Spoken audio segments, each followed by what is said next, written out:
The world's top survival reality show has officially launched, with a location set on the Bermuda Triangle.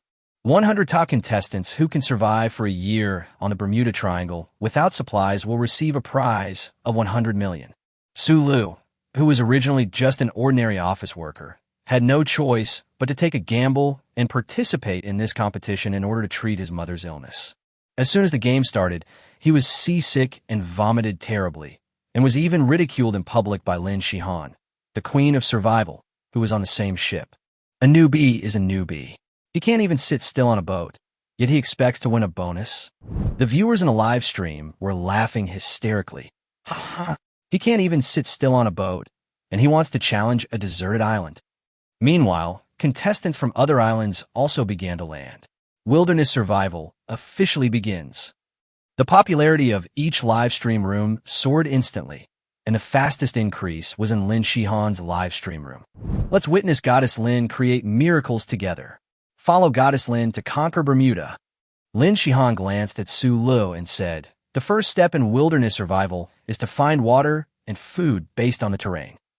As she explained, she strode away from the shore with her long, muscular legs. Sulu, however, did not move an inch. Just as Sulu stepped barefoot onto the beach, a crisp sound suddenly rang in his ears. Host's wilderness survival has been detected. System binding established. Child of the Wild.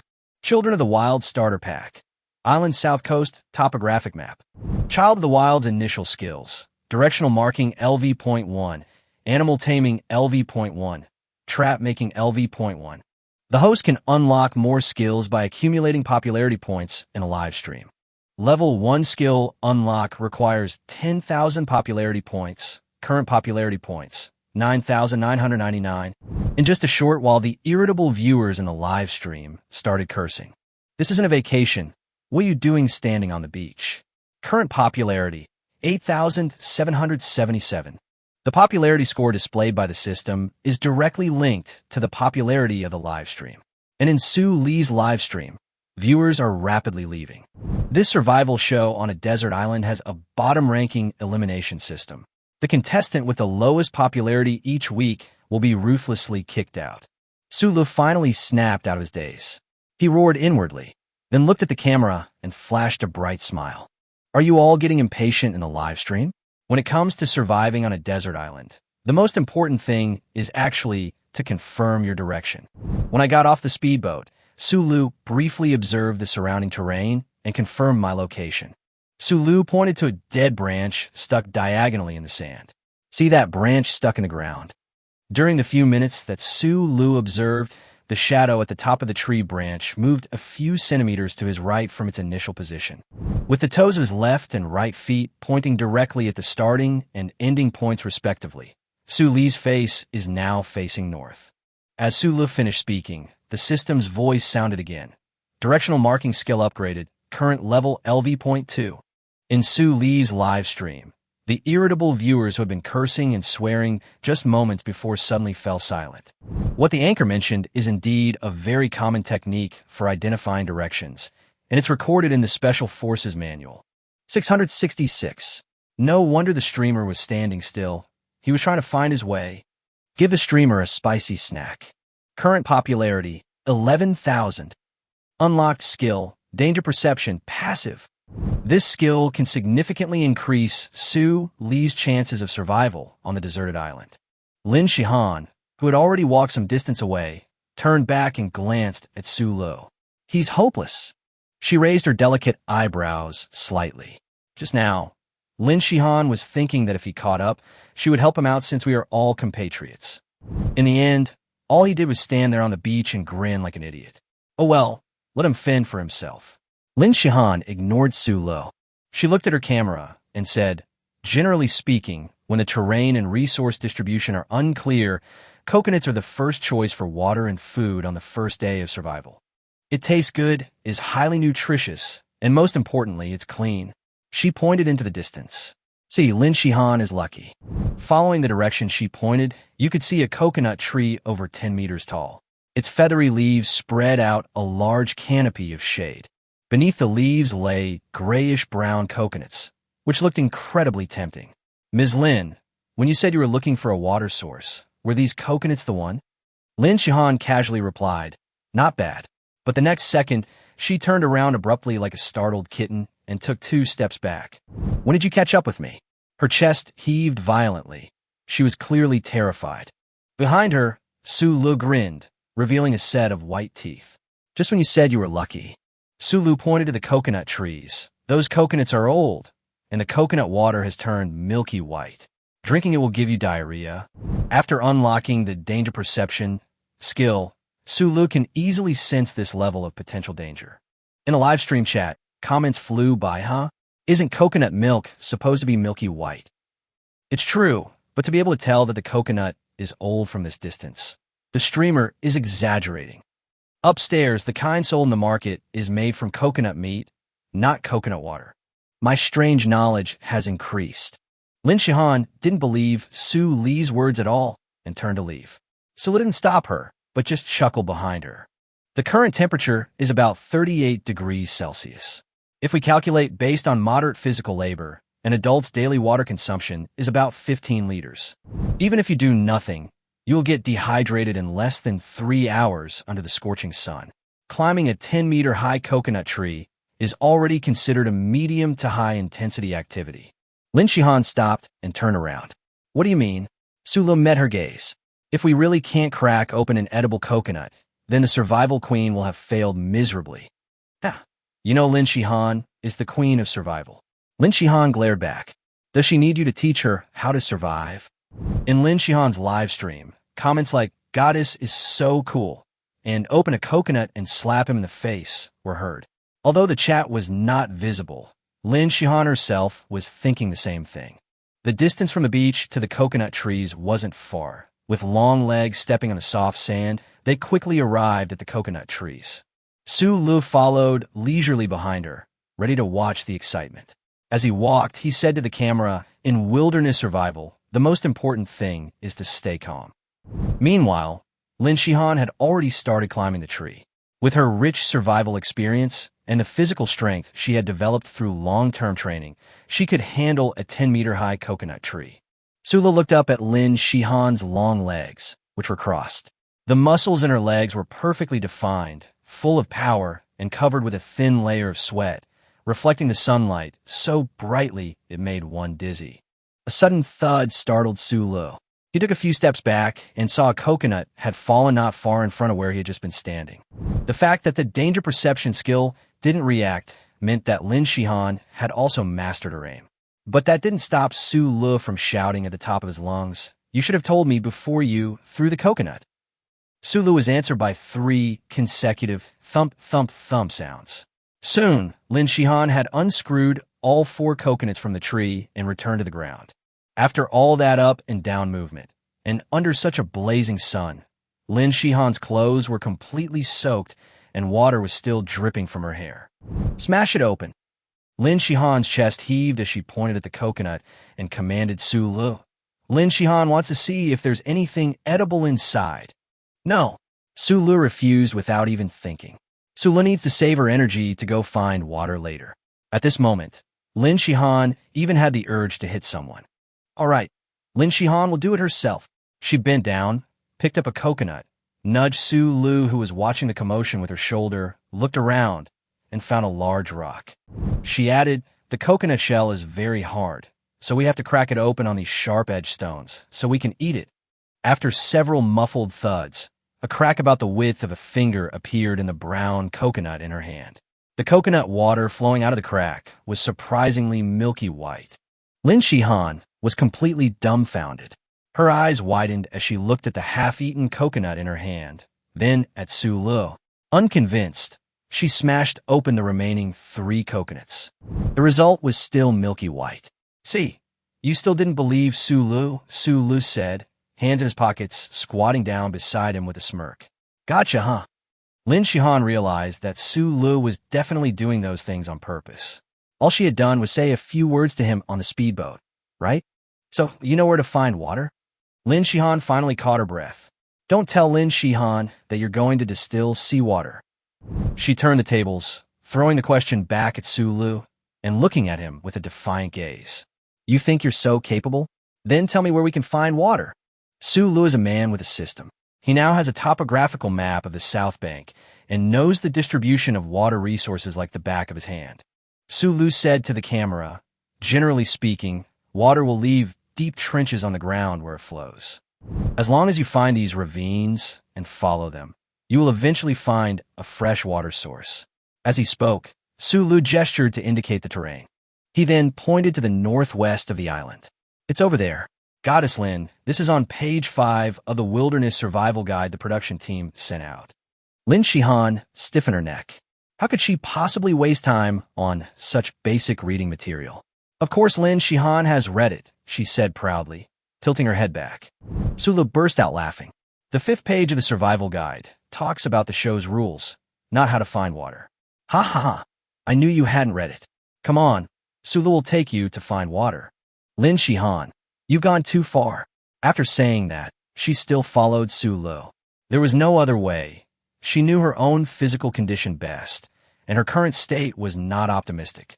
Excessive physical exertion, coupled with prolonged sun exposure and dehydration, caused her to experience mild dizziness. If supplies don't arrive soon, she might become the first to give up, but she still wants to reach the top of the leaderboard. Su Lu walked ahead, while Lin Shihan followed closely behind. "The streamer has turned the tables on us? It's not Lin Goddess leading Su Leafy anymore, but Su Leafy leading Lin Goddess? Type your envy in the chat." As they walked, Su Lu explained, right now Su Lu and his group are heading northwest at 45 degrees. Without establishing a standard reference point, we'll proceed at a positive angle for now. The so-called correct angle is 45 degrees or 90 degrees. Walking like this will prevent you from getting lost. After he finished speaking, he looked back at Lin Shihan and added a sentence. "We're not in a hurry. In this heat, the faster we walk, the more we sweat, and the more energy we expend." Half an hour later, Su Lu parted a clump of low bushes, and sure enough, a small pool of water appeared in front of him. "See? Su Lu was right, wasn't he? We found a water source." "You must be careful. The water source must be running water. If it's stagnant water, you definitely can't drink it," Su Lu explained as he approached the pool. Lin Shihan followed behind him, her expression still somewhat blank. She was already showing early symptoms of dehydration, and this small pool of water was seeping out from a crack in the rock. The pool was neither deep nor shallow, accumulating to about 30 centimeters in depth before seeping into another crevice in the rocks 2 or 3 meters away. The water was crystal clear. There were even tiny fish about the size of a finger swimming around inside. Not bad. Now we have water and food for the first day. In a live stream, the popularity began to steadily rise. Current popularity, 19,000. The chat was flooded with comments. "Amazing. The streamer found water and food so quickly." Su Lu leisurely walked to the pool, scooped up a handful of water, and drank it. Lin Shihan, though unconvinced, also scooped up some water to quench her thirst. A refreshing sensation flowed down her throat and into her stomach. Her strength instantly returned considerably. Lin Shihan couldn't help but whisper, "So sweet." As soon as she said "so sweet," Lin Shihan immediately covered her mouth with her fingertips. Fortunately, Su Lu didn't notice her. Su Lu was pointing at the pool and explaining to the camera, "These small fish are our food for the first day. The pool isn't deep, but it covers a large area, and the fish aren't very big. So you definitely can't just go and fish them out one by one. That would be too much of a waste of energy. In desert island survival, conserving energy is a must." Lin Shihan felt that Su Li's last sentence was a veiled insult directed at her. While explaining, Su Lu collected some vines and thatch from around the small pond. He stripped away all the excess branches and leaves from the vines. The thatch was neatly arranged at his feet, and he picked it off one by one, placing it in a convenient spot. "Now let's make a fish trap." A fish trap is a type of trap. First, we'll use sturdy vines to make the frame of the fish trap. Su Lu picked up a vine about 1 meter long, bent it in the middle to make a V shape, and then placed several more similarly bent vines at the top. Make sure they're tightly packed without leaving too many gaps, otherwise all the fish will escape through them. Tie all these vines together first. Su Lu casually picked up a blade of grass and threaded it up and down through the gaps in the vines. Soon, The points where the vines met were firmly bound together. Comments: the streamer skills are comparable to those of the old craftsmen in my hometown. I can still remember the days when I was a child, weaving bamboo baskets with my grandparents. After securing the vines, Sulu began using more thatch to continue binding along the top towards the opening. A tranquil island, a gentle sea breeze, and a clear little pond. In the live stream chat, a female fan commented, "Looking at the streamer like this, he's actually quite handsome." Exactly, an earnest man is the most handsome. Even Lin Shihan had to admit that Sulu wasn't so annoying when he got serious. Suli's hands didn't stop moving, and soon, a fish basket was finished. Trap-making skill upgraded, current level LV.2. Sulu smiled at the camera and waved the fish basket in his hand. Dear viewers, what's your feedback? Live comments: great job, deserves a reward. Send the streamer a little heart. Send the streamer a spicy snack. Current popularity, 21,000. Unlocked skill, construction LV.1. Construction? Wouldn't that allow us to deploy the base vehicle? Sulu smiled and said, if we have a lot of fish baskets, we can line them up along the width of the river. But we're short on time, and we only have one fish basket, so we'll put it at the downstream outlet. Sulu placed the fish basket down. Goddess Lin, could you do me a favor? Lin Shihan, whose strength had mostly recovered, turned her head. What are you doing? Sulu can't find a suitable stone to weigh down the fish basket. Can you help him? You're treating Lin Shihan like a rock. Lin Shihan instantly became displeased. She put her hands on her hips, stomped her foot, and her chest heaved. Then she went down into the pool and stepped on the fish basket. Despite her emotions, Lin Shihan remained clear-headed when it came to serious matters. Sulu arrived at the upstream inlet and found a large, handy rock. Come on, let me show you a trick today. Frying fish in a fish pond. After saying that, Sulu began to vigorously strike the water surface and the rocks on the shore of the pond. Ripples suddenly spread across the compound. As Sulu continued to tap and scrape, the small fish in the water were startled and darted towards the fish basket. A minute or two later, Sulu stopped tapping. He quickly went to the downstream side, moved Lin Shihan's bare feet aside, and scooped the wicker fish basket out. The pool water in the basket flowed away with a gurgling sound. At the bottom of the basket, a thin layer of small fish was jumping and splashing. Success! Sulu gave the camera a victory sign and showed off his trophy. We did it! Lin Shihan cheered softly, then immediately straightened her face. Such a proud and aloof person. Sulu explained to the camera, water, and the first day's food, we've got everything ready. An adult needs to consume about 3,000 calories a day, and these fish can provide more than half of that. Even if 2 people share them, it's enough to fill their stomachs. Other streamers hadn't even found water yet. Sulu, on the other hand, already had a basket of fish. The chat was filled with comments like, haha, the difference between streamers is just too big. Exactly. Look at Sulu. He seems so relaxed, like he's on vacation. Anyone who didn't think highly of Sulu stepped forward. Almost at the same time, danger sense. Suli's gaze instantly shifted to a clump of rustling grass by the edge of the pool. Freshwater pools on an island are undoubtedly places where many animals in the surrounding area drink and forage. The greatest dangers of surviving on a desert island mostly do not come from the environment. Instead, it came from wild animals that could be seen everywhere. Lin Shihan also noticed the clump of thatch and took small, backward steps, leaning closer to Suli's back. Then, feeling it wasn't quite right, she turned to the side and created some distance. The viewers in the live stream, following Suli's gaze, also noticed the clump of thatch.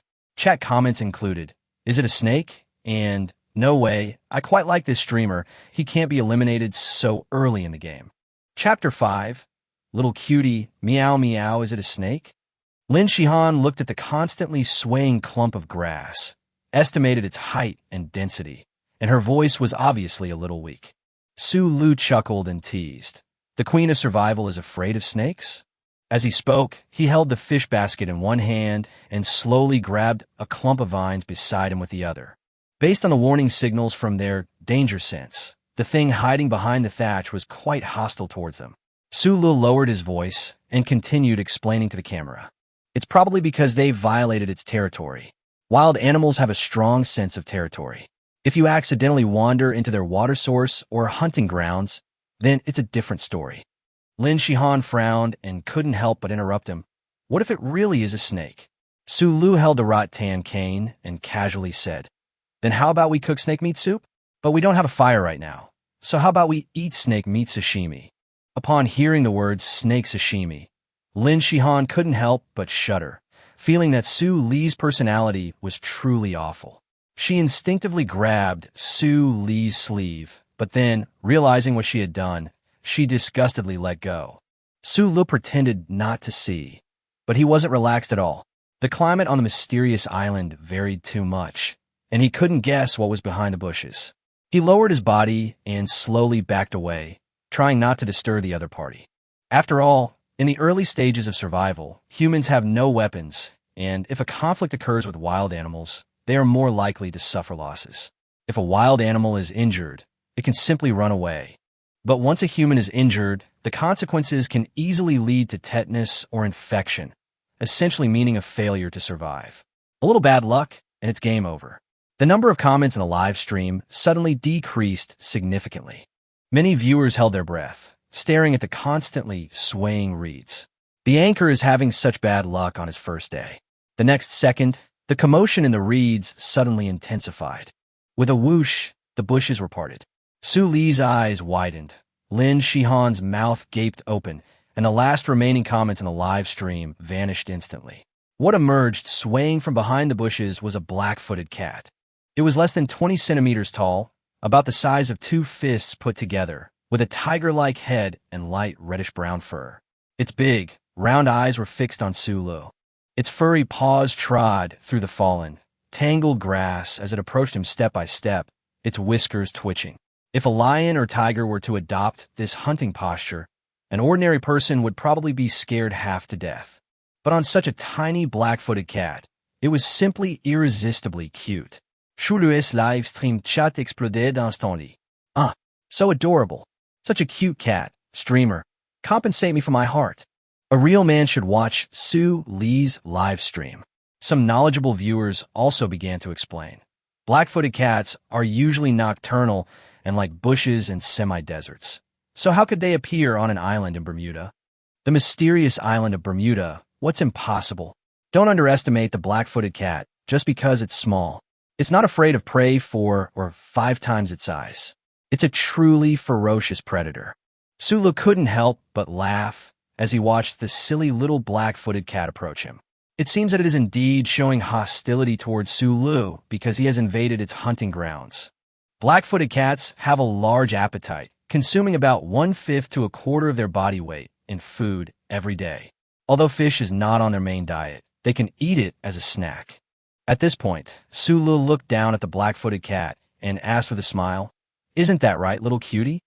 The next second, the black-footed cat, which looked rather silly, actually stopped and made a soft sound. Meow. The adorable yet fierce meow instantly captivated the viewers in the chat. I'm dead from cuteness. Don't worry about me. The streamer can actually talk to the black-footed cat. Su Lu wasn't surprised by the black-footed cat's reaction at all, because he already possessed the animal taming LV.1 skill. With this skill, simple communication with such small animals wasn't difficult.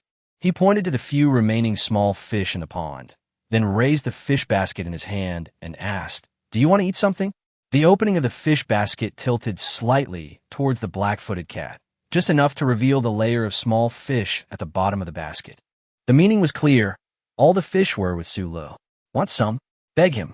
Lin Shihan felt increasingly sorry for the little black-footed cat and increasingly disgusted with Su Lu. How could he bear to tease such an adorable kitten? The black-footed cat remained in its hunting posture, but it was so small that it appeared both pitiful and helpless.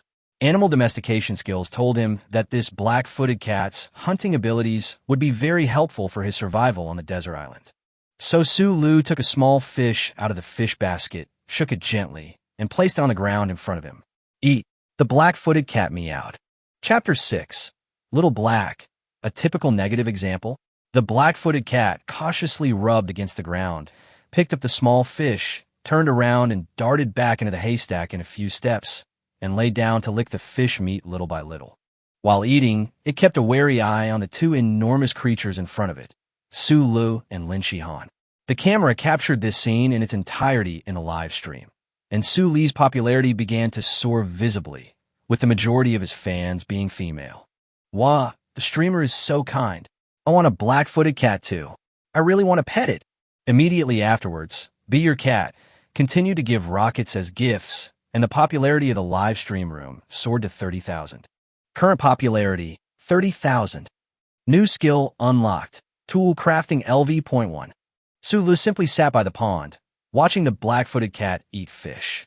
With the newly unlocked tool crafting skill, combined with his previous construction skill, he was already guaranteed a place to live from now on.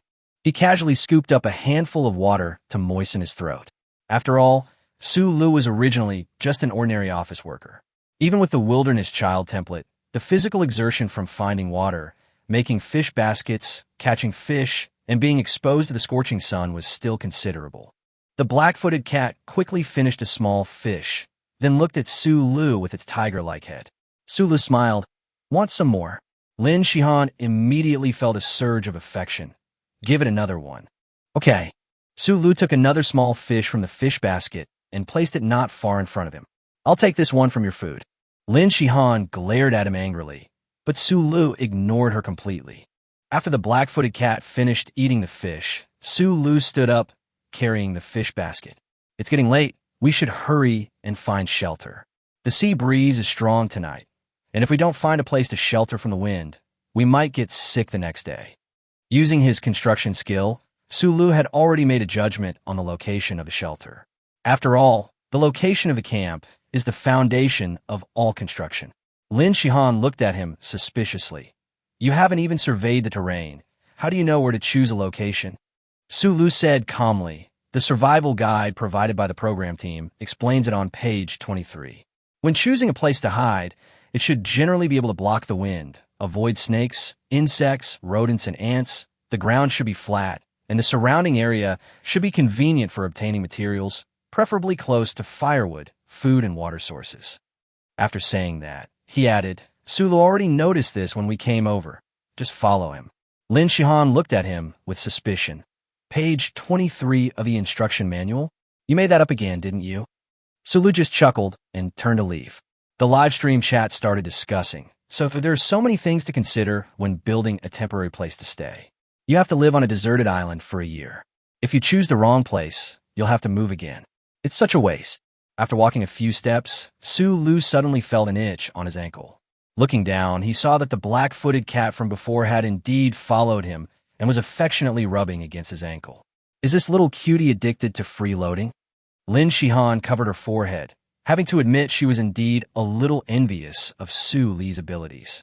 The live chat was flooded with comments. Is the streamer a walking catnip? So envious.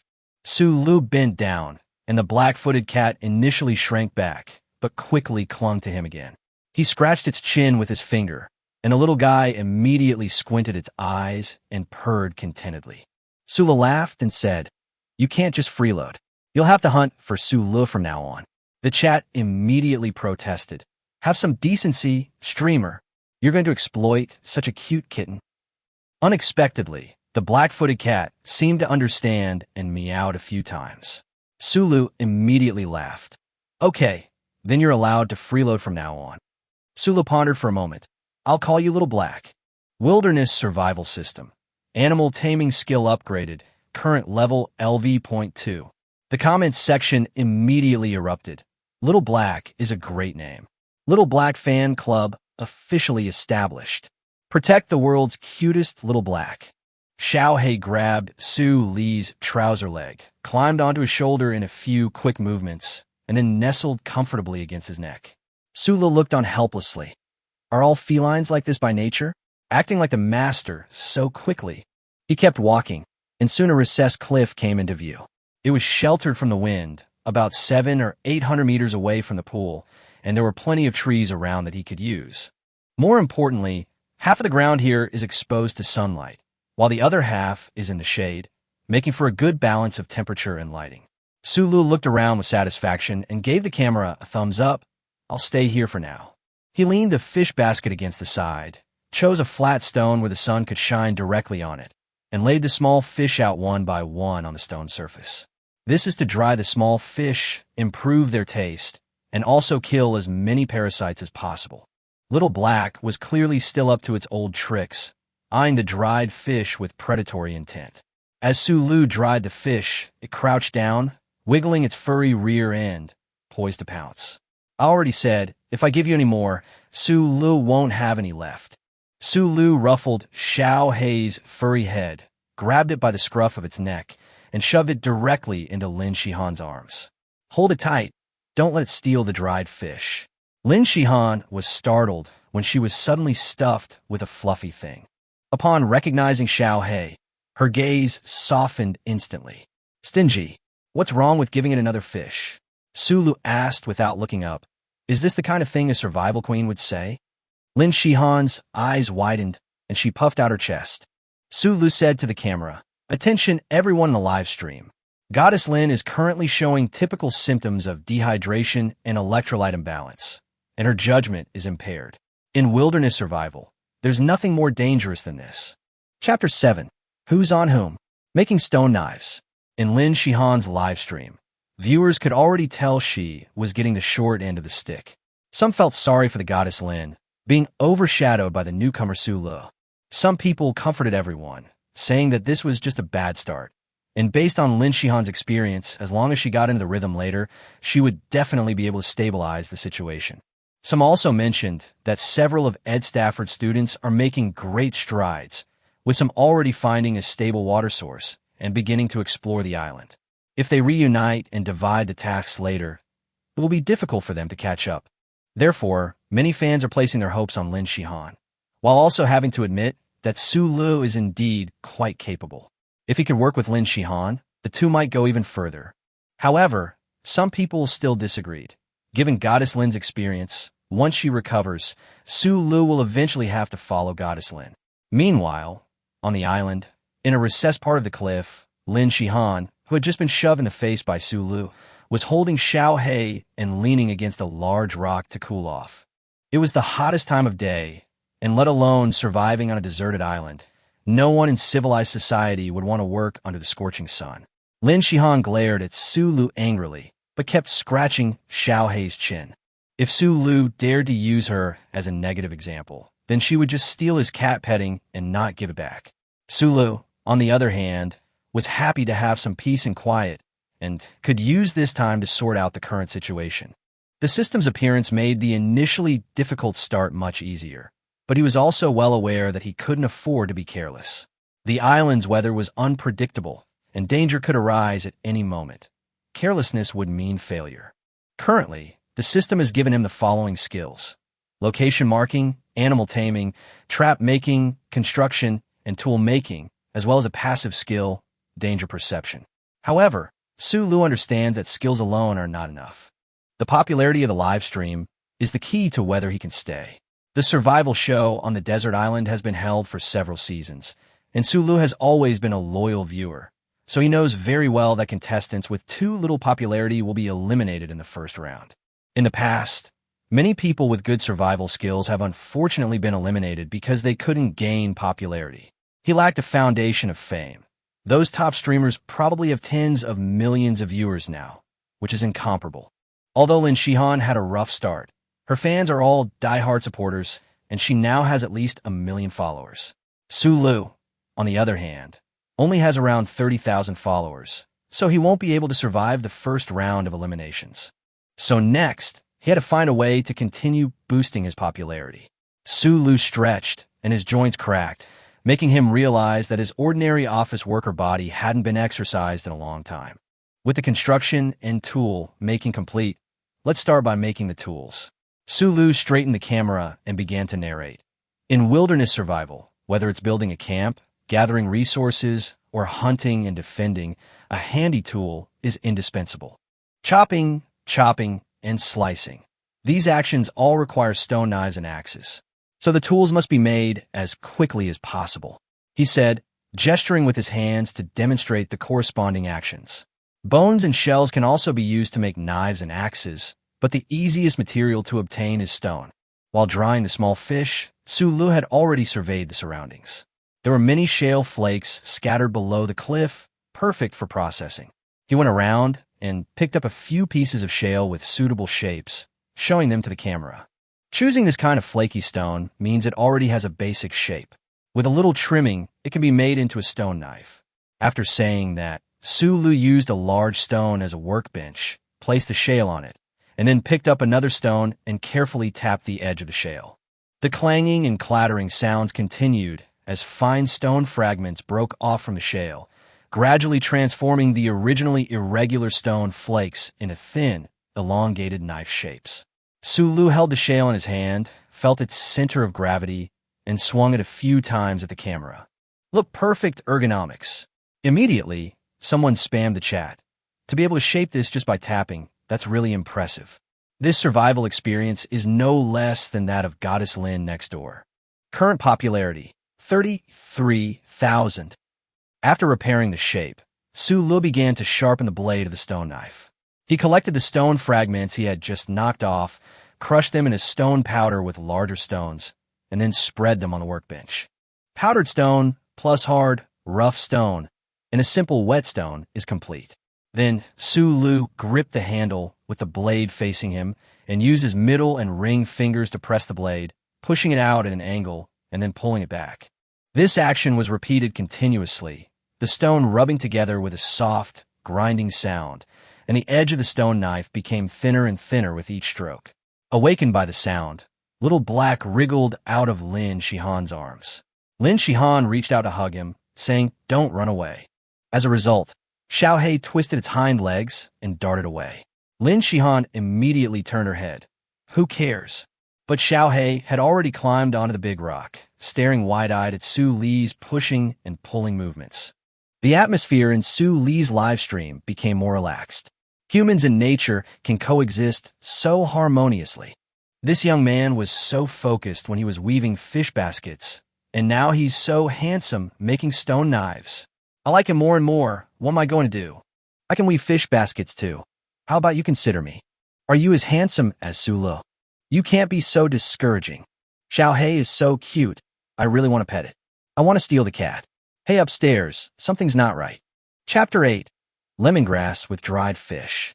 Su Lu worked quickly, and in no time, he had finished sharpening a simple stone knife. Tool crafting skill upgraded, current level LV.2. This stone knife is about 30 centimeters long and 5 centimeters wide. Su Lu ground an arc in the middle of the blade, widening towards the tip and then narrowing sharply at the end.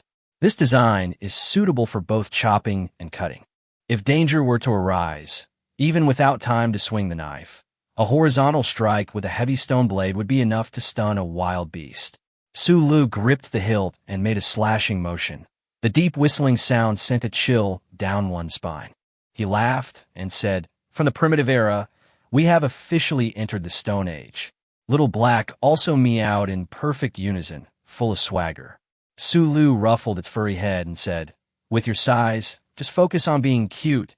Don't try to act cool like others." On the other side, Lin Shihan was already feeling drowsy. The physical exhaustion from before was now affecting her mental state. Su Lu, holding the stone knife upside down, nudged her with his other hand. "Don't sleep, or you might not wake up." Seeing Lin Shihan groggily open her eyes, he said, "The dried fish is almost done. If you're not going to eat it, I'll share it with Xiaohei." "No way." Lin Shihan instantly woke up, and then, seeing the stone knife in Su Li's hand, immediately became alert. "What do you want to do?" She hugged herself, kicking wildly with her bare feet, and scrambled backward a considerable distance. Su Lu looked at her messy hair with disdain. "You're overthinking it. The final prize for surviving on a deserted island is 100 million yuan. Do you think you're prettier than 100 million yuan?" That's what she said, but Lin Shihan still felt like she was being looked down upon. She was supposed to be the survival queen, yet on her first day on the deserted island, she was completely overshadowed by Su Lu, a newcomer. No, she had to find a chance to turn the tables. Su Lu handed her a small dried fish. "Don't just stand there. Eat something to replenish your calories." Lin Shihan rubbed her head, deciding to eat first and then argue with him. But as soon as she took a bite, her eyebrows furrowed. "Fishy. although she had eaten things far worse than this, and this fishy smell was nothing to her. The expression on her face was still indescribable. Sulu smiled and picked up a narrow, light green grass stalk from the side. Lin Shihan was taken aback. Lemongrass? Sulu nodded. Yes, I picked it from the cliff edge. As he spoke, he cut off a small piece of lemongrass with a stone knife, wrapped it around the dried fish in his hand, and began to explain to the camera. Let's try some authentic lemongrass with sun-dried dried fish. The fish is too small to grill over a fire. But after being exposed to the scorching sun, it's actually similar to braising. You've probably seen those videos of grilling steaks over manhole covers in the middle of summer, right? It's pretty much the same principle. After saying that, he deliberately brought the lemongrass-wrapped dried fish closer to the camera. The live stream chat immediately erupted with comments. No way. The expression on Lin's face when she ate the dried fish didn't look like she was enjoying it. Isn't lemongrass very strong? How can these two taste good together? Sulu smiled and said, Is everyone doubting the taste? He continued to explain that the dried fish, which had been sun-dried, were crispy on the outside but still chewy on the inside. They were difficult to chew, and the fishy taste would easily linger in the mouth, just like Lin Shihan had experienced. Out of the camera's view, Lin Shihan angrily stomped on Su Li's calf. But she was too weak to do so, and stepping on Su Li's leg felt more like giving him a massage. Su Lu continued, Lemongrass has a strong lemon scent, and its stimulation to the sense of smell and taste is stronger than the fishy smell of dried anchovies. When you wrap dried fish in lemongrass, the first thing you taste is a strong herbal aroma. After biting into it, you can feel the texture of the dried fish change from crispy to chewy. When the aroma of lemongrass becomes a little too strong, the fishy smell of the dried fish comes out like a sea breeze, which just neutralizes the spiciness of the lemongrass. The live stream chat was immediately filled with question marks. What he said makes a lot of sense, but isn't this just nonsense? Fish wrapped in grass leaves? Can it really taste that good? Sula looked at the camera and said, I guess no one believes it, but that's okay, let Goddess Lin taste it. As he spoke, he cut another piece of lemongrass, wrapped it around the dried fish, and handed it to Lin Shihan. Try it. Lin Shihan took it with a complicated expression. Are you sure you don't want to poison me? Sulu said seriously. Compared to 100 million, the price you would pay to poison you is not worth it at all. Lin Shihan kicked him twice more in anger, but finally closed her eyes, gritted her teeth, and stuffed the lemongrass dried fish into her mouth. Her eyes widened suddenly. It really is. First, there's the aroma of vanilla, then the crunch of the dried fish, and finally a slightly neutralized fishy smell. Halfway through her sentence, she immediately raised her head, feigning composure. It's all right. Give me one more. The live stream chat exploded instantly. Holy crap, really? No way, I'm craving it. The supermarket's still open. I'm going to go on a shopping spree right now.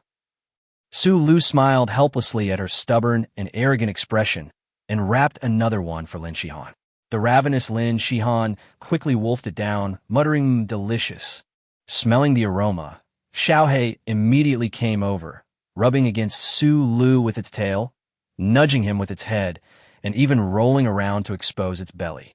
It used every trick in the book to finally trick Su Lu into giving it another dried fish, which it then devoured with gusto. Chapter 9. Watching the sunset, tipping, and climbing the rankings. After finishing his Bermuda lemongrass with dried fish and petting the island's specialty black-footed cat, Su Lu was completely satisfied. Lin Shihan, however, tilted her head and let out a soft hum. As the queen of survival, she still harbored resentment about never being able to outmaneuver Su Lu.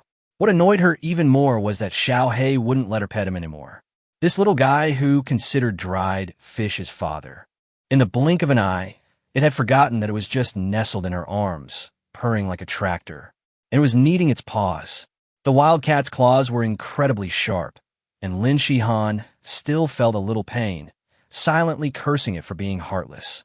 At this moment, Sula looked towards the beach to confirm the location and said, Right, we're full. Let's go for a walk to the shore before it gets completely dark. Lin Shihan immediately reacted, Let's get some coconut shells to use as water containers, right? Seeing the surprise on Su Li's face, Lin Shihan was immediately satisfied. After all, she was the queen of survival. Having replenished her calories and rested enough, her intelligence had finally regained its dominance. With a quick push of her legs, she leaped off the large rock, landing with a soft thud. "Let's go," she said, estimating the time. "We need to hurry, or we won't be back before dark." The first thing Lin Shihan did after getting ashore was to pick coconuts. The second thing was that she had a mishap while picking coconuts. Although the coconut water had changed color and was no longer drinkable, the coconut shell itself was a very good water container. The water source Su Lu found wasn't far from a shelter, but if he wanted to drink water at night, running back in the dark would be troublesome and dangerous. On the deserted island at night, various animals would come out to forage for food and water. Before you have enough means of self-defense, running around at night is no different from delivering takeout to wild animals. So, when surviving in the wilderness at night, you should stay in your shelter. Lin Shihan quickly decided on a route. First, go to the beach to get coconut shells, then go around to the pool to get water, and finally return to the shelter. As a survival queen, she remembered the terrain she had traversed very clearly. Su Lu was happy to not have to think, swinging his arms and following behind her. Halfway there, Lin Shihan suddenly broke the silence. The danger level of desert island survival is unimaginably high. "So, what's your reason for participating?" She paused, then added, "You're after the glory of winning the championship?" Su Lu, hand behind his back, casually replied, "I'm after that 100 million. Lin Shihan was taken aback. "Isn't that still winning the championship? Quite ambitious." Su Lu chuckled and retorted, "Not very capable." These are the words Lin Shihan had said before. She pouted and said seriously, "No matter how capable you are, you can't make it to the end by relying solely on your own strength." This is the experience summarized by many top contestants in previous rounds. Su Lu said casually, "You're suddenly so serious. I'm really not used to it." Lin Shihan immediately recalled the humiliation she suffered today, turned around and glared at him with her big eyes. Su Lu flashed a bright white smile. "Then how about we team up?" Lin Shihan turned around and continued on her way, her hair swaying like waves. Is there a better option? She had originally regarded Su Lu as a newcomer who was dragging her down, but after today's ordeal, she really had to reevaluate this person. Su Lu slowly agreed. "It's not impossible. I can ride on your popularity." Lin Shihan sighed helplessly. This guy really wasn't tactful at all. Su Lu added, "And it's just a collaboration. Don't expect me to be your lackey." Lin Shihan was so angry that she kicked away a pile of sand. Just then, Su Lu suddenly spoke up. "Look, isn't that your shell?" Lin Shihan immediately bristled. "What do you mean my shell?" "That's my coconut shell." "Pretty much." Lin Shihan barely managed to resist throwing the coconut shell at Su Li's face thanks to her strong willpower. The two retraced their steps. On the way, Su Lu used a stone knife to clean the coconut meat out of the coconut shell, leaving only the clean shell. Mature coconuts have a high fat content. Although they can't be eaten directly now, drying them and storing them make for a nice snack. Lin Shihan wrinkled her nose at his actions. Humph, quite cautious indeed. By the time they finished fetching water from the pool and returned to their shelter, it was already getting dark. Su Lu suddenly looked towards the horizon and whispered, "The sun has set." The distant horizon, once a clear blue during the day, quickly turned a deep orange-red. The red deepened, as if flames were igniting on the horizon. The shimmering sea reflected the slowly sinking sun, leaving a long trail of fire on its surface. On either side of the fire trail, the colors of the sky and clouds were reflected in the sea, making it seem as if the entire sea was ablaze. Standing to the side, Lin Shihan was also stunned by the magnificent beauty of nature. The sunset enveloped the two of them, as if gilding them with gold. Su Lu smiled, turned to the side, and let the camera capture the scene on the horizon. "Hey everyone in the live stream, let's enjoy the sunset over the sea together," he said in a low voice. The live stream was unusually quiet, as if any comment would spoil the breathtaking view.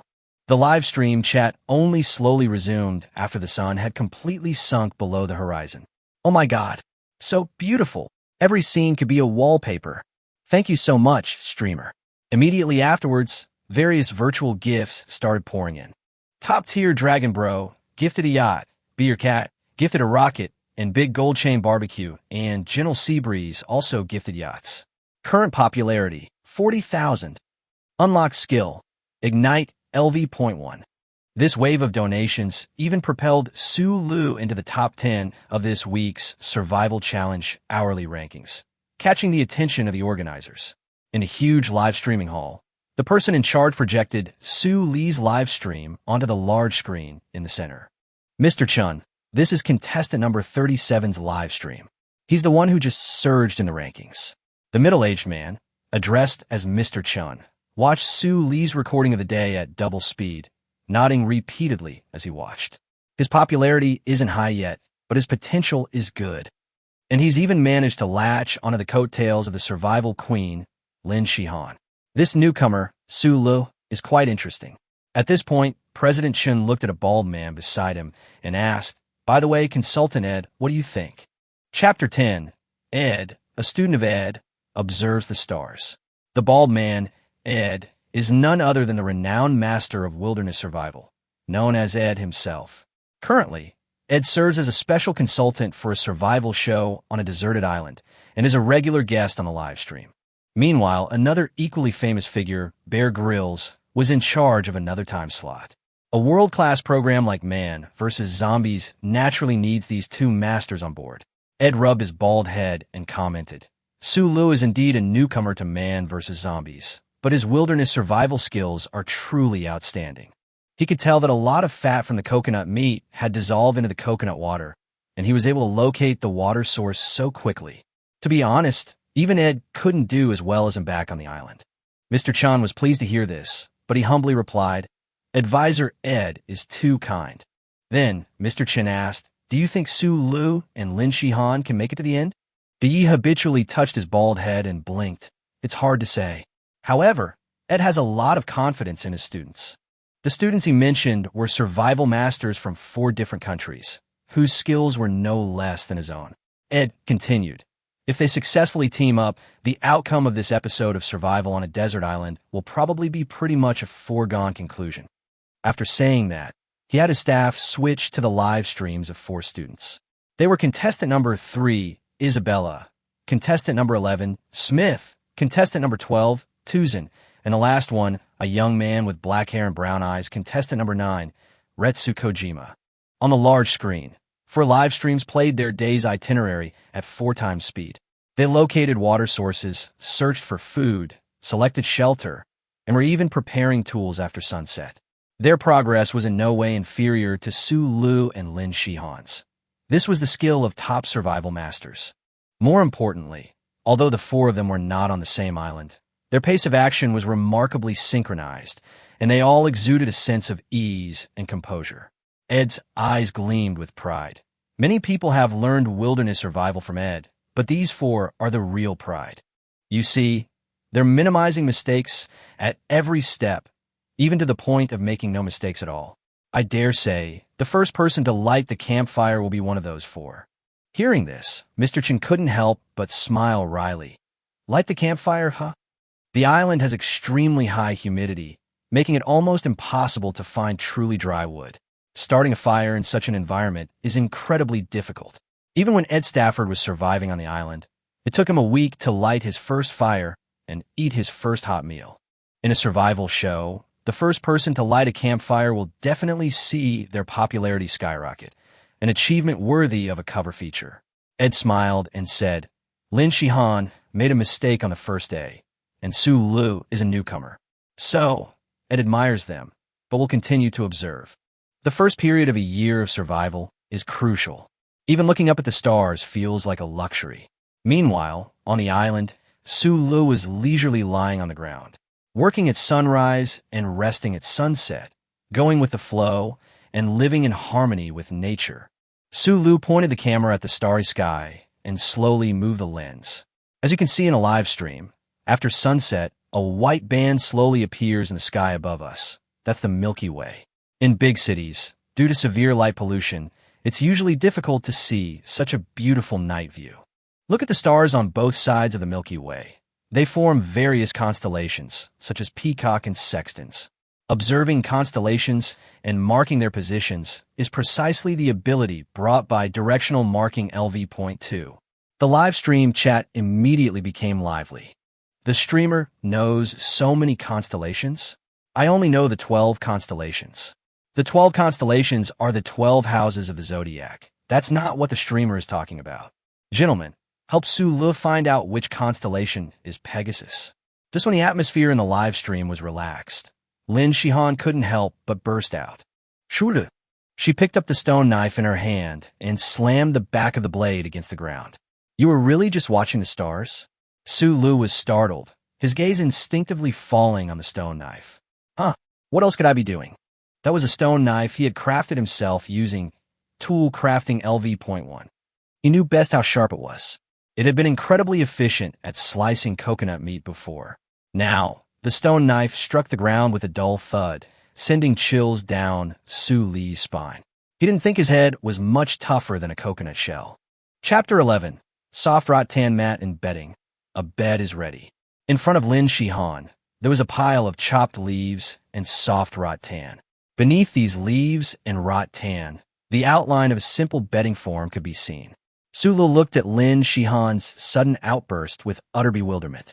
Didn't you say that in order to restore the reputation of the survival queen, you wouldn't let me get involved in anything afterward? Sleeping directly on the ground under the open sky at night on a deserted island is definitely not an option. Firstly, the sea breeze is strong, cold, and damp. Secondly, having your skin directly exposed is like inviting mosquitoes to a feast. Getting bitten by mosquitoes is bad enough that the itching is a minor issue, but who knows if these insects might spread some kind of weird disease. If you were to catch dysentery or diarrhea, then this desert island survival mission would basically be a huge failure. So Su-Lu originally planned to make a simple bed to cover himself. Just as he was about to make a move, Lin Shihan stopped him. At that moment, Lin Shihan said with great force, "Get out of the way, let me handle this."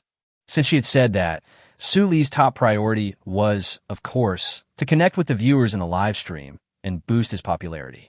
Just by looking at the stars for a short while, his popularity increased by more than 2,000 points. Current popularity value, 42,000. If Lin Shihan hadn't interrupted him, Su-Lu would have almost steered the conversation to astrology and fortune-telling. Although he didn't understand these things, with directional marker LV.2, he could easily spout nonsense about constellations to fool people. His popularity would definitely surge again. Thinking of this, Su-Lu felt a little resentful. However, when he saw the rudimentary bedding in front of Lin Shihan, he had to admit that her craftsmanship was indeed quite good. Simply by interlacing soft vines and adding large leaves, a bedding set had already taken shape quite well. Su-Lu estimated that even he, without construction skills, might not have been able to do it this well. Lin Shihan glared at him fiercely. She said Su-Lu shouldn't interfere, but did he really not interfere? But she couldn't find a way to retort to Su-Lu, so she could only lower her head and continue chopping the soft vines, taking her anger out on Su-Lu as if the vines were his weapon. "I'll kill you, I'll kill you." Su-Lu was startled by her fierce aura. Women are such a hassle. He rubbed his cheek and finally squatted down to the side, reweaving the soft vines that Lin Shihan had arranged and filling the gaps with leaves. Lin Shihan had just felt a little touched, thinking that Su-Lu still had some humanity. The next second, Su-Lu said, "The way you weave it, the finished product is indeed sturdy, but it takes too much time." Su-Li's movements were very skilled as he continued to explain while stuffing the leaves in. "You see, weaving it like Su-Lu does, the finished product is a bit rough, but the progress is very fast. If it's too slow, we won't be able to finish before bedtime." So Su-Lu wasn't worried about whether she was tired, but rather whether she'd have a place to sleep that night. She wanted to get back at Lin Shihan for all that earlier kindness. Lin Shihan worked even harder. Su-Lu looked at the tragically destined stone knife with heartache. The biggest difference between stone and metal is the lack of toughness. If Lin Shihan continued hacking away so violently, this stone knife would probably be ruined in no time. However, the knife was currently in Lin Shihan's hands, and Su-Lu could tell that the proud survival queen was in her proud phase, so he wisely didn't disturb her. Construction LV.1. With the skill boost, Su Li's speed in weaving bedding was frighteningly fast. Not long after, he moved closer to Lin Shihan, held up the freshly made bedding, and made sure both cameras could capture it. To the viewers in both live streams, if you think Su Li's skills are good, please type "good work deserves a reward" in the chat of Su Li's live stream. Construction skill upgraded, current level LV.2. Lin Shihan was immediately shocked. What do you mean by hitting on the public chat of her live stream? She turned her head to look at Su Lu in disbelief. Is this something a human being would say? Su Lu replied seriously. Didn't we agree? You and I would team up, and then I could ride on the popularity of your live stream. Lin Shihan was completely bewildered. What did she agree to that? The audience in Lin Shihan's live stream exploded. Su Lu is so shameless. Exactly. However, some calmly analyzed, but from a survival perspective, Su Lu is right. You'll eventually have to replace the mat with a more comfortable bed, so there's no need to make it too elaborate. The problem is, Goddess Lin actually made him a bed. Jealousy. I'm going to fly to the Bermuda chain and chop this Su Lu up. Soon, someone started stirring things up. Let's go to Su Li's live stream and type "shameless bastard" in his chat. Suddenly, the chat in Su Li's live stream changed dramatically. The original viewers were completely bewildered. Someone's here to cause trouble. Looks like they were lured here by the streamer from Lin Goddess's live stream. Current popularity, 52,000. Unlocked skill, hunting LV.1. Chapter 12. The first day on the island ends. As expected of a fan of the Survival Queen, her combat power is indeed formidable. Su Lu looked at the newly unlocked skill and was immediately delighted. Unlocked skill, hunting LV.1. In wilderness survival, hunting is arguably one of the most important skills. With this skill, not only will there be more food options, but personal safety will also be guaranteed to a certain extent. Hunting, in essence, is a comprehensive application of the ability to judge prey, grasp the timing of the hunt, and fight for survival. Much of what we now call combat and martial arts actually originated from the hunting and fighting between humans and animals and between human tribes. Therefore, the cost-effectiveness of this skill is definitely not low. This good job deserves a reward. It's truly impressive. Su Lu weighed the stone knife Lin Shihan had returned, and then, unsurprisingly, discovered that Xiao He had already taken up a corner of the bedding. Go away. Go sleep over there, Lin Shihan said, looking annoyed, pushing Xiao He and the blanket it was lying on over. She'd actually been poached by Su Lu. She hated Lu, and so did Xiao He. Xiao He, however, seemed oblivious, lazily rolling over on the mat, revealing its soft, fluffy belly, its body instantly stretching several times its original length. Cats are indeed like liquid. Su Lu reached out and rubbed its belly, and Xiao He immediately let out a series of comfortable purrs. It looked incredibly content. Even Lin Shihan was a little jealous. She increasingly felt that Su Lu, this so-called newcomer, was really not like a newcomer at all. On the first day of survival on the desert island, he not only showed no panic, but was also completely at ease in everything he did. From finding water, catching fish, making tools, to now setting up his bedding, he performed with more composure than a seasoned veteran. Lin Shihan even suspected that Su Lu wasn't an ordinary person at all, but rather a hidden expert in wilderness survival. Going to sleep, Su Lu said with a yawn, as if he hadn't noticed her expression. It's only the first day. If you don't recover your strength, you'll suffer later. Did you need to tell me? Lin Shihan gave a haughty snort, rolled over, and wrapped herself in soft hay. The sea breeze rustled through the trees on the cliff. The chirping of insects mingled with the wind, and the faint sounds of other animals moving about could be heard from among the bushes.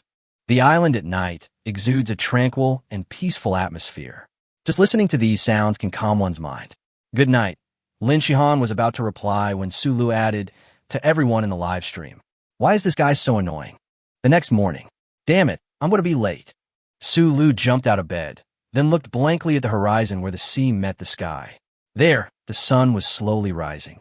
Oh, I forgot we don't have to go to work now. Su Lu adjusted the camera, letting the lens capture the sunrise over the sea. Good morning, everyone in the live stream. The chat room quickly became lively. The sunrise and sunset at sea are just as magnificent. Haha, the streamer is finally live. I've almost finished my fried dough sticks. Just arrived, drinking soy milk. What are you planning to do today, streamer? Asking upstairs is useless. The streamer can't see the chat. After greeting the live stream audience, Su stretched, his bones cracking and popping. This was the consequence of neglecting exercise for so long. Yesterday was a full day of moderate to high-intensity labor, and by this morning, his muscles were already starting to ache. The legendary delayed onset muscle soreness did indeed arrive. However, aside from slight body ache, Su slept quite well that night. The thick bedding kept out mosquitoes and the sea breeze, and it was just as comfortable as his usual hard bed. Oh, you're awake. Lin Shihan emerged from the side of the cliff. Her hair was styled in a bun. The hem of her top was tied in a knot, revealing her flat stomach and long, straight legs. She looked neat and efficient. Good morning, Su said casually. I was wondering where you've been all morning. Lin Shihan blushed slightly. None of your business. She placed the small clump of plant stems she was holding on the ground and handed the stone knife back to Su. I just picked some cattails. We can have them for breakfast. The cattails were cut into short sections about 10 centimeters long, looking somewhat like thin sugarcane. Su took the cattails, peeled off the outer skin, and found that the tender roots were still oozing water. He took a bite, and the crisp texture burst in his mouth. Delicious. The texture was good, but the flavor was a bit bland. Su nodded shrewdly. It's really fragrant. Lin Shihan also took a bite, her eyes squinting happily. However, she was still a little dissatisfied. Compared to yesterday's lemongrass with dried anchovies, this flavor was indeed a bit lacking. Little Black came over and sniffed it, then took a few steps back with a look of disgust. Felines obviously don't eat these things. Su immediately laughed and reached out to pat Little Black's head. Ha ha, let's go to the beach and see if we can find anything good to eat. Chapter 13, Beachcombing and Feeding. It should be around 7 o'clock in the morning now. Judging from the time, the tide should have just started to recede from its high point. The tide brings up a lot of shallow sea fish, shrimp, and shellfish, and now the beach is like a huge seafood buffet.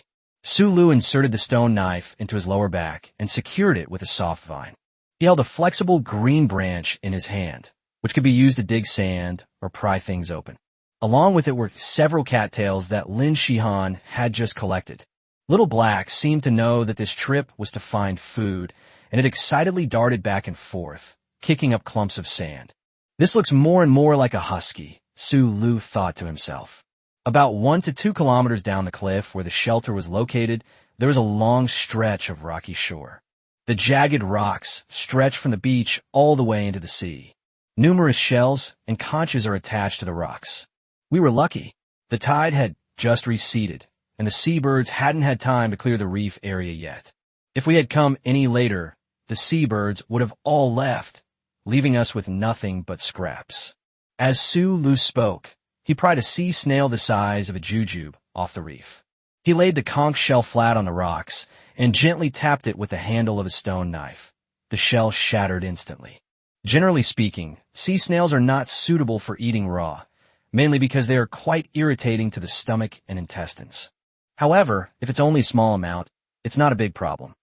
Su first took a bite of the cattail stem and then immediately put the conch meat into his mouth. Chew slowly.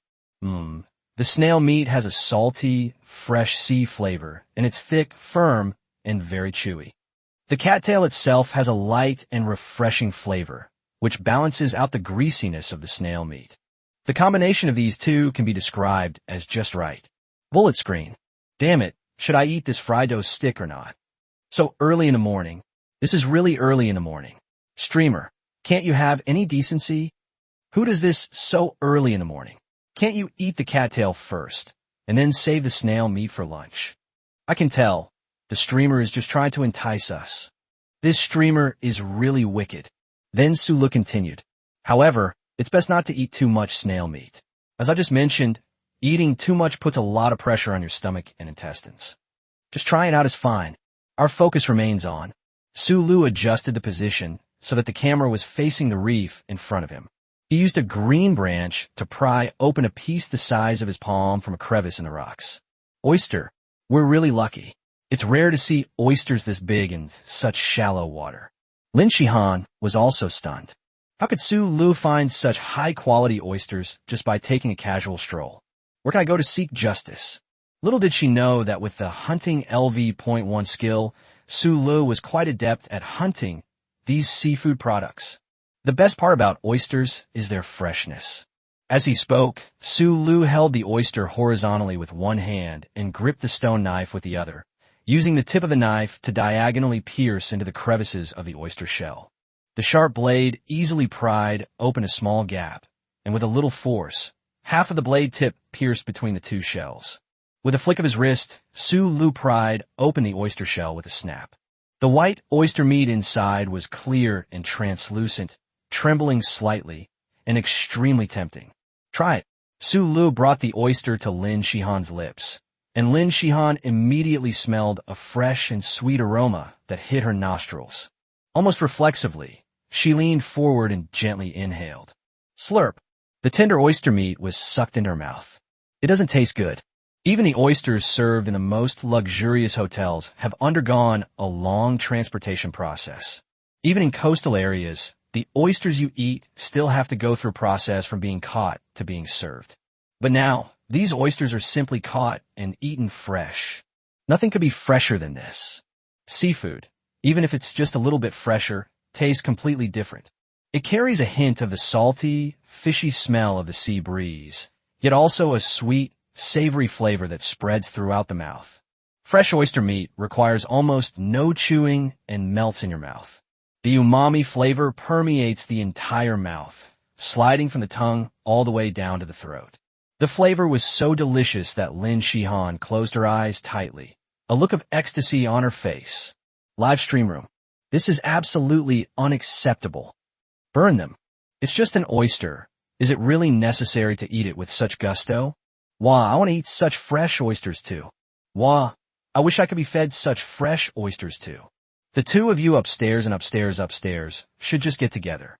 I remember yesterday, didn't Goddess Lin not seem to like Su Lu much? Why is she acting like this today? It's so sour, I'm gonna buy some lemons to eat. Upstairs, stay where you are, I'll go buy you some lemons and come right back. Damn it, you're taking advantage of me. Chapter 14, A straight man with an iron wants to undertake a large-scale project. The entire reef area, stretching for dozens of meters, is simply a seafood paradise. The rocks are covered with countless shellfish, including delicacies like oysters and abalone that have washed ashore. Between the rocks, there are shallow and deep pools of water where various sea fish swim leisurely. Su Lu stood on the rocks, head down, constantly searching for prey, just like a skilled beachcomber. In fact, he didn't need to deliberately search for it all. Suitable prey is readily available. In just over 10 minutes, Su Lu had already dug up 4 or 5 oysters the size of his palm.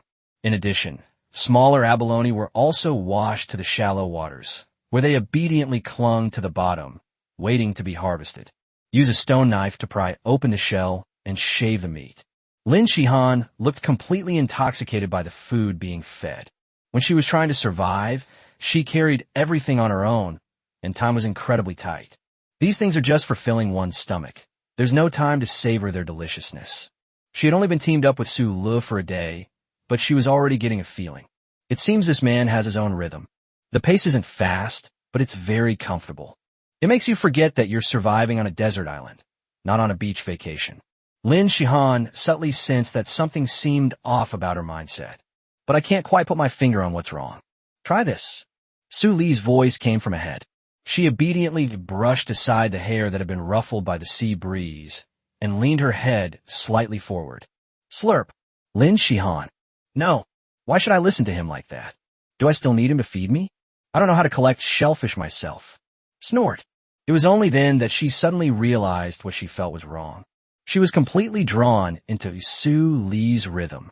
Survival queen. We must strive to be better. Su Lu then handed over a piece of fresh, tender clam meat. Lin Shihan brushed her hair aside again, closed her eyes slightly, and reflexively reached for it. Wrong. I hate it. She turned her head and, with a few quick steps, jumped onto another rock. My bare feet were bruised by the rocks, leaving faint red marks. I'll do it myself.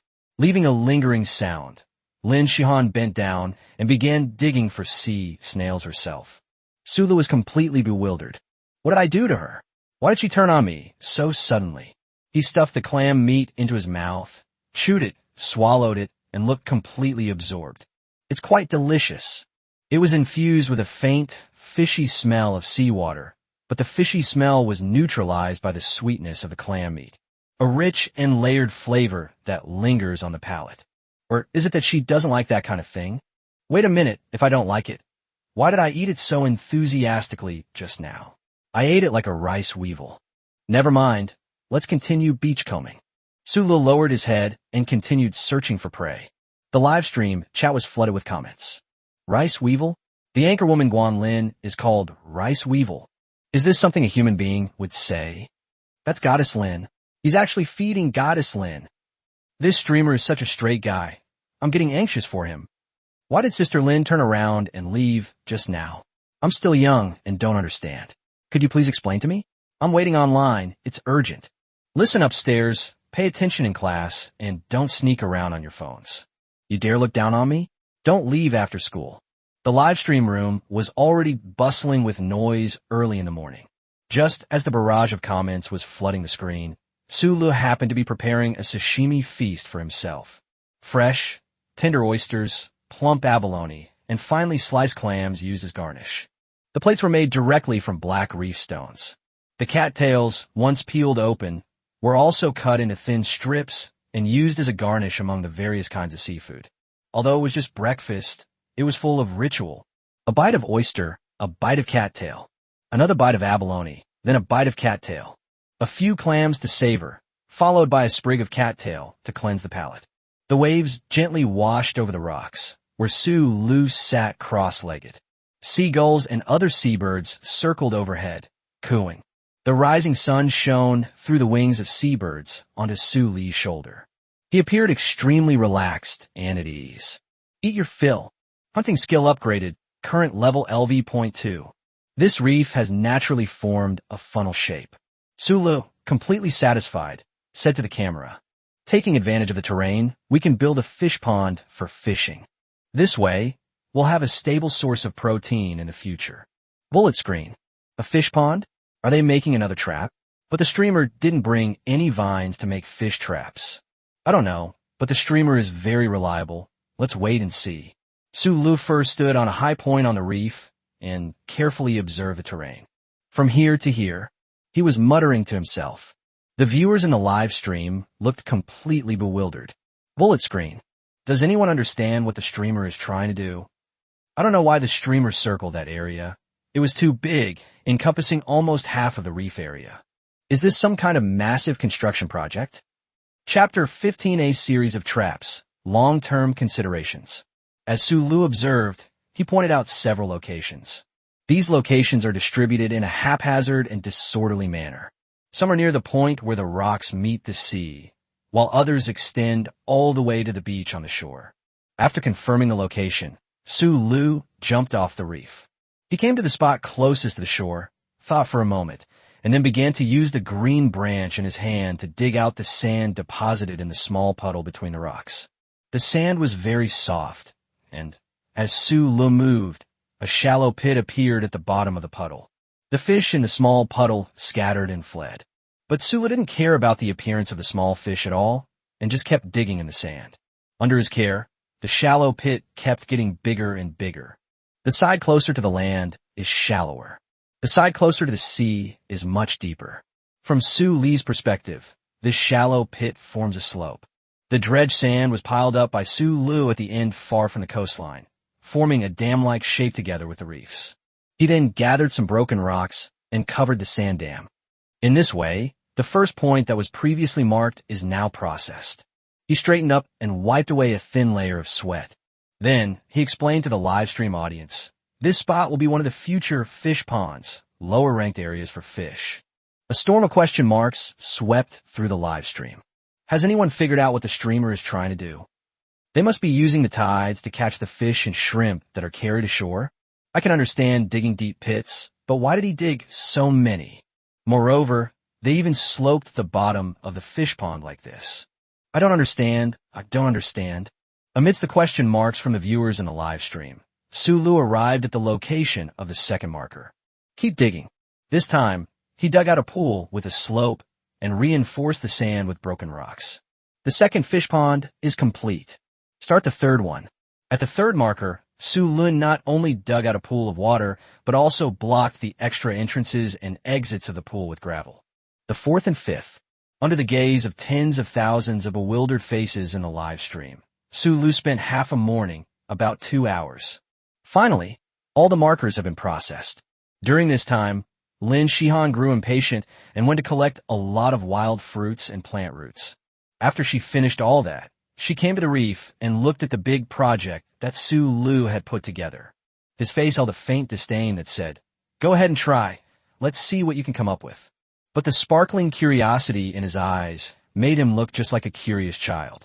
With her flamboyant attire, Lin Shihan tilted her pointed chin slightly and asked, "Are you setting up an array? What formation should we set up?" Su Lu rolled her eyes at her. "You've been reading too many novels." Lin Shihan stomped her foot angrily, her heavy chest heaving. "What kind of attitude is that? I'm not giving you any wild fruit anymore."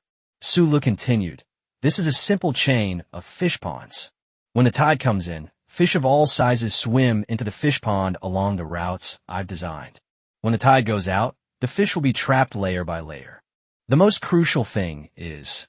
Su Lu smiled mysteriously. Lin Shihan raised her delicate eyebrows. "Don't keep me in suspense." "Oh," Su Lu pointed at the fish ponds. "You know that the tides follow the phases of the moon, right?" "Of course."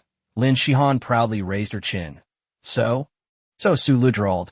"By setting up a series of ponds, we can ensure that no matter when we come, there will always be fish ponds of suitable depth for fishing. In a single fish pond, on a day when the tide is too high, the water will be too deep to trap the fish, and it's not easy to make a move. If the tide is too low, the water will dry up long ago, leaving only dead fish." Trap crafting LV.2. Directional marker LV.2. What he marked were the positions that best matched the daily tidal patterns, calculated based on the lunar phases. When skills are combined, the effect can be far greater than the sum of its parts. Lin Shihan's big eyes widened in surprise.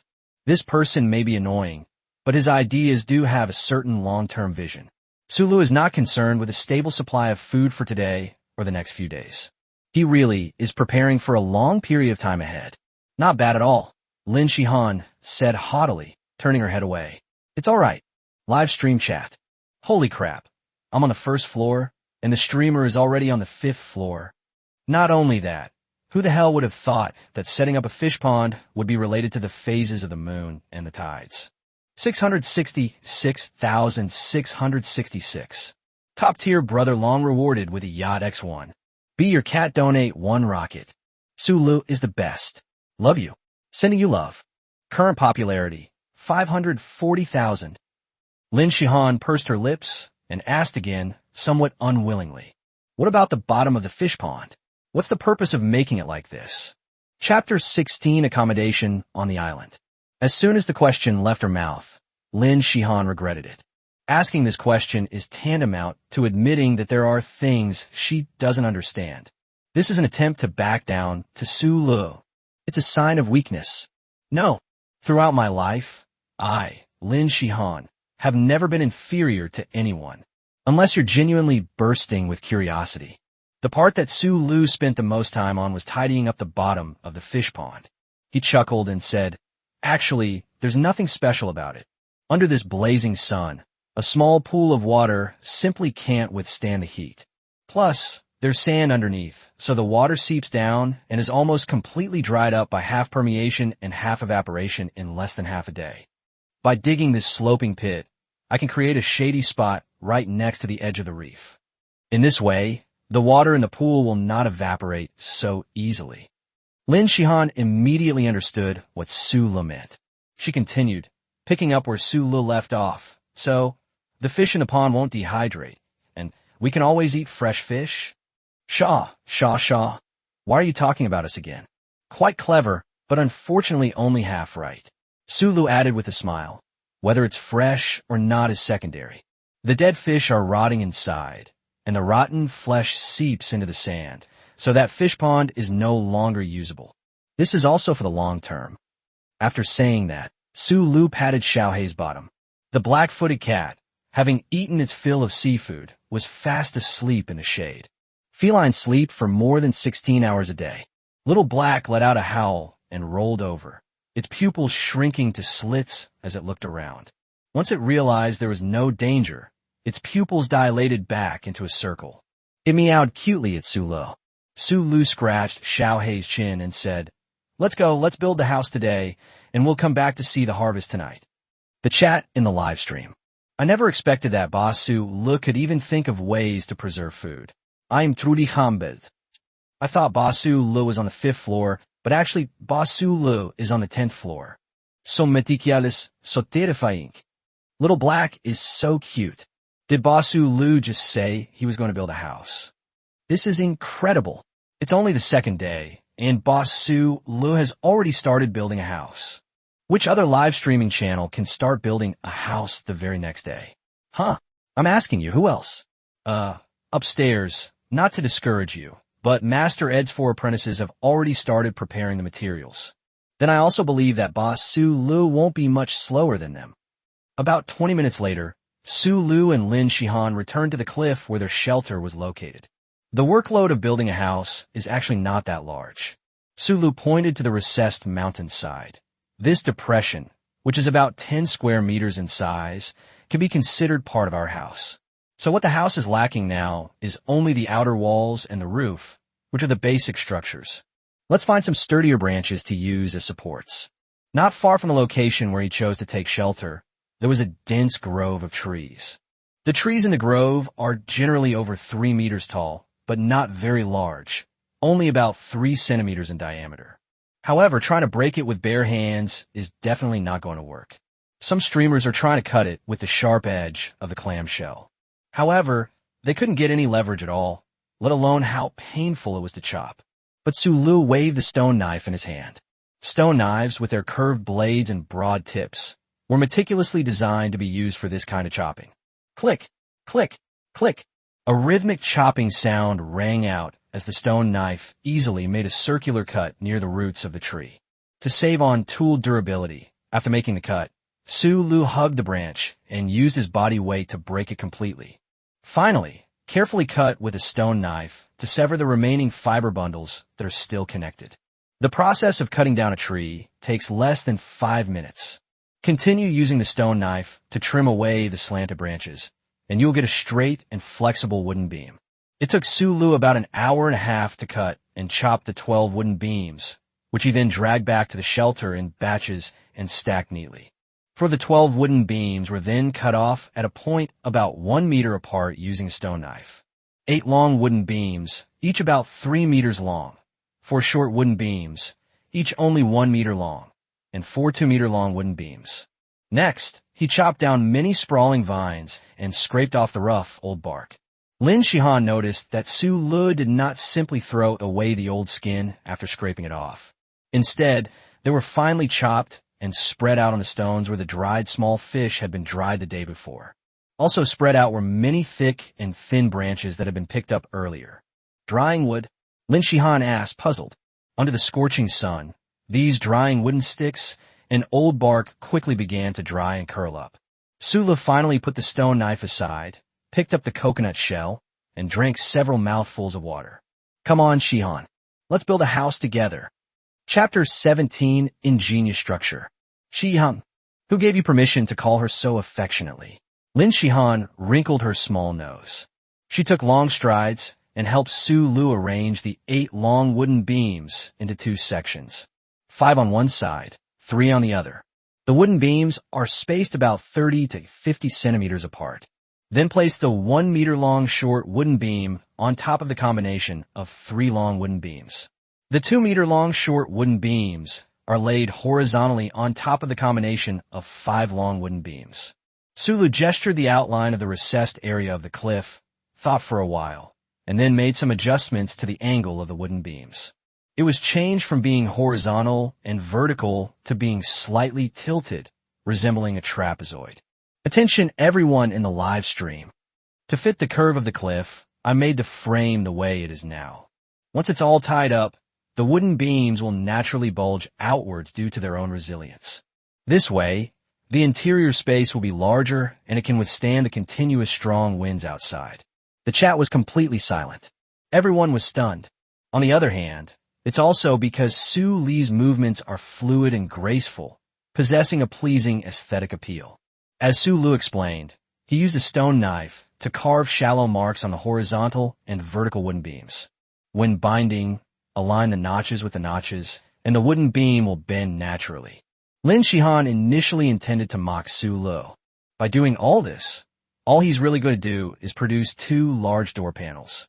Watching Su Li's actions, she stared at his face with suspicion. Is he serious?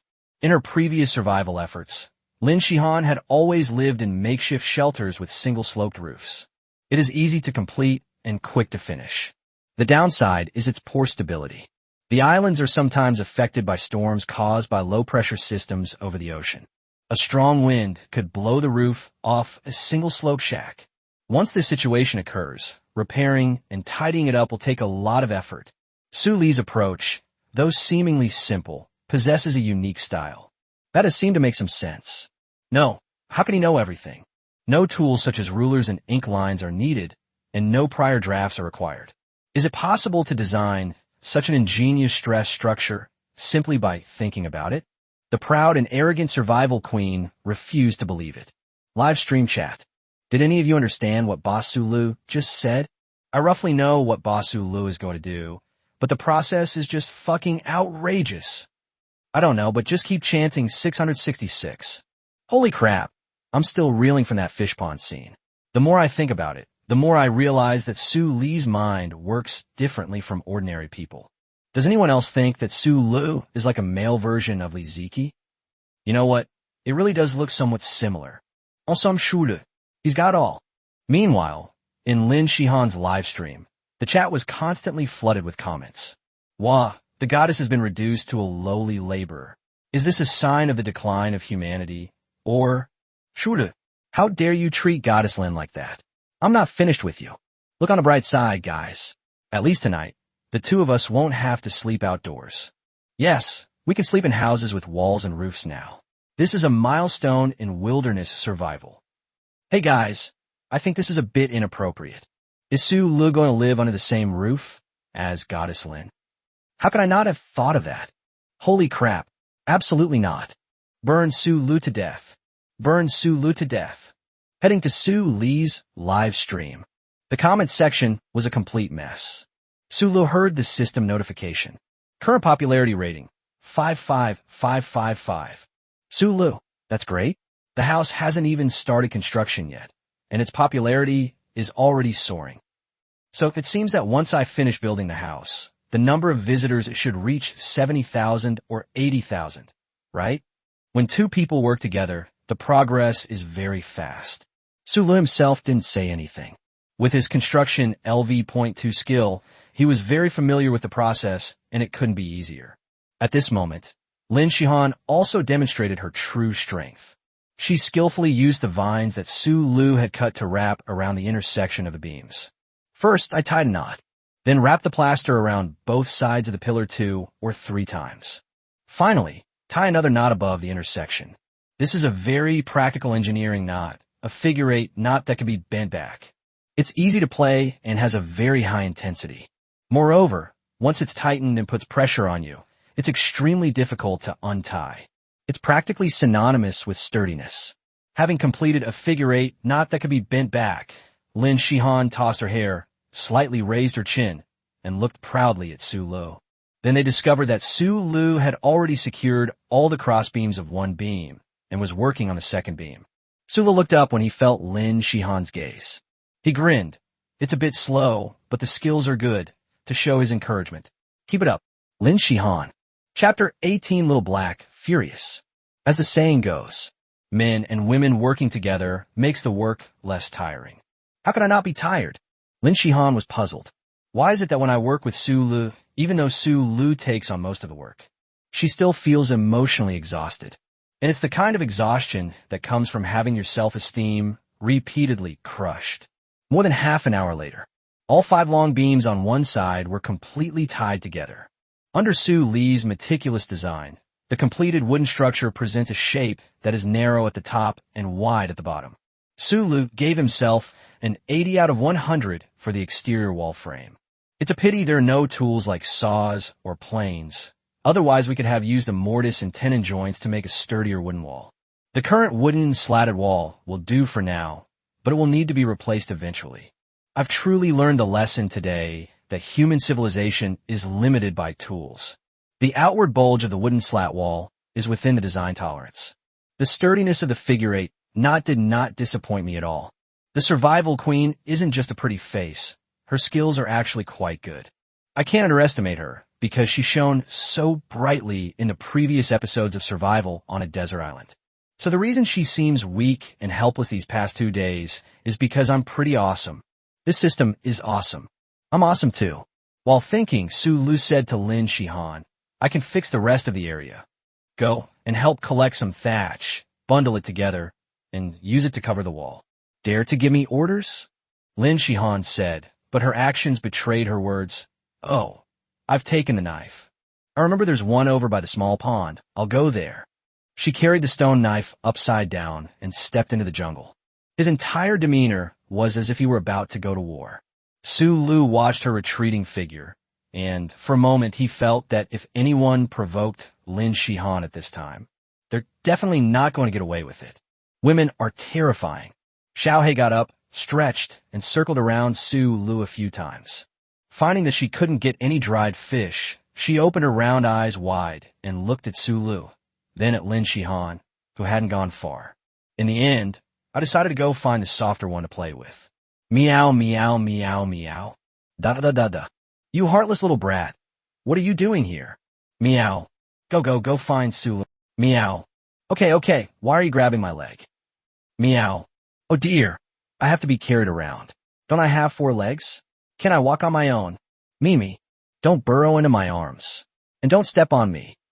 The sound gradually faded into the distance. With few structures remaining, Su Lu quickly completed the binding and began excavating caves around the cliff face. A wall made of taut wooden strips alone is certainly not enough to be fixed to the ground.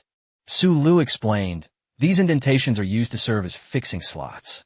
The recesses and beams correspond 1-to-1, using the elasticity of the wood to wedge it into the ground. Then it is buried and reinforced. It will be very sturdy. Cha. Lin Shihan took the stone knife away, and Su Lu used the seashells he collected after eating the sashimi feast that morning as a digging tool. Using the edge of seashell, dig a small pit about 10 centimeters deep and 4 to 5 centimeters in diameter in the ground. The sides of the cliff were also constructed in the same way. The cliff top was quite high, making it inconvenient to carve.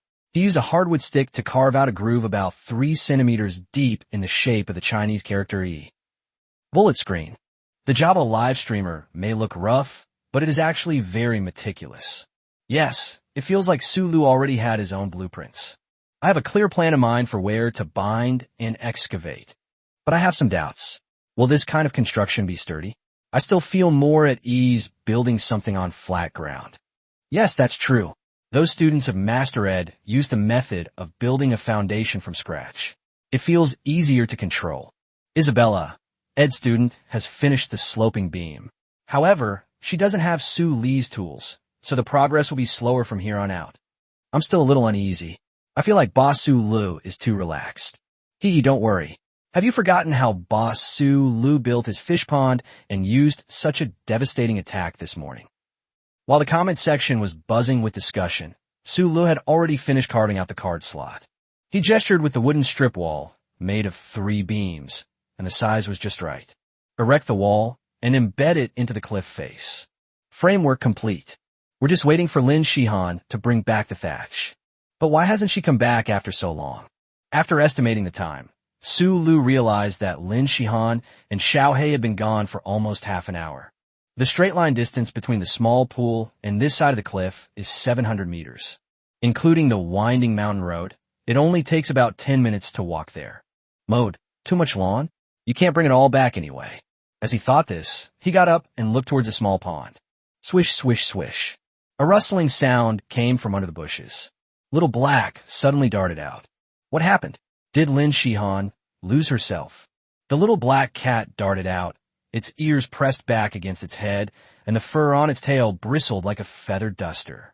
Chapter 19 Danger, Diamants Petit de Rattlesnake. By the small pond, several clumps of thatch, cut to the root, were neatly stacked not far from the bank. Along the shore, there were scattered reeds that had not yet been cleared away. Lin Shihan maintained a half-squatting, half-sitting posture, staring intently at the clump of grass in front of her. Fine beads of sweat appeared on her forehead. His clothes were soaked with sweat and clung to his skin. The stone knife leaned against his leg, still quite a distance from his hand. A rustling sound came from the grass, sharp and piercing. Through the occasional gaps in the grass blades blown open by the wind, one could see an olive-colored triangular head held high. Below the triangular head is a body covered in dark diamond-shaped markings with yellow edges. The body that can be seen is already nearly a meter long. The snake's total length is very likely to exceed 1.5 meters, or even reach 2 meters. Lin Shihan recognized it as a venomous snake with a violent temper and extremely aggressive nature. Diamondback rattlesnake, one of the world's 10 most venomous snakes. This snake has huge venom glands and fangs that are over 3 centimeters long, with barbs like hooks. Once bitten, several grams of venom containing hemotoxic toxins are injected into the wound, immediately beginning to break down tissue proteins and dissolve the blood. This resulted in massive blood loss. On an island with no medical facilities, being bitten by a diamondback rattlesnake almost always means death. Let alone islands, even in areas with advanced medical care on land. This snake causes terrifying casualties every year. And now, this spotted rattlesnake, which suddenly appeared by the pool, is less than 70 centimeters away from Lin Shihan. This distance is easily crossed by a rattlesnake that is nearly 2 meters long with just a flick of its wrist. Little Black ran away at first, but that's understandable. It's small and couldn't beat the snake. Where's Sulu? Where's Sulu? He should be tying up the wooden beams, those bad guys. Why is he not here at this crucial moment? Lin Shihan felt her body becoming increasingly stiff. Maintaining a squatting position for a long time compresses the blood vessels in her legs, hindering blood circulation and increasingly restricting her movement. At such close range, it's impossible for a human to move faster than a snake. Unavoidable. Lin Shihan had disturbed the diamond-spotted rattlesnake while she was mowing the grass. Is on high alert. The human body, a huge source of infrared heat, is a significant threat to the diamondback rattlesnake. Any movement by this infrared heat source could directly trigger its most ferocious attack. Hiss! The diamond-spotted rattlesnake flicked out its scarlet tongue. The scent emanating from a prey that is overly tense is the most delicious lure to this large venomous snake. Had she been careless, and was she going to be stopped here, failing to complete the task? A bead of sweat rolled down Lin Shihan's nose, and her expression became somewhat dejected. Hoo-hoo! She slowed her breathing, trying to calm her racing heart. Limited effect. The hands that were supporting the ground gradually became numb and cold. Swish! The sea breeze, which was normally gentle, now carried a chilling cold, and Lin Shihan managed to suppress a shiver. She felt the hairs on the back of her neck stand up completely. Stay calm, stay calm. The more this happens, the calmer your mindset needs to be. I've encountered similar dangers before. Staying calm is the best way to avoid them. Call. At this moment, even the viewers in our live stream didn't dare to breathe. Even through the screen, one is afraid of disturbing this ferocious and tyrannical venomous snake. What are the organizers doing? They need to come up with a solution right now. Damn it, trying to find a solution is useless. It's too far away to solve the immediate problem, and the nearest staff member will take an hour to get there. Goddess Lin can't last that long. No, go this Lin. Where's Sulu? Why would anyone bother checking out Su Li's livestream? Sulu, Oli Cup. Sulu is on his way. Hurry up, Mr. Sulu. Even if they arrive, it's no use. The Viper is so close to Goddess Lin. Even boss Sulu couldn't pull her away in time. At least if Sulu can get here, he can help treat the wounds and buy some time for the rescuers. He's here. Top top. Upon hearing footsteps, Lin Shihan's tense nerves relaxed for a moment. This moment of relaxation caused her to lose some of the shape of her previously maintained posture. Not good. The sudden movement of the infrared heat source in front of it immediately made the diamond-spotted rattlesnake feel a great threat. Its body is low to the ground, and it suddenly springs out like a giant spring. Hiss! Snap! A muffled thud. A flexible wooden pole struck the rattlesnake squarely on its vital spot, coming from below. The 2-meter-long snake was thrown upwards by the tremendous force. Then, Lin Shihan smelled a faint scent of sweat. Before she could react, she felt a tightness in her chest and was pushed back hard, away from the diamond-patterned rattlesnake. Shooter! Pushing Lin Shihan aside, Su Lu swiftly picked up the stone knife that Lin Shihan had dropped. Whoosh! Hunting LV.2. Chapter 21 / The olive-colored, triangular head of the diamond-spotted rattlesnake was chopped off by Su Lu and tossed high into the air to one side. The barbed, sharp fangs flew out, almost grazing his face. In its attack stance, the diamondback rattlesnake's hollow fangs are already filled with venom. They wait to pierce the victim's wounds and unleash all those deadly toxins. When it flew right up to his face, Su Lu could smell the fishy stench. You can almost see the tips of the fangs, with drops of venom overflowing from them. If it gets rubbed onto the skin of your face, wouldn't that leave you disfigured? My handsome face. That was close. I was so scared. Su Li's heart pounded wildly. The snake's head fell to the side, but it was still instinctively making biting motions. The snake's body, propelled by inertia, crashed into Su Li's arms. Snake blood gushed out. Oh my God, this is disgusting. But such opportunities are rare. He dipped his index and middle fingers in snake blood and slowly smeared 2 blood-red lines on his cheekbone. Move your wrist to one side, then let it fall. Then she tilted her head back slightly, letting her stray hairs fall loose, revealing an indifferent gaze. A cold laugh, utterly wicked and mad. If heaven had not given birth to me, Su Lu, it would have forced an eternal night. That's it. That's it. For that kind of showing off, I give myself 100 points. Both live streams were completely overwhelmed. Holy crap. Did you guys see what Boss Su Li's movements were like just now? They were so fluid and graceful. Yes, first use the wooden pole to deflect the snake's initial attack, then push Goddess Lin aside, flip over, grab the knife, and swing it again. So cool. I got goosebumps. This is insane. Even movie directors wouldn't dare film something like this. I opened a window to watch the screen recording, and Su Li's entire process took no more than 3 seconds. That skill is amazing. An old hunter. A 1,000-mile journey to save a damsel in distress with a single strike. My goodness, that's so romantic. Su Lu is a real man. Xiao He is also great. He went to inform them immediately. Otherwise, Boss Su Lu wouldn't have been able to arrive so quickly. Su Li's focused expression on his way to save people. I'm smitten. What should I do? My face is so red. The last line, that's it, isn't incredibly cool? A single strike to the enemy's head, concealing one's merit and fame. And it has enemy blood patterns on the face. Holy crap, that's so cool. I love it. The streamer is awesome. Pianro Della donated 3 rockets. Top tier, Dong Dong got rewarded with a Yacht X3. Transmigrating to ancient times as a program rewarding with a plane X1. Be Your Cat. Reward with a Yacht X5. Have I met the big shot upstairs before? Current live stream viewership, 60,000. Current live stream viewership, 65,000. Surge in popularity detected. Skill awakened. Eye of detection LV.1. Can activate a continuous skill. Coverage range of 10 meters. Every 5,000 popularity points can be exchanged for 1 second of duration. Current duration, 13 seconds. Cooldown time, 1 hour. Shooter. The Wilderness Child template gave him a topographical map of the island's south coast. However, topographic maps are static and do not indicate the necessary resources. That's normal. Plants grow and wither. Animals come and go. It's impossible to mark them all on a map. It's not a marauder's map.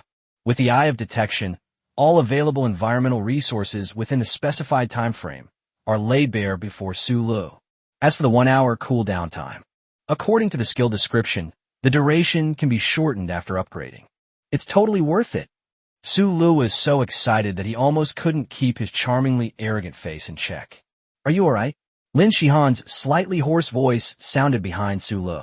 The proud and arrogant queen of survival saw Su Lu squatting in place, motionless for a long time, and thought he had been bitten by a poisonous snake. Ignoring the fact that her legs were still stiff, she propped herself up with her hands and went to check on Su Li's condition. Then slap. He tripped and fell flat on his face. Oops. The sound was soft and delicate. Su Lu turned around and saw Lin Shihan lying on the ground.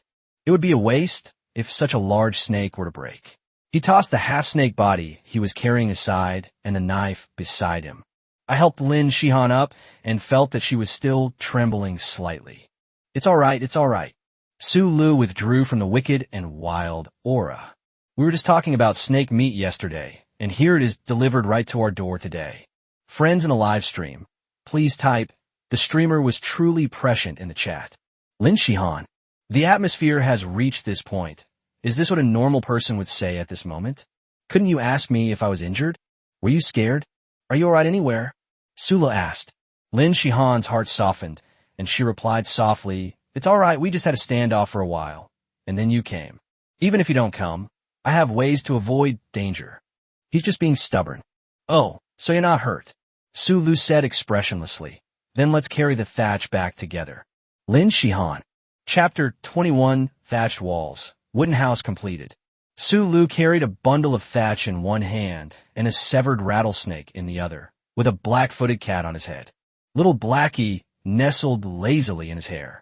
He shook his head and tried, and the little guy actually managed to stay upright without falling. Felines have amazing balance. Although Lin Shihan was still shaken by the ordeal, her strong mental fortitude allowed her to quickly regain her composure. The first rule of wilderness survival is to always maintain a positive attitude. She also carried a bundle of straw and followed behind Su Lu, glancing every now and then at the snake that had almost killed her. During the attack, the diamondback rattlesnake injected all its venom into its teeth. The snake's venom glands were completely empty. Su Lu was right. Snakes could indeed be used to improve our meals. But it's unlikely that you'd actually eat snake sashimi. Snakes carry many parasites. Lin Shihan shuddered. After returning to the cliff, Su Lu tied the snake's body with a blade of grass and hung it high up. Since it's not going to be cooked right away, I'll put it in a cool, well-ventilated place to prevent it from spoiling due to moisture and high temperatures. Su Lu explained as he hung the snake meat. Lin Shihan stood to the side, took out a piece of thatch that was just big enough to hold in one hand, pulled out a stalk, and tied it tightly at one end. Then, about 15 centimeters away from this end, tie another straw as structural reinforcement. Su Lu, who had finished processing the snake meat, also came to help. He used the same method as Lin Shihan to make bundles of thatch. Next, stack the bundles of thatch side by side, and use longer thatch to weave and tie them together. It's like sewing clothes, stitching bundles of thatch together in this way. It was made into a whole thatched skirt. The width of the thatch skirt is the same as the width of the wooden slat wall we made. Then like this. As she spoke, Su Lu leaned the finished thatched skirt against the bottom of the wooden wall. Then, using the soft vines that were prepared beforehand, tie in knot at intervals to fix the thatched skirt to the crossbeam of the wooden wall. The first layer is now complete. Let's continue. After making another set of thatched skirts, Su Lu tied the second layer on top of the first layer. Make sure the second layer is at least 1/3 the height of the first layer. Areas that overlap should also be tied up with soft vines. In this way, even if there is a strong wind, the bundles of thatch can be kept from being blown away by the mutual support between them. On one side of a short wooden wall, about a meter wide, Su Lu and Lin Shihan covered the top with their thatched skirts. Su Lu left a gap about 30 centimeters from the top. On another 2-meter-long wooden wall, after the thatched skirt covered the wall to a height of about 1 meter, a window was left open. The window is about 50 centimeters wide, square, and uses a piece of thatch of the same width as the window panel, the bottom of which can be lifted up. It can be opened and closed, making it very flexible. Continue covering upwards, maintaining the pattern that each layer overlaps the next by at least 1/3. Similarly, An opening of about 30 centimeters is left at the top. Bullet screen. I understand everything else, but what's the purpose of leaving this opening in a roof? Won't it leak? Just watch quietly. If Boss Su Lu is doing this, he must have his reasons. What's the rush? It doesn't seem like it should leak because the cliff above is blocking the rain. It took Su Lu and Lin Shihan about 4 hours to complete the 2 thatched walls.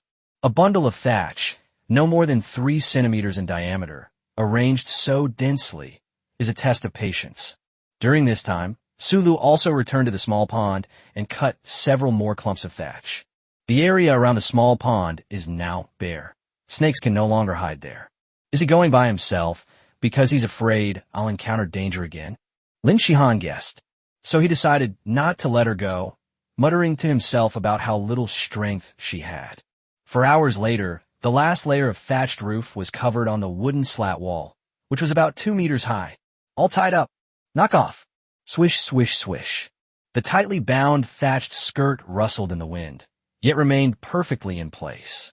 Su Lu and Lin Shihan stepped back a few steps so that their respective cameras could capture the full view of the wooden house. Beneath a steep cliff, 2 sections of thatched walls bulge out like kettles. The tightly sewn pale green thatched skirt kept the outside wind out. The gap above that serves the perfect purpose of ventilation. Through the narrow door less than a meter wide between the 2 thatched walls, you can see the setting sun casting its even rays into the room. This gives the whole room a warm feeling. It's not actually cold on the island. This warmth acts directly on the heart. The 2 sections of walls, which don't look fancy, create a feeling of home. Looking at Su Lu, Lin Shihan felt that he wasn't actually that bad. Chapter 22 Fish Pond, Picking and Choosing. Stretched. The bones and joints made cracking and popping sounds. This does not mean that he has mastered supernatural powers. Rather, it was because his body had become tired and stiff from repeatedly bending over to tie the thatch and then standing on tiptoe to bind it. What a hassle. Su Lu couldn't help but complain. Luckily, the house was designed to be sturdy. Otherwise, who could stand having to repair it every few days? Lin Shihan blushed. In the previous episodes of her survival journey, she spent a lot of time repairing her shelter. If it were yesterday, she would have already started to criticize Su Lu in her heart and call him annoying. But now, unusually, she didn't have that thought. On the one hand, it's because the wooden house Su Lu built did indeed balance practicality and sturdiness. And it's also quite aesthetically pleasing. On the other hand, the two of them have worked together to accomplish so much. Even the most arrogant person should have had enough of that. Am I going to be living here for the whole year? That doesn't sound bad, Lin Shihan thought. After upgrading his skills, would he have to rebuild everything from scratch? Oh well, for the sake of popularity, Su Lu decided to let it go and put such a long-term concern out of his mind. He smiled at the camera and said, "Hey viewers in the live stream, what are your thoughts?" Bullet screen. Great skill appears clumsy. You can see that the streamer paid attention to every detail from the very beginning of setting it up. What a beautiful little house. The structure is so ingenious, built into the mountainside. I'm impressed. Imagine lying in a little house like this as night falls, looking at the stars through the window. It's so romantic. Not only that, you can also see the sunrise if you want. The position of the anchor's window is a bit special. It blends seamlessly with its surroundings, exuding a secluded, otherworldly atmosphere nestled among mountains and rivers, inspiring longing in people. I guess Su Lu has an architectural background. Not necessarily. Su Lu is a complete genius. Have you forgotten what happened when he chopped down the snake? Ha ha ha. I finally got my revenge. I just checked out the other live streams, and Su Lu was the first one to build a house. Foreign language. That's because your Su is cooperating with others. But our Smith is fighting alone. Foreign language. Not bad. Su Lu, you're good at taking shortcuts. Lai Sang, a true man, conquering Bermuda all by himself. What did those foreign devils say up there? Oh, the foreign devils aren't having it, so they're spewing nonsense. Ha ha, let them rant. They got a mouthful of lemons. Aren't they sour? Current live stream viewership, 69,000. The increase in popularity wasn't as explosive as expected. Su Lu thought, is it because slaying a rattlesnake by the pool instantly elevates the event's prestige and has garnered a lot of popularity. I completed the house construction so impressively. Don't I deserve another explosion of popularity? It's so hard. I'm bearing pressure that I shouldn't have at my age. By the way, why haven't my skills leveled up? Is it because LV.2 is the current level cap? Does the Child of the Wild template only support this high level? That should be it. So that means there will be other templates later? I can't wait. Let's leave the house like this for now. Sulu interrupted Lin Shihan's thoughts and urged her. It's almost low tide again. Let's go to the beach and see what we can catch this time. Oh, Lin Shihan said reluctantly. He kept looking back as he took a step. We kept turning back until we reached the rocky area. No, I wasn't like this before. Lin Shihan expressed a reflection on her current state. I want to look back a couple more times. Half of the fish ponds dug this morning are still submerged by seawater. Only 3 are visible. Bullet screen. Besides 666. What the hell else can I say? The streamer is really awesome. Hurry up and show me what kind of fish you caught, streamer. How can there be people like this upstairs? I already said the streamer can't see the comments. Sulu adjusted the camera and aimed it at the fish pond. The fish pond at the highest point doesn't have much water, and there aren't many fish either. It's probably because of the tidal depth that very few fish, shrimp, and shellfish have washed up to this area. Take a few steps forward. There are some fish here, as well as small oysters, scallops, and raw oysters. Yes, we ate all this morning. Let's have something different. Keep going. When the third fish pond came into view, the entire audience in the live broadcast room couldn't help but gasp in surprise. The fish trapped in this section, both in size and number, completely exceeded the audience's expectations. Flounder and grouper. I won't eat oysters, scallops, or raw oysters the size of my palm. Sulu was picky. Bullet screen. I have a feeling that Sulu is showing off to us. Parting a layer of shallow sand, an octopus waved its tentacles and darted past Sulu. Bullet screen. Excuse me, may I take up a little of your time? I'd like to tell you about our Heavenly Father and Savior Cthulhu. Chapter 23, 1 slice, 1 cut. Isn't that the main course? Cthulhu, what the hell? Isn't Cthulhu the ghost formed from the resentment of squid that got eaten at a barbecue stall in the summer? My grievances about grilled squid are overwhelming. This grilled squid compendium you mentioned, will it come with sweet fillings? Now that you guys upstairs mentioned it, I'm tempted to order some grilled squid. I'll go order some takeout. Ha ha. Finally, there's a time when we can avoid being poisoned by Boss Sulu. There won't be any fire on the island for a while. Yes, several streamers tried to stir up trouble today, but unfortunately, they all failed. With such high humidity on the island, starting a fire isn't so easy. Drilling wood to make a fire sounds simple, but it's actually quite difficult in practice. It's rare for a streamer to fall behind like this. Other streamers are at least already trying. Upstairs, you're calling it crime because you've worn your hands raw drilling wood, but you're saying it's already being tried? That's not entirely true. The act of trying is itself admirable. What a pity. The first one to start a fire will get a prominent cover feature. It seems like Sulu will miss out. Sulu poked the octopus's deflated head, and the octopus protested by waving its tentacles a few times. Then, puffed, a spray of ink splattered out, turning the third pond pitch black. Inside, there's nowhere to hide. Flounder, grouper, oysters, mussels, clams. So they were all covered in black stains and dispersed, cursing and swearing. Lin Shihan said helplessly, even if octopus ink is edible, how are we supposed to catch fish after you turn the pond like this? Huh.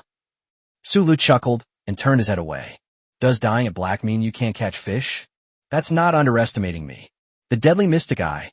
No, it's detective eye. Open. The 13-second countdown has begun. In an instant, Sulu saw various shapes and colors of outlines swimming in the pitch-black water. They all kept their distance from the octopus. Dislike, also far away from Sulu. Fear. With his hunting LV.2 skill, Sulu made these sea fish feel the presence of their natural enemy. They are afraid. The king who fears the wilderness. Even the king who fears the ocean. The above is Sulu's imagination. If someone steps into a pond, won't all the fish have to avoid them?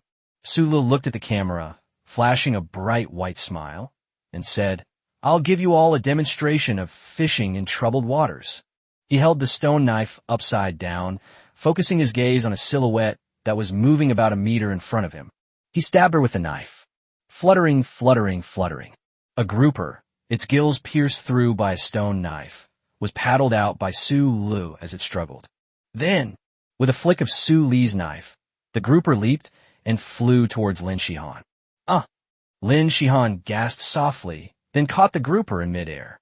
The way her delicate eyebrows suddenly stood up caught me off guard. Not bad, Su Lu thought, lowering his head to continue searching for prey. Lin Shihan used a blade of grass to thread through the mouth and gills of the grouper, making it easy to carry. Su Lu continued to strike, and the various sea fish washed ashore by the tide drew parabolic arcs before landing in Lin Shihan's arms. That's enough, that's enough. I can't eat any more. Lin Shihan complained as she strung the fish, but her face showed an extremely happy expression. Bullet screen. Goddess Lin seems to be enjoying herself. Women, they say no, but they actually want more. Touch more, touch more. What the hell? A car will ran over your face. Watch out, your accounts might get banned. Nothing is happier than slacking off. If there is, it must be slacking off with Goddess Lin. Upstairs, you're only on the 3rd floor. I'm slacking off at work, watching streamers play with girls while slacking off. That's the ultimate slacking off. Awesome. I'm ashamed to admit my inferiority. When Lin Shihan shouted no for the 3rd time, Su Lu finally straightened up, still feeling unsatisfied. The duration of the eye of detection has expired. Within 13 seconds, the knife moved like a god. With the hunting LV.2 skill, Xiaosu's throwing knives never miss. In Lin Shihan's hand, she held 7 various sea fish that were still flapping around. Why hit so many? She brushed the water off her clothes, which had been splashed by the fish's tail. Can't we eat it all? Will it all go bad? Her tone still carried the joy from before, soft and gentle. Such a beautiful woman is definitely cuter when she acts coquettish. Su Lu took a breath and replied, We'll eat 2 tonight and string the rest together to air dry, just like how we make cured pork back home. The flavor is just as good as eating it fresh. You have to spend a whole year on the island. How can you do it without some preparation? Enjoying life is all about mixing and matching different dishes. Okay, Lin Shihan blinked. You caught the fish, so you get to decide. Seeing that Su Lu still showed no sign of leaving, she urged, It'll get dark if you don't leave soon. Oh, no rush. Su Lu tossed the stone knife in his hand up and caught it again. What you've taken are just side dishes. There's one last main dish left today, waiting for me to fish it out. Chapter 24 Coconut Crab with a big head. Anything else? That's already a lot, Lin Shihan asked. What's the main course? As she asked her questions, the string of fish jumped and splashed. The little black, fluffy head peered down next to the bottom fish, its nose twitching. While the two weren't paying attention, it quickly tore off half of its tail, carried it under the rocks, and began to nibble on it. Lin Shihan glared at Xiaohei in annoyance. However, remembering that it was Xiaohei who notified Su Lu when they encountered the rattlesnake today, she simply cut off the remaining half of the fish and threw it to Xiaohei as well. Little Black, snoring loudly, Su Lu smiled and said, We can usually eat these sea fish, and there are also fish in the fish pond that we can't usually eat. Is there anything else? I checked the fish pond earlier. Besides these fish, there are only some shellfish. The guy who's keeping everyone in suspense is a bad guy. That stubborn Sundara, the arrogant side, is starting to rise again. Su Lu didn't look at her. What he saw with his eye of detection just now wasn't just a few sea fish and shellfish. The real big fish are hidden beneath a shallow layer of mud and sand at the bottom of the fish pond. Even Su Lu was surprised when he saw the color and outline of the truck. He carefully pierced the mud and sand with the stone knife, feeling the tactile feedback from the blade. Move it little by little, getting closer to the outline in your memory. After confirming that the location hadn't changed much, he carefully used the blade of his stone knife to clear away the mud and sand on one side. Draw an irregular ellipse with a considerable area. Seeing Su Li's cautiousness, Lin Shihan also held her breath, staring at the stone knife with great curiosity. A very soft clicking sound was heard. That was quite forceful. Su Li's lips curled into a smile. That click sound came through the mud and sand and the water surface of 40 or 50 centimeters. One can imagine how much force must have been involved in that impact beneath the mud and sand. Rise! Sulu lowered his stance and exhaled sharply. Immediately, he forcefully lifted the stone knife in his hand upwards. Whoosh! The sound of water was deafening. What was brought out by the stone knife was a creature the size of a human head. Crab? Coconut crab. Lin Shihan recognized this rare delicacy at a glance. That's some seriously incredible luck. Coconut crabs are already rare, and the one Sulu caught must weigh at least 10 pounds. How could such a small fish pond possibly harbor such a large fish? Sulu was right. Compared to this coconut crab, the fish he caught earlier were only fit to be side dishes. The coconut crab's enormous pincers were clamping down firmly on the stone knife in Su Li's hand. The seemingly soft but actually powerful click sound just now was from when the crab claws clamped onto the stone knife. Some viewers in the live chat provided explanations. Coconut crabs, as the name suggests, eat coconuts as their main food. Its powerful claws can easily crush the sturdy coconut shell, allowing you to eat the coconut meat and juice inside. Master Sulu is truly an expert. If he were to directly attack and anger this crab, he might just pinch his hand off with one blow. No, upstairs, is that really a crab? It's so big. What do you think? Coconut crabs are probably one of the largest crabs. The only crabs that can be bigger than it are Alaskan king crabs.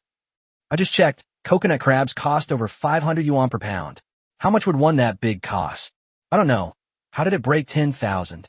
Once coconut crabs get big enough, they're auctioned off in a market, and the price isn't simply calculated by multiplying the weight by the price per unit area. Judging by the size of this coconut crab, it could probably be crowned the king of crabs in some markets. Holy crap. It looks awful. Hee hee, it looks ugly, but the taste is absolutely amazing. Really? I'm so hungry. I want to eat it too. Oh, I remember the ID upstairs. Didn't you order grilled squid for delivery? Weren't you afraid of being outshone by Isulo? That's heartbreaking. I don't think grilled squid tastes good at all these days. The eye of detection skill has been upgraded. Current level, LV.2. Current live stream viewership, 730,000. Eye of detection skill duration increased. Current duration, 15 seconds. Eye of detection skill cooldown reduced. Current cooldown, 55 minutes. New skill unlocked. Material processing LV.1. Sulu, holding a heavy coconut crab, is showing it to the camera from all angles. A series of prompts made him beam with joy. Oof, what a silly joke. Lin Shihan couldn't help but smile slightly. That arrogant brat. He was so nonchalant just now, Sulu complained.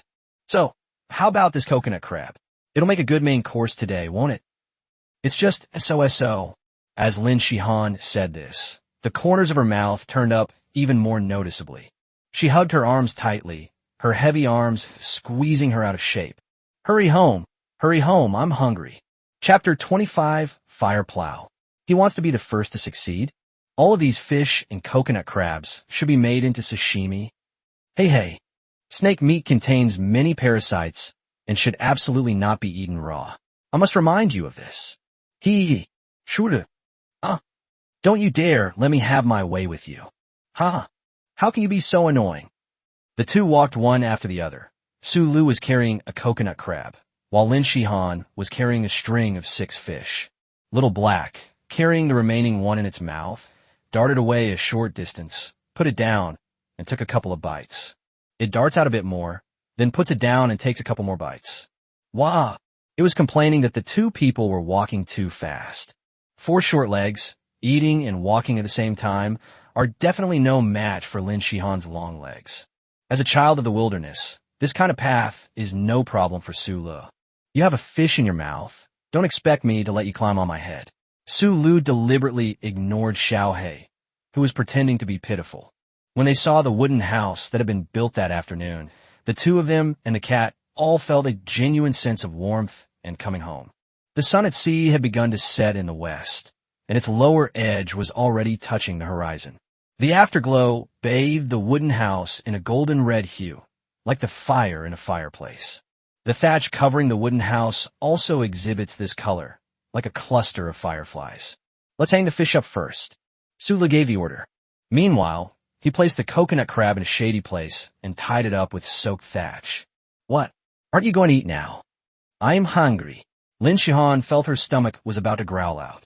Lin Shihan pouted at herself, feeling increasingly dependent on him. In a moment, Sulu smiled mysteriously. This meal is a prearranged one. Cook. Lin Shihan didn't react for a moment. Not to mention her, neither of the two people in a live stream had a clue what Sulu meant by those words. Bullet screen. Is boss Sulu trying to stir up trouble? It's fake, right? Other streamers have been trying to attract viewers for ages and haven't succeeded. They're still starving. What can we use to start fire? Friction? Difficulty level, tens of stars. Possibility of starting a fire, 1 star. Dr. Ed's students are using fire bows. The one that's progressing the fastest is already smoking, but we still can't see any flames.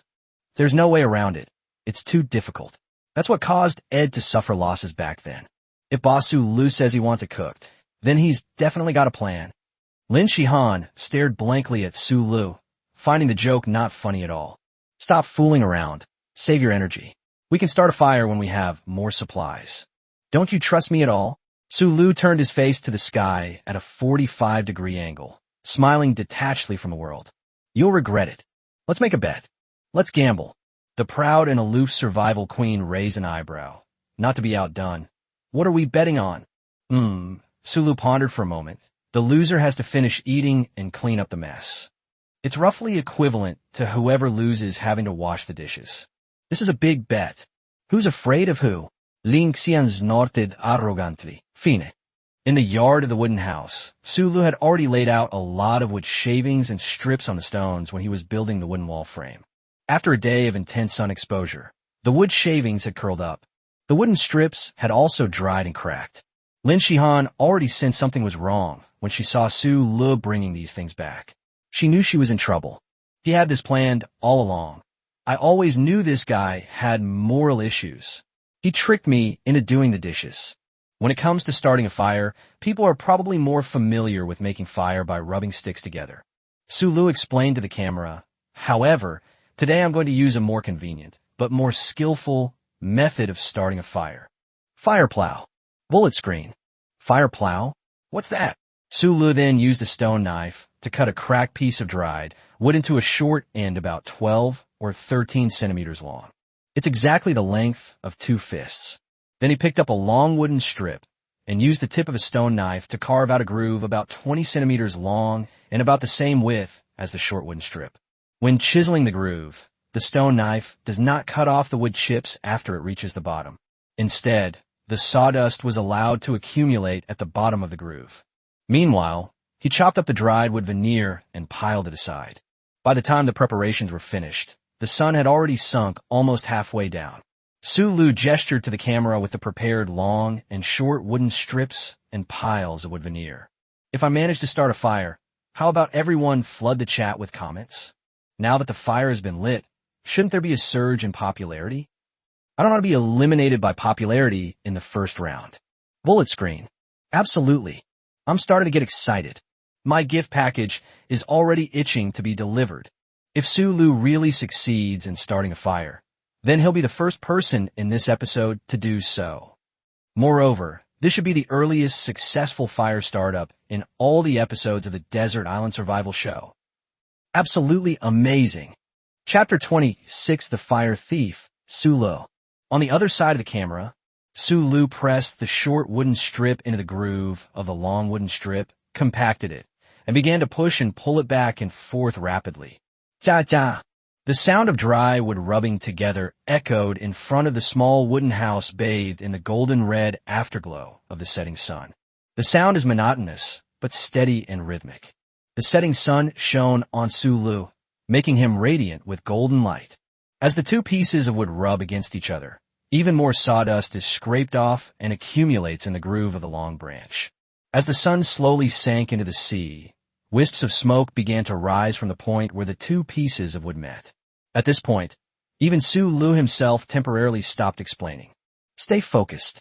This is the most crucial moment for starting the fire. The rising smoke only indicates that the temperature of the two pieces of wood is constantly increasing. However, to actually ignite a spark, extremely high requirements are placed on the speed and angle of pushing and pulling the fire plow, as well as the control over the entire ignition process. Otherwise, it wouldn't be like this. With over 100 survivors, they still haven't lit a single fire. There's a reason why our ancestors ate raw and cold food for tens of thousands of years before they started using fire. The smoke continued to thicken, and Su Li's movements became faster and faster. Cha-cha! My hand speed, honed from being single for over 20 years, is absolutely not to be wasted. The sun had completely sunk into the sea, and darkness and silence descended all around. Because Su Li hadn't switched to night mode yet, the camera could only capture the rhythmic sound of wood rubbing together. This causes live stream to go black instantly. More than 70,000 people stare at the black screen, holding their breath. Lin Shihan stood to the side, holding down Xiao He, whose eyes were wide open and couldn't help but bite her lower lip. Within the groove of the long wooden branch, tiny sparks suddenly flickered. Su Li made a decisive decision. He tilted the long wooden pole to one side, and the wood chips that accumulated during the friction fell into the pile of chopped and dried wood chips. Immediately afterwards, Su Li casually tossed aside the two wooden poles, one long and one short, picked up the pile of sawdust, and brought it close to his mouth. Whoosh! The flowing air currents moved the air on the surface of Mars, helping to ignite the flames. The clicking sound in the live stream room disappeared instantly. Bullet screen. Could it be that Boss Su Li has failed? Let's wait and see. Boss Su Li seemed so confident just now. He definitely won't do it. It's okay. It's okay even if we fail. Other streamers have failed too. The wisps of smoke gradually spread under the influence of the airflow blown out by Su Li. Then, quite abruptly, in the pitch-black night, a flame leaped and shot out. The originally pitch-black livestream screen was filled with this flame. The flames were moved away, revealing Su Li's face illuminated by the firelight. He lowered his head slightly as he blew on the fire, then raised it slightly. His gaze was indifferent, and one corner of his mouth was turned up. To pass on the fire? He tilted the hand holding the ball of fire, and the flame fell onto the pile of wood branches that had been prepared beforehand. A single firefly illuminated the entire night sky. Ignite skill upgraded, current level LV.2. Hot, hot, hot, hot, hot, hot. Showing off comes a high price. I hope he didn't get burned. Su Li looked at his palm with heartache from an angle that the camera couldn't capture. Thank goodness, I'm tough and didn't get hurt. I'll have to be more careful about what I wear next time. In a live stream, everyone was stunned. Bullet screen. Did you see that? Did you see that? A pitch-black night, utterly silent, and then suddenly, a flame ignites. The dawn of enlightenment. I got goosebumps all over. That flattery upstairs is going too far. Now we can confirm that what Boss Su Li said was right. What he said he would do, he will definitely do. If you say you'll start a fire, you'll definitely start one. Fire plow, right? I've memorized that technique. I'm gonna go and test my skills against the firewood in the kitchen. Heck, kid, if it were really that simple, why would it stump so many survival experts on desert islands? Anyway, Su Li is awesome. Hey guys who were just saying they were itching to get the gift package, start sending your tips. Slight smile send a heart to the streamer. The CEO of the Funeral Love family fed the streamer spicy snacks. Crooked Mouth Dragon King donated a supercar. Heaven Above donated 3 rockets. Transmigrating to ancient times to become a programmer rewarding with a plain X1. Be Your Cat reward with 4 yachts. The screen was flooded with donations instantly.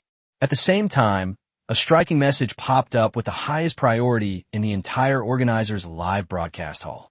Livestream Room 97, contestant Su Li, has achieved the following. Fire Thief. It took 2 days to start the fire, breaking the record for the fastest fire start in desert island survival. Donations have surged into the top 3 on the hourly leaderboard. Puff. After handing over his work and preparing to leave, Mr. Chun, who was holding a cup of milk tea and clocking in, accidentally sprayed a mouthful of milk tea onto the time clock. Am I Su Li again? Aren't you even letting people get off work? Chapter 27 Popularity Source. Yesterday, after Mr. Chun and Mr. De finished talking about Su Lu, Manhwa, and Mr. De students, I stopped paying attention to Su Lu. 100 contestants, 100 live streaming rooms. There are quite a few world-class celebrities. In the early stages of desert island survival, those players who already have experience, skills, and popularity are definitely more worthy of attention. Of course, the organizers will also keep an eye on those who perform particularly poorly and can be seen as comedic. Su Lu is in an awkward position, caught between a rock and a hard place. Moreover, in previous episodes, the earliest achievement of Fire Stealer in the survival game was achieved on the 4th day. Even a master of desert island survival like Ed Stafford has a saying, start by starving for 3 days. Generally speaking, in this kind of survival without any tools or supplies, it is already very difficult to barely ensure that you have water to drink and find some food to fill your stomach in the first 3 days. There are very few who can carry out their survival strategy in such an orderly manner, like Ed Stafford's 4 students and other top athletes from various countries. Still need to start a fire? Where would I find the energy to do all this? During the day, Mr. Chen also paid attention to those contestants who were trying to start a fire. They all failed, which is not surprising. As a result, when it was time to leave work that evening, Mr. Chan was happily drinking milk tea and singing songs, about to go have dinner with his girlfriend. Su Lu has successfully started a fire. Who would have thought? He rushed back to the studio, where the staff had already projected the screen recording of Su Li's performance. A flame in the darkness.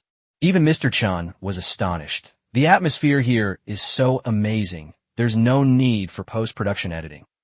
This scene of successfully starting the fire is meant to be featured on the cover. For scenes that are too ordinary, post-production editing and dubbing are also required.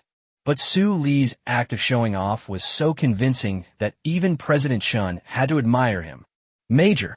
He glanced at Uncle Da, who was on duty next to him. How about it, Advisor Ed? Your student has lost this time, hasn't he? I'm very happy, although I might have to postpone having dinner with my girlfriend.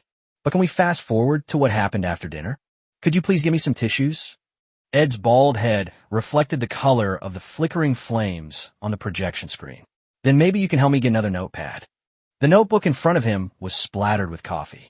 Chun, don't look at me like that. I'm surprised too.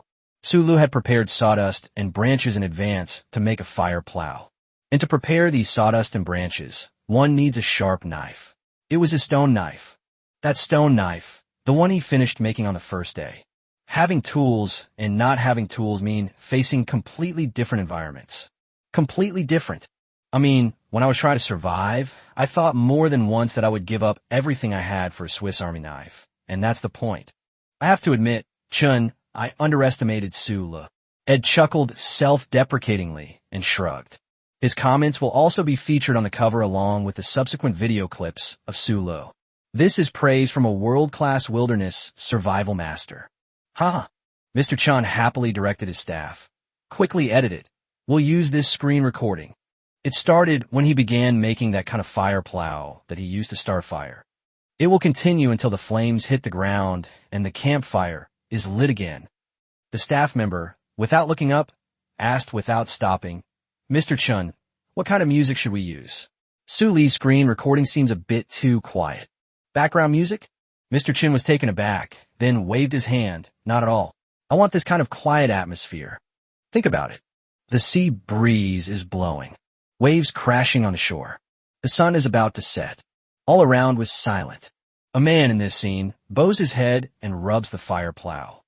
The sun set completely, and darkness enveloped the earth. The atmosphere gradually became oppressive, and hope gradually faded. At this time, call. The flames are ignited. The night is torn apart.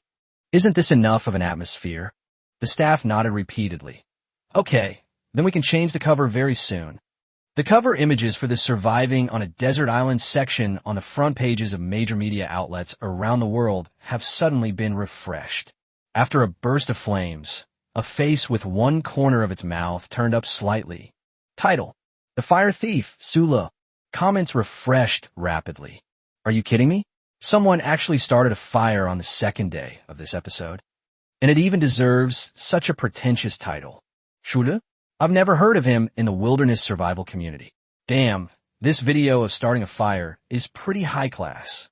I'll add it to my favorites first, and then I'll read it when I get home from get off work. Just finished reading it. Did you see Ed's comments? This Sulu, his preparations are meticulous. One step after another, he's definitely got some skills. Popularity value fluctuated drastically. Recalculate stable popularity value. Current live stream viewership, 130,000. Chapter 28 Steamed Grouper. Gain new skill, cooking LV.1. Gain new skill, unyielding will LV.1. With over 100,000 views, the Wilderness Child template upgrade option is now available. All skills upgraded to LV.2, promotion complete. A dramatic fluctuation in popularity? You must be a freeloader who followed, but never sends any gifts. Just as I guessed, there are even higher level templates above the Wilderness Child template. Need to upgrade the skill level to level 2 to complete the upgrade? Sure enough, the maximum skill level that the Wild Child can support is level 2. Danger perception is a passive skill, and there's no skill level indicated. We can ignore it for now. My current level 2 skills are directional marking, animal taming, trap making, construction, fire starting, hunting, and tool making. Detective Eye is also a second skill, but it is a continuous skill that can be turned on and off. The remaining level 1 skills that need to be upgraded are material processing, cooking, and unyielding will. Yes, stone eyes are made for natural stone. So, material processing can be used to process non-natural materials. It can be used to tan leather and make hemp rope, etc. What the heck is unyielding will? Template promotion is unlocked when popularity reaches 100,000, but no new skills are unlocked when popularity exceeds 100,000. It looks like I need to complete the template upgrade first before I can acquire new skills. I just don't know if the new skills will also be unlocked with 10,000 views. Most likely not. I can't wait to see what the next template will be. After taking stock of the spoils, the campfire in front of us was already burning brightly. Sulu arrogantly and coldly tilted her head back at Lin Shihan. Woman, you've lost. I didn't mean to renege on my debt. Lin Shihan tucked her hair behind her ear, sat down by the fire, and said, It's just cleaning up the mess after we eat. It's no big deal. My stomach is rumbling. Lin Shihan blushed. You can't hear me. You can't hear me. The campfire made her face feel a little hot. Sulu pretended not to hear and said, For our first dish today, let's have steamed grouper. The viewers in the live stream were completely confused. Steamed? How do you mean steamed? There aren't any steamers on the island. Streamer, you should stick with grilled fish. Steaming it looks like it'll turn out badly. I also think it might backfire. Steaming looks simple, but it's actually not that easy. If the heat isn't right, it'll either be overcooked or undercooked. They've just lit the fire, and they're already showing off like this. Sulu then used a stone knife to cut open the belly of the grouper. Skillfully remove the internal organs and scrape off the fine scales on the body surface. Then wipe away any remaining mucus with fine thatch. He moved a flat stone, laid the cleaned grouper on it, and then cut off the head and tail. Following the spine of the grouper, Sulu carefully sliced off the belly and back meat by making cuts parallel to the fish's body. We first sliced the grouper into 5 pieces, 2 pieces each from the belly and back, and 1 piece from the bone. We should discard the fish head, tail, and bones. As he spoke, Sulu called over Xiaohei. Little Black happily carried away a fish head, tail, and bones that were larger than its body, and ran to the side, purring softly to enjoy its dinner. Sea fish don't have many bones, but it's still better to pick them out for easier eating. He continued cutting parallel to the inside of the 2 fish bellies, close to the ribs, slicing off 2 rows of large, thin spines. On the back of the fish, a stone knife is used to cut along the spines, creating a 7 shape. Sulu held up 2 pieces of fish belly and 2 pieces of fish back meat that he had sliced off, showing them to the camera. Look, these are the spines on a grouper. After removing these bones, the remaining fish meat is completely boneless, so you can eat it without worry. If you're cooking at home and don't know how to operate the equipment, you can leave this step to the vendor. Bullet screen. The streamer is a very particular person. How can you remove thorns so cleanly with just a stone knife? Handsome Junior. I've learned it. I'm going to go and fish with the fish my mom just bought. The instant noodles I just made suddenly don't taste good anymore. I want to eat steamed grouper without bones. You're an expert at removing the thorns, but I'd like to know how the steamer steams it.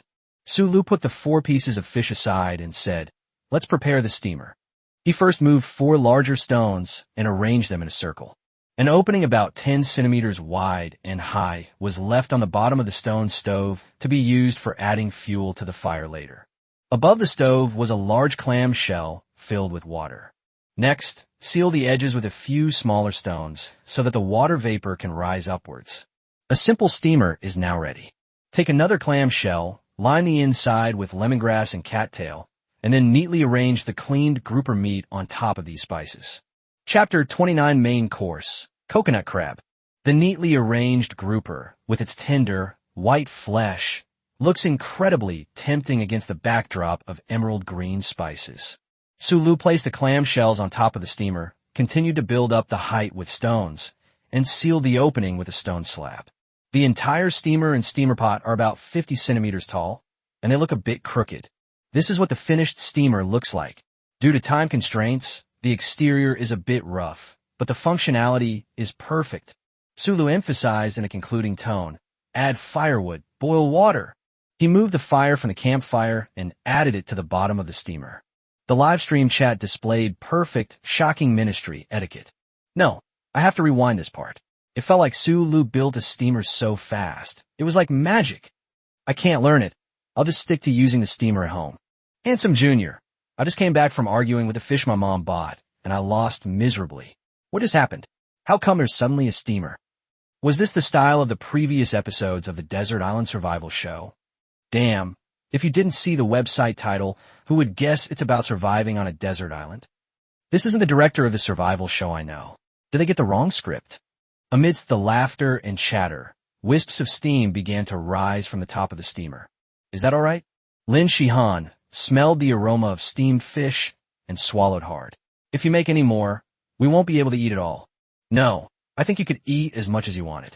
Sulu pretended not to see Lin Shihan swallowing and said, after removing the bones from the grouper, there isn't much left. Surviving on a desert island, the days are tough, so of course we have to eat well at night. If we say we're going to have coconut crab as the main dish, then we absolutely can't cut corners. Is it tough? I don't feel it. Lin Shihan secretly retorted in her heart. This is so much happier than my previous wilderness survival experiences. Speaking of which, where did you learn all these strange and unusual skills? Lin Shihan wrinkled her nose in protest. So arrogant. If you just honestly say you're hungry and want to eat soon, it's not like I won't give you food. Sulu complains. So what do you plan to do with the coconut crab? Ah, Sulu drawled. Steamed or grilled, whichever you prefer. Why can't we have both? It's such a big one. Even if you remove the shell, there's not much meat. I think we'll get tired of eating it the same way. Lin Shihan felt a bit conflicted. Then let's grill it, she said. Yes, the correct answer is that I want them all. Lin Shihan, can you let me choose? Duong, duong, duong. Sulu twisted his body, dodging Lin Shihan's long legs, and ran over to pick up the tied-up coconut crab. Lin Shihan still thought it was ugly, she thought to herself. She had absolutely no intention of helping with the cooking of the coconut crab, although she was watching from the side while the grouper was being steamed. But it's different. She wanted to help when steaming the grouper, but Sulu was too fast, and she didn't have time. With a swift stroke of his knife, Sulu chopped the coconut crab into 8 pieces. He divided the crab claws and legs into one group, while the crab's body, which was as big as 2 palms put together, was another group. The segments and abdomen of the coconut crab contain a large amount of fat. The crab roe, especially from the abdomen, is particularly delicious. But because of its large size, if you eat the whole thing, the deliciousness can become cloying, and too much of a good thing can be bad. So we grill the body of the coconut crab over a fire, and then steam the claws and legs. While explaining to the live stream, Sulu placed a few more stones on top of the campfire to create a porous surface. He placed the coconut crab's body directly on the flat stone, about 10 centimeters away from the tip of the flame. Hot air rises upwards, baking the coconut crabs through the cracks in the rocks, and tiny fat bubbles slowly seep out from the cracks. Sizzle, sizzle. It dripped onto the fire, making a sound that tantalized the index finger. Also emanating from it was a fragrance with a coconut scent. Lin Shihan couldn't help but shift her position slightly. Grill it a little longer. Su Lu teased, coconut crab meat is thick and oily, and the crab roe is rich and greasy. If it's not cooked thoroughly, be careful not to get diarrhea from eating too much. Sensing that Lin Shihan was about to kick someone with her long legs again, he quickly added, however, the grouper is cooked to perfection now and can be taken out of the pot. When the stone slab covering the steamer was lifted, a large amount of steam poured out, forming a sizable white cloud. What follows is the clear and intense aroma extracted from the roasted lemongrass. This fragrance also carries the subtle scent of cattails. The complex scents became ethereal and elusive. Su Lu placed a thick layer of straw under his hands and took the scalding hot clamshells out of the steamer. In an instant, the strong scent of lemongrass and the refreshing scent of cattail were all suppressed. Chapter 30 Clam Meat. Understanding Ingredients.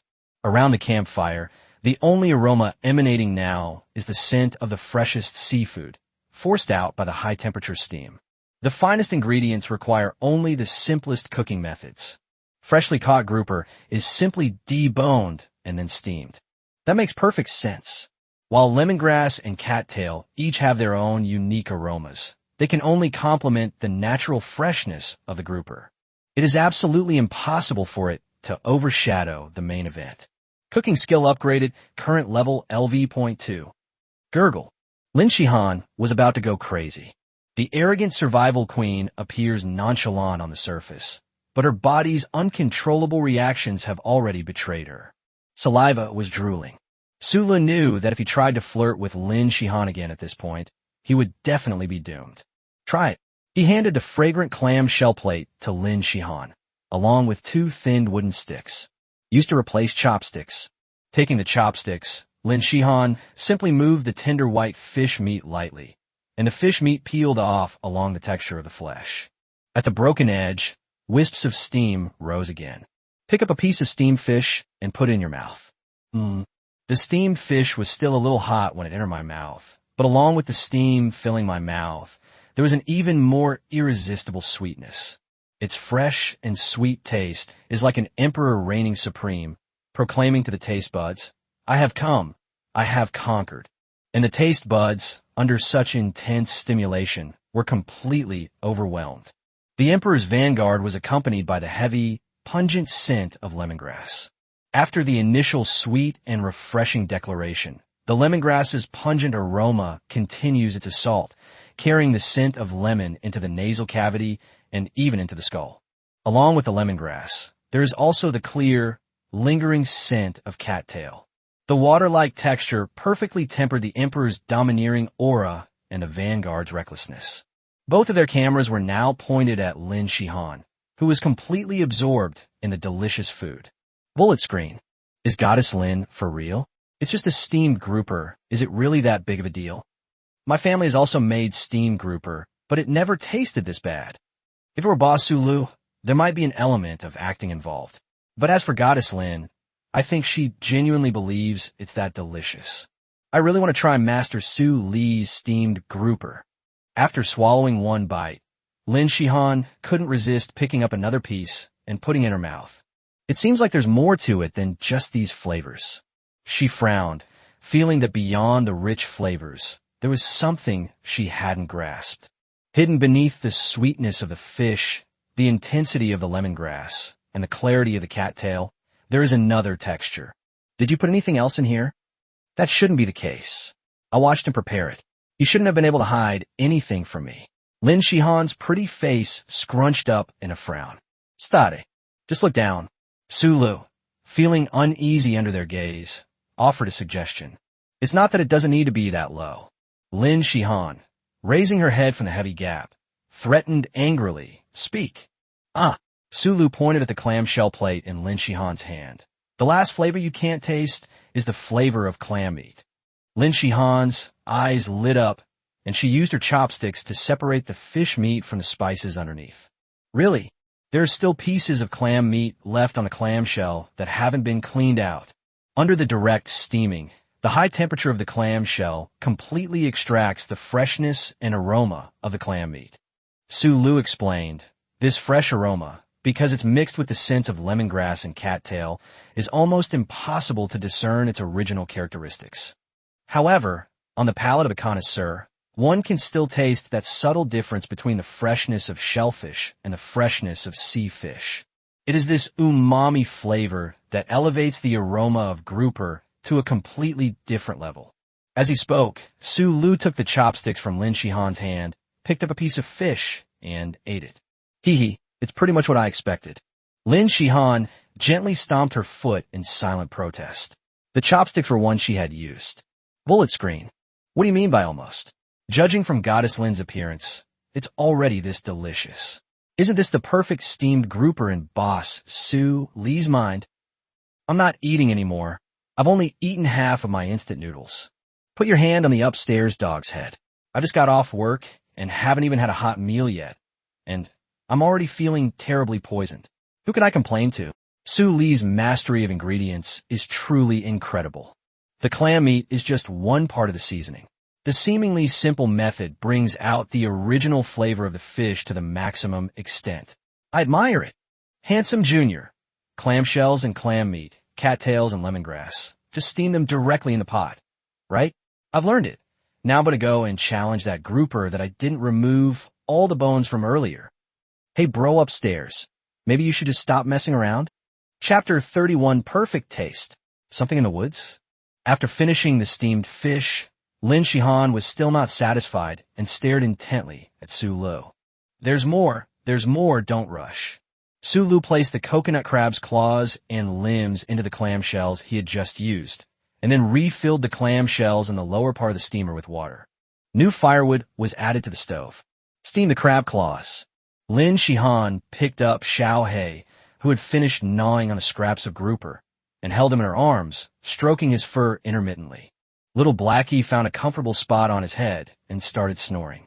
In her previous survival attempts, Lin Shihan had never been able to eat cooked food so quickly. She usually eats raw or cold food for more than a week. This is assuming everything goes smoothly. If things don't go well, Lin Shihan has experienced eating raw and cold food for 10 days in a row. Digesting raw food puts a greater burden on the body. For long-term wilderness survival, this accumulated burden becomes increasingly troublesome in the later stages. Of course, the solution is also simple. Just tough it out. How wonderful it is to have a hot meal. She leaned against a large rock, the aroma of coconut crab filling the air. The firewood in the campfire crackled and popped as it burned.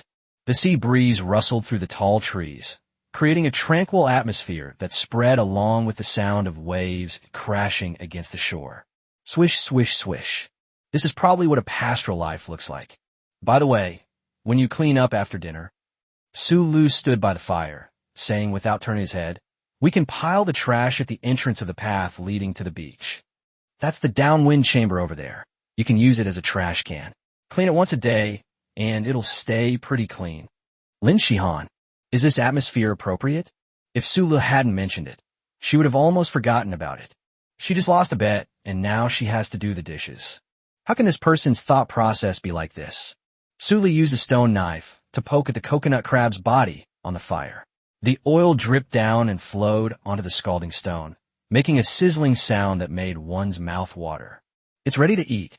The coconut crab's shell has an orange-yellow color. Using a stone knife to cut open the abdominal shell, oil bubbles were still rising from the slightly charred crab meat beneath. Under high-temperature baking, the fat in the coconut crab meat is forced out, bringing a unique flavor that fills the nostrils. The dense crab meat tightens further, encasing the crab roe. It is only about half the size of the original, but the taste and texture are more dense.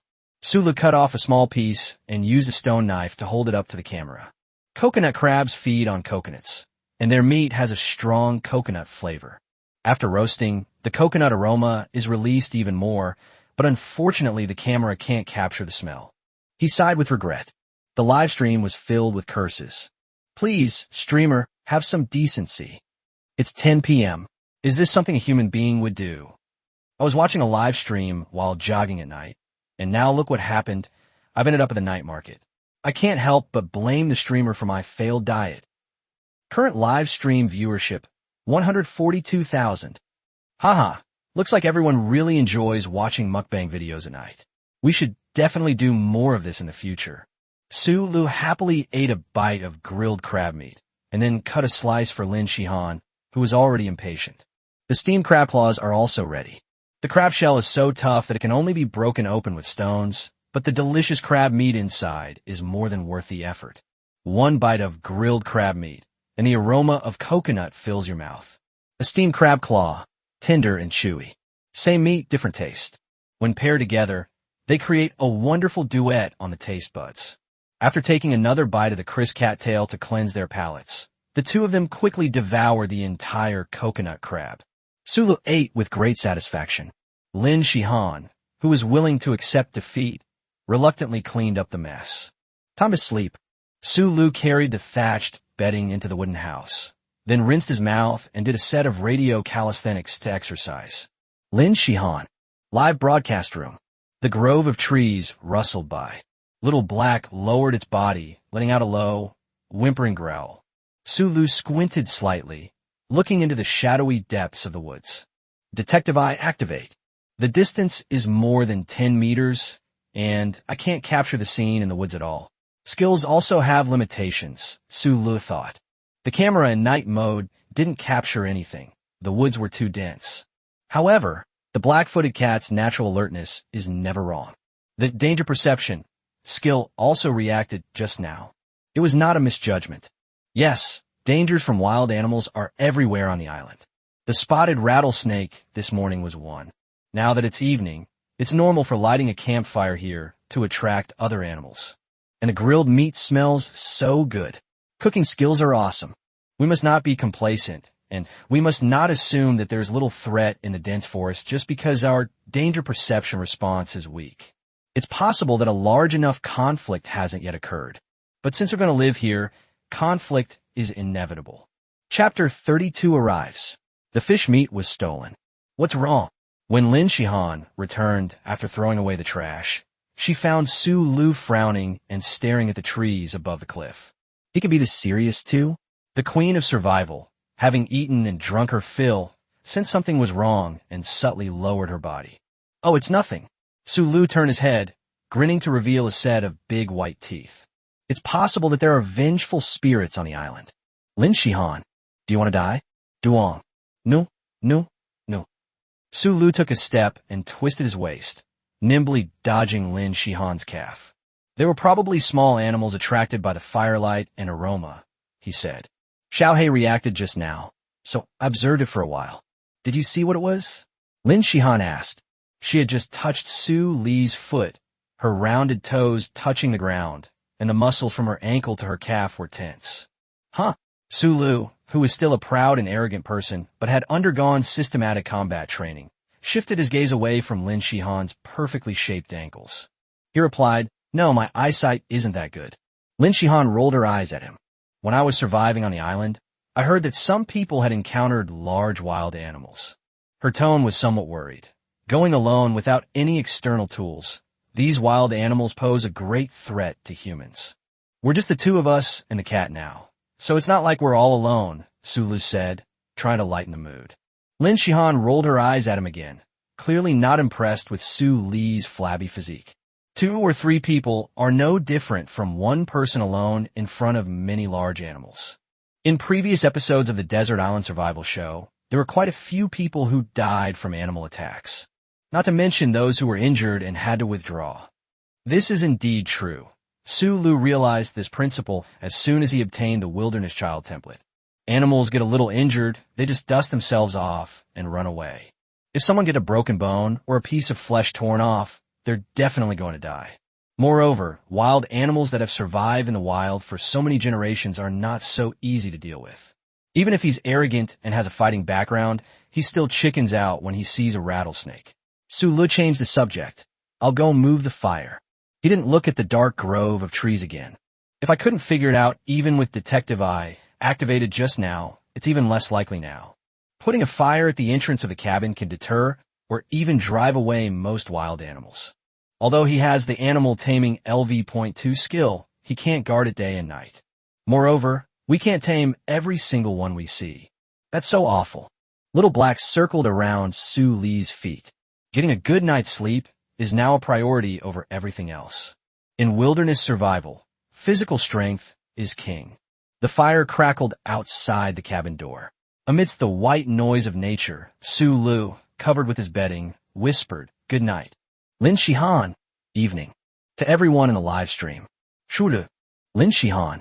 I knew it. The morning of the third day. The pale purple dawn glow painted the horizon where the sea meets the sky. The biological clock of a corporate slave is stubbornly fixed. Su Lu woke up precisely on time, grumbling about his boss who had already been fired. I don't have to go to work anymore. No, I don't. The damage inflicted on people by the 996 work schedule is not so easy to recover from. 2 meters away, Lin Shihan groaned softly in her sleep. The queen of survival slept peacefully, though her face bore red marks from the straw pressing against it. So you can sleep better after eating? That's kind of cute. Sula felt a little nostalgic for Lin Shihan, who had gone hungry yesterday morning. They only go out to eat early in the morning when they wake up hungry. It's quite nice to have breakfast prepared for you when you wake up in the morning. Little Black, last night, when he was sleeping, the little one was lying on top of his head. Did you go out hunting early in the morning? It's a good thing to stay wild. Sula muttered to himself as he walked out of the wooden house. The cool morning sea breeze hit him in the face, making him shiver. Although it's a tropical island, there's still a significant temperature difference between day and night. Sulu, who had just arrived in the courtyard outside the wooden house, narrowed his eyes and frowned slightly. Xiao He was lying on the ground, its rear end facing Su Lu, and it kept making noises at something. Noticing Su Lu come out, the black-footed cat fiercely scratched the ground, then pitifully meowed at Su Lu. Su Lu noticed several deep footprints on the ground in the yard. Footprints of some kind of animal. Yesterday's campfire and feast indeed attracted the attention of the island's wild beasts, confirming Su Li's deduction. Danger perception. It did not issue any further warnings after nightfall, which suggests that the fire at the entrance blocked its view. But the crisis is far from over. 3.5 fish hanging outside were torn away, but the snake meat was still there. Quite clever, only touching absolutely safe food. The fish meat was hanging quite high. For it to reach such a height, this beast must be quite large. While inspecting the damage, Su Lu made some speculations. Chapter 33, the 350-kilogram wild boar. It was a wild boar. Su Lu heard Lin Shihan's voice behind him. His tone was heavy, conveying a sense of helplessness and resentment, mixed with a feeling of powerlessness. You're awake. You're a girl now, Su Lu said. Lin Shihan. Since it's pointless to ignore the joke, Su Lu instead greeted her. Good morning. Lin Shihan waited a while before wrinkling her nose and replying. I've always been a light sleeper. I'll wake up when you do. I can't believe it. I can see your sleepy face clearly. You're practically drooling. Su Lu didn't call her out on it. Good habit. Lin Shihan straightened her hair, took a few deep breaths of the still cool air, and came to the footprints where Xiao He had just hid. She crouched down and, while examining it, said, It's a fully grown wild boar. Based on the spacing of the footprints, the shoulder height is estimated to be around 1.5 meters. Judging from the depth of the footprints, the weight must have been over 350 kilograms. In the wilderness, even lions and tigers wouldn't provoke such big creatures unless they were desperate. She gritted her teeth and stood up, her originally wheat-colored skin turning somewhat pale. TSK, our activity range overlaps with that of this thing. We probably have to move.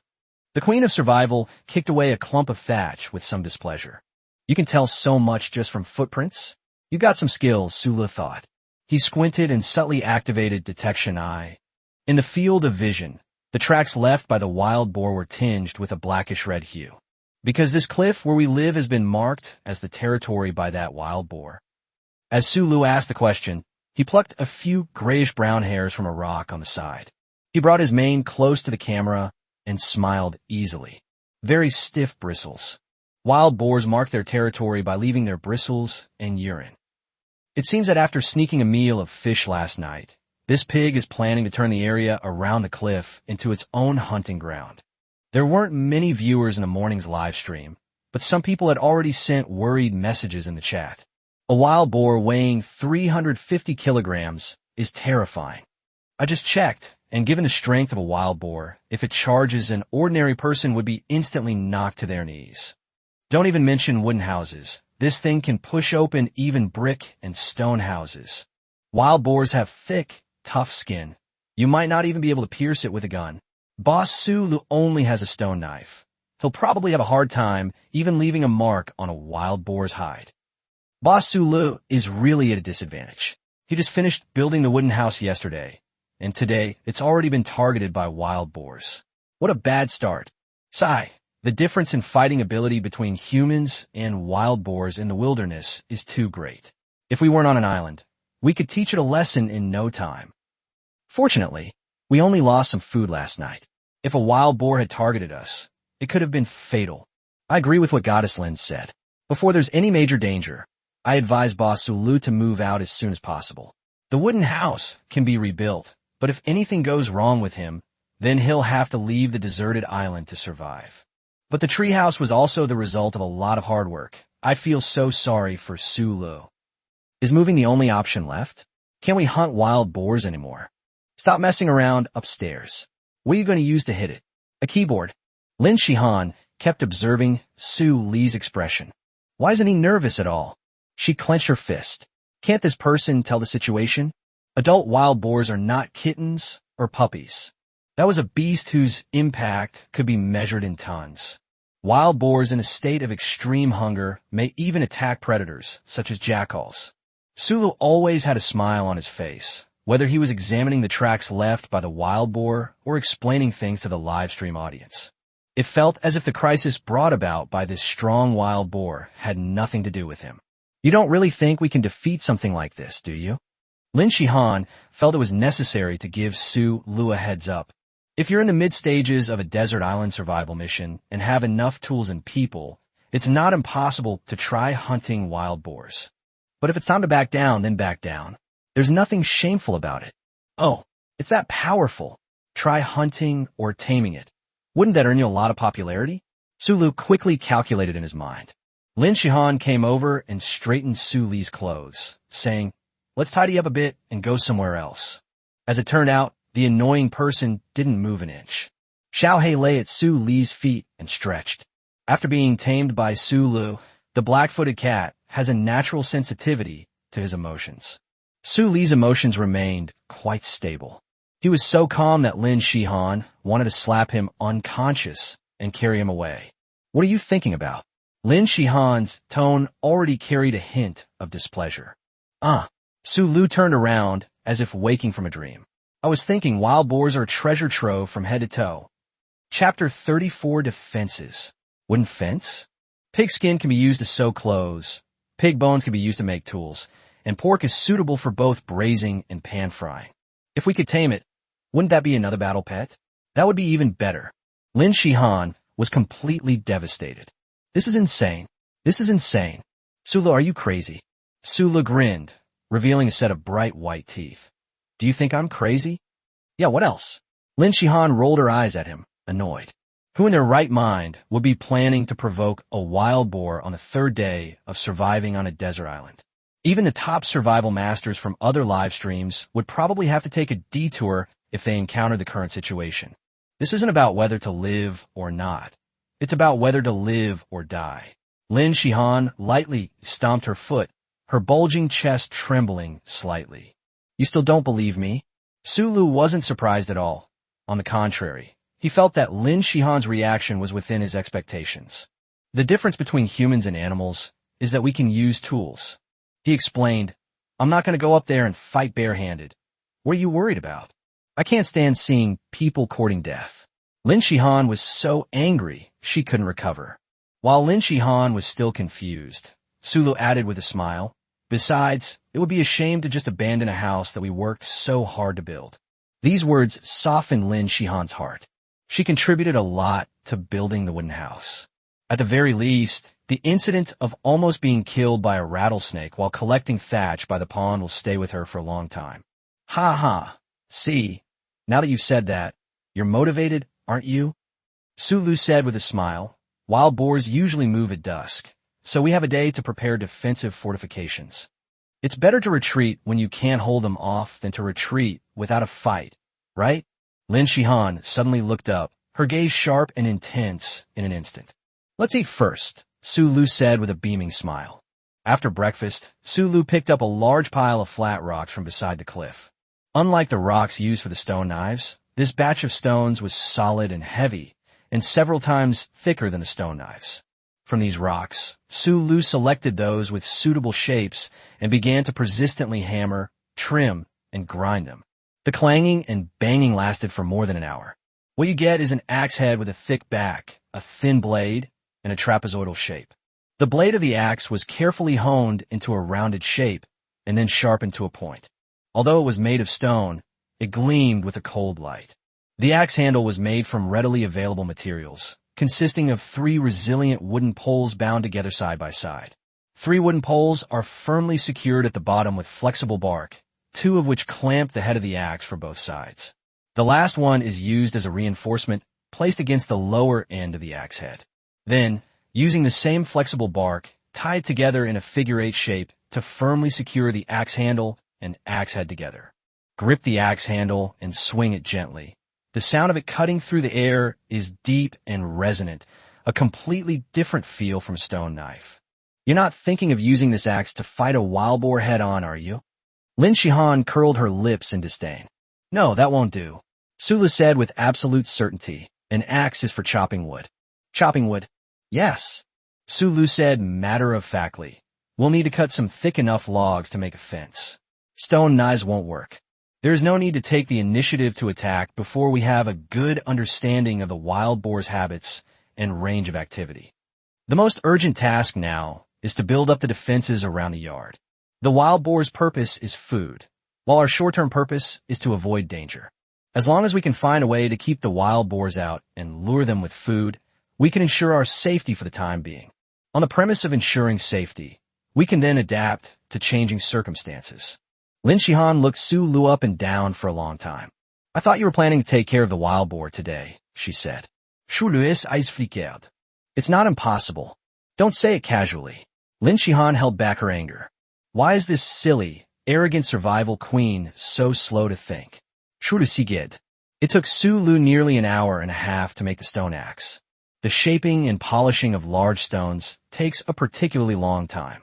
However, sharpening the axe doesn't delay the work of chopping wood. Before long, a pile of wood, about half a person high, was stacked in a grove of trees about 50 meters away from the cliff. Su Lu was in charge of cutting down trees, while Lin Shihan used soft vines to tie several pieces of wood together and then drag them back to the yard. Su Lu gasped in shock at the sight of the survival queen's strength. After bringing the wood back, Lin Shihan marked the positions where it needed to be cut, according to the length drawn by Su Lu. The assembly line style of work progressed very quickly. When Su Lu returned after cutting down the trees, Lin Shihan had just finished marking all the trees. Cut the wood with the axe. Knock, knock, knock. Sections of wooden stakes, each about 1.5 meters long and 5 centimeters thick, were neatly cut out. Chapter 35 Barricades. A sense of security. Can these wooden stakes, which are only this thick, withstand a single charge from a wild boar? Lin Shihan leaned her arm against the side of the wood and gestured to indicate its thickness, expressing her doubt. The wooden stake, 5 centimeters in diameter, was only slightly thicker than her wrist. This is a size that is very difficult for a human to break. But wild boars, to be honest, it could probably be broken in a few moves. It wouldn't even be enough for someone to warm up. Of course not. Su Lu answered very fluently. But what if the wild boar can't ram it? Lin Shihan raised her delicate eyebrows, not understanding what Su Lu meant. Su Lu smiled mysteriously. As he dug a hole in the ground, he adjusted the camera so that the image could capture the hole. A foundation of about 20 centimeters is enough for a wooden fence, till it's slightly outward so that the wooden stake can draw strength from the ground. About half a meter behind the outermost row of wooden pile foundation pits, dig another row of parallel pits at a 45-degree angle. The number of pits in the inner layer is 2 to 3 times sparser than that in the outer layer. In this way, the inner support structure can both further reinforce the outer layer and... As he spoke, Su Lu used 2 wooden stakes, placing them together to demonstrate. The outermost one leans slightly outward, while the innermost one rests on the middle of the outermost one. Together with the outer layer, they form a stable triangle. The inner layer of wooden stakes continues to extend outwards, forming the shape of a barricade. It can also be made into a barricade that reflects damage.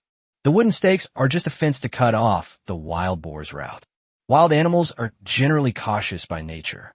If there's nothing inside the enclosure that might provoke it, and something outside the enclosure to distract it, it won't risk breaking through the fence. It wouldn't do it any good. Besides, if it really crashes into the barricade-shaped fence, it will suffer a bit. Of course, if it really came to the point where the wild boar launched an attack, the sound of the wooden stake being destroyed would be enough to wake Sulu up. Once Sulu wakes up, he still has animal taming LV.2, right? Do you really think the system's skills are just for show?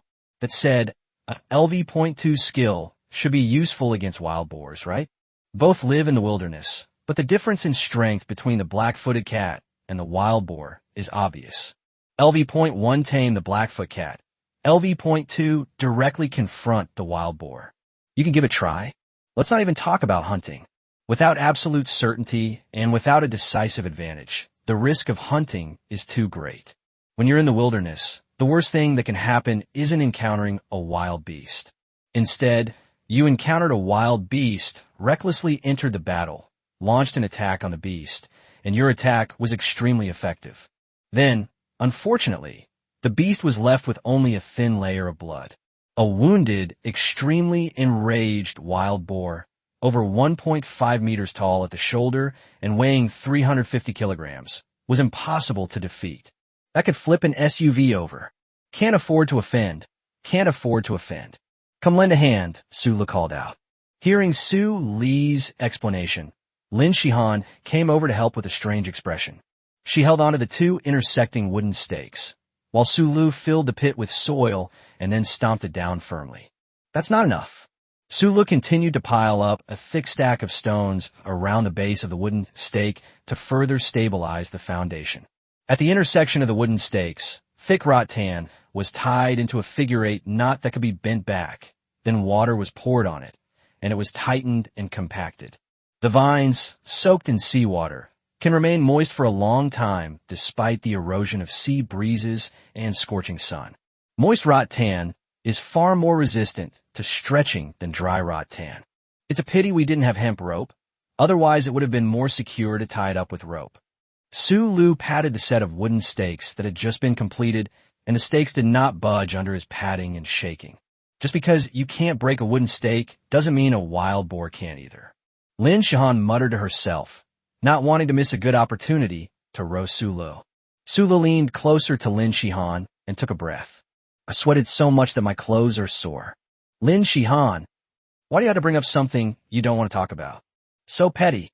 On a deserted island, it's inconvenient to take a bath. And he only had one set of clothes. When she's alone, she can find a chance to wash it and then spend some time drying it. Now that I'm with Sulu, where am I supposed to find this gap? Lin Shihan was so angry that her head ached, but she just couldn't bring herself to get angry. She provoked it herself. Keep going, keep going. After arguing with Lin Shihan, Sulu happily continued to fix the wooden stakes, pile up soil, and weigh it down with stones. After most of the day had passed, the two rows of defensive fortifications, which combined wooden fences and barricades, had begun to take shape. Despite her displeasure, Lin Shihan felt a sense of security slowly welling up from the bottom of her heart as she watched the two rows of fences gradually take shape.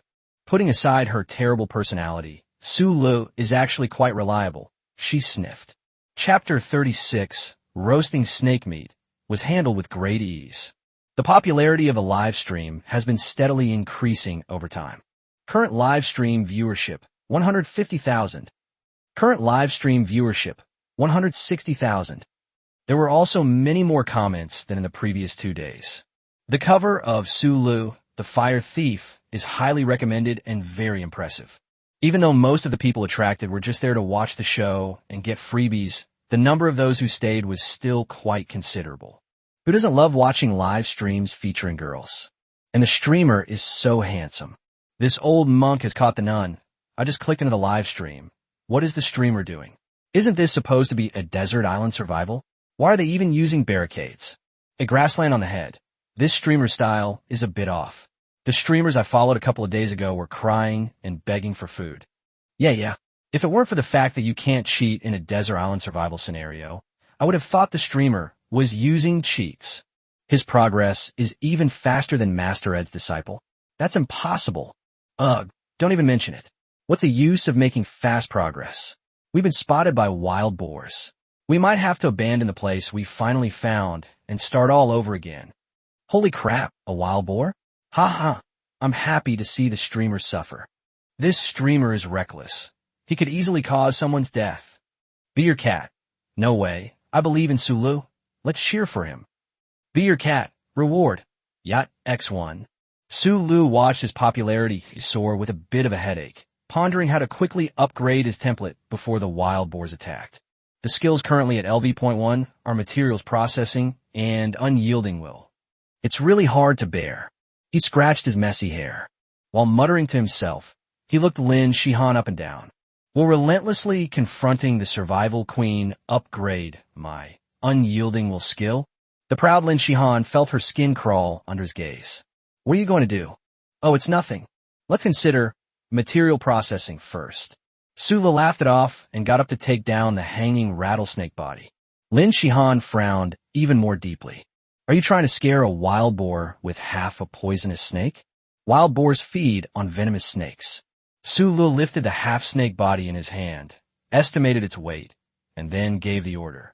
Let's gather some firewood. We'll roast snake meat. I've been working for most of the day, and I'm starving. And process the snake skin while you're at it. I hadn't noticed until he said it, but Lin Shihan touched her stomach and subtly moved to the side while roasting the snake meat. The snake's already dead. What's there to be afraid of? Sulu teased her on purpose. Mind your own business, Lin Shihan said angrily as she got up. Sulu used the tip of a stone knife to first make a small incision at the cut on the snake's body. Insert the knife tip through this small opening, make a cut, and go around the opening to peel away the skin and flesh to a depth of about 2 centimeters. After peeling off the snake's skin, you can see the snake meat inside, which still retains the tenderness it had shortly after being killed. Continue cutting from the incision, moving downwards. The diamond-spotted rattlesnake was over 1.5 meters long. Fortunately, Su Li's stone knife was extremely sharp. He cut through the gaps between the snake's scales and made a straight cut along its back. Starting from this incision, continue cutting to both sides with a stone knife to separate the sticky snake meat and skin. The technique was delicate and the movements were skillful, leaving the snake meat and skin intact. When Lin Shihan brought back the firewood, she was surprised to find that Su Lu had already finished skinning the snake. So fussed. Su Leping spread the snake skin he had peeled off on a large rock to the side. After removing the head and tail, the remaining snake skin is about 1.3 meters long. At its widest point, it exceeds 30 centimeters. This highlights the formidable and fearsome reputation of this diamond-spotted rattlesnake during its lifetime. Sula continued to cut open the snake's belly and remove its internal organs. Then, using a stone knife, they cut the pieces into 5-centimeter-long sections, sharpened wooden skewers, and skewered them together. 6 such small sections were cut out, which account for only about 1/5 of the entire snake's body. There was no way to finish the snake in one go. It was too long. The remaining snake carcass was hung up again to air dry. It was left to Lin Shihan to handle. Knowing I'm afraid of snakes, you did this on purpose. Lin Shihan's gaze towards Su Lu was almost murderous. The feelings that had been cultivated together by building the wall vanished in an instant. The wooden skewers with snake meat were inserted diagonally about 20 centimeters away from the campfire. Su Lu said to the camera, "For large pieces of meat, it's best to use a medium-low temperature baking method. Otherwise, if it's too close to the fire and the temperature is too high, the outside will be burnt while the inside is still raw, which wouldn't be good. Snake meat must be eaten fully cooked. It should never be eaten as sashimi." Lin Shihan, why would someone be so particular about cooking snake meat when faced with the danger posed by wild boar? He's a bit too relaxed, isn't he? Under the heat of the charcoal fire, the outermost layer of snake meat quickly turned brown. As a result of the Maillard reaction, the aroma of roasted meat gradually wafted out. Lin Shihan's mouth gurgled, and drool involuntarily streamed down her face. Chapter 37 Material Processing, Tanning. Don't rush, it's not fully ripe yet. Sulu blurted out this without even turning his head. Lin Shihan glared at him resentfully. Anyone who won't let me eat is a bad person. Fortunately, there's plenty of crisp cattail stems. Hungry, Lin Shihan held a cattail with its outer skin peeled off, smelled the aroma of meat, and took a bite of the cattail. She looked quite pitiful. While the snake meat was being roasted at a low temperature, Sulu continued to process the snake skin he had just peeled off. Although it had been drying for a day, the snake skin remained soft and resilient because it had been in close contact with the snake meat. After being laid flat on the stone for a while, the snake skin, which was originally a bit curled, began to become smooth. Sulu arranged the snake skin with the outer layer facing down and the inner layer touching the flesh facing up. After confirming that the stone knife blade was still flat and sharp, he quickly scraped the inside of the snake skin with the blade to remove the fat and tissue that had not been completely removed earlier. Ja. White bits of meat and residual fat fell down with a soft rustling sound. After removing excess tissue, the inner layer of the snake skin is uniform in color, smooth in surface, and free of any impurities. Bullet screen. How can Boss Sulu do everything? Processing raw hides is a specialized job. Could the streamer actually be a leather worker by profession? With this peeling skill, you can't master it without 3 to 5 years of practice. Hee, I am Huang He, and I own a leather factory in Jiangnan. Once Mr. Sulu has completed his survival challenge on the desert island, I would be very happy to invite you to come and give me your guidance. Do you have a sister-in-law upstairs? Oh, how did you know? My sister-in-law, ha. She's so beautiful. Lin Shihan stared blankly at Su Li's actions from the side. Her focus wasn't on the clean snakeskin, but on Su Li's knife work. Stable and decisive. Lin Shihan increasingly felt that she couldn't understand Sulu anymore.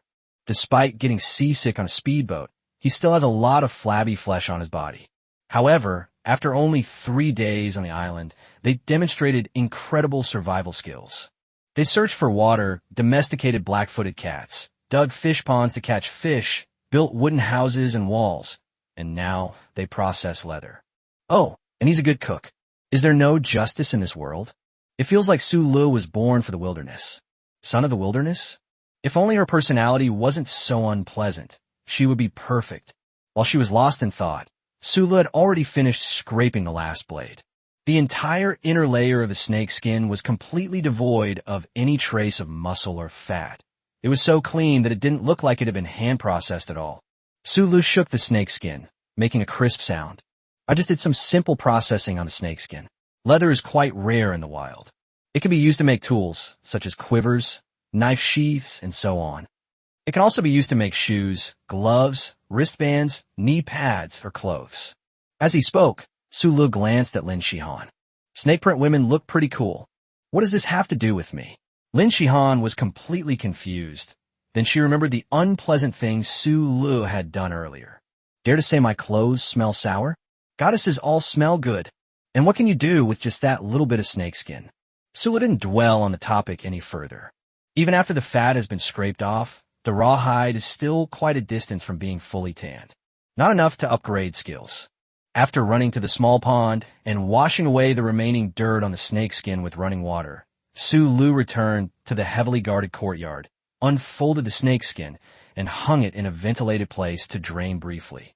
First, let it air dry briefly, and then we'll move on to the next step, stretching.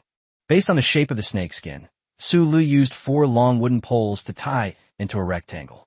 The rectangular frame is about 30 centimeters longer and wider than the snakeskin, and a sturdy soft vine is tied to each of the 4 corners. The sea breeze quickly evaporated the moisture from the snakeskin. Sulu used a sharpened wooden stick to poke a small hole at each of the 4 corners of the snakeskin. The soft vines at the 4 corners of the stretch frame are threaded through the small holes, tied securely, and then pulled taut. In this way, the entire snakeskin was tightly stretched within the wooden frame. The grayish-brown rhomboid markings are presented in a square shape. Lin Shihan noticed that the pattern on the snakeskin that Sulu had processed was completely intact. The comment section was also filled with sighs. Just this one snake skin, if you put it on the market, it would probably sell for tens of thousands. The craftsmanship in processing the snake skin is simply amazing. The snake skin is in perfect condition. I wonder what Boss Su Lu plans to make out of this snakeskin. If he makes a bag for AI Lu Wei or Gucci, it'll probably cost over 100,000. Amazing. Based on this skill alone, our Jiangnan leather factory is willing to appoint Mr. Su Lu as our chief consultant to lead our 30,000 female leather workers to grow bigger and stronger and create a brilliant future together. Old Huang upstairs. Why don't you consider introducing your sister-in-law to Boss Su Lu? How can that be? Chapter 38 is here. Su Lu, are you really confident you can handle that wild boar? The snakeskin stretched inside the wooden frame, and the aroma of charred snake meat continued to spread. Lin Shihan took a few bites of the cattail and found it bland and tasteless, so she asked with some concern. Su Lu took a cattail, took a big bite, and felt the juice soaking into his throat. He chewed and said in a drawn-out tone, I can't say for sure. Then you, Lin Shihan said urgently. However, if that wild boar goes berserk, there are barricades outside, so we'll have enough time to escape. Lin Shihan fell silent. So, even after putting so much effort into making barricades, there's still not much confidence in the outcome? The atmosphere suddenly became a bit somber. This can be considered a bad start for her. While searching for coconuts, they encountered overripe ones. While cutting thatch, they were ambushed by a rattlesnake. And after finally building a treehouse, they were targeted by wild boars. In this episode, the survival queen didn't have a single trace of her queenly demeanor. My emotions flared up all at once. Su Lu leaned out and took a string of snake meat from beside the fire, waving it in front of Lin Shihan. The aroma wafted over instantly. Is it ready to eat? Lin Shihan's attention was diverted, and she stared at the oil bubbling up from the snake meat, drooling. That's about enough. Let's eat something first to fill our stomachs, so we can deal with the wild boar later. Su Lu brought the camera close to the snake meat that was being roasted at a low temperature, showing its crispy exterior from every angle. The high-performance camera's microphone captures the subtle, continuous sounds of oil splattering, faithfully transmitting them into the camera lens. Tearing open a small piece of snake meat reveals its tender color, and a wisp of steam rises, casting a white mist on the lens. Low-temperature baking can preserve the tenderness of the meat to the maximum extent and lock in the juices. The drying and ventilation process from yesterday to today is equivalent to a short-term curing process. When a snake is killed, its muscles are taut. After a certain period of time, the enzymes dissolve some of the tendons and muscle fibers, and the meat will gradually become soft again. The moisture in the meat is carried away by the sea breeze, so the flavor of the meat becomes richer and more intense. At the same time, because it is wrapped in snakeskin, the moisture is not lost too much. The meat juice seeps into the tissue, further promoting the fusion of flavors. Of course, the flavor would be even better if it matured a little longer. This snake is still a bit undercooked. After explaining all that, Su Lu took the snake meat back from Lin Shihan and took a big bite. Hot. Lin Shihan, if you're not going to give me any, then don't put any meat in front of me. She glared at Su Lu, then reached over and took a skewer of snake meat. Blow on it and tear off a strip of meat with a small bite. Wow, so tender. Her initial arrogance turned into shyness. Live stream chat. Has the streamer forgotten that there are wild boars lurking in the woods? To correct the upstairs comment, it should be pig eyeing it. Who cares about the video? The streamer isn't really just going to abandon the project, is he? I exclaim, so brave. We viewers are all panicking, but the streamer is as still as a mountain. Brother Su Lu knows what he's doing, so please stop making such a fuss. Is that snakeskin almost dry? After a little hammering, it can be used to make bags. Boss Huang, you really only ever care about the leather, don't you? You flatter me. It's just that my sister-in-law was watching the whole time, so I just mentioned it. While eating the meat, Su Lu kept an eye on the snakeskin that was stretching. Thanks to the sea breeze and the scorching sun, the leather is drying at a remarkable speed. Now is the time to upgrade the materials processing system. After finishing the skewer of meat in his hand, Su Lu was about to get up and move the stretcher frame with the snakeskin stretched toward the fire when, swish swish, the sea breeze suddenly became a bit stronger. Shudafhoned. The danger sense, skill, alerted him that something was approaching. Little Black tumbled up from beside the fire, its fur standing on end, and crouched low in one direction. It let out a threatening growl, displaying a wary demeanor. Lin Shihan, with half a bite of meat in her mouth, suddenly looked up and realized that she seemed to be the last person to notice that something was wrong. I'm so unwilling to accept this. Swish, swish, swish. The sound of trees rubbing together could be heard from a grove. There are also sounds of tree branches breaking. Judging from the sound, the broken trees were not thin in diameter. The atmosphere in the live stream suddenly changed. Could it be a wild boar? What else could it be? It can't be anything else that could make Boss Su Lu so wary. Aren't wild boars supposed to only come out at dusk or night? How come they're out already this afternoon? I think we should also take Su Li's culinary skills into account. So you're saying that Boss Su Li's barbecue smelled so good that it lured in wild boars? Where the hell is that supposed to be fair? I'm so nervous. Please, Su Lu, don't get hurt. Chapter 39, The Perfect Barricade. The rustling sound coming from the grove grew closer and closer. Detection Eye activate. Although the range of LV.2 Detective Eye is still 10 meters, with a boost of 160,000 popularity points, it now has a duration of 32 seconds. Half a minute is not a short time. Based on the experience gained from the hunting LV.2 skill, this wild boar, attracted by the aroma of meat, wouldn't wait long. Sure enough, about 10 seconds later, a black image appeared at the edge of the detection, this maximum distance. Holy crap, that's huge. Shoulder height over 1.5 meters, weight over 350 kilograms. These two figures are just stated facts. They don't feel real at all.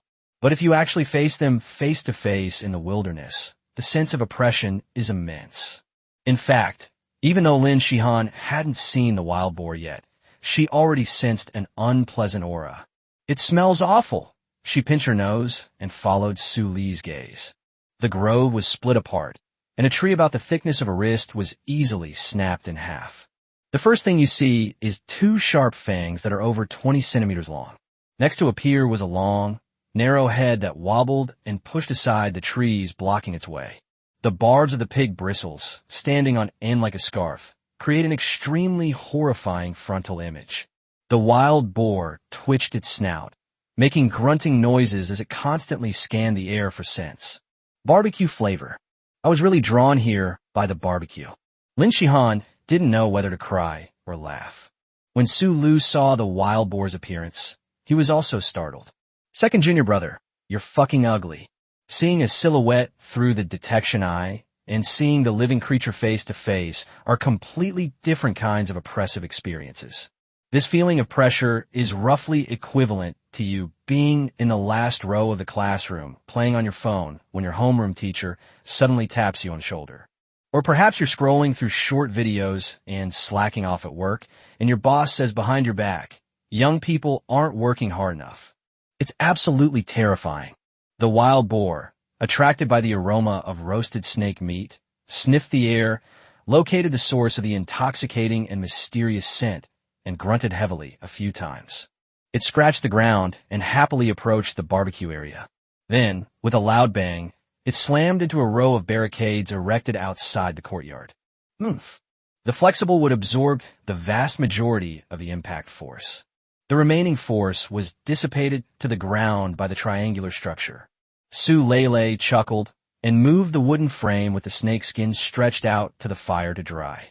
Lin Shihan stared wide-eyed. How come he still has the leisure to do this now? Don't you feel any sense of urgency at all? Is he really that interested in that snakeskin? Su Lu rolled her eyes at Lin Shihan. What do you know? This is called remaining calm even when Mount Tai collapses in front of you. Seeing the wild boar start to nudge the barricade again, Lin Shihan looked at the half-eaten snake meat in her hand, felt a pang of heartache, and tossed the roasted meat outside the fence. The wild boar followed the aroma and quickly devoured the roasted meat in a few bites. No matter how many times you throw it, it's no use. This pig is convinced there's still food in the yard. It won't be satisfied until it has thoroughly searched the entire place. Su Lu said. Sure enough, the wild boar that had finished its roasted meat came back, impatiently pawing at the ground and nudging the barricades.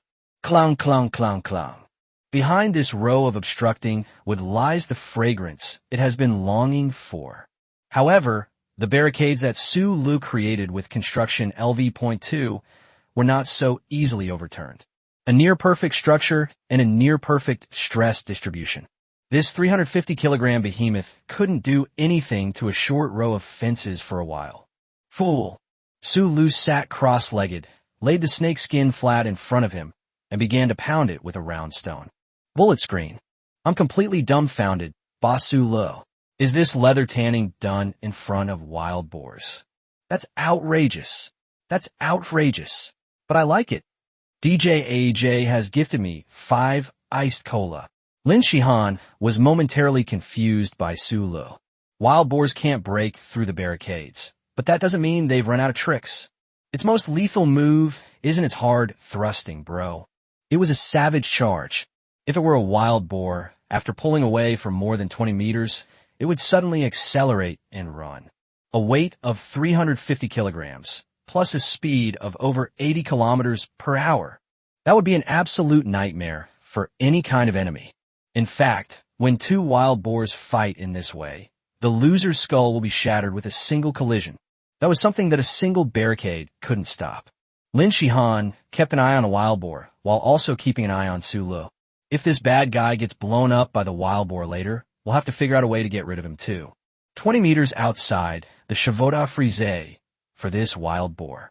Lin Shihan's eyes widened suddenly. Chapter 40. Positioning, cutting off the rear route, tripping horse. Where's the promised 20-meter distance?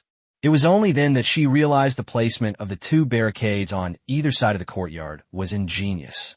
On one side of the mountain, the road is wider, leading to a small pool at the water source. It requires going around a large bend along the mountainside. On the other side was a narrow, rugged path leading to the beach, littered with rocks and weeds. Both paths are nestled against a mountain on one side and a cliff on the other, winding and turning. Su Lu set up barricades, 1 row on each side. Most importantly, both rows of barricades were stuck on the innermost side of a series of bends. People don't even notice when they leave, since there aren't many easy paths on the entire island. I'm used to wading through deep and shallow water. Now, as Lin Shihan habitually searched for a distance long enough for the wild boar to accelerate, she was horrified to discover there's simply not a long enough road for a wild boar to speed up. Apart from the barricades, the distance that can be used to accelerate is no more than 2 meters. She turned around abruptly and looked in surprise at Su Lu, who was engrossed in pounding the snakeskin. Was this part of your plan? The placement of the barricades alone rendered the most threatening attack method of a fearsome wild boar useless. No wonder Su Lu said this when he was building the barricades. But what if the wild boar can't ram it? It's just cutting off the wild boar's route. Did Su Lu already have a complete offensive and defensive strategy at that time? This is way too exaggerated. Lin Shihan's heart pounded wildly. She felt that this man, with such an unpleasant personality, was becoming increasingly unfathomable to her. The wild boars have also noticed this. It habitually took a few steps back, intending to accelerate remotely and smash the wretched roadblock to pieces. However, after retreating only a short distance, it has nowhere left to go. It's already stuck to the cliff. Oomph. The wild boar grunted impatiently and, at this distance, charged towards the barricade. Clang, clang. It's not very useful. The viewers in the live stream were also shocked. In ancient times, the best strategy for dealing with cavalry was to prevent them from reaching the speed of a charge. I never expected that this method of dealing with wild boars would be used by Boss Su Lu. To be able to think of this in such a short time and make the most appropriate response and build the most suitable defensive fortifications, Master Su Lu is actually a military strategist. No wonder Master Su Lu has been handling things with such ease. He didn't take this wild boar seriously at all. It was just a tool to test his military strategies. What stopped the wild boars was not just a simple barricade, but also Su Li's forward-thinking strategy. I am truly impressed. Current live stream viewership, 180,000. The wild boar was getting anxious. Stimulated by the increasingly enticing aroma of roasted meat, the enormous beast retreated continuously along the winding path, ignoring the curve. Going all in. Su Li's lips curled up, and he tilted his head slightly, looking down at the wild boar pawing at the ground. Lin Shihan felt a little nervous. It felt like this wild boar was really angry now. Although the path is winding, it's hard to say how fast it will eventually accelerate. If it manages to break through the barricade, a wild boar in a fit of rage can be so deadly that even lions and tigers would have to give it a wide berth. Su Lu casually tossed the stone he was using to pound the snakeskin aside. After careful pounding, the dried and hardened snakeskin regained its softness. Materials processing skill upgraded, current level LV.2. He used a stone knife to cut the soft vines binding the snakeskin, and the taut snakeskin suddenly sprang back. The snakeskin was tied around the wrist to form a simple wrist guard. Bullet screen. It's a snakeskin worth tens of thousands of yuan. It hurts. Su Lu, on the other hand, held a stone knife upside down in one hand and a stone axe in the other. We walked toward the wild boar that was digging its way through the ground, gathering its strength. Sule, come back. Lin Shihan anxiously tried to pull Su Lu, but she missed. With a howl, Xiaohei jumped onto Su Li's head. They were equally menacing, showing no sign of fear whatsoever. This scene was captured on camera, and a live stream fell into dead silence.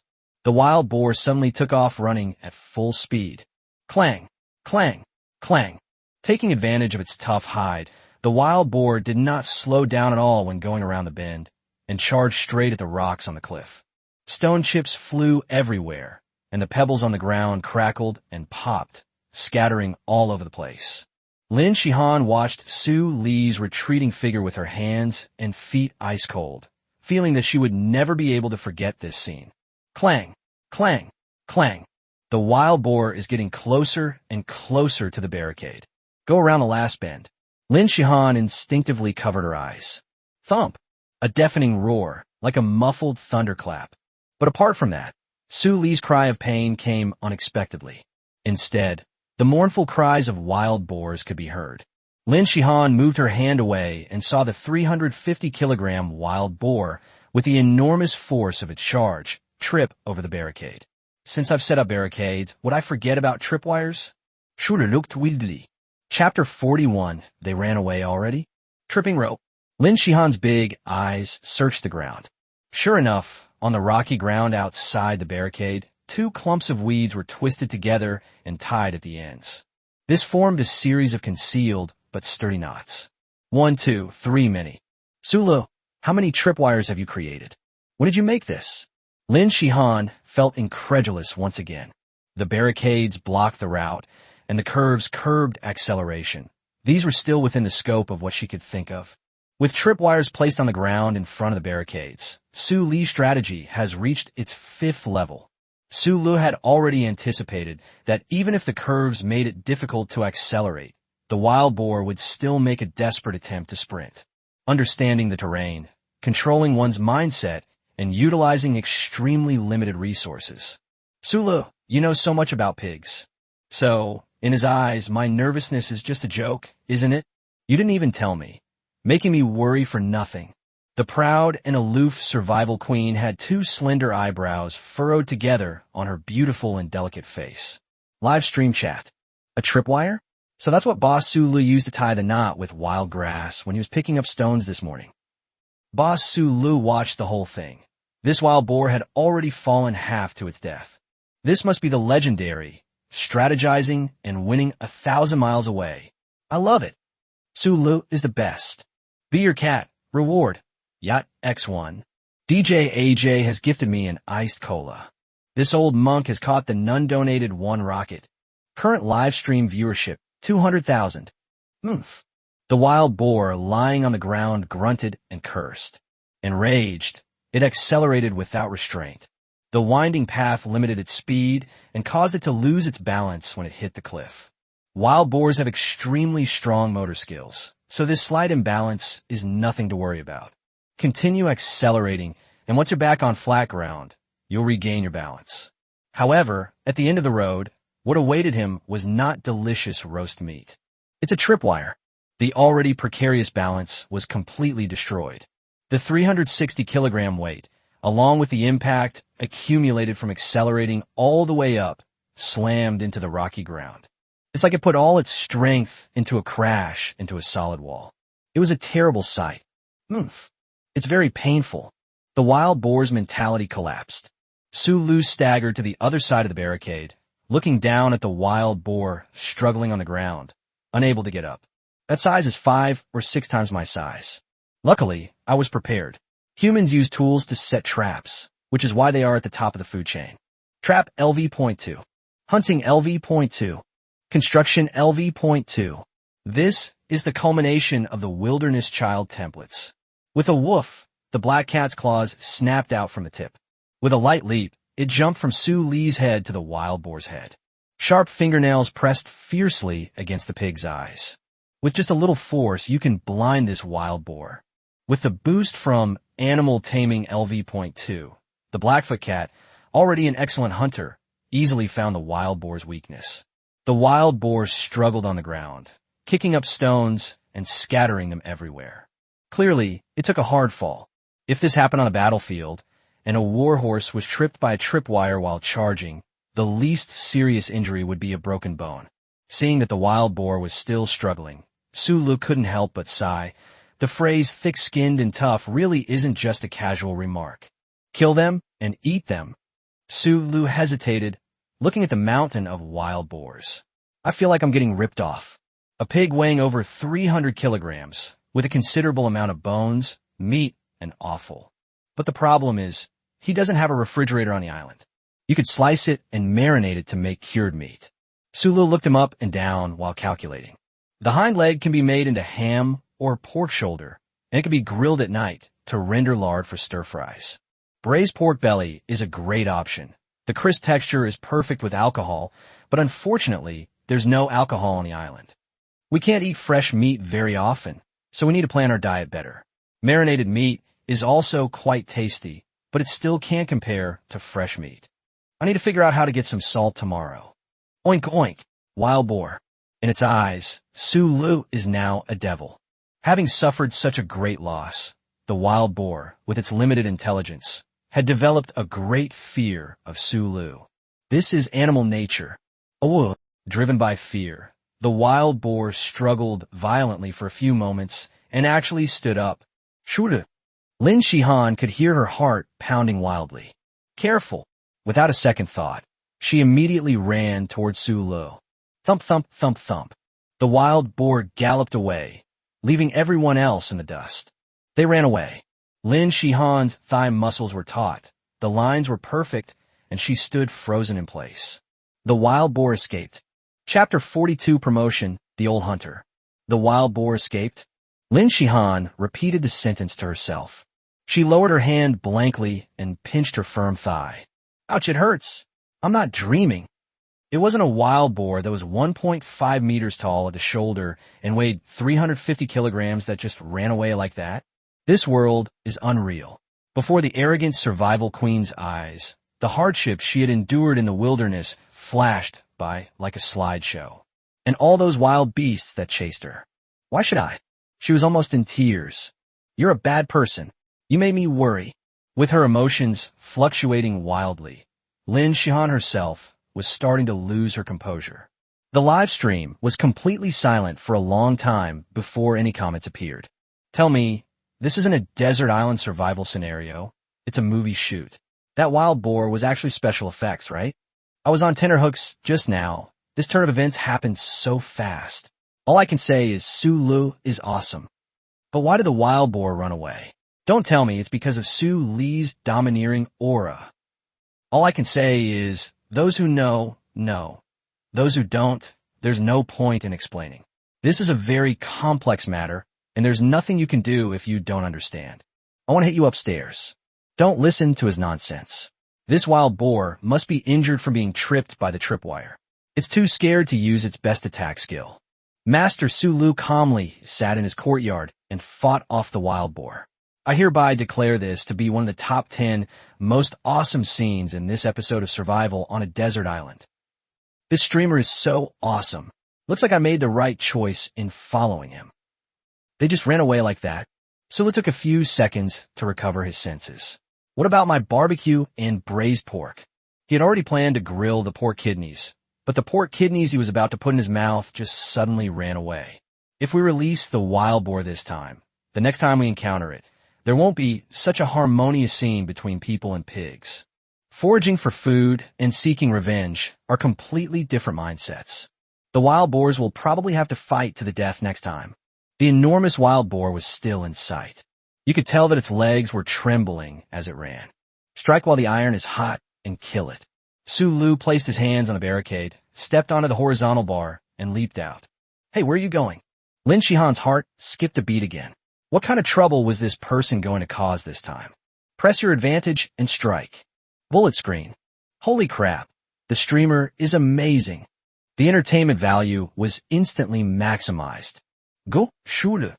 Current viewership in the live stream, 210,000. Lin Shihan looked back at the campfire, where snake meat was roasting. She made up her mind and followed. What if we act too recklessly and cause danger? Lin Shihan complained. Her athletic ability far surpassed Su Li's, and she quickly caught up with him. Then exceed. He glanced back at Su Lu, then slowed down. Side by side. At this rate, when will you ever catch the wild boar? Lin Shihan's breathing remained perfectly steady. In a little while, we'll completely lose sight of our target. Sulu was panting as he ran. Although he has the Wilderness Child template, the template only provides skills and cannot improve his physique. After running at full speed for about 100 meters, I already felt my chest tighten. Why don't you go and stop it first? Sulu managed to squeeze out a sentence. Lin Shihan rolled her eyes at him. If you're so capable, go chase after him yourself. She didn't miss the chance to retort to Sulu. Moreover, the stone knife and stone axe are all on Sulu. Even if she catches up, is she going to punch the wild boar with her fists? If you can stop it the first time, you can stop it the second time. Lin Shihan continued to present the facts and reason. The wild boar is injured this time and needs to rest for a while before it can make a comeback. We can take advantage of this time to further strengthen our defenses. Sulu rolled her eyes at her. If we stop now, the show's effect will be instantly lost. Your live stream room is full of die-hard fans. Mine is not like that. However, the distance between the wild boars is indeed getting farther and farther. Hang in there a little longer. Little Black was still clinging to the wild boar's back. The black-footed cat meowed and scratched wildly, while the wild boar charged around with its eyes closed. Sulu was panting like a broken bellows. Lin Shihan frowned, not quite understanding why he was working so hard. 100 million? That's a lot of money, but it's not worth risking your life for. Remember to ask him about it after this is over. Don't force yourself if you can't do it, Lin Shihan advised. I'm going to force you. Sula said. Unyielding will skill upgraded, current level LV.2. All Wilderness Child template skills have been upgraded to LV.2. Template promotion begins.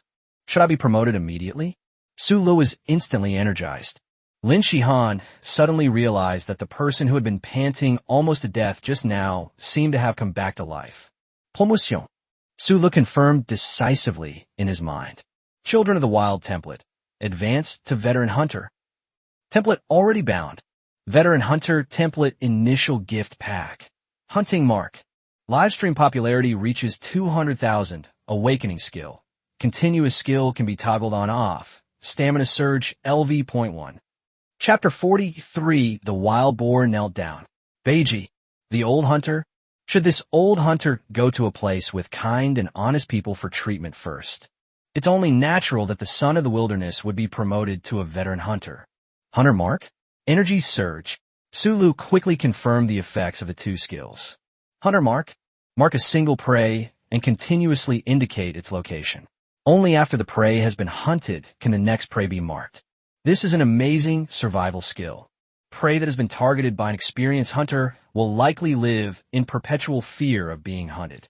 Energy surge is a sustainable skill. Just like the eye of detection, the duration increases with popularity. The higher the level, the shorter the cooldown. It can greatly enhance physical fitness during the hunt. The current stamina surge LV.1 also has a duration of 1 second for every 5,000 popularity points, so 210,000 popularity points would last for 42 seconds. The cooldown time is 1 hour. Energy surge. Open. Thump thump thump thump. Lin Shihan stared in horror at Su Li's retreating figure as he disappeared into the distance. Is this scientifically sound? Is this reasonable? How come you were panting so hard just now, and suddenly you're running so fast? Faster than a wild boar. As Su Lu ran, he held up 2 fingers and casually waved them behind him. He tilted his head back at a 45-degree angle and slightly raised the corners of his mouth. Lin Shihan, you're just pretending. Bullet screen. Brothers, am I seeing things again? Is Su Li's long-distance running speed the same as his sprint speed? This speed is outrageous. It's definitely good enough to compete in international competitions. Su Li's height is listed as 1.8 meters according to the information. Based on that proportion, his 100-meter sprint speed would be under 10 seconds. Holy crap, this is still on a pile of rocks. On a racetrack, this is going to break the world record. What kind of monster streamer have I been following? The poor wild boar is about to be caught by the streamer. The distance between Su Lu and the wild boar closed rapidly. Then immediately after. Hunter mark? Yes, it definitely feels different. A running wild boar reminds me more of a plate of braised pork. Did the pig twitch when it was marked? At this moment, I should be trembling and exclaiming in surprise. Is this conqueror's hockey? Su Lu added drama to his own story. He held the stone knife upside down in one hand and the stone axe in the other and began to calculate how to incapacitate the wild boar with minimal cost. Hunting LV.2. He squinted, his gaze fixed on the wild boar's eyes. This is the most vulnerable spot on a wild boar covered in old hide. The wild boar's hooves pounded the ground, causing rocks to crumble.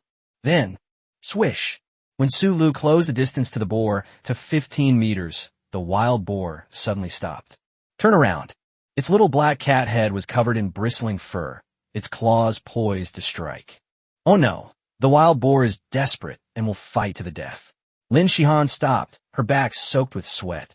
Without stopping, Su Lu seized the moment when the wild boar had just stopped and turned around, and pounced on it with his knife. Clang! The wild boar knelt on its 2 front legs. Shude! Lin Shihan. Live stream room. Wild boar. Grunt grunt. Her eyes were brimming with tears. This is really awkward. I've already drawn my 40-meter-long sword. Su Lu was completely unprepared for this move, holding the knife with a conflicted expression. Wild boars stand 1.5 meters tall at the shoulder and weigh over 350 kilograms. He just knelt down and begged for mercy. Where is your dignity? Su Lu thought to himself. So, in Journey to the West, the second disciple always thinks about returning to Gao village. This isn't just something made up, is it? Am I that scary? The wild boar trembled. First, he was blocked by a barricade, then he was nearly killed by a tripwire. The cat above him looked ferocious, and the person in front of him was relentlessly pursuing him. It thought Su Lu was absolutely terrifying. Su Lu reluctantly put away his knife and axe. Through danger perception, he could no longer detect the wild boar's hostility. Through animal taming LV.2, he could also confirm that this wild boar was truly scared. My braised pork belly, my roasted kidneys, my roasted spare ribs. Su Lu looked back with a pained expression at the dishes he had just thought of. Even the pigs are kneeling down, and then you rush up and chop them down with a knife. Wouldn't that ruin the show? Oh well, one more pig won't make a difference. Moreover, having an extra powerful battle pet provides greater security on the island. All things considered, it does seem to be more worthwhile than killing and eating the animal.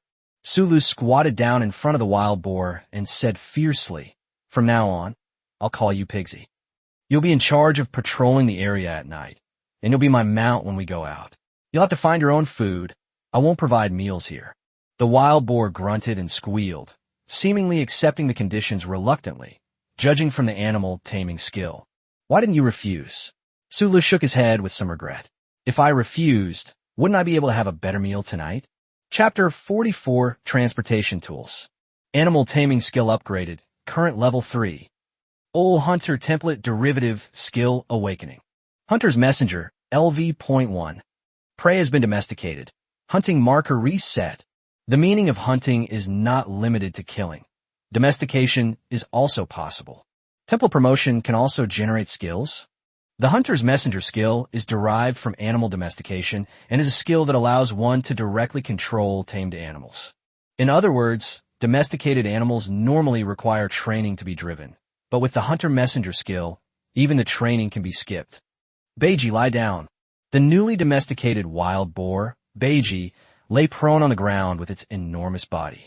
Oomph. She's very well behaved. Beiji, give me the hoof. Beiji, who was lying down, raised his front paws and handed them to Sulu. Beiji, dance. It wobbled to its feet, then pondered for a long time with its limited intelligence, before starting to stomp its feet intermittently. How did you learn to stomp your feet, like Lin Shihan, all the time? Shulu Ishon. Pigsy say, it's all my eldest brother's fault. Pigsy, it seems that things beyond animal instincts are impossible. If you don't know something, you just don't know it, just like Su Li almost failed his advanced mathematics.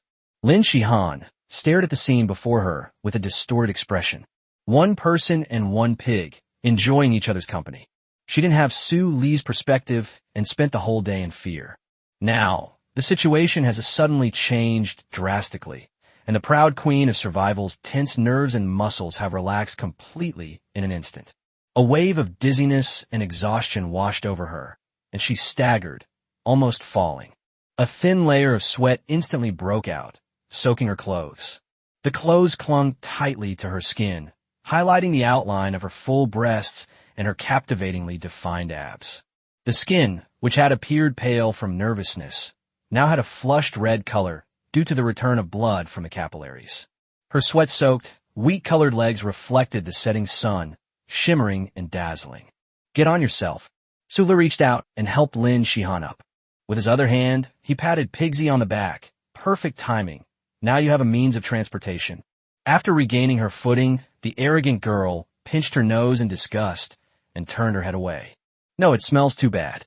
Beiji, who could only understand Su Li's meaning but not Lin Shihan's words, moved closer to her instead. Its nose was wet and twitching. Get out of here! Get out of here! Lin Shihan gasped softly and backed away, casting a pleading look at Sulu. Okay. Sulu slapped Beiji on the back, the rough hide on the wild boar's back making him grimace. Take it easy. Don't go up to any female you see. Pigsy, they are completely innocent. Lin Shihan. Is female referring to me? Don't I deserve a better title? Sulu ignored him. He poked Pigsy with the handle of a stone knife and said disdainfully, you really do stink. Go find a place to wash yourself clean first. Wild boars are clean animals, but not as clean as humans. Sulu could smell the pungent odor emanating from Beiji himself. He pinched his nose and looked at Lin Shihan. Why don't you go take a shower too? Lin Shihan stomped her foot. What do you mean? Her voice was soft, and even she herself felt guilty asking the question. What else could Sulu mean? After 3 days of being exposed to the wind and sun on the island, coupled with continuous moderate to high-intensity physical activity, I was exhausted. I just broke out in a cold sweat again. She herself couldn't stand the smell of sweat on her body. But it made me really angry that Sulu said it so openly. Don't girls have any pride? Oh, Su Lao Lauget. It's nothing. You don't have to wash it if you think it's fine. Anyway, I'm used to not showering for 10 days or half a month. Then Lin Shihan cried. Is this how a human being lives? She turned and left, her face flushed, her long legs crossing over each other very quickly. You're not allowed to come along. Sulu recognized that Lin Shihan was heading in the direction of the small pond where she was fetching water. All right then. The water in the small pool is running water, so it doesn't count as drinking bathwater. He thought for a moment, then took the snake skin off his forearm and tied it to Xiaohei's back. Take this with her too. In case she has to do laundry, the snake skin can at least cover her up temporarily. Return and report if there is danger. After thinking about it again, Sulu simply put the stone knife on the snake skin as well. This can be used for her self-defense. Little Black was bearing a weight that its size shouldn't have to carry. It let out a mournful cry, twisted its 4 short legs, and darted away. The knife hilt dragged from its back, which was just about the height of a fist, to the ground. Dingling clang. Lin Shihan suddenly felt an itch on her legs. Meow meow. The cries coming from the ground were pitiful. She looked down, but couldn't see Xiao He. All she could see was the huge pile of things on its back. Stone knife, snakeskin. Sulu, are you even human? After removing the snakeskin and stone knife, Lin Shihan tenderly hugged Xiao He into her arms. The soft and gentle Lin Shihan. A soft, fluffy little black cat. Don't step on me. It hurts. Beiji nudged Sulu, his eyes revealing a fawning expression. Chapter 45. Ed Stafford's approval. Guest arrival? No. Even if I were to take a shower, I wouldn't shower with you. Je refirme rejected Bagier's invitation. The weight of 350 kilograms came crashing down, carrying a mixture of disappointment and a desire to please. Sulu felt that if Beiji were reincarnated as a canine, he would definitely have a better future than being a wild boar. Of course, in the end, it was because my skills were awesome that Sulu praised himself. Beiji continued to grumble unwillingly, his wet nose nudging Su Li's arm like an unloved child. All right. Sulu reluctantly straddled the wild boar's back. Let me tell you, I'll wash first. You wait over there. I simply can't take it anymore. Xiao He is so cute when he's being affectionate, and Lin Shihan occasionally shows her cute side too. But seeing a wild boar displaying such a shy demeanor made Sulu feel that his life experience was no longer sufficient.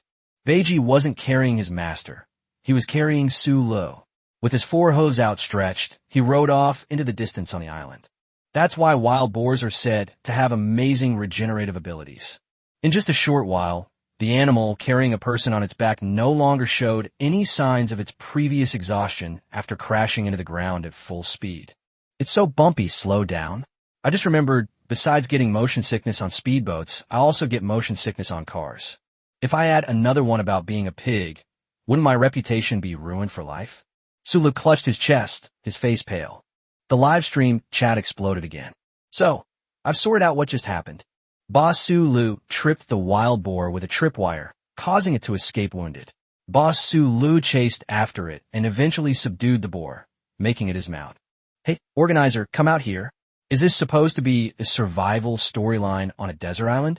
You got the wrong script. It's true that wild boars can be tamed, but to do it as easily as Boss Sulu is absolutely unique. A wild boar mount? Do other streamers even dare to dream of that? Can other streamers even do that? This is the kind of status Sulu has. On a deserted island, the most dangerous thing is wild animals. Now that we have a wild boar in hand, Boss Sulu can walk around with impunity. You can't say that. There are plenty of dangers in the wilderness. But one thing is for sure, Sulu is awesome. In this way, the range of activities for the anchor can be expanded immediately. What a hidden gem of a streamer. Protect our best brother, Sulu. Current viewership in the live stream, 220,000. Outside the live broadcast room of the program team, General Manager Chun hummed a song as he prepared to leave work. The phone suddenly rang. You need something? What? Je rencontre de wild boar. Holy crap. I've been in meetings all afternoon, and something this big happens on the island? Have you called the nearest rescue team? Don't worry about whether we'll get him eliminated. Save his life first. What? No need? Holy crap. I was quite optimistic about Sulu. We were even discussing in the meeting today whether to increase the promotion of his live stream. It's such a pity that such a young man fell victim to a wild boar. Then let's send out the rescue team. The person is gone, and we shouldn't let the wild boars desecrate the body. What the hell? Say that again. You son of a bitch. After hearing the response on the phone, Mr. Chun was stunned for a long time before blankly hanging up the phone. It felt like a dream. To domesticate wild boars is absolutely outrageous. Do I have to work overtime again tonight? Back to the live broadcast room. Old man touched his bald head, a wry smile on his face. Chun, Sulu has once again exceeded my expectations. Mr. Chun beamed. Ha, you flatter me, Consultant Ed. We're all from the same country, and Mr. Chun felt proud that Sulu had impressed a survival expert like Mr. Da. Of course, the grudges over working overtime are another matter. No, that's too kind. Ed sighed and said sincerely, Su Li's mastery of the wilderness is absolutely expert level. Mr. Chun patted the staff member with a smile, and the staff member readily pulled up Su Lee's screen recording. A stone axe? To chop wood and make a fence. Mr. Chun clicked his tongue in amazement as he looked at it. Are there 2 rows of barricades? Is there a reason for placing them in this position? That was a tripwire, wasn't it? A tripwire for a wild boar? Would he even trip it? Why are you grilling meat again? The leather tanning technique is excellent. Holy crap, such a big wild boar.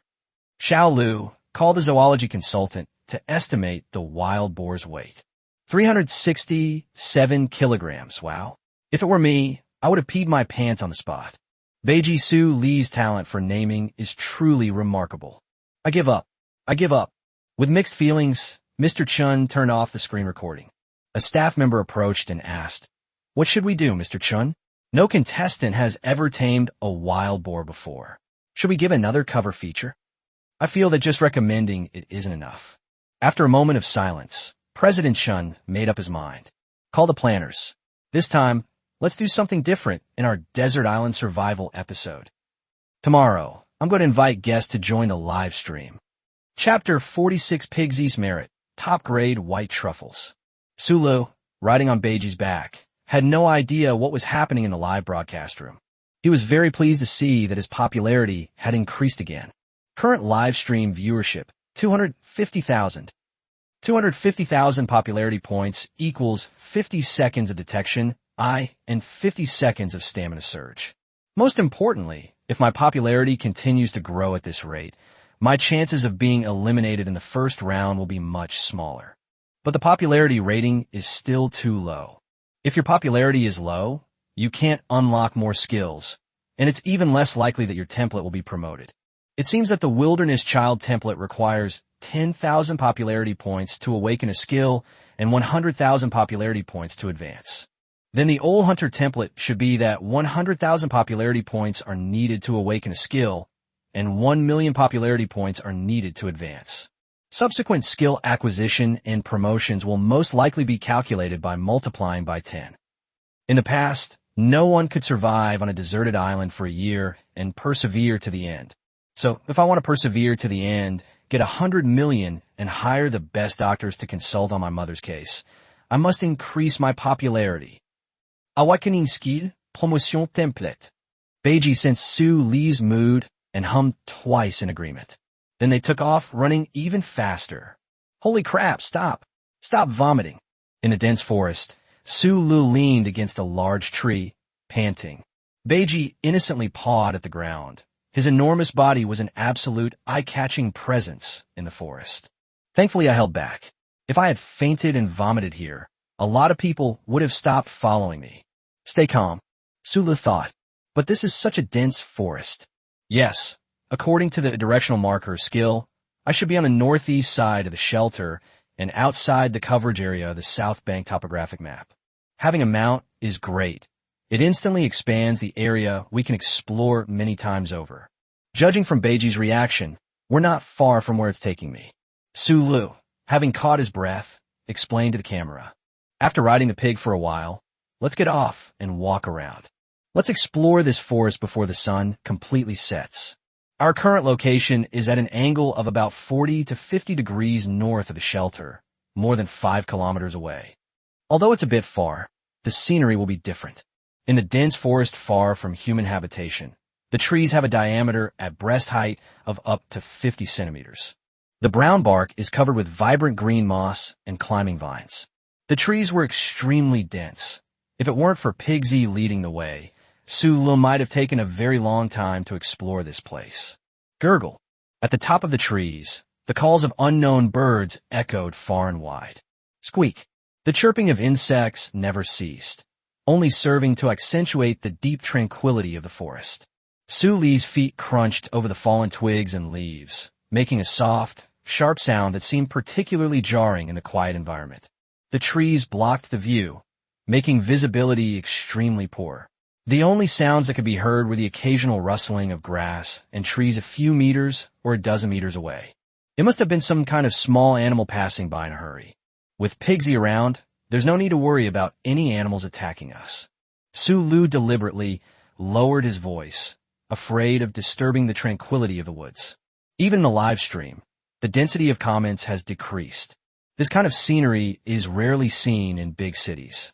Even in idyllic mountain retreats, one might not have the chance to encounter such lush greenery. Umph. Beiji hummed impatiently a few times, quickly pushed aside the vines blocking his way, and kept nudging the roots of a large tree with his nose. While arching her back, she flirted with Su Lu as if seeking credit. "Don't look at me like that," Su Lu said, feeling a bit of stomachache. He followed with a conflicted expression and used the handle of his stone axe to dig into the soil next to the tree roots.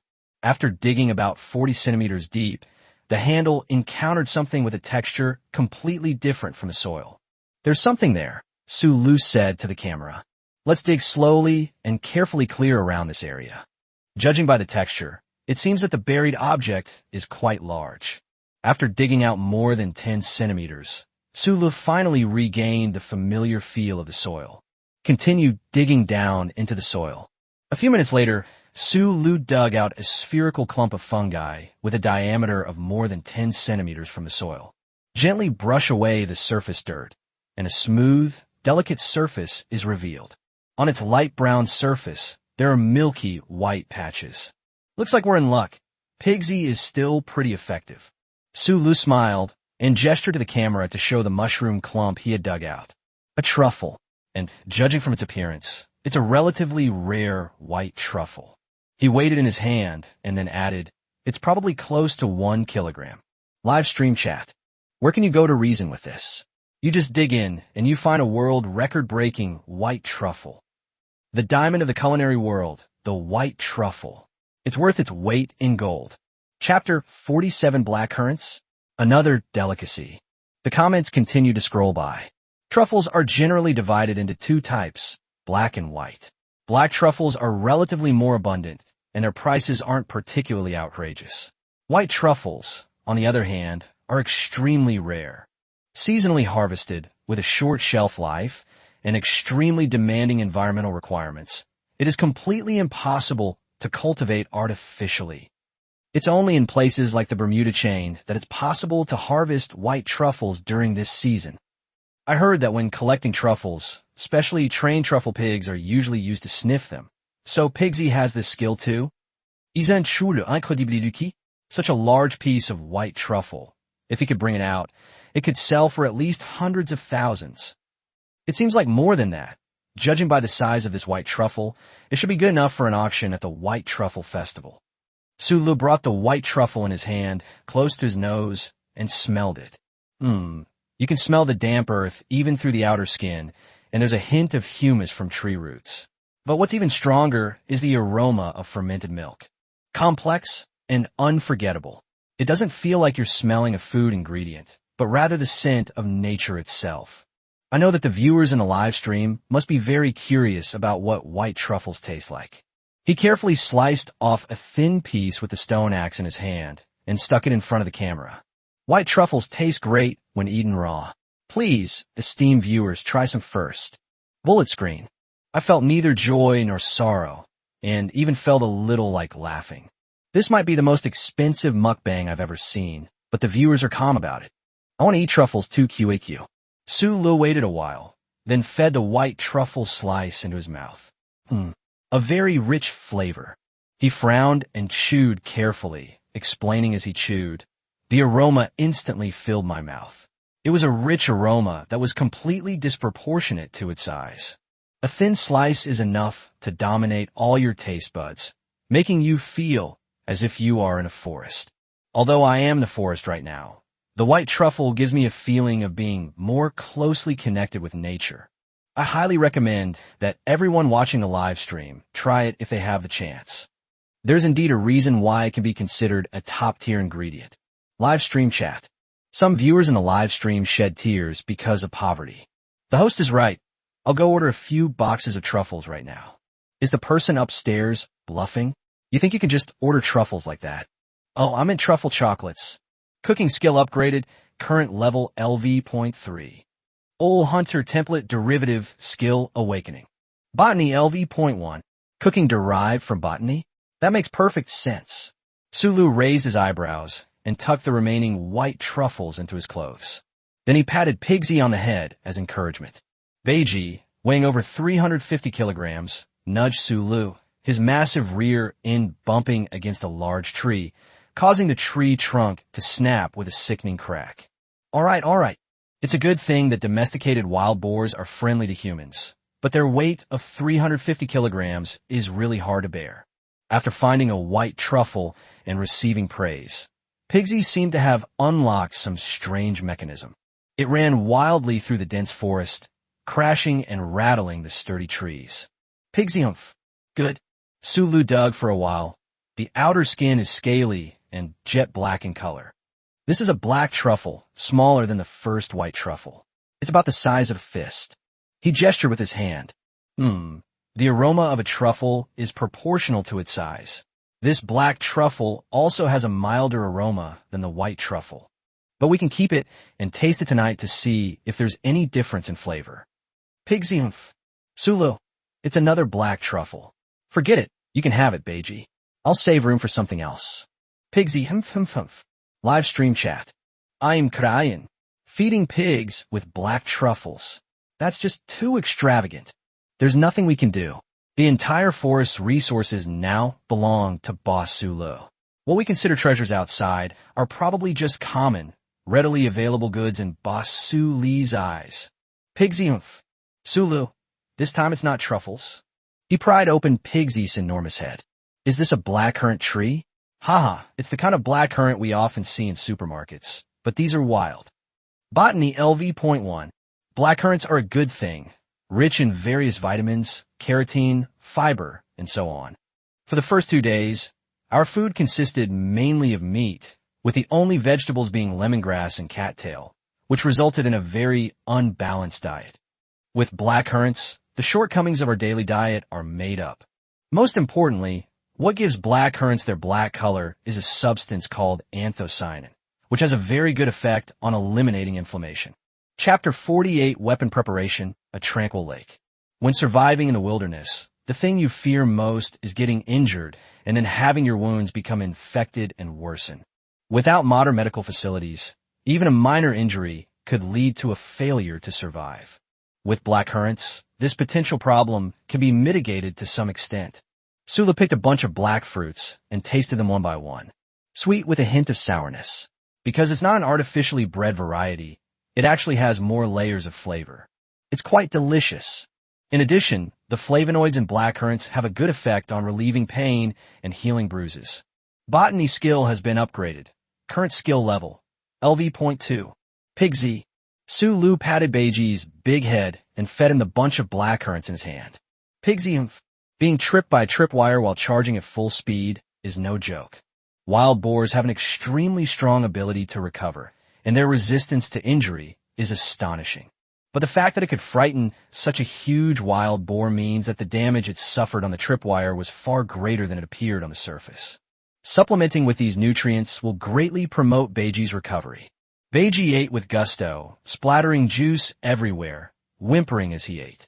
Sulu kicked its rear end in disgust. The barrage of comments continued. Has the style changed again? Wasn't this just a food mukbang? How did it turn into a health and wellness video?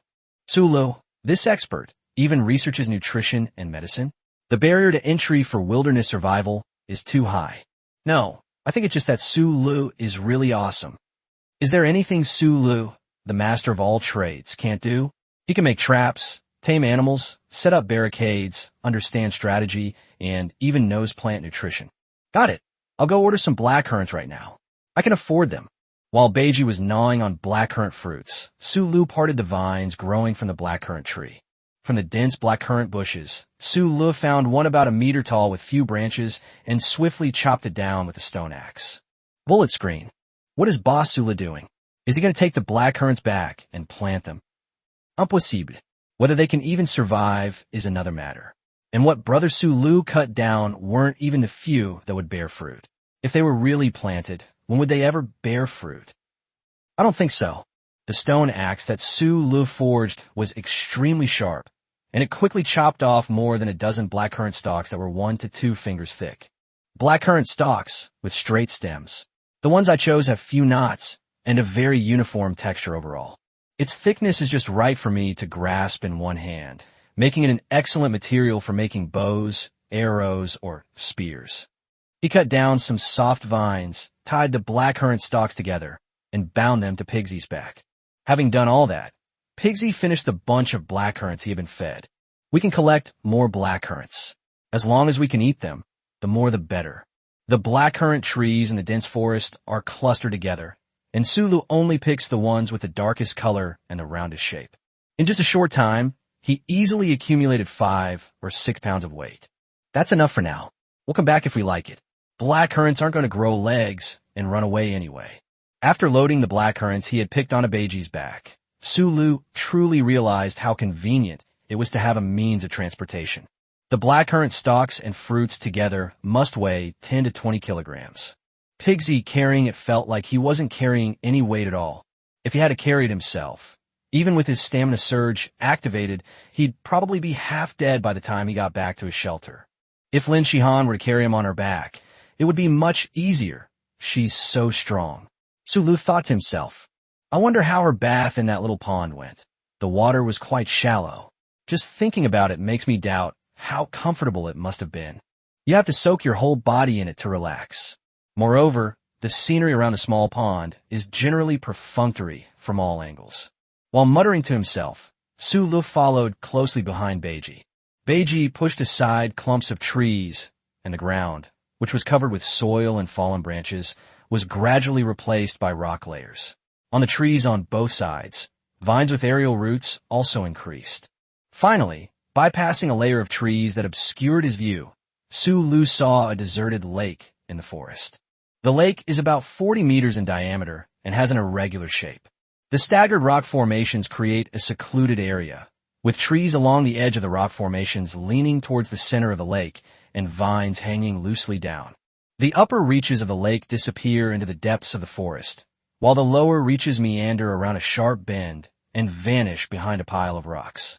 The lake in view is divided into 3 tiers of varying heights by rocks, and the sound of the water flowing down is clear and crisp. The water upstream and at higher levels is crystal clear. The water accumulating in the 3rd layer of the lake has a clean, turquoise color like glass. Beiji grunted a few times, trying to claim credit, and then took a few steps back. He took off running, ready to jump inside. Chapter 49, Taking a Bath. So relaxing. No, came the comments in the live stream chat. No. Shulu exclaimed. Pigsy. They were very unwilling. It lay down on the edge of the rock, looking at Sulu with a resentful expression, like a playful child who was stopped by his parents while splashing water in the spring and then severely scolded. Just thinking about a pig taking a bath in a tranquil lake gives Sulu goosebumps. It's a pity that Lin Shihan is so proud and stubborn and refuses to come here. Isn't this much more comfortable than bathing in the small pond? Live stream chat. Why didn't Goddess Lin come? I want to see Goddess Lin. Shut up, Stairs. You've been doing so many episodes of Desert Island Survival, and the cameras are always off in these scenes. Don't you know? I'm suddenly so jealous of Sulu. We can't see him, but can't he? Now that you've mentioned it, I'm suddenly starting to feel jealous too. Jealousy +1. Jealousy +2. The slanting sunlight filtered through the dense forest leaves, bathing the entire lake in a warm, orange glow. Sulu leaned against the rock, soaking in the water, feeling that nothing could be more pleasant. This is what it means to enjoy life. What 5-star hotel, hot springs, and ocean view swimming pools can compare to the atmosphere of a lake in a dense forest? He called out, and Beiji stepped aside to make it easier for him to take down a string of blackcurrants. Eat and soak at the same time. He washed his sweat-soaked clothes in the lake and hung them to dry in the sunlight filtering through the leaves.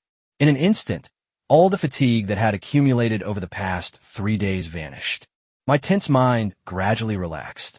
Half an hour later, after taking a bath, my clothes were still half wet, but it wasn't a big problem to wear them.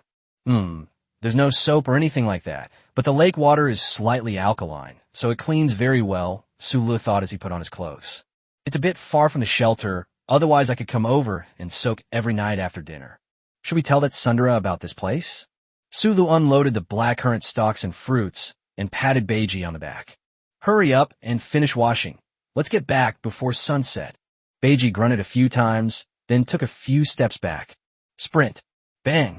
Weighing over 350 kilograms, he crashed directly into the lake, splashing water at least 2 meters high. Sulu was glad that he was standing far away. Then Pigsy jumped out of the lake and approached Sulu. Shake, shake, shake, shake. Sulu. Standing any further away is useless. After the camera was turned back on, the viewers in the live stream saw Sulu being splashed with water by Beiji. Bullet screen. Ha ha. The streamer finally got the short end of the stick. I felt instantly at peace. Having a grassland on my head donated 10 bottles of ice cola. DJ AJ has gifted him 5 ice cola. Be your cat. Reward. Yacht X1. Be your cat. I think Pigsy is quite cute too. I'm cute too, you upstairs boss. Current live stream viewership, 265,000. Schule grind. Okay, this is a force loss. Riding a pig on the way back. The lake continued to ripple for a long time before gradually returning to calm. As dusk settled and the surroundings grew increasingly hazy, the trees on the other side of the lake rustled and swayed. A short, messy-haired girl's head popped out. The girl was just over 20 years old, peeking around cautiously. The fact that a contestant can tame a wild boar is amazing. After eating, drinking, and taking a bath, Pigsy fully demonstrated his true strength. The lake is more than 5 kilometers away from the shelter as the crow flies.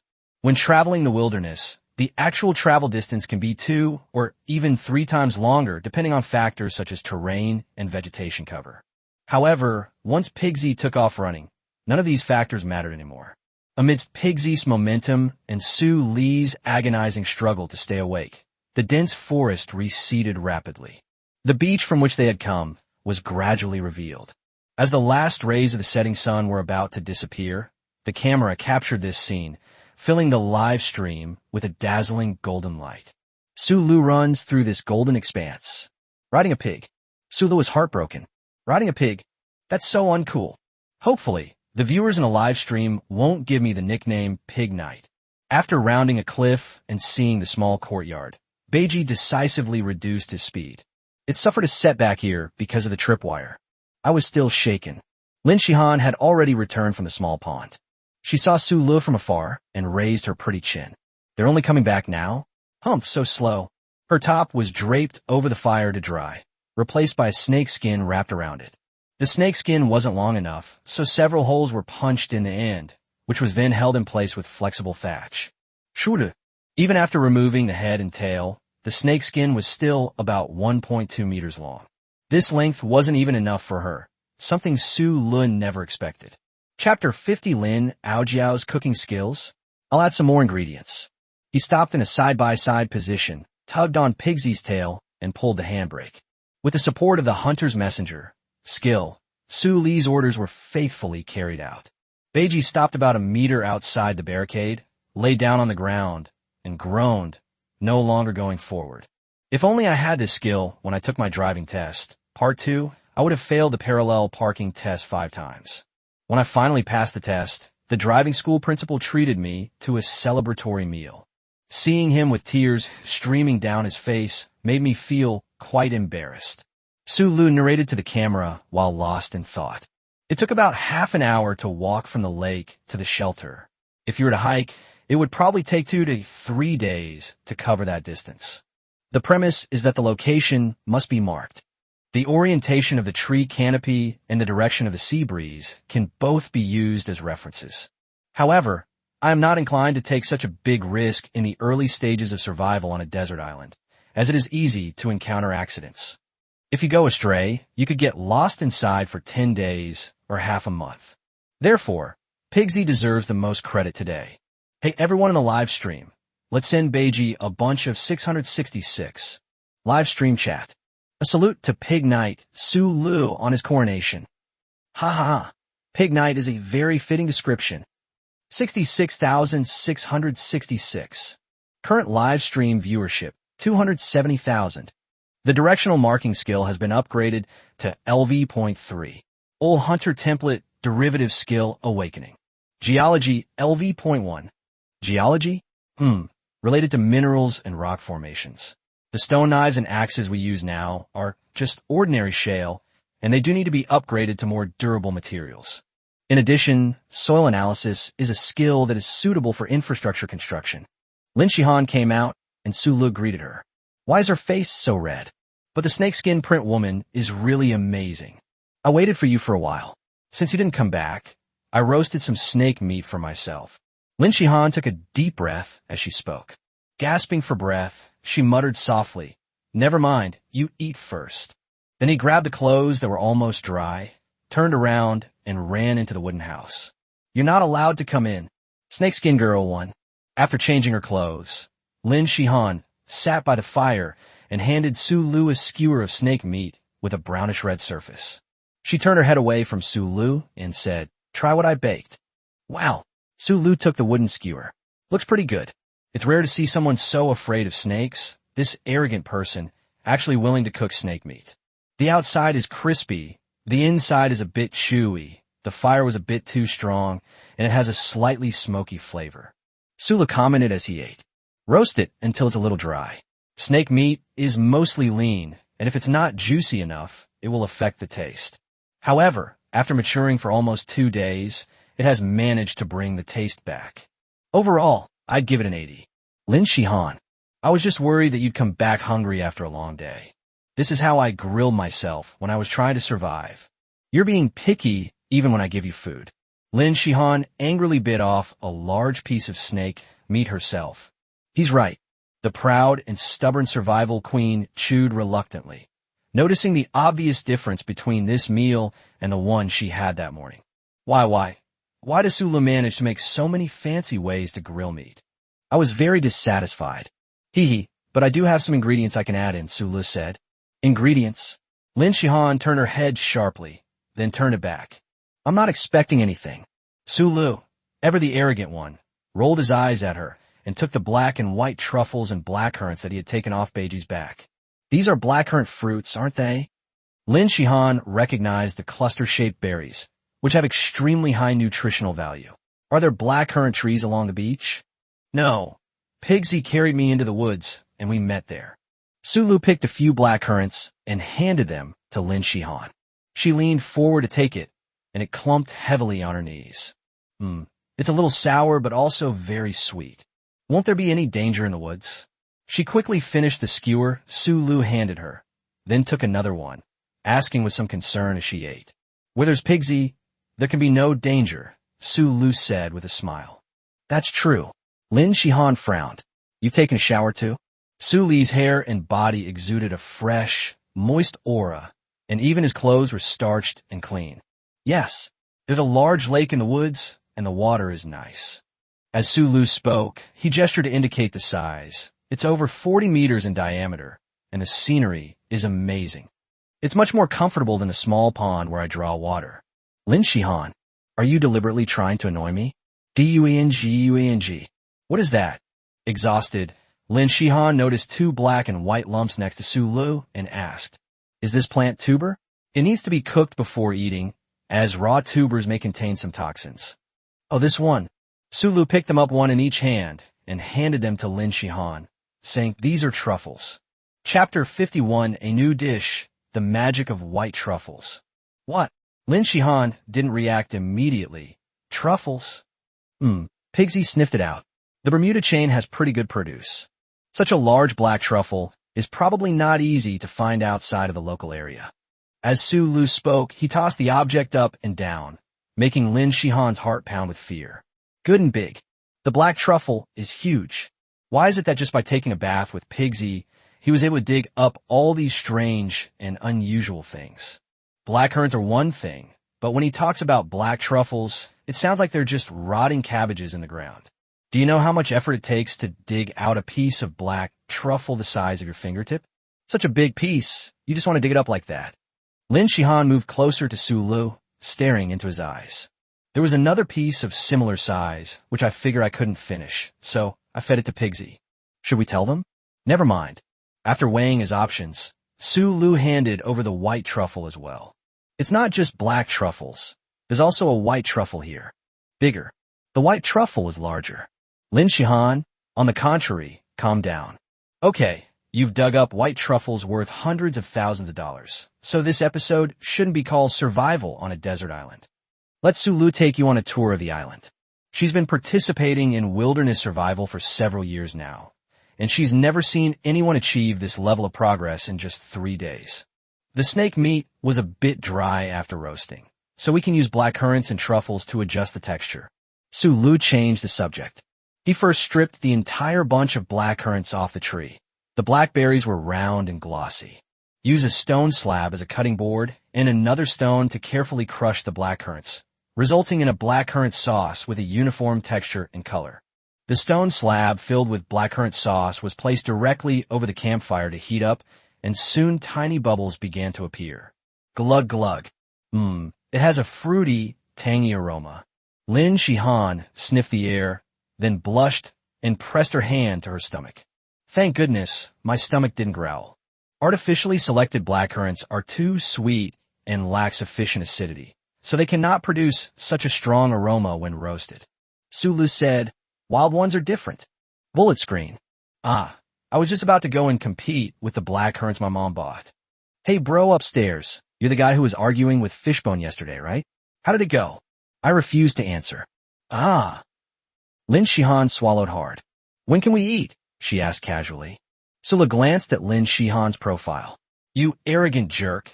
You can fake your expression, but you can't fake the movement in your throat. Oh, it'll be soon.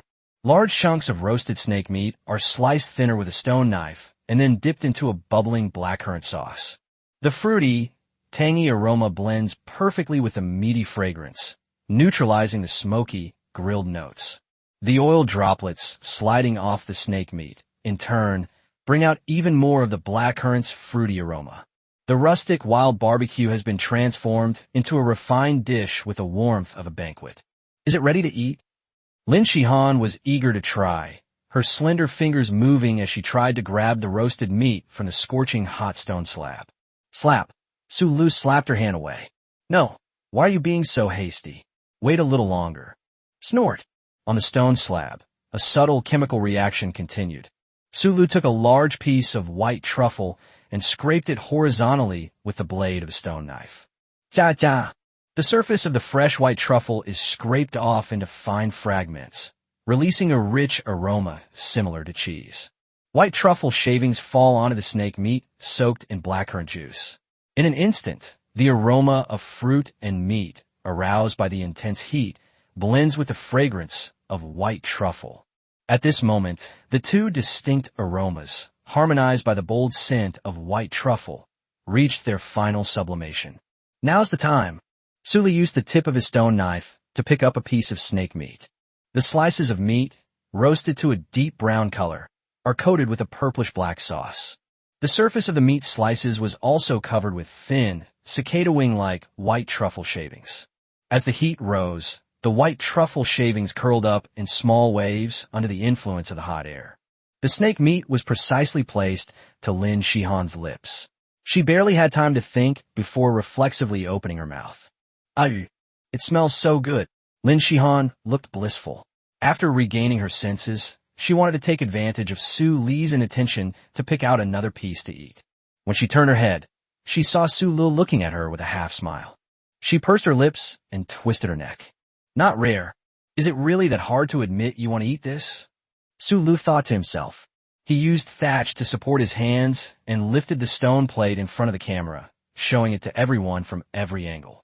The residual heat of the stone slab will continue to heat it, which is equivalent to the pot being awakened. By letting the meat rest in this way, the juices will be locked into the meat, and the taste will have different layers compared to when it is freshly roasted. The flavor of white truffle will also permeate from the outside in, penetrating into the texture of the meat and completely becoming a part of the meat. Grilled snake with white truffle and blackcurrant sauce.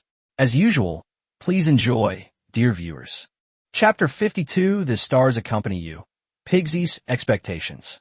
After Sulu finished demonstrating, he used the tip of his knife to pick out a piece of snake meat and put it in his mouth. Take a bite, and the juice will seep out.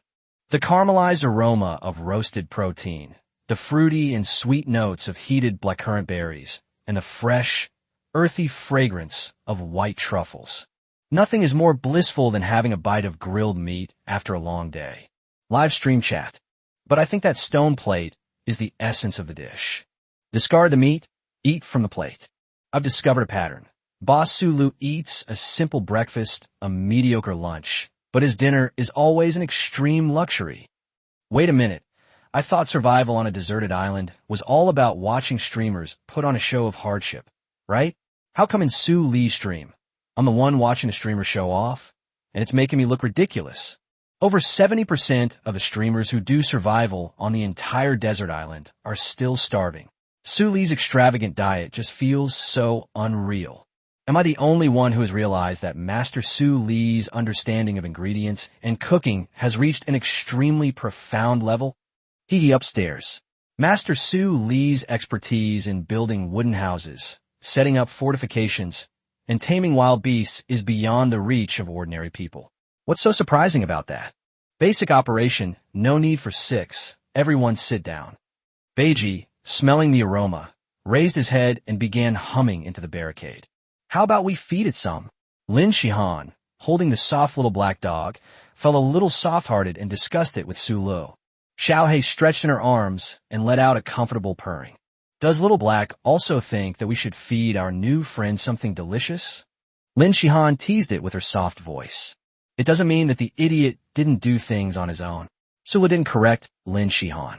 He picked out a piece of snake meat and threw it over the barricade. Pigsy, with an agility disproportionate to his size, leaped up, snatched it in one bite, and finished it off in a couple of quick bites. Then she looked up and stared longingly at Su Lu. It's a bit like the old sow back home who always ate swill and bran and only got to eat pig feed once in a while. When he was a child, he didn't know what tiredness was and had the energy to go all over the mountains to gather pig feed. Su Lu picked out another piece of snake meat and threw it to Beiji. This is the last piece. If you're hungry, go find something to eat yourself. After dinner, I looked at the stars for a while, then went to sleep. In a live broadcast hall, with dark circles under his eyes, President Chun looked at the milky white Milky Way that stretched across the screen in Su Lee's live stream with a hint of resentment. Su Lee's bedding is right facing the window. The framing was quite clever. You're sleeping soundly, while I'm stuck here all night again. Xiao Lu, how are the negotiations with the guests going? I hope that we can have some guests connect remotely tomorrow. This segment will be called Stars with You. The guests are just like the audience, watching the live stream and voting for their favorite contestants. The efficient staff member, Xiao Lu, replied while scrolling through the computer screen. Progress is going smoothly. We are in talks with many superstars from home and abroad, and the negotiations are almost complete. At this time, in the various negotiation calls. Oh my Su Lu, right? Taming wild boars? That's something else. I'm quite interested. Survival on a desert island? Are you kidding me? Of course I'd do it. There are no special effects in it, and the wild boar just kneels down in an instant. I happen to have a film in preparation, and this young man is worth keeping an eye on. I'm writing a song. Okay, I'll check the text and send it to you. Day 4 of survival on a desert island. I can still sleep. I'm still very sleepy. I don't have to go to work anymore.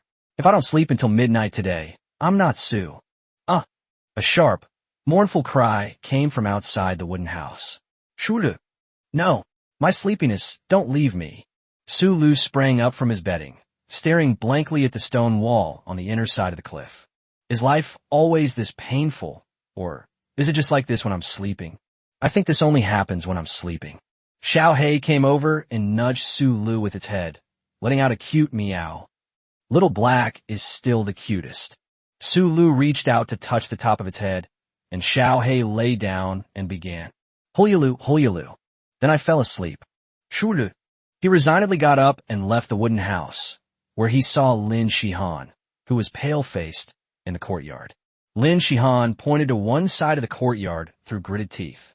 Sulu looked over and finally understood why the proud, long-legged beauty was so startled.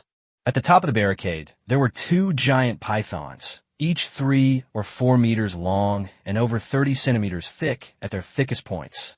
The giant python remained motionless, clearly dead. Outside the barricade, Pigsy lay prone on the ground like a husky, his curled tail swaying as he looked at Sulu, eager to show off his accomplishment. Beiji, you really don't need to do this. Su Lu covered his head, feeling a slight pain in the back of his head. Chapter 53, Python Skin and More Valuable Items. Wild boars are really strong fighters. Su Lu went forward to examine the giant python and found that all of them had been bitten cleanly at the 7-inch mark and died. The python is 3 or 4 meters long. This 7 inches doesn't refer to the actual distance from the head. It refers to the vital location of the heart. Wild boars prey on snakes. They dare not approach snakes with potent venom, such as the diamondback rattlesnake, but the 2 pythons easily overpowered them. His physique of over 350 kilograms wasn't for nothing. Su Lu could almost picture it. After eating roasted snake meat last night, Beiji, still feeling unsatisfied, found an unlucky python in the dense forest and bit it to death. Then drag it back to the courtyard and hang it up. Kill one more, drag it back, and hang it up. Then wait for Su Lu to cook all the snake meat and feed it to him. Too persistent. The perfectly balanced barricade was deformed by the pressure of the 2 giant pythons. What should we do with these 2 snakes? Lin Shihan peeked out from Su Li's shoulder and asked with disdain. I finally overcame my fear of the 1.5 meter long diamond-spotted rattlesnake, and now 2 even larger ones have appeared. She felt that things were really tough for her. Of course, it's about skinning, removing tendons, and eating the meat. Su Lu said matter-of-factly, we can't waste it. Every part of the python is valuable. And a snake skin that's over 3 meters long should be enough, right? Lin Shihan was stunned for a moment before she realized what was enough. She pinched the skin on the back of Su Li's upper arm and twisted hard. Birds were startled and took flight in the grove of trees on the upper side of the cliff. On the 4th day of his survival on the desert island, Su Lu greeted the live stream audience in this way. With tears welling up in his eyes, Su Lu moved aside a section of the barricade. Beiji, come and move the things. A large python, 3 or 4 meters long and weighing over 100 kilograms. I am just a weak scholar, and I'm injured too. I shouldn't have to bear this burden. I'm taking the intellectual route, Su Lu thought to himself. Beiji scrambled to his feet, pulled a large python off the barricade, and easily dragged it into the yard, straightening and flattening it. After instructing Beiji to place the first python, Su Lu turned around and was horrified to see Lin Shihan dragging the remaining python down from the top of the barricade. Even if this one is a little smaller, it still weighs more than an adult. A well-fed and well-rested arrogant person is terrifying. Aren't you afraid of snakes anymore? Su Lu asked her deliberately. Lin Shihan raised an eyebrow. Did you feel like you didn't get enough of pinching me just now? Ha ha, the weather is so nice today.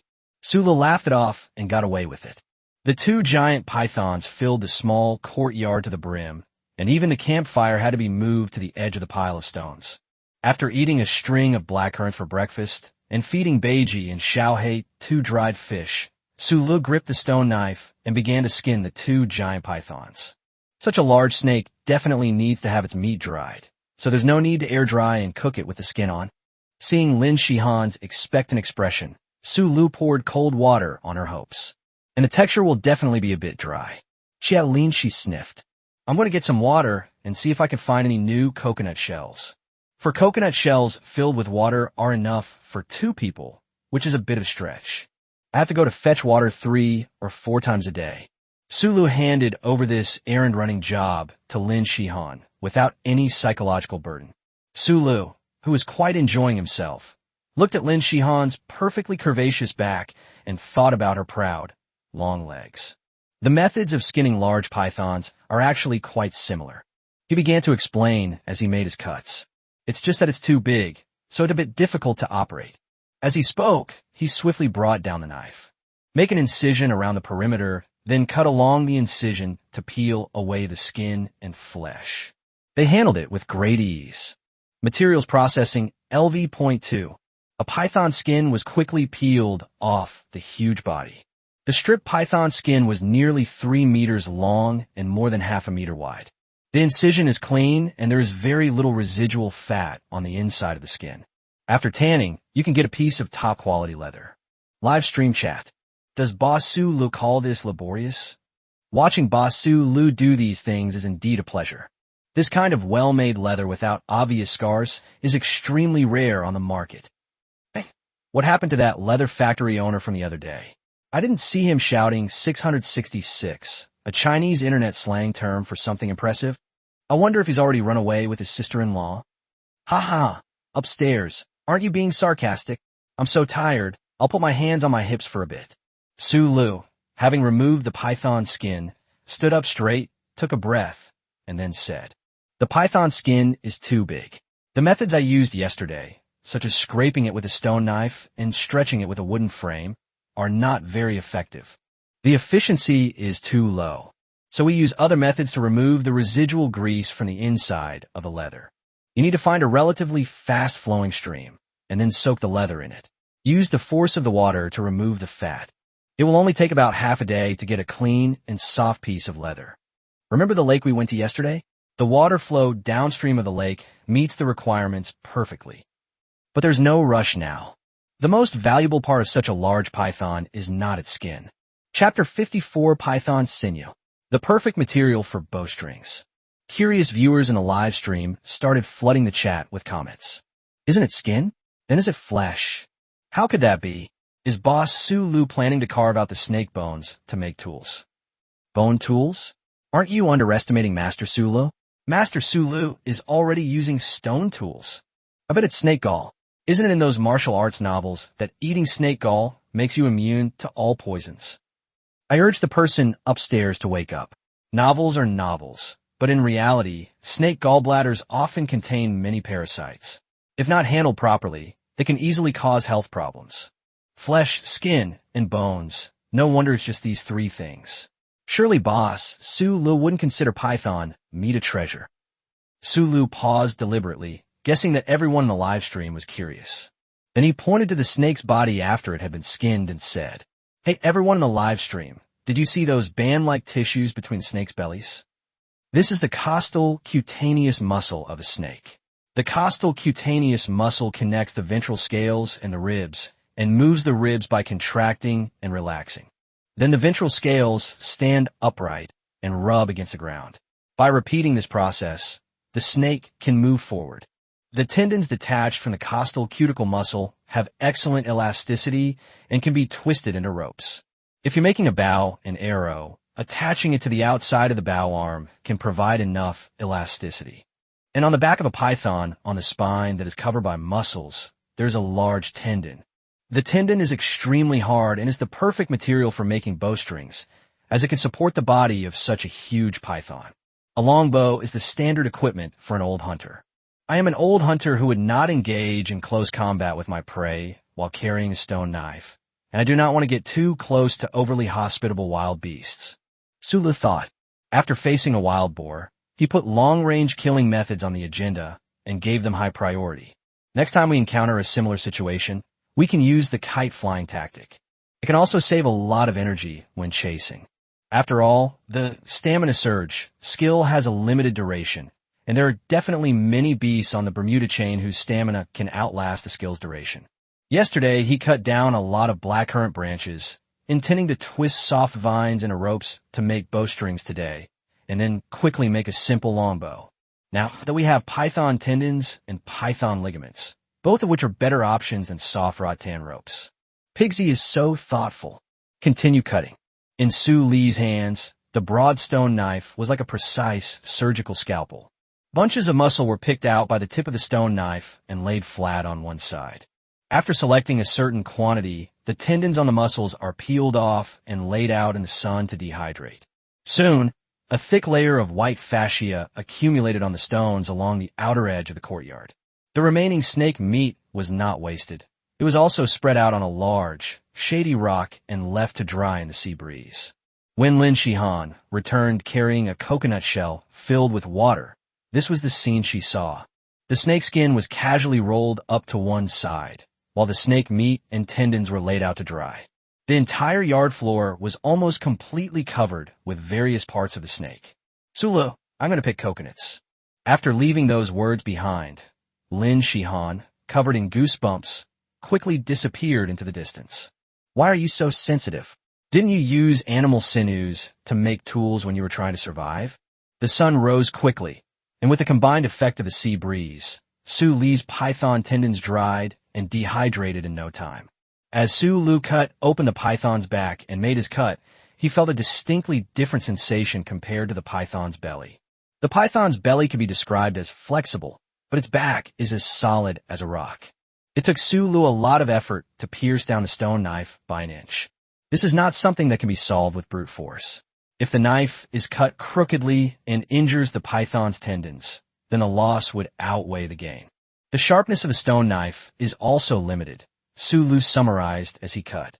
However, with the bonus from the materials processing skill, the snake's back was quickly broken open.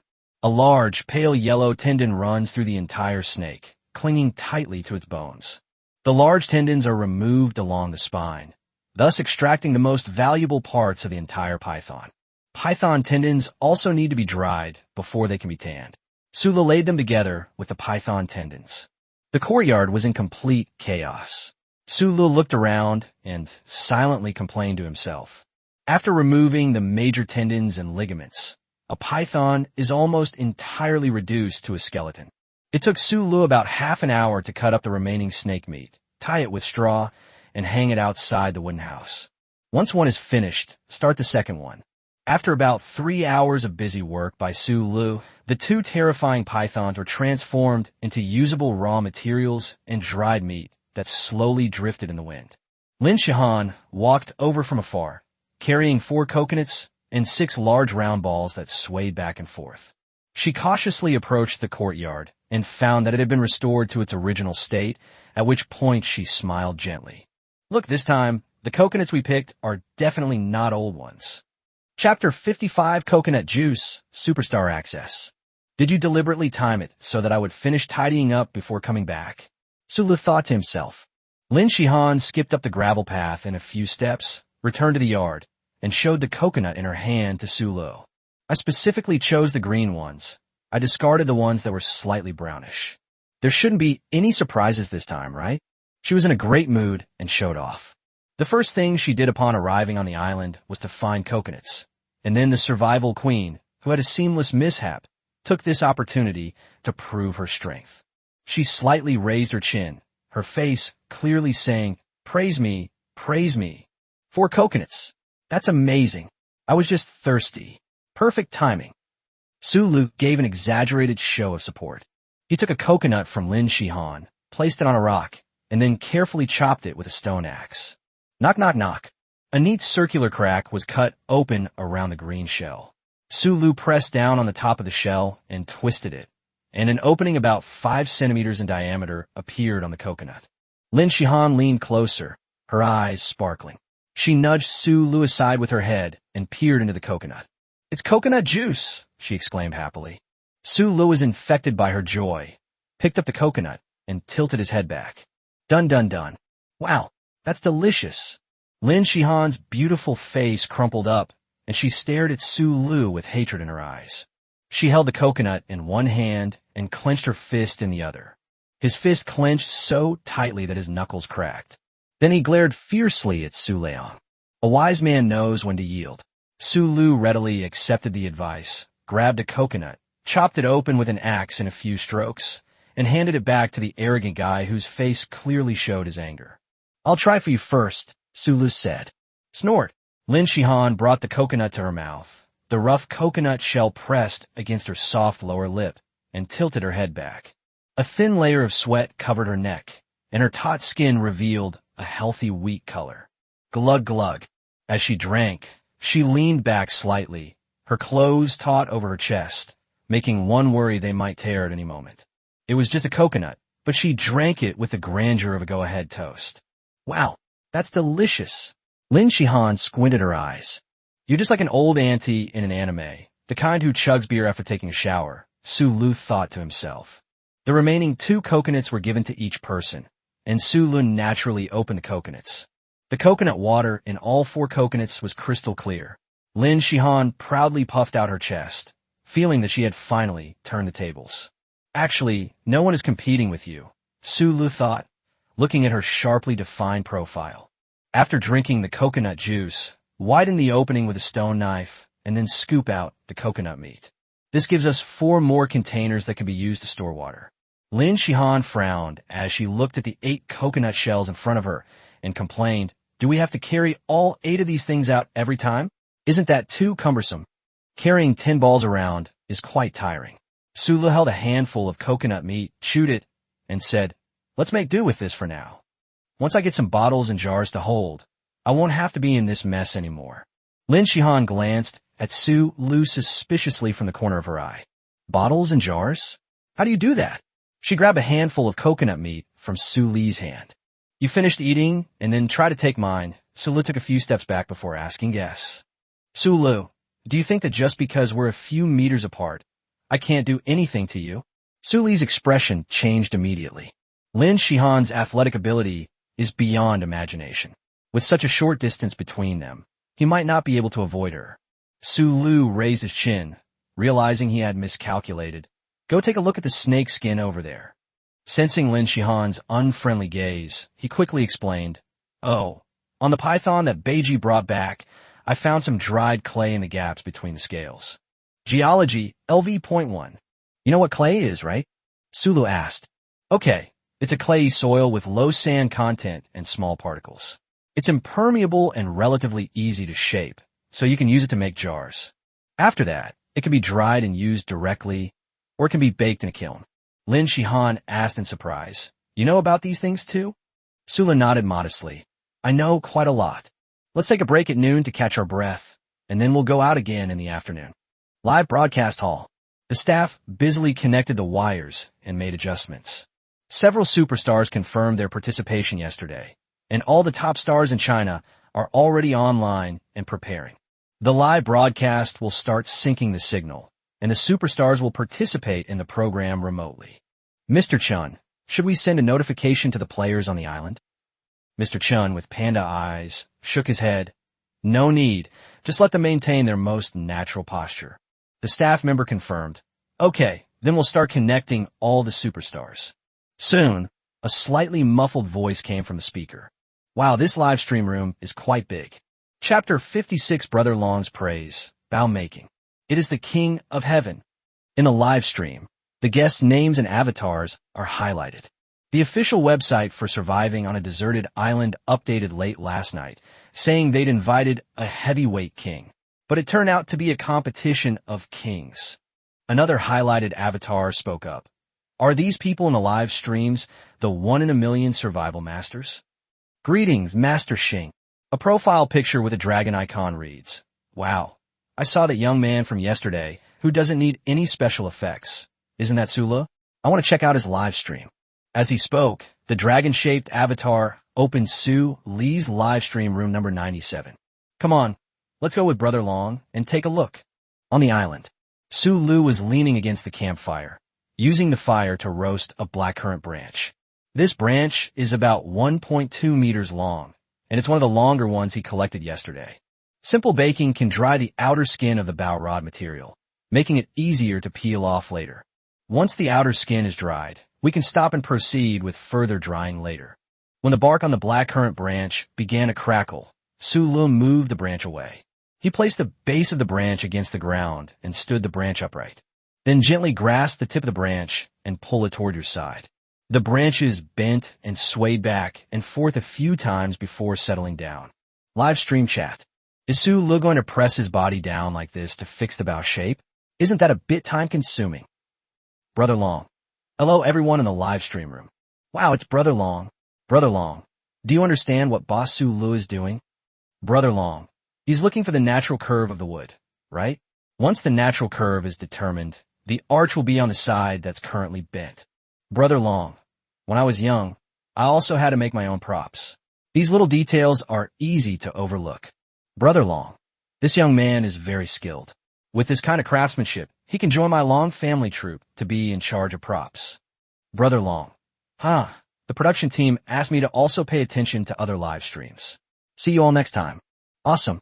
Brother Long has taken a liking to Boss Su Lu. The Long family stunt team is one of the top stunt production teams, both at home and abroad. The anchor has risen to the top in one step. Joining the Long family troupe, even if Boss Su Lu fails to survive on a desert island, he's still guaranteed to make a profit. Be your cat. Su Lu can't possibly fail. Be your cat reward with 3 yachts. Current live stream viewership, 330,000.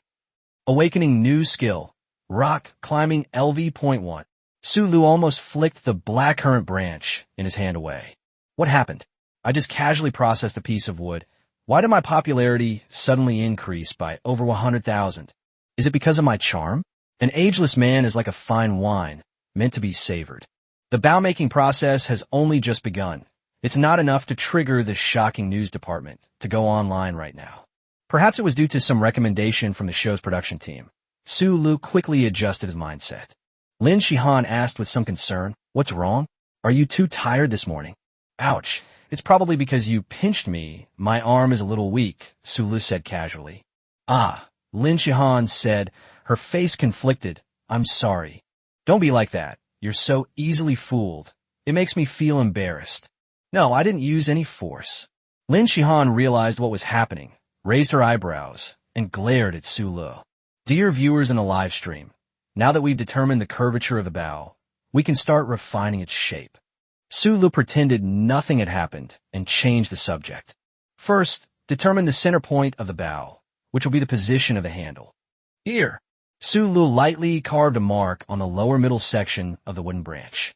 Then gently scrape off the dried outer skin with a stone knife. Lin Shihan propped her head up with one hand, watching Su Li's stone knife fly up and down. "Your hands are so steady," the proud long legs thought to themselves. After the outer bark is scraped clean, the fine branches are exposed. Su Lu changed from scraping to shaving, and strands of wood shavings as thin as a hair fell to the ground. While scraping and rotating evenly, the already almost straight wooden branch gradually takes on the rudimentary shape of an arch, with the center point as the axis of symmetry. It is thickest at the center and gradually tapers towards both ends, forming a cone shape. Sulu held one end of the bow with one hand and brought it close to the camera. If the bow shape is adjusted to this extent, then it's acceptable. Looking down from one end, it's a point with a regular shape, without any unnecessary curves. If you pinch both ends and bend them slightly like this, it will create a uniform arc shape. Finally, Shuhei. The stone knife continued to swing. Wood chips continued to fall from the conical bow. Before long, the bowing was complete. Or just ordinary blackcurrant branches took on a beautiful shape after being processed by Sulu. Bullet screen. It's so beautiful. This doesn't just look like a bow. The bow itself could be considered a work of art. I can't wait to see what this bow will look like after it's finished. Sulu placed the bow at a distance from the campfire to dry, then retrieved the already dried python tendons. Next step, tan the bowstring. Chapter 57, The Powerful Bow. Oh, by the way, Sulu held up the python tendon and said to Lin Shihan, "A lot of fat has been removed from the python. Let's boil it in some water. Refine the snake oil." "Are you giving me instructions again?" Lin Shihan pouted. "I want to eat yesterday's roasted snake meat again tonight," the long-legged, arrogant girl said in exchange. "It's not impossible," Sulu casually agreed. "Can't you have some standards? What's so delicious about eating roasted snake meat every day?" Bullet screen. "I really want to eat the white truffle snake meat grilled by Master Sulu. Upstairs, are you craving snake meat? You're just craving white truffles. What does Boss Sulu need snake oil for?" "It can't be. I think it's possible. Goddess Lin, you're in danger." Sulu, animal fats can be used to soften the bow and can also be used as an adhesive. If anyone in the live stream gets the wrong idea, please type "Why did I turn yellow?" in the chat. Bullet screen. Why have I turned yellow? Look at what color I am. I am white. Bullshit. The person upstairs is clearly using pornographic language. Current live stream viewership, 335,000. Sulu placed a stone slab on the ground, put the python tendon on the slab, and then repeatedly struck it with the back of a stone axe. The dried python tendons were gradually broken down into white, fluffy fiber bundles. One large tendon saved me a lot of effort. If a tendon is severed, it will have to be reattached piece by piece. In that case, I probably won't be able to finish making this bow today. As Sulu thought, he straightened out the fibrous bundles. He separated 2 strands from it, rubbed them between his fingers, and the distinct fiber bundles were twisted into a dense single strand. Repeat the previous action, and the fiber bundles separated from the entire python tendon are twisted into such fine tendon threads. The three strands of fine thread intertwine and twist together. More than half an hour later, a python tendon rope only half the thickness of a finger was made. The python rope was over a meter long, and Su Lu grabbed both ends and pulled. Python tendons are extremely strong, and when twisted into ropes, they become even more durable. Even when pulled forcefully, the formed python rope remained completely still. Perfect. By this time, the snake oil had been rendered. For you. Lin Shihan pinched her nose and handed over the bubbling liquid inside the clamshell. The liquid emitted a rather unpleasant odor. After letting the snake oil cool slightly, Su Lu directly dabbed the oil with his hands and applied it all over the python tendon rope. As he moved, all the knots on the surface of the rope were smoothed out. The rough python sinew rope was transformed into a smooth and tough python sinew bowstring. The dried bow surface was also coated with snake oil. Su Lu applied the coating while simultaneously baking it over a fire. We do this to allow the meat to absorb the flavors, making it easier for us to braise it in the next step, he explained. To maintain resilience, let's be straightforward. Lin Shihan raised her beautiful eyebrows slightly, scoffing at the man's nonsensical words. Seeing Su Li's gaze, she met his gaze without backing down.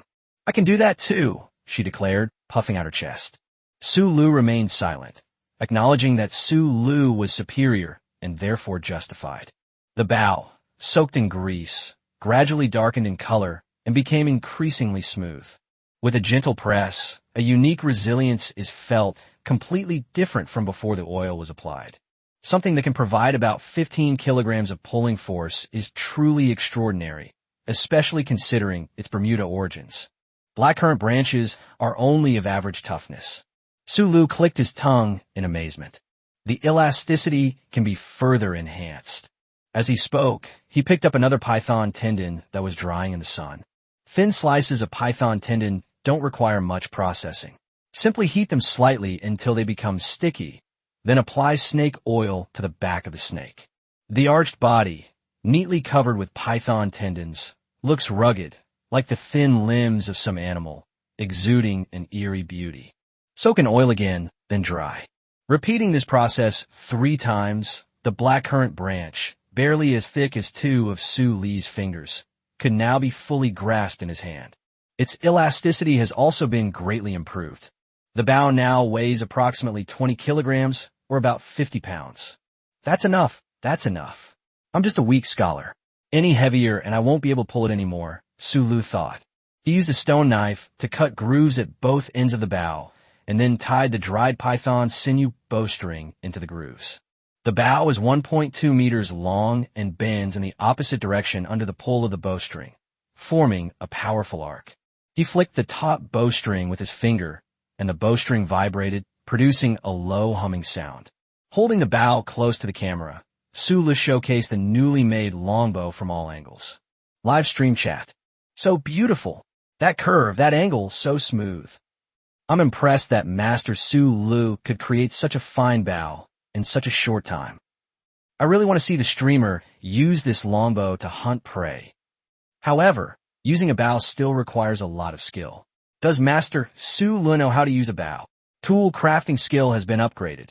Current level, LV.3. Old Hunter Template Derivative Skill Awakening. Weapon Mastery. Chapter 58 Arrows.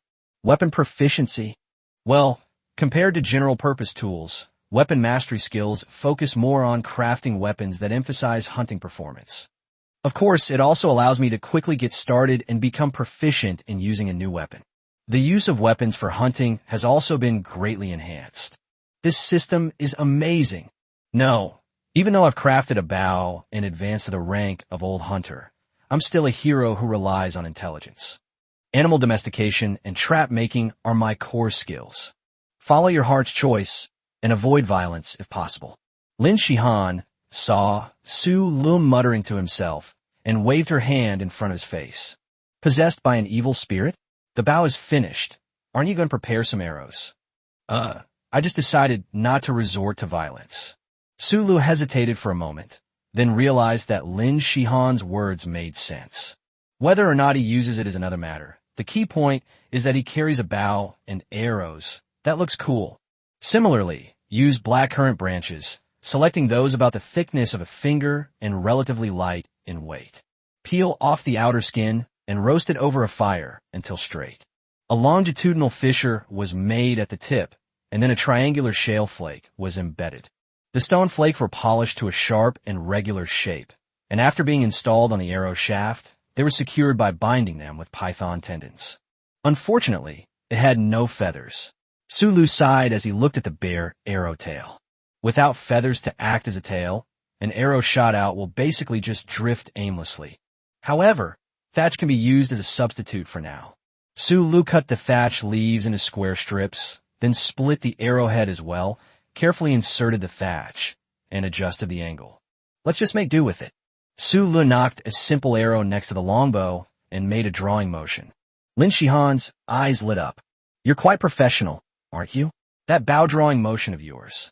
When you saw me making the bow, didn't you think of this? Sulu replied casually, I know a little about it. Tool crafting skill not upgraded. Weapon mastery not upgraded either. Sulu confirmed in his mind that arrows were indeed just consumables attached to the bow. Following the same method, he made 8 more arrows, making an auspicious number. Sulu then rolled up the snakeskin he had peeled off that morning and tied it to Beiji's back. Let's go. Soak the snakeskin in running water to wash off the residual fat so it can be tanned in the next step. Then I can upgrade my materials processing skill. Oh, by the way, the lake where I took a bath yesterday is over there too. You can take a bath there too. Lin Shihan narrowed her eyes. You can also soak your feet. Sulu wisely replaced the last word. Want to ride a pig?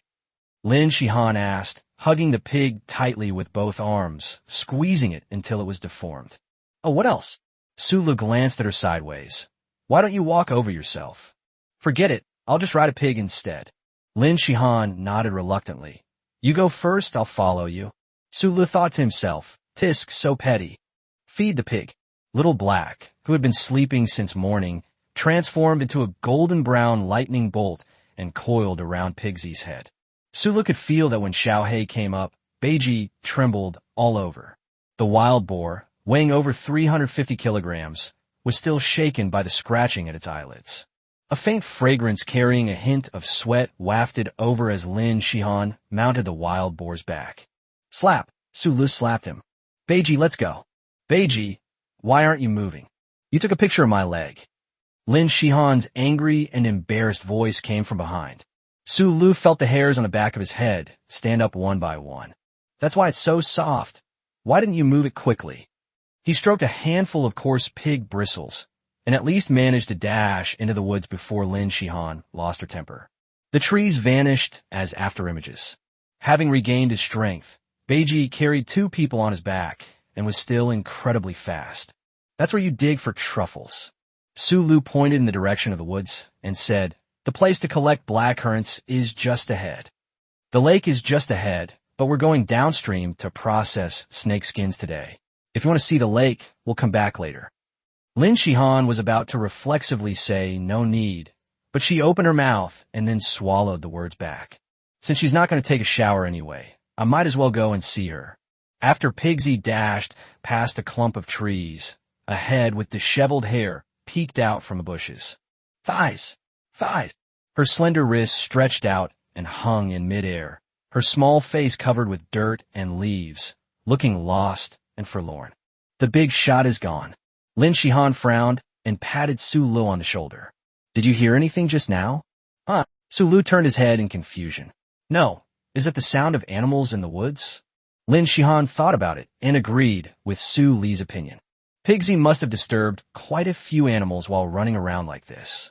After passing a few more clumps of trees and rocks, the sound of flowing water can be heard faintly. Chapter 59 Jackals. The scenery of the flowing water in the afternoon is different from that of the flowing water at dusk. How peaceful it is, Lin Shihan said softly, sitting on the back of the wild boar and covering her mouth with her hand. Then I started to feel jealous. It turns out this bad guy had secretly hidden away this place. Su Lu felt a chill down his spine, so he patted Beiji on the back. Park here. The car stopped to the side, and Pigsy grumbled as he went to dig for food. What did it smell? Lin Shihan asked, looking at Beiji's wiggling pigtail. Oh, Sulu turned his head to the side. They probably went to dig for truffles to eat. Lin Shihan. The 2 rolls of snakeskin had been unloaded from Pigsy's back. Sulu carried a bow on his back, and arrows tied with straw at his waist. It's a bit in the way. Sulu looked down at his jingling gear. Could you carry my bow and arrows for me? Become. Lin Shihan took the bow and quiver and put them on her back. The taut bowstring accentuated the outline of her breasts.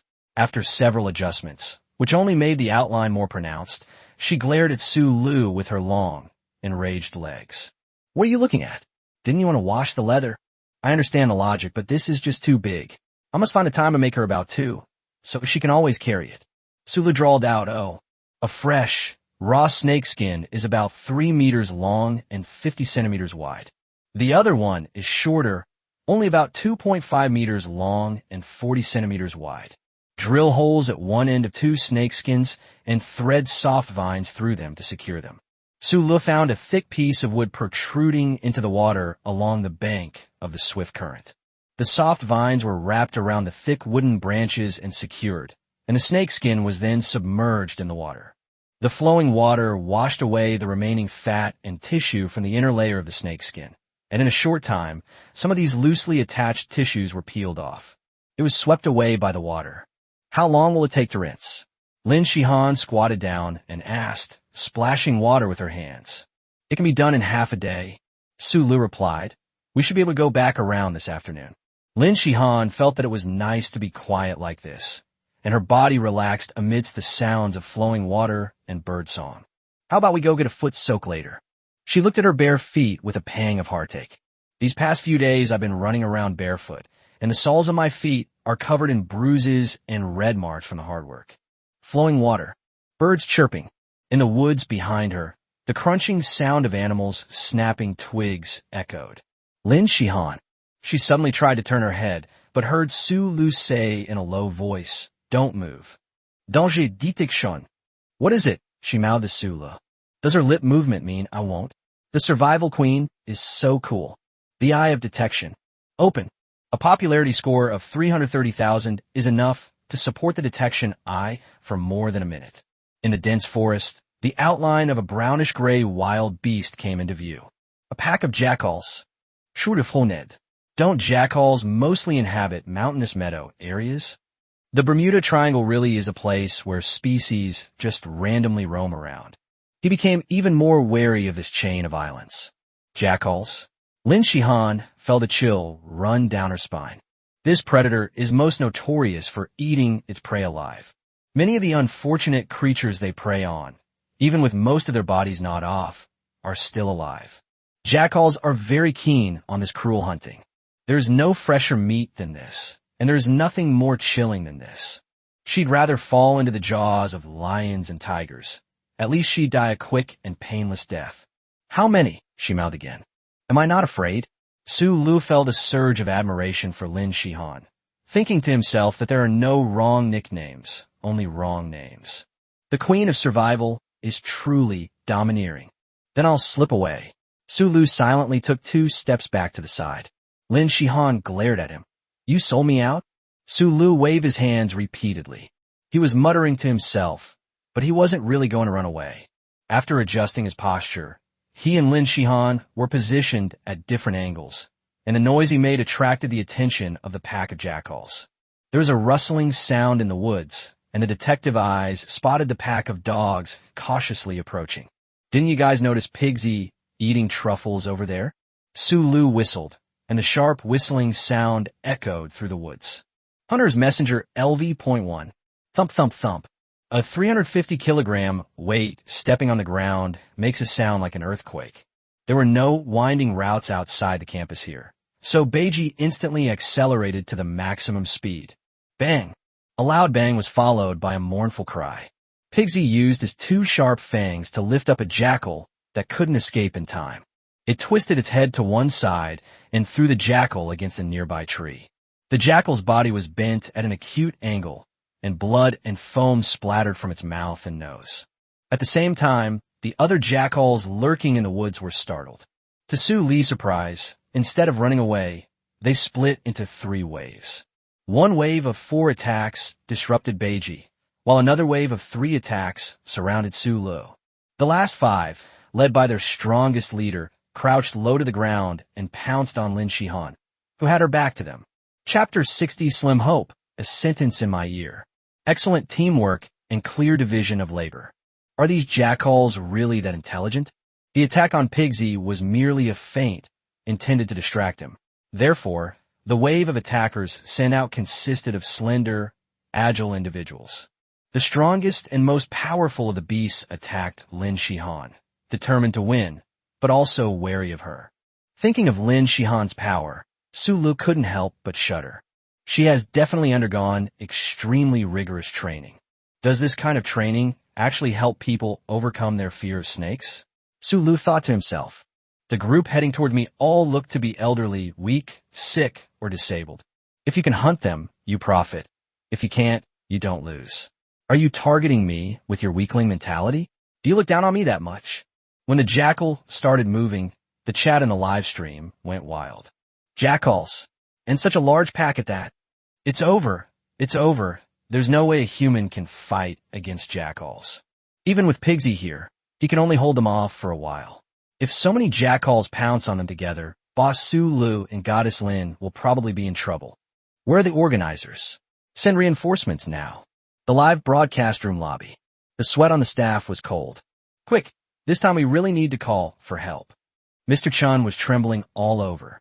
Does the consultant, Ed, have any hope of surviving against so many jackals? He asked in a trembling voice. Ed touched his bald head, gritted his teeth, and finally shook his head, saying, "It's very unlikely. Even when I was serving, if a tactical squad encountered a pack of jackals, they would take a detour." The guests in the live stream were also on tenterhooks. Brother Long, this isn't a movie shoot, and there are no special effects. I can't imagine how Su Lu could escape. This is too dangerous. A sense of powerlessness permeates the words. Faced with a jackal instead of snake, Lin Shihan's reaction was completely different. She bent down, grabbed a handful of pebbles, and threw them behind her. Amidst the crackling sounds, a sturdy jackal that had lunged at her was hit in the eye and yelped as it moved aside. She rolled over and then rolled on the spot, escaping from the attack from both sides. At this moment, the longbow that had been hanging on his body had been taken off. Draw a bow and shoot an arrow. Whoosh! With a whooshing sound, a jackal was shot in the shoulder. It staggered, adjusted its steps, and then charged again. Meow! Suddenly, Little Black darted out of the woods and landed precisely on the jackal's head. Meow claw attack. Blood spurted from one of the jackal's eyes, and it retreated with a mournful howl. Lin Shihan clicked her tongue in displeasure. The bow is good, but the posture is too passive, making accuracy problematic. The jackal's eyes flashed with ferocity. Knowing that Lin Shihan could only target one at a time, they spread out and used the trees to conceal themselves. Beiji easily pushed aside another jackal and rushed to the rescue. But he didn't pay attention to his back and was pounced on by another jackal. The jackal's sharp teeth couldn't pierce its thick hide, but they were enough to disrupt its movements.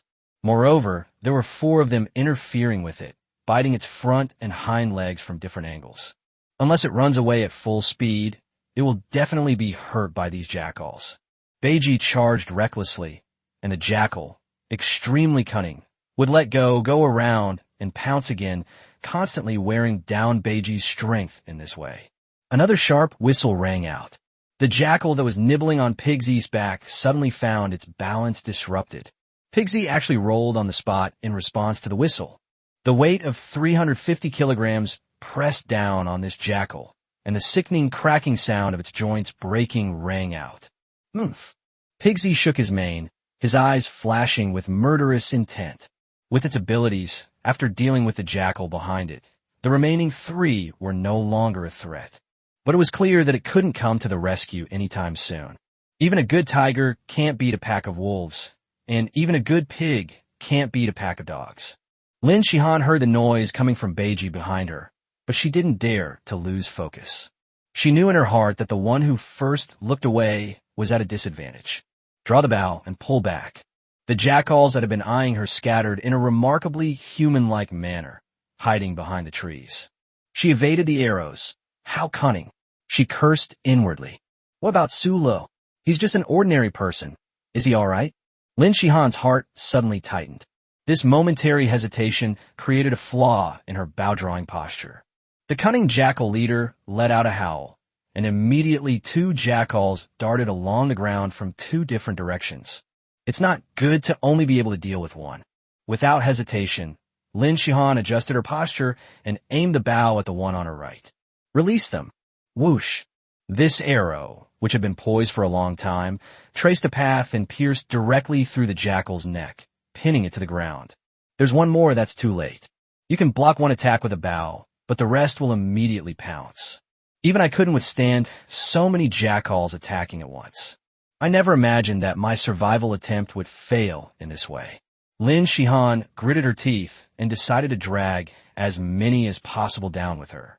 At least it will relieve some of Su Li's pressure. He still has Beiji. Beiji can take him away.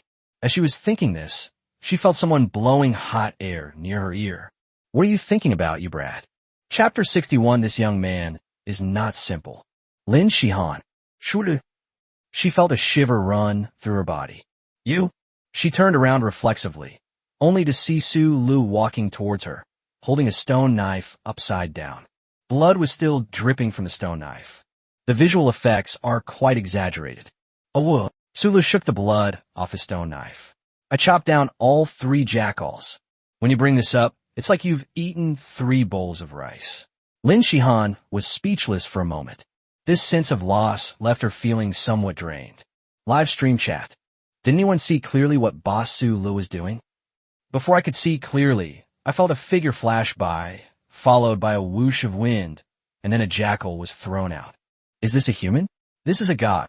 I remember now, Boss Su Lu was just as swift when he slew the venomous snake. The feeling of killing jackals is even more intense than slaying poisonous snakes. Su Lu is awesome. Just blow it. Brother Long. This young man is no ordinary person. Hunting LV.2. Weapon Mastery LV.1. With the help of the 2 skills, Su Lu killed 3 jackals in less than 10 seconds. During this time, he even managed to give Beiji the order, Hunter's Messenger LV.1. And then he sauntered over to Lin Shihan and, taking advantage of her inattention, blew a breath into her ear. The eye detection skill is still active. The air was thick with the smell of blood, and the jackals, aroused by the scent of their companion's blood, let out low growls. It is both a threat and a fear. Of the 3 jackals who were dealing with Pigsy, another one had its belly ripped open by Pigsy's fangs. The sewage spilled all over the ground in a mess, and Beiji trampled on it, leaving only large patches of yellow, white, and red on the ground. At this moment, with the jackal leader's whimper, the remaining jackals all returned to defend and gathered not far from Su Lu and Lin Shihan. Pigsy impatiently scratched the ground, expressing his contempt for this despicable act of running away when he couldn't win. There were 14 jackals in total. One of them was killed by Pigsy at the beginning. The remaining leaders have 1 strength-type attack, 5 attacking Lin Shihan, 4 agility-type attacks to hold back Beiji, and 3 weakling attacks targeting me. One of the strength-type characters died, and 1 was seriously injured. 2 of the agility-type characters died, and the noobs all collapsed. The food itself is the original sin. Su Lu quickly reviewed the battle record. Now surrounding them are the leader, 4.5 strength-type creatures, and 2 agility-type creatures. There were 7.5 jackals in total, staring intently, baring their teeth and growling. Careful, Lin Shihan reminded Su Lu. Although only half of them remain, the combined fighting power of these few is still more than 70% of that of the jackal pack. They are all elites. Oh, je le replied casually. The eye of detection's duration has 40 seconds left. Where can we hide? Let the show begin. Beiji, with a whistle, Beiji suddenly retreated, then accelerated again after maintaining a 20-meter distance. Energy surge. Open. In an instant, all fatigue vanished. With the boost from the LV.2 hunting skill and the LV.1 weapon mastery skill, Su Lu smiled and charged towards the pack of jackals. The leader of the pack hadn't expected this turn of events. With a low growl, all the jackals charged forward. A head-on confrontation with the old hunter? How brave! Su Li's lips curled up, and his body nimbly sank downwards. He dodged a charging jackal, raised the stone knife in his hand, and used the momentum of the jackal's charge to disembowel it. Lin Shihan's pupils contracted. What clean and efficient movements. I could do those movements individually too, but the way they were combined so perfectly was like a pack of jackals performing for him. Lin Shihan could hardly contain her excitement. Soon, the two fastest agile characters were both killed by Su Lu. He flicked the blood that was flowing down the blade. The sticky blood made the hilt slippery. The third dog lunged forward with great force. Su Lu gripped the stone knife in one hand and used the other hand to brace against the bottom of the hilt, then thrust it down towards the dog's head. Puff! It pierced right through the hard skull. Meanwhile, on the other side, Beiji, who had accelerated again, was already charging forward. A powerful creature, rushing towards Su Lu and having no time to look around, had its spine broken by the weight of 350 kilograms. Roar! Aside from the leader, the strongest jackal, with its neck hair standing on end, roared. Just as Su Lu drew his sword, it used the corpse of its companion as cover and attacked from below. Damn, they really know how to pick a spot. Su Lu pulled out the knife halfway, only to realize it was too late. Instead of continuing to pull, he threw the jackal carcass skewered on the knife at the attacker. Thump! The strength of the power type is really great. He was thrown back 2 steps by the force of the jackal. As someone with an intellectual disability, I'm definitely no match for them. Beiji, the order has been issued. Pigsy drifts and turns. The jackal, which was smashed to the ground, didn't even have time to regain its footing before its skull was crushed by a hoof. Comparing strength? Shurusnield Awadli. 2.5 left. At this moment, the one whose shoulder had been shot by Lin Shihan rushed forward without hesitation. The jackal leader and the remaining one turned and ran. Chapter 62. The streamer can also do light blood kung fu? Run. Su Lu sneered. Running away when you can't win is too cowardly. He expressed his contempt for the jackal leader's behavior, which resembled that of Zhu Beiji, a character from Journey to the West. The detection continued, and the direction of the 2 fleeing jackals was clear at a glance. The half-injured jackal that pounced on them was no threat. Su Lu didn't even bother to get into a fight. Whoosh! An arrow flew from behind, and Lin Shihan finally ended the life of the jackal that had escaped her once. The fleeing jackal had run 10 meters away when Su Leong threw the stone knife. Whoosh whoosh! The stone knife spun through the air before swiftly piercing the back of a jackal. The unfortunate jackal's spine was severed with a single blow, and it dragged its body, whimpering incessantly. Beiji charged forward with a thud. One kick. Oomph. Beiji shook his head and wiggled his hooves, then prepared to chase after the last jackal leader. However, it looked up and sniffed, only to find that due to the wind direction, not a trace of the jackal leader's scent reached it. Oomph. It impatiently continued digging. It got away. Lin Shihan complained softly, unwilling to accept it. Jackals are extremely vengeful. We'll probably have to live in constant fear until we hunt it down. She stomped her foot in resentment. They can't escape.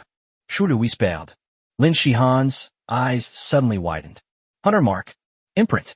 Su Lu had already used his skill the moment the jackal leader ran out of the detection range. The jackal leader, who had disappeared from sight, reappeared in Su Li's intuition. I'll show you what a true veteran hunter is. Here comes the bow. Su Lu let out a low growl. Give me the bow. Foolish woman, doesn't know how to cooperate. Oh. Lin Shihan handed over the longbow in her hand, along with the remaining 6 blackcurrant-shaped arrows. Fully equipped. Dense forest with layers of trees. Climbing LV.1. Su Lu took a few running steps, stepped directly onto the trunk of a leaning tree, and stepped up. Live stream chat. The streamer can even do kung fu. That was an amazing move. Trees have a slope, which does not violate the laws of mechanics. So Newton must be turning in his grave. I understand the logic, but the visual effects are just too amazing. Brother Long, are you in a live stream? Can you join on Su Li's move? Haha, you're too nosy upstairs. Brother Long, haha, it's possible, but not as easy as Brother Su Li's. There aren't many people in our entire Long family troupe who can do this stunt. Brother Long, I'm getting more and more excited to work with Brother Su Lu on a movie after this island survival trip. The props department is wasting their talents. I have a spot for the second male lead. Su Lu is awesome. Current live stream viewership, 370,000. As his popularity soared, Su Lu steadied himself and leaped from one tree to the horizontal branches of another. Walking on the path is faster, climbing, and stamina surge, making it just as easy to make judgments as it is on the ground. Is this the old hunter? I love it. I hope the viewers in the live stream won't give me any weird nicknames. Live stream chat. Su Lu the ape-man. Orangutan. As he moved nimbly, Su Li's gaze sharpened. I see you. Knock the arrow, draw the bow. Where are you, big thigh? Big thigh. The thigh clearly went that way. In the thicket, a little girl with messy hair trudged along, her steps uneven between withered branches and mud. Her face was covered in leaves, and her hair was a mess of bird's nest. Suddenly, a rustling sound came from the woods ahead. Is it a thigh? It must be my thigh that heard my cries and came to save me. I'm broke, but I've finally found someone with a big thigh. Her little face was brimming with tears. Since arriving on the island, she hasn't had a proper meal. Hot, cooked food is something I've only ever seen in my dreams. Even my dreams are unpleasant. Sleeping on the damp, cold ground makes my whole body ache. Is this what survival on a deserted island is like? It's so difficult. It's all a lie online. Surviving on a desert island is nowhere near as idyllic as it seems. I followed the instructions in the video, but none of them worked. However, abstention is not allowed. Parting a clump of vines taller than her shoulders, she saw the animal making the noise on the other side. A colossal dog, standing a full 1.2 meters tall at the shoulder, suddenly leaped out from behind the vines. The giant dog's damp nose drew close to her face, sniffing and twitching, its expression growing increasingly ferocious. Big dog. Roar. Without hesitation, the jackal leader opened his mouth and bit. It's all over, he thought, desperately crouching down with his head in his hands. It doesn't hurt at all. The bite only lasts a moment. I didn't feel bitten. Bird's Nest Head raised its head and saw the huge jackal lying helplessly to the side. The jackal's eyes were pierced by an arrow, and it was dead beyond any doubt. Su Lu descended from the tree. Bird's nest hair. Big thighs. Wah! Chapter 63, The Unlucky Little Girl. The climbing skill allows Su Lu to move flexibly between tree branches. The landing cushioning for this action relies on the stamina surge bonus. The problem is that neither of these two skills addresses the double jump in midair or adjusting the direction of descent. This is something even Virgil couldn't do. It's like lifting the lid off Newton's coffin. I certainly couldn't. The thin bird's nest-shaped girl was caught in the force of Su Li's fall and rolled neatly to the side. The mournful cry was high-pitched and thin. It seems like I stepped on something. He jumped up and down on the ground. It must be my imagination. Rock climbing skill upgraded. Current skill level LV.2. Weapon mastery skill has been upgraded. Current skill level LV.2. Hunting skill has been upgraded. Current skill level LV.3. Veteran hunter template derivative skill awakening. Weakness perception. A major battle is indeed the best time to upgrade skills. Apart from a stamina surge skill, which had already been upgraded once when chasing Beiji, all the other skills I used were upgraded. Weakness perception. Judging from the name, it is a skill that allows you to know the weaknesses of your prey. It makes it easier to deliver a fatal blow. A single decisive blow is essential for maximizing the show's impact. Su Lu was very satisfied with today's hunt, and even wanted to find another pack of jackals to hunt again. No, don't be impatient. Your skills are all on cooldown. Live stream chat. I've decided that from today onwards, Boss Su Lu is my idol. Why bother watching martial arts movies? Boss Su Lu hunting down jackals, his movements are so smooth and fluid. It's absolutely amazing. Especially the part where they chased the jackal leader up in the tree just now. Holy crap, my heart was about to jump out of my chest. Is this really lightness skill? Could Master Su Lu be a descendant of some reclusive family? You're exaggerating. This is actually advanced parkour. Su Lu must be a seasoned parkour pro. Let's hear what Brother Long has to say. Brother Long, are you there? Brother Long, It seems that coming here this time was the right decision. Brother Su Lee's skills are more than enough to be a coach in my long family troupe. I'm the king of pop. Wow, that's pretty awesome. I suddenly have an idea for a new song called The Cowboy in the Forest is Busy, and I'll go write down the melody right now. Awakening Master, are you kidding me? People can actually fly in the sky? Along, I'm gonna have to fight you for Su Le. Brother Long. Haha, Xing, you're too kind. Brother Su Lu hasn't signed with a management company yet, so everyone has a chance. Current live stream viewership, 405,000. Awakening skill, First Aid LV.1. With over 400,000 popularity points, the danger of being eliminated in the first round is getting further and further away. First Aid. When you landed, did you step on something? After counting his harvest, Sulu looked down and searched and found a figure lying headfirst in the ground near the roots of a tree not far away. Is he dead? Sulu leaned closer and probed under Bird's nest hair's nose with his finger. Thankfully, she's still breathing. Did she just faint? Is her luck good or bad? We can't just leave it like this. It seems he was only shaken and his breathing became erratic. His internal organs and bones were not damaged. I do have some superficial wounds, but they all look like they happened a day or two ago and have nothing to do with me. Sulu shifted the blame without any psychological pressure. Oh, there's a bruise that looks a bit like my footprint. He grimaced and hissed. Okay, for external injuries, you can crush the roots and stems of chicken blood vine into a paste and apply it externally. It is very effective in emergency situations. Sulu made a judgment based on the knowledge gained from the First Aid LV.1 skill. That's right, the regional herb, chicken blood vine, can also be found in Bermuda. It's amazing. Here, from a damp, humus-covered patch of ground, Sulu pulled down several vines clinging to the roots of a tree on one side. He gently snapped the vine, and the cut surface revealed a reddish-brown color, from which a sap resembling chicken blood seeped out. This is also the origin of the name chicken blood vine. After collecting the roots and stems, Sulu hesitated for a moment before putting the medicinal parts into his mouth. Chew and spit. I didn't bring the stone knife, otherwise I could have chopped it up directly. With limited resources, we'll just have to make do for now. He applied the mud from the roots of the chicken blood vine to the wound on Bird's nest head. Soon, the little girl woke up from her light coma. Why do I smell like saliva? Is it the drool of the big dog? It doesn't seem like it. She looked up in confusion and saw Su Lee's big face in front of her. Thigh! A sudden scream rang out, and the birds in the forest scattered in fright. A chill ran down Su Lee's spine. Don't come any closer. It was still too late. Chicken blood vine mud, sweat, and leaves. As the bird's nest-like hair came flying up, it smeared Su Lee's clothes in a messy mess. Big Thigh, I've finally found you. Bird's nest head excitedly shouted and yelled. Chapter 64 Leg Accessories? No, I don't want you to find it. And what the heck is thighs? Besides Lin Aojiao and me, there were other people on this island. The participants in the Desert Island Survival Competition were placed in completely randomized environments. Su Lu poked the bird's nest-like head with his finger in disgust, trying to get rid of this cumbersome burden. Su Lu was heartbroken that yesterday's clothes had been washed for nothing.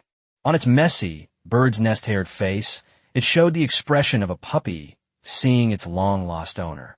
No, what kind of expression is that? I know I'm incredibly handsome, but to be so captivated at first sight, no way, no way. And I don't have that kind of fetish. Are you also a contestant? What's your name? Sula asked. My name is Meng Yi, and I'm from livestream room number 89. Meng Yi, with her bird's nest-like hair, nodded as she moved closer to Sulu, leaves rustling down from her hair. The earlier the livestream number appears, the higher its potential. Lin Aojiao is number 6, and you're number 89. Why are you so agitated? Oh, I see. It's nice to meet you. Sulu replied politely but without expression. All right, if there's nothing else, I'll be going now. Mengyi, don't leave, Thai. She lunged forward and grabbed Su Li's collar. A narrow strip of fabric was ripped off. No. Su Li's expression was incredibly complicated. Isn't this the opposite of what a third-rate romance drama would do to the female lead? Afterwards, the female lead will usually say, with endless shyness, that you have to take responsibility for him. I will take responsibility, Meng Yi said timidly. No, I don't need Sulu. He pulled the hem of his clothes out, took a few steps back, and widened the distance again. I'll take care of mending your clothes. Meng Yi said, I can also make straw sandals. Before I participated in the desert island survival activity, I specifically sought out an experienced craftsman to learn. Sulu looked down and saw that Meng Yi was indeed wearing a pair of straw sandals. The design is crooked and distorted, but at least it's a pair of shoes. But it doesn't really matter whether I have shoes or not. Sulu muttered, let's go. QQ Meng Yi. You're back? Are you alright? Where did you pick up this leg pendant? In the end, Sulu still couldn't get rid of Meng Yi. With 2 large cameras filming, he couldn't very well slap someone unconscious and run away. Moreover, after being entangled with Meng Yi, the popularity of his live stream increased by a negligible amount. Current live stream viewership, 405,050. 50 popularity points are still popularity points. Why is the system even noticing such minute fluctuations in popularity this time? This one is Meng Yi. This is Lin Shihan. Sulu introduced the 2 sides. 1. Lin Shihan tilted her head. Lin Shihan. Meng Yi's eyes lit up. I know. You're the key player from the previous episodes of Survival on the desert island. Survival Queen. Lin Shihan covered her face in embarrassment. Stop talking, stop talking. I'm so embarrassed this episode. By the way, why does she smell like saliva? After Meng Yi came closer, Lin Shihan sniffed and looked at Sulu with a puzzled expression. Oh no, she was almost bitten by a jackal. Sulu looked away. Really? Lin Shihan looked incredulous. Even if it is, how did she pass the program screening at such a young age? Young, Meng Yi protested. I'm already 20, and I can mend clothes. I can also weave straw sandals. She emphasized her own value. You don't look 20 at all, Sulu complained. After scanning her up and down, Sulu added another sentence in his mind without any mercy. It's like a washboard come to life. Meng Yi smelled of saliva, dirt, and sweat all at once. Lin Shihan covered her mouth and nose with her hand and said, Never mind, let's not talk about this now. I'll take her to wash up first. Is that lake you mentioned far away?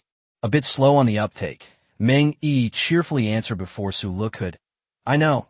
Just follow the stream upstream. I'm the older brother who rode the wild boar that I saw there. Sulu inwardly wondered again. Is this really the mindset a 20-year-old should have? Why are you acting like a child? It's a bit far. Let Beiji carry you there. Sulu sighed. The 350-kilogram pigsy approached, and Meng Yi showed a curiosity beyond her years. The big brother riding a wild boar. It was a tongue twister, and Su Li's face turned a little sore from embarrassment. By the way, do you want me to wash your clothes too?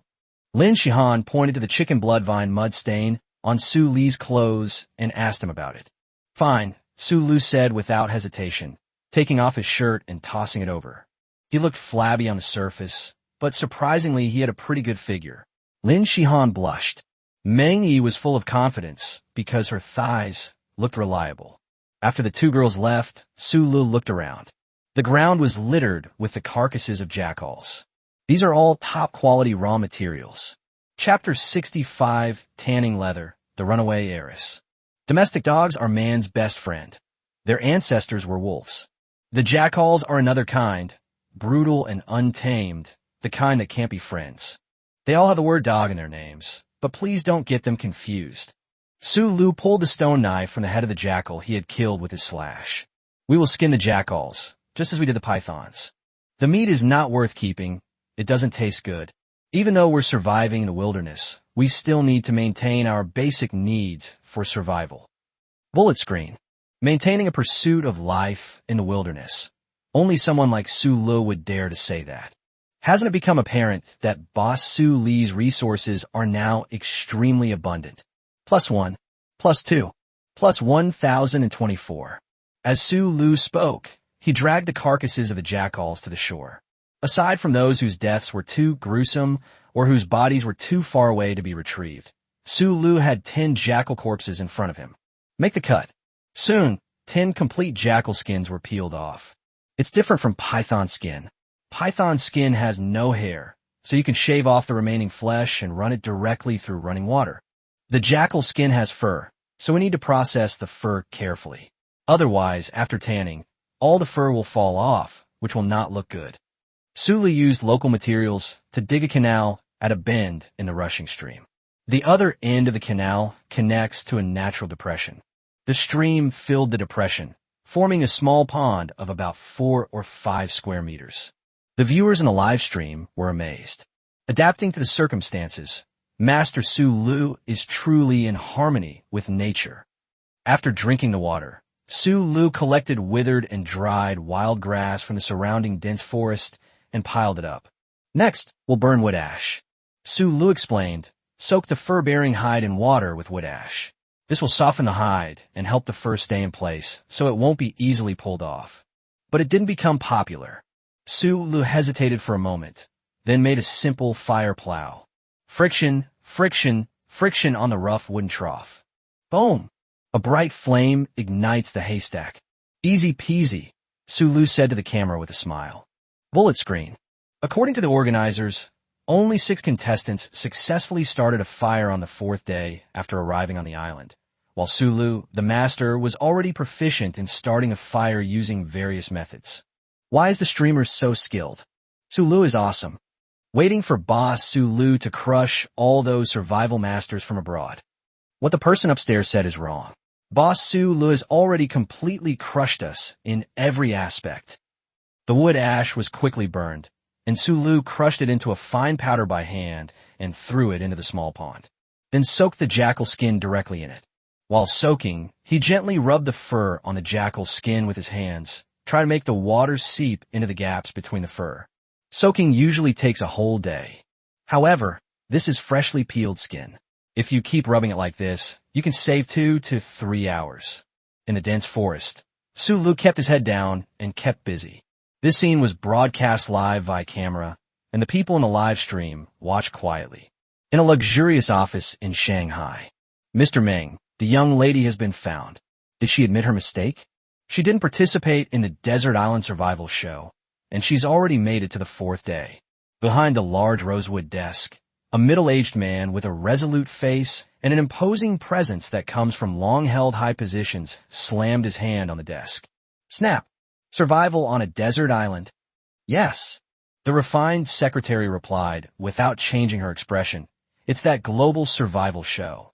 Miss must have gotten herself in through connections within the group. Isn't this ridiculous? The engagement is almost here. Even if she doesn't want to, she shouldn't do something like this. Mr. Ming, I was just about to say something. Mrs. Fiancé, young Master Li, also participated in that program. Li Jianlong is Li Jianlong. What's with all this young masterly nonsense? If it weren't for the life or death bond between his father and me, how could I possibly allow him to get close to Yi? The dignified, middle-aged Mr. Meng frowned. What is he going to do? The refined secretary replied. There's a rumor that the two of them made a bet. If Li Jianlong persists longer than Miss, then the engagement will continue. Otherwise, the engagement will be called off. After a moment of contemplation, a somber atmosphere settled over the entire office. E is all alone. The secretary adjusted her glasses and nodded. Miss invited a well-known survival expert from across the country. However, the expert didn't get a spot when participating in the program. It's just a little trick that Li Jianlong could pull off. President Meng's tone was icy. And what about him? He invited Hanko Aretsu, a student of Survival Master Ed. Hanko Aretsu's live stream room is number 9. Bang! President Meng slammed the water glass next to him onto the ground. We people, forget your roots. President Meng steadied his breathing. So, they've got E figured out?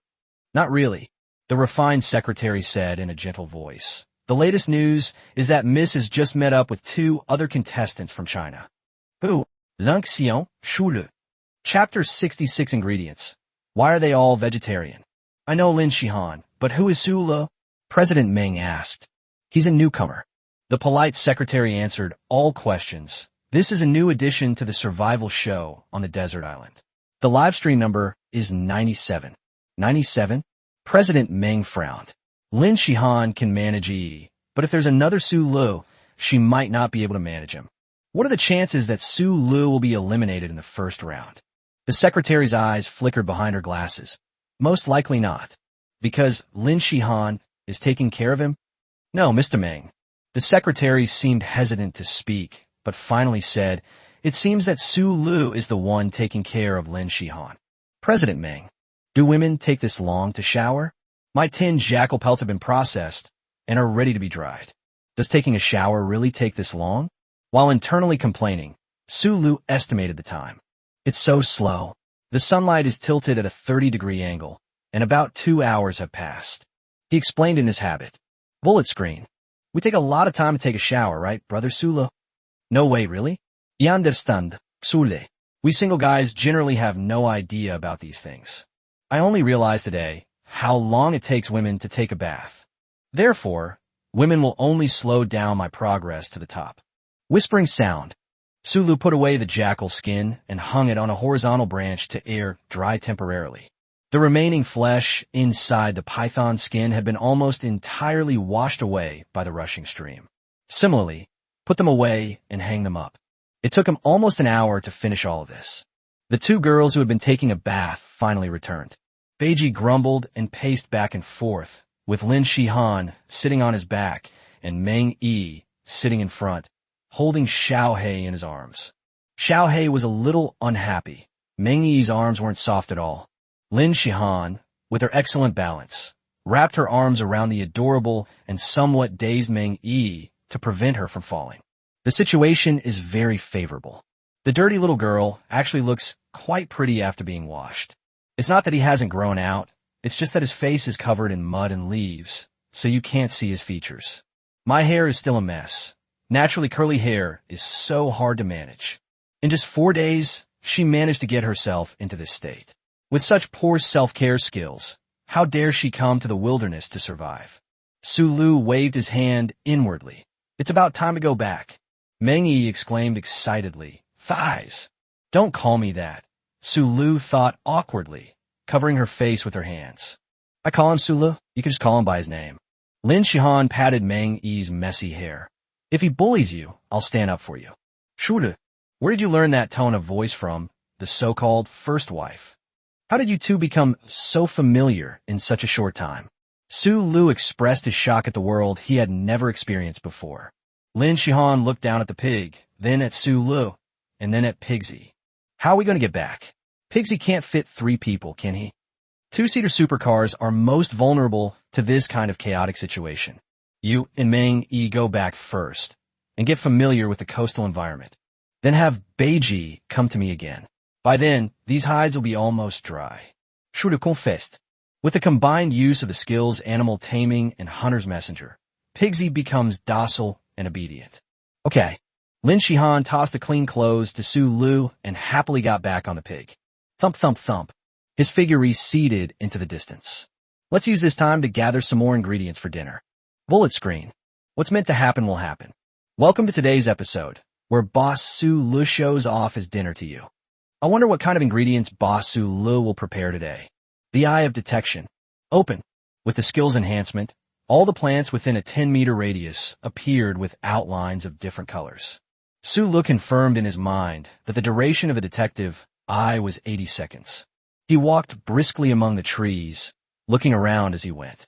I also noted down the approximate locations of these plants. Hee, we're lucky.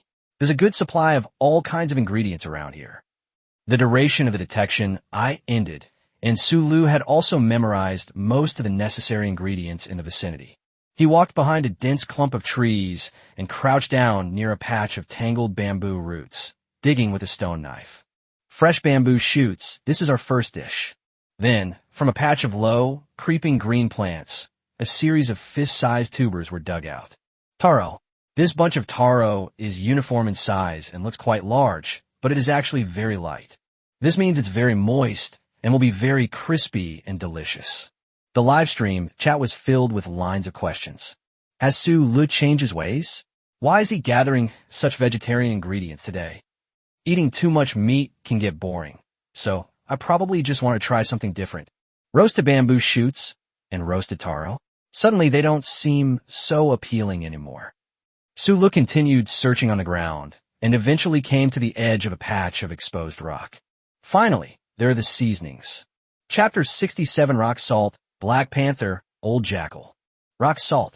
As Sulu spoke, he broke off a slightly transparent crystal from the rock stratum. My diet these past few days has been low in salt. I can only get a very limited amount of salt from the seawater that gets on the surface of the fish.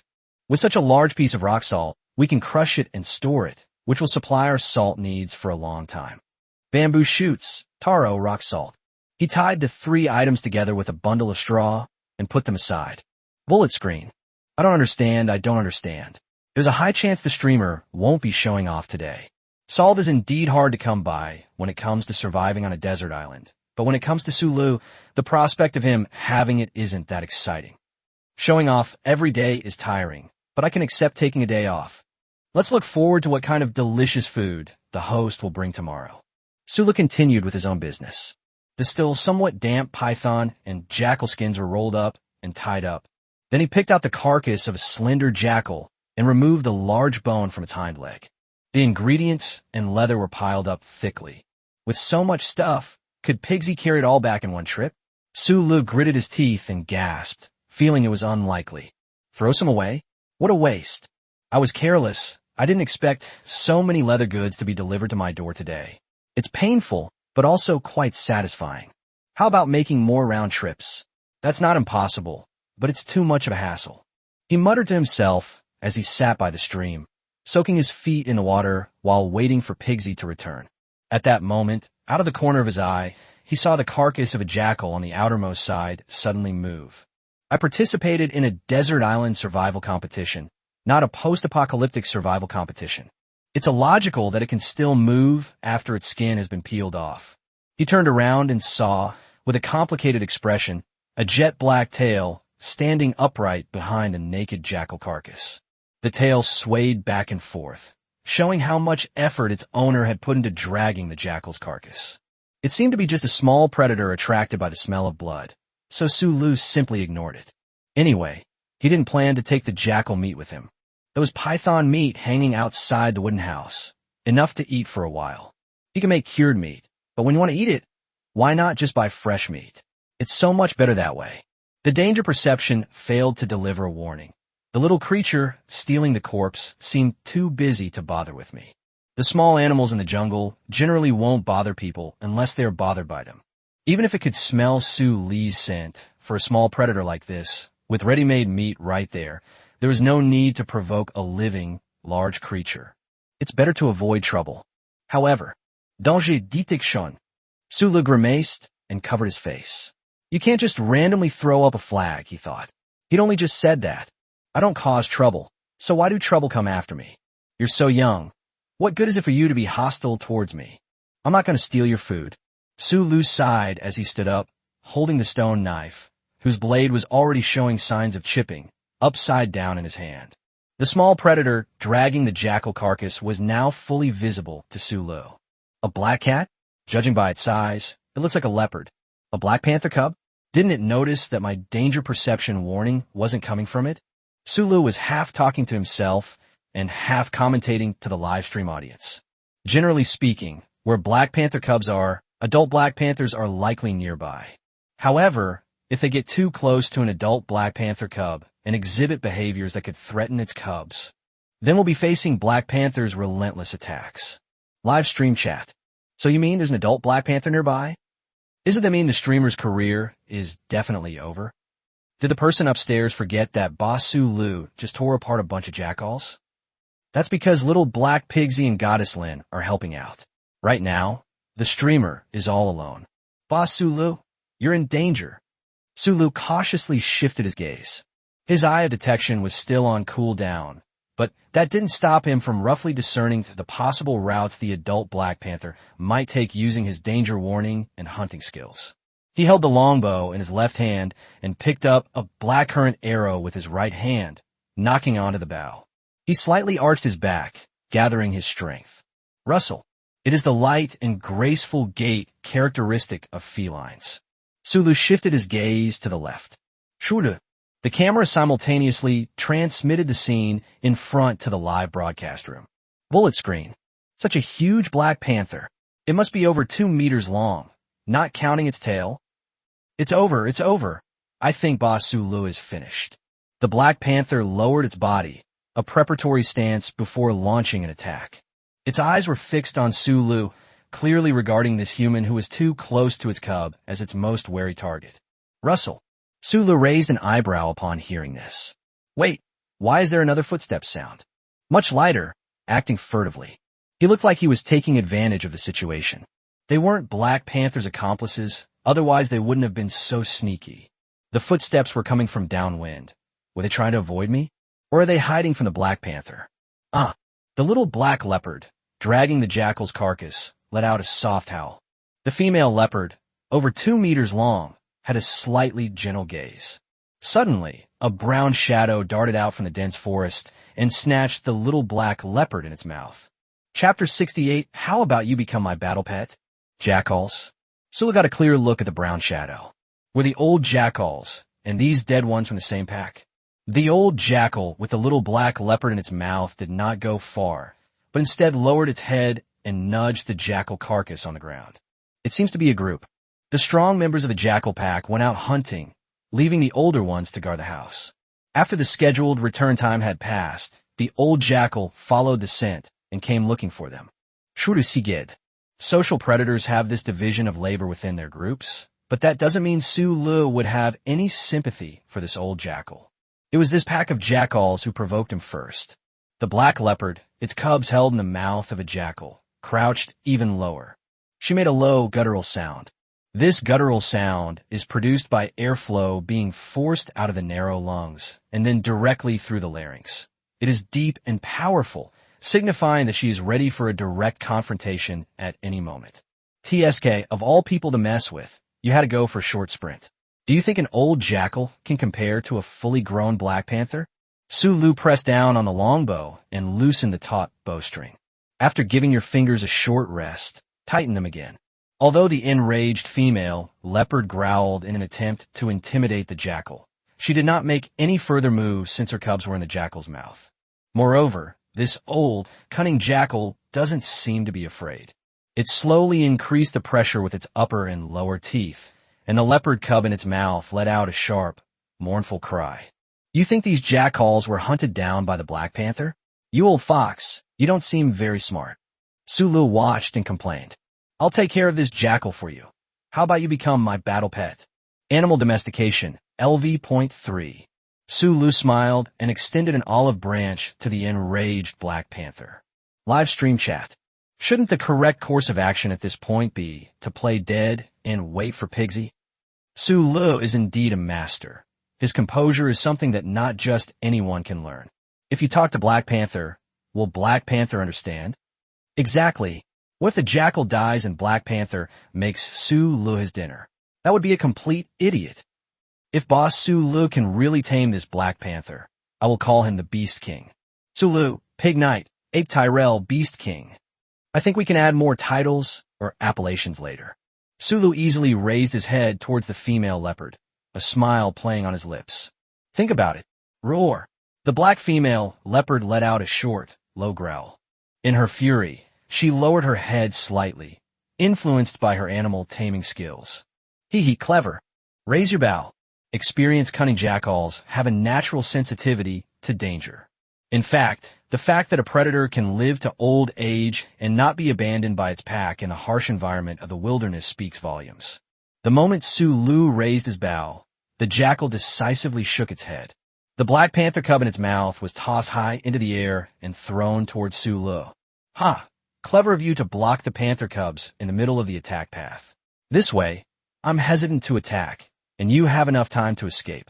As expected, he's a seasoned veteran who's lived a long time. But you don't know how awesome the system is. Hunting LV.3.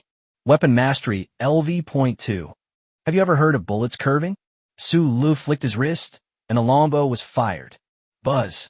The moment the blackcurrant wood arrow left the bow, his hand holding the bow brushed against the straw fletching at the end of the arrow. The arrow, with its straw fletching, was pulled askew, disrupting the balance of the released arrow, which then traced a barely perceptible arc in midair. The arrow grazed the top of the Black Panther cub's fur and continued its flight. Target. That old jackal. The old jackal let out a mournful whimper. Its momentum from turning and fleeing continued, and with the impact of the arrow, its entire body rolled forward another 2 or 3 meters before finally collapsing, exhausted. Sulu reached out and caught the black leopard cub that the old jackal had thrown to him. Awoo! The Black Panther cub opened its mouth to bite Su Li's finger. You've gone too far. Sulu flicked the black leopard cub's head with his finger. Seeing the adult female leopard approaching, he casually tossed the cub back to her. He put away his longbow, drew his stone knife, and cautiously walked toward the old jackal on the ground. When he was still 3 or 4 meters away from the old jackal, he suddenly exerted his strength and threw the stone knife. Whoosh! Awoo! An old fox is an old fox indeed. Even his feigned death is so convincing. This stab, delivered from a tricky angle, cleanly pierced the old jackal's heart. Weakness detection LV.1. Weakness detection skill has been upgraded. Current level LV.2. Weapon mastery skill has been upgraded. Current level LV.3. The prey has been hunted and the hunting marker has been reset. Just in case, he had already marked the old jackal when the female leopard lowered her head. The hunting marker will not reset until the prey dies. That's it. From now on, you mind. Halfway through his sentence, Sulu heard a mournful cry from behind him, coming from a black female leopard. Chapter 69, Little Black Panther, Disobedient? What happened? Didn't you get your son back? Sulu turned around in confusion. The Black Panther cub lay on the ground, its fierce demeanor from when it was in Su Li's arms gone. Its fist-sized head tried to lift, but it was too weak to droop. Bloodstains were gradually spreading across the ground beneath the body. Are you injured? It wasn't a problem with my arrow that caused such extensive bleeding. The arrow's trajectory couldn't possibly have been unaffected. Was that bitten by the old jackal? The protective female Black Panther growled warningly as she saw Sulu approaching. What are you yelling about? Get out of here. Sulu impatiently used his longbow to push her head away. Let me see. Roar. The female leopard growled softly, but instinct told her not to make any rash moves. Awoo. The Black Panther cub still had the energy to taunt Sulu, but considering its injuries, Sulu didn't hold it against it. As expected of an old jackal, he really knows how to bite ruthlessly. Sulu gently parted the black leopard cub's fur and saw 2 rows of ferocious teeth marks on its back. The teeth marks from the 4 canines, placed opposite each other, pierced the skin and may have even reached the bone. The female leopard nuzzled closer, attempting to lick the cub's wounds. Go away, don't come and cause trouble. Sulu pressed her head down and pushed her aside, while simultaneously explaining to the camera. The saliva of felines has a disinfecting effect, but their tongues have barbs, and licking a wound may cause further tearing. Live stream chat. So, is Sulu the veterinarian or Sulu the Beast King now? The Black Panther that seems to be protecting its cubs is actually so respectful to Boss Sulu. And did you see that scene when the jackal was killed? Master Su Li's arrow actually curved. I've seen a movie about gunfighting. Su Li's archery skills could be considered a form of archery fighting. I don't know how it works, but it's so cool. I understand. I'll go buy some bows and arrows to fight back. Isn't the guy upstairs the one who's arguing with the grouper? You suddenly understand everything. What should we do about the little leopard? It's so pitiful. Is it going to die? You don't look at Boss Sulu. He seems so confident. Sulu is indeed confident. First aid LV.1. The wound was large, but fortunately, it was held in place by a bone. The old jackal was also weak. Though fierce, it didn't cause the most severe penetrating wound. So, clean the wound first. Sulu held the leopard cub and used the rushing stream water to wash away the blood and jackal saliva from the wound. The flowing water directly irritated the wound, causing the little Black Panther to let out a painful cry. The female leopard had a gentle look in her eyes. She leaned over and nudged the little black leopard's head, then licked its forehead with her tongue. After rinsing for about 10 minutes to ensure the wound is clean, we will then treat it. Sulu spoke while busying himself. By the way, the measures taken here are all expedient measures chosen when conditions are insufficient in the wilderness. If any of you in the live stream accidentally get bitten by an animal, please don't follow my example or try any folk remedies. You should see a doctor as soon as possible and get the wound properly treated. Live stream chat. Sulu is so thoughtful. I've learned something. Watching survival shows is just for fun, but if you really encounter this situation, you should trust the doctor. The little black panther's wound was quickly treated. The immune system of animal cubs is not yet fully developed, so we feed them juice made from crushed herbs. As he spoke, Sulu busily searched for medicinal herbs, selected them, and chopped them. He chopped up the herbs, held them in his hand, and brought them to the little black panther's mouth, squeezing out drops of herbal juice. The little black panther turned its head away, showing great aversion to vegetarianism. Shooter! Thud! A flick of the wrist landed on the little black panther's head.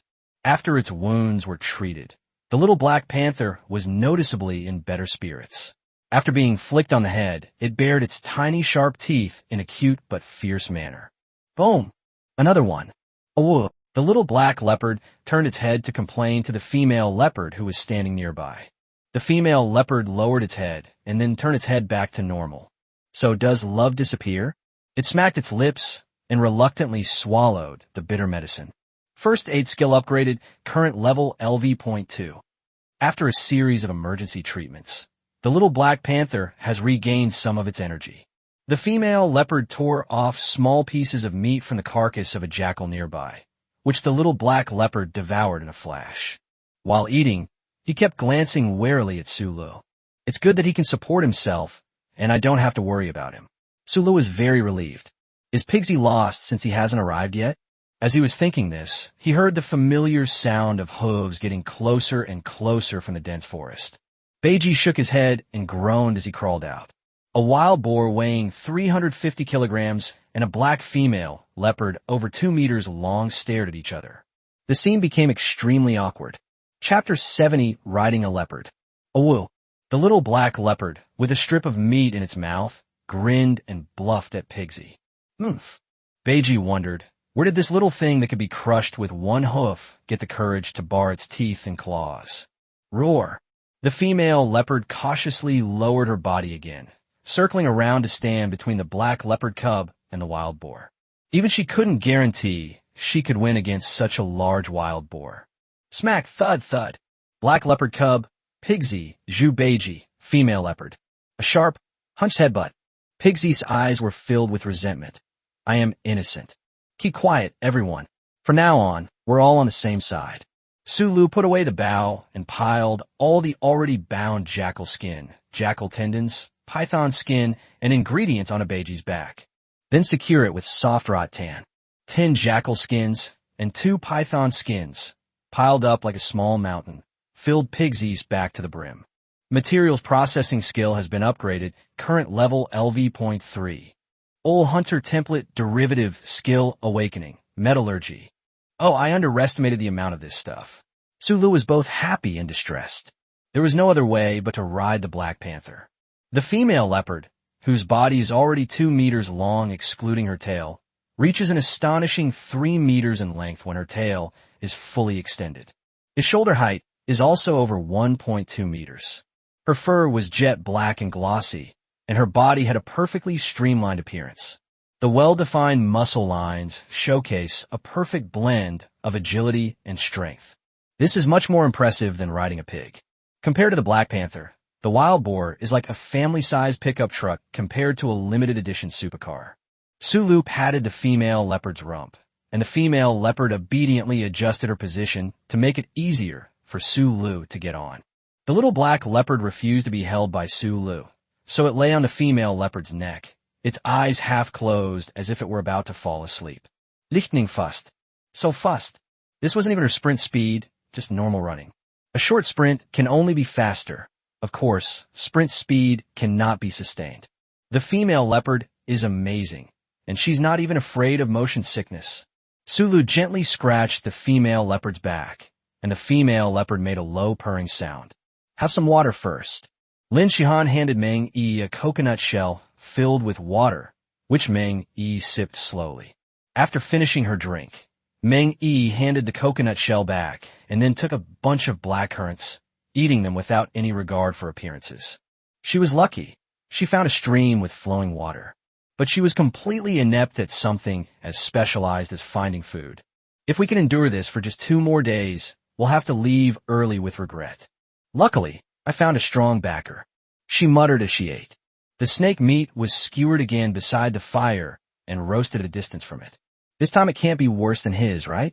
Lin Shihan patted Meng Yi's restless hand. Don't rush. It's not done yet. Oh. Meng Yi's eyes were fixed on the fire, filled with longing.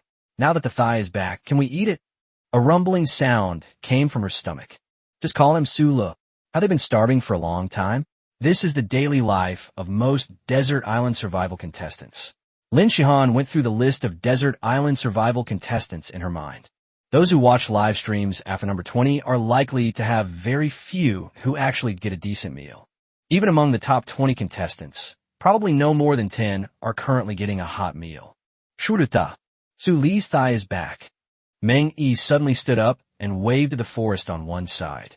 He's back. Lin Shihan jumped up excitedly, unaware that she felt much more relaxed just from hearing Su Li's name. But what is that thing he's riding? Lin Shihan, who had just relaxed, gasped again. A leopard? A black panther? Lin Shihan felt a little dazed. Sulu, what you're doing is too exaggerated. There is some distance between them and the barricades, and Sulu stopped the female leopard. Pigsy carefully circled around the side of the path, and after receiving permission, entered the courtyard from the side of the barricade. The female leopard looked down in confusion and saw one knot of grass after another on the ground. A look of human surprise appeared on her face. Roar! Then, following in Pigsy's footsteps, they entered the courtyard. Lin Shihan cautiously stepped back, and only after confirming that the Black Panther did not show any hostility did she feel relieved enough to release the struggling little black cat from her arms. The black-footed cat and the little Black Panther who jumped off the Black Panther's back stared at each other with wide eyes. Oh, the little Black Panther is demonstrating again. Snap! The black-footed cat slammed the little Black Panther's head to the ground with a paw. Despite its small size, the black-footed cat is definitely an uncle in terms of seniority. Oh, the little Black Panther was very aggrieved. Shulu estai. Meng Yi jumped up excitedly. The thigh is back.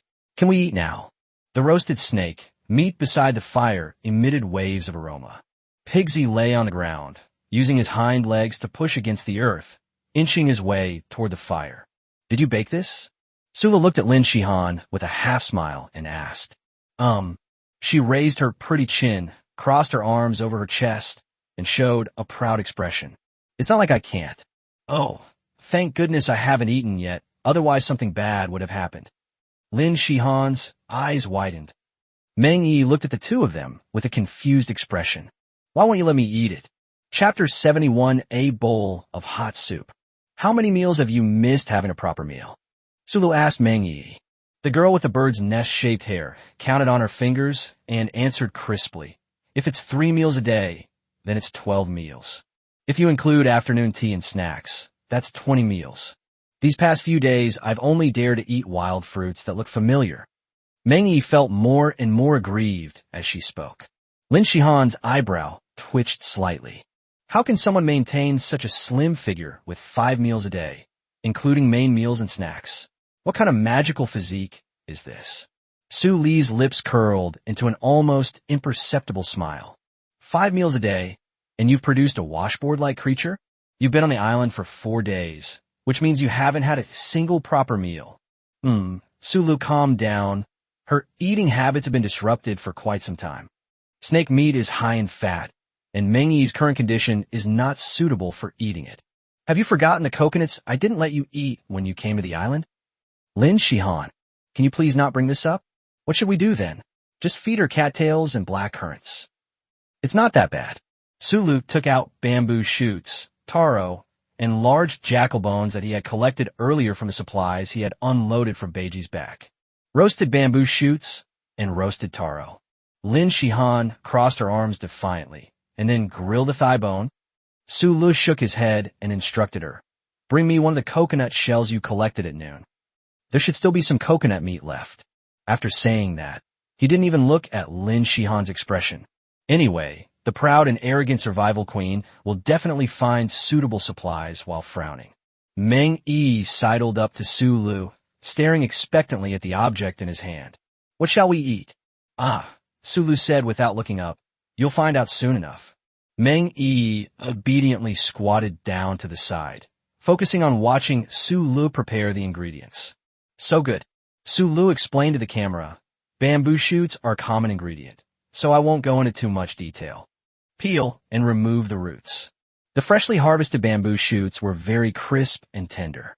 As Su Lu cut them, drops of juice seeped out from the cut. Meng Yi swallowed a mouthful of saliva. Is this even allowed? How unpicky of you are. Su Lu took a deep clam shell, filled it with water, and then put in bamboo shoots cut into small pieces. Blanch the bamboo shoots first to remove their astringent taste. Then cut the taro into small pieces as well. Do we need to blanch taro too? Asked the curious Meng Yi. No need, Su Lu replied casually, placing the taro in the coconut shell that Lin Shihan had brought. There was still coconut meat left inside the coconut shell, so Su Lu simply poured water into it and set it aside. Live stream chat. I think I have a vague idea what Boss Su Lu is up to. Is it pickled bamboo shoots and soup? It's somewhat similar, but Yin Du Xian is a soup made by simmering bamboo shoots and pork, and Master Su Lu doesn't have a pot. Only coconut shells, so he can't make it, right? Yes, you can't cook coconuts in their shells. I'm looking forward to what Su Lu will do next. After preparing the vegetables, Su Lu brought out the sea fish that had been dried earlier. Beiji stole and ate a few, and in the past 2 days he has also had snake meat to fill his stomach. The remaining sea fish escaped the disaster and were dried into firm dried fish. Break it into pieces and put it into the coconut shell. Then they smashed the large bones of the jackal with stones and put them into the shell. The small coconut shell was stuffed full of a wide variety of ingredients. Finally, we add the blanched bamboo shoots. Meng Yi kept swallowing her saliva. You can't eat it yet. The little girl lowered her head in disappointment, and Lin Shihan came over and put her arm around her sharp shoulders. It's okay, that's just how this bad guy is. You'll get used to it.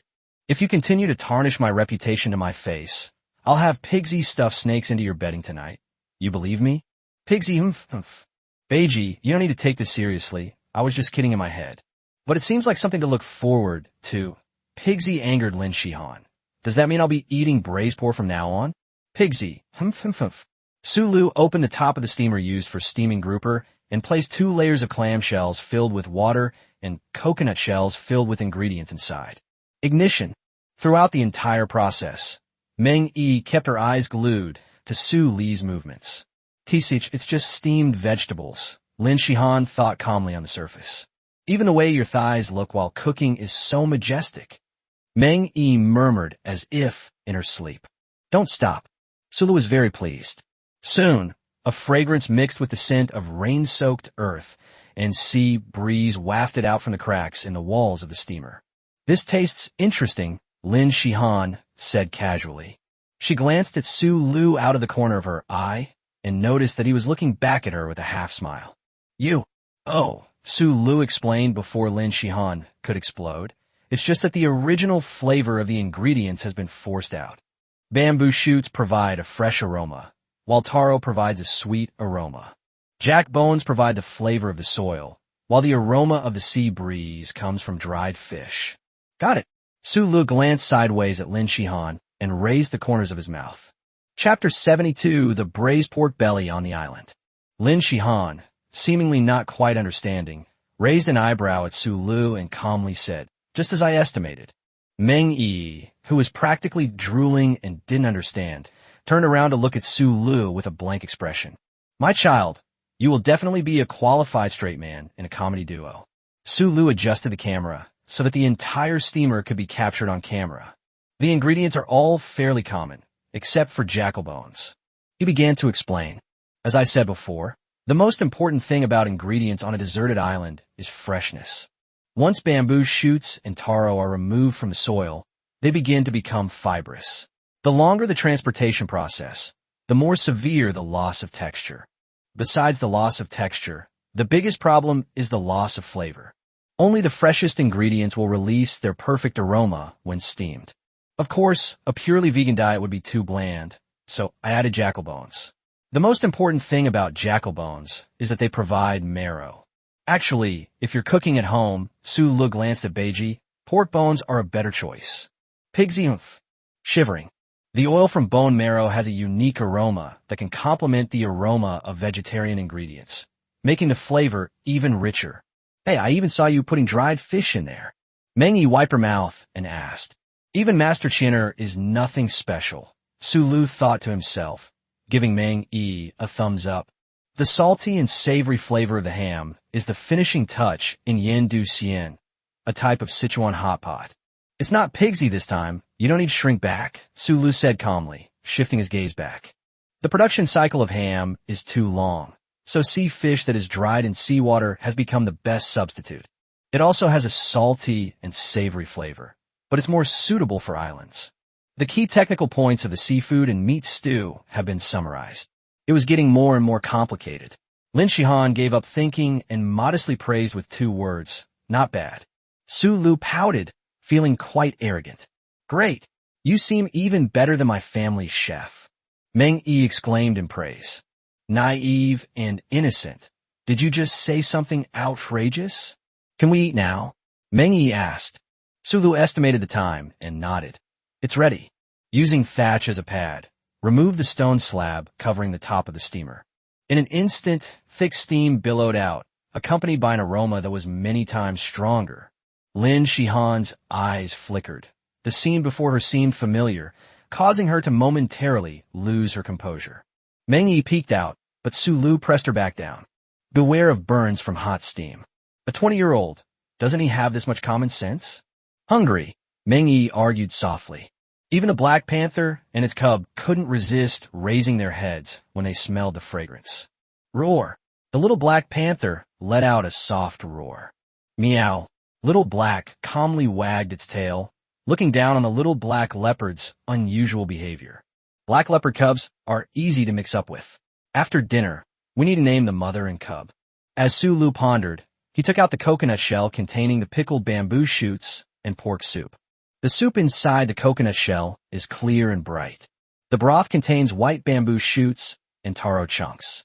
The same pale, milky white dried fish meat, after being soaked, unfolded and swayed slightly as the coconut shell moved. White jackal bones rested against the edge of the coconut shell, their marrow extracted and used as part of the broth. Even the coconut meat inside the coconut shell is completely white. Then sprinkle in finely ground rock salt, like snowflakes falling. It looks amazing, like a bowl of snowdrifts. Meng Yi continued to swallow. Su Lu took 2 empty coconut shells and filled each with a bowl of seafood and pork stew. Try it. He handed it to the 2 girls who were eagerly waiting. Yi, you're really something. Meng Yi rushed to drink a mouthful of soup, but her words were slurred from the heat. It means thank you, big brother. She used a wooden skewer, which served as a chopstick, to pick out a piece of bamboo shoot and eagerly put it in her mouth. So crispy, so fragrant. It doesn't have that mushy feeling that comes with long cooking. You know your stuff. Su Lu nodded with satisfaction. Lin Shihan picked out a piece of fish with her chopsticks and put it in her mouth. The subtle yet undeniably captivating fragrance entered her nostrils and took over her sense of smell even before she took a sip. The smooth, bouncy fish meat not only contains the flavor of the sea fish itself, but also the essence of mountain delicacies. Bamboo shoots, taro, bone marrow. For a moment, Lin Shihan herself couldn't tell which ingredient was the main ingredient and which are the auxiliary ingredients. The true essence lies not in the dominance of any single ingredient, but in the harmonious integration of all ingredients. Su Lu said with a smile. Meng Yi has been disrupting her eating habits for a long time, so the carefully prepared soup can replenish the nutrients she has lost. On the other hand, it can also soothe and nourish the stomach and intestines, helping her digestive system to recover gradually. Lin Shihan glanced at Su Lu lightly, a slight smile playing on her lips. His arrogance is unpleasant, but he is thoughtful. Roasted snake meat that is difficult to digest. Su Lu sighed helplessly. I'll take full responsibility. Lin Shihan's smile froze instantly. Chapter 73 is like a mojito. Big taro, Meng Yi said, biting into a piece of taro, her eyes welling up with tears from the heat. So what if my thighs are so considerate? Don't be fooled by this bad guy. Lin Shihan glared at Su Lu, but Su Lu just grinned as if nothing had happened. He grabbed a piece of slow-roasted snake meat from beside the fire and sprinkled it with chopped white truffles. Take a big bite. Your mouth is full of oil. Not bad, not bad. As Sulu ate, he exclaimed, "It has about 30% of the flavor of my cooking." Oof. Lin Shihan turned her back and let you get away with it. She lowered her head and continued drinking her soup. Warm soups and stews do indeed have a warming and nourishing effect that grilled meats cannot match.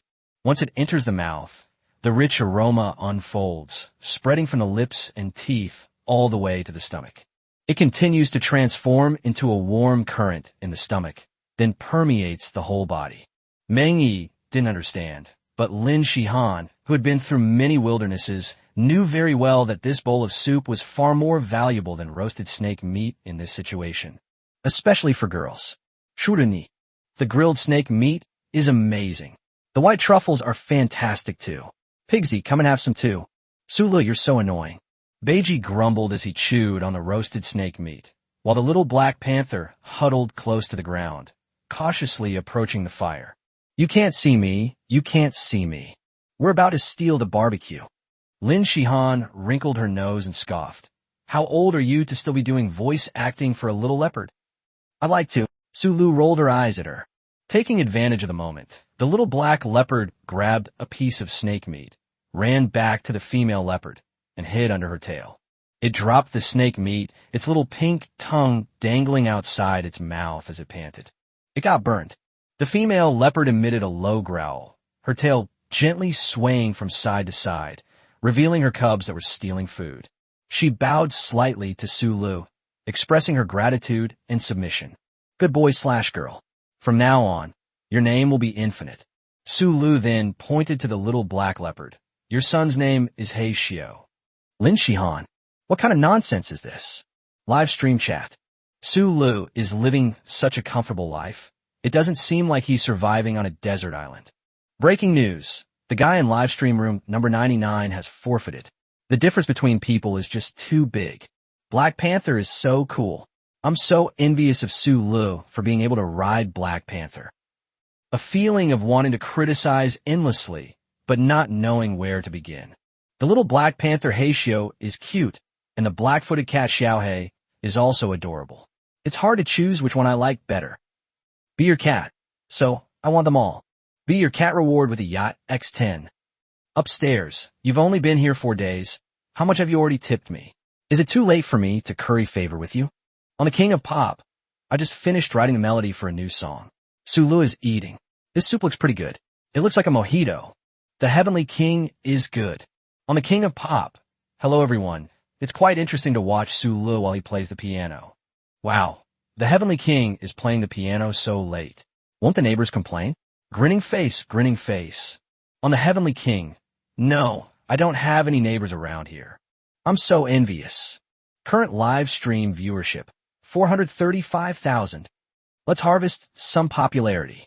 Even with hundreds of thousands of views, the increase is still slow. The roasted snake meat was quickly finished. Sulu burped and rubbed the sand he had dug out from between the python scales during the day. Are you planning to make your clay pots? Lin Shihan strolled over after finishing her soup.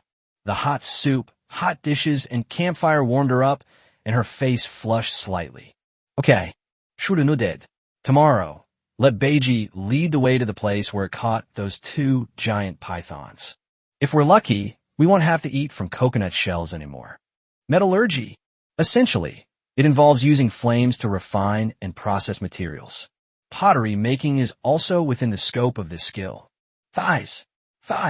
Having eaten and drunk her fill and regained her energy, Meng Yi jogged over and pointed to the python skin drying in the wind. Then I'll help make leather protective gear and straw sandals too. She reiterated her own value. This girl is too impatient.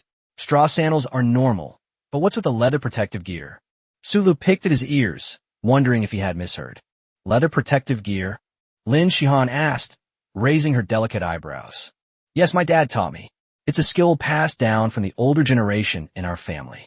Meng Yi finally showed an expression befitting her age. Sulu thought silently. Finally, I feel like a 20-year-old. But what kind of father would teach his daughter these strange things? Inside the extremely luxurious office, A customized business phone leans against a stack of documents, and in the video, Meng Yi says, "My dad taught me." The corners of President Meng's father's mouth turned up in a wild smile. The well-mannered secretary pushed open the office door and entered. General Manager Meng. Cough, cough, cough. President Meng wiped his face with his hand, regaining his stern expression from the day. "Why didn't you knock before coming in?" "I've been knocking for 10 minutes, Mr. Meng, but you haven't answered me." Chapter 74 Finger Protector, Meng Yi's Family Heirloom. 10 minutes? I didn't hear that. President Meng had sharp, piercing eyebrows. The refined secretary bowed slightly and replied, "Perhaps I knocked too softly." "Mr. Meng, the information you requested is here. It's all publicly available from the program team. We're working on finding more." He handed over a thin folder containing a few simple pages of paper. "We haven't been able to find out anything about Su Li's background yet." The secretary added, "He does seem like an ordinary person. His mother is ill, so he participated in the Desert Island Survival Program, hoping to win some money from medical treatment." After reading the document, President Meng frowned. "Ordinary? Normal my ass. Can an ordinary person tame a wild boar and a black panther? Can an ordinary person outmaneuver Lin Shihan, a renowned survival expert? Should we continue to dig deeper?" the secretary asked cautiously, adjusting his glasses. "No need. The biggest problem is that we can't find the problem. This Su Lu is not simple." After thinking for a while, President Meng said, "As long as it can help Yi, I don't care about his background. Stop all investigations." "Okay." The secretary bowed.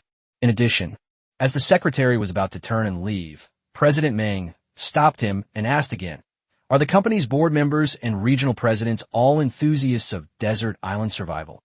"No." Without hesitation, the secretary replied, "Apart from President Xiao and President Chang, one enjoys sea fishing and the other enjoys lake fishing.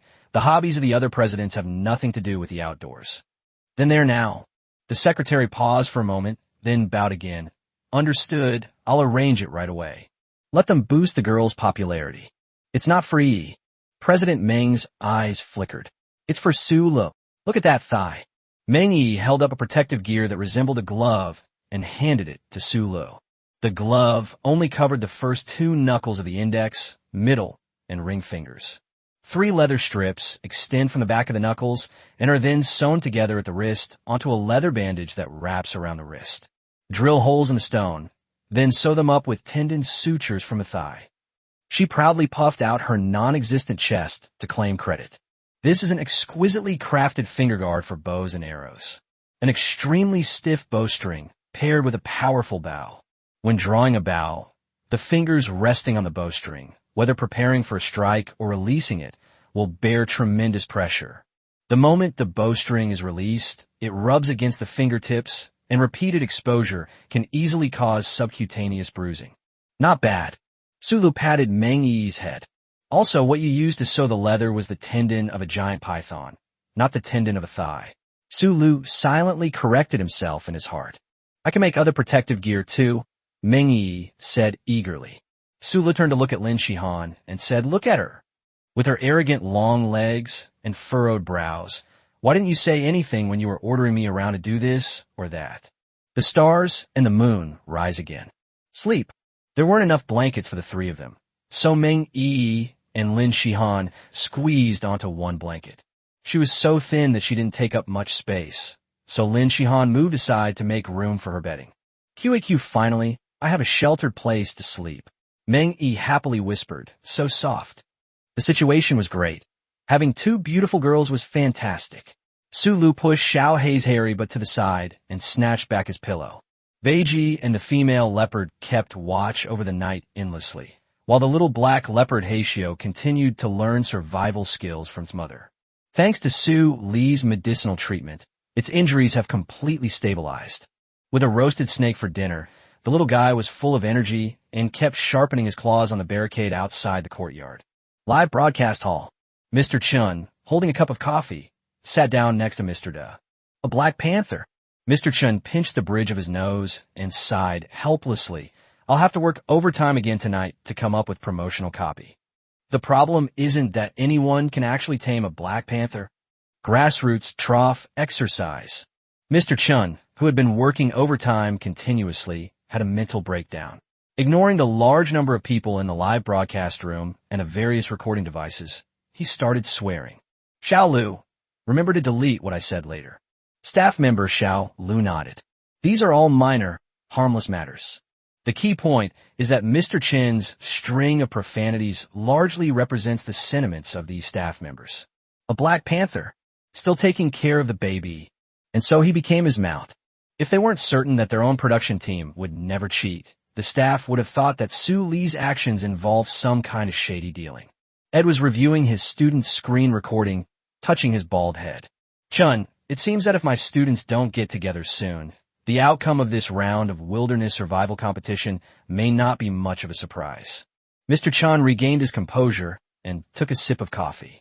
After the initial elimination, there will indeed be a wave of alliances among the remaining players. However, I still believe that Su Lu is the one who will have the last laugh. Ha! Ed laughed and said, in wilderness survival, what's more important is long-term stable development. You trust Su Lu, just as I trust my students. Chapter 75 Food served to meals, preparations for mining. Thighs. Half asleep, Su Lu seemed to hear someone calling him. No, you got the wrong person. I'm not some big shot, so don't bother me while I'm sleeping in.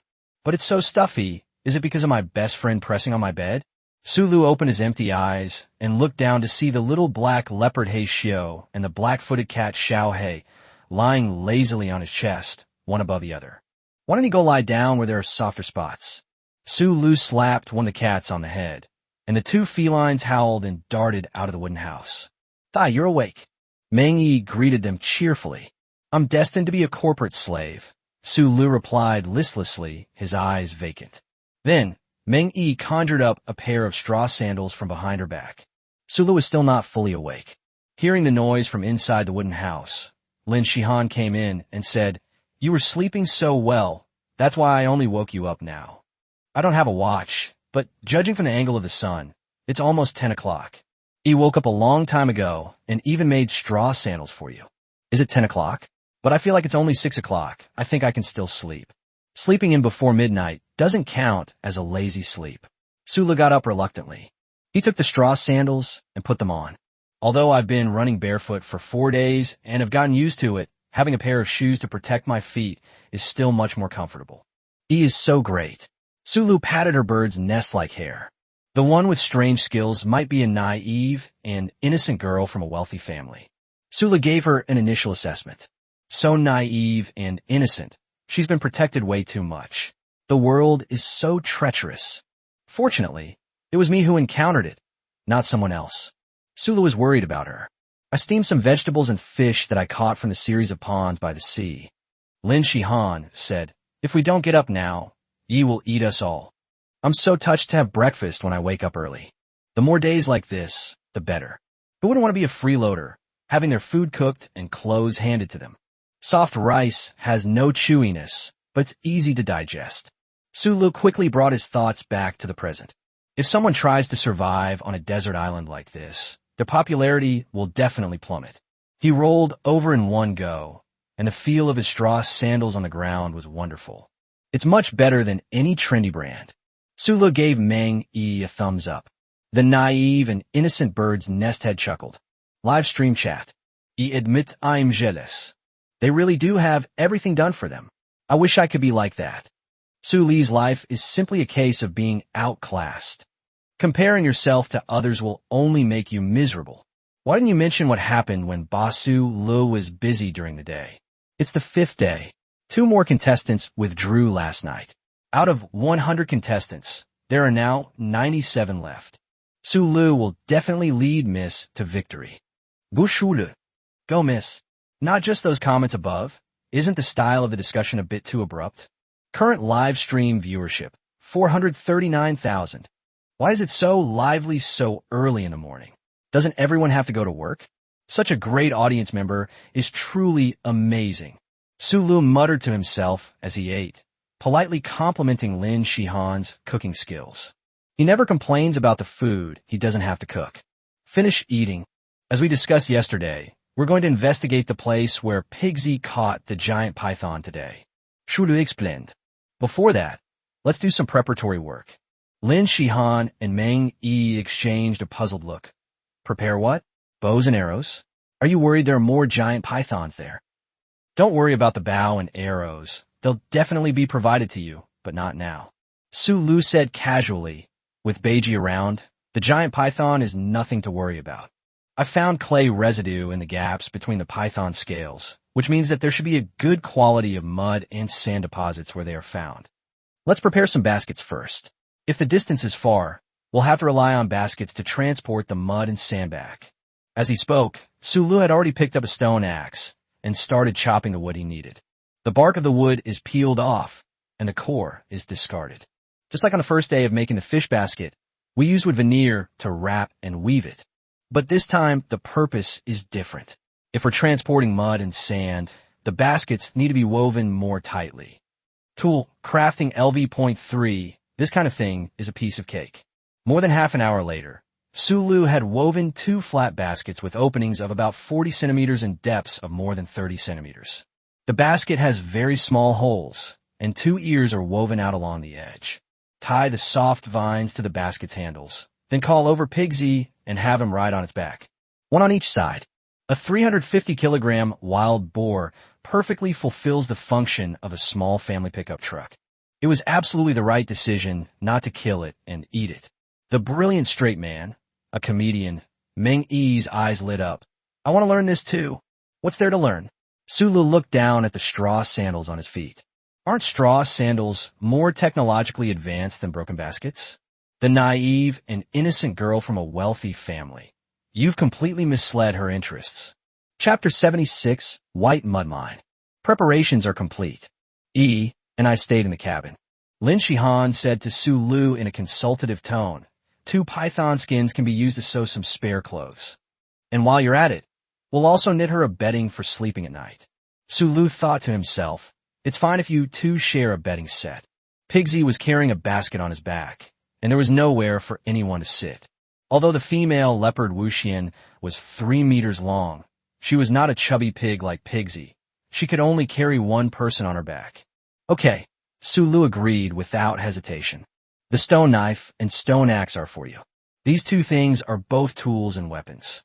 He himself carried a longbow on his back, just in case. Intelligence-based heroes don't require wielding swords and axes like true men. As long as their marksmanship is up to par, everything is fine. The 2 felines, Xiao He and He Xiu, were at their laziest during the day, lying to one side without showing any intention of following along. Okay, 2 cute creatures with 1 cute creature plus a long-legged arrogance. This combination is not bad. Su Lu patted the female leopard's rump, and the female leopard made a low, growling sound in her throat, lowering her body to make it easier for him to mount her. They're gone. Su Lu waved his hand. Beiji, lead the way. Pigsy oomph. Statistics show that pigs can have intelligence comparable to that of human children. Beiji's intelligence clearly exceeded this threshold, especially when it came to remembering food. When Beiji led the way to the place where the giant python had once been hunted, he didn't hesitate at all. After passing through a narrow strip of broadleaf forest, the view suddenly opened up before us. The scenery here is completely different from that of the bathhouse and the stream. This area should be on higher ground. We've reached the edge of the South Bank topographic map. No wonder I hadn't noticed it before. Su Lu looked around and made notes of his surroundings. With the help of the directional marking skill, the topographic map of the South Bank is constantly expanding. Beiji stopped at a section of sheet-like rock fault, his nose twitching as he searched for any remaining scent of the giant python. Is this the place? Su Lu narrowed his eyes slightly. Geology LV.1. Geological information derived from directional markings directly appeared in Su Li's mind regarding the available resources in this shale fault.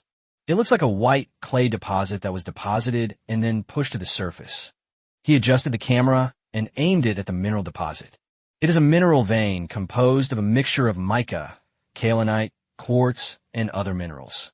Su Lu rubbed some of the surface minerals with his fingers and continued explaining. It has a relatively soft texture belonging to soft mineral soil and is the kind with strong plasticity. And we're lucky the mineral layers here are all exposed, so we don't need to dig much. We can collect quite a lot just by picking up the stones. As he explained, he directly broke off the loosened ore from the surface with his bare hands and threw it into the basket on Beiji's back. Geology skill upgraded, current level LV.2. The two baskets, 40 centimeters in diameter, 30 centimeters wide, and 30 centimeters deep, had limited capacity and were soon stuffed full. Unable to find the giant python, Beiji groaned a few times in distress, then obediently got up and carried the things on his back to the courtyard. Live stream chat. Isn't this a bit too hardcore? This streamer is an all-rounder. He can tame animals, tan leather, make bows and arrows, cook, and now even mine. How did Sulu allocate his skill points? Perhaps this is the difference between us spectators and the professional athletes. No, I feel this is no longer the difference between a spectator and a professional. This is the difference between a god and us mortals. Does this mean we'll have to start calling Su the Big Boss or God Su from now on? They've already been deified on the 5th day. What will happen next? It takes Beiji about half an hour to make a round trip. When she returned to Sulu, there was a pair of exquisitely crafted wristbands in the basket on her back. Sulu remembered that when he was chasing Beiji, he had simply wrapped his arm in snakeskin and used it as a one-sided arm guard. Now, that snakeskin has become a substitute for Lin Shihan's top. Although it's a bit short, isn't that the essence? Snake print women are absolutely amazing. It was Lin Shihan who suggested that Meng Yi make the wristbands first. That was quite thoughtful of her. Su Lu tied the python skin wristband around his wrist and continued to work on the stones with his bare hands. Beiji made 3 trips back and forth, and Su Lu estimated that the amount of, or was almost enough. Anyway, this white clay mine isn't far from the camp, so we can come and get the materials whenever we need them. He scratched the bristles on Pigsy's back, which were about to burst open, calming down the wild boar's resentment from its long journey over mountains and valleys. There's still python meat left. Grilling it is a piece of cake, he reassured her. Oomph. Pigsy shook his head.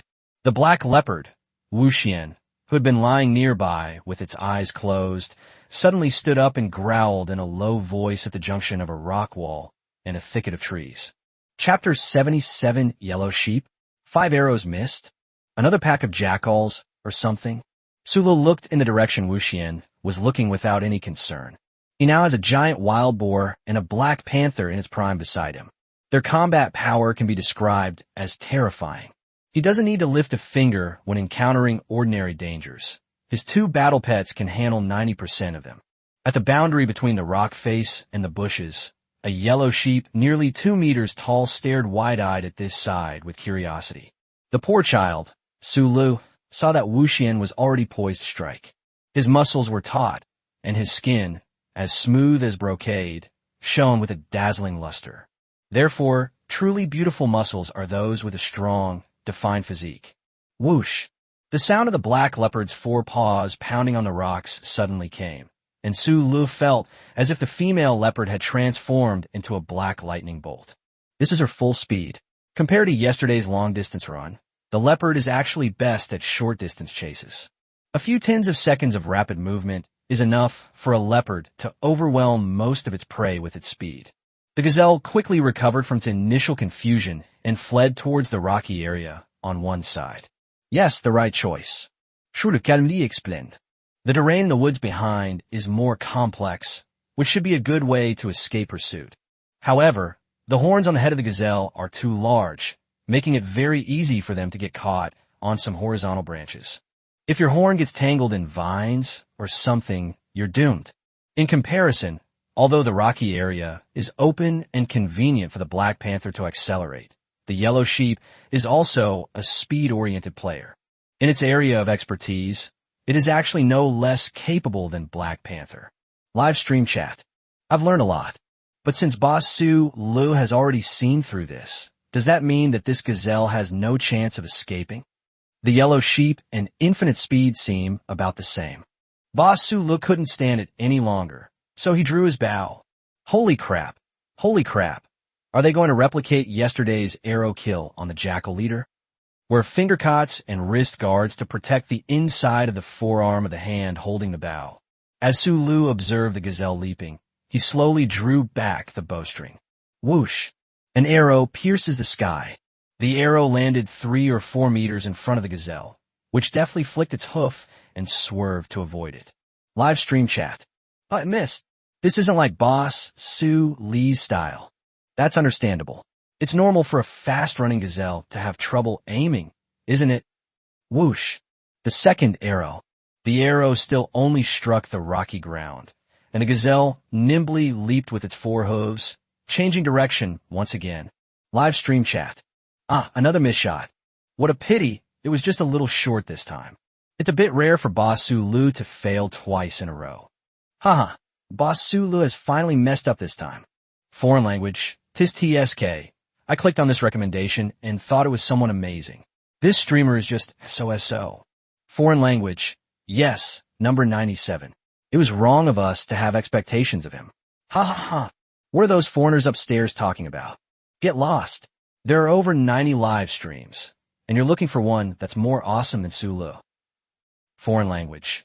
He, at least Mr. Ed's 4 students and several retired Marines, are far superior to this streamer. Foreign language. That's right. One of Mr. Ed's students, Hanko Aretsu, is a successor of the IG Ryu Ninja. As for his archery, Su Lu is only fit to carry his shoes. The foreigners are getting jealous. I bet Su Lee's next arrow will hit its mark. Su Lee's popularity has soared. Are all sorts of cats and dogs coming to his live stream to make their presence known? Whoosh! The third arrow. It was still stuck in a pile of rocks. The gazelle leaped lightly and continued its return journey.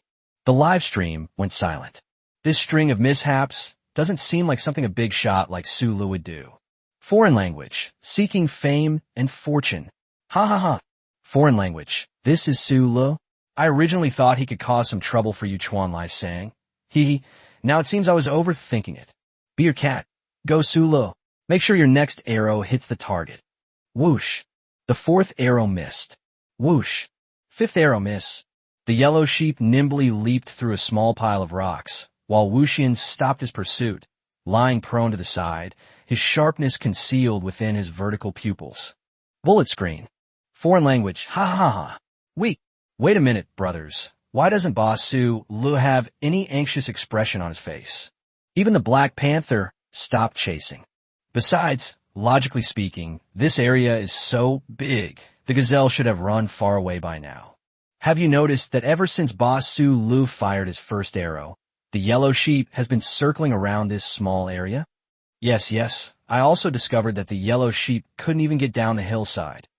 So, what Boss Su Lu was targeting wasn't the yellow sheep at all. Boss Su Lu is blocking the roads. With just 1 arrow, they blocked the escape route of the gazelle, which is best known for its speed. What kind of divine operation is this? Come on, you foreigner who was showing off with archery earlier, want to come out and show off again? Chapter 78, it turns out he was on the 5th floor. The 6th arrow was knocked on the bow, and then the longbow was drawn. The naive and innocent girl from the wealthy family has pretty good skills. Su Lu felt the force returning from the bowstring. Through the finger caught, the hardness of the bowstring felt much softer to the touch, and the sense of power was also buffered. Even after firing 5 arrows in succession, there was no soreness or numbness from the friction or tension of the bowstring at the first joint of my fingers. The python skin arm guards prevented the bowstring from rebounding, thus protecting the forearm from being hit by the bowstring. While guessing wildly about what the naive and innocent girl's family did, Su Lu casually offered an explanation. I tried out the new gear, the finger cots and arm guards. They're pretty good. The gazelle's short-range acceleration is terrifying, so I simply used arrows to restrict its range of movement. After all, we'll be heading back soon, and the journey home is long, so we need to conserve our energy. There's no need to waste time here. Live stream chat. So, Boss Su Lu is using this gazelle to test his new equipment? Simply using arrows to restrict the range of movement is either me or Boss Su Lu. One of us has a problem understanding the word simple. So Boss Su Lu is on the 5th floor. Didn't that foreigner just say that Yukawa Retsu is really awesome? What's his live stream number? I want to go check out his bow. The gazelle pawed at the ground restlessly, its eyes darting around anxiously, awaiting Su Li's command. The arrows cut off the gazelle's running route 5 times in a row, each time just as it was picking up speed. Hunting LV.3. Weapon Mastery LV.3. With the 2 skills at work, Huang Yang's actions were completely unpredictable in Su Li's eyes. During the brief interval between the firing of the 5th arrow and the preparation of the 6th, the yellow sheep rested briefly to recover its strength before suddenly continuing its charge. The final arrow seals the road. Su Lu raised his hand and released it. The timing of this arrow was still precise. Huang Yang turned around without looking up and ran straight towards Wuxian, who was lying in ambush nearby. Infinite Hunt. Hunter's Messenger LV.1. Wuxian suddenly exerted all his strength, his muscles bulging, as if a raging torrent was hidden beneath his black fur. Roar! She bit down on the gazelle's neck, then swiftly and decisively tossed her head away. Click! The gazelle is dead. Live stream chat. Brilliant! That final arrow sealed the victory. It was a stroke of genius. As expected, now that we know what Boss Su Lu is planning, watching his next move is truly a feast for the eyes. The final hunt in Infinite was so cool. Big cats are handsome, and kittens are cute. Infinitely handsome, Little Black is cute, Pigsy is reliable, and Black Shio is definitely just causing trouble. Where are those foreigners from before? Are you guys going to keep pretending? Be your cat. Su Lu is the best. Be your cat. Donate 1 rocket. A green field above my head. A reward of 1 yacht. Li, chairman of the board of directors of Longcheng Group, donated 1 rocket. Chang, chairman of the board of directors of Longcheng Group, donated 1 rocket. Longcheng? Really? I clicked to check, and the gold V verification is genuine. I'm bowing down. This is an officially verified account specifically for watching survival videos on a desert island. A true champion of desert island survival. Su Lu is a big shot. Greetings to President Meng of Longcheng Group. Hey everyone in Longcheng, you had a blast watching Su Li's survival ploy. Remember to come back again. Current live stream viewership, 460,000. Hunter's Messenger skill has been upgraded. Current level LV.2. The perfect hunt really does attract a lot of attention. The gazelle, its neck severed, lay on the ground. Wuxian loosened its sharp teeth and nudged the yellow sheep towards Su Lu with its mouth. This is how black panthers express subordination and obedience, with a leader distributing food. Well done. Su Lu casually rubbed her head. Wuxian's head responded to Su Li's movements, pushing itself upwards, and then it shook its head and rubbed against him. A low gurgling sound came from her throat. Why does it sound like a tractor? Su Lu laughed and tapped the base of her tail. Then her snoring got louder. Retrieve the arrows. Next, Su Lu and Wuxian together moved the yellow sheep on Abaji's back and secured it securely. The resentful wild boar grunted unhappily, harboring great resentment at failing to find the giant python on this trip. How about I dig up 2 more baskets of white clay, or... Then Pigsy immediately became obedient. Riding a lithe and handsome black panther, followed by Pigsy, Su Lu glanced back at the rock formation 1 last time and began to review the situation. The northeast side can be considered a food gathering area, with flowing water, lakes, and various plants. There's a mineral vein here, northwest of the shelter, which was squeezed out by the topographic movement. It has been found to be white clay, but there should also be associated minerals. Let's just call the northwest side the raw material area, plus the coastal seafood areas. By circling the shelter, the resource information on the map can be expanded considerably. This is just a limited area near the southern coast of one island in the Bermuda chain. Besides this island, there are many other islands in the central area of the island chain. I wonder what resources the other islands have. Chapter 79, Grinding White Clay, or We Rode Freely, letting our horses roam at their own pace. Anyway, both Wuxian and Beiji know the way. Black Panther is really great. It doesn't bump at all when traveling. Unlike Pigsy, whose whole body jiggles when he runs. It feels so good not to get dizzy from being dizzy. When they returned to the courtyard, Lin Shihan and Meng Yi had already changed into clothes made of python and jackal skin. The naive and innocent girl moves so fast, Su Lu thought in surprise. Lin Shihan was wearing a short top cut from python skin, along with shorts made of a mix of python and jackal skin. Or rather, hot pants. The crop top wasn't too tight, but it didn't waste her two prominent breasts at all. The abdomen area was also left out, and the V-shaped abs made people envious. Hot pants elongate the leg lines, making the already ridiculously long thighs even more noticeable. His wheat-colored skin shimmered in the sunlight. But I still prefer the shorter snakeskin outfit. Sulu grinned, but didn't say anything. Meng Yi was wearing a combination of two types of leather, which were spliced together to form an animal skin jumpsuit and shorts. What was exposed were her lotus-colored arms and calves. One is dark-skinned, and the other is fair-skinned. Are you two the black and white duo? The carefully tanned leather is lightweight and breathable, ensuring coolness and ventilation even in the tropical climate of an island. Thighs, aren't they beautiful? Upon seeing Su Lu from afar, Meng Yi jumped up, waved her hands, and loudly boasted. After she approached, Su Lu patted her head, noticing her attractive thighs. The workmanship is quite good. Then, feigning ignorance, he asked, "Won't clothes made of leather get hot?" "No, my dad specifically taught me how to cut animal hide clothing." Meng Yi proudly tossed her messy hair back. The ventilation points are all designed in. This dad's teaching method is really unique, Su Lu thought to himself. Lin Shihan hugged her heavy chest with both hands and said, "I've piled up all the stones that Beiji brought back over there. I also found some stones for you to crush and grind." The experienced Lin Aojiao was very considerate. Su Lu grinned at her, revealing a set of big white teeth. "And is this a gazelle?" Lin Shihan asked calmly. "Wow, a gazelle. It's huge," Meng Yi exclaimed in surprise as she noticed the thing on Beiji's back. Lin Shihan patted Meng Yi's shoulder, saying, "You'll get used to it eventually. Weren't you going to ask Su Lu what style of clothes he wanted?" Thighs, what kind of style do you want?" Meng Yi asked. "Is there even a choice? Give me a great sage's battle suit, forged from molten stone and adorned with flames, so I can wear it and show off all the cool I've had this year." "Okay, just the regular kind is fine," Su Lu replied. After dismissing Meng Yi, Su Lu called Lin Shihan to unload the yellow sheep. Skinning, butchering, removing tendons, and processing the sheep's horns.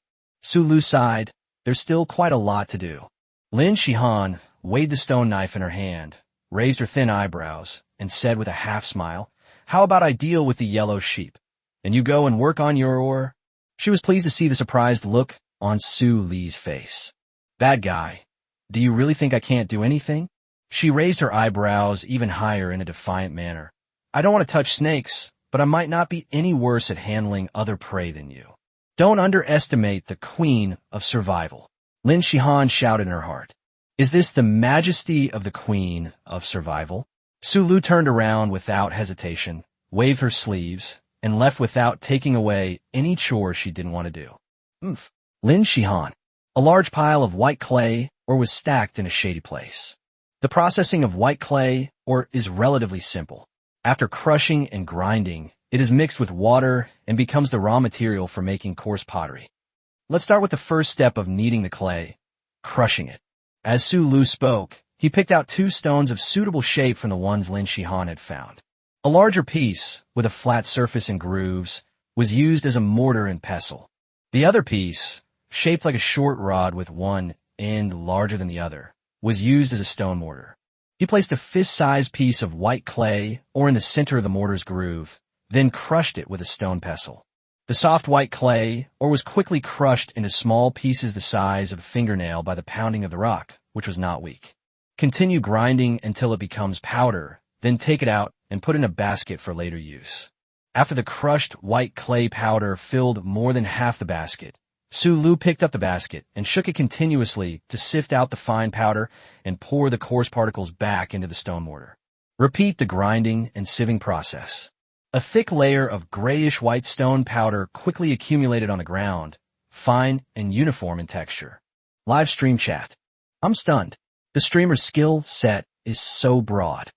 It would take several years of professional experience to achieve such proficiency. I always thought that you could just take some clay, roll it up, and make it into the shape of a jar and use it. I never expected that Su Lu would have such a professional process right away. Although I've said it many times, I still have to say that Su Lu is awesome. Chapter 80 Clay Training. Su Lu ground up about 1/5 of a large pile of white clay, or it was exactly a little over a basket full of stones. The pile of white ash on the ground was more than 20 centimeters high, and it was spread evenly to form a small mound. Although it's called ash, it actually still contains pebbles the size of sesame seeds. There was nothing Su Lu could do. The mesh size of the basket couldn't compare to that of a professional sieve. As he thought this, he squatted down and rummaged around in it a few times. Gather the white mud and ash together. Then take a few square stones and surround the ash pile, framing it into a square shape. Next, take 2 coconut shells and slowly pour the water inside into the framed white mud pile. While pouring water, stir it with a thin wooden stick. The water-soluble white mud settled down, becoming a grayish mud slurry with a slightly rough texture. Meanwhile, some gravel fragments and other impurities were stirred up and floated to the surface of the water by the small whirlpools. Discard these scraps. Sula took a moment to explain. He used the edge of the basket to scoop up the residue and dump it away, repeatedly stirring and skimming it off. A dozen minutes later, the white mud pile turned into a lump of fine-textured mud. Actually, you need to use a finer sieve or gauze to squeeze out the water, making it easier to shape. But I controlled the amount of water used. After removing the slag and stones, the water and the remaining white mud and lime were mixed in a slightly thin but not excessively thin state. Live stream chat. Did anyone understand or see this clearly? I don't understand. I don't understand either. I kind of understand. Is it like when I was a kid, I played with my pee in mud? Get out, get out. The upstairs is disgusting. I'm eating right now. Ah. Current live stream viewership, 465,000. Sula continued to mix the white mud and water evenly with a wooden stick, then straightened the camera so that it was facing the mud inside the square stone frame. That's all, face, hands, and bowl all clean. There's actually a slight surplus of water, but I did not separate the ground under the white mud pile, so is in direct contact with the loose sand and gravel layer. The moisture will seep down along the sand and gravel layer. To accelerate the penetration, we put another layer of stones on top of the white mud. Try to choose one that is relatively flat. Before long, a mound of white mud covered with stones on all 4 sides and top was completed. Su Lu straightened up and rubbed his aching lower back. As an old office worker, it's too much for me to do this kind of physically demanding work that requires me to bend over all the time. Have something to eat. I went out this morning to pick some raspberries and wild plums. Seeing that Su Lu had finished, Lin Shihan presented him with a bunch of tempting-looking berries. Among the berries were some blackcurrants he had collected the day before yesterday. Blackcurrants become even darker and shinier after being left for 2 days. Raspberries and wild plums. Su Lu smiled and joked. These are all hard to find. Underestimating me? Lin Shihan tilted her head slightly and squinted at Su Lu. No. Upon seeing Lin Shihan's expression, Su Lu immediately backed down. Why make yourself uncomfortable when food is offered to you? He bent down and bit a thorny plum from Lin Shihan's palm. Not bad. The fruit of the prickly plum resembles a small tomato. It is predominantly sour, slightly sweet, and very juicy. It's a wild fruit that really whets the appetite and is also good for the stomach. He then bent down and took a bite of a raspberry. After chewing it slowly, Su Lu continued. Raspberries aren't very chewy and have a rather bland flavor, but they're very fragrant and the texture is actually quite interesting. But blackcurrants taste better. He lowered his head to bite into the ripe blackcurrant. Lin Shihan's hand sank down slightly, and Su Li's bite missed. What tastes better? She blushed and said, I'm not giving it to you. I'm telling you to eat to quench your thirst and rest, not to pick and choose and annoy me. Dueng. It hurts. Take it and eat it yourself. Lin Shihan shoved the berries in her hand in front of Su Li's face. Su Lu leaned back strategically, but my hands are occupied anyway. He raised his hand and gestured. After grinding and mixing the white clay, his hands were covered with a thin layer of grayish-white mud. The surface of the semi-dry mud was still covered with a lot of dust. It still needs washing, Su Lu mumbled softly. Lin Shihan wrinkled her nose, poured the berries into one hand, and picked out a thorny plum. Seriously, open your mouth. Ah, Prunus ceracifera, raspberry, Prunus ceracifera. Give me a blackcurrant, please. Lin Shihan picked out a blackcurrant and fed it to herself. No. Su Lo. After finishing a small handful of berries, Lin Shihan went back to feed Meng Yi, who was still naive and sweet with satisfaction. Su Lo continued to repeat the actions of grinding white clay or screening slag, adding water and mud. 2 hours later, the white clay ore was processed. 5 square mounds of mud were stacked side by side. While we're letting the white clay dry in the shade, let's make a simple potter's wheel. Chapter 81 Pot Throwing Machine. Simple structure. Live stream chat. What kind of chicken? Pimping? Isn't it a bit early to be pimping at this hour? The person upstairs is doing it on purpose. What Boss Su Lu is talking about is a potter's wheel, a machine used to shape clay when making pottery. Oh, I've seen that before. When I went to the pottery studio last weekend, they put the clay on a machine, turn it on, and the machine started running. Then you can use your hands or tools to shape the clay into the desired form. I made a bowl, and the shop will ship it over once it's fired. Electric? That's right. It needs to be plugged in with electricity and connected to a motor, otherwise how would the potter's wheel turn? Then how is Master Su Lu going to make a potter's wheel? There's no electricity for it. That seems to make sense. Who cares? Let's just watch. Hasn't Boss Su Lu created enough miracles these past few days? Su Lu picked out 8 pieces of wood, each about 2 or 3 centimeters thick from the pile of wood. Each log is about 1 meter long. Then they picked out a piece of wood that was about 5 or 6 centimeters thick and about 50 centimeters long. There is no electricity on the island, so we can only make the most rudimentary wooden wheel potter's wheel. First, make the wooden wheels. He first took out the thick piece of wood and peeled off the veneer, carefully scraping away the knots and other structures from the thick wooden pole with a stone axe. A straight bearing was created. About 20 centimeters from one end of the bearing, use a stone knife to carve 8 shallow marks at equal intervals. The shallow marks are less than 2 centimeters deep, and they are slightly staggered vertically with a staggered distance of about 1 centimeter. Shallow marks around the rough would form a stepped shape. After briefly processing the bearings, Su Lu used the same method to peel, polish, and straighten 8 thin pieces of wood, each 2 or 3 centimeters long. At the center of the thin piece of wood, a square groove, also 1 centimeter in size, was carved out with a stone knife. The grooves of the 2 pieces of wood, one thick and one thin, can interlock like this. He took out a thin piece of wood and compared it to the cut of the thick wood. The 2 grooves fit together perfectly. Use the back of a stone axe to gently tap the joint between the 2 pieces of wood until there are no gaps. This is one of the spokes of the wooden wheel. The other 7 thin wooden spokes are also installed together in the same way. Knock, knock, knock. Knock, knock, knock. The tapping sound was fine and rhythmic, indicating that each spoke had been installed in place. He pressed the bearing to the ground with one hand and flicked the spokes with the other, and the crude wooden wheel turned around awkwardly. Live stream chat. Here he comes. It's the familiar craftsman, Su Lu. Watching Master Su Lu make these tools is truly a pleasure. It's like being far removed from the world, giving you a sense of transcendence. I'm thinking of Miss Lee Ziki again. When will she collaborate with Su Lu on a video? Haha. Well, there'll be a long wait upstairs. After making the prototype of the wooden wheel, Su Lu dug a small pit in the ground, about 6 or 7 centimeters wide and 10 centimeters deep. The wooden wheel, with its spoked side facing downwards, was wedged into the stone pit and stood upright. Bullet screen. It started to look good.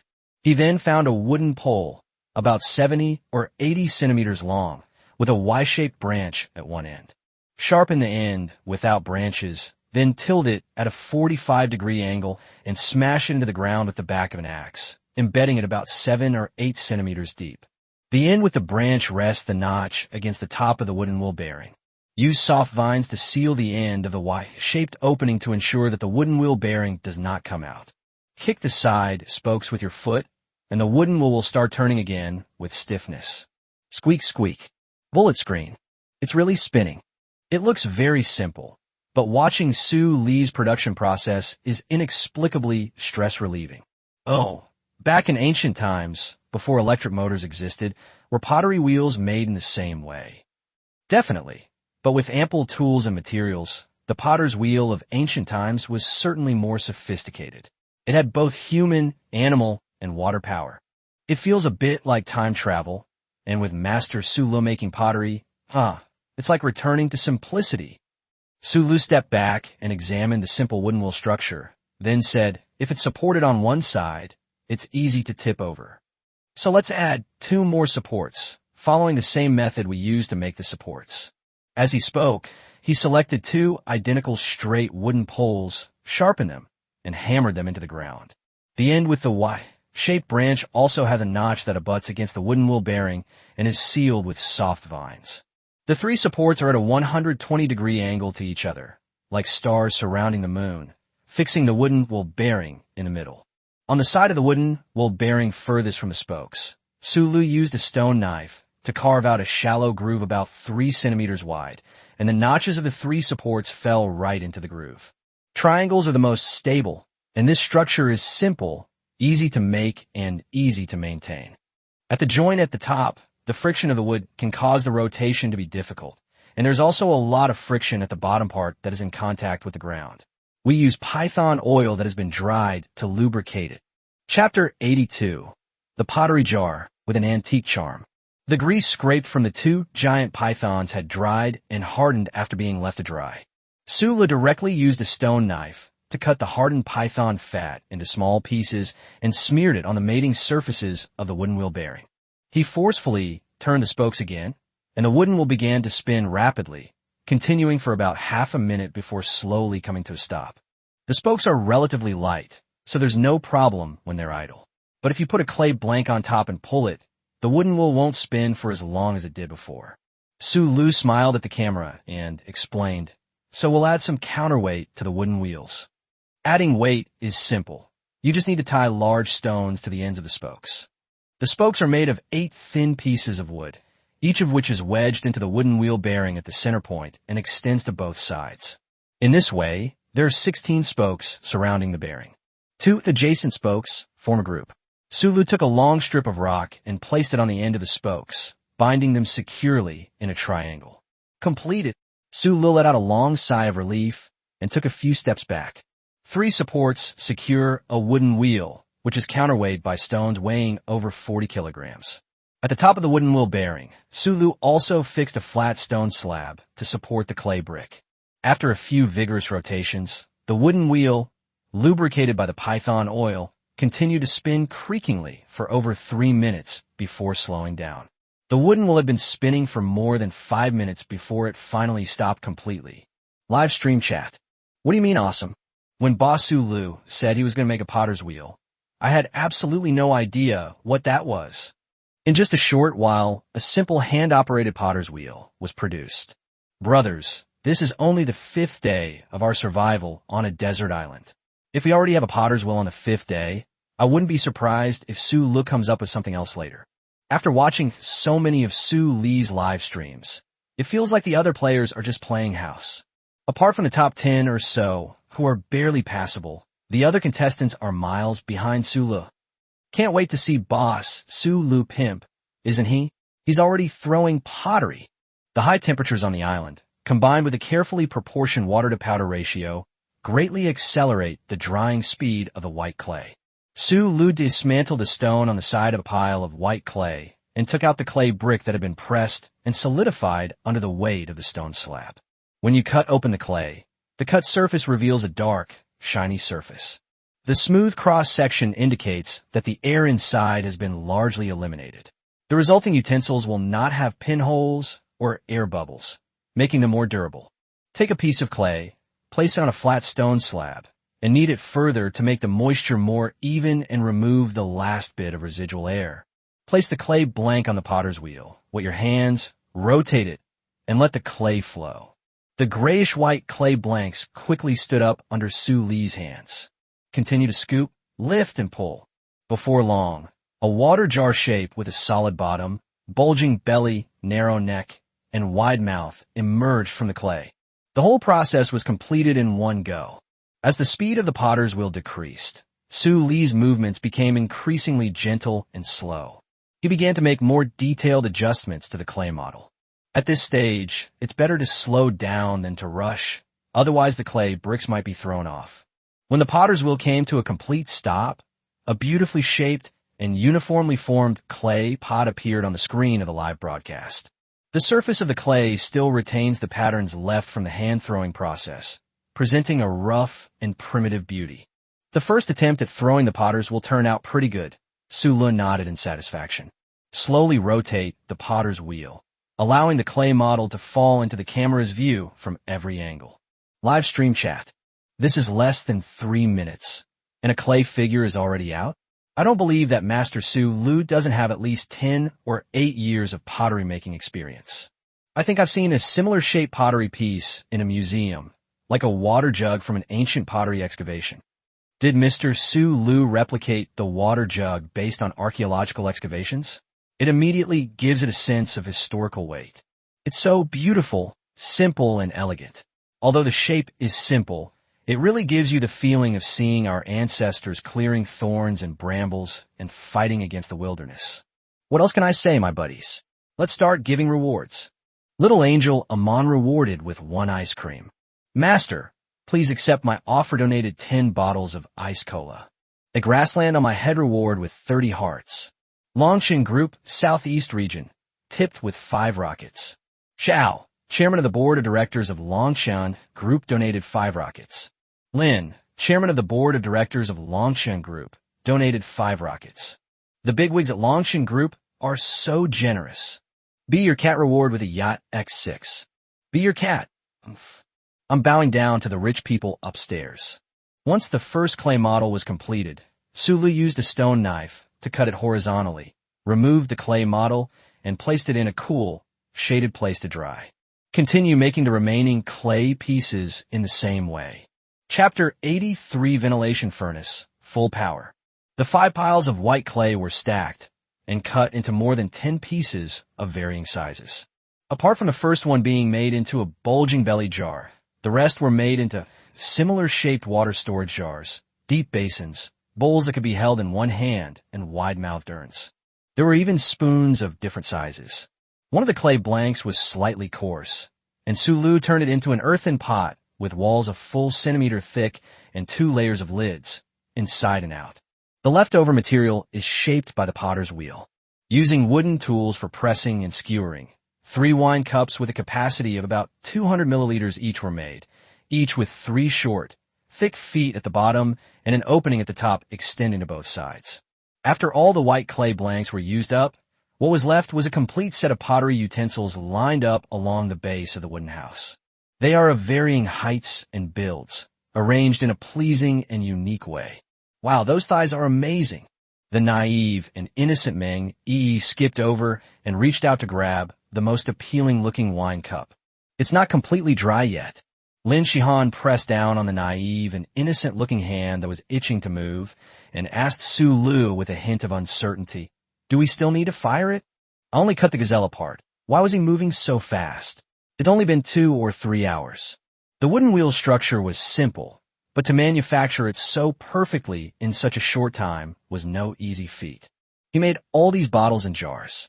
The proud Lin Shihan felt that her imagination was running out. Is there anything this person can't do? Su Li ruffled Meng Yi's messy bird's nest hair and said, "It really does need to be fired before the final product can be produced. The firing temperature for ordinary pottery is close to 800 degrees Celsius, while for porcelain, the temperature needs to be close to 1,400 degrees Celsius." Meng Yi's face was full of doubt. Is it because our campfire isn't warm enough? The temperature of firewood can actually reach the minimum standard for firing pottery. While rubbing his bird's nest-like hair, Su Li explained, but open-air campfires are easily affected by factors such as airflow. So although the temperature can be reached, it is unstable. It is still a bit of stretch to use it for firing pottery. Meng Yi nuzzled Su Li's hand with her head. "You know so much about thighs." Lin Shihan silently pulled the naive and innocent girl back to reality. "It's not like it's your little black dog doing random rubs," she glanced at Su Li. In the shade in the distance, the little black tail of the black swan curled up in a ball fluttered back and forth. Live stream chat. Ah, so all that hard work in shaping such a beautiful jar blank, and it can't be fired? What a pity. Hee hee. Since Master Su Lu has started making pottery jars, he must have already considered the firing method. Shoot-me l'action es gaz. Ask me quickly, ask me quickly. Su Lu grinned, revealing a mouthful of bright white teeth. Bad guys can't help but keep things mysterious. Lin Shihan was driven crazy by curiosity. You have a way? Yes, there is. Su Lu smiled and narrowed his eyes. Smaller bowls and the like can be fired in a miniature stone kiln built in the middle of the campfire. The product will be a bit brittle and the color will be uneven, but it's still usable. As for these larger jars, Lin Shihan also narrowed her beautiful big eyes and slightly raised her fist. Ah, Su Lu said, knowing when to stop. The large jars can be converted from a steam oven into a ventilated furnace for firing. A ventilation furnace? Lin Shihan's squinted eyes widened again. A ventilation furnace? Meng Yi tilted her head, her hair styled in a bird's nest shape. Then Su Lu stopped answering their questions. First, build a tiny stone kiln. He twisted his waist to dodge Lin Shihan's long kick. Those taut muscles are really impressive. Actually, getting kicked or kicked a couple of times by legs like that wouldn't be a bad thing. Su Lu separated some of the firewood from the campfire and used the stones, about the thickness of his palm, to build a small, low stove about 20 or 30 centimeters high and square. The white clay bowl blanks were placed side by side in the small stone kiln, and then the fire was put back on. Start firing. Then came the ventilation furnace. Su Lu used a stone axe to cut the thatch, took ordinary soil, added water and mud, and then added the thatch pieces into the mud. Once the mixture reaches the required consistency, using a stone-built steamer as a base, long strips of mud are shaped and wrapped around the outside of the steamer layer by layer. Mud mixed with thatch will have a more solid texture, just like reinforced concrete used in construction. It is easy to build up and not easy to fall apart. Big brother, what can we help with? Meng Yi asked eagerly. Su Lu glanced back at a white man and a black man. Help me mix the mud. The ventilation furnace needs to be built to a height of over 1.5 meters and will need quite a lot of mud. In a tea room decorated with rosewood in Shanghai. A genuine work by me, Fu hangs in the center of the small room. Several people sat side by side in front of a golden nanmu wood tea tray, appreciating the finest Hong Pao tea produced in Zhejiang that year. President Meng leaned back in a carved dragon armchair and suddenly burst out laughing. Everyone stopped what they were doing in front of the tea table and turned to ask respectfully, President Meng. It's all right, you can continue. President Meng wiped his face and held up his phone. On the screen, Meng Yi was pounding a lump of mud. Chapter 84 is not about antiquity, but about ancient charm. Master Meng seems to be in a good mood these past 2 days. The speaker was a middle-aged man with gray hair combed back, standing in front of the tea tray.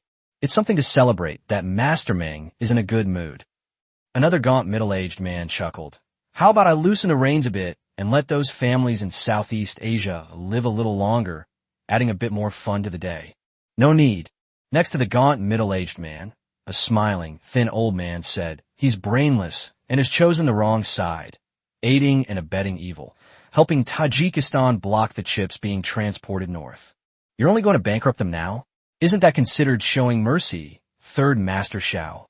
The gaunt middle-aged man, Master Shao, nodded, took a sip of Zhejiang de Hong Pao tea, and sighed. Indeed, the tea leaves from the mother plant are the best. It's a pity that only 2 or 3 ounces of tea are left for us here each year, which is not enough to drink. Since Brother Chongqing has said so, then our plan will proceed as usual. What do you think, Master Meng? Holding his phone, President Meng didn't even look up, reluctant to leave. Do whatever you want. The skinny old man, Chongqing, said with a smile. How come I didn't know that Master Meng likes to watch these short videos now? Following the trend of young people. President Meng did not deny it, swiped his phone a few times, pulled out a screenshot, and handed it over. Take a look at this. Chongqing took it with both hands, and the people sitting next to him all leaned over to look at the screenshot on President Meng's phone. It's just a few clay pots. What's there to see? Chongqing smiled and said, President Meng has been into these kinds of things lately? Professor Shue's Research Institute has quite a few. Take another look, said General Manager Meng. The middle-aged man with gray hair combed back was Professor Shue.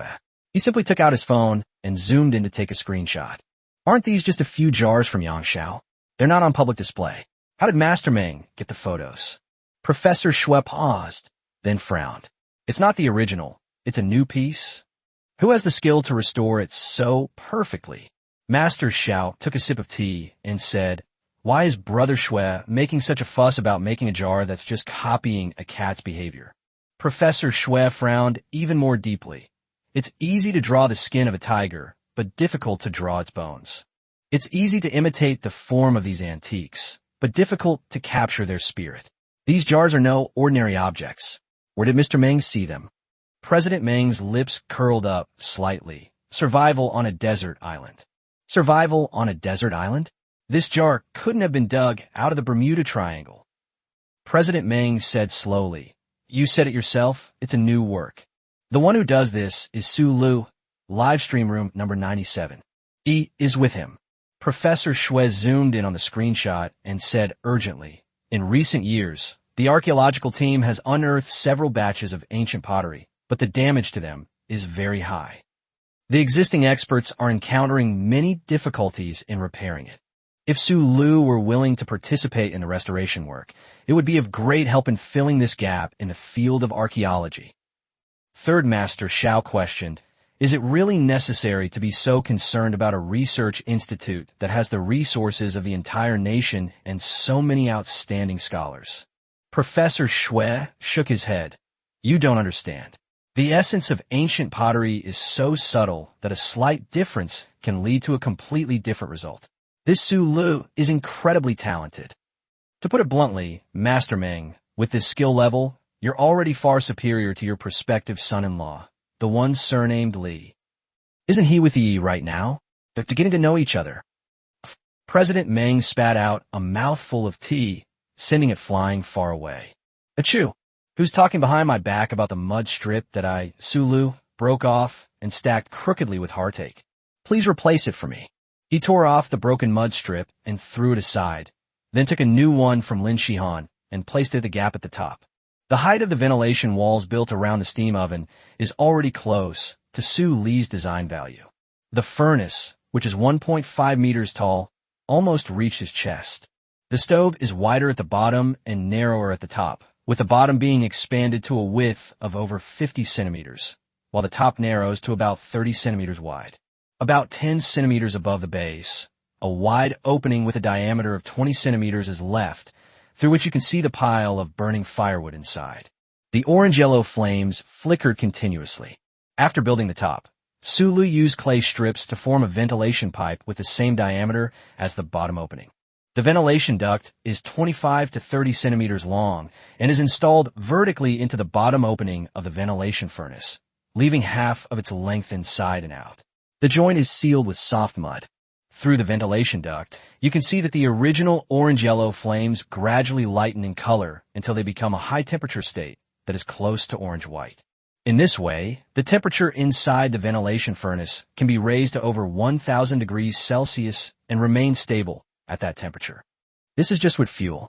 If it were made of charcoal, the temperature could even reach 1,500 degrees Celsius. This furnace is sufficient for firing pottery, and if the conditions are right, it can even be used to fire porcelain. The naive and innocent Meng Yi hesitated for a moment, then said, Thai, it seems you haven't put the pottery jar in yet. Chapter 85 Burning. Of course, you put it in from the top. Sula looked at the silly Meng Yi with kind eyes. The ventilation furnace can be opened from top to bottom. More fuel was added through the vents, and the top of the furnace was so hot that ripples appeared in the air. The temperature inside the furnace continued to rise. However, because of the thick double-layered furnace wall with inner stone and outer mud, even standing next to the ventilation furnace, you can't feel any heat emanating from it. Its heat storage capacity is excellent, and the internal temperature will be quite stable. The ventilation furnace has a long and narrow shape, so the pottery jars to be fired can be stacked on top of each other. As he explained, Su Lu wove a simple rattan basket from soft rattan and framed it on the protruding waist of the earthenware jar, or urn. The rattan basket suspended by a thick wooden stick, was used to lower the clay pot into the furnace through the opening at the top of the ventilator. Don't worry about the vine baskets. The soft vines can be used as fuel later, so nothing will be wasted. The steamer itself is divided into 2 layers. Stones separate the uneven ground at the bottom layer from the upper layer, and earthenware pots and urns are stacked on this layer of stones. Next are smaller containers, such as basins and plates. Finally, the top layer is stacked to form the final earthen pot. Looking down from the opening above, you can see incandescent flames licking at the bottom of the earthenware pot through the partition. Combustion causes air to flow. The wide opening at the top and the narrow vent at the bottom naturally create a negative pressure air duct, allowing the outside airflow to enter the ventilation furnace more quickly. Hot air permeates the entire ventilation furnace and gushes out from the opening at the top. It's so hot. Sulu suddenly leaned back to avoid it. He almost burned his eyebrows and my perfect hairstyle. He touched his face and head, and after confirming that his eyebrows and hair were still intact, he breathed a sigh of relief. The hair I didn't lose while working 996 overtime is absolutely not going to suffer any damage here. I absolutely do not want to end up balding young like my department head. This isn't a comic book. Going bald won't make you stronger. It'll just make you less popular. The current bottom furnace temperature is sufficient, so we will add more fuel to ignite the entire interior of the furnace. Sulu chopped the firewood into 30-centimeter long pieces with a stone axe, then dropped them into the ventilation stove from the top, close to the edge, to prevent them from falling and damaging the surface of the pottery. A surge of heat instantly ignited the thrown-in logs. After a certain amount of firewood was added, the flames filled the stove, and even from the opening at the top, the leaping flames could be seen.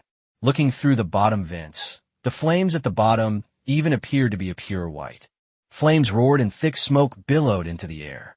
Driven by the sea breeze, the thick smoke drifted away from the cliff. Smelting skill upgraded, current level LV.2.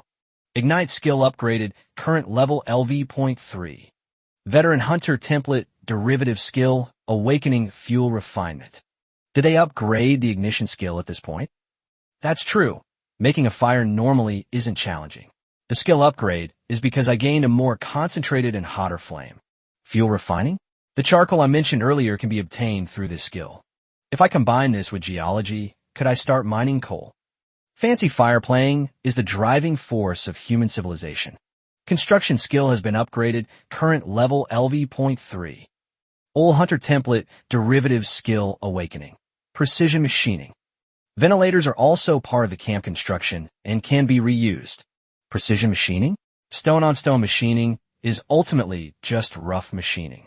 With precision machining, the processing accuracy of tools, materials, and so on can be greatly improved. Gears, springs, and the like are things that cannot be done with rough machining. 2 derivative skills. Su Li's lips curled into a wild smile. Live stream chat. I've said it before, as long as it's something that Boss Su Lu decides to do, we don't need to doubt it at all. Master Su Lu must have his own way of handling this. If we don't understand it, it must be because Master Su Lu is on the 5th floor. The ventilation furnace for firing pottery provides a stable airflow and a sufficiently high temperature. Most importantly, the firepower is very easy to control. You can simply add or remove firewood. Is this still considered survival on a deserted island? I think in a year, Boss Su Lu will be able to build a town on this island. Other streamers are on the verge of elimination and struggling to make ends meet. Su Lu, on the other hand, is leisurely and carefree, and even has the time to make pottery. They're not even on the same level. Current live stream viewership, 480,000. Popularity is steadily increasing, but it's still quite a distance from the contestants who bring their own diehard fans. Lin Shihan scraped the mud off her hands with a thin stone, her gaze complex. I had doubts before whether you could make it through 3 to 5 days, she said, then trailed off. It's not too late to latch on to someone powerful now, Su Lu said smugly. Lin Shihan turned her head away, looking unconvinced. Thighs. Bird's Nest Hare's eyes gleamed. Oh, by the way, the clothes I made for you are finished too. Chapter 86, The Old Hunter's New Battle Robe. Meng Yi turned and ran away, then returned shortly afterward with a stack of leather-sewn clothes. The main body is jackal skin, and the python skin they used up for making clothes. Sulu took the leather coat, picked it up, and shook it out. It's so light and cute. Meng Yi did some further processing on the leather while sewing it. This family's traditional craftsmanship is absolutely amazing. Meng Yi's big eyes sparkle with anticipation, and even Lin Shihan couldn't help but steal glances at Sulu. What are you expecting again? When she was sewing the clothes, Sister Lin told me that there were some places that needed to be reinforced. The naive and innocent girl completely shed her arrogant and aloof persona. Really? So that's what you two were talking about when you were whispering to each other. Sulu turned to look at Lin Shihan. Lin Shihan coldly looked away. Why are you blushing? Sulu asked, seemingly courting disaster. Duong. He tried to twist his waist and turn around to dodge the kick, but Lin Shihan, with her excellent motor skills, delivered a side whip kick with incredible speed. It hurts. My leg is broken. My leg is broken. I didn't use any force. Go change. Your clothes smell awful. She covered her nose in disgust. Go into the cabin and change your clothes. With 3 people now, shouldn't we expand the cabin a bit? After all, it's inconvenient for 2 girls to be together. As Su Lu made his plans, he put on the leather outfit that Meng Yi and Lin Shihan had worked together to put together. Skin-friendly, breathable, and sun-protective. Su Lu struck a few poses and found that moving around now was much smoother than when she was wearing the old outfit. It feels like it was specifically designed for wilderness survival, or rather, a design summarized from wilderness survival experience. Lin Aojiao specifically instructed that the reinforcements have been found. Joints such as elbows, knees, and hips, which frequently rub against the ground, were reinforced with a double layer of jackal skin. But it doesn't seem cumbersome at all. Is her family part of a military unit? Those soldiers are all experts in wilderness survival. It would be a waste if they didn't participate in the show. No, their arrival is a form of dimensional reduction attack. It's bullying. Sulu imagined a scene where the military god was watching a live stream of survival on a deserted island and discovered that his daughter was being ordered by a strange man to play in the mud. Enraged, 100,000 soldiers were parachuted into Bermuda. Then they played in the mud together. Sulu was stuck in the mud. No, don't scare yourself. A row of small holes were punched in the cuffs and trouser legs, with a leather cord threaded through them. It has a design that allows you to tighten the opening. This design makes it easy to move through dense forests and prevents mosquitoes from crawling into your clothes. Sulu gave his usual explanation, then realized that he had turned off the camera while changing clothes. Never mind, anyway it's awesome. And straw sandals too. Let's put them on together. The straw sandals are woven very tightly, and all the burrs and knots on the straw stalks have been removed, making them feel great underfoot. After jumping around a few times, Su Lu felt that if he activated his stamina surge again, his movement speed could be increased even more. Beginner gear and class-specific outfits are definitely different. How's your thought? Seeing Su Lu come out, Meng Yi stared at him expectantly, waiting for his evaluation. It's just missing a tail that grows from its back and keeps swishing around. They're very comfortable to wear, and the straw sandals are great too. Sulu reached out to rub her messy hair, but stopped halfway through. The God of War's Wrath, 100,000. Never mind. The design is superb. It's clearly from a family with a strong artistic tradition. Yi's skill level has already reached such a pinnacle. I imagine your father, who taught you all this, must be even more incredibly skilled. He showered Meng Yi's camera with compliments. Meng Yi smiled happily, revealing 2 sharp canine teeth. Inside the tea room, President Meng's lips curled slightly, and he let out a nasal hum. Meng Lang, tip the yacht X100. The group of bigwigs in front of the tea stall looked at each other in bewilderment. This young man has exceptional insight and is truly talented. I must recruit Su Lu into the Institute of Ancient Cultural Relics. Master Meng, let's build some rapport. Puff. Lin Shihan narrowed her eyes slightly. Su Lu quickly added, the areas that need reinforcement are also very practical. That's good. Lin Shihan's narrowed eyes curved into a crescent shape. By the way, I've skinned and fleshed the gazelle. Do you think it needs any further processing? She pointed to the other end of the courtyard. The dried fish and python meat were hung in the shade on that side, which was also a ventilated area, making it ideal for air-drying meat products. The parts of the gazelle were neatly laid out on the straw mat on the ground, separated according to the major joints. Forelegs, hind legs, carcass, head, and skin. Your sheepskin cutting skills are quite good. That's right. A strip of skin from the abdomen wasn't cut off. Lin Shihan blushed again. The skin and belly fat taste pretty good. Oh, Su Lu drawled out. Lin Shihan glanced at Su Lu out of the corner of her eye and found that this bad guy didn't take the opportunity to laugh at her. You have a big belly. Eating this will make you gain weight. Shudu. Lin Shihan. It's none of your business. Chapter 87. Add some spices and enjoy the lamb with a discerning palate. What parts of the body would you like to eat? Sula asked. The naive girl rested her chin on her hand and thought for a moment before replying. At home, we always eat French-cut lamb chops. I'm tired of it. The seasoning is all too deliberate. I see herders on the grasslands eating boiled lamb chops in plain water. Can they even eat that? She blinked her big, expectant eyes, which sparkled with anticipation. Isn't this too much of a return to simplicity?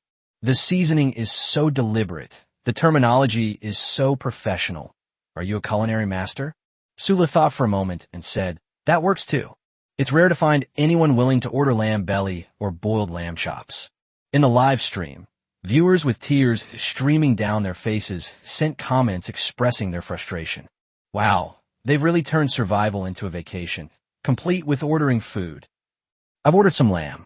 I have all sorts of spices at home. I don't believe my lamb this time can't compare to Master Su Li's. I don't think it's necessary for the upstairs neighbor to remember to send feedback later. Cut the meat. After deciding on the cut of lamb to eat, Su Lu began to cut out the required amount of lamb based on Lin Shihan's previous cuts. The belly, with skin on, is cut into strips about the thickness of 3 fingers.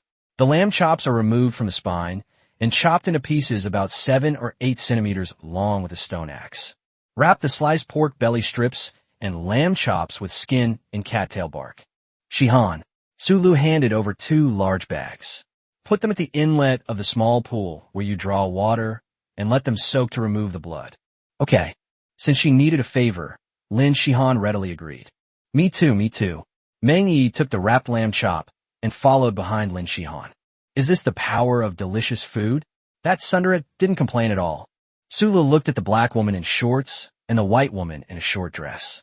The 2 figures quickly disappeared into the distance. It's quite pleasing to the eye. Infinite, Sula continued to greet. Let's go get some spices for cooking mutton.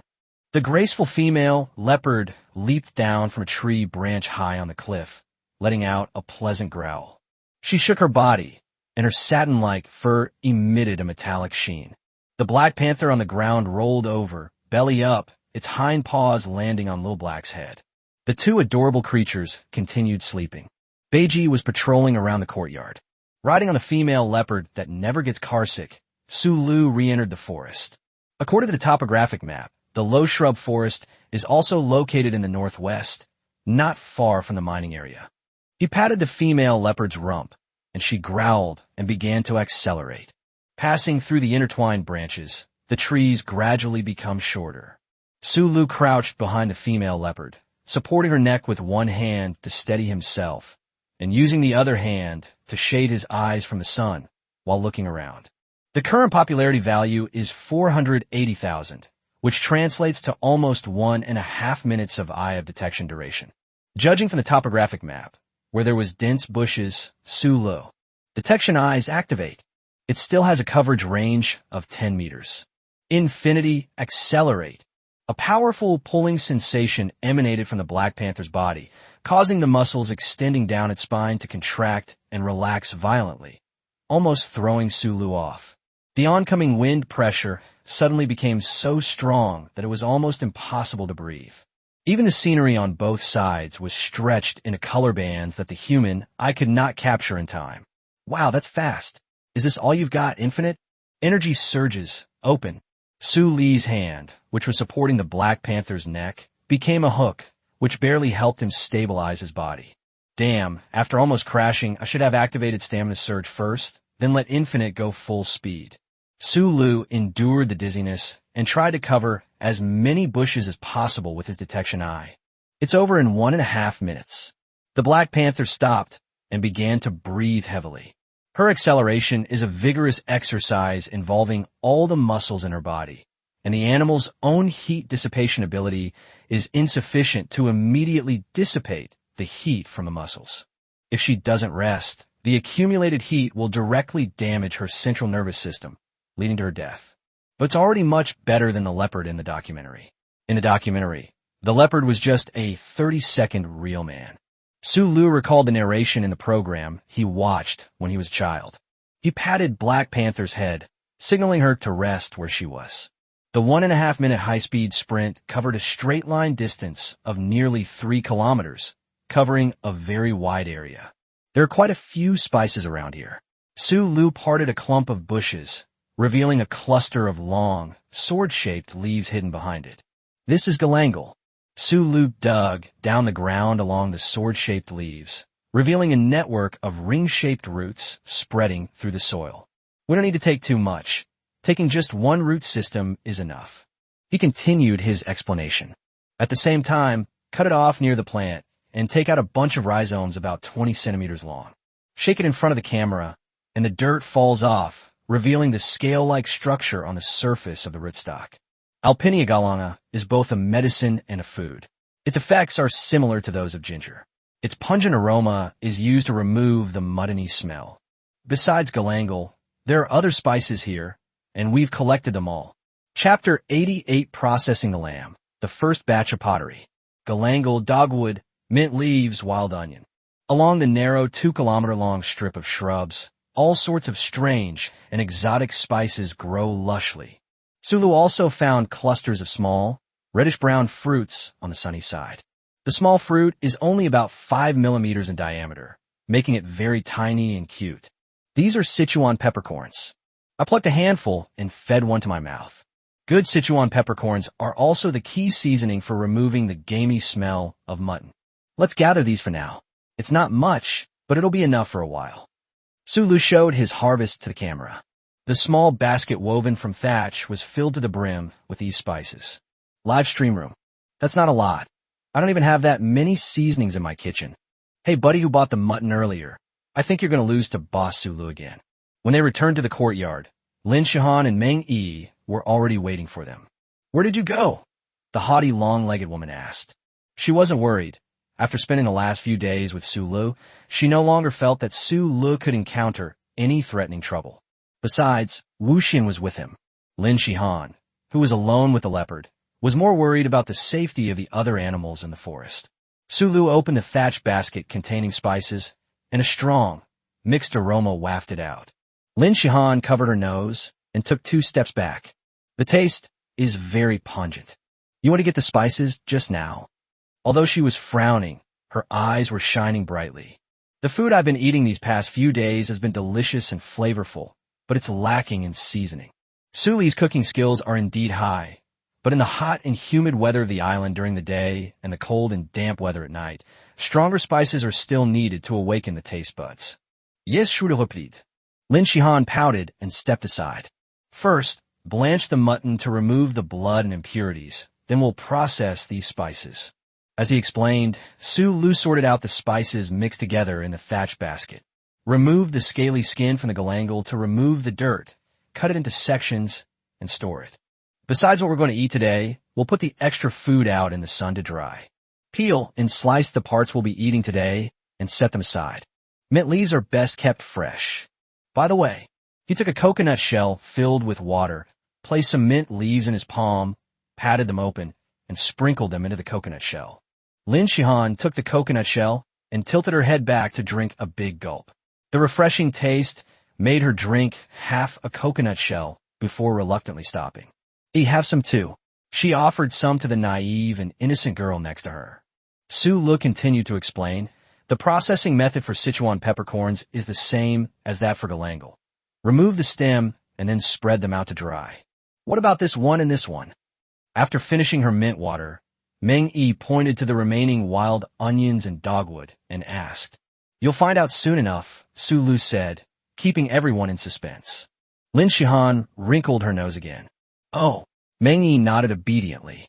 Sula complained about the huge personality differences between the black and white skin.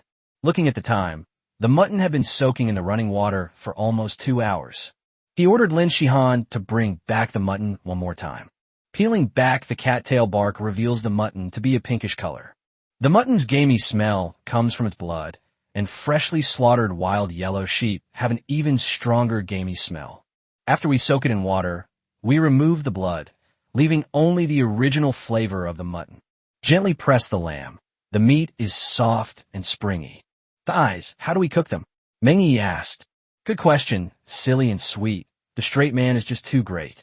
Let's use our freshly fired earthenware pot. It's fired so quickly. Lin Shihan was somewhat surprised. Yes. Sula nodded matter-of-factly.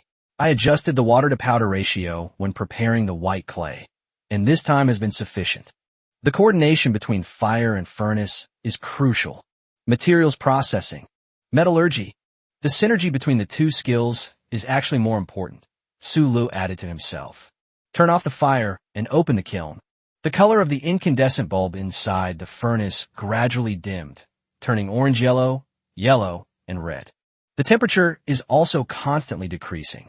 After waiting for more than half an hour, the temperature inside the ventilation furnace gradually dropped to around 100 degrees Celsius under the blowing sea breeze. Looking through the opening at the top, you can see layers of pottery stacked on top of each other, displaying colors that are completely different from when they were still in their clay form. Our first batch of pottery looks to be a success. Use thatch to make a lever and pull out the earthen pot at the top. The white exterior, with its rough, earthy texture, seems to possess a weighty quality that transcends time. The earthen pot from the ventilation stove was taken out and cooled down further. Its color slowly changed, eventually stabilizing at a milky white color similar to bone. Campfire pottery. The comments scroll by slowly after a long pause. This is so beautiful. A feeling that transcends history and time. I suddenly realized that the ceramic bowl I made at the pottery studio last weekend didn't look good anymore. Inside the tea room, Professor Shui was gripping President Meng's phone, looking at it with great excitement. The clay used is different, but the taste is just right. It has the feel of ancient pottery, not a modern imitation that's deliberately retro and overly crafted. There's hope for those ancient pottery pieces waiting to be repaired in the Research Institute's warehouse. Chapter 89 Stewed meat in an earthen pot. Exquisite taste. The earthen pot is taken out of the kiln. The remaining jars were placed in a ventilated furnace to continue cooling. Sulu also dug out the ceramic bowls buried in the campfire and placed them to the side to cool them down. First, neatly arrange the mutton belly and cut lamb chops in the earthen pot. Sprinkle in sliced galangal and fresh peppercorns. Then pour in the freshly drawn water from the pool. Suli used a few pieces of wood to build a frame that spanned the campfire, and then hung the earthen pot on it. Boil meat in cold water. Glug, glug, glug. After a few minutes, the water temperature slowly began to rise. Glug, glug. Sulu turned around and looked at the arrogant black-skinned man and the expectant white-skinned man. The two of them turned their heads to one side at the same time. Her face flushed. It's not shameful to be hungry. It's one thing for Lin Aojiao to be unable to let go of her idol image, but why is this naive and sweet girl being so shy? As the water in the pot heats up, the remaining blood foam in the mutton rises to the surface. Suli used a long-handled clay ladle to skim off the foam, and the soup gradually became clear. In this way, by rinsing with running water and then using cold water to remove the blood foam, the part of the mutton that brings out the gamey smell is basically completely removed. As Su Lu explained, he rolled up the wooden pole with the earthen pot hanging on it, pulling the pot away from the campfire. Once the water boils, we can turn the heat down to low. Cover and simmer. The earthen pot has 2 layers of lid, the inner layer being slightly narrower and flat, with 2 air holes poked on the left and right sides of the lid. The outer cap bulges upwards and has only 1 vent. Adjust the position of the 2 caps so that the 3 vents form a triangle. The triangular arrangement of vents allows steam to escape while also providing a small high pressure inside the pot, just like a pressure cooker. The inner wall of the earthen pot is thick and the bottom is even thicker. The clay I used didn't have very fine pores when I was mixing it. Therefore, the finished product has dense pores, a slightly rough surface, and strong heat penetration and water retention capacity. Let's look forward to the mutton stewed under high temperature and pressure. The naive girl nodded after listening. I've heard the chef at home say that a good earthenware pot is very rare. It's not just about wall thickness. There are many other properties, such as the coefficient of thermal expansion. They're all important. It's more complicated than making clothes, so I didn't bother to remember it. As she spoke, she shrank back further and further, and at the end, she gave Su Lu an embarrassed hee-hee laugh. His little white tiger teeth were showing. It doesn't matter. Su Lu suppressed the urge to rub her messy hair. An hour of stewing is enough. Live stream chat. Really? Is an hour enough? My family stews lamb for at least 2 or 3 hours. If you stew meat for too short a time, won't the meat become tender and get stuck in your teeth? Whether it gets stuck in your teeth or not is debatable. If the meat isn't tender, you can't chew it at all. Didn't Boss Su Lu say he had an earthenware pot? If the boss says it's okay, then it's definitely okay. That's right, we trust Boss Su Lu. Didn't one of your buddies go to stew meat earlier? How's it going? Yes, the meat just arrived. We're skimming off the foam with cold water. Then I guess Boss Su Lu has eaten and drunk his fill, while you might still be waiting for the meat. While the earthen pot was making a soft, bubbling sound, and the black and white skins were making a soft, gurgling sound from their bellies.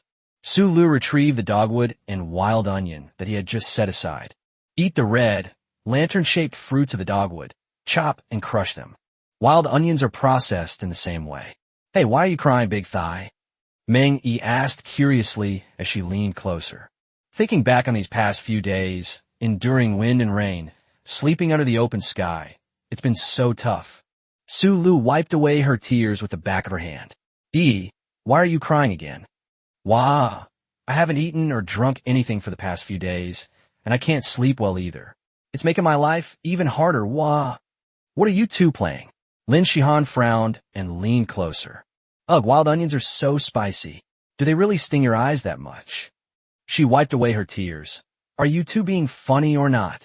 The crushed dogwood paste and wild onion paste are mixed evenly in an earthenware bowl. I also picked a few mint leaves, crushed them to extract the juice, and mixed it into the wet ingredients. Grind the coarse salt grains from the rock salt and place them in another bowl as a dry ingredient. Su Lu used thatch to cushion his hands and lifted the 2 lids of the earthen pot. In the clear, slightly milky white broth, the mutton trembled slightly as the broth simmered. No need to check upon tasting. It's obvious to the naked eye that the mutton has been thoroughly overcooked. The unique aroma of mutton bursts forth as the lid is lifted, like a flower blooming in an instant. Fish and mutton are considered delicious. The fresh aroma of the fish is like the sea breeze carrying the scent of the sea. The fresh aroma of mutton comes from the mist rising from the mountains, soil, and meadows. I can't smell any muttony smell at all. Lin Shihan couldn't help but exclaim softly, making a fuss over nothing. Su Lu used a spoon to skim off the thick layer of oil on the surface of the soup, then ladled out 2 bowls of meat and handed them to the 2 people who couldn't contain themselves. Chapter 90 Whole Lamb Feast. A bowl of belly fat. Beneath the clear broth, the fatty and lean pork belly with skin sank to the bottom of the bowl. Lin Shihan used chopsticks made from wooden sticks to scoop out a piece, but when she applied a little force, the pork belly broke into pieces in the soup. So tender. She gasped in shock. Carefully remove the belly fat and dip it in a sauce made from a mixture of dogwood and wild onion. When you put the lamb in your mouth, you can hardly feel any resistance. It melts into a lump when you gently press it with your tongue. The fatty meat is soft and tender like mud, without any greasiness. As for the sheepskin, it was stewed until it was as tough as tendon and could be easily chewed without much effort. The phrase "melts in your mouth" perfectly describes this. The spicy dogwood and wild onion sauce, when applied to mutton, melt in your mouth before it even has a strong enough taste bud stimulation. The spiciness and the tenderness of the meat overlap, like crossing hills and seeing a vast meadow stretching out before you, extending all the way to the horizon. It tastes better than I expected. Lin Shihan looked at Su Lu with complicated emotions, then took another sip of soup. The slightly sweet soup washes over your mouth, bringing a taste experience completely different from that of the lamb itself. The naive and innocent Meng Yi held her bowl of lamb chops, swallowed hard, and pinched a piece of rib. Pull it outwards. The meat then separated from the bone and fell back into the bowl. The little girl with the bird's nest-like hair opened her mouth wide as she looked at the bone in her hand. It's come off the bone. It really only takes an hour, wow. Would I lie to you? Sulu handed over some coarse salt and dry seasoning, saying, try eating the lamb chops with your hands and dip them in this seasoning. Meng Yi used half a lamb rib to pick up the slippery meat, dipped it in coarse salt, and fed it to her mouth. It doesn't taste good. How exactly does it taste good? The naive girl tilted her head and thought for a moment. The pork ribs have alternating layers of fat and lean meat. Although the meat is tender, it doesn't ruin the texture. The texture of coarse salt is also very different. Each grain is very noticeable without overpowering the flavor of the lamb. It's much better than what my family chef makes. Ah, a sophisticated young lady who understands good food. Her way of praising people is truly delightful. I want more and more of this kind of praise. Even if the viewers in the live stream didn't believe it before, they have nothing to say now. It's so tender it falls off the bone, you have to believe it now. It really does take only an hour to stew until it's soft. This earthenware pot is amazing. I'll buy one myself. My meat is only halfway cooked, damn it. I just poked it with chopsticks, and they wouldn't go in, let alone fall off the bone. It's not difficult to stew meat until it's tender. The key is that Master Sulu cooked it himself in an earthenware pot. That's really amazing. When Boss Sulu was rubbing leather, didn't Boss Wong from Jiangnan Leather Factory say he want to hire him as a consultant? I wonder if any kitchenware factories are willing to pay Mr. Sulu to make pottery these days. Inside the tea room, Professor Shui, still clutching his phone and unwilling to let go, was heartbroken. Such fine pottery, and all it's used for is cooking meat. What a waste. Chongqing patted Professor Shui on the back and lowered his voice. Hey, once Sulu finishes the challenge, why don't you have your daughter woo him and marry him into the family? Ahem, Mr. Meng. The two girls, one black and one white, were afraid the meat would get cold and not taste good, so they fed it to themselves, not caring that it was hot. Sulu shook his head. The earthen pot has excellent heat retention, so you can take your time to scoop out the food and eat it without rushing. By the way, what are you eating? With meat in her mouth, Meng Yi spoke unclearly. Lin Shihan also gave her a puzzled look. All the meat in the clay pot was given to her and Meng Yi. It seems this bad guy didn't leave any for himself. And even a portion for two seems a bit too small. Is he going to start making people angry again? I'll eat grilled lamb skewers. Sulu flashed a bright, white smile. Fresh lamb skewers and grilled. Is there anything better in the world than this? I want some too, Bird's Nest had declared. Aren't you tired of eating pan-fried lamb chops? Sula asked. I want to eat the thigh-shaped ones. Then I'll try some too, Lin Shihan said demurely, raising her chin. Suli's big white teeth were showing even more. The arrogant, dark-skinned, long-legged man raised an eyebrow. What's so funny? Oh, Sulu pointed to the earthen pot and the meat in the bowl. I knew you had to bite it, so I made a little less stewed meat. Sulu, I'll go cut the meat. Danger detection. Sulu turned away before Lin Shihan could pull her long legs out. Cut the leg meat and cartilage into small cubes about the size of thumb and skewer them with sharpened wooden skewers. Remove the membrane from the two kidneys, wrap them in a sheet of mutton fat, and skewer them with 2 sticks. Finally, the lamb leg bone was broken in half with a stone axe. On the thatched mats, hundreds of skewers of various kinds of meat were laid out, which was quite a sight. Meow, little black. Awoo, black roar. Roar is endless. Pigsy. Yes, we have them all. Shuru. Chapter 91, A Small Plan. Making charcoal. The lamb skewers are a perfect balance of lean and fat. The lean meat is tender, while the fat is crispy and golden brown, with drops of oil sizzling and dripping from the fire. The cartilage is crispy on the outside and tender on the inside, leaving a lingering aftertaste when you bite into it, much like pinching off a spring bud, bringing a subtle chewing experience. Lamb kidneys wrapped in oil, with lamb fat soaking into the kidneys, creating a crispy texture while tender, chewy meat underneath.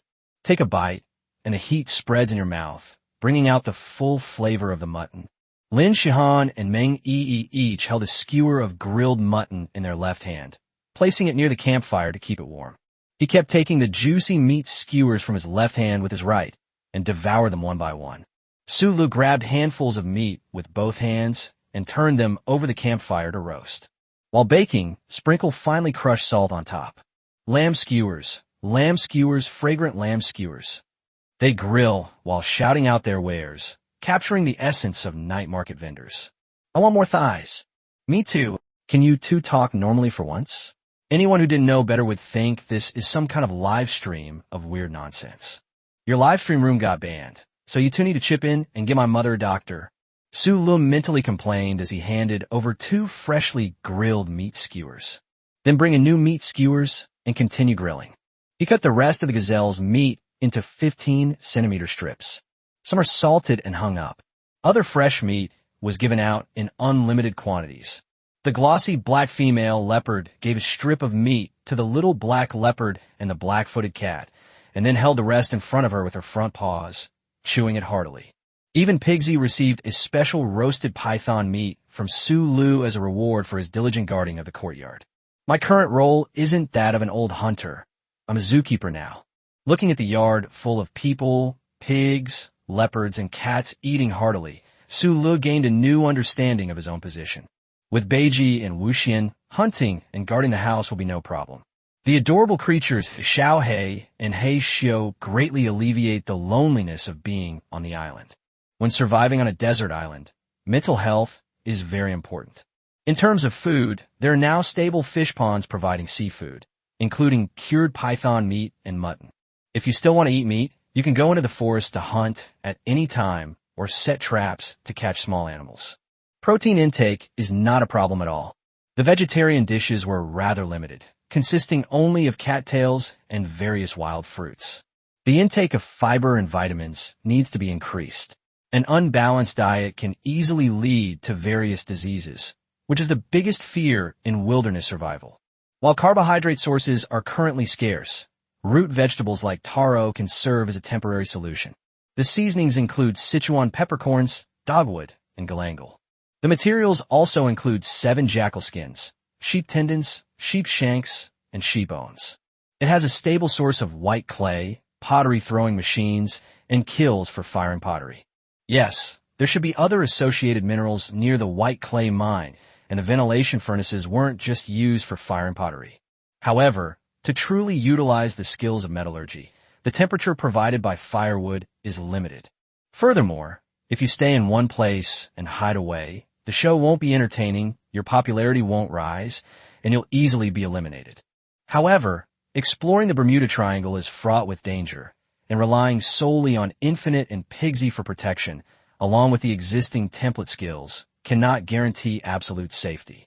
The danger comes from the environment, but the uncertainty of other competitors cannot be ignored. It's hard to guarantee that no troublemakers are plotting against me. After reviewing the situation, Sulu quickly identified the problems that needed to be addressed for future development.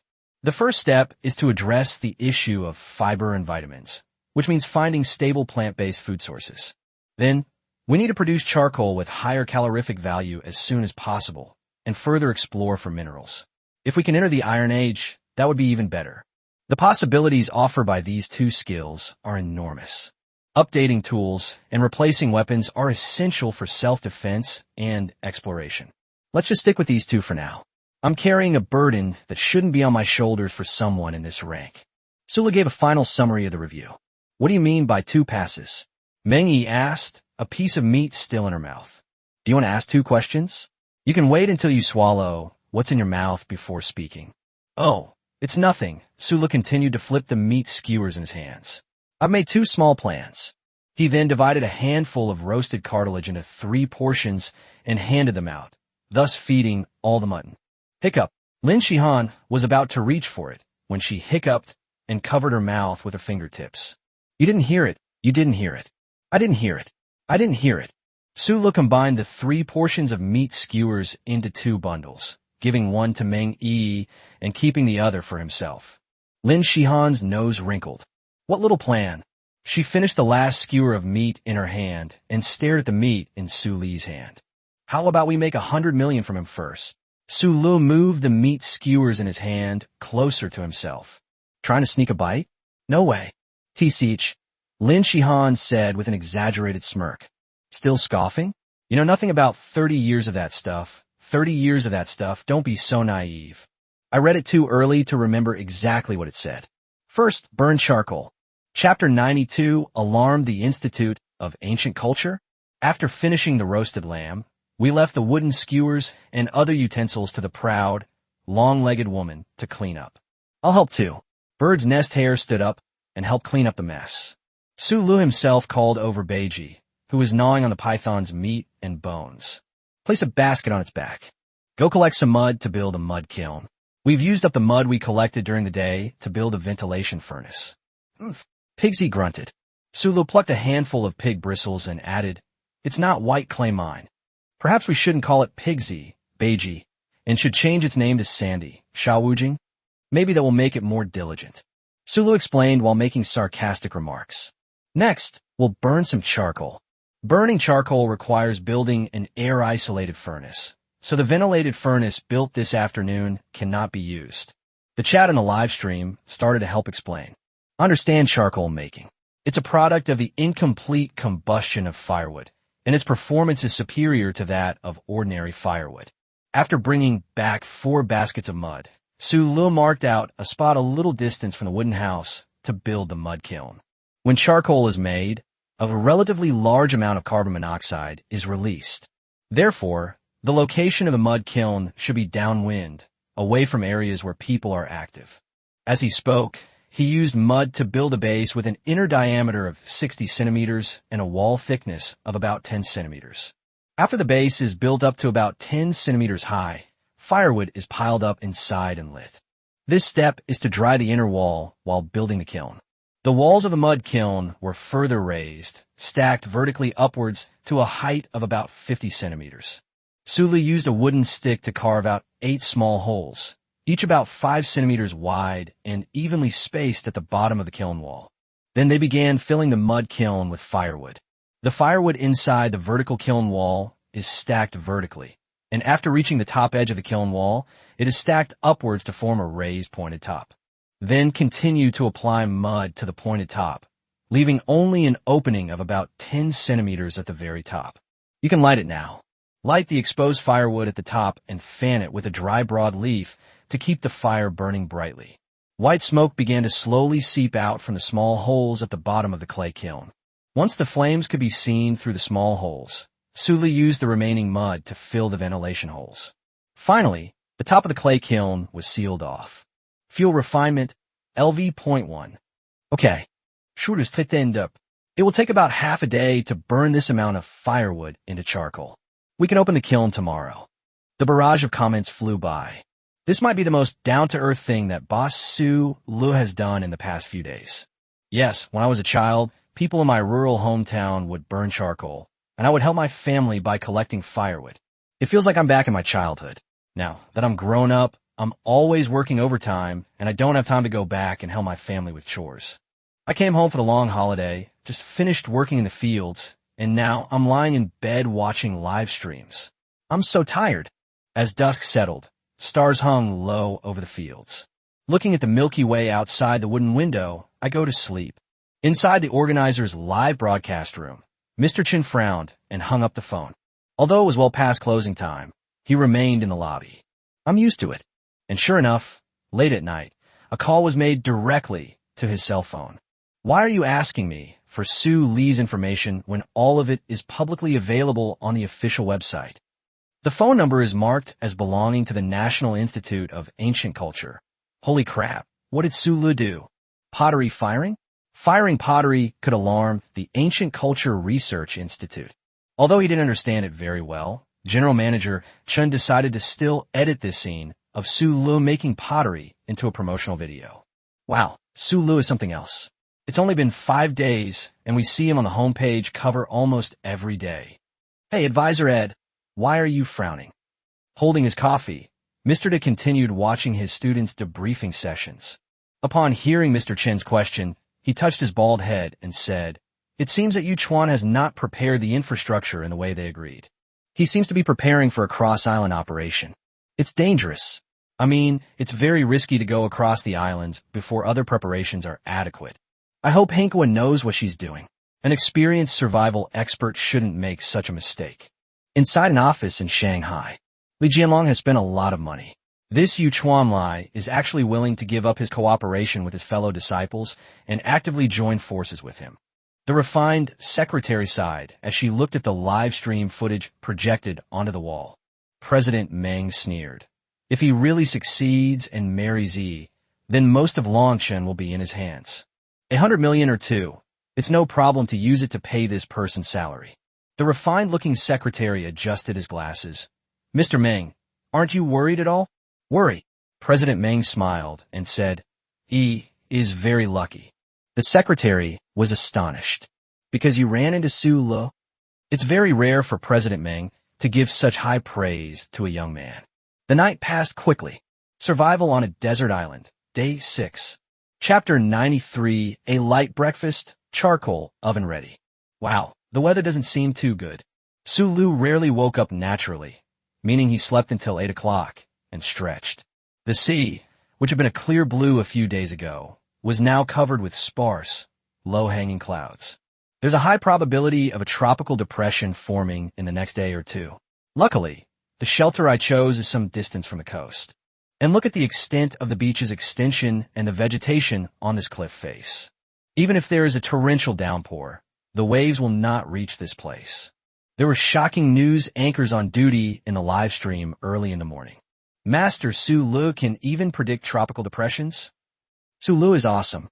After making a judgment based on the direction markers, Su Lu confidently grabbed Xiao He and He Xiao, who were sleeping on his calves, by the back of their collars and tossed them over to Lin Shihan and Meng Yi's bedding. Hoyulu, hoyulu. The two adorable creatures smacked their lips and found the softest spot to lie down. "I want to eat more," Meng Yi said in her sleep, grabbing at the air. Lin Shihan was being held against her chest by two adorable creatures. She frowned and arched back, not even opening her eyes. Neither of the two girls woke up early. It seems that a meal of mutton skewers and grilled meat, combined with low air pressure, can indeed make one drowsy. So why did I wake up so early? Su Lu slapped his forehead, feeling like he'd lost out again today. By the way, I must be worried about the charcoal that's still burning, but according to the feedback from fuel refining, it won't be finished for a while. However, the earthenware pots should have cooled down properly by now. Yesterday, only earthen pots and a few bowls were taken out of the kiln. The remaining jars, urns, basins, and other utensils with thinner outer walls were placed in the ventilation furnace to cool down freely. This will make it more stable. After taking them out, the pale gray, rustic pottery pieces were lined up in a row. Earthenware urns and basins were stacked to one side. Suli used soft vines to tie the mouths of the two large earthenware jars and hung them on Beiji's back, one on each side. Fetch water. 8 coconut shells can hold no more than 3 liters of water. However, the capacity of a single earthenware jar already far exceeds this number. Water was drawn from the small pond, and the clear water sloshed in the earthenware pot, making a pleasant sound. Su Lu went to the Lianhuan fish pond again, scooped out a few fish, and cleaned them. Cut mutton fat into thin slices, fry the outer layer in an earthenware pot, pour in water, cover, and place it over a fire to simmer fish soup. The soup was seasoned with only a small piece of ginger, and it soon began to simmer enticingly. Then add the chopped and peeled cattail and reed stems. Raise the earthenware pot, and maintain the temperature over a low flame. As Lin Shihan and Meng Yi were drawn in by the aroma of the fish soup, Su Lu was smashing open the top of the mud kiln where charcoal was being burned. The vertical kiln walls at the bottom don't need to be touched. Only the kiln top needs to be removed for each firing, which saves labor. Woke up. Su Lu turned his head slightly to greet him. Good morning. Good morning, big brother. Meng Yi, with her bird's nest hair, answered groggily, half asleep. Good morning. Lin Shihan, who hadn't even had time to straighten her clothes, waited a while before replying softly. She lowered her head and pulled her short-sleeved shirt down to cover her cleavage. Hey bad guys, didn't you see this? Is this fish soup? Meng Yi's expression changed instantly as she reached out to lift the lid of the ceramic pot.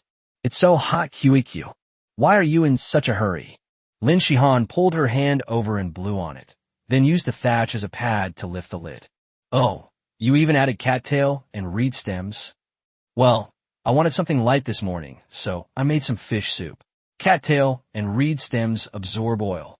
As Su Lu took the finished charcoal out of the clay kiln, he spoke without turning his head. There is a bowl and a soup spoon on the side. Okay, Lin Shihan replied. Su Lu neatly stacked the charcoal next to the mud kiln. Charcoal with a uniform black color has a higher calorific value than ordinary firewood, so the more the better. Fuel refining skill has been upgraded, current level LV.2. Su Lu filled the mud kiln with new firewood, built the kiln roof with mud, and repeated the process of lighting the fire, fanning the air, filling the ventilation holes, and sealing the roof. The movements were fluid and graceful. Come and have some soup, Lin Shihan said, seeing that Su Lu had finished what he was doing. Fine salt grains are sprinkled into the fish soup, giving it a milky white color and a delicate, ethereal aroma. This unassuming soup is perfect for waking up a mind that's lingering between sleep and wakefulness in the morning. I'm going to the woods with you later to pick some fruit and the like. Lin Shihan put down the soup bowl and said, half in a consultative tone. No, why should I discuss this with him? Okay, let's bring Infinite and Little Black along. I was just planning yesterday to increase my intake of fiber and vitamins. The survival queen is quite skilled, isn't she? Snap!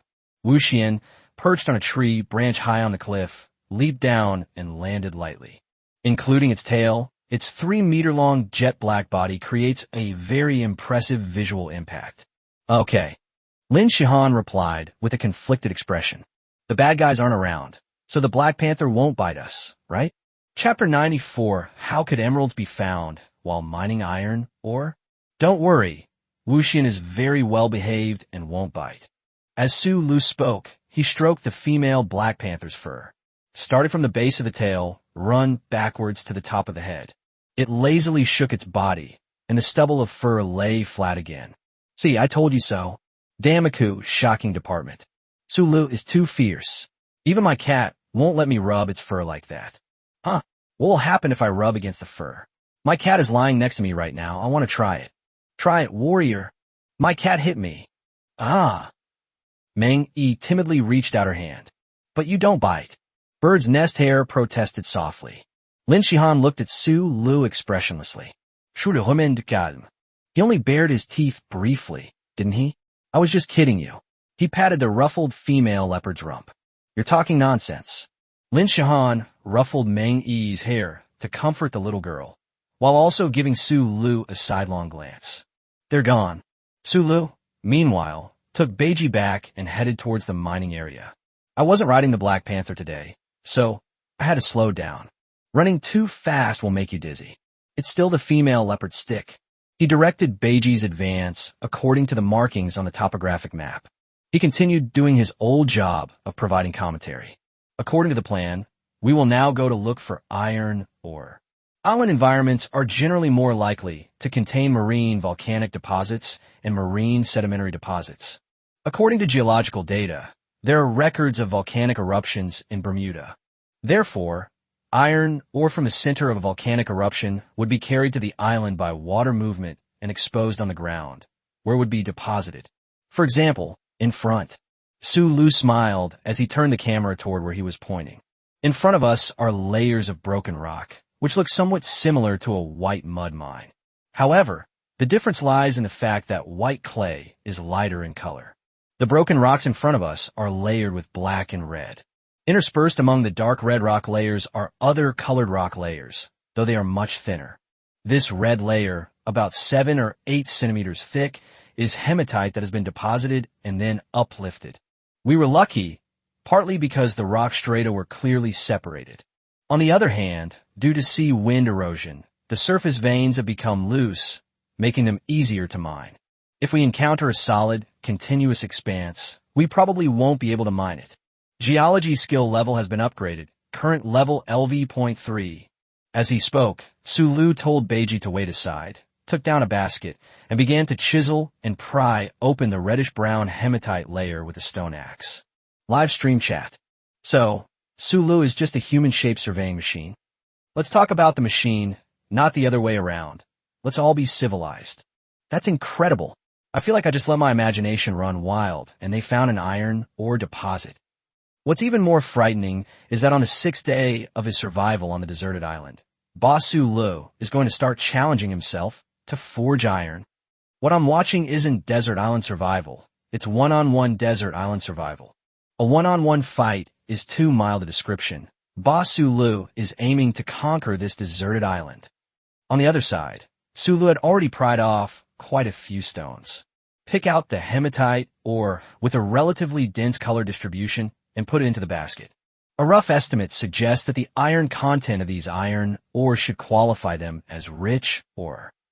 These two baskets, even after accounting for losses, are enough to extract several kilograms of crude iron. While picking through the ore, Sulu also picked out some crystalline white stones and some more translucent columnar crystals. These transparent crystals are nitrate, which can be used to make ice. On a hot day, having an ice-cold coconut is simply a treat. Of course, after being crushed, it can also be made into gunpowder. They were also thrown into the basket. As Sulu dug through the gap in the rock strata that had been pried open again, his eyes were drawn to a fleeting glimmer of light. So shiny.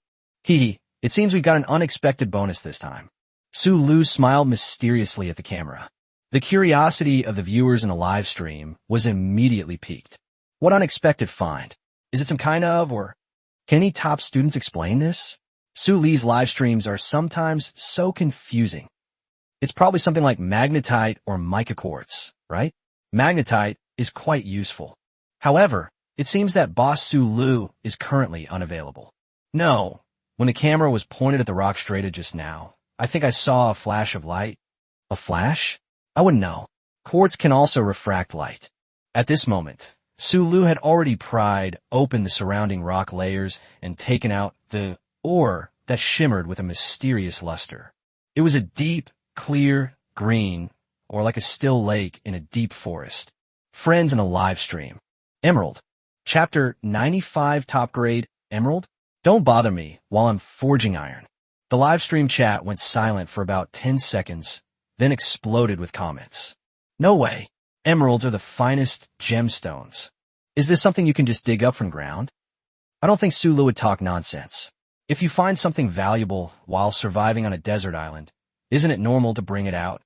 There are also contestants who come specifically to dig for gems. I remember there were some in this episode as well. Yes, we'll bring it out and have it appraised. Then we'll know everything. Didn't there a few episodes where people dug up crystals and claimed they were diamonds? When the truth came out, they were punished and their reward money was deducted. Right?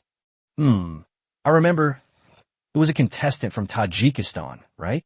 He even bragged about being a jewelry appraisal expert.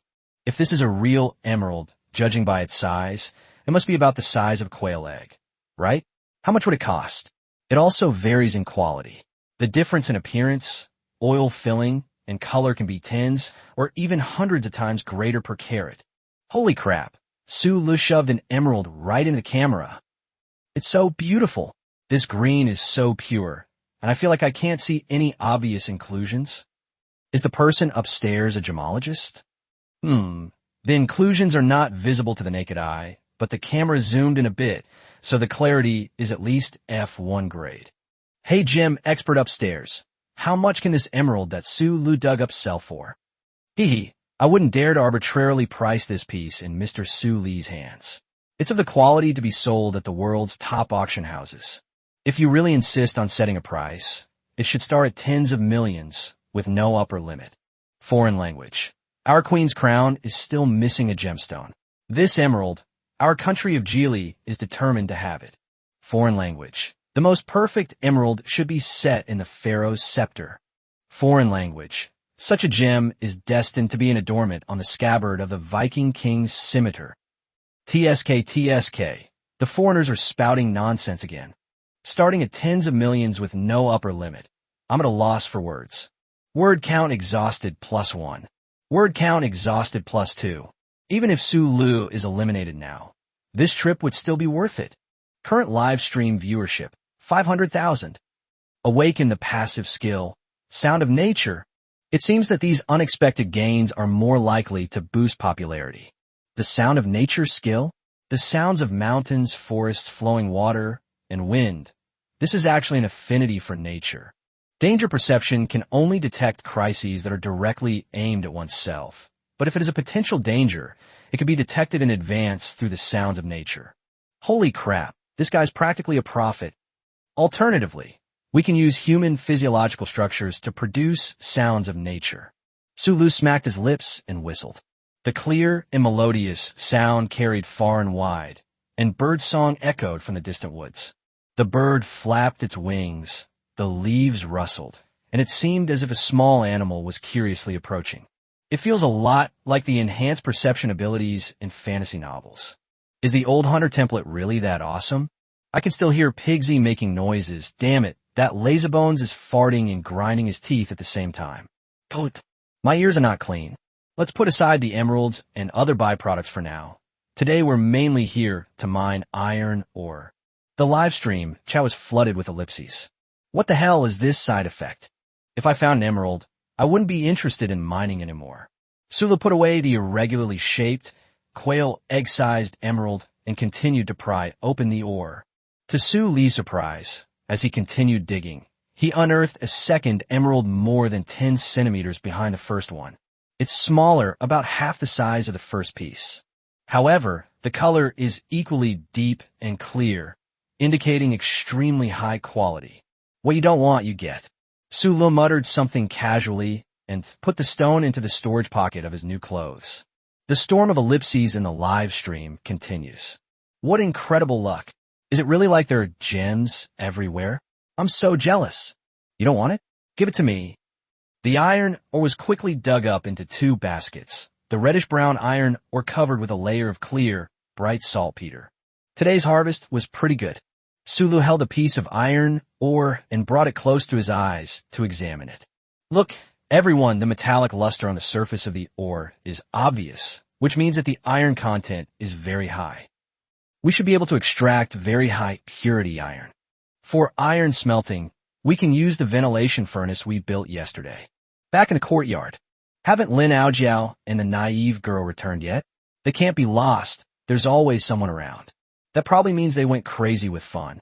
Women can be terrifying when they go shopping. The ore was spread out on the ground.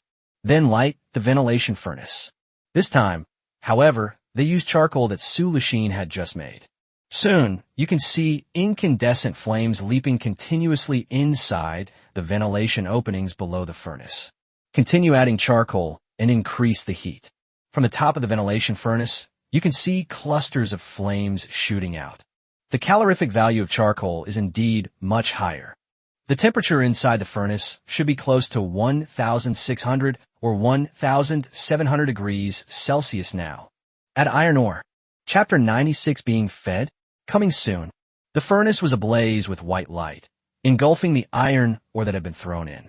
Although we can't see the molten ore inside, we can hear the sounds coming back from the sound of nature. Sulu could hear the faint crackling sound of the charcoal burning. The cracking sound is produced when the structure of iron ore is destroyed by high temperature. A little while later, more iron was melted, making a sizzling sound. The melting point of iron is around 1,500 degrees Celsius. It seems that our furnace is working well. While waiting, Sulu took out 2 emeralds from his pants pocket, put them together, and examined them against the sunlight. The Bermuda chain is surprisingly rich in natural resources.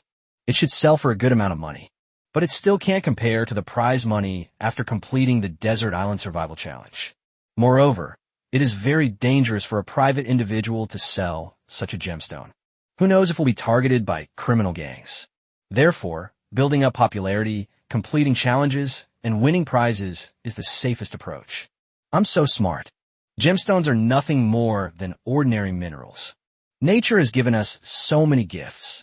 Countless of them are worth more than gemstones. Nothing to be surprised about. We mainly focus on iron or smelting. Su Lu smiled slightly and casually tossed the 2 emeralds aside. Bullet screen. Su Li's swagger is just too unbeatable.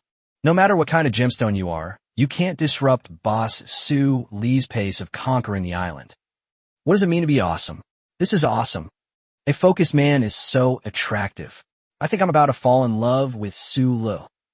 I've fallen in love with Su Lu, his stubble and melancholic aura. Master Shing.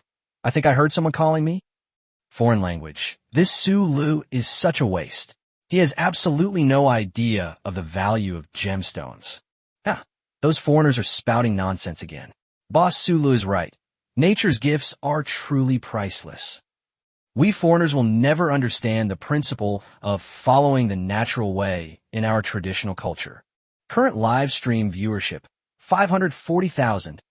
That's right. Now I know what it feels like to watch a super rich person show off in a novel. It feels so good when something falls from the sky and hits him. Sulu picked up a piece of charcoal with satisfaction and put it into the ventilation furnace.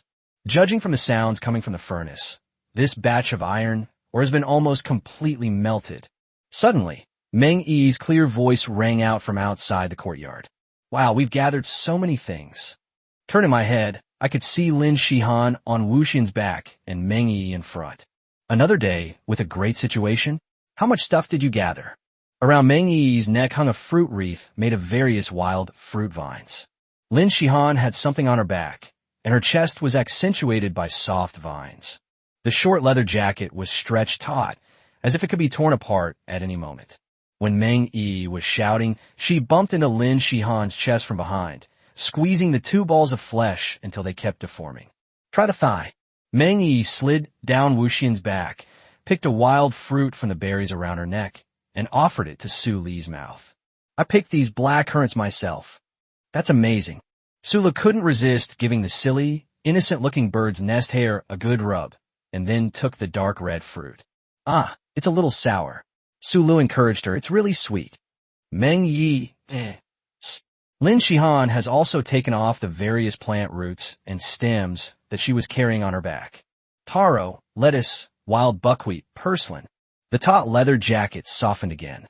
It's a pity, but the things she found are indeed very useful. Wait, her hair is wet. So even the naive and sweet girl's hair can be a bit damp. So you took a detour to take a bath? No wonder it took so long. Lin Shihan blushed slightly and tucked a strand of hair behind her ear. We harvested some rhizomes, which should be enough to plant some of them. She handed me a berry from her palm, saying, I didn't finish it on the way. It's different from E's. You should try it. Wow, that's the sweetest one. The naive and sweet girl smacked her lips. Sister Lin, didn't you say there wasn't any more? Lin Shihan, it's quite delicious. Sula looked down and then looked up again. Can't you hold it yourself since you have long arms? The arrogant, dark-skinned man was annoyed and embarrassed by the ticklish feeling of Su Li's breath on his palm. Duong, if Meng Yi didn't sell you, why did you kick me? Su Lu rubbed his bruised leg. She's so strong. Lin Shihan pulled her legs back, patted her flushed cheeks, and changed the subject, asking, They've already started burning your iron?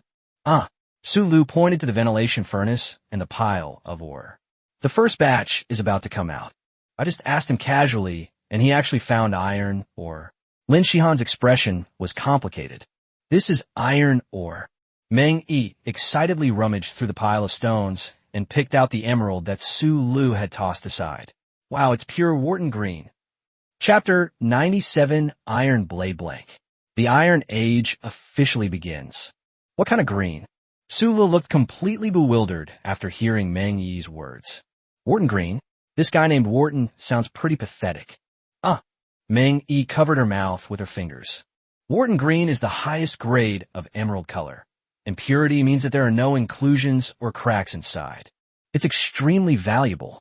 This naive and innocent girl can no longer be considered a typical young lady from a wealthy family.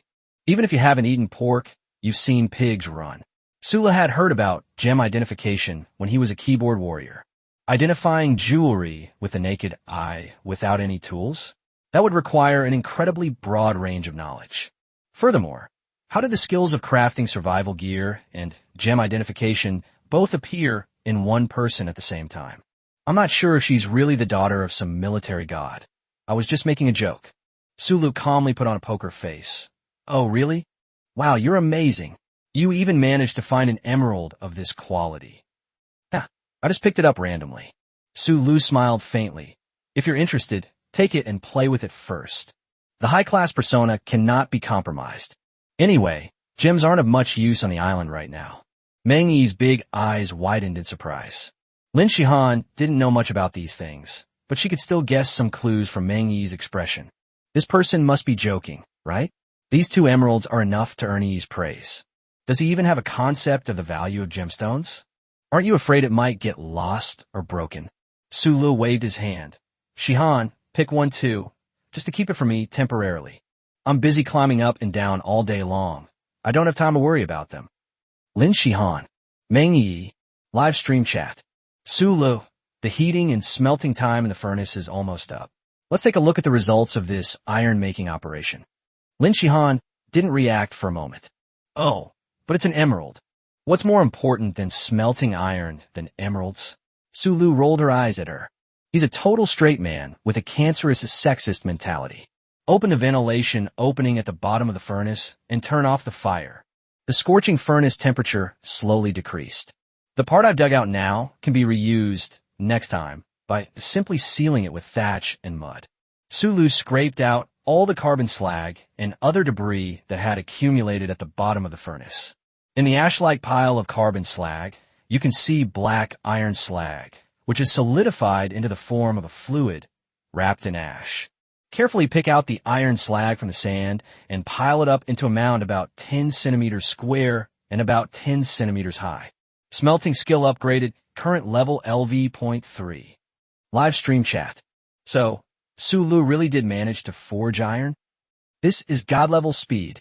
On the 6th day, Boss Su Lu has entered the Iron Age. After Su Lu selected the first batch of iron sand, he filled the gap in the ventilation furnace with mud mixed with thatch, leaving ventilation holes.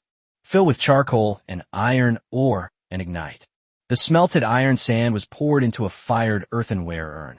Next, place the earthenware urn into the stone slab partition above the ventilation furnace. This step is to smelt iron with higher purity.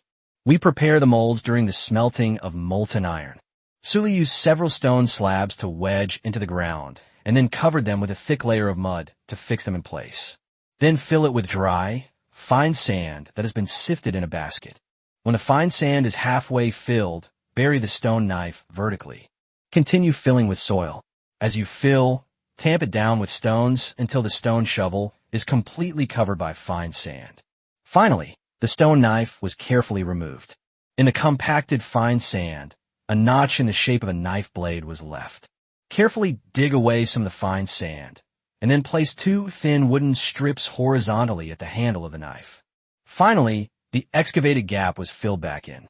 On one side of the sand mold, Su Lu dug out 4 or 5 triangular notches, each about 5 centimeters long. After doing all that, Su Lu found a wooden pole about 1.2 meters long that was still damp and split in half at the front third. The wooden pole extends from the opening at the top of the furnace, just enough to grip the earthenware urn containing iron sand. The iron shot has melted.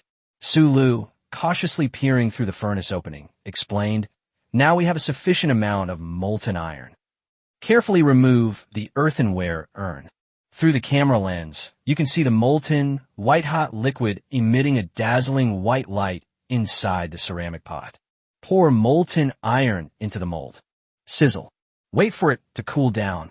As the molten iron cools down slowly, its color changes from almost white to dull. It eventually stopped at a dark gray-black state. After waiting a while, Su Lu finally broke open the mold made of fine sand. Within the 5-centimeter-long strip-shaped notch lies the tip of an arrow, whose appearance is still somewhat rudimentary. However, we can already see the sharpness that carries a ferocious aura. Once the knife-shaped mold was broken open, what was revealed was almost identical to a stone knife. Iron blade blank. The blade is curved, the tip is wide, and the center of gravity is forward. Although it hasn't been polished yet, a rough and rugged charm is already evident. Chapter 98, Iron Blade. Crisis in the Sky? He actually managed to forge ironware. Lin Shihan finished tidying up the collected plants and looked at the iron knife blank in Su Li's hand, her spirits lifting slightly. Iron tools are far more practical and durable than stone tools. Even Ed Stafford, a universally recognized master in the wilderness survival world, has said this when he was starving. He would trade all his resources for a Swiss Army knife. The advantages that modern tools provide for wilderness survival are a complete game changer. On the sixth day, Lin Shihan silently compared her own past survival experiences with those of her predecessors. Even if she was unwilling, she had to admit that Su Li's current progress was far superior to that of almost all the other contestants. So beautiful. Meng Yi squatted down beside it, her eyes sparkling as she watched the iron knife blank emerge from the mold. Su Lu crushed and removed the two carbonized wooden strips from the handle, then gripped the rough blade and swung it a few times in the air. The center of gravity is quite good, and it feels very comfortable to hold. The performance of this cold steel dogleg-shaped machete is beyond question. He dripped water onto the surface of a flat, large stone to moisten it, using it as a whetstone to grind away the pits and bumps on the surface of the iron blade blank. Then, the blade is further sharpened to a high level. Come here. The innocent and naive girl scooted closer to Su Lu while still squatting down. Su Lu ruffled her messy hair and pulled out a thin strand of hair. Gently blow your hair across the blade. Hair is perfectly fine. It overturned. No, that won't work. With a gentler touch of the blade, the hair obediently broke in two. Still a bit awkward. One should not have any unrealistic fantasies about knives forged from rough iron blanks. Having skill bonuses is one thing, but the materials themselves also play a decisive role. However, now that we've introduced the basic technologies of the Iron Age, things like steel stacking and forging are only natural. Its current sharpness is sufficient, and it's a significant leap forward compared to a stone knife. Su Lu took back the stone knife and put the two knives together. Then you can see that the blade of the stone knife has chipped, and there are small cracks on the blade. Having chopped down trees, killed snakes, and slain jackals, these were tools used to save lives in the early days of ignorance. You can keep it as a collectible. Su Lu put away the stone knife and used the iron knife to chop off a dry wooden strip that was similar in shape to the knife handle.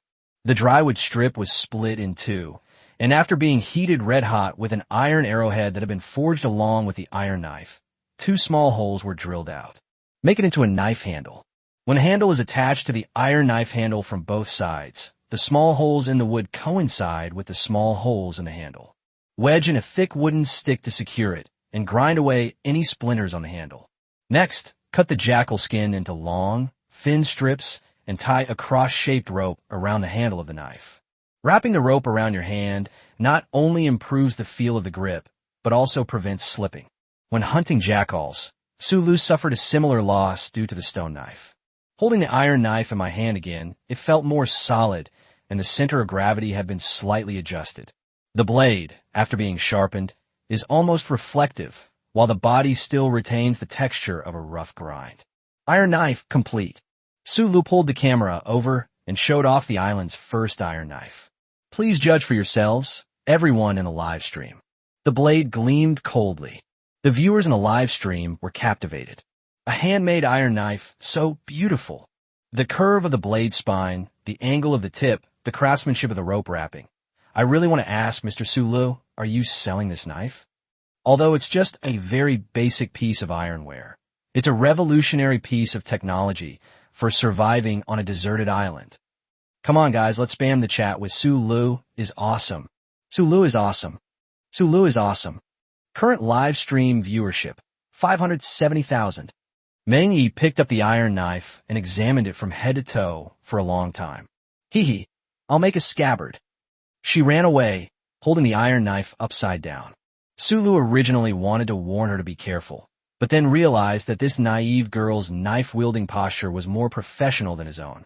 The daughter of a military god is confirmed, and you're free to do as you please. After the naive girl took the iron knife away, Su Lu began to polish the iron arrowheads that were forged at the same time. The arrowheads are easy to polish. Polish and smooth along the two long sides, then grind shallow grooves into both sides. The grooves serve two purposes: to facilitate penetration into prey and to break through air currents. A perfectly sculpted metal arrowhead can possess a superior aerodynamic structure compared to a stone arrowhead. This means slower velocity decay and, consequently, a longer range. When hunting jackals, stone arrowheads can guarantee an effective kill within 20 meters. Data is unavailable for further range. However, calculations suggest that sufficient damage can be caused within 50 meters. Equipped with metal arrowheads, its kill range is further extended. The polished arrowhead is wedged into a long, straight blackcurrant stalk, and the fletching is made of neatly cut thatch. An iron arrow is complete, and when Su Lu finished making the last iron arrow, a small black dot swooped down from the clouds. Hearing a gust of wind, Su Lu suddenly turned around. A golden eagle with brown plumage swooped down and snatched away He Xiao, who was snoring on a tree branch above the cliff. Chapter 99 Golden Eagle, Unprotected Rock Climbing. Roar. Suddenly, Wuxian leaped down from the branch and roared angrily at the sky. The roar of the large feline shook the trees surrounding the cliff, causing the leaves to rustle. Apart from Su Lu, all the living creatures in the courtyard felt a sudden pang of fear. This is a predator at the top of the food chain, a natural threat. Having succeeded in its attack, the golden eagle regained its altitude and flew towards the top of the cliff above the courtyard. The black swoosh, just waking from a deep sleep, howled to the ground. An endless stream of neck hair stood on end. She suddenly sprang up, her sharp claws gripping the rock strata as she chased upwards. However, the cliff face is steep, especially the section directly above the courtyard, where the vegetation gradually thins out and there are few points of leverage.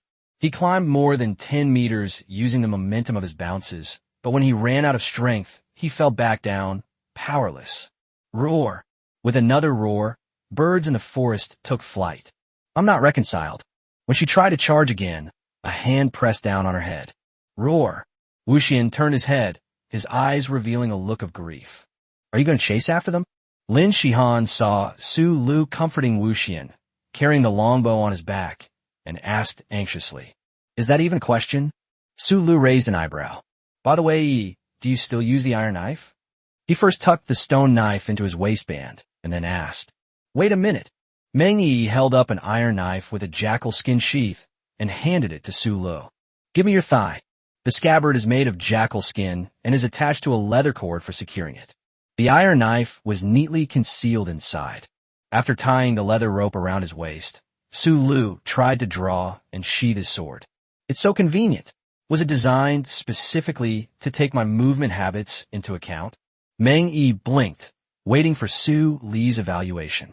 After seeing Su Lu nod in approval, Bird's nest hair grinned foolishly. Hey, then bring this along too. Lin Shihan tossed over a crooked, rectangular leather bag. Is Ning, who studies abstract art, a disciple of Picasso? A quiver. Lin Shihan turned her head. I learned to make it with the for fun. You can use it if you want. Su Lu examined the quiver for a while, then said, Now that you mention it, it really does look like one. Before Lin Shihan could react, Su Lu had already loaded the arrow. He called over Xiao He to stand on his head and began to climb up the cliff from one side. Climbing LV.2. Even with climbing skills, climbing such a nearly vertical rock face is still fraught with danger. Wuxian looked up at Su Li's back, letting out a low sob. Using an iron knife to carve out footholds between the rocks, Su Lu steadily ascended. The stone knife is hard enough, but it's too brittle to support Su Li's weight. The incident happened suddenly, so it can only be used as a backup weapon. However, iron knives have enough toughness to allow them to bend at a certain angle, making them ideal for supporting the body. Moreover, the back of the blade is thick and will not be easily bent.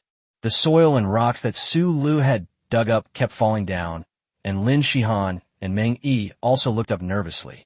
On a mountain peak directly overhead, there actually lived a golden eagle.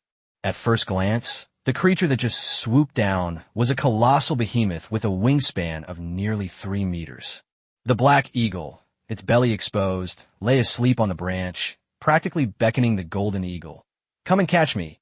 Come and catch me. Danger perception, no reaction, because the golden eagle wasn't coming for me. This skill, while powerful, also has obvious weaknesses. Sounds of Nature had already detected the sound of eagle wings beating the air, but hadn't reacted yet. This also exposed the safety hazards currently present in the courtyard.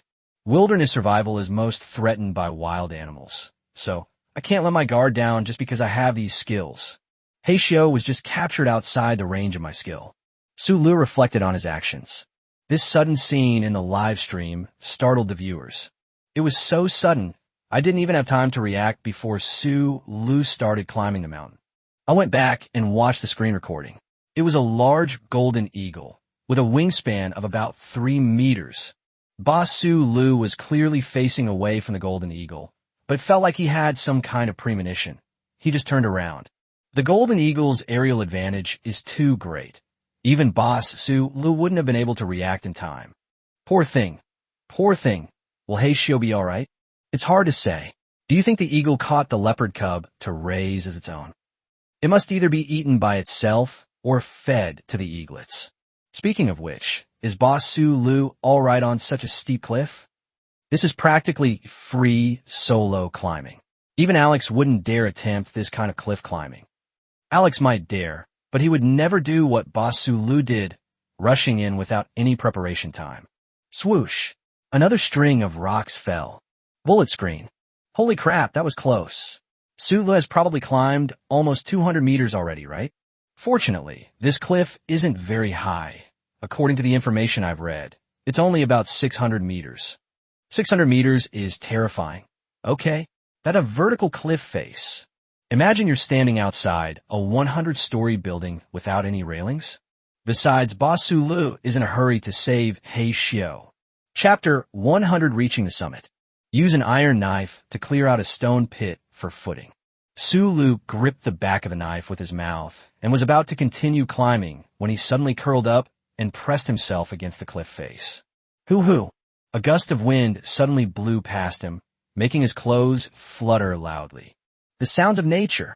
Luckily, he heard the warning of the wind beforehand. If he had been blown over during the change of body position, he might have fallen off the cliff. Su Lu adjusted his breathing. The wind conditions on the cliff were far worse than I had imagined. The wind swept in from all directions without any discernible pattern. Huffing and puffing. There wasn't even a safety rope. Su Lu glanced down out of the corner of his eye. After climbing about 200 meters, the small courtyard below looked no bigger than the palm of your hand. The chat in the live stream room also became sparse. It's so high and I'm so nervous, I don't even dare to type. It's that high. If someone falls, there'll be a pile of minced meat. Is Su Lu running out of stamina? I saw him stop. It's probably to avoid the wind. The higher you go, the more turbulent the wind gets. You can tell by looking at Su Li's hair. Boss Su Lu has made another move. After dodging a gust of wind, Su Lu reached out and grabbed a crevice in the rocks, pulling himself across with all his might. 200 meters, 250 meters. I think I read an article online that said unprotected rock climbing can unlock your genetic potential, but I don't know if it's reliable. But aren't most online novels just written for fun? Bored at high altitude, Su Lu amused himself by making jokes. This cliff face isn't the most suitable place to build a nest, so why would a golden eagle choose to nest here? There are no signs of birds coming and going on the cliff face in the past 2 days. After a brief moment of catching his breath, Su Lu gritted his teeth. Go for it. Unyielding will LV.2. 300 meters, 400 meters. Su Lu looked up and could almost see the hazy outline of the peak. Roar! A shrill roar came from above, faintly. Was the sound carried down by the descent from the cliff top? Is the perception ability of a natural sound skill that strong? Su Lu relaxed a little and made a joke at the camera. It sounds like Blackie is confronting the golden eagle. The little guy isn't scared at all. The chat on the live stream was a bit denser. It sounds like I didn't hear anything. The cameras on survival shows are top of the line, and Su Lu was able to hear sounds that even those cameras couldn't capture. Maybe it's because we've spent so much time together that we have a telepathic connection. The comments section attempted to explain it from a metaphysical perspective. 450 meters, 500 meters. The last 100 meters. The black roar became clearer, accompanied by the flapping of wings and the scraping of claws against the rocks. The little guy is pretty good. He eats and sleeps all day and then sunbathes on the rocks. He can be fierce when he needs to be. We're almost at the top. Sulu took another deep breath. Energy surge. Open. 500,000 popularity points can be exchanged for 100 seconds of stamina surge. Sulu suddenly stabbed his knife into the rock wall, twisted his wrist, and flew upwards 5 or 6 meters like a gecko. The people in the live stream were stunned. Did you see that? Did you see that? Is Sulu for real? This is a vertical cliff face. That vertical charge just now allowed us to climb more than 5 meters in an instant. Even free solo climbing master Alex could never do that. Let alone Alex. I doubt anyone else could pull off what Boss Sulu just did. Brother Long. The young people are amazing. I can only act on stairs now. The young people can do such high-risk stunts. Hello, Brother Long. We've seen your new movie too. Brother Long, thank you for your support. New talents replace the old. I think that at least in the stunt performance, if Sulu is willing, the Long family troupe can train him to be my successor. Brother Long, that's an exaggeration. Brother Long, it's no exaggeration to say that talented people with real skills deserve the most resources. Boss Sulu, does this mean Brother Long has already decided on him? In that tea house in Shanghai that displays an authentic work by Mi Fu, Master Xiao, Chongqing, Professor Shui, and the others stared in disbelief at Su Li's climbing movements. Master Meng, Su Li's actions just now were absolutely genuine. May I ask, Master Meng, could you have done that when you were young? With a calm and collected expression, Master Meng put down his teacup and shook his head. This child is extraordinary. Chongqing then sighed. This is far superior to that Li Jianlong. Mr. Meng, would you consider it? Master Meng's expression turned solemn, and his tiger-like eyes narrowed. Sulu had no idea that his leap had caused quite a stir. Under the intense gazes of everyone in the live stream, he made a series of attacks. Stone dust fluttered down, and his figure was constantly rising. Each ascent is at least 5 meters. After several ascents, the roars of the Black Panther and the swooping of the Golden Eagle on the cliff top could be clearly heard. Chapter 101, drawing the bow and shooting the eagle. At the top of the cliff, Black Chute hid between 2 giant rocks. It was baring its teeth and growling at the outside of the crack. The enormous Golden Eagle flapped its wings, stirring up sand and gravel that covered the sky. When Sulu appeared from the cliff, the Golden Eagle was flapping its wings to raise its body, and then suddenly swooped down. The strong wind, generated by the 3-meter wingspan, filled Su Li's mouth with sand. Beneath the clouds, the cries of eagles were deafening. As the Golden Eagle swooped down, its sharp talons carved deep marks into the rocks where the Black Eagle was hiding. The curved hook is over 10 centimeters long. The scratches were also more than 6 or 7 centimeters deep. Sous les pupilles contracted. With that force that could shatter a rock with a single claw strike, if it were used to hit his own head, the outcome would be a foregone conclusion. Such a fierce eagle, yet it didn't make a sound for the past 2 days. Upon seeing Sulu arrive, the little black leopard turned its head and let out a deep whoosh. The hair on its head stood on end, and it was already showing signs of fatigue. The Golden Eagle let out a fierce howl at Sulu. When eagles are hunting and feeding, they will not allow any animal to offend them. This is the dignity of the king of the skies. Raise your height again and skim the ground. This time, the target changed from the hiding Black Shio to Sulu, who was in its way. A strong wind is blowing in my face. The stamina surge, skill was still active, and Sulu remained calm as he knocked a stone arrow onto his longbow. Fully unleash it. Whoosh. The area at the top of the cliff was only about 4 or 5 square meters.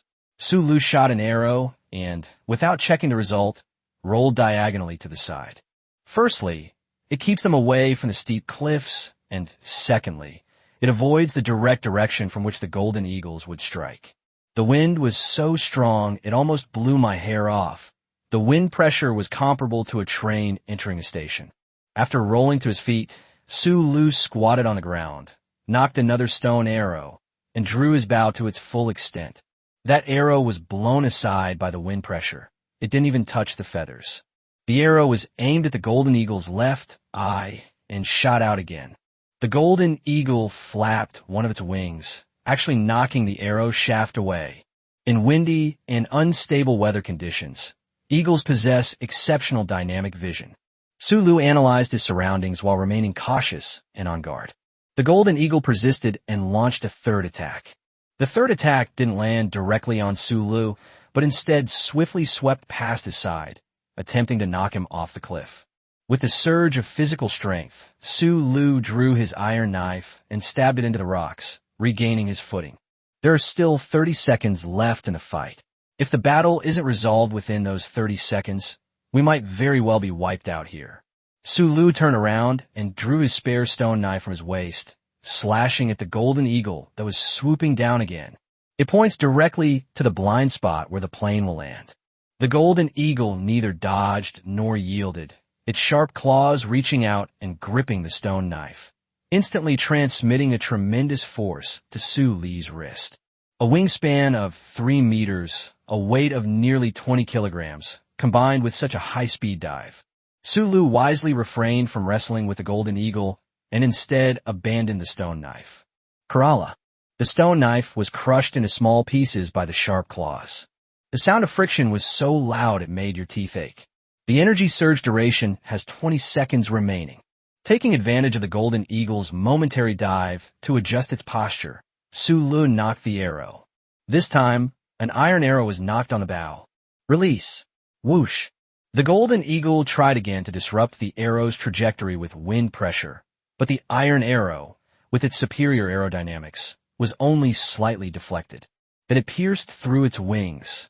Sulu did not breathe a sigh of relief after hitting the target with an arrow. The bullet pierced through too smoothly, only breaking through the feather layer and snapping a few feathers, without causing any real damage to its body. The golden eagle flapped its giant wings once more. Sulu narrowed his eyes. No, this still caused the sound of the two wings fanning the air to become uneven. Even the subtle differences in the sound of the wind did not escape the detection of a natural sound skill. The energy surge duration has 15 seconds remaining. The iron arrows are fired again. This time, Sulu aimed at the wing whose feathers had been pierced earlier. Whoosh.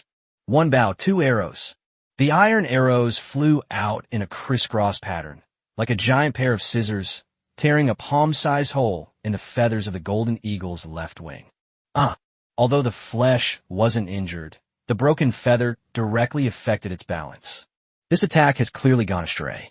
Normally, it can adapt to this imbalance by adjusting its course in the air. But now, Sulu doesn't intend to give it that time. Whoosh! The last 2 iron arrows were fired. The holes in the eagle's wings continued to widen. As the iron arrow was fired, Sulu lunged at the golden eagle. The golden eagle slid its body to one side, trying to avoid the reckless attack from the human in front of it. Sulu, little black. Meow. The little black lightning bolt that had been hiding behind Sulu darted out like lightning. It landed on the broken wing of the golden eagle, and then, cha-cha-cha, feathers fluttered down. The black-footed cat nimbly rolled around on its large wings, almost tearing off half of the wingtip. Broken wings. The golden eagle's balance was completely broken. Sulu seized the opportunity to advance. One hand gripped the golden eagle's neck, pinning it to the ground, the knife tip pointing directly at Eagle Eye. Chapter 102: The Golden Eagle Submits. Injured? Surrender or die. Animal domestication. Strong winds were still blowing from time to time on the top of the cliff. The feathers that Little Black had plucked were swept away by the wind and flew in all directions. Remaining duration of Stamina Surge. 0. Stamina Surge has been upgraded. Current level LV.3. Thank goodness, we almost crashed.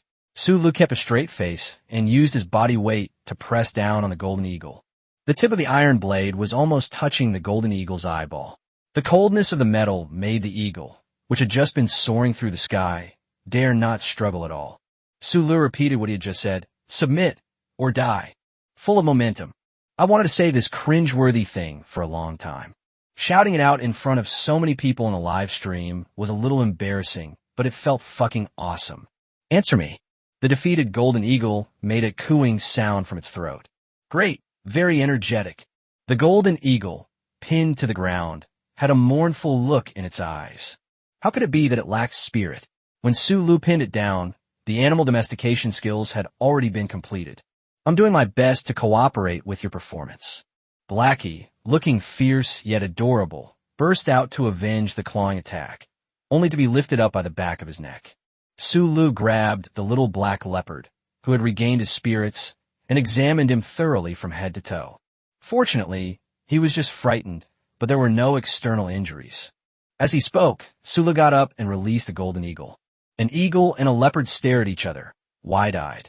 Thud! Thud! Su Lu flicked his forehead with his hunched back. Get along well. The viewers in the live stream are only now realizing what's happening. Legend has it that golden eagles are almost impossible to tame, let alone such a giant one. That was so cool. Did anyone see Su Li's barrage of shots after he climbed to the top of the mountain? After watching the screen recording, Su Li's skills are simply unbeatable. I just couldn't understand those last 2 arrows. How did they manage to shoot 2 arrows with one bow and cut off the feathers so precisely? I've heard that great generals in ancient times possessed extraordinary archery skills, including this technique of using 2 arrows simultaneously. Yes, I think I've seen that before too. 2 arrows working together can even cut off an enemy's head. That cry of surrender or death was so powerful. Current live stream viewership, 590,000. Climbing skill upgraded, current level LV.3. Unyielding skill has been upgraded, current level LV.3. The old hunter template's derived skill has awakened. The torch is passed on. With the golden eagle, the air power has made up for its shortcomings. Moreover, the advantage of aerial visibility is far superior to that of ground-based visibility. Brother, is it a matter of passing on the torch after the flame is extinguished? It's not some other skill. It provides usable techniques. Is the idea of passing on the torch to the ancient craftsmanship they're trying to pass on to me? Zhuge repeating crossbow, curve-shaped plow, water wheel, and other miscellaneous items. The art style is off. Just surviving on a desert island. Boss. While calming her trembling heart, Su Lu leaned over and looked down the cliff. My heart is pounding again. The golden eagle came over and rubbed against him with its wings, making a cooing sound at its throat. Can you briefly carry people while gliding? Su Lu glanced at its wings, which still had holes in them, and said, Never mind, I'll do it myself. Just take He Xiao and Xiao He down with you. The golden eagle flapped its wings, the feathers on its left wing disheveled, revealing a clump of matted feathers under its ribs. What is this? I remember my arrow didn't hit here. Su Lu spread the golden eagle's wings to inspect it. Is it stained with blood? Did the blood not get cleaned up and cause it to harden? Was it from an injury while hunting? The golden eagle, in pain, let out a low, mournful cry. Don't move, let me see. Beneath the matted feathers, a wound about 3 centimeters long was still oozing blood.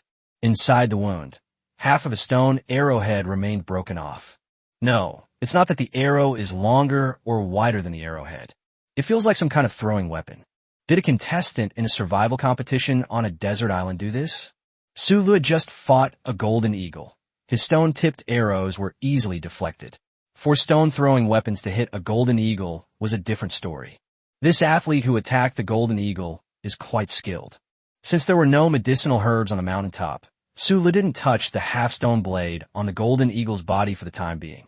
Let's take He Showdown first, but watch out for Wuxian, that female leopard. But now she's my battle pet, and she can smell my scent on you. Blackie isn't injured, so Infinite shouldn't go berserk. On the other side of the island, a short-haired man used a sharpened wooden pole to aim at a fishbone on the mudflat. Snap! The wooden pole pierced the sand, and the fish swam away, wriggling. It's empty again. The short-haired man's cheek, which wasn't facing the camera, twitched a few times. Then a kind smile appeared on his face. But it's all right, just be patient and try again. My prey can't escape my grasp. At that moment, whoosh! A stone dart suddenly flew out from the side, pinning the fish that had just escaped to the bottom of the water. Mr. Li Jianlong, isn't this Mr. Ed's disciple, Hanko Retsu? It's a pleasure to meet you. Chapter 103 The Source of the Wound. Master Meng, Yu Chuanlai, and Li Jianlong have already met up. Third Master Xiao looked at President Meng, sitting to one side, and said, Li Jinlong's live broadcast is not interesting at all. It's far less entertaining than Su Li's. I just watched Yukawa Retsu's screen recording. Chongqing picked up the conversation. The golden eagle that Su Lu encountered was injured by Yu Chuan Lai's kunai. The Koga School of Martial Arts, this kunai technique, is quite good. Master Xiao sneered. Just defeated generals. The two of them are quite the actors, pretending to be strangers. Otherwise what? After all, it's being broadcast live to the whole world, so we still have to put on a show. Chongqing chimed in. He patted Professor Xue beside him.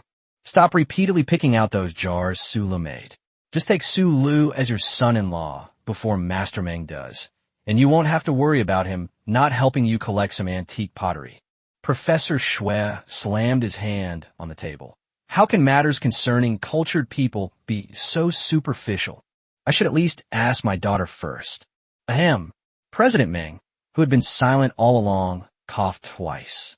Just watch the live stream. Stop with this nonsense. Master Meng, aren't you worried at all? Master Xiao asked. Worried? President Meng sneered. Do you really think that Yu Chuanlai alone can eliminate Su Lu? Is Master Meng so confident? The wilderness is governed by the rules of the wilderness. Meng took a small sip of tea. Su Lu clearly understands the rules of the wilderness more deeply than Yu Chuanlai. Besides, he also has Lin Shihan and Yi on his side. Master Xiao reminded him. This is based on the premise of following the rules. What if Hanko Retsu doesn't follow the rules? Ah, the bad bird is here again. Meng Yi grabbed Wuxian's tail and held the shiny tip of the tail in her mouth. He let out a threatening growl and cries of pain. As a large, predatory feline near the top of the food chain, Su Lu could only endure the people around her biting her tail. Above the cliff, a golden eagle swooped down, a black duck growing from small to large, with a wingspan of 3 meters, casting a huge shadow on the ground. Muscles were taut, and the spine was bent like a spring, ready to spring into action. But the next moment, 2 furry balls of different sizes, one black and one golden red, suddenly jumped down from behind the golden eagle. It's Xiaohei and Hei Xiao. The black fluffy ball landed behind Wuxian, bounced up, and then bumped into Meng Yi's arms. The naive and innocent girl with the bird's nest hair was knocked back a few steps by the impact. Wuxian used his tail to hook around her waist and steady her body. The golden red ball of fur collided with Lin Shihan's enormous fleshy mass, bounced off, and fell to the ground. With her exceptional athletic ability, Lin Shihan reached out and scooped up Xiaohei, pressing it against her chest. Little Black, snoring loudly, Lin Shihan watched warily as the golden eagle landed and folded its wings. The king in the sky looked a little dejected, drooping his head as he surveyed the small courtyard. It let out 2 weak cooing sounds and stood there dozing off. The golden eagle, already injured, struggled to glide down after Su Lu and Xiaohei broke its left wing. Where's Su Lu? Lin Shihan blurted out anxiously. The golden eagle glanced at Lin Shihan, pointed at the cliff with its beak, and continued to doze off. The thighs are on top. Meng Yi pointed to a small black dot on the cliff face and said excitedly. Lin Shihan, the bad guy, covered her wide-open mouth with her fingers, her eyes sparkling. Shuru l'ended quickly. You're quite well behaved. All is well. He patted the golden eagle's head. Shuru. Lin Shihan couldn't help but call out. Su Lu turned his head with a confused look. The cliff face is so steep, it's dangerous for you to climb like this. Lin Shihan bit her lip. It's okay. Why did you call me if there's nothing wrong? Are you captivated by my good looks? Su Lu pulled up the golden eagle's wings. Oh no, it's injured. Meng Yi exclaimed softly. He was probably injured by another player. Su Lu pressed on the golden eagle's wound. Bear with it. With a little force, he pulled a piece of stone blade out of the wound. The wound oozed dirty blood, which he wiped clean with thatch before beginning treatment. Lin Shihan frowned and picked up the stone blade that Su Lu had thrown aside. Have you seen this before? While tending to the golden eagle's wounds, Su Lu casually asked.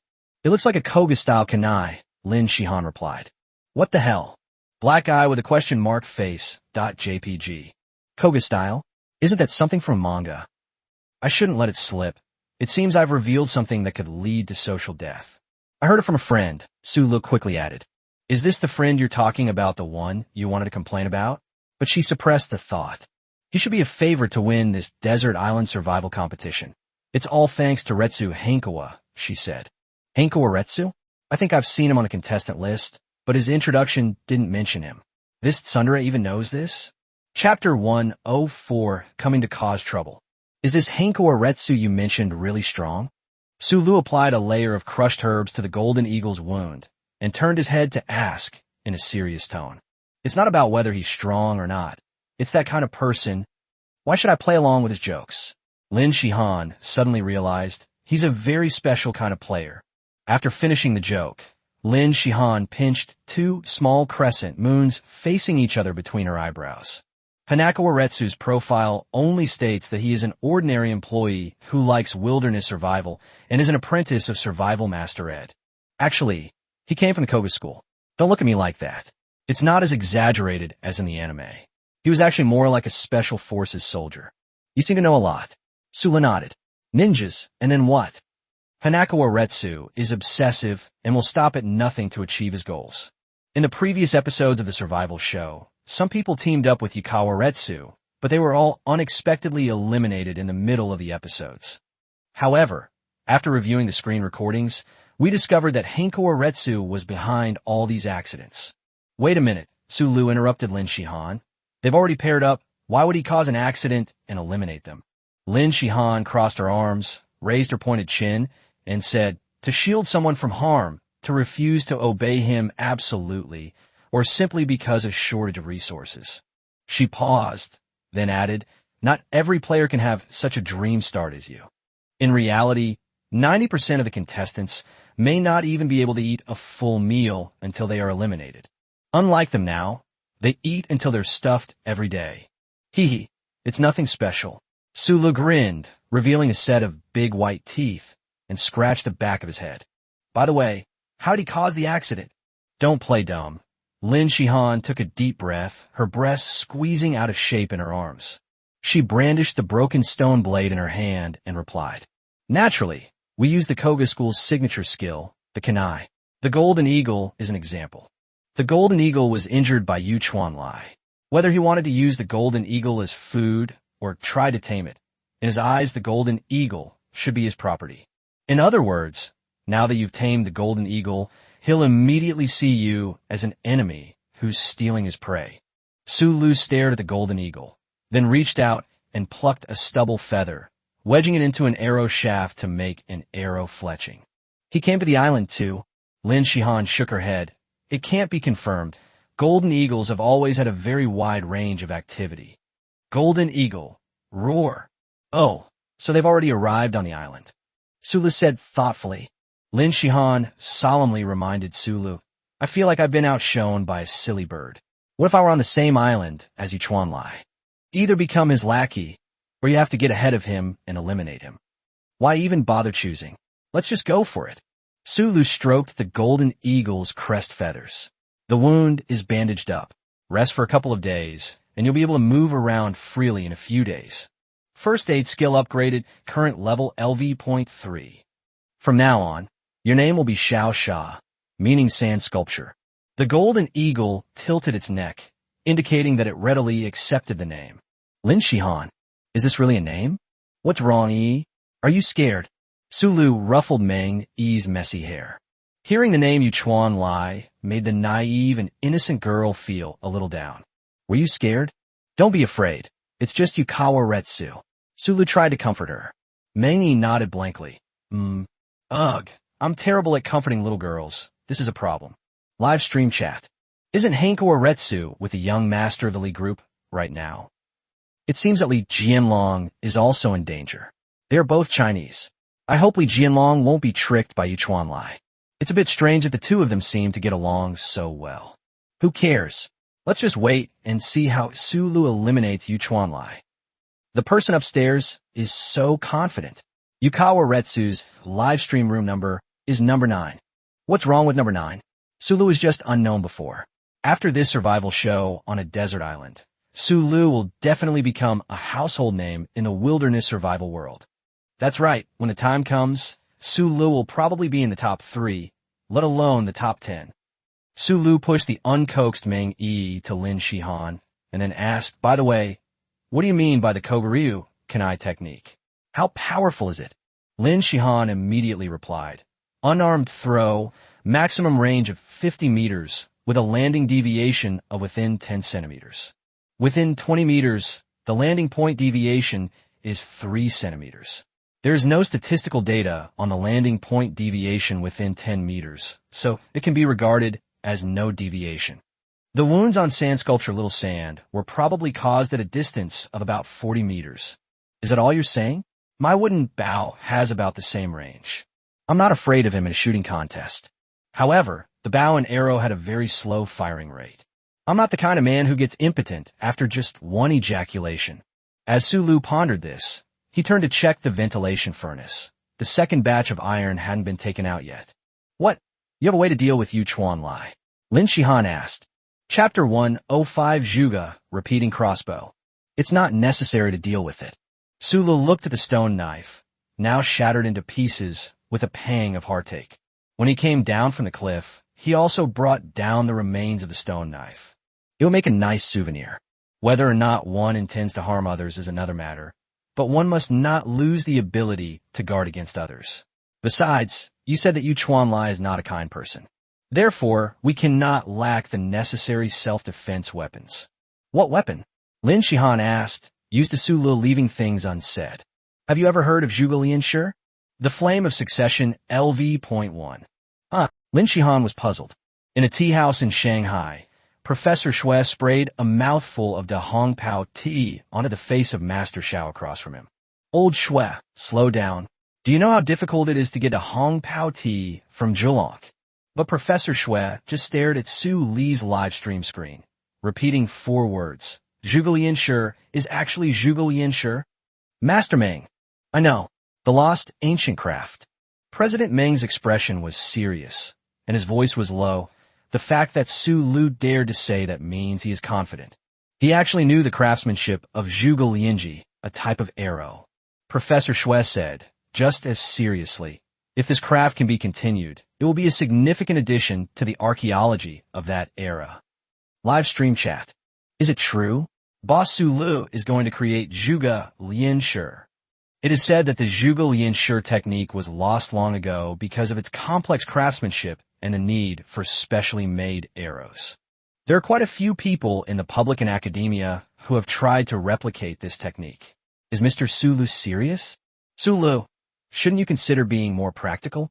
Lin Shihan raised her slender eyebrows and watched Su Lu carve out the outlines of various parts of different sizes and shapes on a mold.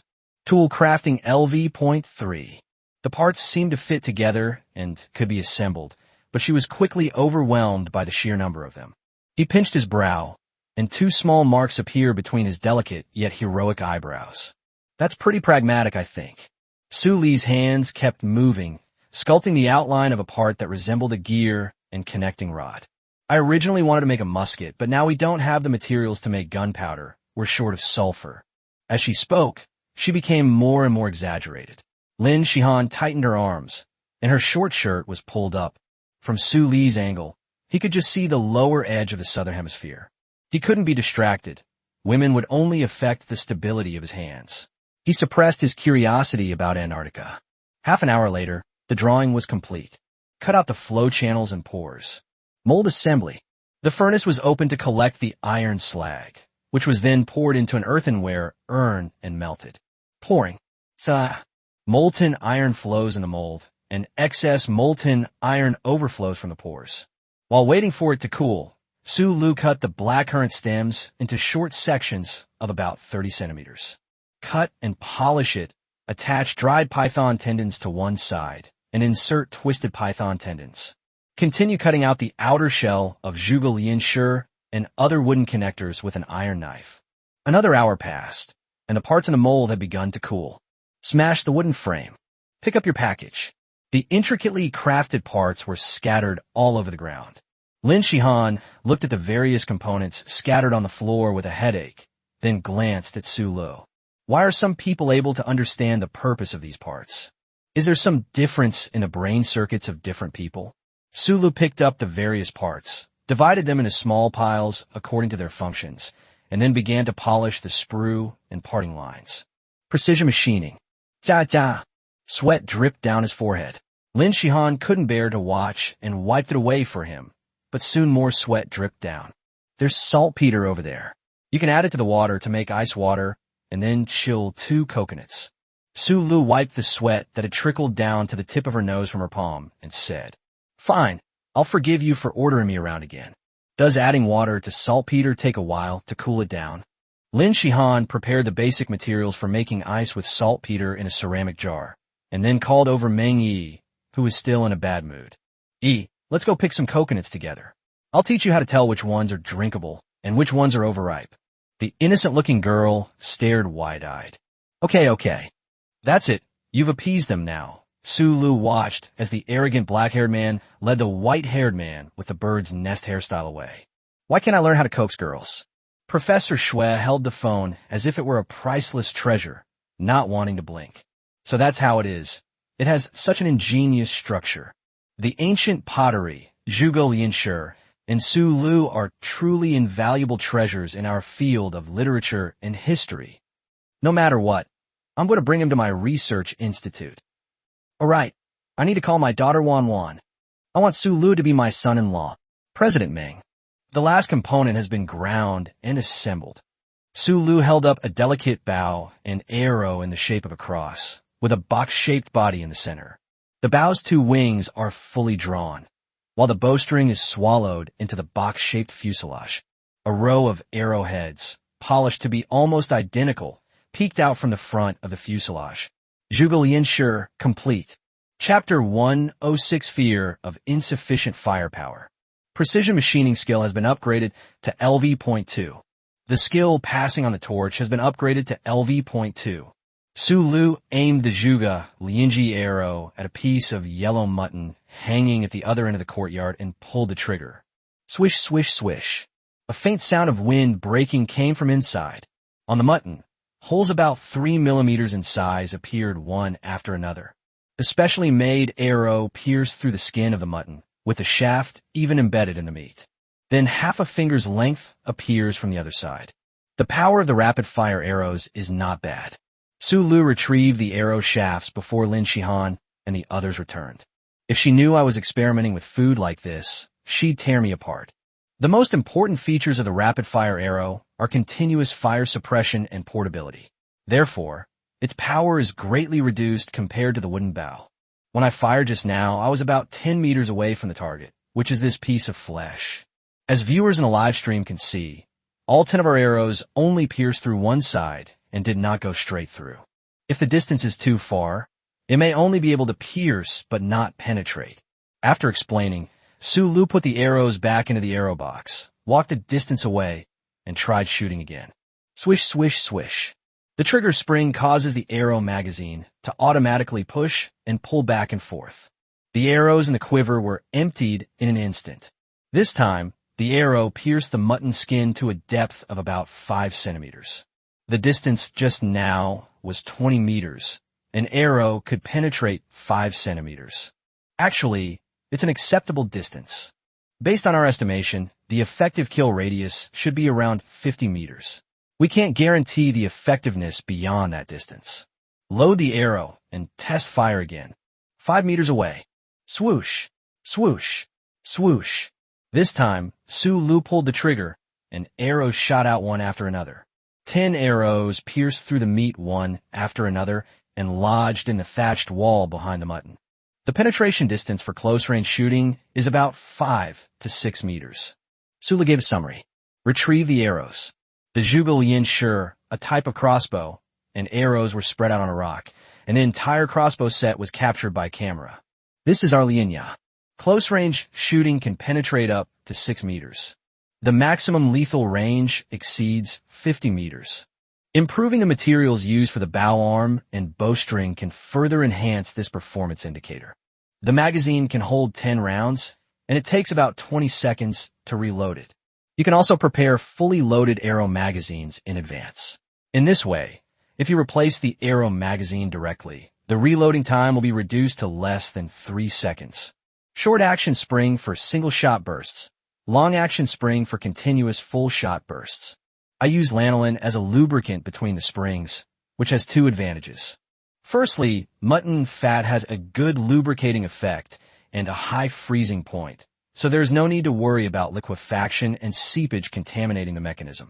Secondly, mutton fat itself has a strong mutton smell, which helps to mask human odors and is of great help to us in hiding in the wilderness. However, one set of consecutive arrows is a bit too few. There's still plenty of iron sand left. Let's make a few more sets. Live stream chat. A moment of miracle. Master Su Lu has actually created Zhuge Lian Shi. And it's not just the kind that's for show. It can actually be fired. Anyone within 2 zhong is certain to be killed, and anyone within 20 zhong is a threat. This is the first round of fighting tactics for infantry in close combat.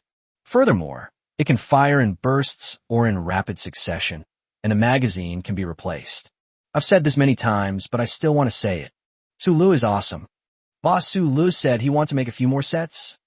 I understand the fear of insufficient firepower. What the hell is Yu Chuanlai? How dare he mess with Boss Su Lu? He'll regret participating in this survival show. Exactly. After hearing what Goddess Lin said about Yu Chuanlai's dirty secrets, I even want to find his old screen recordings to watch. Seriously, wow. In the courtyard, Su Lu had already carved the second set of molds, poured in molten iron, and was waiting for it to cool. All the wooden parts for Lianya are ready. Pick up the parts, polish them, and assemble them. The second set of Zhuge Lianya arrows was quickly completed.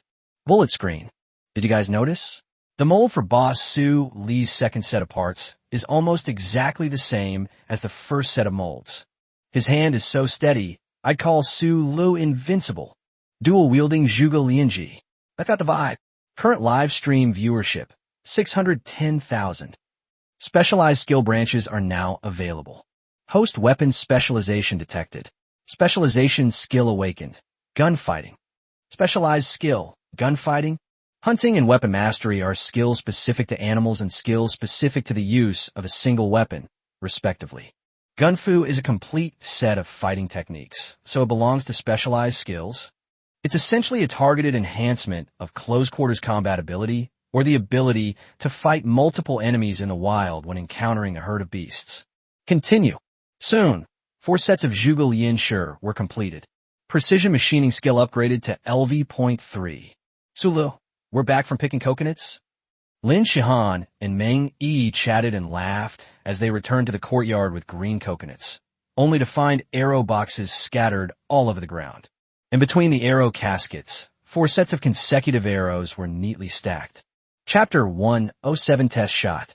Despite countless amateur enthusiasts and academic experts spending their lives researching and studying materials, they have been unable to reconstruct the image of Zhuge Lian Shi. 4 sets were laid out on the ground. You're back. Su Lu looked up and greeted him, then began to fill the arrow box in his hand with specially made arrows, each about 10 centimeters long. Is this really Zhuge Lian Shi? Lin Shihan asked uncertainly. Give it a try.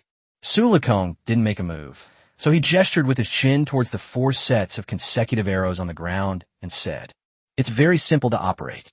Just push open the latch on a spring, and you can fire short bursts or long bursts. He hadn't finished speaking. Lin Shihan tossed her long hair and stepped across the jumbled arrow boxes and parts scattered on the ground. We arrived at one of the sets of continuous arrows. She has now changed from wearing straw sandals to a pair of small leather boots. He stomped his foot on the ground. With a light tap of the toe of her leather boot on the crossbow handle, the crossbow itself bounced off the ground and landed in her hand. It must be acrobatics. It must be acrobatics. Holy crap, Ute Sundara, do you have to be so bluffing? Your whole demeanor has changed, so you were really hiding something all along, coming here to freeload. The more beautiful a woman is, the better she is at acting. I would call Ning a movie queen. Could you please settle the bill for Lin Ingho's meals these past 2 days? So, click. She deftly flicked upwards with her thumb, and the wooden safety buckle popped open. Standing with straight, parallel legs shoulder-width apart, the taut thigh muscles exude a wild beauty. Between the short-sleeved shirt and hot pants, along the V-shaped abs, glistening beads of sweat slid down from an even higher point. She let one hand hang naturally at her sides, while the other hand, which was holding Lianshi, opened to one side in a smooth and fluid motion. She turned her head, her hair flying. Her pretty eyes were slightly narrowed, and her eyelashes trembled. Pull out spring. Whoosh. One shot and it hits. After completing the entire process of taking the arrow, getting into position, aiming, and firing, her long hair, which had been flying high, slowly cascaded down. A strand of hair blocked her view. She gently shook her head, her eyes half closed and half open. You're even better at pretending than me. If you can pretend so much, what will happen to my popularity? Sulu thought to himself. Goddess Lin is so beautiful, my heart stopped, was a comment in the live stream chat. On a piece of mutton hanging on one side of the courtyard, there was an arrow with a hole about 5 millimeters in radius stuck in it. TSK. Not bad aim. Sulu clicked his tongue. That's how accurate he is on his first time using rapid-fire arrows. That Sundara must have practiced, right? This set of moves is simply the perfect tool for showing off. Coach, I want to learn this. That said, she also used mutton as a target. What was I worrying about just now? It feels pretty good, with almost no recoil. Lin Shihan said, holding Lianshi's hand. Of course, since there was no recoil and it wasn't gunpowder, Sulu silently retrieved the arrow stuck in the mutton. Why are you using mutton as a target? If you break the meat apart, it'll be inedible. He muttered to himself as he collected the arrows. Lin Shihan. Thigh, can I try it too? The innocent-looking girl put down the green coconut and asked with her big, bright eyes. I'd feel guilty if I rejected you like a puppy, Sulu grinned. Try it, it'll work like the latch on the spring. Pull the buckle open, short bursts followed by long bursts, right? Meng Yi happily picked up a sheet of arrows. The innocent-looking girl in the little skirt stood with her feet shoulder-width apart, pulled back the shoulders of the crossbowman, and took a small step back. Turn your body 30 degrees to the side. Lean your upper body forward and push the arrow forward with a slight bend in your elbows. Shude. Ning's pose is even more professional than that of a die-hard Sundara. So you're just here to show off to me? Swish, swish, swish. 10 shots in quick succession, 10 small holes. Thankfully, while the naive and innocent girl's movements were professional, their precision was passable. If she also achieves a score of 10 arrows through the same hole, they'll be incredibly embarrassed. Sulu glanced at the piece of mutton he had used as a target. The arrow holes on it were dense, but they were still scattered within an area the size of his palm. Although he didn't deliberately show off. Can I keep my thigh? Mengyi asked cautiously. Cough, cough, look at the question you're asking. Do you think I'd dare not let you keep it? Sulu gently patted Meng Yi's messy hair and handed her a few arrow boxes.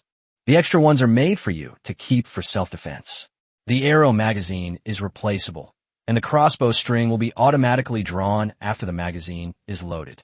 You'll get used to it after a while. Although I think neither of you need to be familiar with each other, Sulu added in his mind. I have one too. Lin Shihan raised the corners of her lips. Yes, yes, yes. Sulu readily handed over a few arrow boxes as well. The arrow box is easy to make, so it doesn't matter if it gets lost or broken. Take your time with the arrows, and try not to break them if possible, he instructed. Okay. Lin Shihan reverted to her arrogant demeanor and turned her head to reply. Yes. The naive girl nodded vigorously. So, the remaining 2 sets of rapid-fire arrows, are they for you? Chapter 108, Iced Coconut Water. Dual wielding. Lin Shihan asked suspiciously after hearing Meng Yi's words. Ah, Sulu drawled. Anything's fine. Lin Shihan didn't speak, but the look in her eyes was clearly signaling to Sulu. I don't believe it. Shude. 30 years of that thing. 30 years of that thing. However, the boy is indeed poor now. Holding the arrow, Lin Shihan eagerly urged, Want to have a competition? Let's compare. Why? Why don't we all just sit down and drink chilled coconut water? Don't ask why. The proud, long-legged woman twirled her hair with her fingers. Just consider it helping me get back into shape. I haven't done much activity these past few days on the island, and my skills have gotten rusty. What if I run into Hanko Retsu? Not much activity? Doesn't the killing of the jackals a couple of days ago count? Despite his complaints, Sulu looked at the volley of arrows in Lin Shihan's hand and vaguely felt that Lin Shihan's true skill set wasn't on survival, but on killing. Are you talking about the kind of one-on-one technique that involves twisting someone's head off? No wonder you were at a loss when facing jackals. If they weren't human, wouldn't you have killed them? On this sweltering day, Sulu shivered and said, "No, I want to drink iced coconut water." He turned away, ignoring Lin Shihan's expression, and began explaining to the camera. The water in the earthenware pot, mixed with saltpeter, should have already frozen. We just need to soak the green coconuts in it, and it will chill quickly. He bent down, picked up a green coconut, patted it, and picked up a stone knife, intending to remove the outer coconut shell first. Only the innermost 2 layers of coconut shell should be left. If it's too thick, it will affect heat conduction. Lin Shihan glared at him. "Are you scared?" "Pooh, I was just letting you have your way. Do you understand how terrifying gun-fu is? Have you seen John Wick?" Sulu replied in a serious tone, "I just don't dare. So what if I do something about it?" Lin Shihan. The large earthenware jar was just the right size to hold the peeled green coconuts. The mixture of ice water cooled by saltpeter immersed the green coconut in it, and a layer of condensation quickly formed on the outer wall of the earthenware pot. There was still some ice water mixture left in the large earthenware jar, so Sulu simply poured half of it into another, smaller earthenware jar. Then dip into a smaller coconut. This can be considered as unlocking the skills of a simplified refrigerator. Besides coconut water, many berries taste great when chilled. However, the nitrates in saltpeter are harmful to the human body. So when we chill it, we should either keep both shells like a coconut so that it will be easy to peel off later. Or we could put another small earthenware jar inside the large one to separate the saltpeter water. The live stream chat was also divided into 2 groups, one of which was, "I'd really like to see Sulu and Lin Shunshin compete." Lin's movements are clearly those of a professional. Although Sulu is also awesome, I think he might suffer a loss. That's true. In the previous episodes, Goddess Lin mainly relied on a simple crossbow for hunting, so her skill is beyond doubt.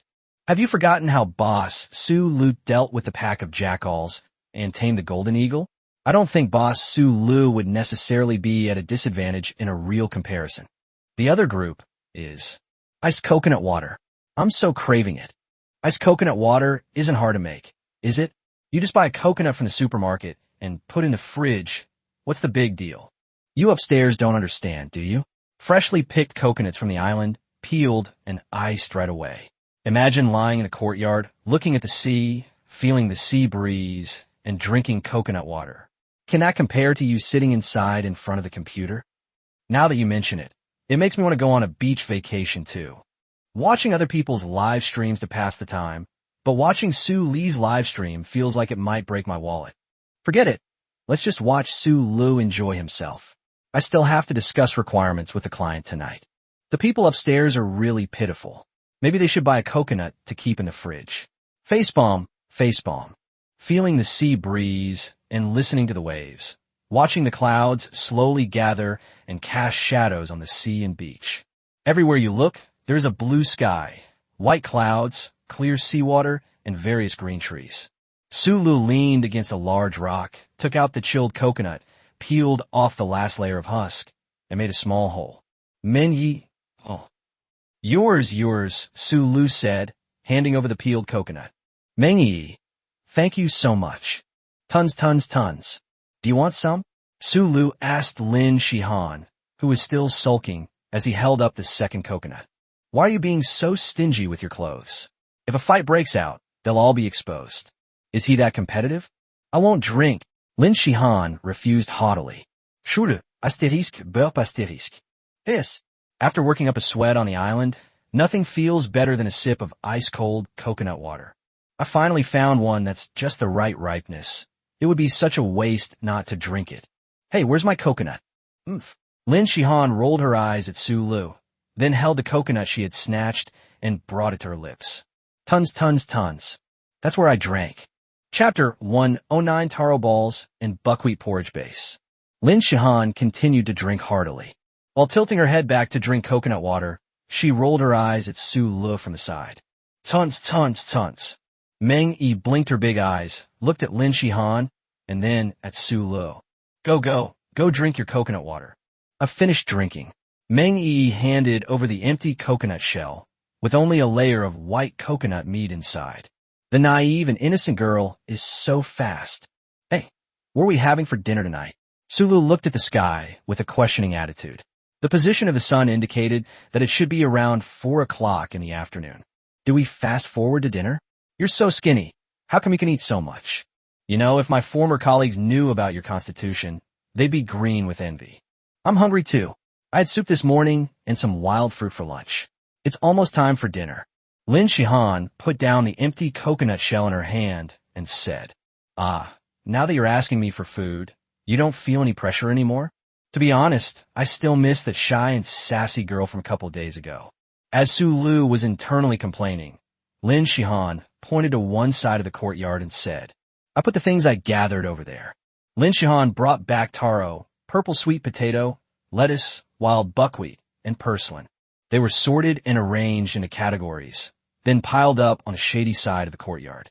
She puffed out her chest and showed off her success to Sulu. All right, let's process the wild buckwheat first. This kind of light red, angular stem should be a type of sweet buckwheat. It tastes better than buckwheat, but of course, it is inferior in some nutrients.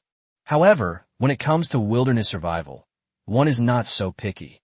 Come on, let's thresh the grain together like this. Hold a bunch of buckwheat flowers between your hands and rub them repeatedly until the buckwheat grains fall softly into the ceramic pot below. Lin Shihan didn't collect a large quantity of wild buckwheat. After the three of them finished threshing all the buckwheat stalks, they spread a thin layer on the bottom of the basin. The quantity isn't much. There's still some fish left from this morning. Let's make buckwheat fish porridge. Sulu weighed it in his hand and said, soak it in water for a while first. If buckwheat is dried before eating, it needs to be soaked for more than 3 hours before cooking, but fresh buckwheat does not need to be soaked for so long. And we'll be cooking in an earthenware pot later, so don't worry about it not being cooked through. Add water and soak. We'll process the taro and purple sweet potato into taro balls first. Just steam them, crush them, and roll them into balls. It's very simple. Lin Shihan frowned and asked, didn't you turn the steamer into a ventilated oven? How are you going to steam taro and purple sweet potatoes? After being looked at with concern by Su Lu for a moment, Lin Shihan realized what was happening and helplessly patted her cheeks. Never mind, I didn't ask. Don't we already have a pot? As Su Lu spoke, he poured water into a ceramic pot and neatly arranged wooden strips along the rim to serve as a steamer. The two types of tubers are placed directly on the steamer, and then an inverted ceramic pot is placed on top as a lid. Steam over high heat. A dozen minutes later, the aroma of taro and purple sweet potato began to waft out from the gaps between the earthenware pot and the earthenware basin. Peel and crush the tubers. Meng Yi hugged her knees and squatted down to watch Su Lu work. Su Lu fed her a small piece of steamed taro. So delicious. The little girl's eyes were shining. More. Su Lu couldn't refuse her, so she simply handed over a whole peeled taro and a purple sweet potato. Eat slowly. Be careful, it's hot. The naive and sweet girl ran off happily. Sister Lin, so sweet. The feeding game between pretty girls is really fun. After crushing all the raw materials and letting them cool slightly, Su Lu continued to knead them into balls and roll them into long strips. It's still a bit crumbly. If there were starch or similar additives, it would be easier to shape. However, with the added benefit of cooking LV.3, the taro balls and purple sweet potato balls were finally perfectly shaped. Cut into sections and roll into balls. One by one, white and purple taro balls are laid out at the bottom of the ceramic bowl, looking extremely appetizing. Let it chill to further set its shape. Place the ceramic pot inside the makeshift refrigerator. All right, the wild buckwheat is almost soaked. Let's put in the earthen pot and start cooking the porridge. The difference between an earthenware pot and a regular clay pot is that it has thick walls and strong heat retention capacity and can maintain the high temperature before boiling for a long time. This heating method will effectively gelatinize the buckwheat.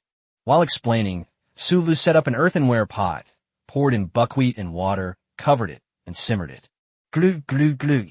The aroma is sweet and enticing. Meng Yi sniffed around with her little nose raised, and Su Lu felt that drool might drip from the corner of her mouth at any moment. While waiting for the buckwheat porridge base to cook, Su Lu continued preparing the fish slices. Hey everyone in the live stream. Do you remember how we removed the bones from the fish a couple of days ago? Su Lu smiled and said to the camera, while his subordinates quickly sliced and deboned the fish. Live stream chat. Haha, what about the guy in the live stream who said he want to go head-to-head with the fish he bought at home the other day? Handsome Jr., stop cursing, laughing and crying, or I'll be gone. Chapter 110, Another Vegetarian Dish, Dessert. Bullet screen. What's wrong? Still haven't learned it. Handsome Jr., don't even mention it.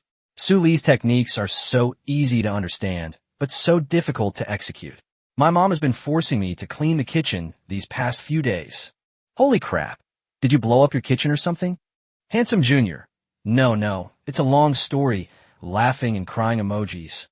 Be your cat. It's so much more comfortable watching Su Lu cook. I should go prepare dinner now.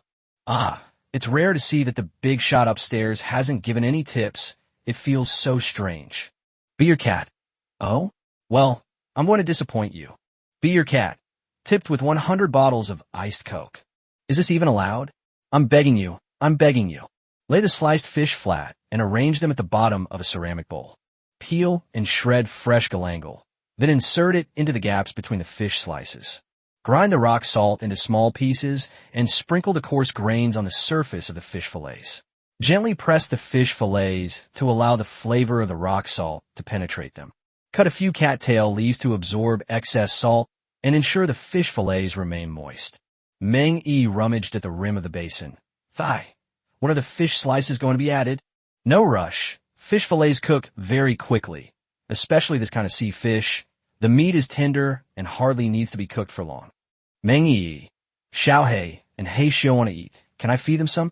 Don't feed them the ones in the bowl. They've added salt. Feed them fish bones and offal instead. Meng Yi, black swoosh, roar, little black, snoring. Preparations continue. Peel the lettuce and cut it into thin strips about 2 millimeters square using a sterilized iron knife. Blanch the purslane in boiling water. Then remove it and arrange it on a plate with the lettuce. Sprinkle small peppercorns and crushed dogwood evenly over these two vegetarian dishes. And of course, a pinch of rock salt is essential as the soul of the seasoning. Finally, hot mutton fat is poured over the seasonings to fully bring out the aroma of the ingredients and seasonings. Can we eat the thigh? Meng Yi couldn't help but ask. Lin Shihan also leaned her body in this direction. Although she didn't say anything, her eyes were fixed on the dishes in Su Li's hands. That's about it. Let's get ready. Lifting the lid of the earthenware pot reveals the buckwheat porridge simmering beneath the double-layered lid, releasing a fragrant aroma. With a gentle stir, the buckwheat grains have been cooked until they burst open under the high temperature and low pressure of the earthen pot. Watch closely after the earthen pot is removed from the fire. We'll use the residual heat to roll the fish slices. Crackling. The marinated fish fillets are poured into the congee base, and a sweet seafood aroma suddenly appears in addition to the savory fragrance of the congee. A bowl was served, steaming hot. Soft buckwheat grains and tender fish slices floated on the surface of the porridge, and Meng Yi and Lin Shihan couldn't wait to sip it. How was it? Su Lu asked with a smile. No one answered him. They were all slurping their porridge while sticking out their tongues. Shude, your shout of 666 isn't enough to make me feel bad for all the trouble I've gone through. He served himself a bowl, swallowed a mouthful of porridge, and then ate a piece of fish. Earthen pots are good at retaining heat, and earthenware bowls have the same effect. High temperature maximizes the diffusion of flavor. Buckwheat itself has a rough texture and an earthy taste, but after being cooked until it is completely gelatinized, it will have a complex taste and a sweet aftertaste. The fish meat is only boiled briefly to maintain its freshness and tenderness, and even retains a chewy texture. The freshness and sweetness of a seafood, brought out by the high temperature, are directly incorporated into the porridge, with no waste whatsoever. Pick up another piece of bamboo shoot with your chopsticks and chew it slowly. Yes, hot porridge and hot fish can make you sweat all over. But the crisp and refreshing bamboo shoots are like birch branches patting your body while you're in a sauna, leaving a refreshing aftertaste. Meng Yi moved closer, holding the bowl. Thigh, I'm finished, I want more. Lin Shihan tilted her head back demurely, I'll have a little more too. Plenty of porridge and vegetables. The black woman was wearing a short-sleeved shirt, hot pants, and ankle boots, while the white woman was wearing a short skirt, shorts, and straw sandals. He leaned against a large rock and burped without any regard for his image. So full, Meng Yi said. Hiccup. Lin Shihan covered her mouth. You two will wash the dishes in a bit, Sulu said with a dark face as he looked at the two beauties who devoured everything in a whirlwind. Don't you two have any room in your stomach? Aren't you even a little bit wondering why I left the taro balls instead of making them? Can I eat taro balls on my thighs now? Meng Yi asked, rubbing her stomach. Sure. So you two haven't forgotten at all? Why are you still eating so much? Okay. The chilled taro balls have already set in shape. Go get me a coconut. Oh. Bird's Nest Hair brought over 2 green coconuts. Want to make coconut milk taro balls? Sula nodded. Yes, dessert after dinner. Boil a pot of water, add the white and purple taro balls, cook until they float, then soak them in cold water. Open the coconut, pour out the coconut water, scoop out the coconut meat, and mash it into coconut milk. Coconut juice and coconut meat paste are mixed to make coconut milk. Then add taro balls and chill, and finally pour it back into the 2 coconut shells. Coconut milk taro balls done. Chapter 111 Wooden Bow Enhancement, Ram's Horn Bow. The green coconut shell is filled with white coconut milk. Purple and white taro balls float in the coconut milk. Because it had been chilled, the coconut shell quickly became covered with a layer of moisture. Lin Shihan and Meng Yi's eyes lit up. Huh, so they really have no resistance to desserts? Sulu handed the coconut milk taro balls to the 2 of them. Aren't you going to eat the thigh? Meng Yi put her mouth to the edge of the coconut shell, took a small sip of coconut milk, and squinted her eyes as she asked, her mouth icy cold. Are you going to eat alone later? Lin Shihan stared at Sulu with a wary expression. Haha. Sulu turned his face away. That's impossible. What do you mean you can't? You are. Lin Shihan, who thought she had seen through everything, wrinkled her nose. Then, attracted by the aroma of the coconut milk taro balls in my hand, I couldn't help but pick out a purple sweet potato taro ball and put it in my mouth. The live stream chat was filled with comments that made people's mouths water.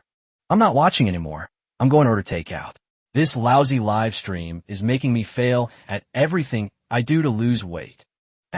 You think you can lose weight after entering Su Li's live stream? That's just bullshit. 4 or 5 nights in a row, after watching Su Li eat, I've ordered an extra takeout. It's so hard. Just 5 days, and I've already gained 3 pounds. You can go for a night run upstairs. Stop talking. I was watching a live stream while running, and I turned into a barbecue stall as soon as I saw it. Before I knew it, I had already ordered 100 yuan worth of skewers. Su Li's live stream is simply addictive. After finishing their coconut milk taro balls, the 2 sat down contentedly to watch the sunset. Su Lu then took the dried ram horn that had been dried for a day and began to polish it. Let's strengthen the wooden bow tonight. Meng Yi raised her hand. I understand. Do we need to put on the yellow sheep horn? Clever. Su Lu praised her, saying, the wooden bow relies on the elasticity of the wood and the python tendon itself. By attaching a layer of ram's horn to the back of the bow and combining it with python tendons, the bow's pulling force can be greatly increased. As you rub along the side of the ram's horn, fine powder falls down and the outer edge of the horn gradually becomes smooth. The ground ram horns are baked over a fire, and the hard horn gradually softens under the high temperature. While roasting, Su Lu straightened the curve of the ram's horns with his hands. He patiently worked on it bit by bit, and when there were still some small curves left, he used 2 stone slabs to press them down and flatten them for the final touch. While waiting for the ram's horns to flatten, Su Lu mashed fish maw with water and then boiled it. When small bubbles appeared during simmering, remove from heat and let cool. Then, sift through a fine mesh sieve to dry and remove impurities. Baking over low heat until it becomes gelatinous. Fish glue is obtained to fit the bow arms and ram horns. The flattened ram's horn is cut with horizontal lines, coated with cooked fish glue, and then attached to the bow back after the bowstring has been unstrung. Finally, use sheep tendon to tie the joint, and then apply a layer of fish glue to the joint for adhesion. After doing all this, the stars were scattered across the sky. Damn, I didn't notice the time while I was doing it, and now it's so late. What do you think? Lin Shihan handed over a small handful of berries. Would you like some? You didn't eat much tonight. Exactly, Meng Yi chimed in. Several times Sister Lin called you to eat berries, but you ignored her. Sister Lin is very angry. Sula looked at Lin Shihan. Lin Shihan turned her head to look at the sky and said fiercely, Are you going to eat it or not? If not, I'll eat it myself. Wow. Sulu tactfully picked up a berry and popped it into his mouth. This blackcurrant tastes pretty good. Did you pick it fresh? Snort. Aren't you afraid of running into Yukawa Retsu and being eliminated by him? Snort. That's right. You have a repeating crossbow. If you face him head-on, you shouldn't be afraid. Besides, survival on a deserted island isn't like PUBG. It's not going to be a fight to the death. You've never even faced me. How do you know I wouldn't be afraid of him if we went head-to-head? Is this hurdle insurmountable? I won't compete with you. Let the bow dry. We can wind it up tomorrow. I'm going to sleep. Sula chose to leave. Lin Shihan, who hated Sulu, gritted her teeth as she watched him walk into the small house. It wasn't just Mr. Liu, the organizer, who was working overtime tonight. The Institute of Ancient Culture, headed by Professor Shui, was also brightly lit at this time. The 3D model is complete. Based on the recording from Su Li's livestream, we have determined the dimensions of the Zhuge repeating crossbow components.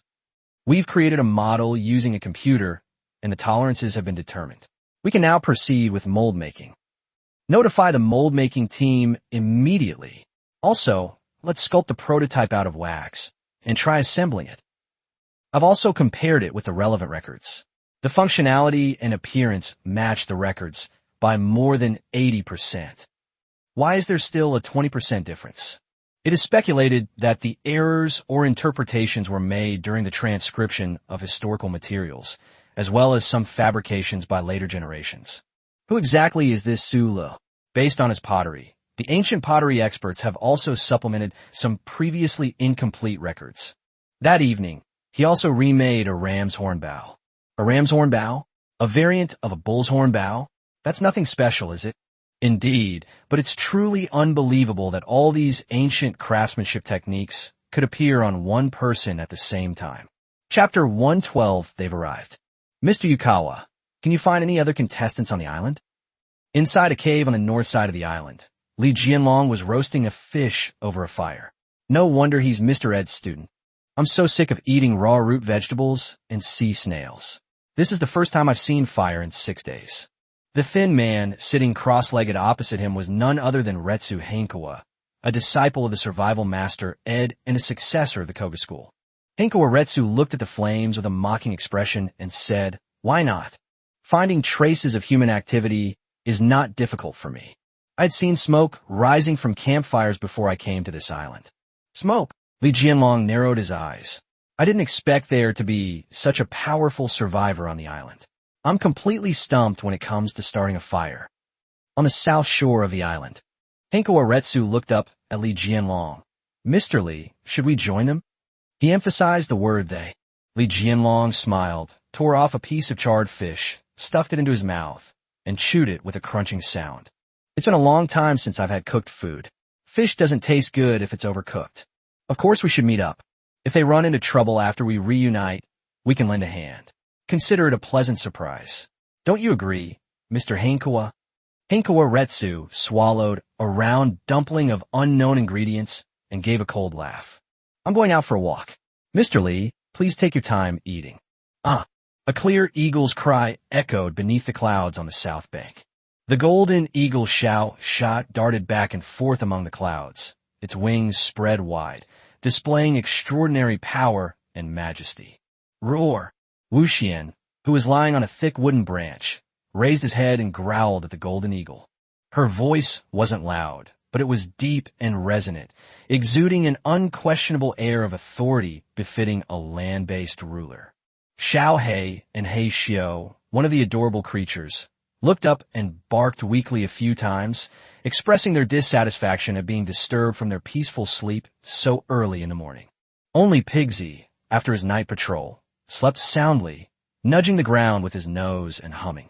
Sulu stared blankly at the top of the cave. It's only this early. Have they even started?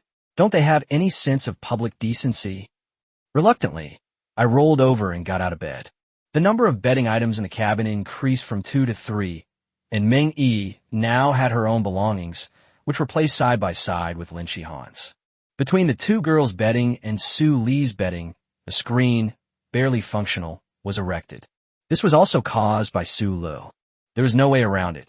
It was a scene of two beautiful women, one tall and one short, chatting head to head and tickling each other.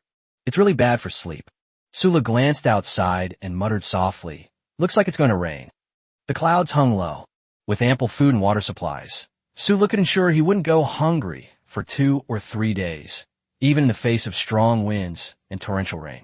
He separated a portion of the campfire and put it inside the cabin to prevent it from being extinguished by a sudden downpour.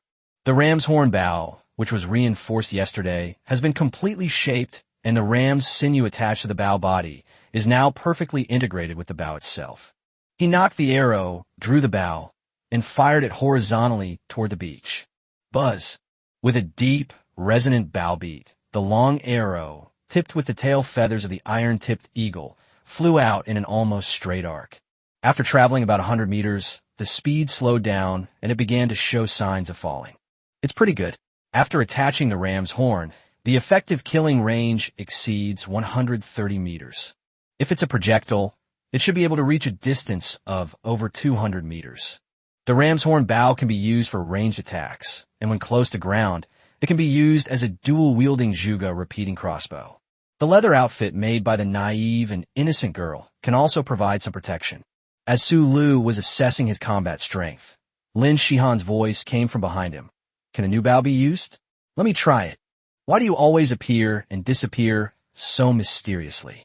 Su Lu handed her a bow and an iron-tipped eagle feather arrow. Lin Shihan deftly drew her bow and shot an arrow. Whoosh! The arrow flew out and, closer to where Su Li's arrow landed, pierced the ground at an angle. "A mistake," Lin Shihan said calmly. "Stubborn to the end.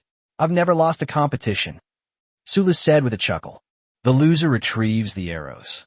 Startled awake by a series of noises, Wu Xian leaped down from the tree branch, bowed his head to Su Lu, and let out a low growl. Is it that low growl you hear when you encounter an enemy? The hunter's messenger skill allowed him to immediately understand the meaning hidden beneath that roar.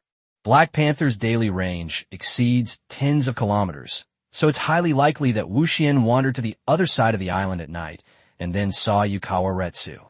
However, there was no direct contact. Black Panther, with its ability to blend into its environment, lurked and observed from a distance for a while before leaving. Koga and Ottoman are quite different from purely wild animals.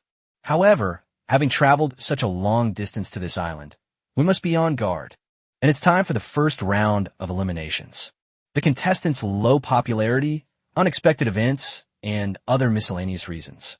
The day of the first round of eliminations will be magnified. Being eliminated on this day would be an absolute humiliation. Beiji, come with me to mine iron ore again. Breakfast is yours to make. Chapter 113, Complex Linkages. What is this again? 1 hour later, Meng Yi sat in the courtyard with sleepy eyes, while Lin Shihan tried to tame her messy bird's nest hair with a soft vine. The aroma of vegetable soup from the earthenware pot resting on the campfire filled the entire courtyard. It smells pretty good, Su Lu thought to himself as he rode on Wu Xian's back. Behind him followed Pigsy, carrying iron ore on his back, making a clattering sound as he hurried along. You're back? The soup is almost ready to eat. Lin Shihan tied a bow in her hand and patted Meng Yi's head. Okay. Thank you, Sister Lin. The innocent-looking girl tilted her head back, revealing 2 cute little tiger teeth as she smiled. My darling is back. Her single ponytail swayed back and forth, mining and iron smelting. Sula nodded to the two who were in high spirits early in the morning and unloaded 6 baskets of iron were from Beiji's back. Pigsy rolled on the ground, sprawled out on his back. Lin Shihan poked around in the pile of, or with her foot, raised her eyebrows, and asked, What are you planning to do now? Get something to shelter from the wind and rain. Su Lu answered as he tossed some of the selected iron ore into the ventilation furnace. After the ventilation furnace was built, the burning of charcoal never stopped, and a tall stack of charcoal has been piled up on one side of the courtyard. Add charcoal and light it. The fire in the furnace quickly rose to incandescence.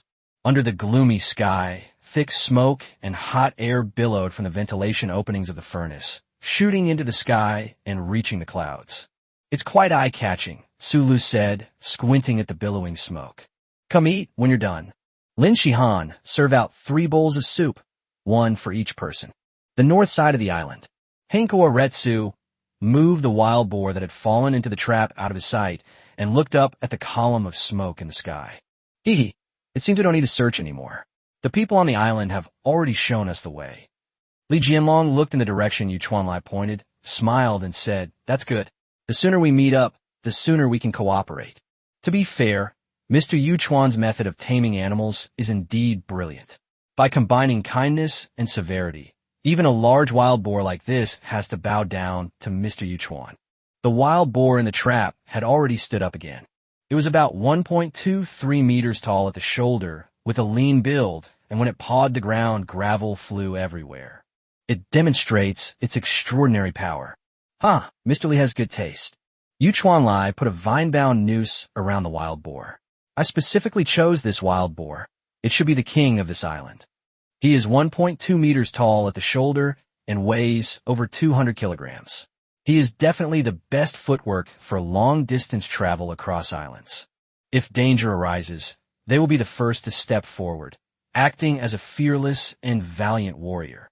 Of course, wild beasts are unruly and there is danger. But as long as I'm around, this wild boar won't dare to hurt anyone." Li Jianlong laughed heartily. "I hope our friends on the island won't stray too far from Mr. Yu Chuan. Being obedient is good for everyone. Breakfast is finished. Pigsy, don't lie in the middle of the road. You're in the way."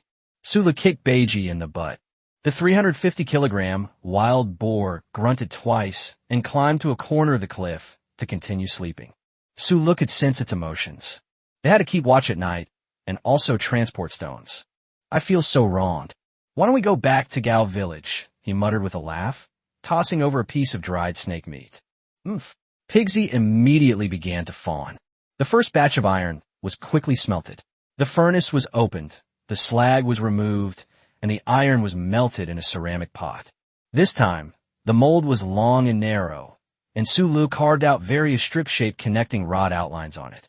The gaps in the connecting rods are also filled with the outlines of many small and exquisite gear structures. Gears? Such small dimensions. You dare say you can even manufacture them. Is that the same type of spring as the repeating crossbow? It's a size larger. Why would there be a spring? Sulu, are you sure you're making an awning? Lin Shihan was completely puzzled. Of course. Je ne did seriously. When has your brother Sulu ever lied to you? I don't believe it. Do you believe it? Lin Shihan crossed her arms and started picking a fight. Meng Yi tossed her ponytail. I don't believe it. You've gone astray, Sulu said, looking at the naive and innocent girl with a sad expression.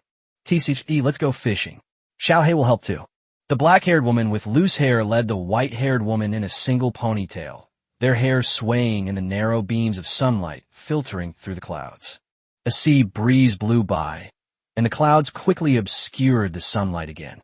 The wind is strong and the temperature is low, so the molten iron will cool down faster than it did 2 days ago. It's a good thing. Sulu poured the molten iron into the mold, closed the mold, and waited for it to cool. Then, take the dry wood piled up on one side of the courtyard and use an iron knife to cut it into small pieces of varying widths, thicknesses, and lengths. With the iron knife, it was indeed much more convenient to process and plan wood. If it were a stone knife, it might not be able to achieve such high processing precision. Sula didn't forget to continue the commentary. The live stream room was already packed with people. I can't understand anything that Master Sulu has processed. Chapter 114, Another Ancient Craftsman, the 1000 Machine Umbrella. Bullet screen. If Basu Lu said it's for rain protection, then it must be a rain shelter or an umbrella. The structure is a bit too complicated. Are you sure you've ever seen such a complicated awning or umbrella? Speaking of which, today is the 7th day of our survival on the desert island. Shouldn't it be the day of elimination for the bottom performers? The bottom ranking elimination is pretty brutal, but it has nothing to do with Boss Sulu now, right? You know what, on the first day, I really thought this streamer would be the first one to be eliminated, but then I realized he's a true god. Su Lee's progress these past few days has been like a rocket taking off. Even when writing a novel, you wouldn't dare to rush the pace like that. Do you believe in taming a black panther? Do you believe in iron smelting? Do you believe in the Zhuge repeating crossbow? Compare to these, a quail egg-sized emerald pales in comparison. By the way, I saw on the forum that Yuchuan Lai and Li Jianlong are moving closer to Boss Su Lo. What do you guys think they're doing here? Seeking cooperation? I felt like those two were implying something when they were talking. Besides, Henko Retsu has a ton of scandals. Who would believe him if he said he wanted to cooperate? Foreign language? A bunch of idiots. It's Mr. Yuchuan's good fortune that he's willing to cooperate with Su Lu. Those who refuse Mr. Yuchuan's kindness will only be eliminated. Foreign language. Mr. Hankoa is the most outstanding disciple of the Koga school of thought. There is no one on the island who can defy him. Shure? He is just a stepping stone. Foreign language. If I were Mr. Yuchuan, why would I need to cooperate with Su Lu? I could just have my wild boar king destroy Su Li's lair, and then take 2 pretty girls with me, hee hee. Foreign language. Mr. Xiaoshan has such refined tastes. Ha ha. Damn, what are these idiots upstairs babbling about? Do they need a beating? I initially thought we needed to adjust our mindset and not be prejudiced. But now, I'm really looking forward to Su Lu eliminating Yu Chuan Lai today. I support Su Lu eliminating Yu Chuan Lai. Support +1. While the live stream chat was rife with heated debate, Su Li's first set of components for the day had already cooled down. After demolding, what you get are a dozen long iron connecting rods, as well as a bunch of tiny gears and springs. Without stopping, he poured the newly smelted iron into another mold. While the mold is closed and waiting for it to cool, the first batch of all the parts are then polished. Grind down the parting line, sprue, and any uneven shape. With the bonus from the precision machining skill, the shape and size of each part are almost identical. The connecting rods were polished to an almost mirror-like finish. Parts are demolded and polished batch by batch. Soon, he found himself surrounded by all sorts of parts, big and small. Wood iron. He even cut a jackal skin into strips about the thickness of his little finger and set them aside for later use. Assemble. The connecting rods are joined together, connected by gears and springs, and then wrapped with 2 hollowed-out wooden shells to form a long rod. The wooden casing has the spring structure exposed at one end, while the other end has a groove to accommodate a vertical handle. Earlier prepared wooden pieces were pieced together to form an umbrella canopy, with long strips of jackal skin carefully wrapped between the pieces. The canopy is attached to a spring at one end of the wooden shell, and more connecting rods and parts are used to make the umbrella ribs, which are then interlocked and fixed together. Bullet screen. It looks like an umbrella now, but does an umbrella really need to be this complicated? I think there isn't one like the umbrella I'm currently taking apart. I feel that what Su Lu made is completely different from an umbrella. The umbrella body has been completed, but there are still many parts piled up on the ground. Su Lu continued to press the parts into the umbrella ribs one by one. As you go further in, the parts you press in become increasingly delicate, with the smallest parts eventually being no bigger than the nail of your little finger. Insert the last part. Click. Finish. Press a small spring on the handle, and the umbrella, made of wood, iron, and leather, closes up with a bang. When folded, the umbrella is about 1 meter long and straight like a long stick. When it is swung, it makes a low, whistling sound. Press the trigger spring again, and the umbrella opens. The umbrella, once unfolded, has a radius of about 80 centimeters. The canopy is made of neatly arranged wooden and iron strips, like ribs, tightly bound together with jackal skin. The wooden strips are arranged relatively close together, with iron strips interspersed among them, creating a staggered and orderly visual effect. The straight handle holds the umbrella up, and a small spring protrudes from the top of the handle. Keep turning the spring. The round umbrella canopy suddenly unfolds into a rectangle. Iron bars form the skeleton, wooden strips cover the face, and the jackal skin is stretched into a curved, wave-like shape. Weapon Mastery LV.3. Tool Crafting LV.3. Precision Machining LV.3. Most important, the Flame of Passion LV.2. In the live stream chat, Someone typed out a line of words with trembling hands. This thing even transforms. Is this some kind of 1,000 manifestations umbrella? Chapter 1, 15 Standoff. Bullet screen. What umbrella? 1,000 machines what? Stop with the jokes. I just want to know, is this really the 1,000 chance umbrella? The 1,000 creation umbrella. Legend has it that there are 18 variations. Could it be that Master Su Lu actually created such a divine artifact? But it really can transform. Holy crap, it's transformed again. What is this time? It's a big shield. Can the umbrella shaft be folded over and retracted, then secured to the arm? Su Lu is getting more and more outrageous. If it changes shape again, my heart won't be able to take it. Current live stream viewership, 630,000. The skill passing on the torch has been upgraded to LV.3. Su Lu removed the 1,000 chance umbrella from his arm and unfolded it back into the shape of an ordinary umbrella. The umbrella form and the two forms, large and small shields, cannot be considered the true 1,000 chance umbrella. The mechanism can be upgraded, which should require higher level skills. With its wooden veneer, iron frame, and jackal skin bandage, the umbrella should be more than capable of blocking kunai. Thinking of the wounds on the golden eagle Xiao Sha's body, Su Lu chose to follow his heart and further improve his defensive capabilities. Su Lu knew he didn't possess the ability to physically endure suffering. This is about surviving on a deserted island, not cultivating immortality on a deserted island. And who knows if that Yukawa Retsu has any bottom line, or if he might suddenly make a move. In the previous episodes, someone who could betray their teammates without batting, and I probably had no bottom line. Moreover, he used secretive methods. If Lin Shihan hadn't pointed it out, Su Lu himself wouldn't have even noticed it when he watched it before. Meow. As Su Lu was tidying up his tools, Xiao Hei suddenly darted out from the mountain path. Huh, we've run into someone already. Su Lu sensed something was wrong from Xiao Hei's demeanor. Two more? Besides you Chuanlai, are there others?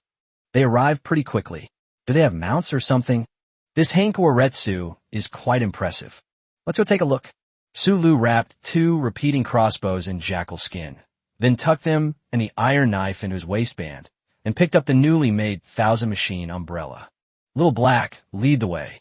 Soon, on a sandy beach between the interconnected fish ponds and the small courtyard, Su Lu saw 2 groups of people facing off. Lin Shihan, with her hair down, blocked Meng Yi, who had a single ponytail, behind her. Across from her stood a thin man with piercing eyes, staring intently at Lin Shihan. Another man, who looked somewhat handsome, had his hair neatly combed back and was smiling warmly. He seemed to have the situation under control. Wow, your hair is combed so neatly? The island is so harsh. Where did you get your hair wax? Give me some. I'll give it to Meng Yi. That's silly. Sweet girl's hair is about to come undone again. Su Lu thought to himself, but smiled and greeted them. I didn't expect there to be other living people on the island. Ha ha ha. Lin Shihan gave Su Lu a reproachful look. You're still in mood to laugh? Can't you see the atmosphere is off? She lowered her voice and said, the people opposite are Yukawa Retsu and Li Jianlong. I am Yi's fiancé. Li Jianlong said it very casually. Su Lu noticed that Meng Yi was clutching Lin Shihan's clothes while Li Jianlong was speaking. The expression on his face showed disgust. You're Su Lu, the contestant from livestream room number 97, right? It's quite lucky to be on the same island as Lin Shihan from livestream room number 9. But the Queen of Survival is only one person after all. It must be difficult for her to take you and Yi with her at the same time. So either we can cooperate, or I could take Yi away, which will also help reduce Lin Shihan's burden. The opportunity to participate in a desert island survival program is hard to come by. It's such a pity to be eliminated for no reason. As Li Jianlong spoke, he waved to Meng Yi. Come on, Yi, I'll protect you. In his live stream, some fans gushed over his good looks. Brother Jianlong is so handsome. I also want to hear such a good man say that he would protect me. I'm so envious of Yi. Su Lu from livestream room number 97? That's so far back. But seems he was featured before. Number 97 recommended? That's hilarious. Lin Shihan must have taken pity on him and helped boost his popularity, right? There's no need to pay attention to what he did. That's right. We only watch Brother Jianlong. I love Jianlong. Yi is so lucky. Meng Yi peeked out from beside Lin Shihan, shook her head, and her single ponytail spread out like a bird's nest. No, I want to be with Su Lu and Sister Lin. Li Jianlong's eyes turned cold. Nothing that sets its sights on him can escape his grasp. This is true of Meng Yi as a person, and even more so of the Meng Group's businesses behind her. Meng Qingwei only has this one precious daughter. Yi, you my fiancé. It's not really appropriate for us to be with someone else while we're surviving on a desert island, is it? And Sulu, you'd better understand one thing. With your background, you'd barely be qualified to be a maid in Yi's house. I, Li Jianlong, have always been straightforward in my dealings. Here's 10 million in cash. You can leave the desert island survival program and don't bother Yi again. What the heck is this harassment? Are you treating me like a love rival? He couldn't help but complain. Why is this guy so talkative? Chapter 116 Retort. Don't interfere with my desert island survival. In Li Jianlong's live stream, the barrage of adoring comments never stopped. The eldest son of the Li family slapped his love rival in the face with 10 million. Wow, if someone stood up for me like that, my heart would melt. Compared to him, Su Lu is a penniless wretch. Can he afford a house and a car? Can he afford the bride price? Our family backgrounds are too different. We're not from the same world. Why force it? Li Jianlong looked at Su Lu, whose expression was complicated. He prefers to achieve his goals directly using the most ruthless methods rather than cooperation. They threw money at Su Lu to make him back down. Even after Su Lu nodded, Meng Yi was disappointed in him. He might not even need to spend that 10 million. Lin Shihan has been famous for a long time and is known for her steadiness, but Li Jianlong also has Yuchuan Lai by his side. This ruthless person who will stop at nothing to achieve their goals has plenty of ways to solve the remaining problems. Su Lu, his teeth aching, repeated, 10 million. Just as I thought, a money-grubbing bumpkin. Li Jianlong nodded in confirmation. That's right, 10 million. Let me put it this way. As long as you voluntarily give up your chance to survive on the desert island today and get out, my men will immediately prepare cash. Once you get the money, you can do whatever you want, just don't bother Yi anymore. 10 million. Is this person crazy? I won the survival game on a deserted island, and the prize money is 100 million. Even now, I'm not someone who's short of 10 million. Su Lu reached out and poked the naive and innocent girl. Give me the emerald. Meng Yi turned her head, her big eyes wide open. Lin Shihan turned around in surprise, looking at this person with a terrible personality, but at least they had spent several days together. He wanted to take back the emerald and then use the money to escape the desert island and survive. No, he's not that kind of person. Lin Shihan carefully observed Su Li's expression. Sure enough, the bad guy was suppressing a wicked laugh. I knew it. She patted Meng Yi's head and took the emerald from her neck. The emerald was carefully bound with leather cord, gleaming with a deep luster. Then pull the one around your neck off too. Here, take this one too. She turned her head and raised an eyebrow at Su Lu. They had an expression that suggested they were enjoying the spectacle and were fanning the flames. Su Lu was stunned. It's not that this piece is bigger. Is it really necessary to go to such lengths to show off on a whim? Su Lu looked at the two emeralds in her palm with heartache, forcing a straight face, and raised her hand. Li Jianlong's smila froze instantly. 2 emeralds rolled to his feet. Su Lu, what do you mean?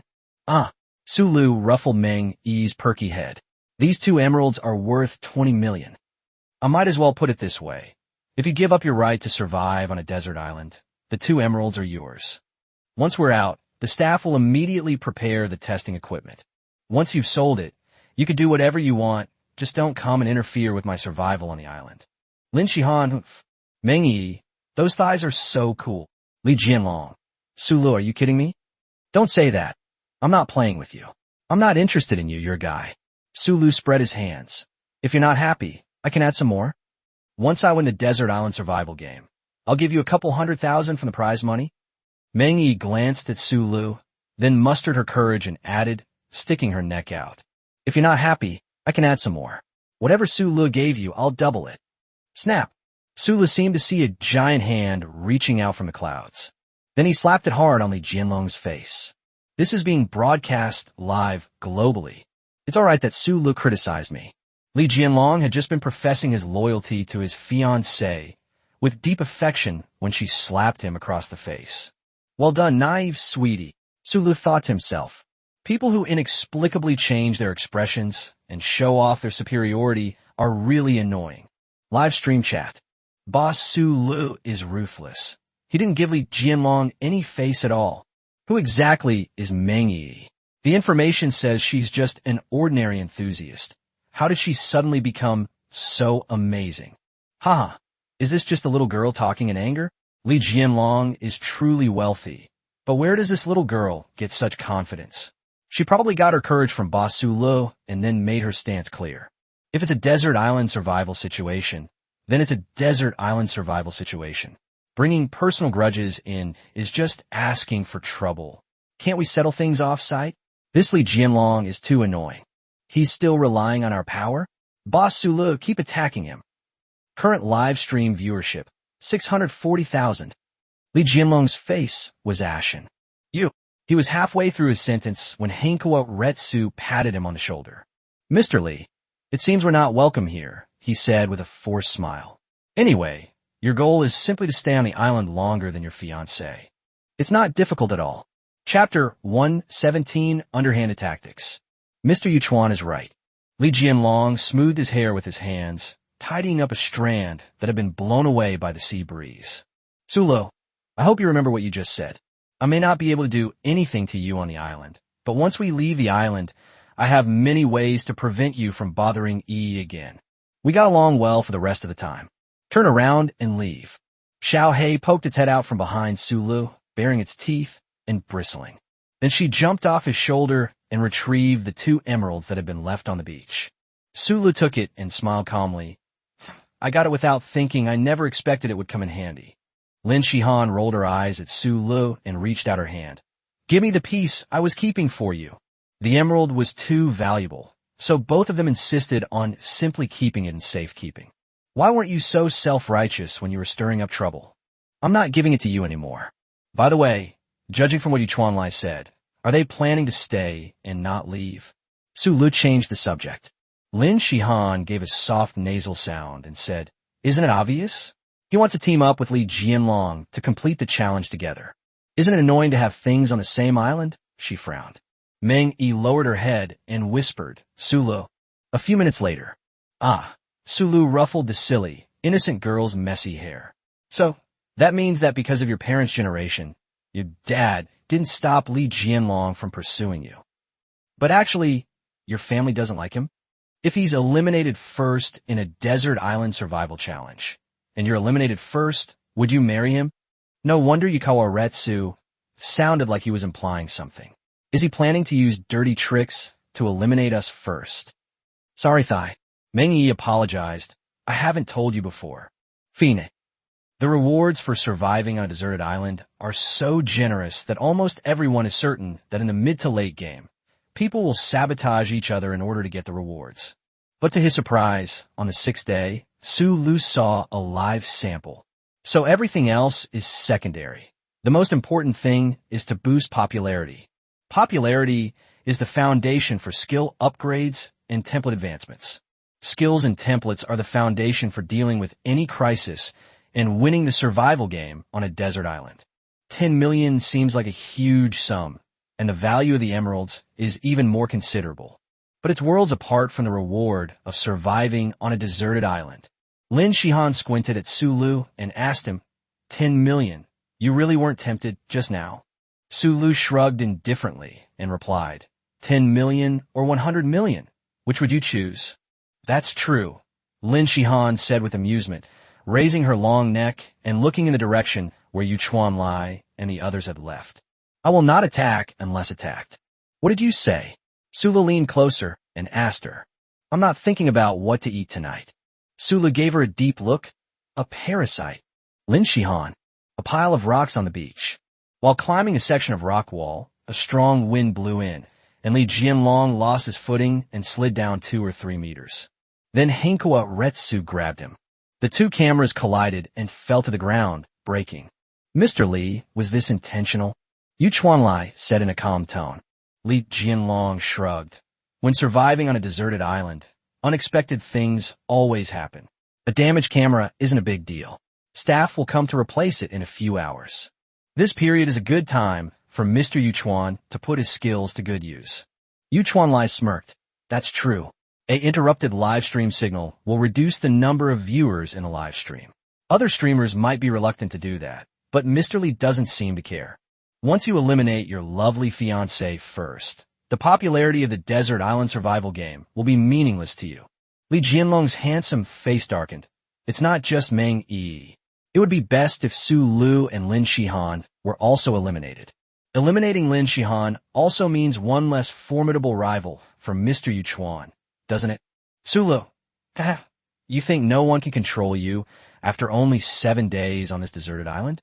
The Li family will teach him a lesson on how to behave. Let's go, Mr. Hankawa.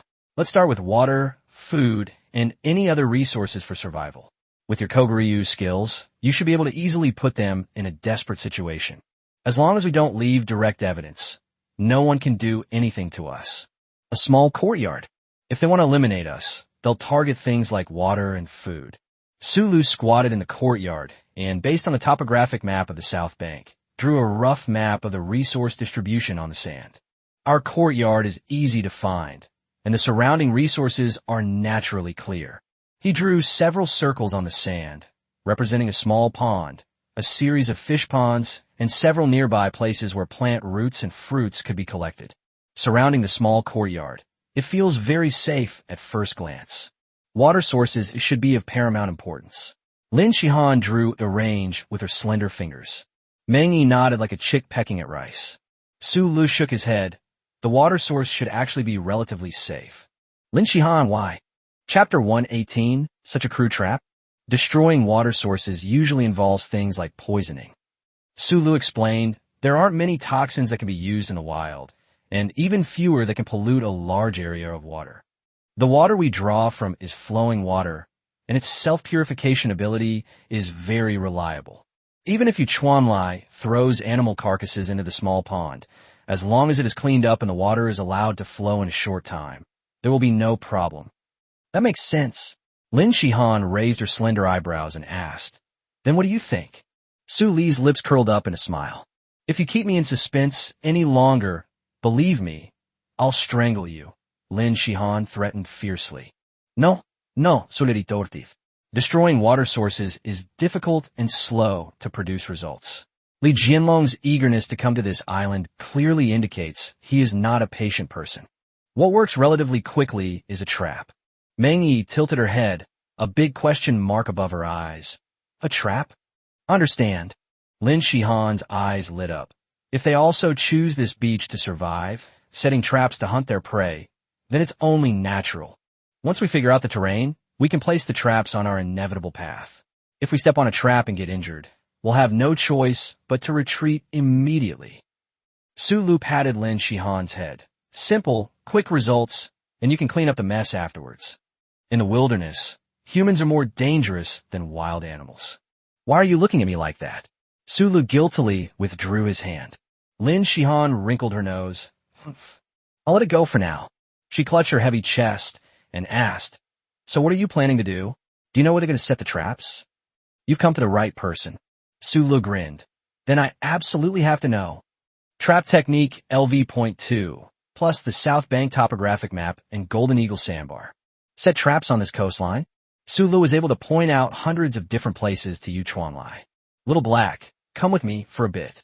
Su Lu called out, and Xiao Hei kicked off Lin Shihan's soft, full breast with its hind legs and jumped onto his shoulder. Ouch, make it gentler. Lin Shihan crossed her arms. Shall I rub it for you? Ha. Before Lin Shihan could kick out, Su Lu took a step, twisted his waist, and darted out. Thighs, then what am I doing with Sister Lin? The naive and innocent Meng Yi asked at the top of her lungs. Cooking. So, all we need to do is set up traps in the places the boar, King points out, and wait for them to walk right into our trap. At the top of the rock face, Yukawa Retsu looked down at the forest in front of him and said confidently, won't the trap hurt Meng Yi? She's that old fox Meng Qinghui's only daughter. Are you scared? Yuchuan Lai smiled sinisterly. I'm not afraid, Li Jianlong shrugged. It's just that if something happens to her, it will be a lot of trouble. No way. Yu Chuanlai said with a laugh. This kind of simple trap is very easy to control. It's only aimed at Su Lu, so there won't be any problems. Besides, complex traps are troublesome to set up. Since I have accepted Mr. Li's offer, I should naturally consider Mr. Li's interests.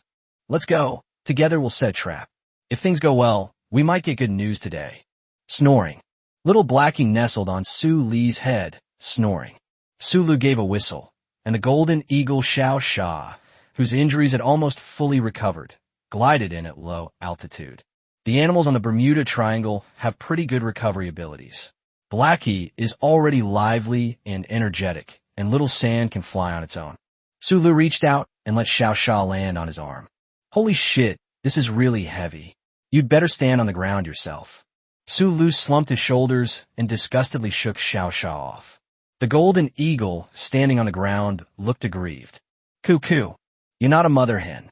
Su Lu flicked Xiao Sha on the forehead. Use your aerial advantage to scout out the whereabouts of those two people. A fierce glint flashed in Xiao Sha's eyes. Su Lu emphasized, high-altitude patrol is not a fight. I'm afraid you'll suffer another blow from Yukawa Retsuchi's kunai. The golden eagle, unconvinced, cooed twice more and spread its wings. Call. Soon. A faint eagle's cry echoed from the sky.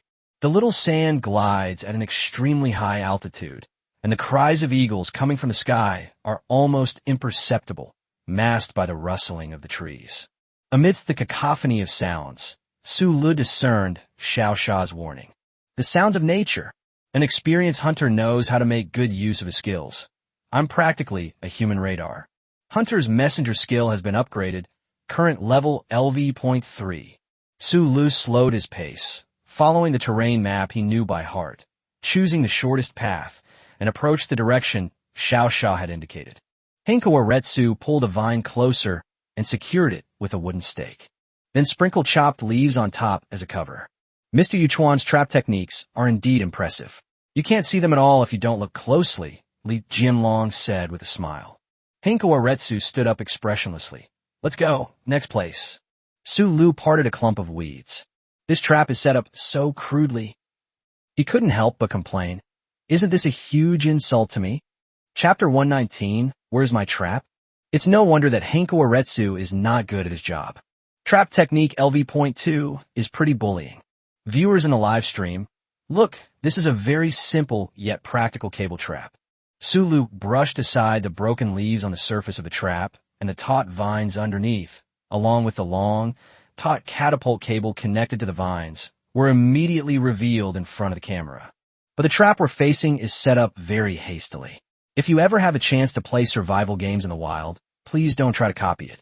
When surviving in the wilderness, simple traps are usually designed to target small animals and restrict their movement. Hunting large prey requires a more complex linkage structure, which is time-consuming and laborious for the average person to set up. The main function of this trap is to launch the stones in the catapult snare into the air. Judging from the tension of the lever arm and the cable, the target height is about 1.6 meters. Live stream chat. Master Su Li's explanation is spot on. This kind of trap has a wide range of uses. There's also a lot of room for modification, so the person who set it up must be quite skilled. 1.6 meters? The impact point is too high. It's completely unusable for catching rabbits or hunting. Holy crap, they're hitting someone? They managed to hit Su Li's neck and jawline perfectly? No way. Is Li Jianlong really that ruthless? Is he trying to kill Boss Su Lu? If bribery doesn't work, he'll resort to dirty tricks? Does he really think that just because he has someone protecting him, he can run rampant in the wilderness? His live stream went black too. Isn't that just trying to cover it up? The person upstairs doesn't know, does he? As long as no direct evidence is left, given the league group's methods, even if it's blatantly an attempt to cover it up, what can you do? He'll just pay some money, and after a while, when things calm down, he'll act like nothing happened. Sigh. It's really unlucky for Boss Su Lu to be targeted by someone like this. Don't be pessimistic. The wilderness is Su Li's home turf. Su Lu pressed down on the catapult cable with his hand and removed the sharp stone from it. The stones were also specially selected because there are no stones of such irregular shape in the vicinity. Ugh, this is going to kill me. If it hits you on the head without you noticing, you'd be dead on the spot. Su Lu cursed inwardly as he used his iron knife to cut the vines, completely destroying the trap. Then scatter the broken leaves back onto the ground. After a simple treatment, there is no trace of a trap being set. Trap skill upgraded, current level LV.3. Old Hunter template, derivative skill awakening. Induced movement. Luring technique, luring prey, the opposite of hunting. This isn't the old hunter, this is the old silver coin. The distant howl of the sand dunes echoed through the sky once more. They're quite resourceful. In such a short time, they've created 2 more traps. He brushed the dirt off his clothes and disappeared back into the jungle. Their footsteps were silent, their movements swift. It's like a true old hunter tracking his prey. Li Jianlong and Yu Chuanlai trekked for more than 2 kilometers and set up no less than a dozen traps. Hankoa Retsu sprinkled a mixture of leaves and soil and nodded in satisfaction. This is the last trap. After checking the previous traps one last time, we can sit back and wait for the prey to take the bait. Some of these traps are ordinary traps for hunting prey, while others can seriously injure an adult male. Mr. Li, I have put a lot of thought into arranging things to ensure your smooth handling of the aftermath. What's your old saying again? It's called a mixture of truth and deception. When the time comes, you can just blame me for setting up these traps, and you can rest easy. Li Jianlong patted Yu Chuanlai on the shoulder and said, "Then I'll have to trouble you, Mr. Yu Chuan. A mix of truth and falsehood is a good idea. The interruption of the live stream signal simply means that no direct evidence will be left behind. With Mr. Yukawa's arrangements, I can rest assured. I will express my gratitude for Mr. Yukawa's kindness with an extra gift after the survival on the desert island is over." Yu Chuanlai subtly stepped aside, letting Li Jianlong's hand rest on his shoulder. He dusted himself off and chatted as he walked. That's a story for later. But Mr. Li's future father-in-law, well, is he really someone who's so easily fooled? Just because there's no direct evidence, you're going to believe that the person who injured Su Lu and the others has nothing to do with you? Li Jianlong followed Yu Chuanlai leisurely, taking a relaxed stroll. Am I still a devoted and good man who came all the way here for my fiancée? Even if Meng Qingwei has some doubts, I can just say that I was temporarily infatuated. That's understandable. Meng Qingwei values integrity more than life itself. He will keep the promise his daughter made. The Meng family's assets won't stay in his hands for long, so it's better to give them to the Li family. Everyone will be happy. Hankoa Retsu snorted and stopped responding. It took more than 20 minutes to walk. The 2 looked at a patch of freshly scattered leaves on the ground. Where's my trap? Chapter 120. Scared away? Yu Chuanlai always presented a calm and composed image in front of Li Jianlong. This perfectly reflects his unfathomable nature as the sole successor of the Koga school. However, Yu Chuanlai's voice was noticeably raised by half a tone just now, which startled Li Jianlong. What's going on, Mr. Hankoa? Hankoa Retsu squinted at the ground. I just set up the first lethal trap right here, but now it's not here anymore. Haha, the forest is so big. Is Mr. Yu Chuan mistaken? Li Jianlong tried to explain, forcing himself to remain calm. Do you think I would forget? Yu Chuanlai retorted without holding back. Could it be Lin Shihan? According to our intelligence, her specialty isn't setting traps. Yukawa Retsu hesitated for a moment, then said, "Let's go check out the others." Soon, the 2 retraced their route and inspected the area again. Yu Chuanlai's face was ashen and grim. "All the lethal traps have been dismantled," he said, as if squeezing the words out of his throat. What? At this moment, Li Jianlong could no longer remain calm. Mr. Yu Chuan, on this deserted island, let alone any survival master who can compare to you, even among the top 20, there are only 2 people, Lin Shihan and you. Don't tell me that someone with a live stream number after number 20 has a way to dismantle your trap so precisely. Are you looking down on people? Su Lu stared wide-eyed, silently complaining as he squatted behind a big tree, munching on a bunch of blackcurrants. The little black thing on his head stretched its body. Meow. I agree. Who? Yukawa Retsu suddenly turned around and looked back. Su Lu, who had told you to lie quietly, gave the black-footed cat a rub on the head and then stepped out from behind the tree. He popped all the blackcurrants in his hand into his mouth in a couple of bites and wiped his hands on his clothes. Then he swung the soft vine rope tied around his waist. Your trap was too dangerous, so I dismantled it for you. He had an innocent, harmless look on his face. Yu Chuanlai said ominously, Su. Li Jianlong's pupils suddenly shrank to the size of a pinhead. Su Lu, when did you get behind us? Ouch. Su Lu tucked the soft vine rope back into his waistband. That's when you guys were talking about deception and reality. That makes a lot of sense. After tucking the soft vines back to his waist, Su Lu carefully straightened them. The weaving technique is quite good. It can be used as a rope, saving me a lot of time. When he looked up again, he saw that Li Jianlong's face was pale. TSK, is this a case of tearing off the mask of civility after their conspiracy was exposed? Li Jianlong stared intently at the camera on Su Li's body, a chill running down his spine. So what he just said to Henko Aretsu was broadcast live to the whole world word for word. If anyone were to send out the screen recording and it ended up in Meng Qinghui's hands, his little scheme would be completely ruined. Shude. Danger perception. A grumpy old man. Su Lu raised his hand unhurriedly. Swoosh. Bang. When Li Jianlong called out Su Li's name, he had already drawn a blowgun from his waist, brought it to his mouth, and blew it out forcefully. This kind of blowgun can be made simply by using a hollow bamboo pole and a sharpened arrowhead. The process is very simple and practical. Yu Chuanlai made 3 and gave one to Li Jianlong for self-defense.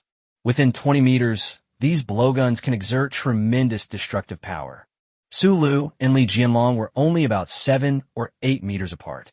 Since it had already been broadcast live, and after being relentlessly criticized by Su Lu, Li Jianlong lost his temper and fired a blowgun at Su Lu. But as Su Lu raised his hand, a shield made of interwoven wooden and iron strips, covered with wavy jackal skin, was already erected. The blowgun arrowhead struck the shield and was easily deflected. Henko Aretsu's gaze was sharp. The 1,000 machine umbrella?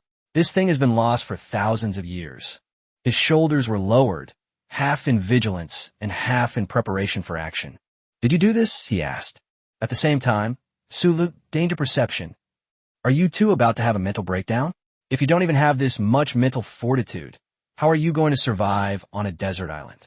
Su Lu fastened the 1,000 chance umbrella to his wrist and lowered his body. Guess, he asked smugly. At the same time, while supporting the 1,000 machine umbrella shield with one hand, he reached behind his back with the other hand and grasped the handle of the Zhuge repeating crossbow. Henko Aretsu smiled as he watched his actions. The 1,000 mechanism umbrella can block blow darts, but I wonder if it can withstand the charge of a wild boar. Thump, thump, thump. Click, click. The sounds of hooves pounding the ground and branches snapping came from afar, growing louder as they approached. I'm sorry, young man. This wild boar king is untamed. Even with my commands, it will most of the time refuse to obey. Henko Aretsu said cheerfully. Ouch. Calm. Your wild boar is disobedient, but my wild boar is quite well behaved. Chapter 121 Piggy Rampage.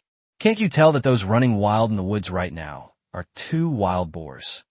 Su Lu remained in the same position, staring at Yu Chuanlai, and assumed the ready stance for the gunfight technique. Li Jianlong is a spoiled young master and not much of a threat. The troublesome one is Yu Chuanlai.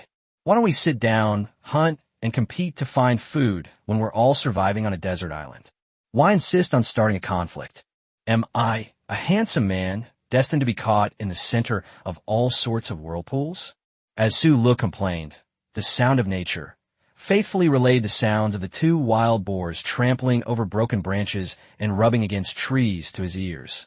Yukawa Retsu's hearing is now only able to detect some clues. 2 voices, one light and one heavy. He tilted his head and listened carefully. The wild boar king is the largest wild boar in this jungle. The heaviest sound should be from it. You think your domesticated pigs can outrun a wild boar king weighing over 250 kilograms. In his view, even the survival queen Lin Shihan could not tame a wild boar larger than the wild boar king. As for Meng Yi and Su Lu, there's no need to even consider them. Henko Aretsu was full of confidence. Su Lu must have found a small wild boar somewhere, and then spent some time obtaining a domesticated animal that served as a kind of reserve food. This domesticated creature is incomparable to the notoriously fierce wild boar king. He guessed, "Why are you so sure the bigger one is yours? Mine is clearly bigger than yours. When it comes to size, Sulu, have never lost in my life." Sulu, his mind churning with witty remarks, glanced at Yu Chuan aside and rear, and after a long pause, finally managed to utter 5 words, "It's really not small." He saw a huge plate of braised pork and rushed over. Lean and thin. It's not easy to burn, but with an earthenware pot, that's not a problem. No, it was a wild boar that charged in, standing 1.2 meters tall at the shoulder, ignoring the trees blocking its path. Some of the thinner branches were sent flying by the impact. As the pig's trotters stomped on the ground, Sulu even felt the ground shaking beneath his feet. How much braised pork can this make? How much oil can it render? Braised pork belly, pork hock, braised pork offal, and spicy pig's ear fungus. Just thinking about it made tears involuntarily stream down Sulu's face. Thank you, Sulu said repeatedly to Yu Chuanlai, deeply moved. This act of delivering ingredients across islands brought Sulu, who drooled over Beiji every day, a sense of heartfelt satisfaction. This is the kind of mutual help and support that wilderness survival should have. Li Jianlong and Yu Chuanlai exchanged a glance, thinking that Sulu must be terrified. That makes sense. What would a normal person do if they saw such a huge wild boar charging towards them? When Li Jianlong himself first saw the wild boar king, he almost embarrassed himself. If he hadn't been standing behind Yukawa Retsu, he might have lost control and run away. Sulu could only become even more pathetic. Sudden thump, thump, thump, thump. Besides the boar king's footsteps, an even louder sound suddenly came. Li Jianlong and Yu Chuanlai exchanged a look of surprise. Is this commotion caused by a mountain collapsing? No. Yukawa Retsu's pupils suddenly contracted. At such close range with the wild boar king, he was able to distinguish between the 2 footsteps, one light and one heavy. The lighter one is the king of wild boars. Thump! Another loud bang. Behind Sulu, a thick tree with a diameter at breast height of more than 20 centimeters was smashed in half. Thump! Thump! What is this? Hankawa Retsu stood there dumbfounded. Li Jianlong couldn't help but take 2 steps back, then leaned against a small tree and sat down on the ground. Shuruis Liebskerldup.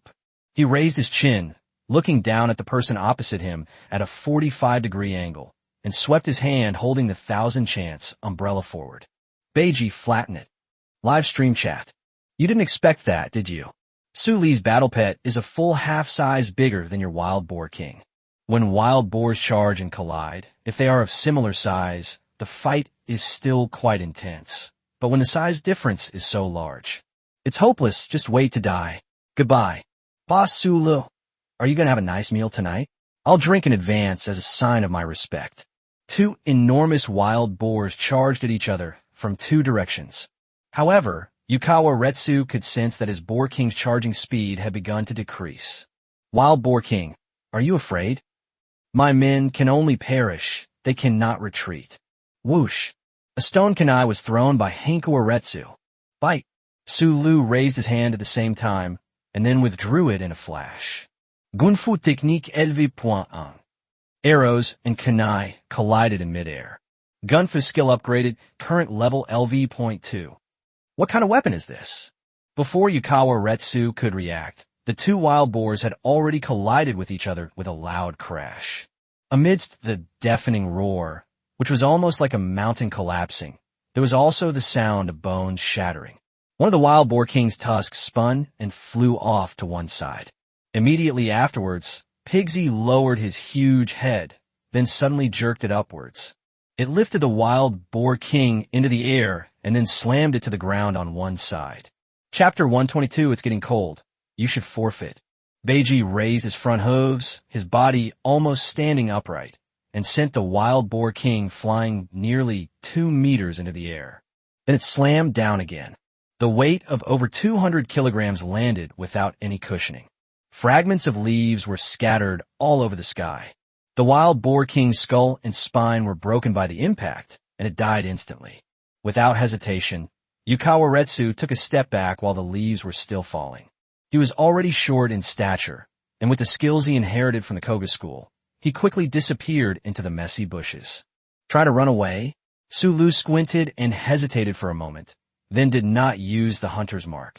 This mark signifies certain death and endless suffering, and is inappropriate to use on a person. He blew a whistle, and a little sand eagle patrolling the sky immediately responded with a clear eagle cry. No one can escape the golden eagle's sight. Beiji, feeling smug, nudged the lifeless wild boar king and grunted to Sulu, trying to curry favor. Sulu sensed its emotions. There can only be one king boar on the island. This wild boar is too weak. Weak as it may be, it tastes delicious. He was already plotting how to butcher this lean wild boar and take it back with him. Meanwhile, Pigsy, with his big nose twitching, moved closer to Li Jianlong's face, sniffing the air. Umph. Sulu, doesn't it listen to you? Tell it to stay away from me. Li Jianlong said, his voice trembling. Sulu examined the boar king's carcass without even looking up. The viewers in the live stream are in for a treat. We can start making pork stew tonight. Live stream room. Here it comes, the familiar segment where the streamer annoys you. 1 second they're fighting to the death, the next they're planning dinner. Only someone like Sulu could do something so leisurely. Isn't boss Sulu worried that Yuchuan Lai will run away? Stop joking, the sand sculpture is flying in the sky. Where can Yukawa Retsu go? But even though wilderness survival is on an island, there are still laws outside the island. I wonder how boss Sulu plans to deal with Yuchuan Lai. What's there to worry about? If we can scare him away once, we can scare him away a second time.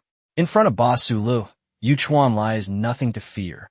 Current live stream viewership, 650,000. Shuru. Li Jianlong's voice was distorted. Pigsy's nose was already pressed against his face. Li Jianlong knew that wild boars were omnivorous and would eat anything, even raw or cold, when extremely hungry. Hanakawa Retsu's wild boar is disobedient, but my wild boar can actually be quite fierce sometimes. Sulu squatted down next to the wild boar king, arms crossed, and grinned at Li Jianlong. These two are so arrogant. Do they really think Sulu is made of clay? It's getting cold. Sulu looked up at the increasingly dense clouds and said, "You should quit wilderness survival." You? Li Jianlong's voice cracked. What do you mean? I'm keeping you around to keep tripping me up. Sulu smiled on the outside but cursed inwardly. Anyway, your little scheme has already been broadcast live across the entire internet. There's no point in continuing to waste time on the island. Beiji stuck out his tongue and tasted it on Li Jianlong's face. A strong stench of bad breath shattered Li Jianlong's last bit of stubbornness. He cried out, his voice hoarse and strained, "I quit." In the dense forest, Yukawa Retsu ran towards the north side of the island while glancing up at the clouds in the sky. Within the clouds, a tiny black dot appears and disappears intermittently. That golden eagle? How could that be? Those unruly birds would rather suffer a beating than bow their heads. How could they possibly obey Su Li's orders? Or was it tamed by Lin Shihan? But she doesn't have that kind of skill. She's a slow starter, a threat, but not in the early game. The program team has too many limitations in terms of information. This Sulu is ranked too low, so we haven't gathered any information about him at all. Could it be that Sulu, who is able to be with Lin Shihan, also has some kind of background? They were in cahoots. Never mind, as long as I leave this island and return to my original island, I can develop it slowly. I could even team up with others to restrict Su Li's resources. On an island, there are countless ways to eliminate someone. What a pity there are no other wild animals to get around with. Tonight, we'll probably have to cross the jungle through the night. He reviewed the situation as he walked through the dense woods. Suddenly, a soft rustling sound came from the woods to his side. Hankawa Retsu suddenly stopped in his tracks, the stone kunai caught between his fingers. The dense forest parted and out stepped a black panther, its body as black as ink and its posture elegant. Riding on the black panther was Lin Shihan, whose expression held a playful look. In her hand, she held a Zhuge Lian arrow, which was already loaded into its quiver. "It's you." Yuchuan Lai couldn't help but lower his body. He sensed a great danger. Otherwise what? Lin Shihan tossed her hair. "You come here, cause trouble, and then run away. Do you think I have such a good temper? Chapter 123, The Domineering Aura of the Survival Queen. What's that in your hand? Yukawa asked warily. This one. Lin Shihan smiled. Zhuge Lian made by Su Lu. Is Zhuge Lian the one Su Lu used to knock my Kou away? Yukawa Retsu forced a smile, his lips twitching slightly. This kind of thing has been lost for thousands of years in your area. And the Thousand Chance umbrella was also made by Su Lu? Just who is he? Lin Shihan shrugged. How would I know?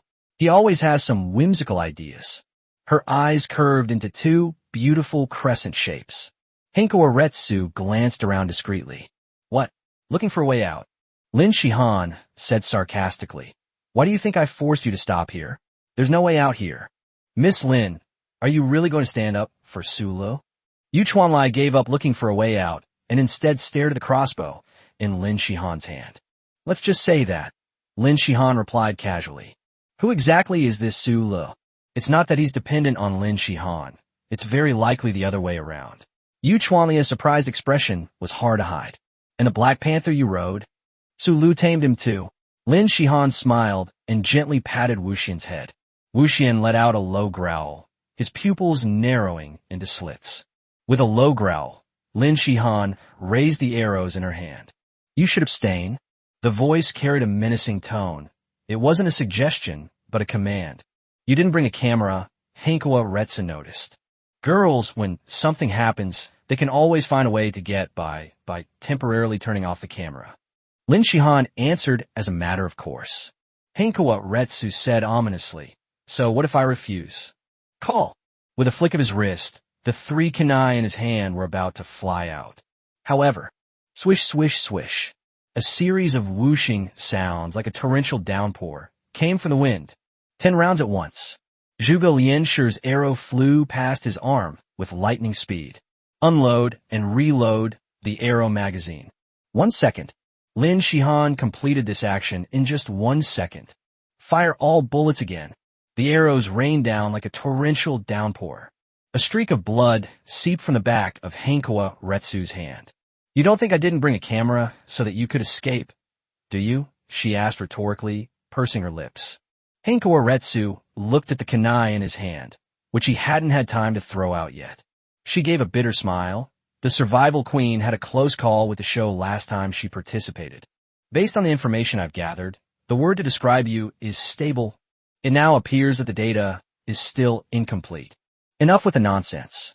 Lin Shihan said expressionlessly, you abstain, or I could poke a few holes in you, and then you could give up. There's no room for negotiation. The organizer's lobby. 2 lines of prominent subtitles appeared at the top of the studio. Li Jianlong, contestant in livestream room number 73, has forfeited and withdrawn. In livestream room number 9, contestant Yu Chuanlai has forfeited and withdrawn. The hall fell into a deathly silence in an instant. After working through the night for several days, Mr. Liu held the milk tea he had bought through a group buying deal and took a sip blankly.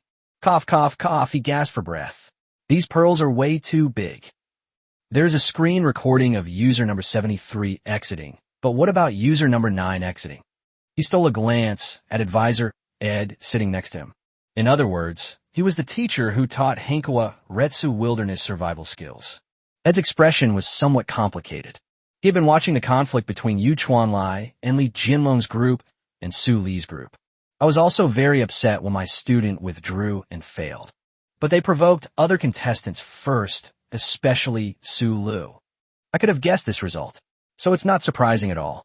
Mr. Liu coughed a few more times. Since consultant Ed has no objections, shall we announce it to the public as such? I have no objection. Yu Chuanlai still needs more experience. He doesn't understand what wilderness survival means yet. Ed raised his empty coffee cup. Liu, can you also join me in ordering a milk tea? I want to try something different. Inside a tea house in Shanghai, holding his phone, President Meng leaned closer to the rosewood armchair with a sense of satisfaction. Chang Qin said with a smile, now Master Meng can rest assured. Your precious daughter doesn't need to marry that spendthrift Li Jianlong. President Meng nodded and muttered to himself, right? How was that operation done again? Su Li's live stream. A glimmer of moonlight rewarded with a yacht x 1000. Holy crap, what kind of tycoon is this? Rich my foot, he's obviously a super rich guy. Brothers, stop talking. Let's all beg a super rich tycoon to take us in. But Li Jianlong and Yu Chuanlai were both eliminated, which is so satisfying. Ha ha! None of them are good people. They're all plotting to eliminate Boss Su Lu. They brought this on themselves. Current live stream viewership, 730,000. Chapter 124, Dissecting the Flesh, Gathering Honey, 730,000. Su Lu paused for a moment while dissecting the wild boar, then continued, wielding his knife. I didn't expect eliminating Li Jianlong would boost popularity so much. Is it because of Li Jianlong's special status? Or is it because of his alliance with Yu Chuanlai? Xiao Sha saw Lin Shihan chasing after him with that arrogant attitude. Always freeloading, is she finally showing off her power? The title Survival Queen is indeed not to be underestimated. There are no wrong nicknames, only wrong names. We cannot overlook her strength just because she seemed harmless and like a burden a few days ago. Of course, most importantly, my protagonist aura completely overshadowed her brilliance. What skill does 700,000 popularity points grant again? A new skill, underwater breathing, has been awakened. Underwater breathing, 1,000 popularity points can be exchanged for 1 second of breathing time. Cooldown time, half an hour. Underwater breathing? So, finally we can go into the sea. 1,000 popularity points equal 1 second of breathing time. 700,000 popularity points equal 700 seconds. It only takes about 10 minutes. Moreover, my underwater breathing is not like other people's breath holding. I can do vigorous movements underwater. Ha ha! The ocean, here I come. Su Lu hummed a song as he took out pieces of wild boar meat. The wild boar meat was tied with soft vines taken from Hankawaretsu's trap and hung on Beiji's back. A 200-kilogram wild boar yielded more than 50 kilograms of meat. The rest of the skeleton, and the offal that Su Lu didn't particularly like to eat, were discarded. In the dense jungle, there are carnivorous and omnivorous wild animals lurking nearby. These scraps will soon be devoured by the lurking wild beasts. Su Lu patted Beiji on the back and exclaimed, "So much meat, and there's even the yellow sheep meat in the yard. When will we ever finish eating this?" The live stream chat was flooded with comments, a gesture of resignation. This guy has survived in the wilderness and is worried about not being able to finish his food. Only Master Su Lu can do that. Otherwise, how could he be called a big shot? The only pity is that Boss Su Lu is currently only active on the island. If I could go fishing in the sea, I'd be absolutely invincible. No rush. Let's see how Boss Su Lu arranges things. Pigsy was carrying the meat, so he had to walk back to the courtyard. However, the traps set by Hankawaretsu were arranged around the small courtyard, and the distance was not very far, so it was like taking a walk. As he traveled, Su Lu reviewed his current situation. 700,000 views, not far from 1 million views. When I reach 1 million popularity points, there should be a new promotion template. Before that, I need to raise all my skill levels to LV.3. The skill that needs upgrading now is Trap Creation LV.2, Botany LV.2, Weakness Awareness LV.2, Fuel Refining LV.2, Gunfighting LV.2. This doesn't even include the bunch of skills that were reawakened later. The rapid increase in popularity is both painful and joyful. Su Lu casually looked around, using his botany skill to identify the various plants around him. Not bad luck. Friends in a live stream, we used to travel in the forest on horseback. If you walk carefully through the jungle and observe slowly, you will indeed make some new discoveries. These words immediately piqued the curiosity of the viewers in the live stream. Has Boss Su Lu discovered something again? I can't see it. That's because you're not Boss Su Lu. As Su Lu spoke, he patted Beiji, signaling it to stay put. On one side of the road he was traveling along was a slope with a significant difference in elevation. On the slope, several clusters of plants with cylindrical stems grow together. Su Lu carefully dug down a cluster of leaves, with white scaly rhizomes attached beneath the green, columnar leaves. Wild onions. Finally found this crucial seasoning. I knew my recent dishes were missing something.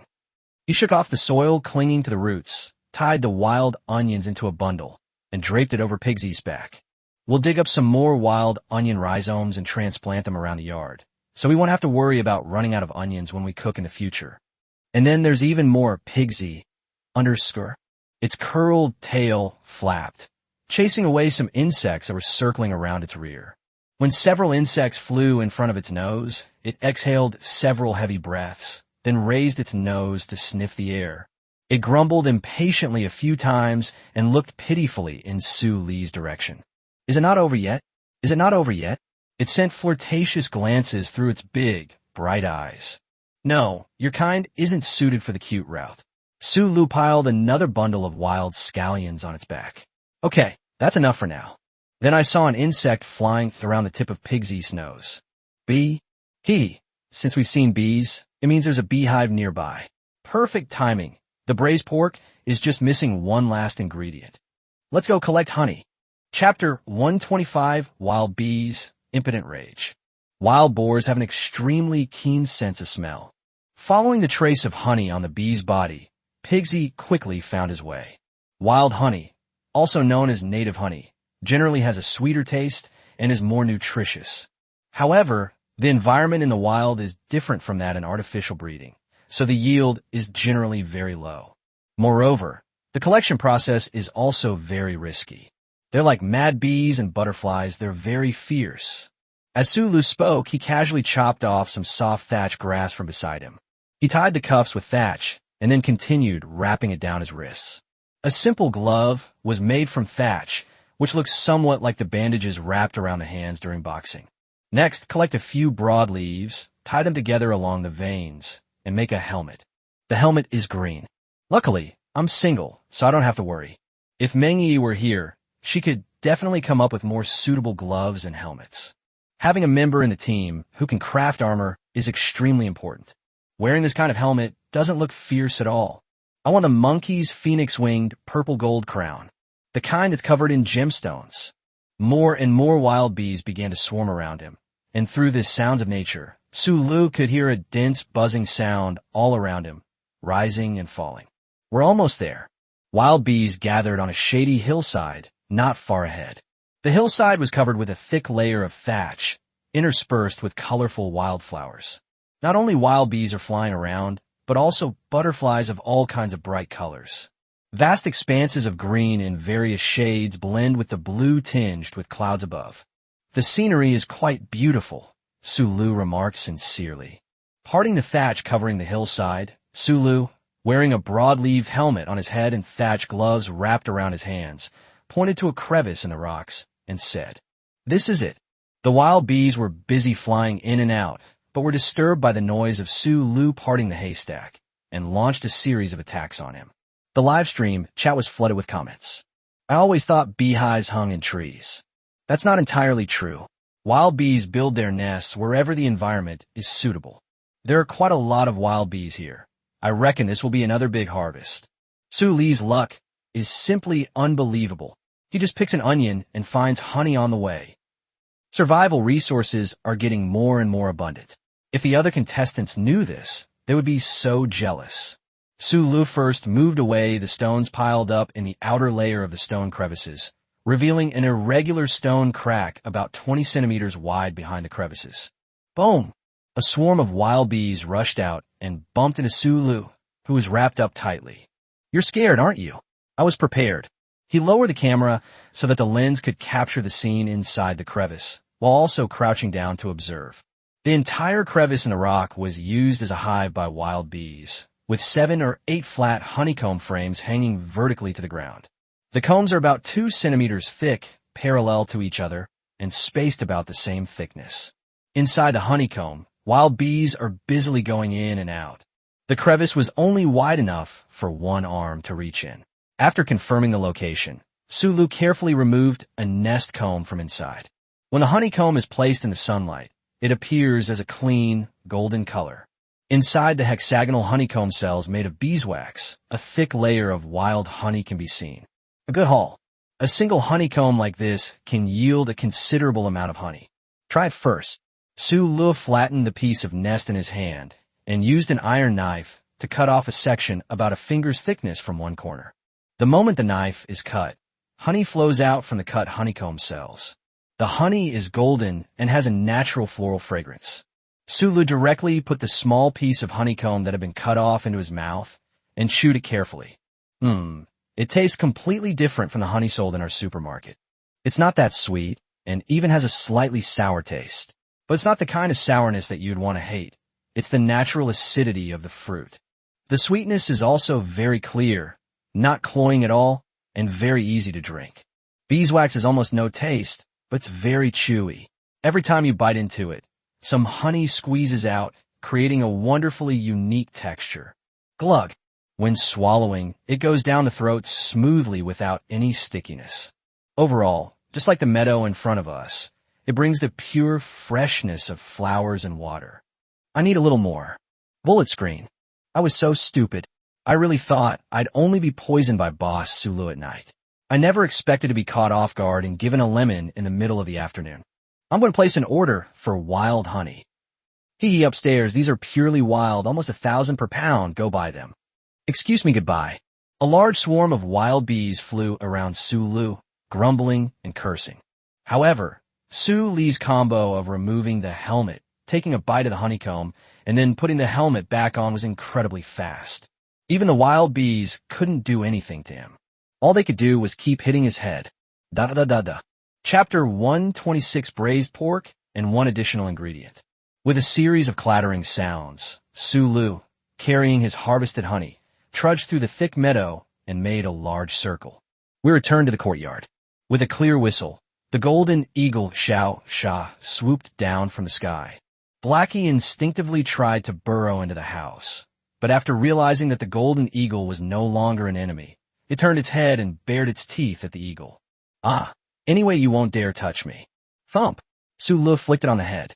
All you do is eat, drink, and sleep. You don't even learn from your uncle. Heishio's uncle is Xiao Hei, the black-footed cat. The golden eagle has returned. Has Yukawa Retsu's problem been resolved? Big Thigh, you're back. Meng Yi greeted him cheerfully. Where's Lin Shihan? Sulu asked knowingly. Sister Lin said that the two people just now looked fierce and scared her so much that she broke out in a cold sweat. Meng Yi raised her finger and pointed deep into the woods. She wanted to take a shower. You'd be a fool to believe her. She's so naive and innocent, so easily fooled, that it makes you want to bully her. No, I feel too guilty thinking like that. Sulu unloaded wild boar meat, wild onions, and wild honey from Beiji's back. Lin Shihan sat sideways on Wuxian's back and circled back along the path on one side of the courtyard. Wow, you two get along really well. Sulu feigned surprise and exclaimed. That's it. She tilted her head back proudly. It's telepathy between females. Don't do that. If you vent all my frustrations, what am I supposed to vent about? Sulu asked with a half-smile. Finished your bath? Lin Shihan tossed her hair. Dry hair. Hanakawa Retsu ran into the woods. I was worried you would run into him. Oh really? Lin Shihan stared with innocent-looking eyes. Maybe his direction is different from mine.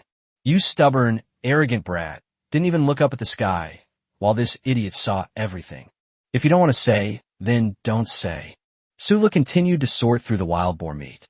Lin Shihan watched Su Li's actions with sparkling eyes, rubbed her stomach, and asked, What are we having for dinner tonight? So self-righteous. Sulu was shocked. Braised pork. Sulu called out to her when he saw her squatting down to wait for food. Come and lend a hand, or you won't get anything to eat tonight. Lin Shihan, She took the iron knife from Su Li's hand and skillfully cut the whole piece of wild boar meat into pieces, then sorted and organized them, storing them in a shady place. There was a naturally formed rock depression in the shady area. She set up a pottery urn in the depression, filled it with water, and added saltpeter. Soon, a layer of water vapor condensed around the low-temperature pottery jar, and the temperature in the depression of the rock mass also continued to drop. Various types of meat that are not to be air-dried immediately are neatly stacked in this simple cold storage room. Not bad. This way we can eat fresh meat for at least 3 to 5 days. You freeloaded a few days ago. Have you finally had a change of heart now? Sulu pretended not to see Lin Shihan's praise me expression. Large pieces of lard were also peeled off the wild boar king. Set up a ceramic pot. and pour in a shallow layer of water. Add a thin pinch of rock salt to the water.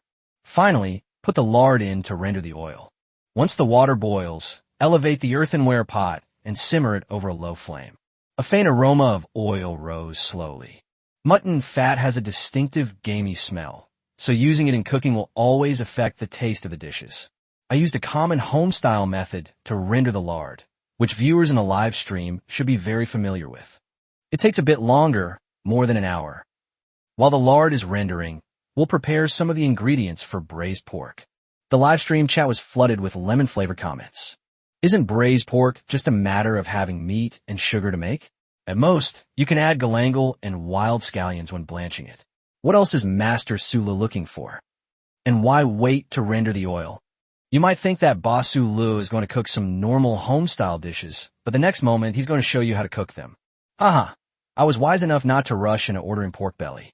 Whatever Boss Sulu prepares, I'll just add to my shopping cart. Upstairs, 666, what did you add now?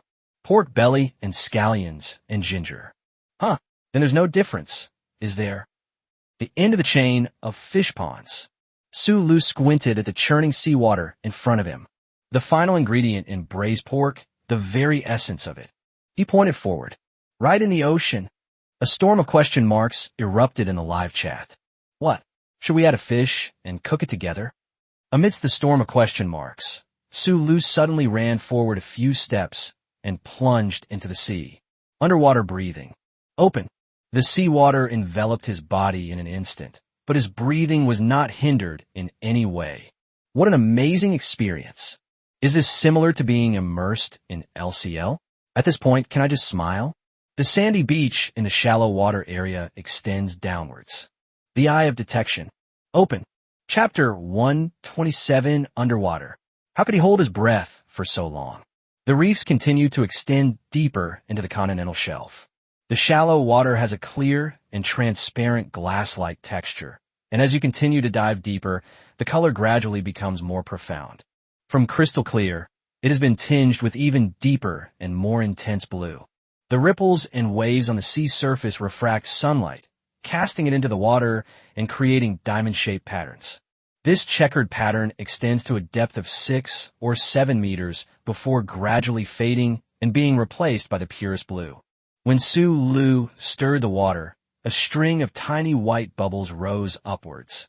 Schools of tiny coral fish, no bigger than a fingertip, swam past Sulu without any hesitation. Leatherback turtle, clownfish, Portuguese man-of-war, jellyfish. Portuguese man-of-war? Sorry to bother you, goodbye. In the distance, you can see swarms of barracuda gathered together, spiraling upwards. Further afield, there are the shadows cast by large sea fish, such as sharks as they swim. As I continued to descend, my feet touched the cool sand filling the gaps between the rocks. The rocks were covered with a thin layer of seaweed, and deeper inside, there were clumps of seagrass swaying in the breeze. Among the seaweed are tree-like corals, their branches spreading out in red, pink, and orange hues. Through the detection eye, Sulu could see the outlines of various fishing supplies around him, but he was not in a hurry to collect them. Just write down their distribution first. Detective eye lasts for a shorter time than underwater breathing, so you can take your time collecting supplies. Adjust the camera to ensure the underwater scenery is fully transmitted to the live broadcast room through the lens. The viewers in the live stream were completely engrossed. The seabed is so beautiful. Another day worth recording. Day 7 of survival on a deserted island. Sulu goes snorkeling. Although Sulu wasn't the first to go underwater, I can guarantee that he was definitely the first to dive this deep. Yeah, I was so focused on watching the underwater scenery that Sulu posted that I forgot to calculate how deep the water was. Let me see. According to the information released by the organizer, Sulu is currently at a depth of about 40 meters underwater. Holy crap, 40 meters underwater? Did Sulu dive that deep without any protection or equipment? Still diving. Sulu, how deep are you going to go? Hopefully you won't come back. They've been underwater for over 3 minutes. Can a normal person hold their breath that long? And judging from the sky, it's getting bad. Will Sulu be able to surface in time? Seemingly sensing the concern of everyone in the live stream, Sulu gave a thumbs up to the camera to show that he was in good condition. 700,000 popularity points can be exchanged for 140 seconds of detection eye, and the location of the fish catch has been completed. We continued to descend because the underwater scenery was simply too alluring. Even Sulu couldn't help but take a few more glances. The deeper they went, the more dazzling the variety of fish became. After constantly identifying the different kinds of seabed plants, Sulu finally succeeded in botany skill upgraded. Current level, LV.3. Rise. Bullet screen. Finally, we're surfacing. Watching Sulu dive down, I was so nervous I almost suffocated. I tried holding my breath, and 1 minute was my limit. Sulu is simply inhuman. Boss Sulu has been holding his breath for more than 5 minutes, and he's been moving around in the water the whole time. I'm in awe. Sulu is forever a god.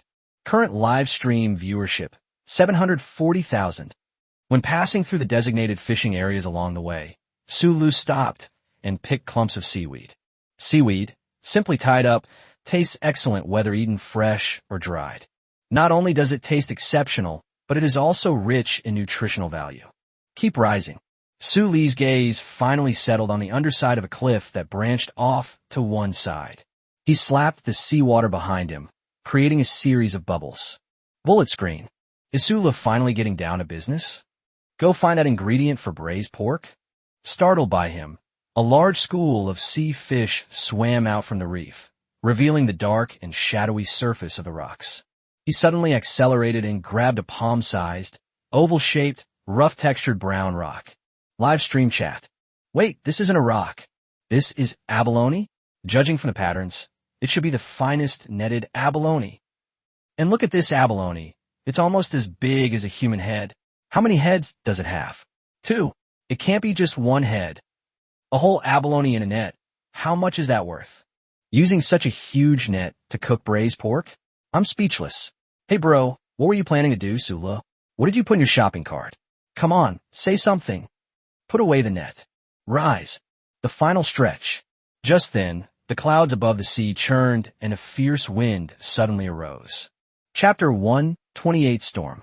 Shark. Live stream chat. Damn it. Why did the wind have to come out of nowhere of all times? Oh no, the weather's changed. Boss Sulu is still underwater. With these raging winds and waves, he definitely won't be able to surface. What a jinx upstairs. This is still shallow water. Boss Sulu, hurry up. There should still be a glimmer of hope. But Boss Sulu has been in the water for more than 6 minutes. His oxygen and energy consumption must be nearing their limits, right? Even a normal person might not be able to swim out after holding their breath for 6 minutes in calm waters, let alone now that the waves are starting to rise. When the waves rise high enough, they can capsize a boat, let alone a person. Without even using the sound of nature, Sulu could already sense the change in the atmosphere of the seabed.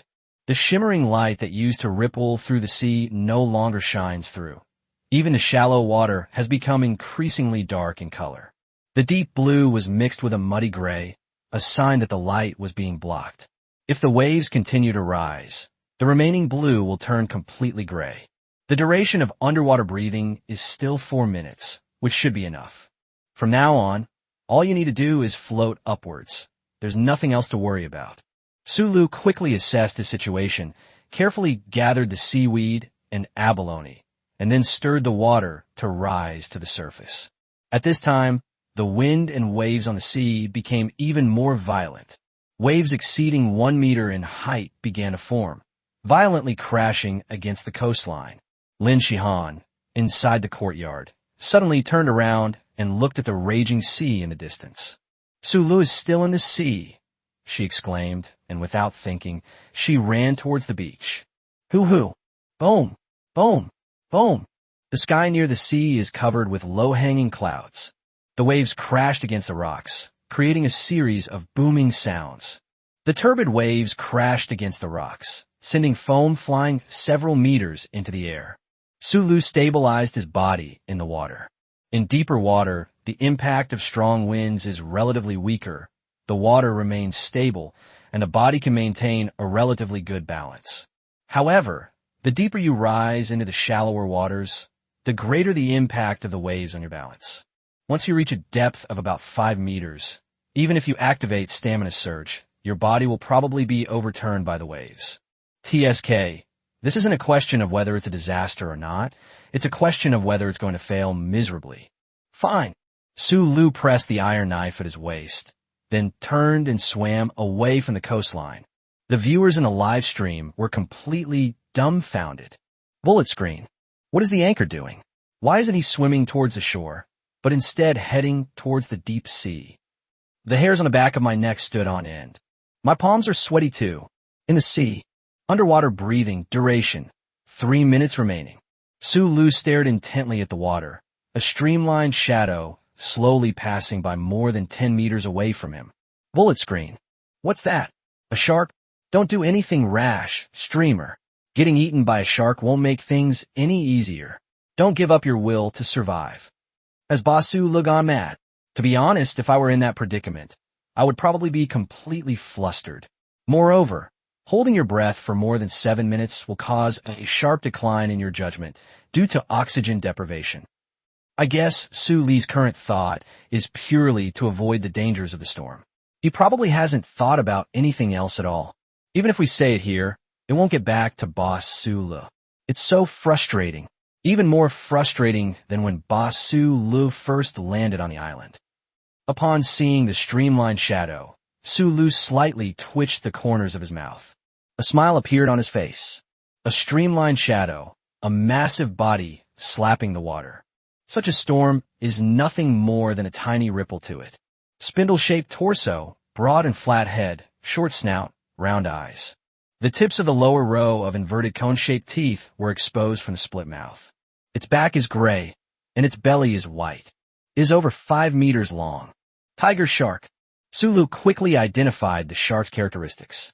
The tiger shark immediately sensed Su Li's approach, twisted its body, and stirred the water with its tail fin, changing its aimless migratory route. It charged straight at Su Lu. You're the one I've been looking for. Su Lu stared at the tiger shark without flinching. As he descended, he had already seen the tiger shark casting its shadow among the barracudas from afar. Hunter mark, imprint. In an instant, Su Lu felt that the tiger shark's location was precisely projected into his senses. By combining the sound of nature with the speed at which sound travels through water, he could even estimate which direction the tiger shark would attack next. The tiger shark, after being marked with a hunting mark, also sensed that something was wrong. With the caution of a wild animal, it slowly slowed down, assessing the situation. The duration of underwater breathing is reduced to 2 minutes. Su Lu narrowed his eyes and drew his iron knife.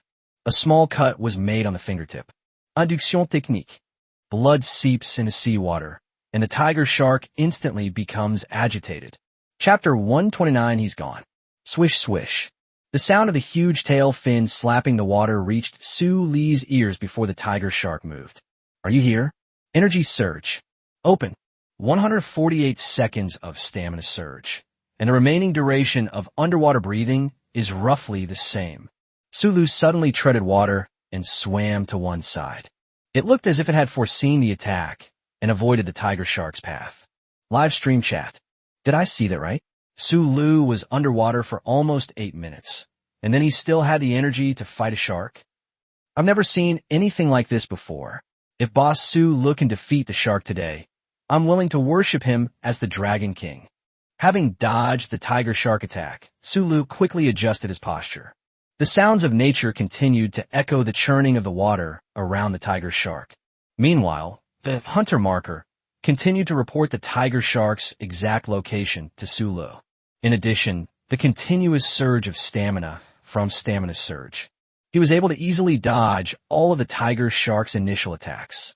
The 2 Zhuge Lianji swords that were tucked behind his waist were now in his hands. As it passed the tiger shark again, it used the current to propel itself backward, then raised its hand. Whoosh whoosh whoosh. Wield 2 arrows each. The underwater resistance hindered the firing of the spring, which greatly reduced the firing rate of Zhuge Lianshi. However, he was no more than 2 meters away from the tiger shark, and even at close range, the streamlined arrows were still quite powerful. Iron arrows pierced the tiger shark's skin, each shaft penetrating more than 3 centimeters into its body. Having landed a successful blow, Sulu immediately waded sideways across the water. The next moment, the tiger shark's gaping maw snapped right where he had just been standing. During the movement, Sulu continued to pull the trigger spring. Whoosh, whoosh, whoosh. 2 bursts. Gunfighting technique, moving, shooting.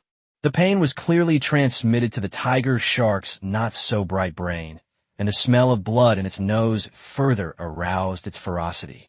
Its enormous body thrashed about, making the turbulent water flow even more violent. 100 seconds left. The turbulent currents propelled Su Li's body backward, with the enraged tiger shark close behind. Whoosh, whoosh, whoosh. Knowing full well that such a sound would be accompanied by a stinging pain, the tiger shark shook its body, stirring up the water, and the 4 arrows, their paths disrupted, flew past its nose. However, Sulu continued his movements, swinging his arms from side to side. Gunfoot technique, curved shot. The arrow corrected its trajectory, cutting through the turbulent water and shooting forward. This time, the arrow struck the tiger shark's nose with pinpoint accuracy. The tiger shark, in pain, twisted to one side as it rammed into Sulu, its side fin almost grazing the tip of Su Li's nose. Sulu put away the Zhuge Lianji and reached out to grab the tiger shark's side fin. A tremendous force traveled along his fins, pulling his body forward as he was swept away by the tiger shark. However, this stamina surge provided an almost inexhaustible source of energy. Sulu gripped the side fin tightly, while his other hand reached for the tiger shark's dorsal fin. Upper back. The livestream room has completely exploded. Bullet screen. What I saw. Master Sulu used 6 arrows from each of the 2 Zhuge, repeating arrows, to find the tiger shark's weakness, and then mounted its back. Is Sulu going to ride a shark? Oh, I get it. If any of you guys in the live stream encounter big waves in the future, you can imitate Master Sulu and catch a tiger shark to ride. Is this something a human could do? This must be divine. Hold your breath for 8 minutes. The sea is surging. Look for sharks. Carrying Sulu on your back is truly the Dragon King of the human world. I feel my blood boiling. Sulu, who was clinging to the tiger shark's first dorsal fin, directly pulled out the iron knife from his back. He used the bottom of the knife handle to smash hard against the tiger shark's spine. Weakness detection. The strike hit a seam precisely on the shark's spine. Before the tiger shark could react, Sulu struck in quick succession. The iron knife was too short to penetrate too deeply into the 5-meter-long tiger shark. However, this continuous blunt force, targeting the weak points of the bone joints, can accumulate enough shock to cause significant impact. The sudden shock to the intervertebral disc caused the tiger shark's body to sink a considerable distance. The camera on Su Li's body was also thrown off by the turbulent water. The camera, equipped with a buoyancy device, spun around and floated to the surface. The tense atmosphere in the live stream room was completely palpable. My blood has cooled down again. I hope nothing bad has happened to Boss Sulu. The shark is carrying Boss Sulu deeper and deeper into the ocean. Beach. Lin Shihan ran all the way to the beach, gritted her teeth, and rushed into a huge wave. But it was immediately pushed back by the waves. In the face of nature, human power is far too insignificant. She was soaking wet, her hair clinging to her face, as she kept trying to venture deeper into the sea. It got slapped back again. Shuru. In the strong wind, her voice could only travel a few meters before being blown away into the air. Shuru. Suddenly, she saw a small black that being swept ashore by the waves. Is this Su Li's camera? Chapter 130 Shark Riders, Braving the Waves. The strong winds brewing from the low-pressure clouds have subsided slightly. The camera, caught in the waves, bobbed and swayed constantly. Ignoring any potential danger, Lin Shihan plunged into the water, swam a dozen meters, and grabbed the camera on the crest of a wave. She stared blankly at the camera. Sulu, you didn't really have an accident, did you? You bad person. Bad guy. Holding the camera, she wanted to continue venturing deeper into the sea. But the waves were strong and powerful, pushing her back to where she was again and again. Her physical strength was steadily declining. From the shore, Meng Yi's weak voice could also be heard. Shulu, a big thigh.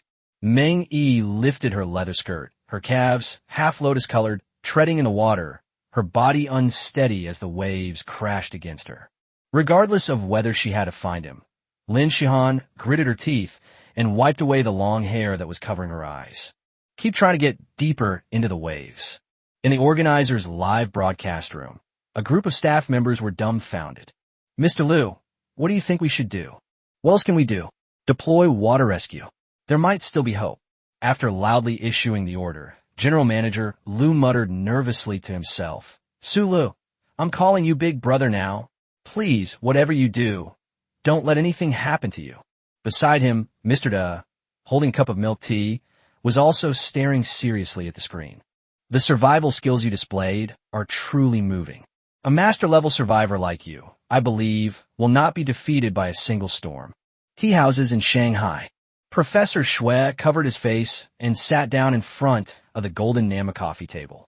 I've already submitted applications for Gutao, Zhuge Yanshi, and Qianji San, and I've secured an associate professorship for him.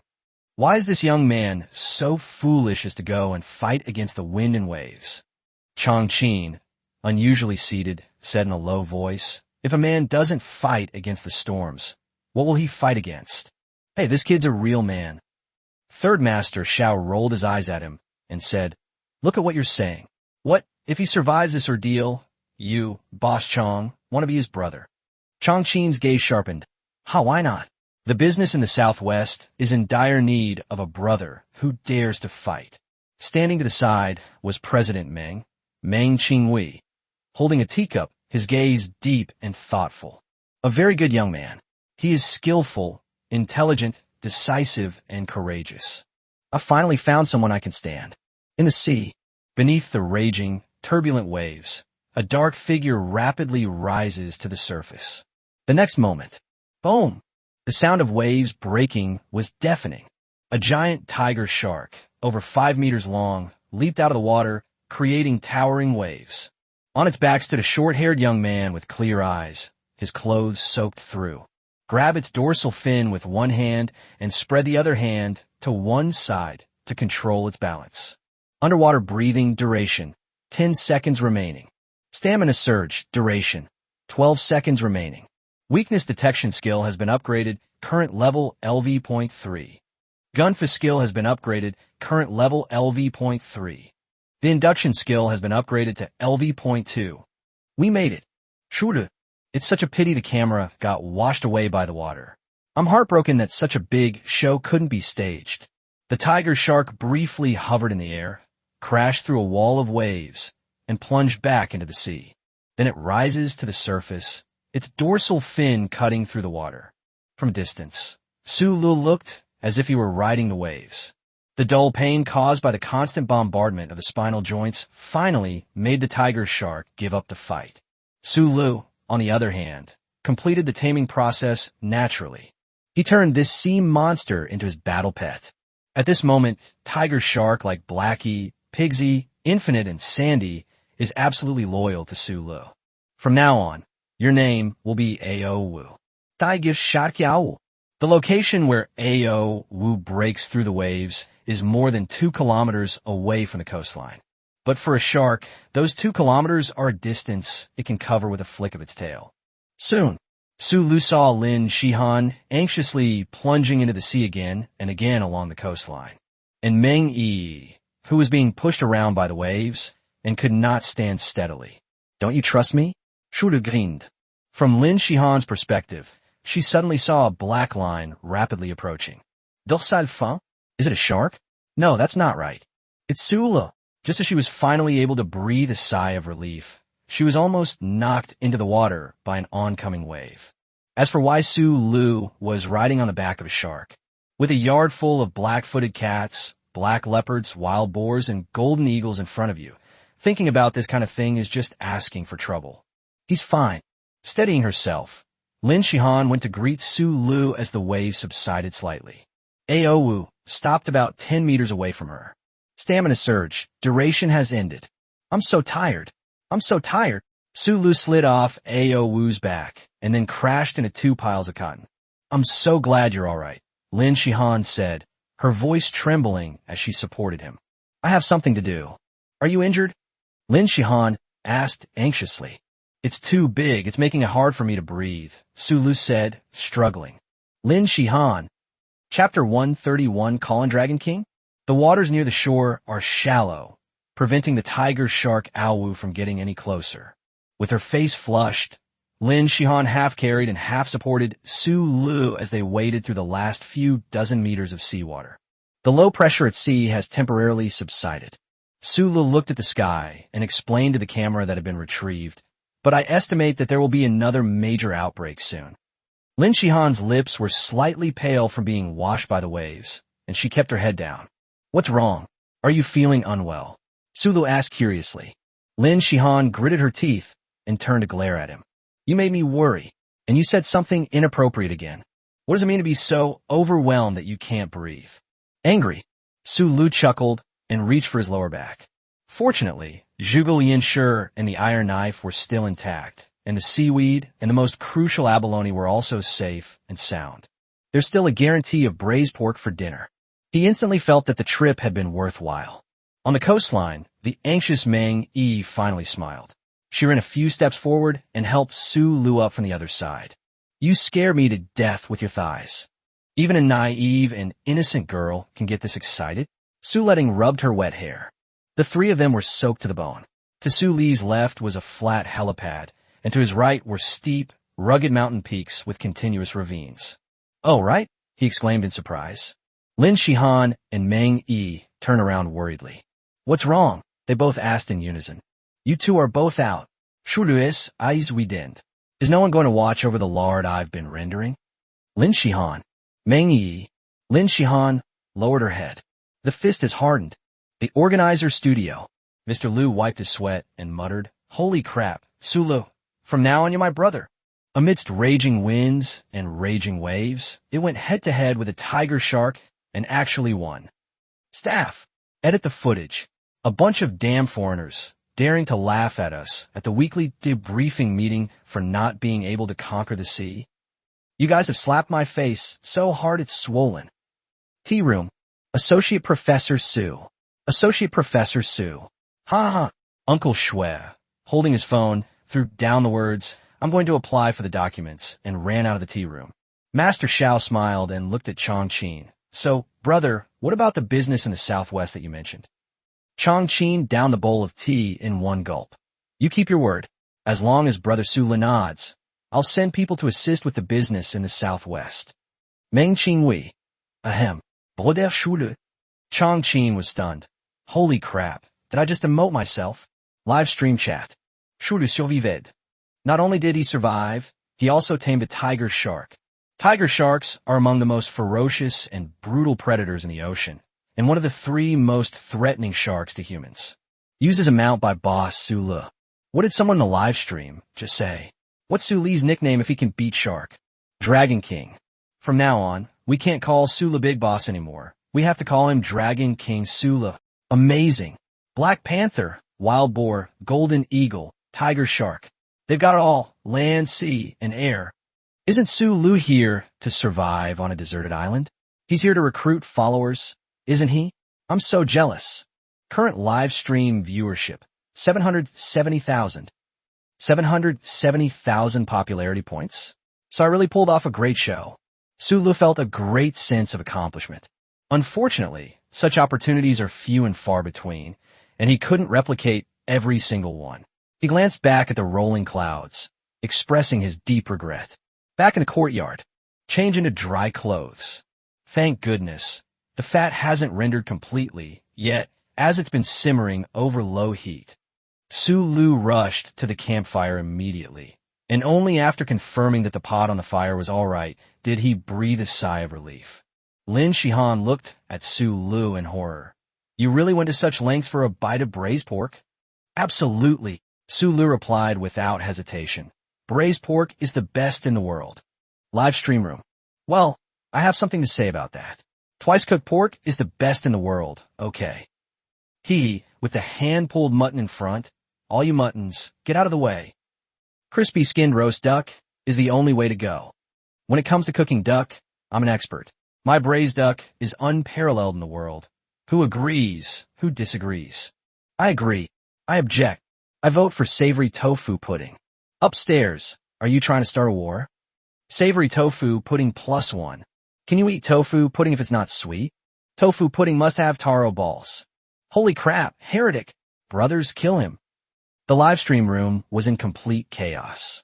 Su Lu, who started the war, acted as if nothing had happened. He laid the seaweed out on the rocks to dry, allowing the porous nature of the rocks to absorb the seawater saturated in the seaweed. At this point, the lard is almost perfectly rendered. Use a clay spoon to scoop out the oil residue and set it aside to cool. Then remove the clay pot from the fire. The pork belly on the Wild Boar King had already been cut up.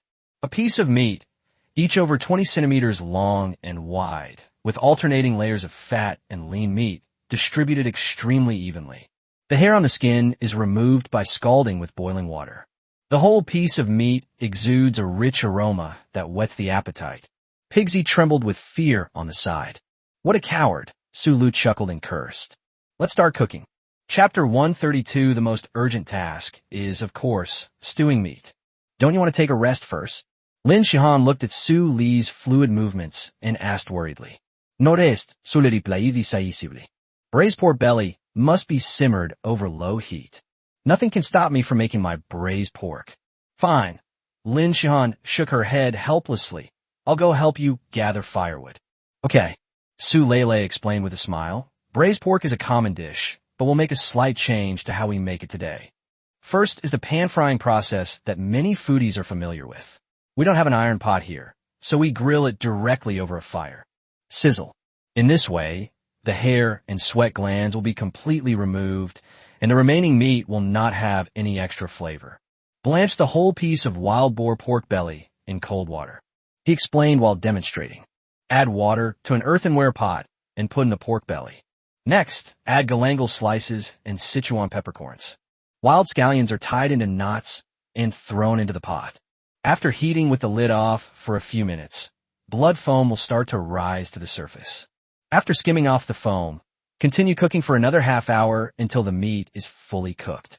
Su Lu said, covering the pot with a ceramic lid. While we're waiting for the meat to cook, let's prepare the other ingredients. Abalone. Bullet screen. I've been waiting for this moment. A whole abalone would be a signature ingredient in any hotel, yet Boss Su Lu only used it as a side dish for braised pork. He's no longer Big Boss Su Lu. He's now called Dragon King Su Lu. Well, isn't that called getting used to it? Never mind, I bought some small abalone. Anyway, they may be small, but they taste good. I'll try making them like the Dragon King Su Lu and see what they taste like. The abalone, which is larger than the palm of your hand, has a uniform coffee color. Inside the narrow abalone shell, the thick, fleshy meat was still trembling. Su Lu used a bundle of straw to wash the abalone meat, and then rinse the abalone shells clean as well. That's it. Let's steam it first to bring out the aroma of the abalone. Start the fire, and take the pot out. On the campfire, 2 earthenware pots were placed side by side, the aromas of wild boar belly and abalone wafting out separately, then mingling together in midair. Lin Shihan put down a handful of firewood, sniffed, and exclaimed, "Wow, it smells so good." Meng Yi carefully observed Su Li's movements, muttering to herself, "When we get back, I'll teach the chef at home. I think there are still abalone this big in the kitchen." Damn rich man, Su Lu complained while looking at the pot. As soon as the aroma of the abalone began to waft out, he decisively removed the steamer from the heat. Just bring out the aroma. If you continue steaming, the aroma will be lost. Once the abalone is removed from the net, its golden flesh is crystal clear and ready to eat almost immediately. The alluring fragrance, almost shyly concealed, made the 2 girls watching nearby blush. "We can't lose here." Lin Shihan tossed her hair. "I'll go deal with the seaweed." This arrogant girl can do this too? Su Lu turned his head to watch her skillful movements. Noticing Su Li's gaze, she pouted and said, "I participated in several wilderness survival shows. Don't look down on me." "Humph. Why didn't you do this earlier?" "Je le comprends." Lin Shihan raised her fist at Su Li's retreating figure. Snort. Steamed abalone with a cross pattern, then scored with crosshatch cuts. As you can see, The cross-section of the abalone has a net-like pattern, which is where its name comes from. Next, we can start preparing to stew the braised pork. After blanching, the wild boar belly is wiped dry with dry straw. Cut into pieces. Then Su Lu set up an empty pot, heated it, and poured a thin layer of rendered lard onto the bottom of the pot. Once the lard reached a certain temperature, Su Lu directly threw the diced pork belly into the oil. Sizzle. The popping sound of oil filled the courtyard. This step is partly to set the shape and partly to render out the excess oil from the fatty meat, so it won't be greasy. Fry the pork skin side down for a while, then turn the pieces over so that each side is fried until golden brown. While talking, he used 2 long wooden poles to turn the pieces of meat from a distance. Live stream chat. Damn, I was careless. I didn't have chopsticks that long. Now I'm suffering from the splattering hot oil. Facepalm. Facepalm. As Su Lu flipped the meat over, he explained, because the goal is to render out the fat, don't rush it. Slowly fry it over low heat for a while. After about 5 or 6 minutes, flip the skin over again, and you'll see a rough texture. It's a bit rough, but we don't need to mess with it. Let's bring out our ultimate weapon for roasting meat, the earthenware pot. Water is placed in the earthenware pot, while excess oil is poured out of the frying pan. Pour boiling water into the frying pan all at once. Crackling sounds. Once the water boiled again, Su Lu poured everything from the earthenware pot into the clay pot all at once. Next, cut off a piece of wild honey about the size of your palm and put it in as well. Finally, our soul-searching step is to add abalone. The abalone, cut with a crosshatch pattern, is placed inside the earthenware pot, shell and all, to conceal all the ingredients. The inner and outer lids were closed. Stew. Chapter 133. Reduce the sauce. Remove from heat. Tender. Glug, glug, glug. Hold the earthen pot about 10 centimeters away from the flames.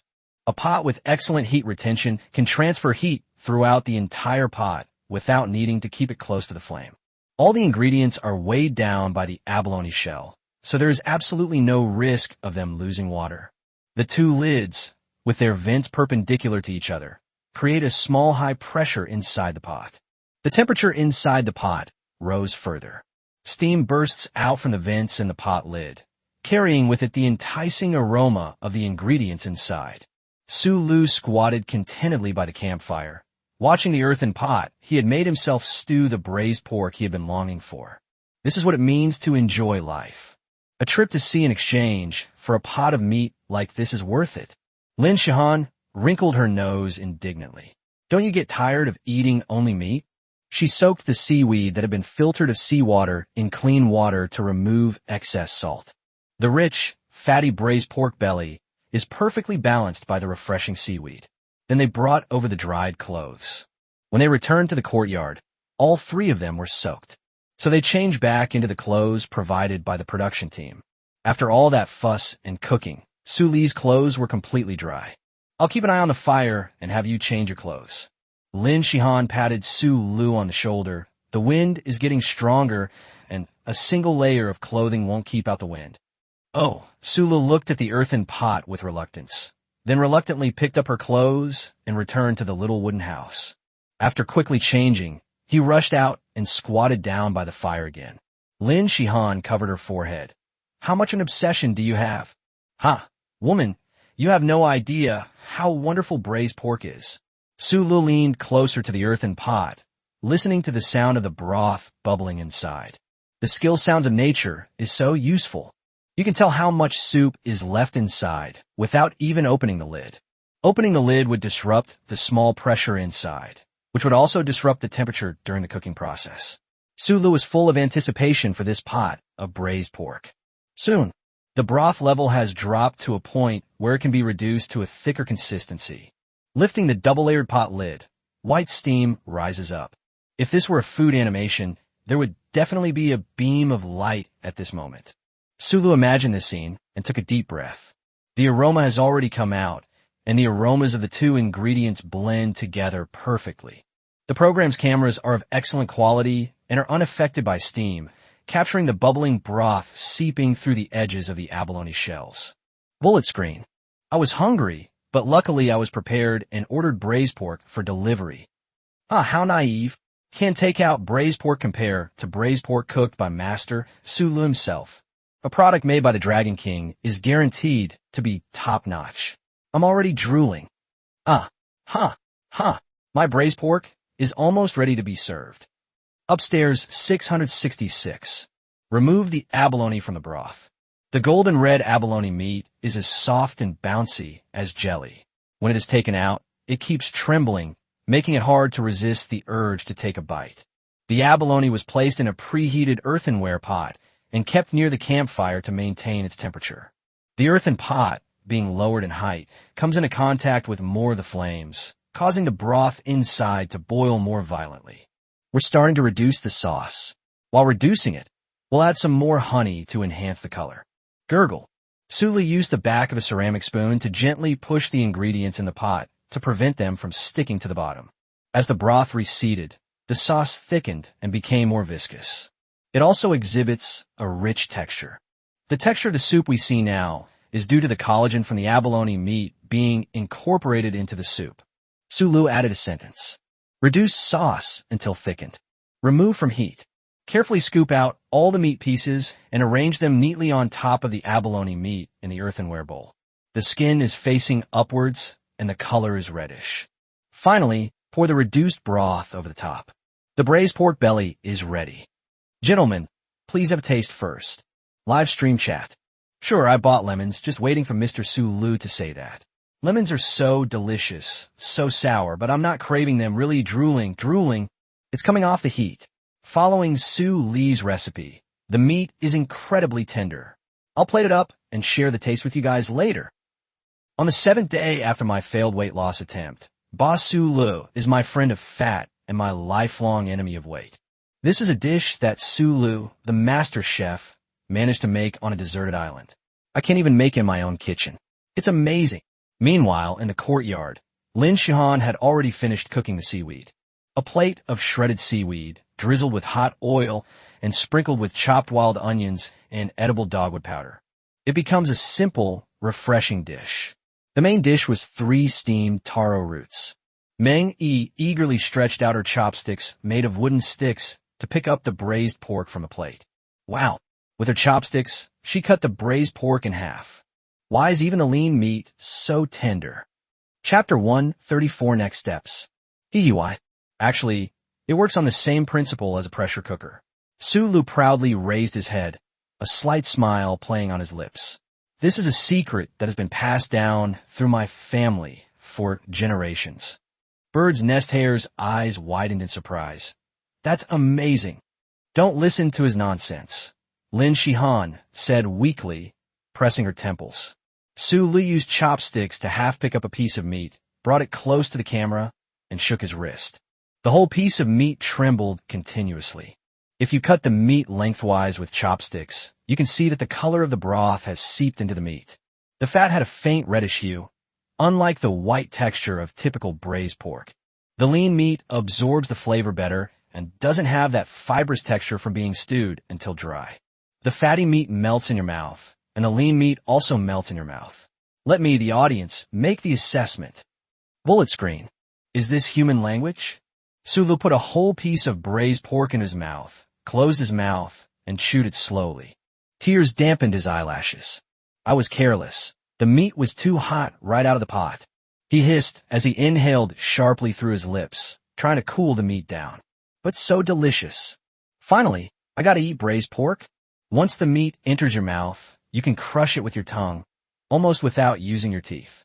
Because the fat in the fatty meat has been rendered out beforehand, it is not greasy at all. The local honey provides more than just sweetness. It also has the aroma of flowers and fruits. This aroma is subtle and blends into the soup, giving the taste buds a more complex flavor profile. It's a step further into the realm of smell. We don't add salt to our meat, and there's no soy sauce on the island right now. So the salty taste mainly comes from the salty and savory flavor of the abalone. The salty and umami flavor provided by seafood has always been the soul of a dish, and the rich flavor of abalone itself, when infused into the broth from top to bottom and then blended with wild boar meat, is like looking up at the sky from the seabed, enveloped by the deepest and most tranquil blue waters. Meng Yi put half of the meat piece that she had cut in half in her mouth. Then it made a small mm sound. It's not greasy at all, and there's no oily feeling from the fat. On the contrary, because of its rich and full-bodied flavor, the texture of the meat is just right. She offered her professional commentary. Unconvinced, Lin Shihan picked up the remaining half and put it in her mouth. The moment she did, her beautiful eyebrows shot up. Tasty. Can braised pork be this tender? She picked up a new piece of meat and put it in her mouth again. The richer and more complex flavors assaulted her taste buds. The sweet, salty, and umami flavors were simply impossible to describe in detail. Live stream chat. Meng Yi and Goddess Lin's reactions can't be that bad, right? Is it really that delicious? It's really that delicious. My buddies, I just finished making braised pork that I copied from Master Sulu. Do you know what I regret now? Regret what? I regret not buying enough meat, and I regret not cooking enough rice. Anyway, I'm going to eat now. Sula picked up another piece of abalone meat. The texture of abalone meat is relatively monotonous compared to wild boar meat. However, its soft and elastic texture creates a subtle resistance in the teeth during the biting process. It's an ingredient that's chewy when you bite into it, but immediately delivers a rich flavor. As expected, it is one of the world's most famous and top-quality abalone. Its taste is beyond question. Try this too. Lin Shihan pushed the plate of seaweed in front of Sulu. Not bad knife skills. Sulu picked up a chopstick and put it in his mouth. It's very chewy. He nodded repeatedly. The braised abalone with pork belly contains a lot of dissolved collagen, so it leaves a slightly sticky feeling in your mouth after eating it. If you eat it continuously, it will definitely affect the taste of the rest of the meal. Seaweed can cleanse the mouth and remove the stickiness. Moreover, seaweed itself has a slightly astringent taste, which is just right to prepare the mouth for the next round of taste impact. A perfect match. Lin Shihan narrowed her eyes, forming two small crescent moons that curved downwards. Dinner is finished. You two wash the dishes. Sula let out a satisfied burp. Even when surviving on island, one cannot compromise on 3 meals a day. 7 days of development allowed him to accumulate a lot of ingredients. But the ingredients were also clearly unbalanced. Meat is the most common ingredient. Meat is inconvenient to preserve, so most of it was hung up to air dry, while some was placed in the cold storage room that Lin Shihan had created. Keeping it fresh for 3 to 5 days is not a problem. To eat better and live better, the storage, harvesting, and even production of ingredients need to form a better cycle. If it's just for short-term survival, the current combination of wooden slat walls and a spacious courtyard is more than enough. However, in the long term, further expansion of the existing shelters is necessary. The courtyard needs further tidying and leveling to separate the work area from the living area. The wooden houses built against the cave also need to be expanded. You need to prepare suitable excavation tools and deal with the rocks on the mountain. Su Lu quickly planned out the next phase of the construction project. Chapter 135, Blacksmithing. Expansion. The gust of wind just now slightly dissipated the air pressure accumulated in the clouds. A ray of golden light shone through the clouds, but the clouds further away were thick and low-hanging. The edges of the clouds showed an unusually bright color. After finishing his meal and resting for a while, Su Lu relit the ventilation furnace. At this time, are we still going to continue smelting iron? Lin Shihan asked. We still don't have enough tools. While it's still light, I plan to make another pickaxe. 2 days ago, Su Lu mined a large amount of iron ore and smelted it into iron slag. Some of them were used to make various tools and parts, such as iron knives. There is still a considerable amount of iron slag remaining. Smelting. The shape of the pickaxe is carved out in the mold, and next to the outline of the pickaxe is a horizontal, cylindrical groove.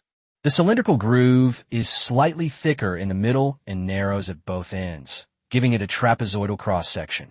A hammer. Lin Shihan recognized the shape. Continued digging out a square groove about 20 centimeters long and 5 centimeters deep along the outline of the hammer. What is this? Anvil. Sulu said succinctly. How could a proper workshop be without these essential tools?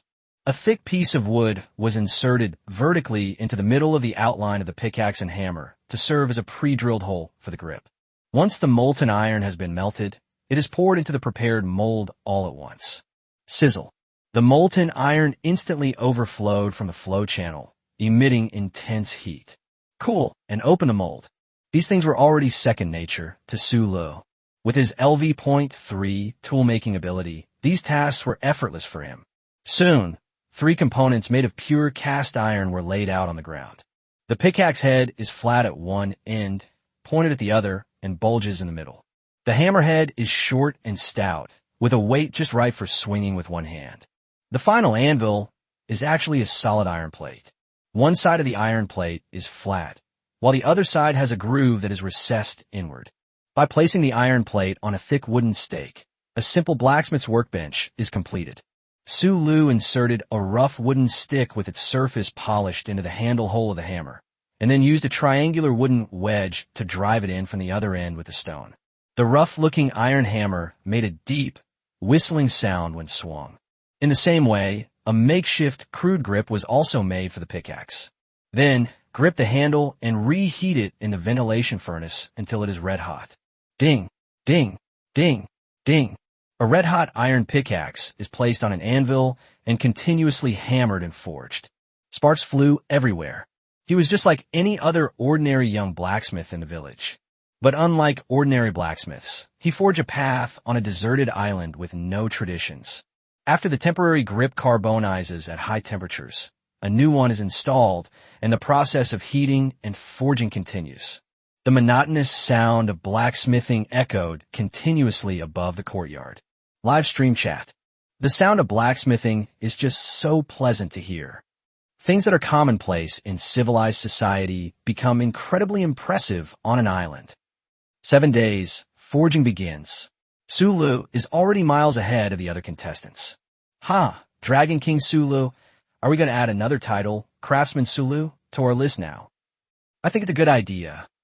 The sounds, not belonging to nature, made even the wild beasts that had become Su Li's battle pets feel a slight fear. This is the power of humanity. Xiao He and He Xiao Tuan were together, hiding in the endless circle of tales. Beiji, meanwhile, huddled in a recess in the cliff face, continuing to tremble and feign pitifulness. Little Sand simply flapped its wings, which had mostly recovered, and soared through the clouds, occasionally letting out a clear whistle. As the sun sank lower and the clouds grew thicker, the sparks flying from the scorching hot pickaxe in Su Li's hand became increasingly dazzling with each strike. Bite. The final hammer blow. Immerse it in the prepared, clean water. Sizzle. A large amount of steam is rising. Take out the pickaxe. The black iron pickaxe head has a slight sheen, and its forged shape is neat and aesthetically pleasing. Take another wooden stick, flatten and polish it. Insert it into the handle hole, and wedge in the inverted triangular wooden wedge from above to secure it. Sulu gripped the pickaxe handle and held the brand new tool up to his eyes for a closer look. This must be the first forging tool on the island. Lin Shihan nodded with a complicated expression. At least in the first few episodes, only a few people were able to make such a fuss as smelting. Besides, they can only smelt and forge some simple tools at most. They simply can't find such a large quantity of iron, or as you do. Sulu, you're simply not a normal person. I know you're complimenting me, but please don't use such easily misunderstood words. You can say that Brother Sulu is so handsome and amazing. Or if you can't say it out loud, you could just look at me with starry eyes and swoon over me. He swung the pickaxe a few times in the air. Someone like me, with that wistful stubble and melancholy air. Of course, he's not a normal, ordinary person. Continue sharpening the flat side of the pickaxe head to a fine point on the usual whetstone. Then he called out, Shihan, get a few baskets. Chapter 136, Reinforcing the Walls, Through Wind and Rain. Get a basket? Lin Shihan reflexively started to take a long stride, then paused, turned her head, and asked, At this hour, are you still digging for something? Sulu didn't deny it, and carried the pickaxe into the wooden house, to prepare for tonight. The room was quite small, but it was enough for the three of us, me and E on one side, and the bad guy on the other. Then a screen is placed in the middle. Forget it. Let him do what he wants. Lin Shihan wrinkled her nose, got up and fetched the basket that Su Lu had used to hold the iron ore. I'll help too. The naive and innocent Meng Yi was in high spirits. She was always pampered at home, and this was the first time she had ever done this kind of work. Meng Qingwei, standing in front of his phone, smiled and smiled even more. Mr. Meng, the board members are waiting for you to start the meeting. The refined secretary knocked on the door and leaned forward slightly to remind him. I'll go. Meng Qingwei glanced at his phone one last time and tapped it casually. Then he put down his phone and signaled to his secretary to leave. President Meng is in a good mood, the refined secretary said with a smile, adjusting his glasses. Ha ha! He laughed loudly as he walked down the corridor. Live stream chat. A glimmer of moonlight rewarded with a yacht X1000. Does the rich guy need another leg accessory? Be Your Cat donated 1,000 ice cokes. Be Your Cat. Soon, clattering and clanging sounds came from inside the wooden houses on the island. Su Lu wielded a pickaxe, smoothing out the uneven interior wall until it was level. Inside the cabin, a campfire had been moved in earlier to protect against wind and rain. The inner walls, baked by the campfire, became dry and easy to dig. The sound of earth and rocks falling kept ringing out. Meng Yi held a large broom made of wooden branches and scooped the soil and stones into a basket. Lin Shihan then carried the full baskets into the courtyard. By the way, as Su Lu dug, he explained, pile the soil and rocks at the bottom of the outer side of the wooden wall. Lin Shihan immediately understood what he meant. Got it, reinforce the walls, right? Swish. Basket after basket of earth and stones were piled up at the joint between the wooden wall and the ground. While waiting for Su Lu to excavate, Lin Shihan watered and compacted the soil and rocks. Not long after, the original naturally formed inner walls of the cave were smoothed and straightened by Su Lu using an iron pickaxe. The outer part has already begun to show a square outline. The inner part, although still retaining a concave arc shape, is much more regular than at the beginning. The interior of the small house suddenly felt much more spacious. Outside the wooden wall, earth and stones were piled up to a height of about 1/2 meter, and the surface was soaked with water and compacted, making it very sturdy. Not bad. No wonder she has the title of Survival Queen. Her composure is something that ordinary people can't match. Su Lu thought. Meng Yi, her face covered in dirt, grinned and said hee. He was also trying to curry favor with Su Lu. Oh, you naive and innocent girl. How could you make yourself look so disheveled? Noticing Su Li's gaze, Meng Yi wiped her face, leaving several marks of dirt of varying depths on her small face. It's even worse now, Su Lu thought to himself. It's getting late. I can't go take a shower now. Lin Shihan frowned in worry. Her delicate eyebrows were furrowed, and her sweaty face shone brightly in the campfire light. There's some clean water here. Let's wipe it down first. That works too. A quick wash. The sun had completely set, and the sea breeze was growing stronger. The campfire in the courtyard was torn into various shapes by the wind, and some firewood was pulled out of the fire. Su Lu used stones to smother the fire, listening to the rustling sounds coming from the woods above. There are very few animal sounds now. They're probably all hiding. They are more perceptive than humans. They have probably already sensed the approaching storm. Footsteps could be heard in the darkness. Xiao He, Beiji, Wuxian, Hexiu, and even Xiao Sha. At this point, they all gathered around. Beiji shamelessly rubbed against Su Lu with his broadside. Damn it, stay away from me. It's smelly and hard. Su Lu couldn't push Pigsy away, so he simply patted his butt and left. If you don't behave, I'll eat you up one of these days. Pigsy, that's really pitiful. Don't be like that. I was just joking. How can a 360-kilogram wild boar be so sensitive? I'm afraid some contestants will be eliminated tonight, Lin Shihan said softly, looking at the distant clouds. Don't they have any shelter? Su Lu asked in surprise. Then it dawned on me that not everyone has such an amazing system. Lin Shihan smoothed her hair and replied, when a big storm like this hits, for most people, having any shelter or not makes little difference. The usual practice is to build one out of wood and rattan. It can withstand ordinary strong winds, but it cannot withstand storms at all. Only those who find a cave or dare to take shelter in the dense forest dare to say they can survive the night. After hearing this, Su Lu was deeply moved and could not calm down for a long time. He looked at his camera and said, "Hey guys in a live stream, did you hear that?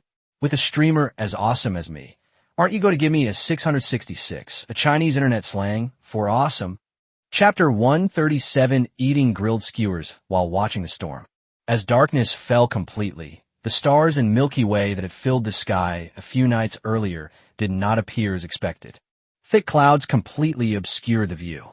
This chain of islands, devoid of any other light source, is shrouded in unfathomable darkness from all sides. In the darkness, a strong tropical depression is brewing. The waves, whose height was impossible to estimate, were whipped up from the deep sea by the gale and pushed all the way to the shore, creating a thunderous roar. The waves were blocked by the coast, but the gale continued to howl through the gaps in the rocks and trees on the island. The bird song and occasional roars of animals that could usually be heard everywhere on the island were almost completely cut off at this moment. This ominous sign of an impending storm caused the animals to retreat to their roosts for shelter. No living thing dares to come out and challenge a storm at this time. The Bermuda Triangle now is a completely different island chain from the previous 6 days. The organizers' live broadcast room. The phone kept ringing, and the staff were busy keeping up with the latest situation at sea. Rescue personnel have been notified.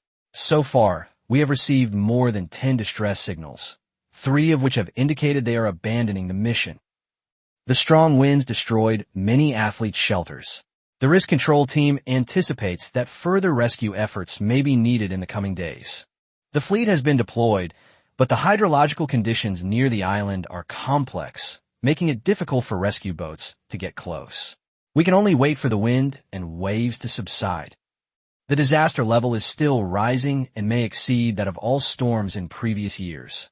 The staff collected all this information and then synchronized it to live broadcast rooms in various time zones around the world. On the large screen in the center of each live streaming hall, 100 live streaming windows are displayed simultaneously. Some of the windows are black, which belong to contestants who have been eliminated or have forfeited. Until the end of the program, all 100 windows will be faithfully preserved, vividly presenting the harsh reality of surviving on a desert island. But, in stark contrast to the chaotic scenes in other live streams, Su Li's and his 2 companions' live stream was warm and cozy, bathed in the soft glow of lights. This is the most primal fear that humanity has to face. Su Lu sat by the campfire in the hut, holding a wooden stick in his hand. Thinly sliced taro is skewered on wooden sticks. He used a brush made of thatch clumps, dipped it in oil, and brushed it onto the surface of the taro. As the oil is heated, tiny bubbles appear, creating rough spots on the surface of the taro slices. Once the taro slices have turned white and puffed up, Su Lu sprinkles finely ground dogwood and rock salt powder on top. As they did this, a strong sea breeze swept across the island. The wooden slat wall slightly dented inward under wind pressure. The thatch skirt covering the outside rustled. However, Su Li's meticulously designed, outward bulging wall structure perfectly withstood the strong wind. The base of the wall was reinforced with rammed earthen stones, so it remained completely still. Wow, the wind is so strong. Su Lu sighed silently and took a bite of the roasted taro slice. Fortunately, I spent some time that night reinforcing the wall. Otherwise, with the wind so strong now, the 3 of them would probably be huddled together in this unprotected cave, shivering. It smells so good. It's a little crispy and a little soft. Su Lu looked away and sincerely praised his own cooking skills. Lin Shihan and Meng Yi each took a few wooden skewers filled with meat or vegetables and started grilling. "We just ate so much meat tonight, and you 2 are still eating meat? Aren't you tired of it?" Su Lu muttered after swallowing a taro slice. Lin Shihan glanced at him sideways. "It's delicious, so what?" A stubborn, arrogant person who isn't shy isn't cute at all. Su Lu rolled her eyes at him, then handed him the remaining taro slice. Little Black is here. A carnivorous black-footed cat is warming itself by a fire. Upon hearing Su Li's voice, it reluctantly raised its head and sniffed the taro slices. Then, looking disgusted, she changed her position, turning her back to Su Lu. What happened to absolute submission? Damn it! Just as Su Lu was about to look for the next test subject, A huge pig's head suddenly appeared beside him and snatched the entire taro slice into its mouth. He chewed and swallowed with gusto. Beiji gave Su Lu a fawning bow, his lips curving upwards like a human's. That's all, that's all. Su Lu pushed the pig's head aside. He sighed and looked around. A fierce wind was blowing outside, so a bunch of pigs, birds, cats, and the like were all huddled together in the newly expanded hut to take shelter from the wind. Fortunately, the expansion was completed. If it were still the small wooden house that had just been built, these ancestors would have completely ruined it. No, the current area is still not enough. You two are quite self-aware. Su Lu threw the wooden sticks back into the fire to burn as firewood. He had barely finished speaking. Oomph. Meow meow. Roar. Awoo. Cuckoo. Chule. It's so crowded. Boom. Suddenly, a rumble of thunder echoed from the clouds in the sky. What followed was a torrential downpour. Tisk. If anyone hasn't made a shelter yet, they're doomed. Ding. Heavy rain has caused changes in the terrain. The topographic map of the South Bank has been updated. Chapter 138, Terrain Update, Continued Expansion. Topographic map updated. For the system to proactively prompt for an update, the changes in the terrain must be quite significant. Even with the sound of nature, I couldn't detect any changes. It must have been a landslide or something similar that happened at least several kilometers away. Of course, we can't rule out the possibility that there are other issues nearby.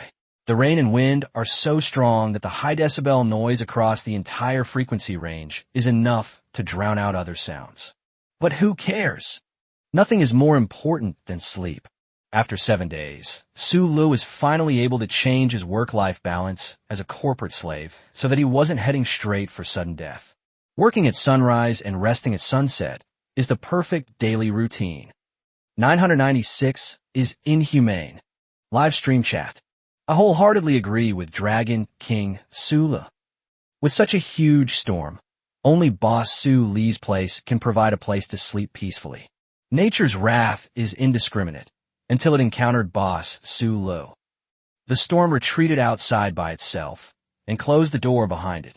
Current live stream viewership, 770,000. The storm raged until midnight and grew even more violent as the night went on. The staff in the entire live broadcast room were also in a state of chaos and turmoil all night. Forget about leaving get off work on time. Mr. Liu doesn't even have time to call his new girlfriend and explain why he stood her up on their date. I glance at Su Li's live stream every few minutes. Big brother, you're sleeping so soundly. You're not working 996, but I'm practically working 007. Day 8. Early morning. The storm has subsided. The sky, washed clean by the torrential rain, revealed a crystal clear blue, like a jewel. On the coast, seabirds cry as they fly, occasionally swooping down to snatch a fish before soaring back into the sky. Surrounded by Xiaohei and Xiaosha, Su Lu got up with a sore back. A bunch of huge wild beasts, they're so damn heavy, I can't even turn over.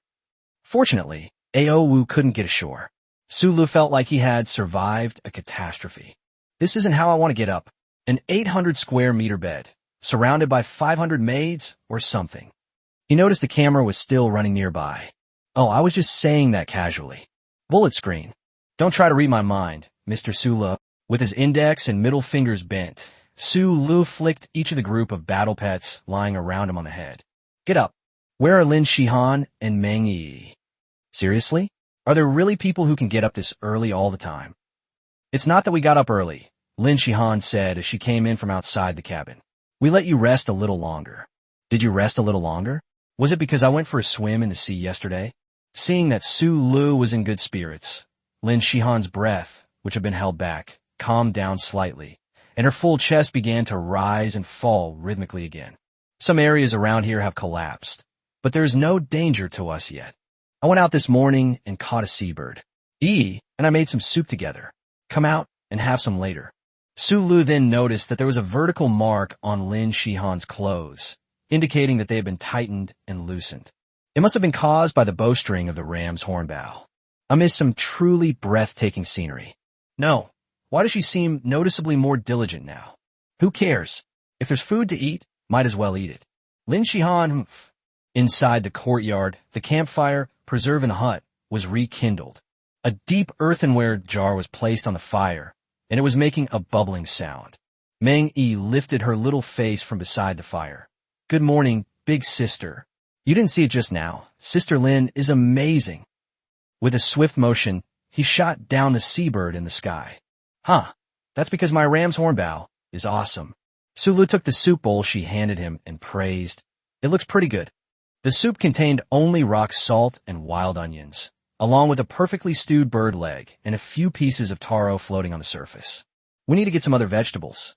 Taro is delicious, but we can't eat it every day." Despite his complaints, the soup was light and nutritious, and he quickly finished a large bowl. While drinking the soup, I also glanced around at the surrounding terrain. Having this South Bank topographic map, he was already very familiar with these changes in terrain. Sure enough, if we take the current shelter as the origin, there are landslides of varying degrees on the mountains to the north. The magnitude is not large, but the previously explored routes have all been changed. But it doesn't affect me, since I almost never walk by myself when I go out anyway. The east side is covered by dense forest, which is highly resistant to wind and rain, so the terrain remains almost unchanged. The western mining area has a lot of exposed rock layers and lacks vegetation.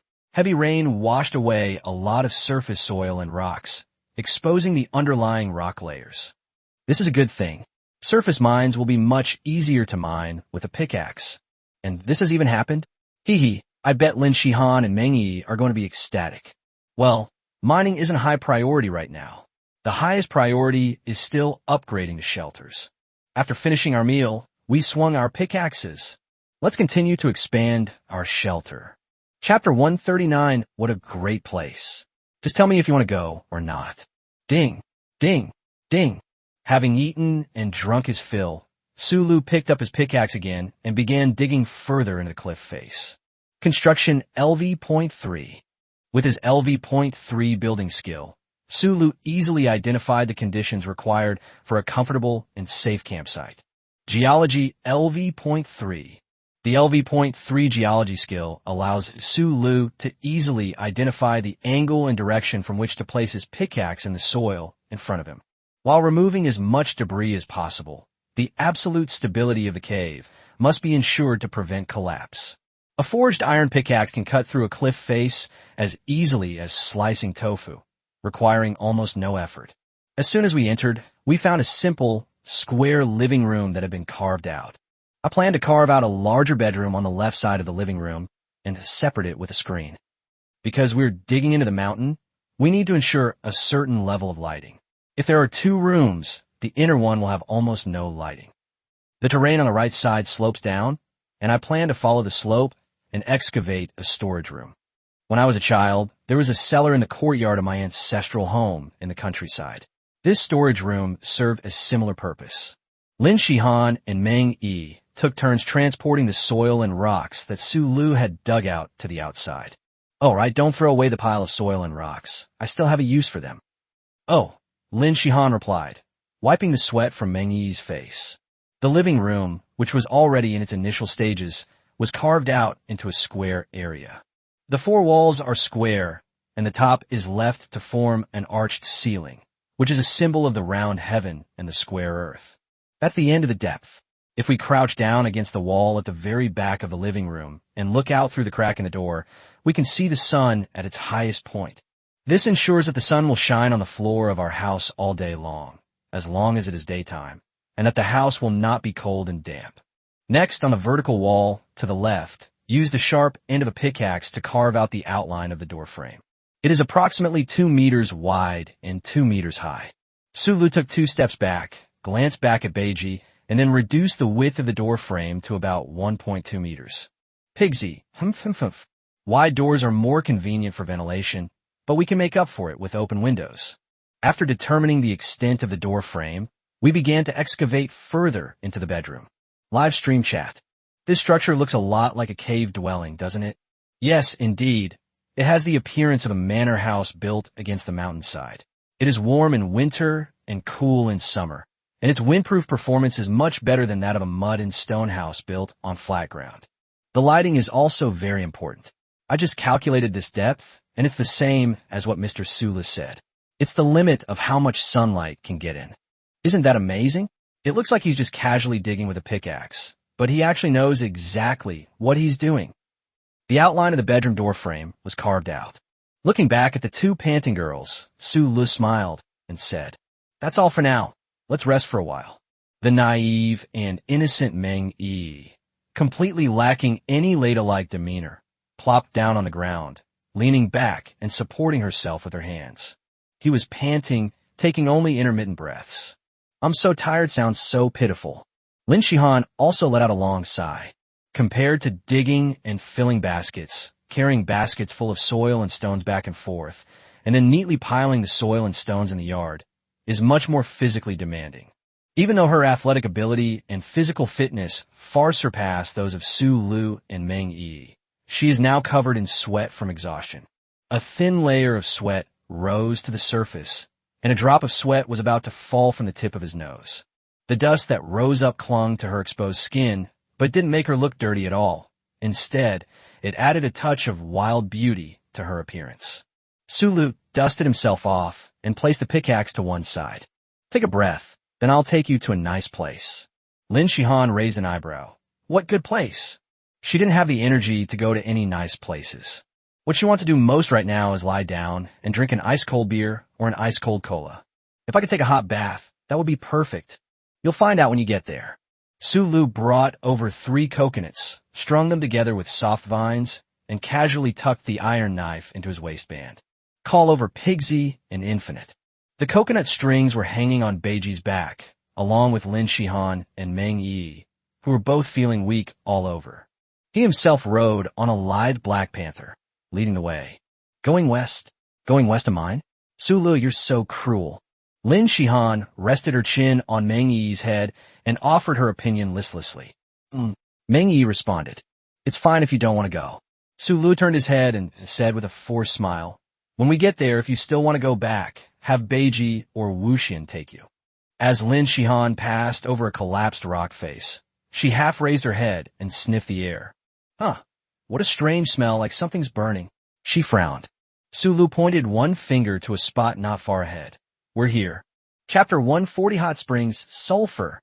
Following the direction Su Lu was pointing, Lin Shihan saw a large area of fractured and jagged rock strata. The rock strata fracture is very new and looks like it was formed recently. A small amount of gravel and sludge remained in the gaps between the rock strata. However, most of the rock surfaces have been washed clean by last night's heavy rain. This is splash, splash, splash, splash. The sound of flowing water came from the other side of the rock strata. Lin Shihan sat up straight out of curiosity and looked up into the distance. The movement caused her short leather jacket to rip up, stretching the leather and revealing glimpses of the brown outline of Antarctica from under the hem. Without any support, Antarctica naturally forms a soft, curved shape. Continuing downwards, the flat abdomen tightens, and the muscle lines rise and fall slightly with each breath. Her back arches backward, revealing a shallow spinal groove and 2 round dimples at the waist. "I can't see it," Lin Shihan said, relaxing her body in frustration. Antarctica trembled, completely obscured by the falling clothes. However, she had guessed something, and her eyes sparkled as she glanced at Su Lu and patted Beiji on the back. "Beiji, let's go." Pigsy trotted happily across the pebbles and quickly climbed to the top of the rock formation. "Spot." Meng Yi pointed to the other side of the rock strata and shouted happily.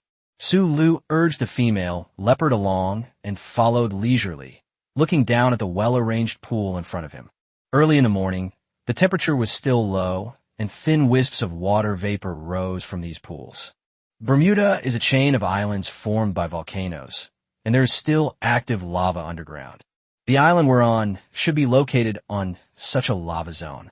The groundwater is heated by the lava, forming hot water bodies at a deeper level.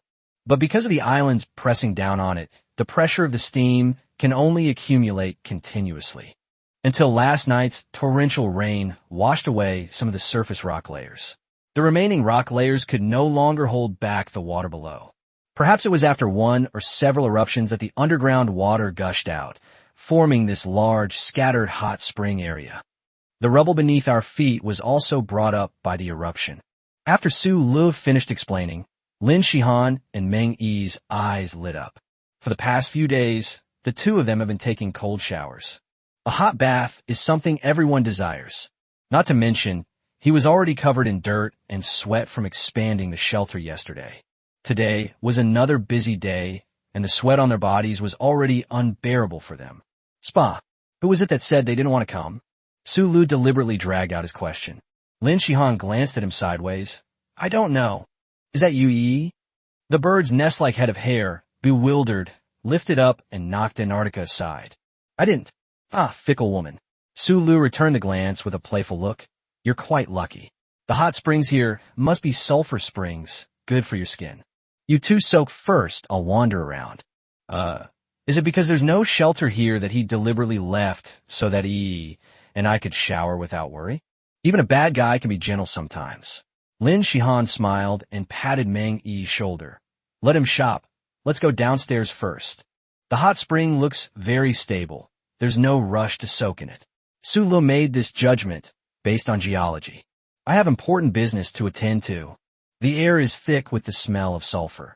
We can definitely find a sulfur mine here. Saltpeter and charcoal. These two items have been lying in Su Li's material warehouse for a long time. Charcoal for starting a fire and saltpeter for making ice are useful, but in Su Li's opinion, they are simply a waste of resources. The traditional craft passed down from our ancestors, first sulfur, second saltpeter, third charcoal, is something that directly elevates the level of civilization in a survival scenario on a deserted island. Gunpowder, here I come. Su Lu hummed a little tune and patted Wuxian's firm buttocks. The landslides caused by heavy rain, coupled with the gushing of underground steam, made the entire hot spring area extremely difficult to traverse. But Wuxian possessed agility far beyond imagination, carrying Su Lu and leaping lightly between the stones. At the same time, Su Lu. Detective Eye activate. With each jump and landing, images of mineral resources would appear in Su Li's field of vision. Soon. Sigh. Should have stopped to drinking. Live stream chat. Huh. You use the word whoosh to start and stop riding a leopard too? Something feels off to me. Sliding off the back of the lithe female leopard, Su Lu used the iron pickaxe he carried with him to carve into the rock. With a clanging sound, the rock strata, which were not very solid to begin with, were easily dug open. Su Lu exclaimed that iron products were indeed much more useful than stone products. After digging about 20 centimeters deep, he switched to a piece of shale he had picked up and continued digging. Slowly, yellowish-brown crystalline blocks began to emerge from the pile of rocks. Carefully removing the surrounding rubble, I picked up a piece of crystal and smelled it. Smelly. Found it. That's the main purpose of our trip. Raw sulfur. Chapter 141 Gunpowder? Live stream chat. Actually, I've been waiting for this day, ever since Boss Su Lu prepared the charcoal and found the saltpeter. Sulfurore. Oh, holy crap. Has Boss Su Lu really stepped straight into the era of firearms? Great. I'm looking forward to seeing Su Lu make real gunpowder. Actually, it's quite difficult to make gunpowder in a completely outdoor environment. The proportions of materials, the purification process, and so on are not simple matters. Su Lu, who had unearthed the sulfur, or carefully put the yellowish-brown crystal into a leather bag he carried with him. The leather bag was made by sanding off the surface hair from half a jackal skin and then sewing it together with jackal sinew. Meng Yi's family's traditional craftsmanship is extremely resilient. Continuing to dig, Su Lu unearthed several more pieces of raw sulfur of varying sizes around the sulfur where he had just dug. That's about enough. Su Lu tossed the heavy jackal skin bag around his neck. I wonder how those two are doing with their soaking. He bent his index finger, put to his lips, and gave a loud whistle. A clear, melodious eagle cry echoed from the sky as Xiao Sha swooped down from the clouds. It originally intended to land on Su Li's arm, but seeing that Su Lu didn't intend to, it circled around him a few times before landing on the ground. What a joke. A golden eagle with a wingspan of 3 meters. Are you trying to crush me? Go check on them. I'm covered in sweat and dirt. I need to wash up. The golden eagle flapped its wings and flew to the other side of the rock formation. A short while later, Lin Shihan, now fully dressed, stood atop the rock and waved to Su Lu. We're all ready. Take a hot spring bath. Then he saw Lin Shihan rush back into the other side where steam was rising. Before long, the sounds of laughter and chatter could be heard. They really don't treat us like outsiders, Su Lu said helplessly, looking at the two hot spring holes next to each other.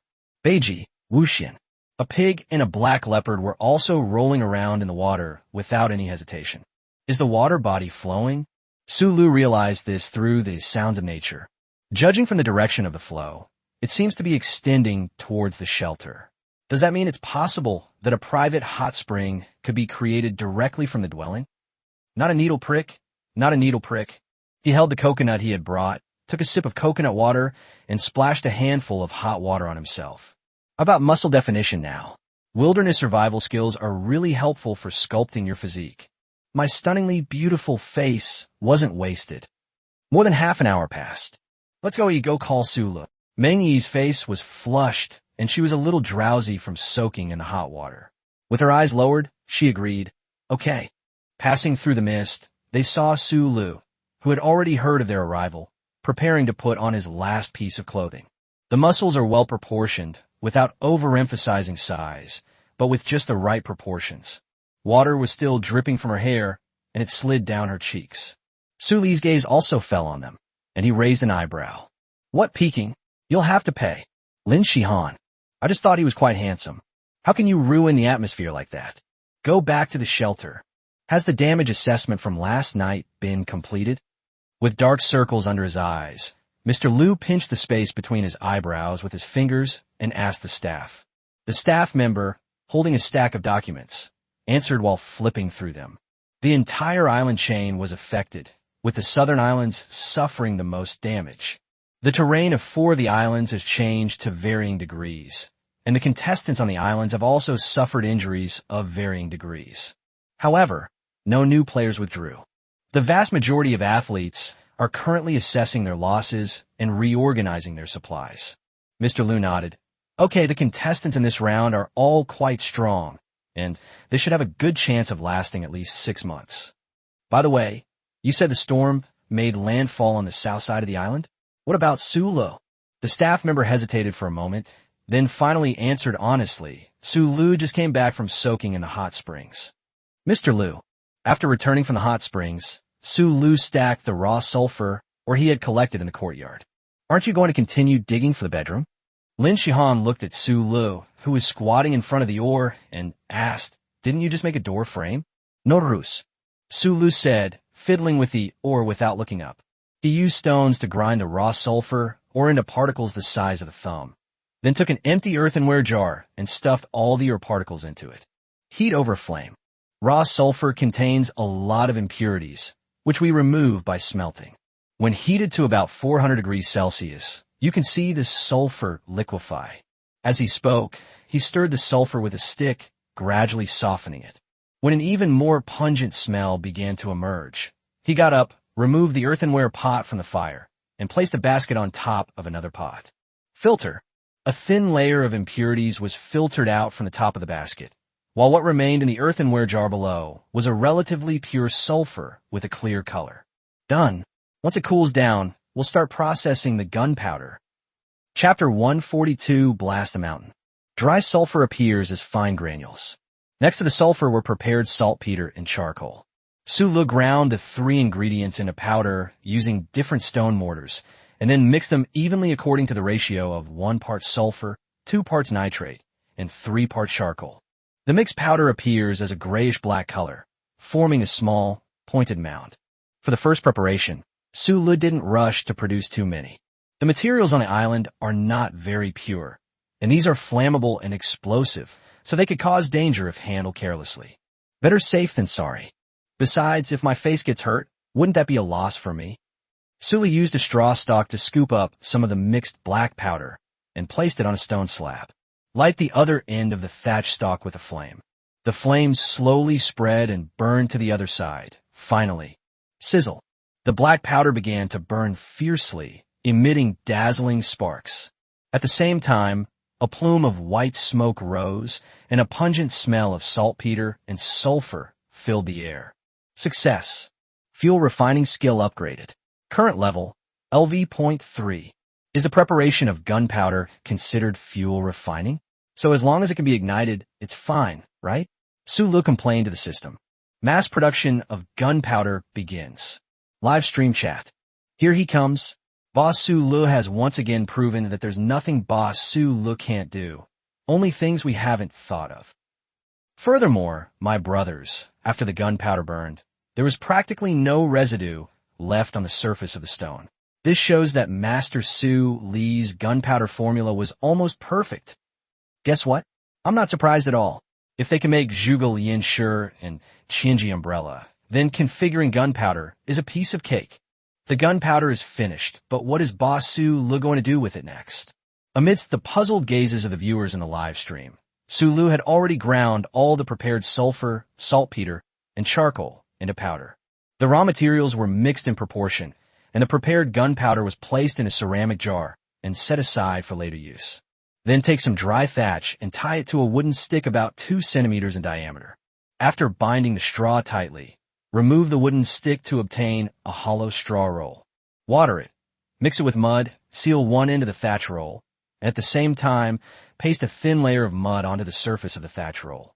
Finally, gunpowder was stuffed into the thatch roll and compacted.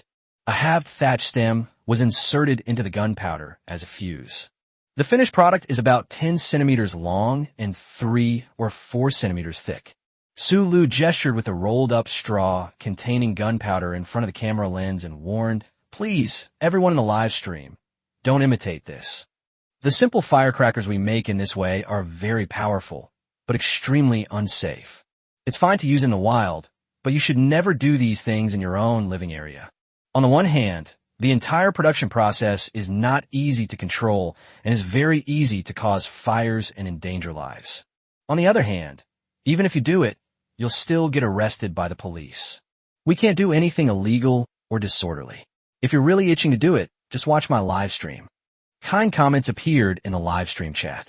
Haha, Boss Su Lu is really trying to persuade me with good intentions. Okay, we're all good kids. We'll just watch Boss Su Li's performance. Su Lu is so awesome. Sending flowers to Su Lu. Reward with 10 roses. Reward with 3 ice cokes. Donate 666 by 66. Donate a rocket X1. I'm sending a rocket as a reward. Hoping to see Su Lu build a rocket soon. The person upstairs is exaggerating. Current live stream viewership, 775,000. Su Lu made more than 10 gunpowder rolls in total, and almost all of the prepared gunpowder was used up. Gunpowder is a dangerous substance. It should be prepared as needed and not stored in large quantities. Not only is it dangerous, but the island is also humid, and it will become unusable if it gets damp. Lin Shihan raised her chin in confusion. So what do you plan to use this for? It's not Chinese New Year yet, is it? Shuda grinned. Digging up a bedroom, huh? Lin Shihan was full of questions, and it took her a while to realize. You want to blast a mountain? She turned around in horror to look at the cliff behind her. To be honest, Lin Shihan is still shaken by yesterday's torrential rain that caused landslides everywhere. If this were to collapse on a cliff where they live, forget about winning the battle for survival on the deserted island. Then you can just wash up and prepare for your next life. Are you sure there's no problem? Lin Shihan shrank her shoulders guiltily. Her response was Su Li's retreating figure and a nasal tone. Snort. Fine, Lin Shihan said, wrinkling her nose. Back at the construction site, Su Li used a pickaxe to carve a groove about 4 centimeters wide and more than 10 centimeters deep along the edge of the bedroom door frame, which was halfway through excavation. Then insert the gunpowder cartridge, leaving the straw fuse outside. Ignite. Chapter 143, then build a house. The fuse made of thatch does not burn very quickly, but its advantage lies in safety. After lighting all the fuses with a torch, Su Lu had time to check the locations of the drilled holes before leisurely strolling out of the hut. As they were leaving, a person and a pig brushed past each other. Pigsy sneaked in along the corner of the wall. Why is it going in there? Su Lu was puzzled, but with his hands behind his back, he made no attempt to stop it. Kids who act recklessly don't need a reason. They just get a good beating afterward, and that's it. Then, thump, thump, thump, thump. A series of explosions were heard. Then a series of screams came from inside the hut. Having witnessed the entire explosion up close, Beiji burst out of the hut with a whoosh and ran around the courtyard several times. Finally, finding no suitable place to hide, he simply huddled behind Meng Yi, trembling with fear. See, you brought this on yourself. Shuru grinned smugly. After confirming that the number of explosions matched the number of gunpowder cartridges buried, he picked up his pickaxe and went into the hut. Shihan. Oh, here it comes. Having fully immersed herself in the role, Lin Shihan casually picked up a deep, empty basket and followed behind Su Lu. The earthen and stone wall corresponding to the bedroom door frame has been loosened by blasting. With the help of geology, the holes and grooves that Su Lu dug were all located at the stress points of the rock. After continuous blasting, the cracks on the earthen and rock walls connected with each other, outlining a precise square. The homemade gunpowder is still limited in power. Although one explosion loosened the outer contour, it did not achieve the state I wanted. Live stream chat. Fast forward to a targeted explosion. Is this really just a survival story on a desert island? No, this is Su Li's personal skill showcase. The live broadcast room lobby. Another small-scale explosion has been detected on the island chain. Mr. Liu, supporting his back with difficulty, came to the back of the staff. Is this the aftermath of last night? No, the staff member said hesitantly. It's Su Lu who's blasting the mountain. After soaking in the hot springs, we'll blast the mountain. He's ignoring last night's storm, isn't he? Where did he get the explosives from? The staff displayed several clips on a large screen, saying he already had the raw materials. Mr. Liu choked on the milk tea he ordered through a group purchase, then stared blankly at the screen. Grass! This mashup is the one.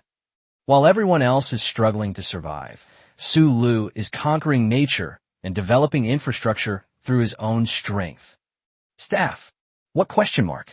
Hurry, get it done before the other breakout sessions. Then we'll have this week's promotional video ready. One explosion isn't enough. We need to do it several more times. I was careless.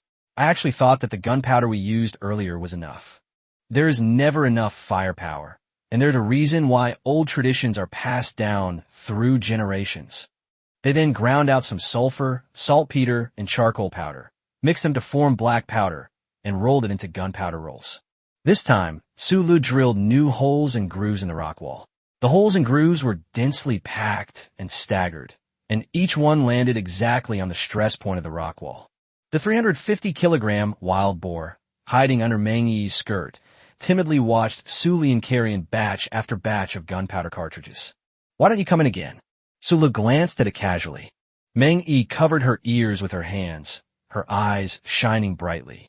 Rapid explosions echoed from inside the small house, and Su Lu felt the ground beneath his feet tremble slightly. Yes, this amount is the limit. Any more than that could lead to geological disasters. Enter the house. Scattered stones were blasted down from the rock face and piled up on the ground. The work that would normally take half a day to complete was finished at least 80% thanks to the help of gunpowder. Amazing! Lin Shihan opened her small mouth, her gaze sweeping back and forth between Su Lu and the pile of stones. No one has ever survived in the wilderness like this before. No, that's not the right way to do wilderness survival.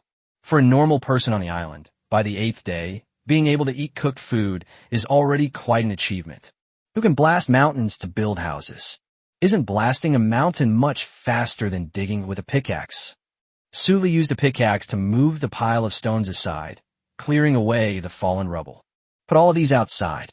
Su Li stood with one hand on his hip, issuing commands. Lin Shihan playfully tossed her hair behind her ear and bent down. They started by using baskets to gather and pile up the stones. When she bent over, the taut leather outlined her rounded hips. When I straightened up, the 2 chocolate mochi pieces kept wobbling. It was clearly rough work, but she managed to make it look elegant and graceful. The gunpowder creates the outline, and the rest is just refining the shape. The rock face, with its sharp edges and corners, was quickly smoothed out by the pickaxe. Chapter 144: Windows, Mortise, and Tenon Joints. By repeating the process of using gunpowder to create holes and using pickaxes to shape the structure, a bedroom of about 10 square meters was carved out of the mountain. On the outer wall, Su Lu dug out a window that was about 1 meter long and 1 meter wide. A layer of plaster was applied to the edge of the window, and then covered with flattened, thin strips of wood to make it look like a windowsill. 2 small holes were cut into the top and bottom edges of the windowsill on each side. After doing all this, he cut off the thin branches and prepared 2 that were 1.05 meters long, and 4 that were exactly 1 meter long. Then there are 8 pieces, each 50 centimeters long. The surface of each wooden strip is carefully ground and polished, revealing the clear wood grain. Thighs, can we tie these up to make a window? Meng Yi cut open a coconut, dipped it in the coconut water, and handed it to Su Lu, who had been busy for a while, blinking her eyes as she asked. Making windows was the right thing to do. Su Lu took the coconut water and gulped down a few mouthfuls before slowly saying, but it's not as simple as just tying them together. Meng Yi and Lin Shihan's eyes blinked, waiting for him to continue explaining. One is a cute, naive girl who is used to asking questions directly when in doubt. Another one exhibits a duality of arrogance and coquettishness. She's clearly curious but too shy to ask directly. Your personality is just unbelievable, Su Lu thought to himself. Admitting that you're impressed by my skills isn't something to be ashamed of. Why make it so awkward? You'll find out soon enough. He uttered his catchphrase and casually tossed over a new task. You two help me weave a few more thatched skirts. I'll make it up then. Su Lu added, 4 pairs, each 50 centimeters by 50 centimeters. After saying that, he picked up 2 wooden strips, overlapped them one on top of the other, and carved shallow marks with an iron knife on the overlapping surface. After marking all the wooden strips with these marks, he began to cut grooves on one of them. Live stream chat. Could this be? That could very well be true. What is it? Can any idiots explain it to me? Please have some understanding for a student like me. That's the one. Get out of the live stream, riddle teller. Haha, just kidding, just kidding. Boss Su Lu, if I'm not mistaken, you're planning to use mortise and tenon joints to make this window. Mortise and tenon joint? I've heard of that. It can firmly fix a wooden structure without a drop of glue or a single nail. This Su Lu, the big boss, can do that too? That's incredibly awesome. Su Lu worked swiftly, quickly carving inverted trapezoidal dovetail grooves at both ends of the 1.05 meter long wooden pole. He carefully dug through the very center of the wooden pole, creating a rectangular mortise. The 1.05 meter long wooden pole is used as the pivot for the window, and all of them are made in the same way. 2 1-meter long wooden poles were taken out, and the same through mortise was cut in the center, while the ends were cut at an angle. Leave a square protruding tenon at the center of the 45-degree angle cut for future use.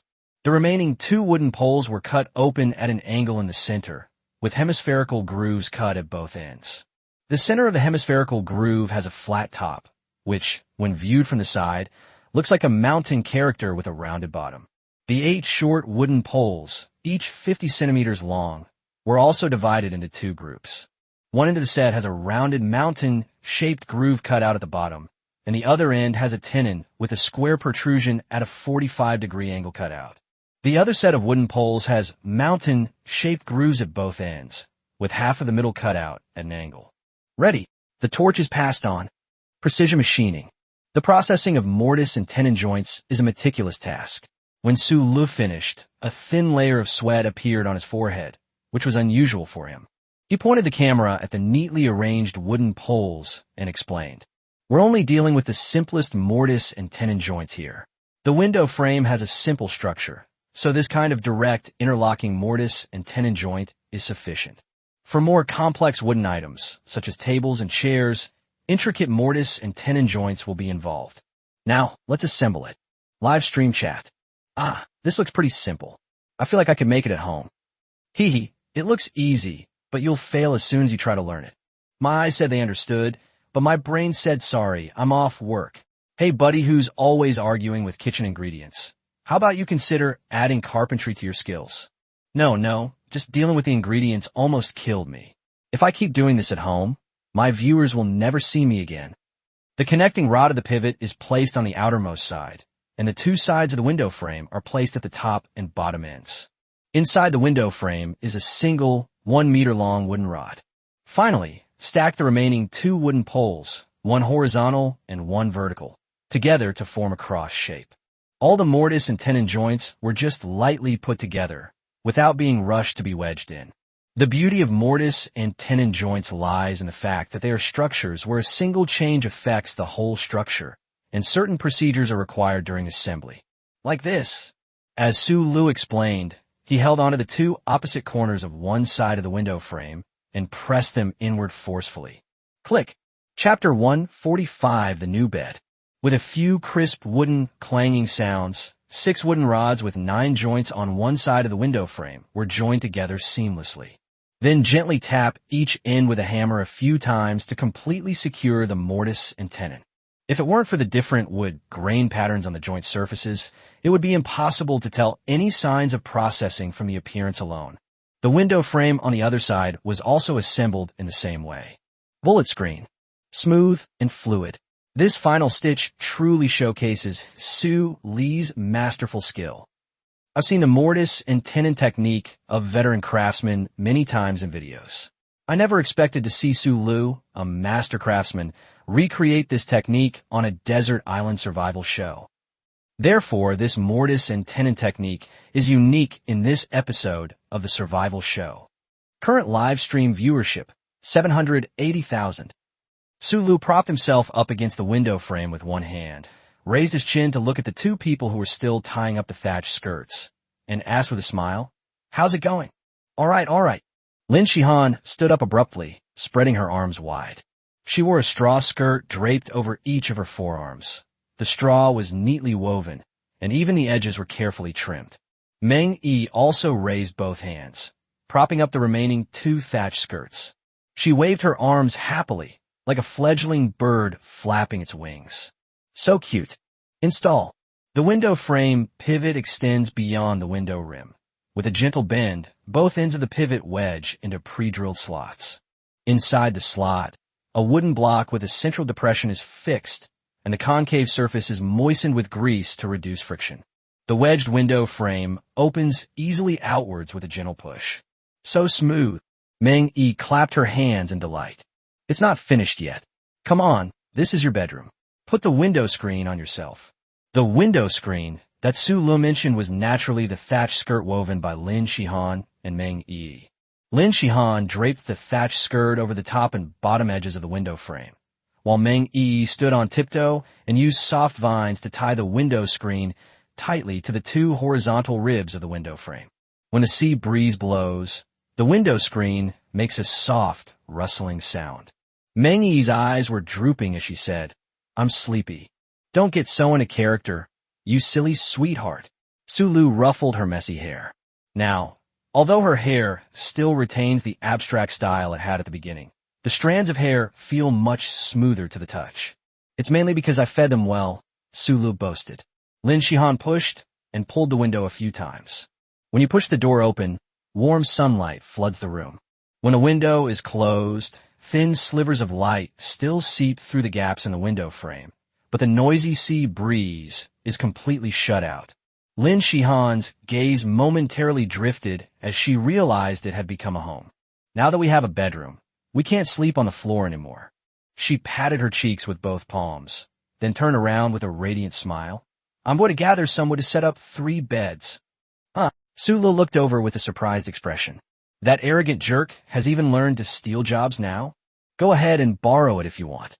Su Lu didn't stop her, letting her excitedly drag Meng Yi into the woods where they were collecting timber. The faint clanging sound of logging could be heard. Before long, Lin Shihan was seen dragging a bundle of timber, and Meng Yi carrying an armful of tree branches, running back to the yard one after the other. I understand the reasoning, but the strength in her arms is truly astonishing. Su Lu looked at the marks left by the wood on the ground with a toothache. Don't you think it's abnormal at all that the naive and innocent girl is? Meng Yi raised her face. Big thigh, we're back. Su Lu saw it, rubbed his face with one hand, and waved with the other. He opened a coconut, leaned against the window, and watched 2 charming girls bustling about. Lin Shihan and Meng Yi sorted the timber and stacked it in the courtyard, next to the pile of earth and stones. Select the logs of suitable size from the pile, plan their surfaces, and then drag them into the bedroom. A custom-made solid wood bed. When Lin Shihan dragged in a log, Su Lu teased her. That's right. Lin Shihan bent her arm, showing off her softly sculpted biceps. But heroine, Ning's most magnificent feature is clearly those two ridiculously large pectoral muscles. Su Lu was lost in thought. Lin Shihan selected the 4 thickest pieces of wood to make the bed legs, and then used 2 long and 2 short pieces of wood to build the surrounding frame. Flexible wooden branches are laid horizontally across the frame to serve as the backbone. All the joints of the wooden structure were firmly bound with soft vines. Noticing Su Li's ambiguous smile, Lin Shihan blushed and pushed Su Li's back, saying, "Get out. Come back in later." "What, are you afraid I'll nitpick?" Holding the coconut, Su Li didn't go far. He leaned against the living room wall, eavesdropping on the sounds inside, using sound of nature. Is this a bedding cover placed over the keel? They even laid out thatch to make a simple mattress, right? What is that sound engraving? Just then, Mingyi's voice came through. All done. Chapter 146. The walls also need to be reinforced. All right? Making my first bed by hand gives me a huge sense of accomplishment. Holding a coconut shell, Su Lu strolled into the bedroom and saw a wooden bed about 1.8 meters long and 1.2 meters wide, leaning against the open window. It does look quite convincing. He couldn't help but praise himself in his heart. To be honest, it's quite unexpected that such a high level of completion could be made using only the simplest wood and soft vines. Although using mortise and tenon joints would actually make it more sturdy, and it's a good time to strike while the iron is hot after just showing off my skills. But never mind, I shouldn't discourage others from working. A graceful, semi-cursive character for joy is carved above the headboard. Happy? What is the Lu in Su Li's name? Is this bed made for me? Su Lu looked at the 2 girls with different expressions with surprise. Mengyi waited expectantly for his evaluation. Lin Shihan turned her head slightly away, observing his expression out of the corner of her eye. Isn't this textbook example of Sundara? Mine? He asked, knowing the answer already. Before the 2 girls could even react, they were forced to lie down on the rather rough-looking wooden bed. The sudden impact caused a series of slight, rattling sounds at the joints of the wooden strips. Creak. This bed is definitely not suitable for the budget hotel I stay in when I'm on a business trip. As Su Lu thought about it, he shifted his position to make himself more comfortable. The flexible keel, bearing the weight, naturally bends slightly downwards into an arc, causing the mattress on top to sink slightly as well. However, the bed surface retains the hardness of the wood itself and is not overly soft. It's much more comfortable than sleeping on the floor. Feeling a little guilty under the intense gazes of the 2 men, Su Lu rolled over and then made a summary. The 2 girls staring intently at him, one grinned, revealing 2 rows of small white teeth, while the other let out a soft humph. Suggested making it for you first, and she also carved the words, Lin Shihan said. Okay, you don't need to emphasize your arrogant and Sundara personality all the time. Su Lu lay there for a while, stretching his muscles and bones, twisting his lumbar spine, making a series of soft cracking sounds, and then rolled over. Won't you sleep a little longer? Lin Shihan raised her eyebrows. Weren't you 2 going to build your own bed? Su Lu patted the straw, dust off his clothes. A newly laid, thatched mattress needs some time to break in before it conforms to your body shape, and you can sleep comfortably. That's true, it will disturb you. Lin Shihan tapped her pointed chin with her slender fingers, seemingly lost in thought. No, I sleep very well, Su Lu said smugly. And the stones that were taken out of the house were still piled up in the yard. Use them as soon as possible, and the excess can be transported out, so they don't take up space. Small courtyard. The rubble from the explosion piled up into a small hill almost as tall as a person. The bedroom of the shelter is built, and we can use these excavated stones to build and reinforce the outer walls. Su Lu gave a brief explanation, and then began selecting stones of suitable shapes from the pile of rubble. The power of gunpowder, combined with the hammering of the pickaxe, resulted in most of these rubble fragments being about the size of a head, though their shapes were very irregular. Keep this one, and keep this one too. Too finely chopped, no thanks. Too big, don't want it. After careful selection, a stack of raw materials, reaching waist-high, was compiled. The clods of soil mixed in were crushed with a pickaxe, and then mixed with water to form an adhesive. The earth and stones that were compacted at the base of the wooden strip wall yesterday provide a good foundation for the exterior walls of the house. After tidying up the shape a bit to make the low, curved wall smoother, Sulu began to pile the selected stones upwards. First, apply a layer of adhesive evenly to the uneven gaps, and then stack appropriately shaped stones on top of the adhesive. The hammer is used to gently tap the surface of the stone to ensure it is firmly pressed down and will not loosen. Layer upon layer, a wall reaching his neck quickly took shape. There is still some distance from the top edge of the rock face. "Beiji, come here," Sulu called out. The mischievous boy, Pigsy, huffed and puffed as he approached, looking utterly pitiful. The sound of gunpowder exploding, which was not a natural occurrence, left a considerable psychological scar on this wild boar, which had a tough exterior but a fragile heart. Sulu stroked a pig bristle, like Pigsy, to soothe the child's wounded heart. "Get some work done to change your mood." He was kind and persuasive. Beiji obediently stood against the wall, creating a movable scaffold. Standing on the scaffolding, they continued to build upwards, and a stone wall gradually appeared before the viewers in the live broadcast room. Bullet screen. Well, although I know that Master Sulu built it with the inner wooden strips attached, since there are stones already, why not remove the inner wooden strips? Hee, you don't know this, do you? The wind is so strong on the island. This layer of wooden strips is just like the steel bars in reinforced concrete. It's very resilient and can withstand wind pressure. Plus, with the outer stone wall, it's absolutely sturdy. Otherwise, if you build a wall out of pure stone, it will collapse too easily due to the changing wind direction. Boss Sulu, this is taking precautions based on last night's storm. Chapter 147, Seaview Villa. Another workshop. The viewers in the live stream chattered amongst themselves about how to build houses that could withstand the fierce winds of the Bermuda chain. Last night's storm was devastating, let alone for the wilderness survival contestants on the island. Some viewers who watched the live stream were still shaken. With such strong winds, building a house on flat ground is basically suicidal. Yesterday, several live streamers' makeshift wooden huts were blown away by the wind. It's still more secure to live in a house like this, with its back against a rock. Hey guys, I suddenly remembered that when Boss Sulu initially chose this place as his campsite, did he already have this in mind? New viewers, huh? Boss Sulu said from the beginning that this kind of cave is excellent at blocking the wind. Got it, I'm a new fan. It seems that among all these streamers, Sulu is living the best life. With the help of LV.3 construction skills, Sulu quickly completed the construction of the outer wall. The jagged rocks, scattered in a staggered pattern, completely enclosed the cave entrance, providing excellent protection. Although the stones are irregular in shape, the exterior wall still maintains a relatively flat surface thanks to Sulu's meticulous design. A small hole is left at a height of about 1.8 meters above the ground on the outer wall, at intervals of about 20 centimeters. Wooden rods protruding outwards were installed in the small holes. With these wooden poles, we can continue to air dry all kinds of meat.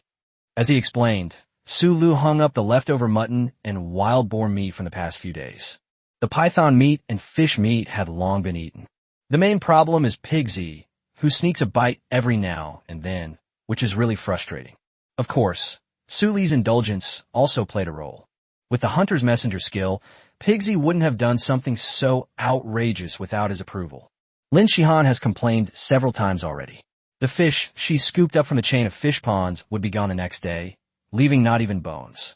She pried open the mouths of the two little creatures, Xiaohei and Hei Xiao, one by one to check, but found nothing. No need to check. The agile female leopard possesses its own unique pride. Beiji didn't check either. Lin Shihan's own reason was that she thought its breath was too smelly. Noticing Su Li's gaze, Beiji grinned and made a shy, human-like smile. "It looks terrible," Su Lu said, rubbing his forehead. There are still some stones left, just enough to build a wall along the outer edge of the courtyard. He shifted his attention away from Pigsy. The wall doesn't need to be too high. It just needs to separate the inside from the outside. Otherwise, after a gust of wind, what's going to collapse will still collapse, and it will be even more dangerous. This doesn't require very delicate craftsmanship. Sulu kicked Beiji's protruding buttocks and instructed, "Come on, Let's push these stones to the side together. Oomph. Beiji wiggled his buttocks and lowered his head, his fat body churning, and used his fangs to push aside the pile of stones that Lin Shihan couldn't even lift. Su Lu then did some simple finishing touches, and an outer wall about 1 meter high was completed. So fast. After finishing making 2 beds, Lin Shihan and Meng Yi playfully chased each other out of the small house. Looking around at the completely renovated courtyard, the two of them stared in astonishment. The naive and innocent Meng Yi covered her mouth with her hand and muttered softly, "A villa with an ocean view." No, it's just an ordinary shelter right now, Su Lu corrected in his mind. Of course, the ultimate goal is to build it into a seaside villa, but that can't be done in a short time. By the way, I'll go with Yi to pick some broadleaves, because thatch is easy to fall apart when used as a mattress. Lin Shihan raised her chin as she spoke. "Look, it's all stuck in your hair, making it all messy." Su Lu grabbed his head and pulled off a few blades of grass. "What do you know? So what if a working person has messy hair? The loneliest thing is wanting to be chaotic, but being unable to. If you don't believe me, go see my boss. He's completely bald." Go ahead, Su Lu said. The agile female leopard leaped down from the overhanging branch and brushed against his trouser leg. "There are many broadleaf trees in the woods to the east. We'll take Wuxian with us to help. Her tree climbing skills are superb." The charcoal kiln needed to be restarted, and the ventilation furnace and potter's wheel were also blown down by the wind. But it's also just the right time. Moving the work area to one side of the courtyard and centralizing management will make processing much more convenient. Owning your own workshop is every man's dream. After Lin Shihan and Meng Yi left, Su Lu marked out a square area in one corner of the yard. The charcoal kilns extinguished by the torrential rain and the ventilation furnaces and pottery wheels destroyed by the wind and rain were all dismantled on the spot. In the square workshop area, Su Lu remixed the soil and erected the kiln base. Having already completed the process once, doing it again was a breeze. Soon, the smoke from the kiln began to escape through the vents at the bottom. The kiln was sealed, the ventilation furnace was set up, and once again, blazing flames and towering plumes of smoke appeared on the island. Chapter 148: Layer Forging. The charcoal kiln was built on the outer side of the workshop for easy ventilation. The ventilation furnace is located in the center of the workshop, making the smelting and handling of materials more convenient. The pottery can be left in a corner. We have enough pottery now, and we can use it whenever we need it in the future. The workshop area was still quite empty, so Su Lu continued to place the anvil in front of the ventilation furnace, directly facing the ventilation hole. In this way, he could heat the iron directly in the ventilation hole until it was red hot, and then transfer it directly to the anvil for forging. Iron tools will be my means of survival on the island for a long time to come. Forged ironware is far superior in performance to directly cast ironware. Yes, so the core of the workshop is built around iron forging. Next to the anvil, a water trough about 1 meter long and more than 30 centimeters deep was built out of stones. The ventilation furnace, anvil, and water tank are arranged in a perfect triangle. In this way, the entire process, from heating to forging to quenching, can be completed within a small space, requiring almost no movement of the feet. The fire's already started, and since the two of them aren't back yet, let's craft some more tools and test the newly completed workshop. The iron slag was poured into an earthenware pot and then melted in a fire. Molten iron is poured into a mold to form 2 long, rectangular iron rods. 2 opposing slots were drilled in the upper middle section of the iron rod. An iron bar was passed through the slots, and the 2 ends of the iron bar were flattened with a hammer. The pliers are done. 2 pieces of jackal skin were cut out from the handles of the pliers to wrap around the handles and insulate them from the heat. Next, using the same process, a square iron ingot was cast. Meanwhile, prepare a new earthenware pot of iron slag and put it into a ventilation furnace for smelting. The iron ingot was held in tongs and fed into the furnace through a vent to heat until it was red hot. Then it was transferred to an anvil and a hammer was swung. Ding, ding, ding, ding. With the distance closer, the time difference between heating up and forging is shortened, making the shaping process more efficient and rapid. Su Lu felt the feedback from the hammer blows, and at the same time used the tongs to keep turning the iron ingot so that every side of it was hit evenly. With each hammer blow, the iron ingot was gradually stretched and thinned. Live stream chat. Judging from this, is Boss Su Lu going to directly hammer out a blade blank? A straight-bladed long sword? Yang style? Li style? A handheld knife? Or a later-era embroidered spring-themed sword? Even though it's the same infrastructure, putting it all together in one workshop makes it feel much more professional. Why did Master Su Lu bend the blade blank? Amidst the clanging of hammering, Su Lu folded the iron material, which had already begun to resemble a knife, in half from the middle. With further tapping, the two folded sections fit together perfectly. Bullet screen. Stacking? Boss Su Lu, is he trying to create a 100-layered steel attack? One stack, two stacks. The iron billet was repeatedly thinned and lengthened, and then folded and bent repeatedly. After being stacked 10 times, a new batch of molten iron has been smelted. Molten iron is poured directly onto the stacked iron billet, and once it has slightly solidified, the stacking process is repeated. Bullet screen. Burning pig iron to refine the steel, using the heavy and soft steel to make Boss Su Lu. This even uses the technique of steel making. The process of decarburizing pig iron and carbonizing wrought iron is actually the same as the process of decarburizing pig iron and carbonizing wrought iron. The resulting steel has superior performance compared to ordinary iron materials. That's impressive. I thought it would be enough to simply hammer and stack the iron blanks to get a pretty high-quality one. I didn't expect that Master Su Lu wasn't satisfied with just that. Next, we'll see how well Mr. Su Lu can control the carbon ratio. To be honest, without modern industrial instruments, relying on manual control has a very low success rate. Such human control can only be mastered by a blacksmith who has been working for many years. It's not that I look down on Su Lu, he's just too young. With his age, his experience is bound to be limited. I'm still worried for him. Amidst the discussions in the live chat, Su Lu completed the final layering process. Quenching. Sizzle.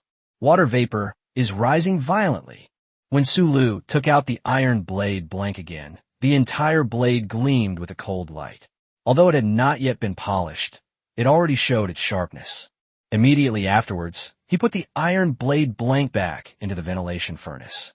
Live stream chat. This uses the tempering process again. Similarly, relying solely on manual judgment makes temperature control extremely difficult. If the temperature is not right, the internal stress during quenching cannot be eliminated, which is equivalent to working in vain. Why did Boss Su Lu leave? Is he just going to ignore the iron blade blank? Is he just going to leave it burning like that? Could it be that they messed up the steel pouring just now? Rather than crashing, they might as well melt it down and start over. Why would Boss Su Lu bring back a huge lump of lard? Could it be oil quenching? Using water and oil with different cooling rates to significantly improve the material's performance. Su Lu poured the lard directly into the sink. The grease melted quickly next to the high-temperature heat radiation of the furnace, forming a thick layer on the water surface. At this moment, Su Lu suddenly pulled the iron blade blank out of the ventilation hole. Press it into the water tank. Chapter 149 Ancient Craftsmanship with a Horizontal Blade. When Lin Shihan and Meng Yi returned from the broadleaf forest, they could hear clanging sounds coming from the courtyard from afar. They won't rest as long as they're awake. A pair of long, tanned legs draped over the sides of the Black Panther's body, swaying back and forth. The owner of the long legs let out a soft sigh. Two lotus root-colored legs dangled from the same side of the Black Panther, and Meng Yi, nestled in Lin Shihan's arms, nodded vigorously. Those thighs are the best. The elegant female leopard moved gracefully, navigating from the dense forest onto a winding path. Turn another corner, and you'll see a small courtyard with a wall that's already built up to chest height. The flames bathed the courtyard in a crimson glow, and sparks flew from one corner of the courtyard. Is blacksmithing something you could actually do after surviving in the wilderness for 8 days? With mixed feelings, Lin Shihan pinched 2 small crescent moons between her eyebrows. Behind the infinite lies the laborer Pigsy. It's indispensable when moving things. At this moment, its back was covered with a thick layer of broad leaves, which rustled as it walked. Its nose was still twitching on the ground, searching for any food that had fallen there. Hard-working and conscientious, but also greedy and prone to sneaking food. Do you really think I don't know? You stole and ate all those fish. Lin Shihan found Beiji's expression amusing and reached out to feed him a wild fruit.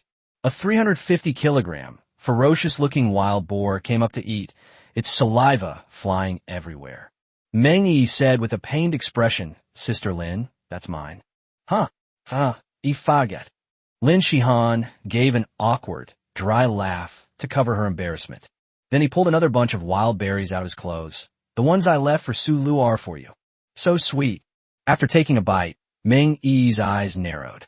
"It's sweeter than what Sister Lin gave me." "Huh, Sister Lin, why are you blushing?" She raised her face and asked, "Tui, eat it if I give it to you." Lin Shihan hurriedly tried to distract herself, saying, We're here. An opening more than 2 meters wide was made along the parapet. After entering the courtyard, Lin Shihan immediately noticed a long knife stuck upside down in the middle of the ground. A straight-bladed sword? An ancient design? It looks like the horizontal sword used by the Li family during their reign. But it doesn't seem to be finished.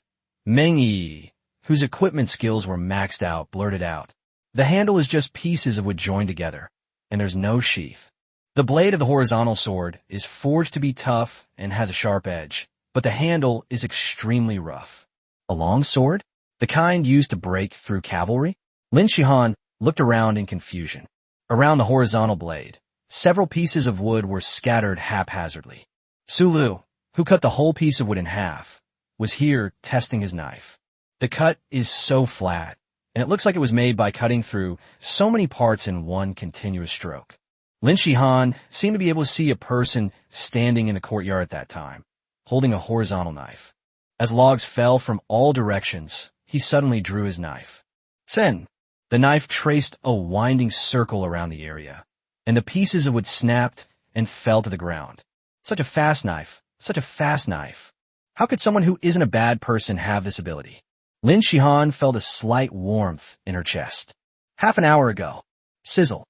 The blade is oiled and then quenched in water, undergoing double quenching in one groove. When Su Lu used the pliers to pull the knife out again, the grease that had seeped into the blade slowly slid off. The jet black blade was revealed. Wipe away the grease on the knife with straw, and a captivating blue shines through the slightly blackened base. Finally, sharpen and polish the blade. The torch is passed on. Ancient craftsmanship with a horizontal knife. Straight body, cutting edge, ring pommel. The naturally forged dark patterns, hidden beneath the blackish blue iron color, resemble a dragon lurking in the abyss. The high-performance camera captured the moment the long sword was drawn and broadcast it directly to hundreds of thousands of monitors. Live stream chat. Perfect carbizing. Perfect stacking. Perfect tempering. Perfect double quenching. It's so beautiful. When Boss Su Lu wields the knife and shakes it, the dark patterns on the blade even seem to be alive. Yes, that's because after being forged 100 times, the blade forms a layered structure with different angles of refraction between the layers, making the light appear to move. Isn't this incredible skill somewhat similar to that of Damascus steel? Similar? Master Su Li's ancient craftsmanship is far superior to these techniques. I'm not just blindly praising it, but just look at the patterns on this blade. If this knife were placed in the International Knife Association, it would be absolutely dominant. The only things in China that can compare are the ancient weapons found in a few ancient tombs. Modern technology can produce miracles with great effort, but these ancient techniques truly showcase the wisdom of our ancestors. Ancient craftsmen. It's ancient craftsmen again. Zhuge Lianshi, Qinji Umbrella, and Hengdao Su Lu. Could this be some ancient clan descending from the mountain? The ancient tribes are exaggerating. I know that the National Academy of Ancient Culture has actually been working on the restoration of these traditional crafts. Master Su Lu, you must have studied under one of the lecturers there, right? I went to the official website to check it out. My goodness. Everyone, go to the Ancient Culture Research Institute's homepage and check out the faculty page. What's the big deal? What's all the fuss about? Associate Professor, So, Mr. Su Lu is from the Ancient Culture Research Institute, the next batch of specially appointed associate professors they plan to invite. Chapter 150 Testing the Sword. Live stream chat. As mentioned above, Su Li's survival skills on the deserted island are of great help to the restoration of ancient culture. Therefore, after deliberation by the Special Task Force, it was decided to extend an invitation to Mr. Su Lu to serve as a specially appointed associate professor. Does this mean that once Su Lu leaves the island, he can immediately take a position at a national-level research institute, as long as he nods in approval? That's awesome. Brothers, for Master Su Lu, for the restoration of ancient craftsmanship, let's give a thumbs up. Current live stream viewership, 800,000. 800,000. 800,000 popularity points? I didn't expect that a single sword strike would attract so many popularity points. Let me see what the awakened skill is. Awakened skill moment. What the hell? Su Lu raised his eyelids, almost unable to control his expression. I'm a little unaccustomed to the rough and rugged template of the old hunter suddenly having such sophisticated skill names. Let me see how it goes. A fleeting, sustainable skill that greatly enhances neural reaction speed when activated. The legendary speed hack. Su Lu seemed to hear the sound of the immortal brother's footsteps galloping away in the game. And that enthusiastic sales pitch. Hey bro, wanna buy some cheats? No, thank you. It's still different. It only improves nerve reaction speed, but physical fitness remains at a normal level. But that's still pretty impressive. High-speed reflexes are a life-saving skill for an old hunter who is constantly in danger. 50,000 popularity points can be exchanged for 1 second of duration. Why don't you just rob it? Su Lu mentally ranted and raved. Even with 800,000 popularity points, this skill can only last for 16 seconds, and the cooldown time is also 1 hour. Fortunately, he wasn't a 1-second wonder. Su Lu was somewhat eager to try it out and wanted to confirm the ability of this skill. However, showing off new skills at the right time can maximize the popularity gain. Su Lu muttered to himself as he removed the camera and pointed the lens at the ventilation furnace. Hey, everyone in the live stream, I'm going to pee. Live stream chat. Approved. Keep track of the time. Taking too long in the restroom will result in a public reprimand. This is so true. Working people don't even have the freedom to use the toilet. Facepalm. Facepalm. Step out of the workshop. He whistled towards the sky, and the golden eagle, Shao Sha, swooped down from the clouds. With a wingspan of 3 meters, it sent sand and dust flying more than 2 meters high into the air from the courtyard. Oh, so can we use sand sculptures as dust blowers? Having saved himself the trouble of sweeping, Su Lu gave the order. Grab a handful of wooden strips and scatter them from the sky. The golden eagle, with its brown plumage and gold and red trim, soared into the sky again without hesitation. Call. Cough, cough, cough. Su Lu covered his nose, coughing and grumbling. Be more careful when taking off next time. The next moment, the sound of nature skill detected the faint sound of wood breaking through the air as it fell. Moment. Open. The surrounding environment seemed to have suddenly entered a different timeline, and Su Lu felt as if he could grasp every change in the stimuli that came into his sight and hearing. My head hurts so much.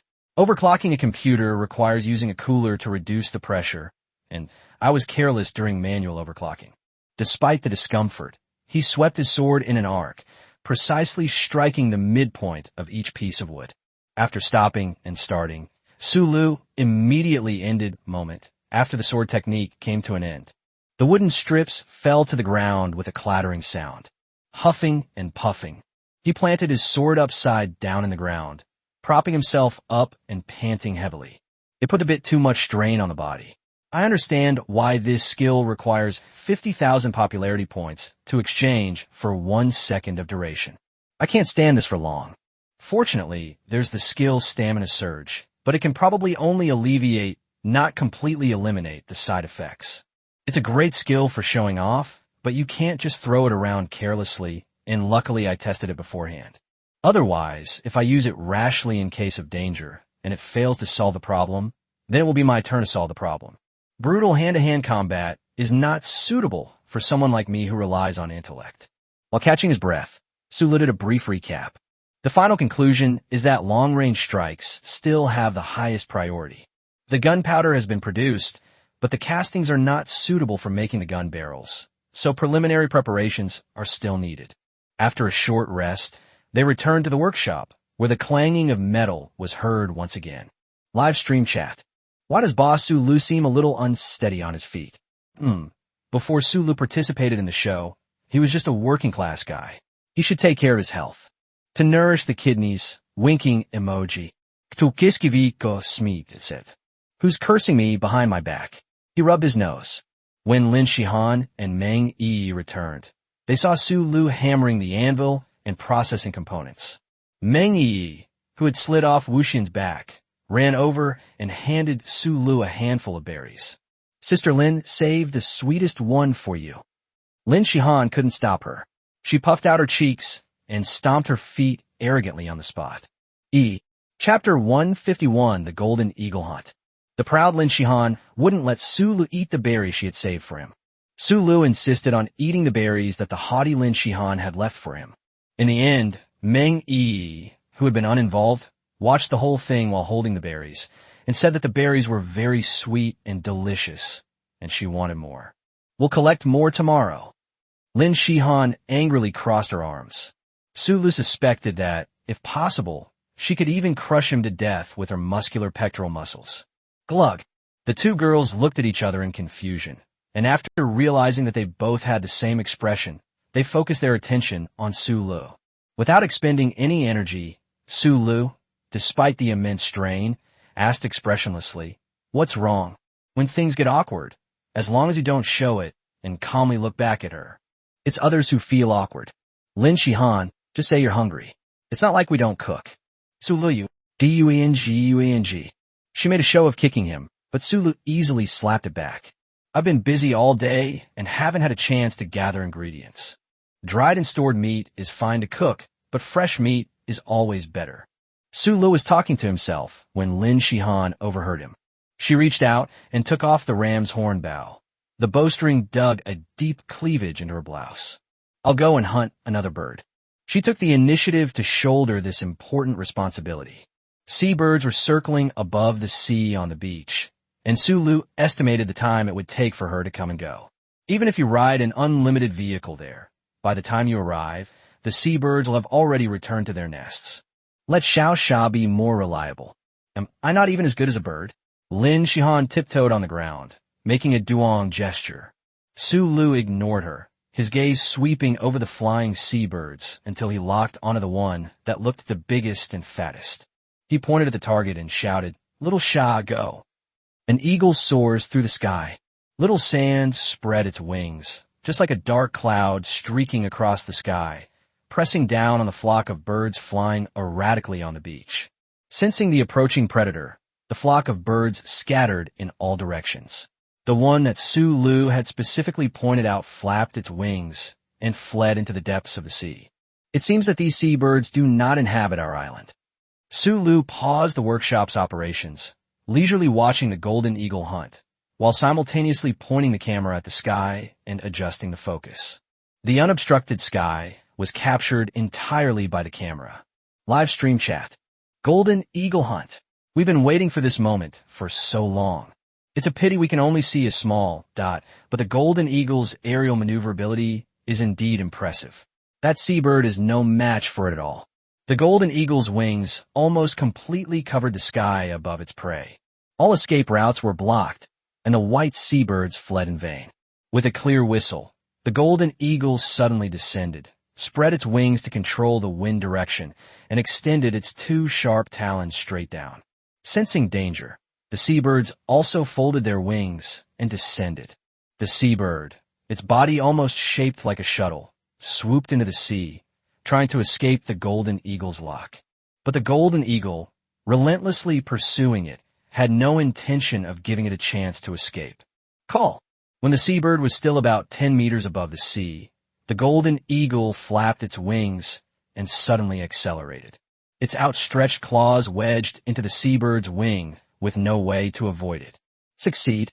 With a smooth glide, it almost shoved the seabird from the sky into the water. Another whistling sound. The golden eagle raised its head and let out a fierce cry towards the sky, proclaiming its absolute dominance in the air. In Su Li's view, the golden eagle was now just a small dot on the sea surface. However, he could still tell that Xiao Sha was clearly trying to show off in front of the group of seabirds. All right, enough showing off. Hurry up and come back. We're waiting to cook. Sula called out with a whistle. The golden eagle flapped its wings, pulling up the seabirds floating on the sea surface, bringing out a string of water droplets that shimmered in the last rays of the setting sun. Return. The seabirds that escaped the calamity kept their distance. Wherever the golden eagle flew, no bird in the sky dared to stand in its way. Those who can fly are so cool, Su Lu said, clicking his tongue with his arms crossed. Will bird hunting be outsourced in the future? To be honest, hunting wild game should be left to the battle pets. But if I give it all away, I won't have any opportunities to showcase my talents, which isn't good for building popularity. Faced with a dilemma, Su Lu ultimately chose to do as much as possible by himself. Popularity doesn't matter. The key is experiencing the fun of surviving on a desert island. It's a pity about Lin Shihan. She seems to be enjoying it quite a bit. Speaking of which, she's been getting more and more diligent lately. Could it be that she's flipped some kind of strange switch? Sulu was lost in thought. The long-legged man held a longbow in one hand, squinting as he gazed at the golden eagle as it gradually rose in altitude. As the golden eagle passed by a distant, neighboring island with only a few hilltops visible, its body suddenly veered to one side. A few feathers drifted down. It let out a few sharp cries at the island, then flapped its wings and gained altitude. Chapter 152, A Wicked Neighbor? Beggar's Chicken. As the hunter's messenger, the golden eagle faithfully carried out Su Li's orders. Go home after shooting the birds, and don't cause any unnecessary trouble, even if its wings have been knocked down. However, Su Lu, who had been gazing at the golden eagle, lowered his gaze. Are there people on that island too? Xiao Sha was at least 100 meters away from the island's coastline. Even if he had been knocked down, who knows where the waves would have taken him? Hunting? Anyone with a brain wouldn't hunt like that. But someone who doesn't use their brain can't make a projector that can shoot that far. To be able to knock down so many feathers from such a distance, whether it was a bow or some other projectile, the effective killing range must have been over 100 meters. So it was just to show off your skills by shooting a golden eagle? Sulu coldly glanced at the island, but unfortunately it was too far away and the sky was dark, so all he could see was a blurry coastline. Lin Shihan's arm, gripping the bow, showed muscles that stretched and relaxed, as if she were preparing to unleash her power. Her eyes narrowed slightly, and the corners of her mouth curled up almost imperceptibly. Is Ning a sadist? Su Lu turned his head and saw her expression, and couldn't help but shudder. Fluttering. The golden eagle landed in the courtyard and dropped the seabird it was holding in its claws onto the ground. It buried its head in its feathers and pecked for a long time before finally pecking out a walnut-sized stone that was stuck between the feathers. Don't move, let me see. Su Lu pulled back one of the golden eagle's wings to check. It's all right. Only a few feathers were broken. No bones were injured. The sand sculpture has suffered so many misfortunes. How many times have its wings been injured? A stone the size of a walnut? Could it be a grappling hook? Without bows and arrows, a well-made slingshot with a range of about 100 meters is to be expected. Arrows deal piercing damage, while grappling hooks deal blunt damage, making them slightly more dangerous. Breaking a bone is no big deal, but hitting someone on the head will kill them instantly. Of course, its weakness is that it is difficult to control the accuracy. To be able to strike a golden eagle's wing from such a distance, the person who did it must be quite skilled. Su Lu subtly raised his guard. The golden eagle, unconcerned, raised its neck and howled arrogantly, proudly upholding its majesty as the lord of the sky. Awu. The second half of the syllable is because Su Lu rubbed his head. What are you yelling about? If this keeps up, your wings will go bald. When baldness is mentioned, Su Lu thinks of his boss who went bald at a young age. Su Lu, the overworked workaholic, has thick hair, while the boss, a 30-something-year-old with a receding hairline, forces people to work 996, 9 a.m. to 9 p.m., 6 days a week. What goes around comes around. Su Li's lips curled into a wild smile. These must be seagulls that were brought back. No wonder they all gather on the beach. They won't return to the sea until they see a sand sculpture. The weather has been pretty bad lately. The hunting skill provided feedback on the species of the seabird in front of them. So here's the question. Seagulls usually weigh no more than a pound, but this seagull must weigh 5 or 6 pounds. How did you grow up like this? Are the animals in Bermuda just growing irrationally? Don't tell me that Godzilla is lying at the very center of the island chain. Sulu vented a string of complaints, then looked back at Wuxian and Beiji, whose sizes were also quite unreasonable. Fine, go ahead and make it big. At least we won't go hungry.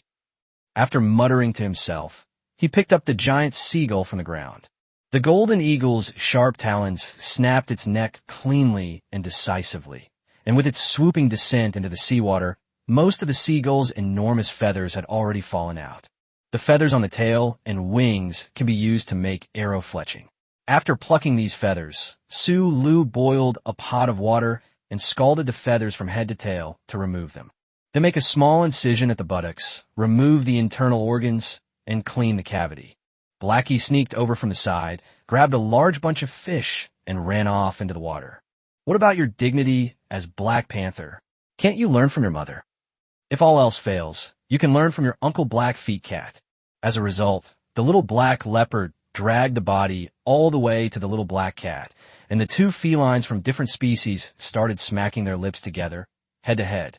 Okay, sorry to bother you. Then what? Lin Shihan, holding her longbow, asked, Are you planning to make soup or something? Why don't you put down your weapon first? Sula thought for a moment and said, Making soup is so boring. Meng Yi's eyes sparkled as she interjected, Let's make roast chicken. What are you roasting? Sulu grimaced, his teeth aching. You could say roasting, but it's more like baking and roasting. Prepare the marinade. Cut galangal slices, peppercorns, sea salt granules, and wild scallions into sections. Then cut off a palm-sized piece of honeycomb. Drain the wild honey. Mix it with the marinade to form a paste, and spread it on the seagull's enormous cavity and outer skin. Lin Shihan had some asparagus left over, so Su Lu chopped the vegetables into small cubes about the size of a fingertip and stir-fried them until just cooked. Extract the fat from wild boar meat, dice it, and stir-fry it over a fire until fragrant. After drinking the coconut, remove the coconut meat and slice it. After mixing the diced vegetables, diced meat, and coconut meat evenly, peel off the marinade from the marinated seagull meat, and then spread a layer of wild honey evenly on top. Fill the cavity with the excipients. Chapter 153 Beggar's Chicken is cooked. Having gone this far, both girls and the viewers in the live stream could see it. You want to make Beggar's Chicken, not Beggar's Seagull? Lin Shihan became interested. Is sold in most larger restaurants in civilized society. However, the finished products baked in large stoves and ovens are often overcooked and tough, and very few can achieve the desired tenderness and fall off the bone texture. Food buried under a campfire tastes several levels better than food baked in a large stove or oven. The key point is that this is a desert island survival situation. Every night, they eat a variety of lavish meals that are even more abundant than ordering takeout. If it weren't for their busy daytime harvesting, Lin Shihan and Meng Yi would feel like they were on vacation. The live stream chat was also easily flooded with comments. This dish is down to earth. When I was a child, I used to secretly roast the young hen that my grandfather raised when I was in my hometown. I still remember the taste. Does it smell like Beggar's Chicken? I also prefer the roasted chicken I used to eat in the countryside when I was a child. Eating oven-baked chicken in the city just doesn't taste the same. It's not the smell of Beggar's Chicken. It's the smell of the rattan cane my grandfather used to whip me. Ha ha ha. You stole the chicken from home, roasted it, and ate it. Who else should I beat if not you? Watching Su Lu make Beggar's Chicken brings back memories of my childhood. Oh no, my butt is starting to ache again. Did the person upstairs drink too much last night? Hey, how did you know? After filling the cavity with the auxiliary materials, Su Lu used a thread made of sheep intestines to tie the incision in the seagull's cavity. I know what to do next. Just wrap it in a lotus leaf and cover it with yellow mud. Meng Yi answered quickly. Su Lu nodded with a smile. We don't have lotus leaves, and you're missing a step in the process. The naive and innocent girl chuckled foolishly.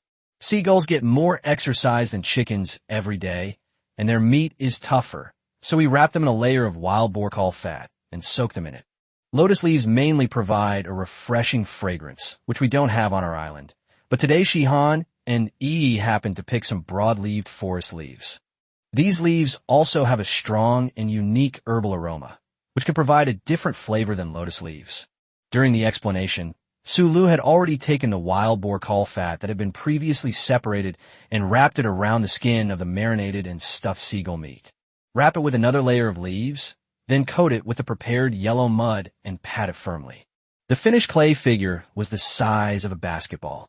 Dig up the campfire, bury the mud bricks directly under the fire, refill with soil, add firewood, and light the fire. Bake over high heat for about an hour. After finishing their work, the sun had completely sunk below the horizon. The weather is pretty good today. It looks like there won't be a storm tonight. Tomorrow we need to add a roof to the workshop to keep out the rain and also dig out the storage room. As Su Lu planned, he casually pulled out the horizontal blade from ground. The sword gleamed coldly, making the plain wooden handle seem rather shabby in comparison. After activating the skill moment, the sword's speed increases. However, the friction of the wooden handle cannot guarantee that the blade will never slip out of Su Li's hand, as he savors the feeling brought by the skill that grants him 800,000 popularity points. Therefore, a material with higher friction is needed to make the handle, and, at the very least, a layer should be applied to the outside to prevent slipping. The blade can't be left to dry like this forever. A steel knife can be contained in a leather sheath, but a cross-section sword is forged through hundreds of layers of metal, and a leather sheath may not be able to withstand the blade's strength. A special scabbard needs to be made, and it also needs to be made of suitable materials. Fish skin sheaths are a good choice. Su Lu retrieved the solution from the tool-making skill and added it to tomorrow's schedule. Lin Shihan and Meng Yi huddled together and wove a mattress out of broad leaves. They chatted quietly as they wove. An hour passed quickly. Meng Yi sat bolt upright. Thighs. Let's go with beggar's seagull. Was the timing really that precise? Su Lu muttered to himself. If I set the times for 3 meals a day, can I use the silly and innocent girl as a human alarm clock? All right. He agreed, put his sword aside, and got up to dig through the soil under the campfire with his iron knife. The basketball-sized clay bricks had been thoroughly baked dry and hardened. It's so hot. He used an iron knife to pick out the mud bricks and rolled them onto a straw mat that had been prepared nearby. Then, with the back of the knife, it cleaved down hard, and the clay brick cracked in two, releasing a large amount of steam at the same time. The light emanating from top-tier cuisine. Choulouis internal monologue. Peeling off the clay blank, the broad leaves, which had wilted, lost moisture, and changed color under high-temperature baking, were stuck to the surface of the pig caul fat. The poor caul fat also had a slightly brownish color, and the fat had completely soaked into the seagull meat wrapped inside. Meng Yi's eyes gleamed with a green light as she held the chopsticks, eager to try. Su Lu wiped the iron knife clean and cut in, then slowly break the seagull meat upwards. More steam was released in an instant, and the dense smell felt like a punch to the bridge of the nose. Chapter 154, A Mattress Knitted by Hand. The smell carried by the high-temperature steam has an irresistible impact. Compared to the lingering aroma of open-flame grilling, the slow cooking in an earthen pot has a subtle, nourishing effect.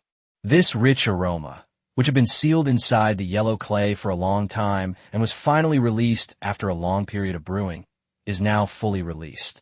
It possessed a vigorous vitality and almost instantly captivated the sense of smell of everyone present. The outermost layer has a dry and rough texture derived from charcoal.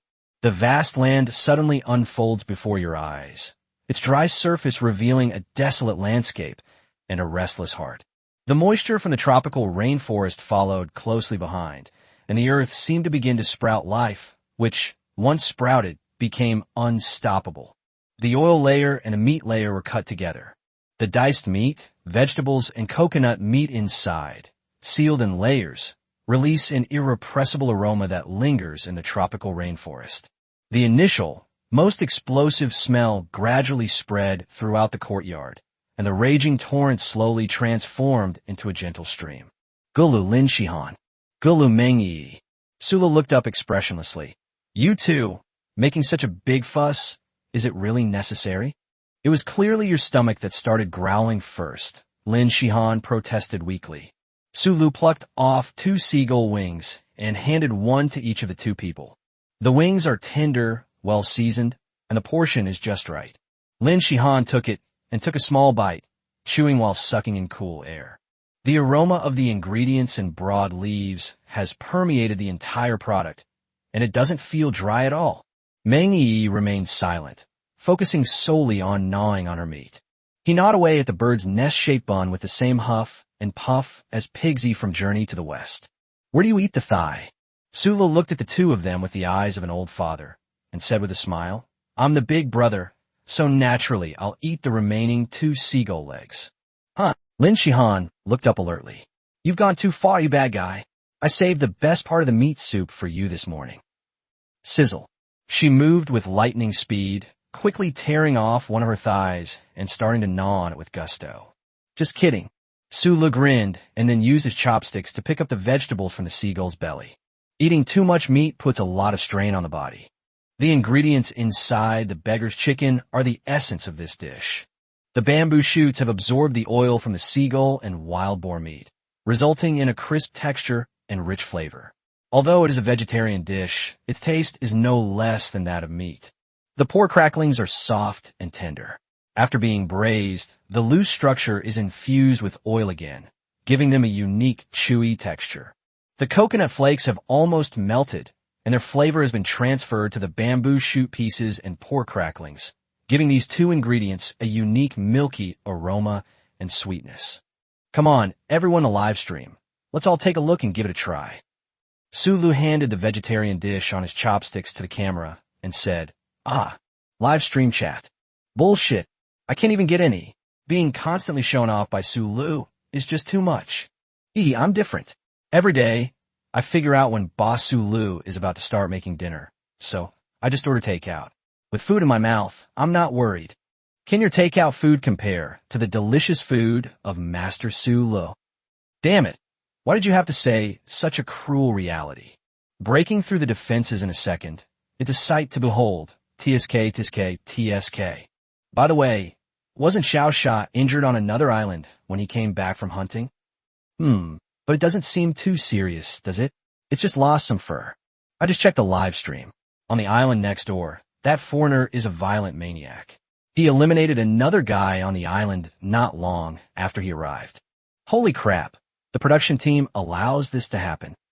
The unlucky guy who got eliminated was the one who got his supplies snatched up by those violent foreigners, and in a fit of rage, he provoked them himself.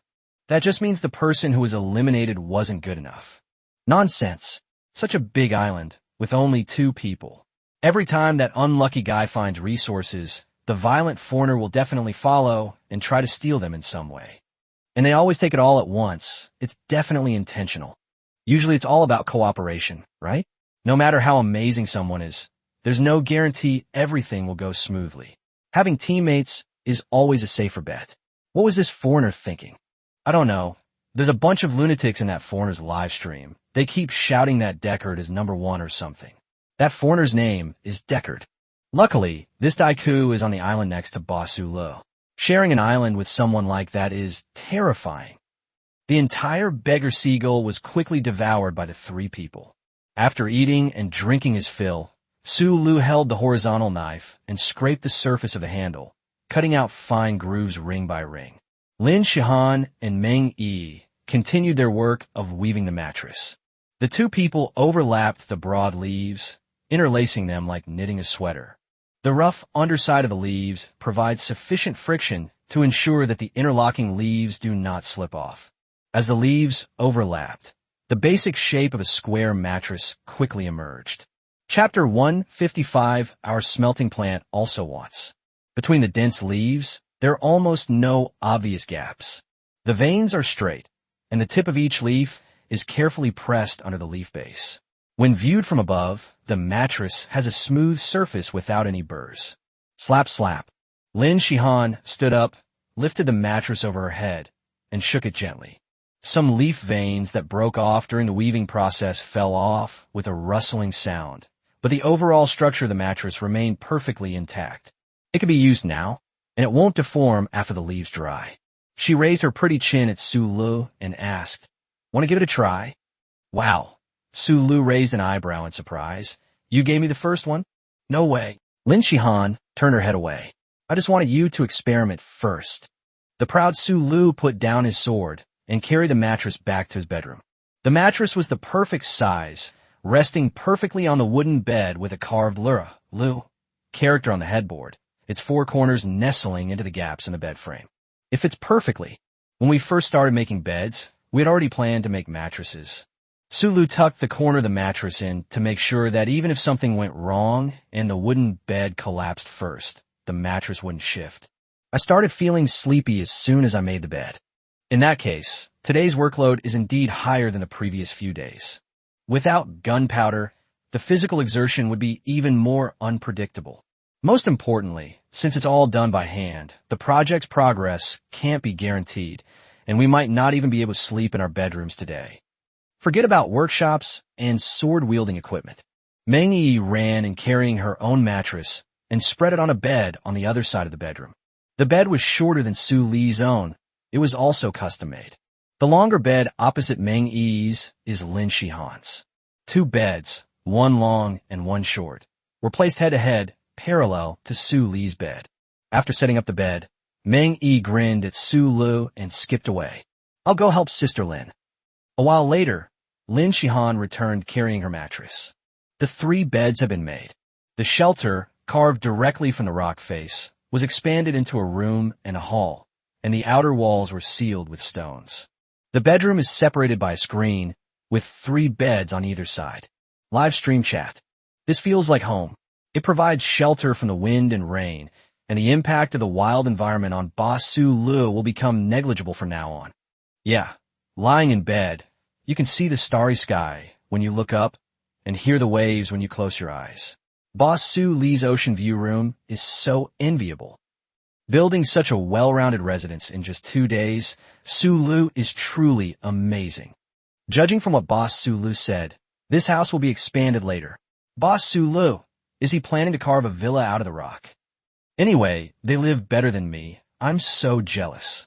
The organizer's live broadcast room. Mr. Liu, the storm assessment from last night has been completed.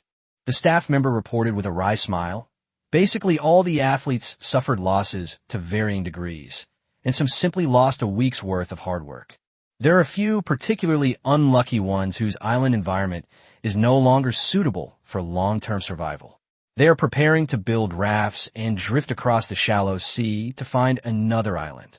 With dark circles under his eyes, Mr. Liu stared at the overview of each live broadcast room displayed on the big screen. The storm is a big hurdle. Every time it hits, it eliminates many contestants. Changing islands, it's like seeking survival in danger. The resources on those damaged islands have indeed become much scarcer. But ultimately, the winner who survives a year receives a prize of 100 million yuan. How easy is it to get 100 million yuan? His gaze finally fell on the screen of live broadcast room number 97. Su Lu, on the other hand, lives such an enviable life. In an office of the Ancient Culture Research Institute, a projector continuously played back footage of Su Lu forging a horizontal sword. A professor-level figure who looked to be in his 50s with muscular arms, clearly someone who wielded a hammer for years, smiled and said to Professor Shui, "I just happened to see Su Lu, the person you recommended to the Research Institute, live today. Modern technology and precise machine measurement can produce metals with stronger properties, but they cannot explain the exquisite skills of the ancients. This Su Lu, I dare not say about other things, but his skills in forging horizontal blades are comparable to those of a veteran craftsman." Most importantly, in several later scenes, there are several pieces of chopped wood on the ground with clean cuts, which are obviously left when testing the knife. The coarse iron ore from the island has been processed into such a sharp blade.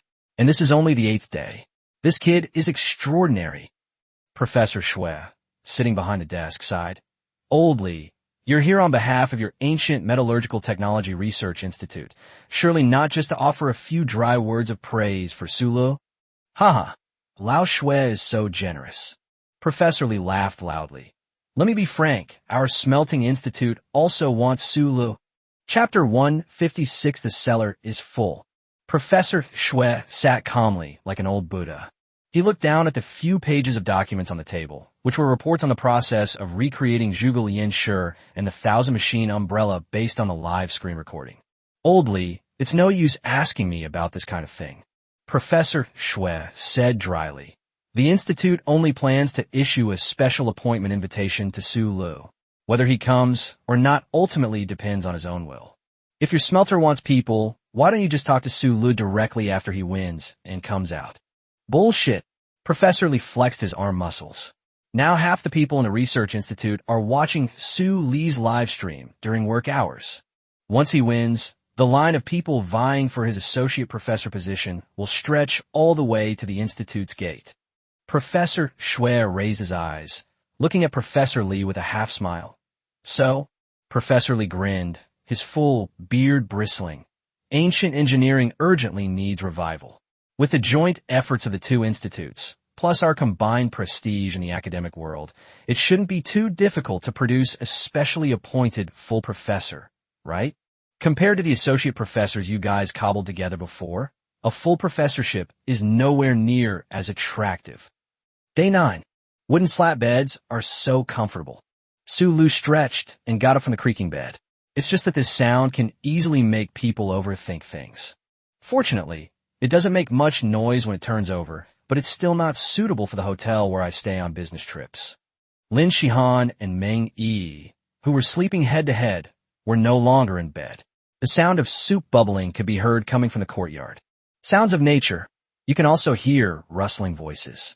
Supplies on the island are limited, but they are fresh, and a pot of soup for breakfast is quickly becoming a routine. After finishing the soup, we continued digging in the storage room in the morning.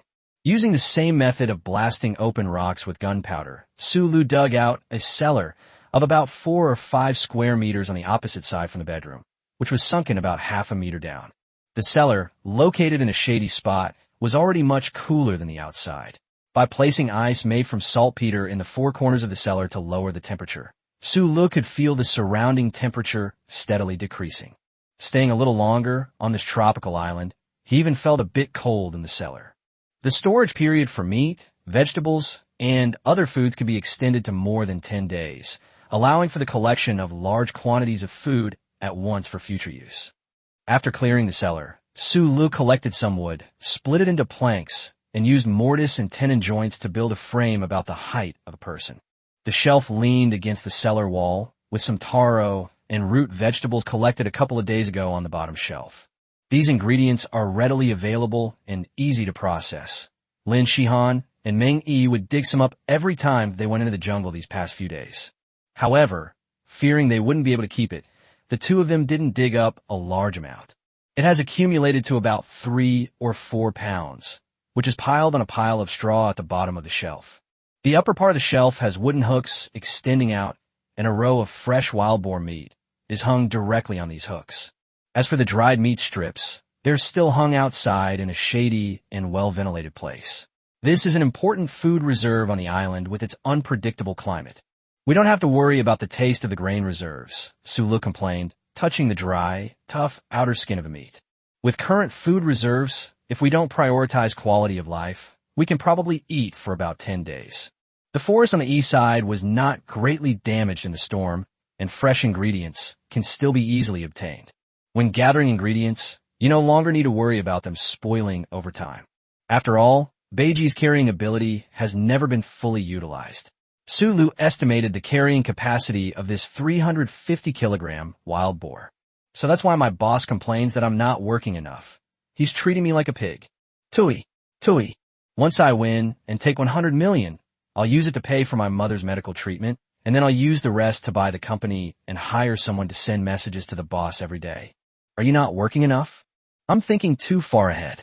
After using up the amount of ingredients needed for the day, the rest is put into the cellar so that it can be eaten before it spoils. If we really can't finish it, there's always Pigsy, right? This pig's head accepts any food offered. However, with such a huge storm the night before last, some of the players on the islands are probably going to suffer. Their supplies have been destroyed, resource points on the islands have shrunk, and the terrain in the explored areas has changed. 100 million isn't so easy to get. Showdown. You spent half a day blowing up the cellar, making storage shelves, organizing supplies, and arranging them in place. Lin Shihan and Meng Yi, chasing after Pigsy, went back and forth in the woods several times. The two of them huffed and puffed as they carried 7 or 8 supplies into the cellar. The shelves, which were originally a bit empty, were soon stuffed full. Lin Shihan, ignoring Su Li's horrified gaze, raised her head confidently. You said it, no need to worry about the food going bad. Chapter 157 Pickled Vegetables, Entering the Sea. No, I'm just surprised by women's hoarding tendencies.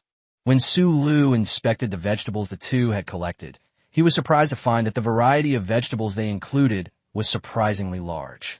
Narrow, bright green mustard greens, wild lettuce with stems about 2 or 3 centimeters thick, and purslane with flat leaves and dark red stems. Whose garden have you guys disturbed? Lin Shihan stood with her hands on her hips, beaming with pride, her chest puffed out, her head tilted to one side, and her hair falling to one side.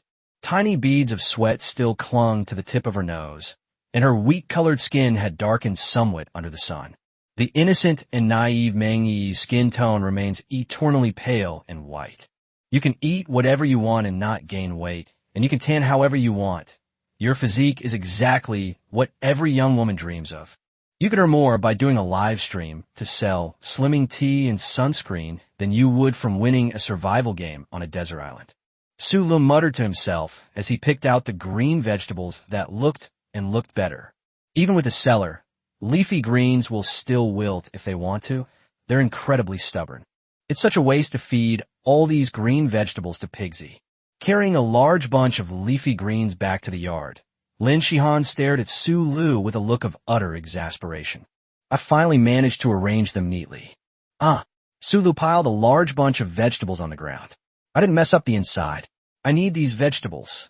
Useful. Lin Shihan became interested, wrinkled her nose and asked, what for? To eat it all at once. She's back to work with a straight back. Are you feeling lonely these past few days because I haven't been teasing you? Su Lu rolled her eyes at her. Making sauerkraut. Cooking LV.3. All you do all day is eat. Haven't you noticed your waistline has gotten thicker? Shuru. Don't pull me. I'm gonna fight this bad guy to the death. Su Lu laughed loudly, then placed a large pot of water on the fire, boiled it, and let it cool. While waiting for the water temperature to drop, he picked out all the remaining withered branches and leaves from the vegetables he had selected. All right, Pigsy.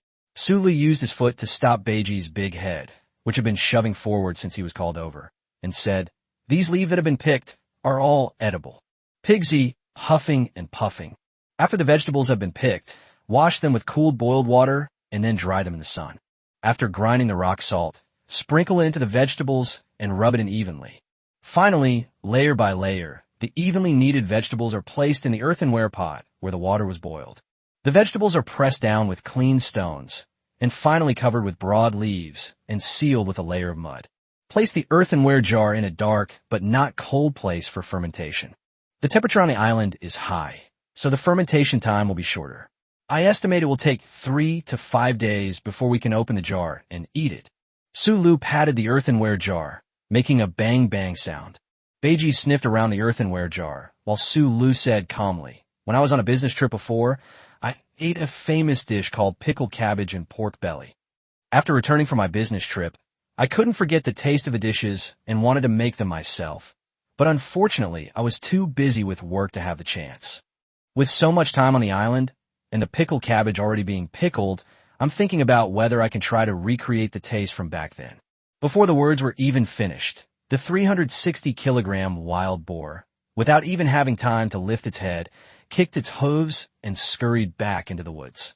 One pig leaves the world in the dust. Then a fawn and half a head emerged from beside a thick log, trembling. Coward! Su Lu gave Beiji a one-word prediction. The ancients were right.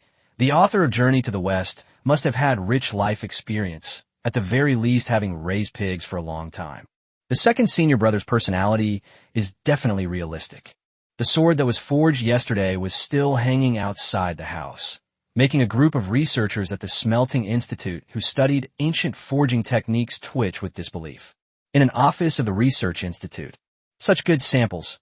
How could Professor Sue just casually throw them aside? It's heartbreaking. Give me a few more shots. I want to see the patterns on the blade. I feel like it has something in common with the craftsmanship of the burial knife we dug out of an ancient tomb before. You guys are playing on your phones during work hours. Are you not doing your job properly? Oh, you're watching Teacher Sue's live stream. Watch carefully and don't miss a single detail. Sulu picked up the horizontal sword and swung it a few times, producing a buzzing sound as it cut through the air. I had already planned to get a non-slip handle for the crossbow yesterday. Riding the elegant Black Panther, we arrived at the end of the chain of fish ponds.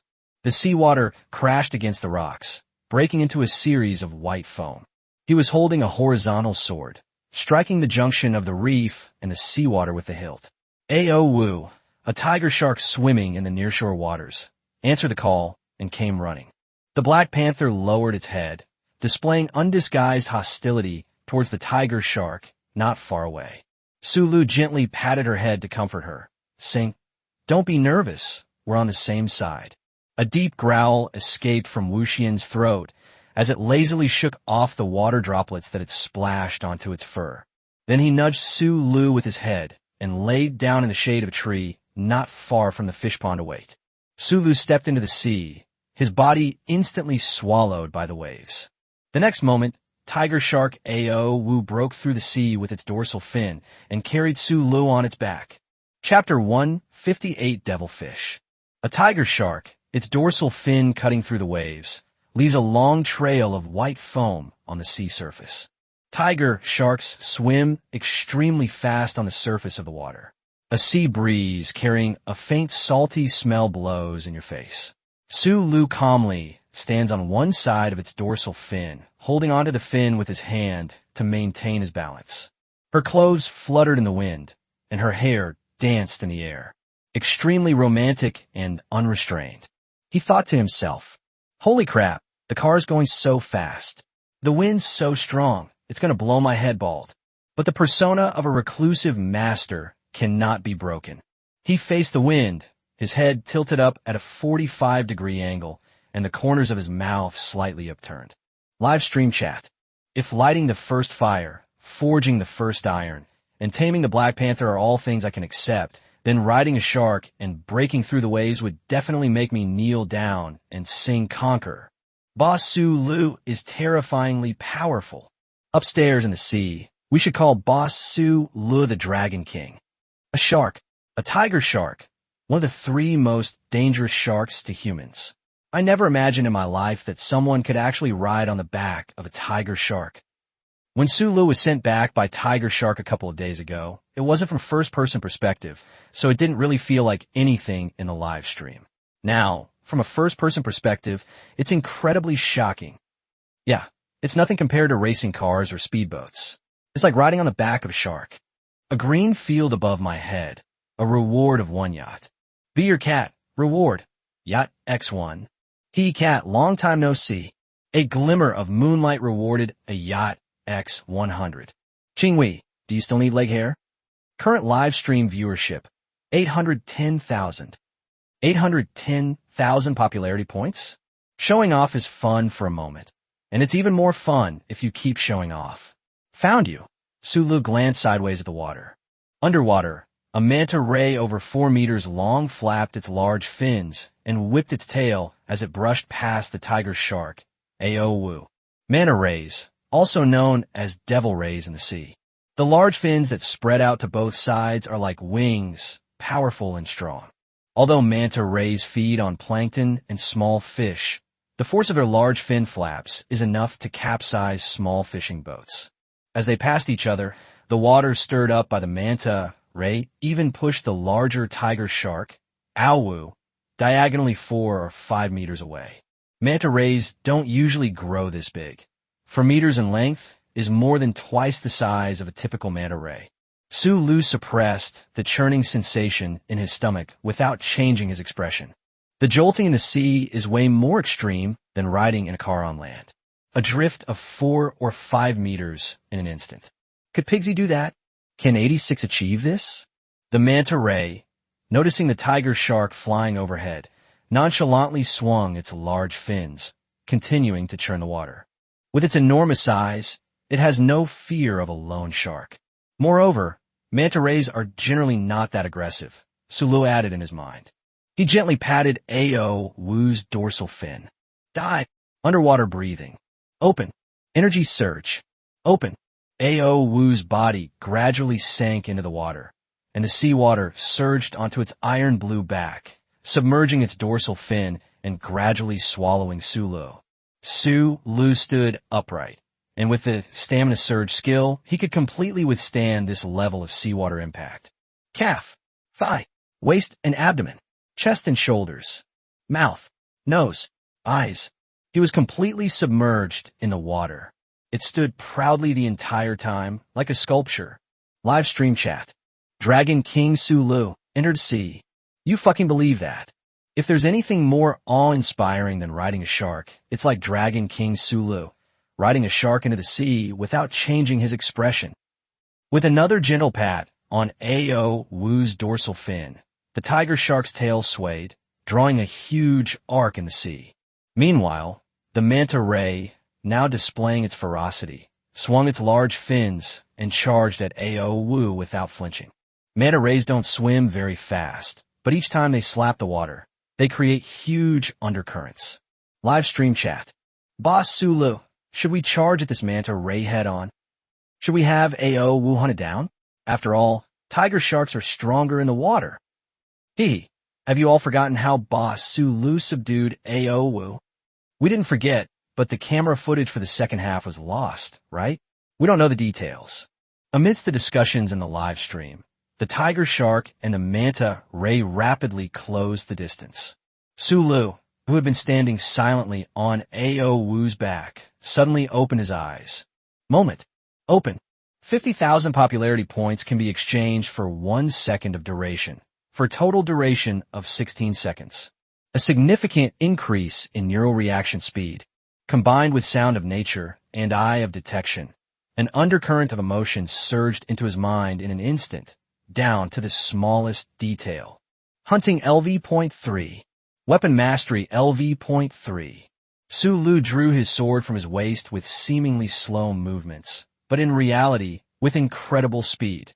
Tiger Shark A.O. Wu suddenly dropped, and instead of charging at the manta ray, it narrowly grazed past the manta ray's belly. Sulu struck at the same moment. The camera, with its superb sound recording capabilities, captured both the sound of waves crashing and the sound of something breaking through the air. Sizzle. The 4-meter-long manta ray, powerful enough to capsize a small fishing boat, was gutted by Sulu with a single slash. Blood cascaded down like a waterfall. Chapter 159 Shark Skin. Swish swish. The abdomen of the manta ray was cut open longitudinally. Driven by inertia, its internal organs gushed out with a whoosh, like a river of blood falling from the sea. The undercurrents of the sea carry these rivers of blood even further away, where marine predators, drawn by the stench, slowly gather in the distance. But under the intimidating presence of the tiger shark, the sea fish that gathered around it by the smell of blood only dared to swim at a distance and did not dare to approach. Moments later, these strangely shaped, ferocious fish began chasing and tearing at the discarded manta ray organs. Not one dared to provoke A.O. Wu. Moment. Close. This might be the only skill I have to actively turn off. Stamina surge does alleviate some of the side effects of Setsuna, but to a limited extent. Fortunately, I had assessed this skill beforehand.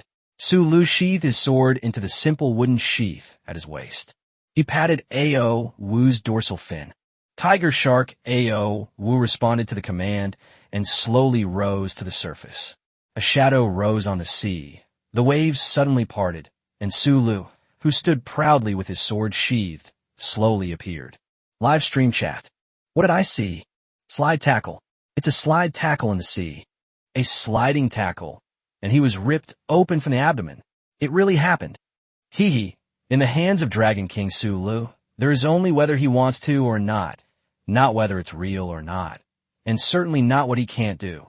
Is this really something a human could do? The impact of the tiger shark and a manta ray colliding just now was comparable to that of a small car. It feels like more than that. The resistance from the seawater underwater is much stronger than the wind resistance. Su Li's strike was absolutely stunning. The blade is sharp, and the man is fierce. Dragon King Su Lu truly has guts. That horizontal blade lying in the trench is every man's dream. A glimmer of moonlight rewarded a yacht X300. Be Your Cat donated 300 ice cokes. Be Your Cat. Hee hee hee. Current live stream viewership, 830,000.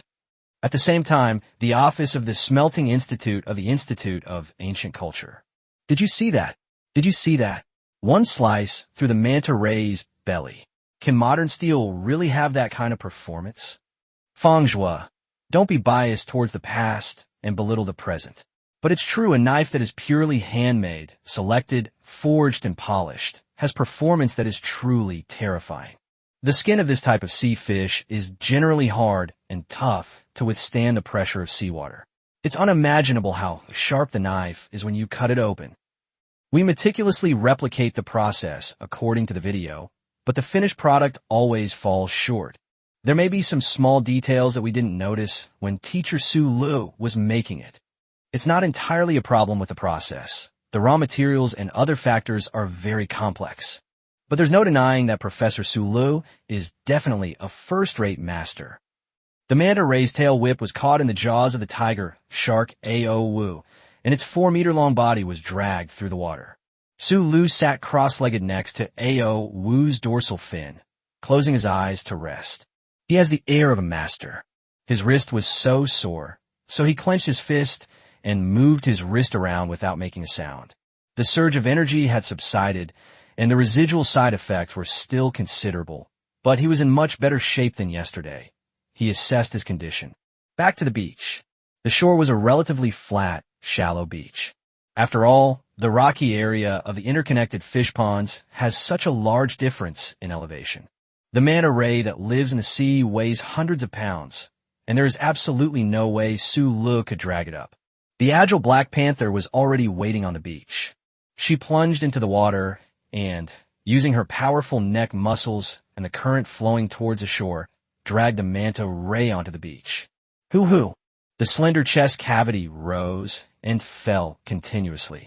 This weight is also a considerable burden for Black Panther. It's too big to take back. It has to be broken down on the beach.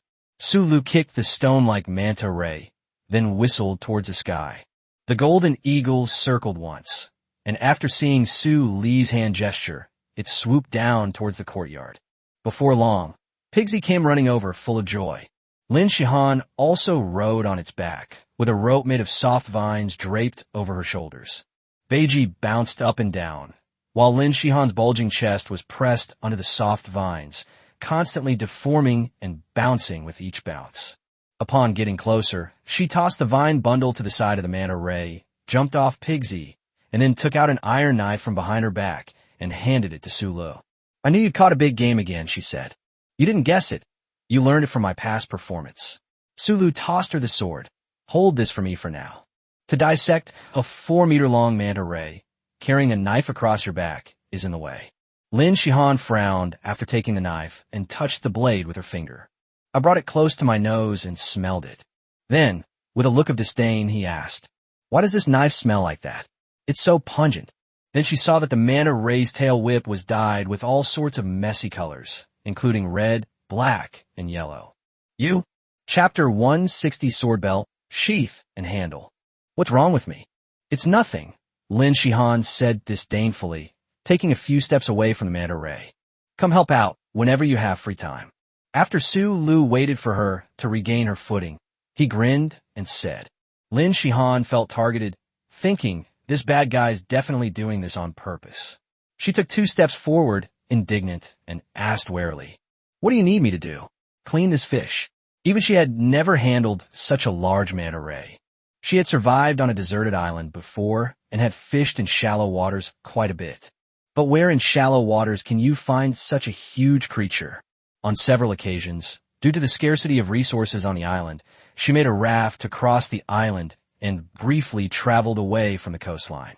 But even if you do encounter a fish that big, let alone whether you'll actually run into one, you'll be too busy trying to escape. Who would bother to provoke someone with nothing better to do? It's 4 meters long. If a normal person gets slapped by its large fin, they can be lifted up and fed to the fish. Hold on here.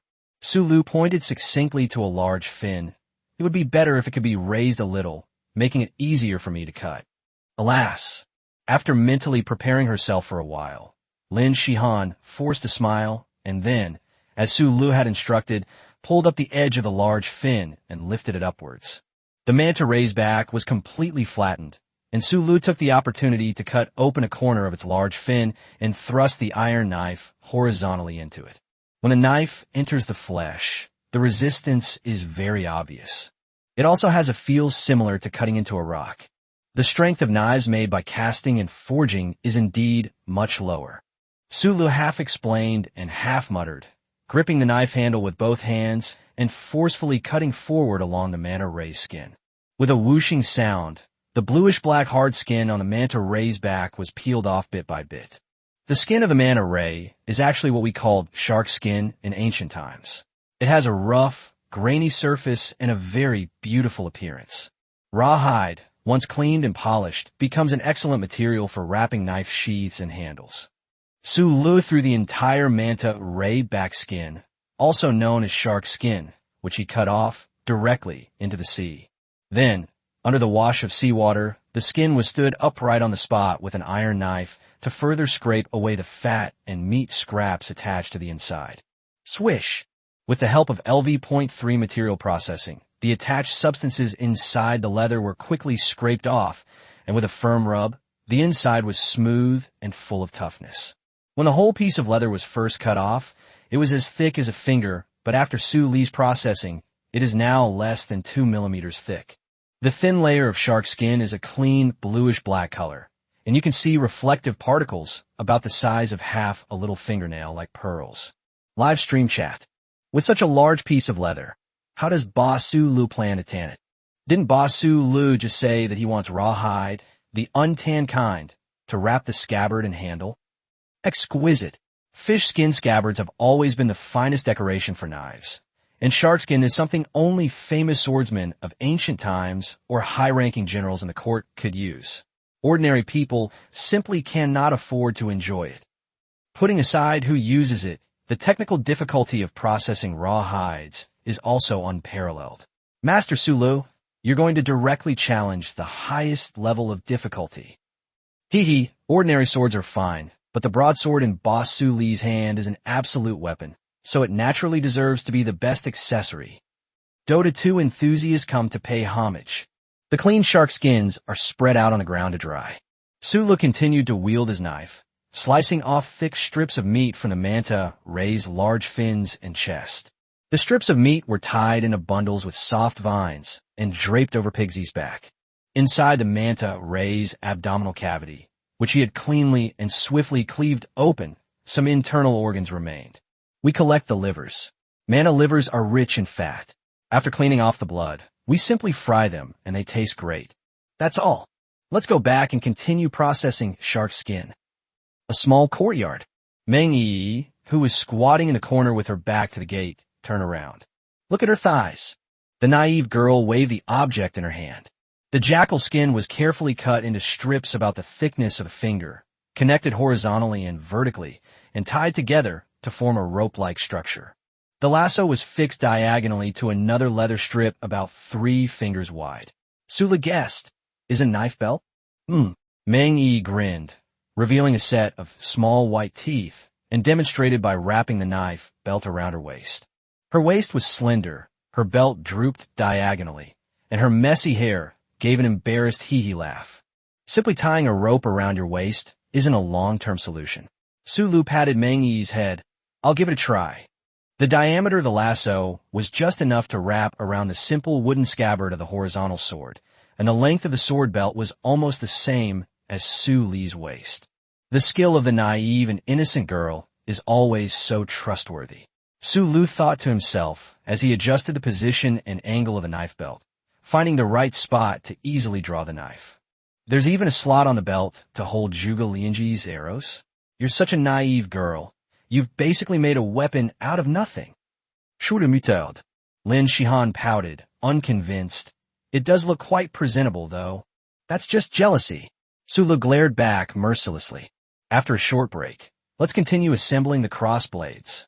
Chapter 161, the horizontal blade, is upgraded. Once the scabbard and handle are made and fixed in place with wood, the manufacturing process ends there. After being soaked in the sea, the wood got wet, and some of the joints cracked and warped. Su Lu simply removed all the wooden components from a knife, leaving only the black and blue blade itself. Wipe the blade clean with grease, and cut out 2 pieces of wood according to the dimensions. The length of the wood is the same as the handle, leaving room for the garden pommel. The middle is hollowed out to clamp the blade. At the joint of the knife handle, the prepared fish glue is used to bond, press, and wedge in a wedge for fixation. The scabbard is also hollowed out using the same process, with fish glue applied to the joint surface to secure it and press it in place. While waiting for the wood to be glued to the handle and sheath, Su Lu took the shark skin that had been drying in the scorching sun, compared it with the size of the blade, and cut off 2 long strips. As the moisture in the shark skin evaporates, the untanned leather gradually dries and curls up. The dried and curled state is the final state we fix it to the blade. We will soak it in clean water again during the processing later. Softens the leather, making it easier to shape. We'll wait a little longer for the sheath to be glued. The glue on the handle is almost dry, so we can continue processing. While talking, they were busy scraping off splinters and sanding the surface. Then, apply another layer of fish glue evenly to the outer surface of the handle. Now, we can apply the shark skin. After being soaked in water, the shark skin regained its softness. Su Lu placed the knife handle vertically, stretched the shark skin taut with both hands, and glued it bit by bit onto the fish glue along the surface of the knife handle. Once the moisture on the shark skin evaporates again, the bluish-black shark skin is completely fixed to the hilt of a knife. The granular surface of the shark skin reflects light like scattered gold fragments under the sunlight. When held in the hand, the rough texture of the handle provides a reliable and stable grip. With a gentle swing, the horizontal sword offers a more intuitive and controllable feel compared to using only a regular wooden handle. Although the scabbard was still glued to the side, the sword now looked imposing, its blade gleaming coldly. The dark blue blade, paired with a bluish-black hilt, gives the entire knife a dark color, naturally exuding an air of nobility. This is the real weapon of mass destruction. Compared to the cold steel dogleg-shaped iron sword and the armor-piercing horizontal sword, it still falls short. Furthermore, even with the same blade material, a sword reinforced with shark skin and one made would look different. No wonder the equipment in the game is always so visually dazzling, and the more blindingly bright it is, the more money it sells for. Men just can't resist this. Su Lu admired his work with satisfaction. After the scabbard was glued together, he used the same process to apply glue and wrap it with sharkskin. The larger, granular sharkskin surface is dazzlingly shiny, with special effects that are off the charts. An ordinary wooden scabbard instantly gained 9 points and 12 more. Live stream chat. Blink away. My eyes are blind. Could this be the legendary, multicolored black? You know what? It really does have that flavor. This is the complete form of the horizontal blade. It is excellent both inside and out, with an understated yet luxurious appearance and equally outstanding performance. Based on this single sword alone, I dare say that Su Lu stands at the pinnacle of all the contestants in this round. Yes, it's only been 9 days. While others are still struggling to survive the aftermath of the storm, Master Su Lu has already forged a world-class horizontal sword. Knife enthusiasts, gather here to pay tribute to Master Knife Maker Su. Master Su completes the entire forging process of a horizontal sword without relying on any modern tools. He's simply my idol. When will I be able to match Master Su's skills? Current live stream viewership, 840,000. Is this the power of the ancient craftsman's horizontal knife? This single knife has already stirred up the emotions of over 50,000 people. However, intelligence-based heroes shouldn't put all their bets on melee weapons. The next thing to do, which was truly for self-preservation, was to carefully put away the knife. Since the workshop was rebuilt yesterday, charcoal burning has continued uninterrupted, and the flames in the ventilation furnace have been constantly flickering. Continue smelting iron ore. Iron slag. Further smelting of the molten iron. The comments section erupted with excitement. What is Boss Sulu planning to do this time? Are we going to have more knives made? The one we just made was made by Lee. If we could make hand knives and embroider knives next, that would be perfect. Hee hee. The person upstairs is overthinking it. After all, this is a survival story on a deserted island. Master Su Lu should be building something more practical. Huh? Did Boss Su Lu make 2 hammer molds? A hammer? It doesn't look like one. What hammer has a surface that's uneven? Amidst the speculative comments, the live stream showed Su Lu closing the mold and pouring in molten iron. After the molten iron cools down, the mold is opened. What appeared before everyone's eyes were 2 hammerheads the size of fists. One hammerhead has its surface curved inward to form a spherical shape, while the other is the opposite, presenting a convex spherical shape. The basic tools are ready. Let's move on to processing. Chapter 162, Gun Barrel. Live stream chat. I've never heard of this kind of basic tool before. I don't have one either. My family has been blacksmiths for generations, and the hammers used for forging iron don't even have this shape. One convex and one concave. The shape is so unique. You can't possibly print a flat surface out of it, can you? Perhaps Bossu Lu is going to forge a crescent moon scimitar? The blade of the crescent moon scimitar is also flat, so Master Su forge a plate of iron this time. Make a giant shield? But what good is a giant shield on a deserted island? And doesn't Bossu Lu already have the 1,000-chance umbrella? I don't understand, just watch along. The sound of blacksmithing is so soothing. Ding, ding, ding. 40, 40, 40. In addition to the 2 hammers with very different shapes, Su Lu also cast a similarly semicircular anvil. He first forged the iron plate flat on a straight old anvil. This step is to level the iron plate and remove any sand holes and impurities that may remain from the casting process. After forging until the surface is gradually smooth, we can place it on a new curved anvil and trim its shape. During the explanation, Su Lu used pliers to move the flat iron plate to the new anvil, and then replaced it with a convex spherical hammer to begin forging. With each strike, the iron plate was gradually bent, conforming to the inner wall of the curved anvil. Iron slag kept flying out as Su Lu forged the iron plate, shaping it into the form of an iron pipe. Bullet screen. A water pipe? Boss Su Lu, are you going to install a water pipe?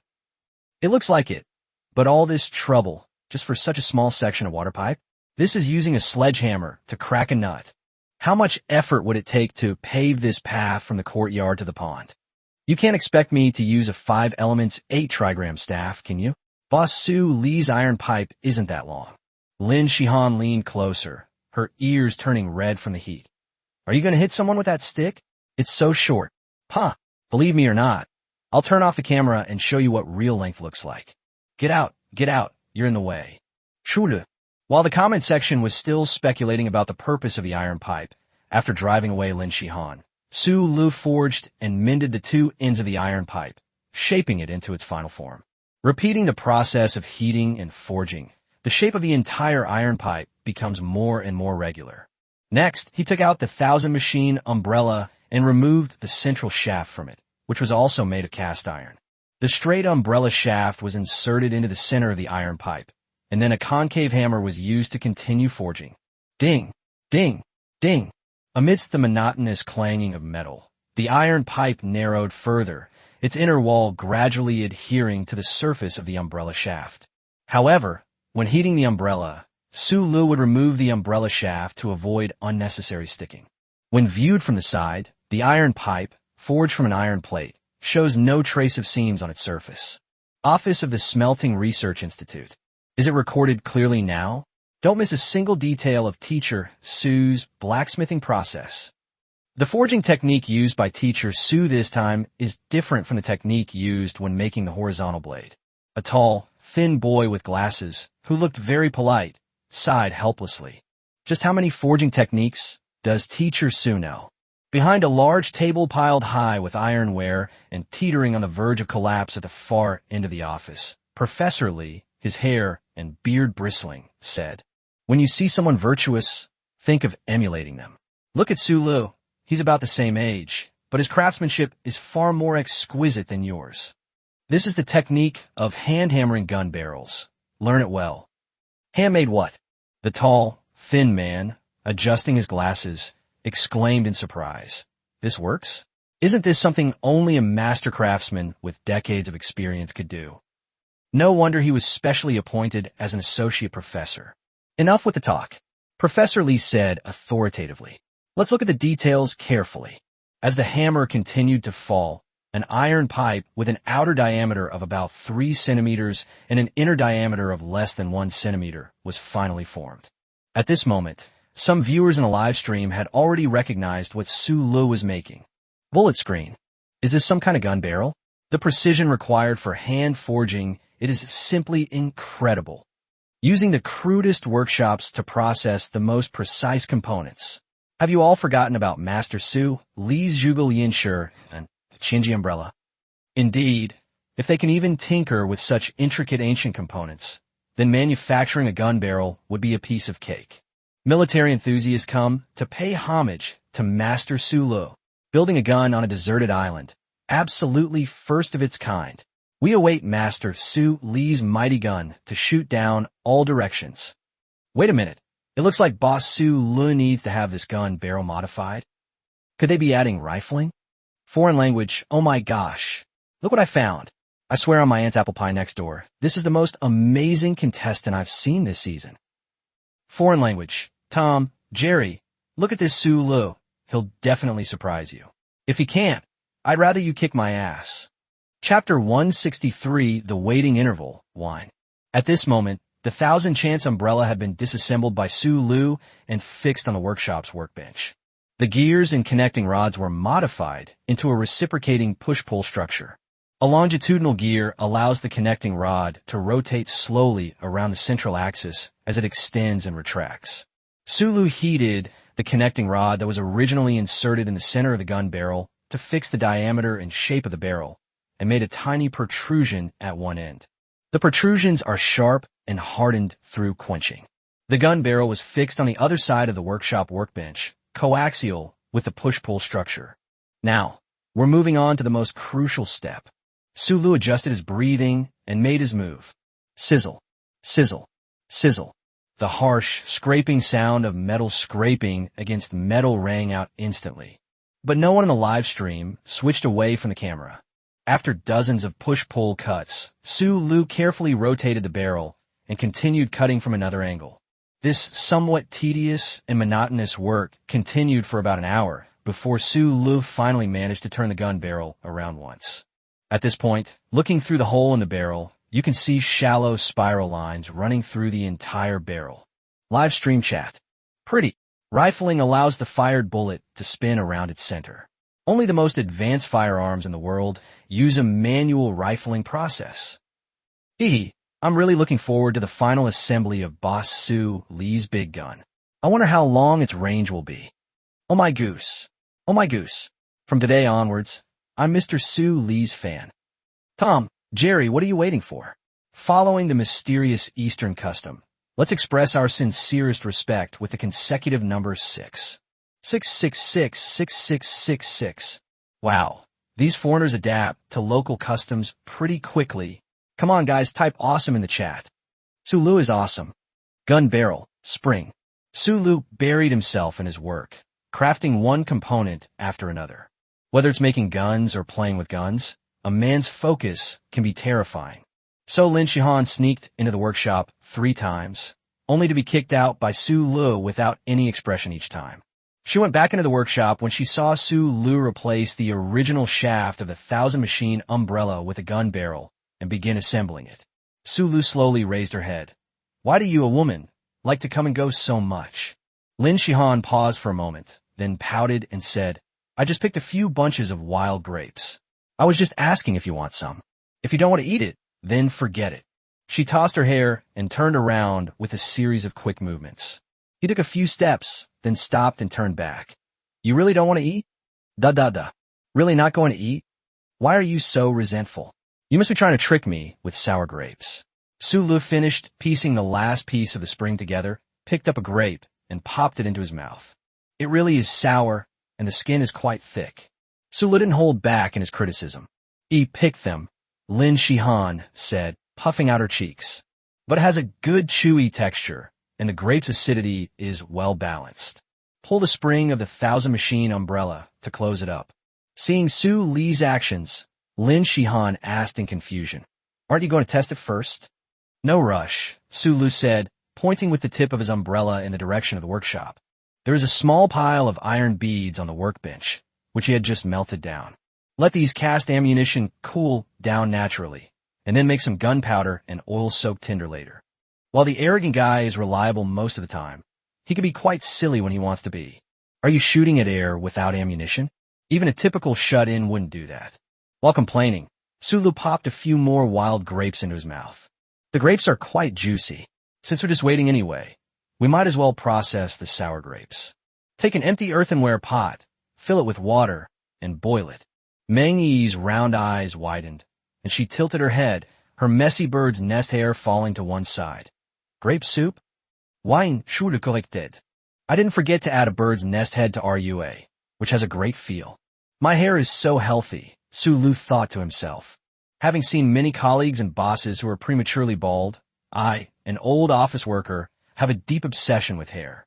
If we were to rank the feel of battle pet fur, the first one would be the glossy black panther. As a purely carnivorous predator, its intake of taurine and lecithin is excessively high, resulting in exceptionally high-quality fur. Black-footed cat Xiao Hei and little black leopard Hei Xiao are evenly matched, mainly because even the best fur can't withstand a naughty child rolling around on the ground. Su Lu thought that if they got a few more of these, the three of them could save the trouble of sweeping the floor. As for Beiji Su Lu, he plans to pluck some fur from him after a while, which will be enough to make a brush. Meng Yi's bird's nest hair feels similar to Xiao Hei's, but much softer. Lin Shihan and Su Lu glanced at her sideways, feeling that her image with her long, smooth hair was completely at odds with her arrogant personality. Lion's head meatballs suit her better. While I was lost in thought, the water in the earthenware pot had already boiled. Let cool, then add the grapes. Chapter 164, Ancient Craftsmanship. 1000 Mechanism Umbrella and Thunder Controlling Manual. Wine making, like pickled cabbage in the morning, is all about fermentation. But we don't have yeast or brewing starter, so we have to rely on the wild yeast that comes with the grape skins to complete this. The earthenware pot used for boiling water is also used for brewing wine. High temperatures can eliminate unwanted bacteria and ensure the smooth progress of brewing. At the same time, the cooled boiled water is used to wash away dust and other impurities on the surface of the grapes, further ensuring that no impurities are introduced. Swish swish. The clean grapes have a glossy black surface and are still covered with a thin layer of white frost. This white frost contains natural yeast, so you have to wash the grapes clean, but you can't wash away all the white frost. The grapes on the island are all natural and pollution-free. They may not taste very good, but they are perfect for making wine. Once the clean grapes are dried, we can begin the next step of the process. The island has plenty of sunshine, so the moisture adhering to the surface of the grapes evaporates quickly. After washing and drying, Su Lu neatly arranged the grapes at the bottom of the earthenware jar. While arranging them, he also squeezed the grape pulp out of the skin. After the grapes were evenly layered, he cut open a few honeycombs to let the wild honey flow down and cover the surface of the grapes.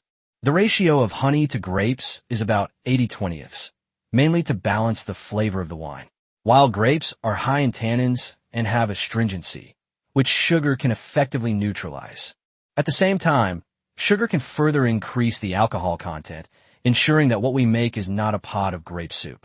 The honeycomb after draining the honey can be eaten as chewing gum.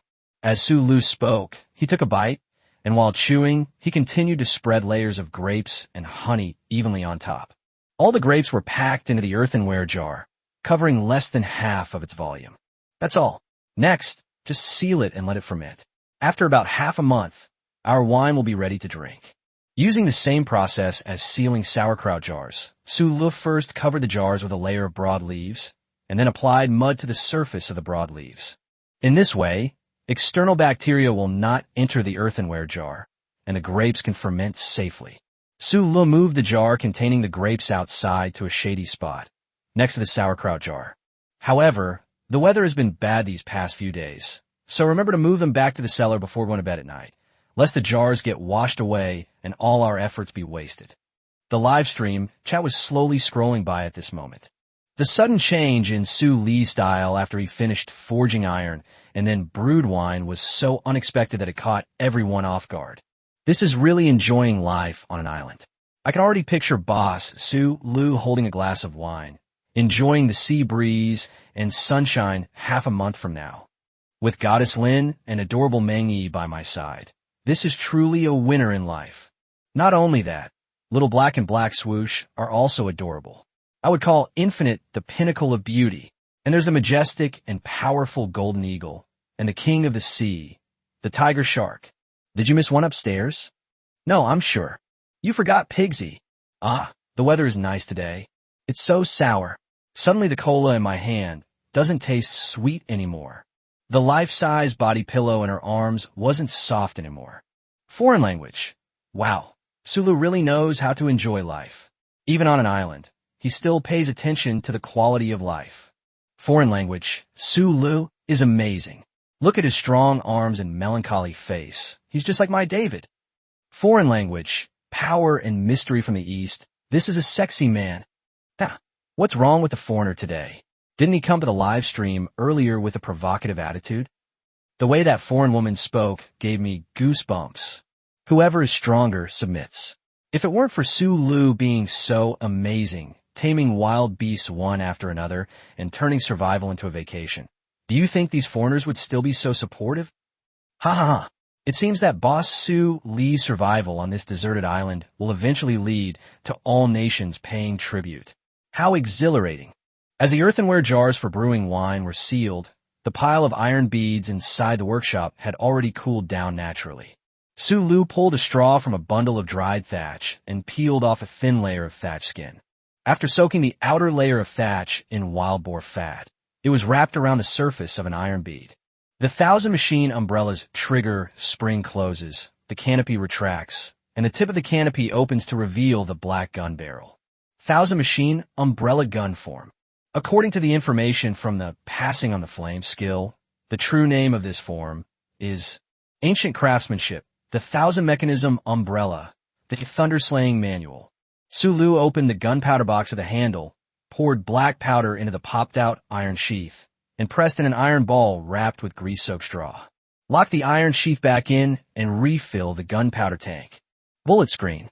Holy crap. Reload. They actually used breech loading on flintlock guns. That's like their technology jumped to near modern times in an instant. It's absolutely outrageous. Chapter 165 Test Shot. The Steadfast Hunter. Bullet screen. Actually, someone had already figured out the breech loading flintlock mechanism much earlier. However, the manufacturing process was extremely complex and its performance was limited, so it was not widely adopted. The process was so complex that even Su Lum managed to make it in a simple workshop. It's still hard to believe that when I learned that Master Su Lu was crafting the gun barrel, I thought he was going to make an ordinary matchlock gun. When I saw Master Su Lu picking flint out of the stone, I understood. Master Su Lu is making a flintlock gun. When processing the rifling, I still felt that what Su Lu would ultimately produce would be a muzzle-loading gun. I was wondering at the time, why didn't Basu Lu provide a cleaning rod? It would leak if it wasn't pressed tightly enough. Now I get it. What the hell do you need a cleaning rod for breech loading? Just make sure the metal primer is firmly pressed down. Su Lu, the boss, reveals one trick to getting into jail every day. Hee, you're overthinking it. Even if you saw it, you couldn't learn Su Li's exquisite processing skills. The process of hand forging the gun barrel alone is incredibly difficult, killing countless blacksmiths, not to mention the subsequent process of rifling. Military enthusiasts have come to watch and pay homage to Master Su Lu. I've come here to watch and pay homage to Master Su Lu. Foreign language, the Armaments Association has come to watch and pay homage to Boss Su Lu. Those foreigners are quick to learn, aren't they? While the comment section was buzzing with discussion, Su Lu had already quickly finished reloading. He did not fire immediately. The 1,000-machine umbrella thunder-breaking technique was being tested for the first time, and its power and range were uncertain. He waved his hand and gestured, "Step back a bit, so that even if it explodes, it won't hurt you." The target was chosen at a cliff that jutted out after the mountain path turned out of the courtyard.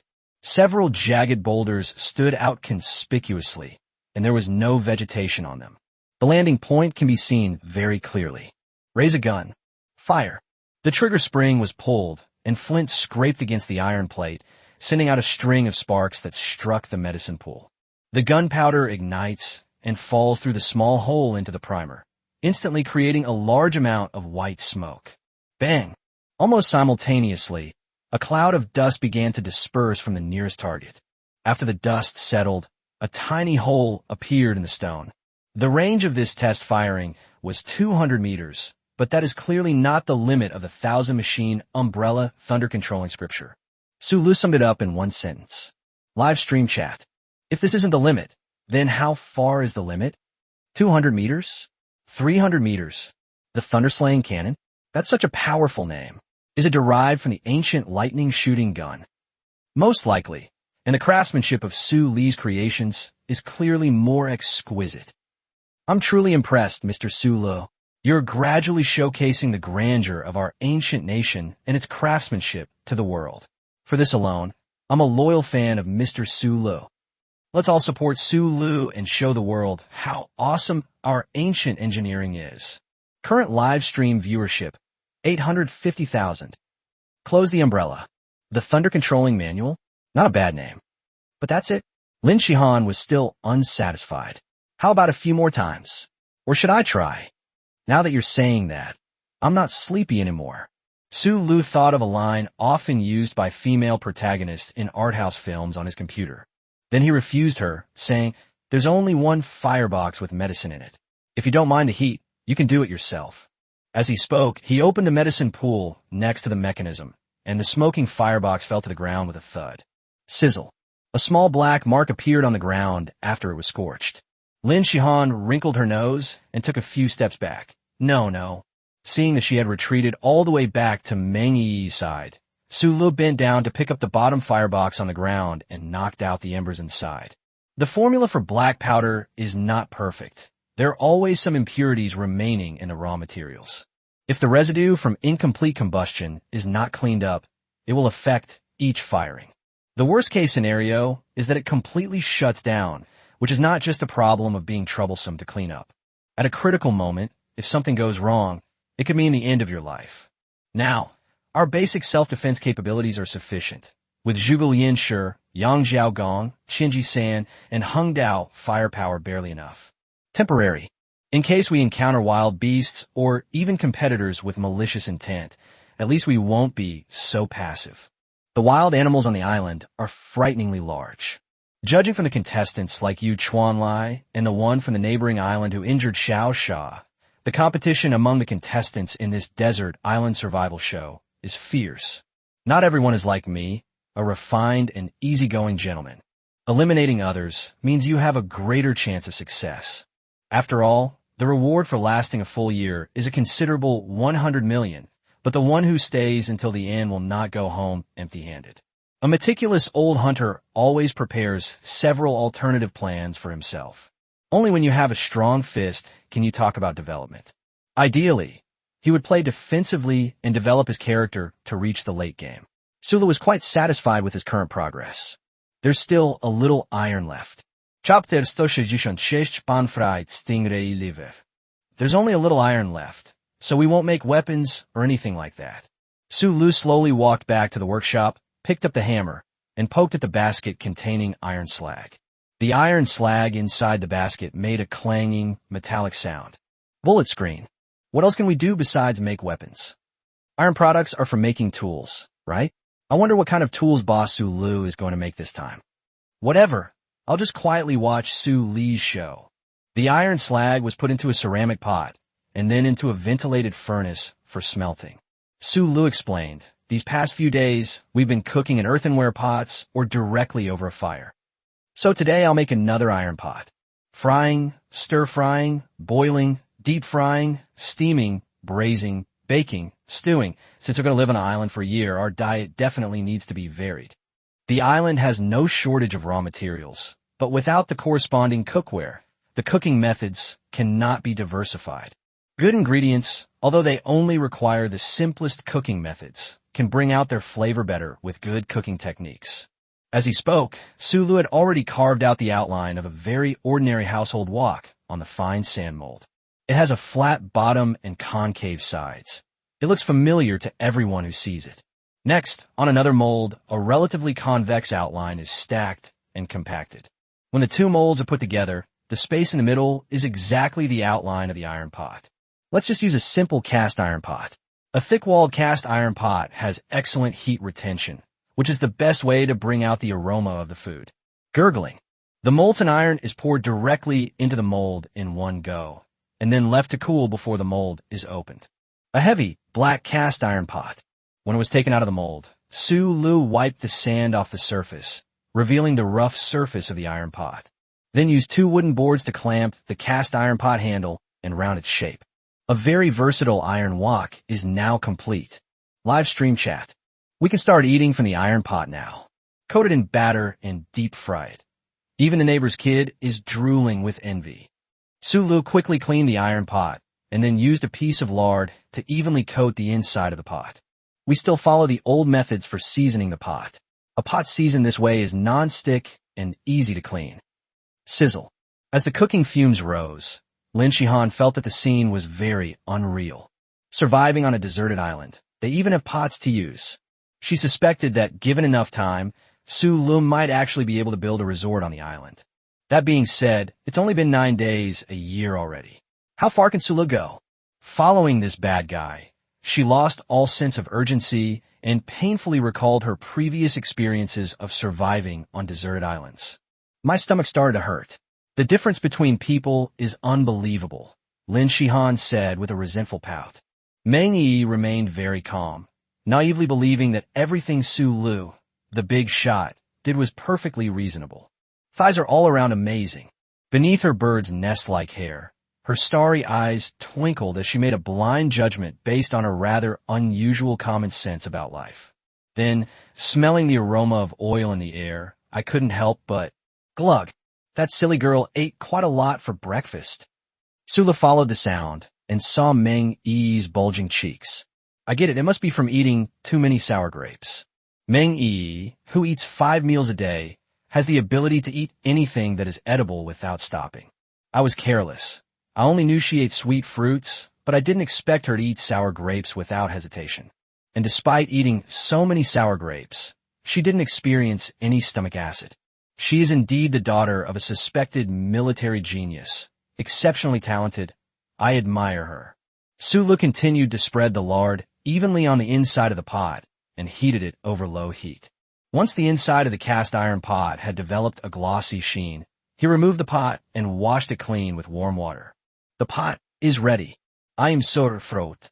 Live stream chat. I wonder what dishes boss Sulu plans to cook with a new pot this time. How about some stir-fried pork? Or how about stir-fried shredded potatoes? Oh right, we don't have any potatoes. In a shot, Sulu is seen frantically heating the pot until smoke rises, at which point he slowly gets up. Let's make pan-fried stingray liver for this dish. Bullet screen. I remember now. After boss Sulu finished hunting the manta rays, he mentioned something like that. Is it really okay to eat the liver of a stingray? Looking at it, it's hard to bring myself to do it. Hee hee. The liver of sea fish is very rich in fat. Both its taste and nutritional content are absolutely superb. I still have some doubts. I don't doubt Boss Sulu. I just doubt this manta ray. The person upstairs is obviously a new fan. The old fans don't have time to doubt at this point. I'm indeed new here. We're the longtime fans doing it this time. Longtime fans are all ordering takeout right now to avoid getting poisoned. Sulu then began to reshape and clean the stingray's liver, removing some impurities from its surface. Then it was placed directly into the cast iron pot that had already been heated to a high temperature. Instantly, a dense hissing sound rang out. Chapter 167 Honey Grape Sauce. The sea breeze dispersed the rising fumes, and through the dissipating smoke, one could see the stingray liver inside the cast iron pot gradually changing color. No oil was added when the fish liver was put into the pan, but there was already a thin layer of oil at the bottom of the pan, which seeped out as it was fried. It's currently bubbling and crackling. In the glistening cod liver oil, the surface of the cod liver gradually turns a dark brown, while emitting an enticing fishy aroma. Manhwa swallowed hard. Amazing. It clearly has a fishy smell, but it doesn't smell bad at all after frying. Sulu said, frying anything in a pan with oil, especially at high temperatures, and then the Maillard reaction will make it taste very fragrant. He carefully pushed the fish liver in the oil pan with a thinned wooden spatula.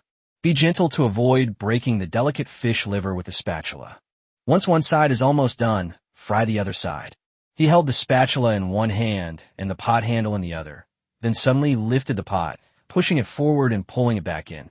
The fish liver in the pot was tossed high into the air and then caught by the pot as it fell.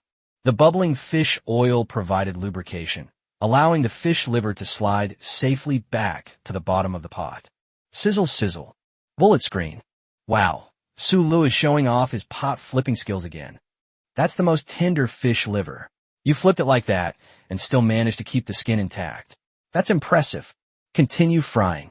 When this side was also fried until it was fragrant, Sulu decisively scooped up the fish liver. It was placed on a stone slab that had already been heated over a fire. The cooked fish liver remained hot on the stone slab, splattering with oil. Sulu put the iron pot back on the fire and glanced at Manhwa. Then Sulu snatched the half bundle of sour grapes from her hand. Your thigh is bad. You won't think that way when you eat it later. He squeezed the pulp out of the sour grapes and put it directly in a hot oil to fry over low heat. The juice from the grape pulp is forced out under high temperature and mixes with fish oil to become a rich grape sauce. The aroma is sour and fragrant. When the grape sauce thickened to coat the bottom of the pan, Sulu added wild honey and continued to stir. The sour and sweet notes are immediately added. After stirring several times, Sulu evenly poured the honey grape juice over the awakened stingray liver. The sauce dripped down, turning the fish liver a bright purplish brown. Sulu used a scalpel to cut open the fish liver and evenly coat it with sauce. Pick up a piece. Mengi greki greki. Ah. Then Sulu put the slice of fish liver he had picked up into his mouth. Manhwa pouted, feeling wronged. Seeing this familiar scene, Lin Shihan patted the bird's nest-headed girl on the shoulder and pulled the naive and sweet girl with green eyes into her arms. It was another day, with everything looking great. Sulu savored the warm taste of the fish liver in his mouth. The hot stone slab maintained the temperature of the fish liver, so the aroma did not dissipate as the temperature dropped. The aroma of fish oil after frying has a fishy smell, which is a completely different experience from fresh land-based seafood. It is more intense and has a stronger stimulating effect on the sense of smell. Fish liver is tender to begin with. After being pan-fried, the fat in the fatty liver melts and the structure becomes even looser. It's not just melt in your mouth, it's like a thick porridge soaking into your mouth. But the most wonderful thing is the sauce made by simmering wild grapes and wild honey in fish oil. Sulu picked up another piece of fried fish liver, coated it thoroughly with honey grape sauce, and fed it to himself. The sweet and sour flavors are perfectly balanced, with layers of fishy aroma that unfold. It also contains the flavors of sugar and fat. I don't think anyone in the world could resist such a taste. One more piece, please. Live stream chat. Sulu, you've changed. Before, when you cook something delicious, you'd always say, "Our viewers, try it first." Now you just think about eating it yourself. Wow, Sulu is so heartless. What? Are those two guys upstairs masochists? Do they only feel happy when delicious food that they can't have is shoved in their faces and they're practically dying from poison? I don't care. I want Boss Sulu to feed me delicious food. Foreign language. Wow, this food is just as good as the 3-star chef skills at all. In other words, the fresher ingredients create a more outstanding flavor. This is an advantage that even the 3 Michelin-starred Michelin restaurant cannot possess. Foreign language, a skilled Eastern chef with outstanding culinary skills. Are the foreigners only starting to brag now? If they saw what Master Su Lu made a few days ago, wouldn't they be terrified? That's right, back then, Boss Su Li's resources were much more limited than they are now. It tastes really good. Su Lu handed the stone slab covered with thatch to Lin Shihan and Meng Yi. It's safe to eat. It shouldn't be poisonous. Meng Yi's big eyes instantly welled up with tears. Ah, the liver is a detoxification organ, so the thighs are for testing poison for us? Wow, those thighs are so nice. Spirit Ray isn't a poisonous fish, Lin Shihan said weakly, her shoulders drooping. Su Lu, you're so mean. Chapter 168 Coveting? Iron pot stewed fish. The kind of bad you're talking about, what kind of bad is he? Su Lu looked at the horizon and muttered to himself. It's only been a day of calm, and another big storm is coming. On the distant horizon where the sea meets the sky, you can see iron-gray clouds approaching, a sign of an impending storm. The storm of yesterday was just the prelude. Today's storm is the main event. Fortunately, the walls have been reinforced, and the ventilation furnaces in the workshop have also been protected against the wind. Waterproofing is secondary. It dries in half a day, and you can continue using it once it's dry. As long as it can withstand the wind and the structure does not collapse, it is very easy to repair. Rapid development also has its troubles. I envy those players who can hide away and have their whole family carefree. Bullet screen. Listen to this. Is this even human language? Surviving on a deserted island, and someone's actually worried about things developing too fast. A well-fed person doesn't know the hunger of a starving person. Boss Su Lu thinks he's a burden, but other contestants would beg and plead for him. Workshops, ingredients, stone houses. This isn't a deserted island. It's like a paradise. Su Lu can actually predict the arrival of the next storm. He's definitely a human weather forecaster. I just want to know, the night before last, Boss Su Lu was eating barbecue while watching the wind and rain outside. What kind of crazy tricks will Boss Su Lu pull tonight? Foreign language, predicting wind and rain? I see you call Su Lu the Dragon King. Is that the origin of his nickname, Dragon King? Why does that foreigner look so silly? Boss Su Lu conquered a shark in the water. Foreign language, oh my god. Does that mean there's a shark patrolling near Su Li's island right now? Foreign language, but I saw that on the neighboring island, Dyke was building a raft to cross the sea. Crossing the sea? To Su Li's island. Now, how could Boss Su Lu possibly take in the injured golden eagle Xiao Sha? Let him be punished for his insolence. This time, maybe even Boss Su Lu won't need to step in. Tiger Shark A.O. Wu can teach him a lesson. Foreign language. It's hard to believe, but if you've ever met Deckard, you'll know he's not so easy to deal with. Neighboring islands. A middle-aged, muscular man with blonde hair, his skin tanned red, was using vines to tie wood together to make a raft. He has a very distinctive physique, standing over 2 meters tall with a body full of flesh, making him look like a giant beast when he stands there. Deckard. Livestream room 42. The raft project was almost complete. Dyke took off his shirt and tied it to the mast to serve as a sail. While busy at work, I would occasionally glance up at the island on the other side of the sea. At the same time, he grabbed half a raw fish from the raft and took a big bite. A wisp of smoke rose gently from the island. He turned his face to the side of the camera. Oh look, a lucky boy who lit a campfire. But unfortunately, his campfire will soon be mine. I came, I saw, I conquered. I, Deckard of the Lighthouse Nation, am the true master of this sea. If that lucky person is willing, I wouldn't mind having him serve me for a while and be my servant. It would be a real shame if he didn't want to. May God bless him so that he can survive safely in the sea.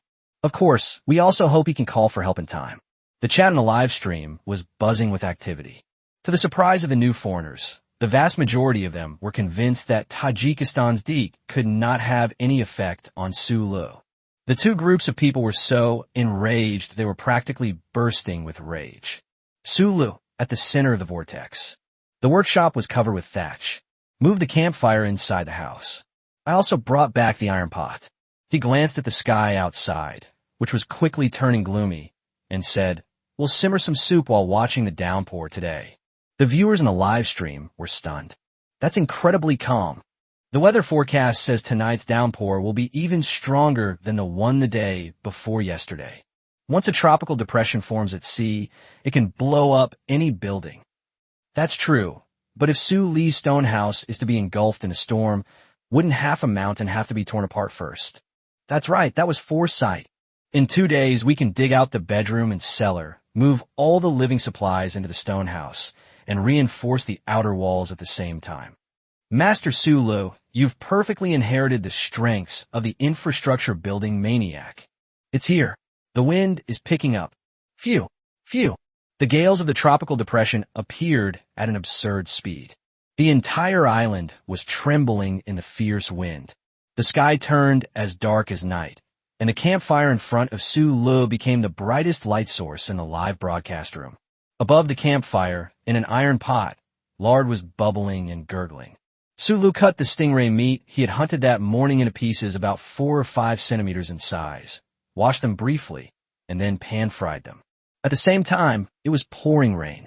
The rain was pattering, and so was the oil from frying meat. Live stream chat.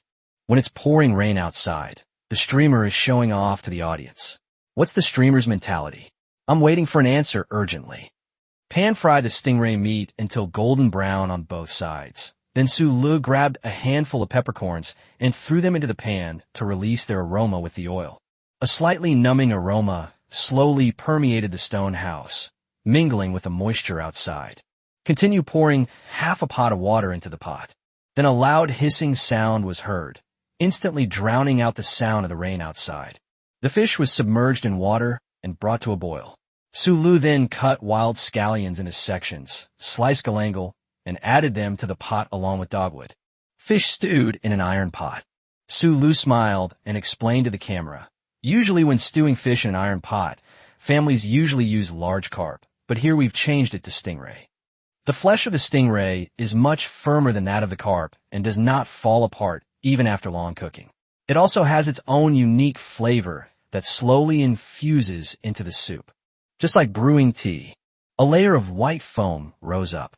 Su Lu skimmed off the foam, smelled the aroma of the soup, and added a small handful of Sichuan peppercorns and galangal slices. However, because the flavor of stingray is so strong and unique, we're using heavy ingredients here to neutralize it. This way, the soup won't taste so pungent. As he spoke, he stirred the stingray meat with a spoon. The surface of the large pieces of fish meat gradually turned white as it cooked, and the soup began to change from clear to white. The wind and rain are strong tonight, and it won't be short-lived. It could rain all night long. Drinking fish soup with a strong flavor can help resist the cooling effect of heavy rain. I added extra dogwood to enhance the spiciness. The viewers in the live chat only realized what was happening at that moment. As expected, it's another dish in the Su family style. Foreign language. What is the Su style? Isn't this just a very common dish? Foreigners don't understand, right? The answer is in Su Li's explanation. As I just mentioned, the heavy rain and temperature drop prompted boss Su Lu to make some hot soup. The stingray meat is firm, so the soup can be cooked for a long time, so you can drink it slowly without rushing. Boss Su Lu is so thoughtful. He not only considered food to fill our stomachs, but also its functionality in specific environments. What's most important on a rainy day? Warming up is the most important thing. This pot of soup is enough to replenish the body heat lost in the downpour. Foreign language. It's not just about filling your stomach, but also about functional purposes. What's wrong with that foreigner upstairs? Why is he acting so strangely? Foreign language, functionality. I get it.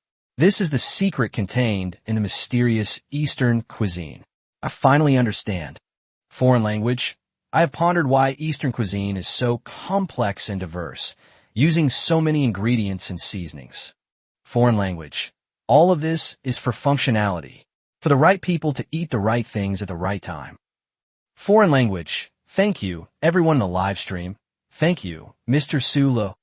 Have foreigners even learned the word bro? Current live stream viewership, 870,000. I just made a soup, and my popularity score increased by another 10,000.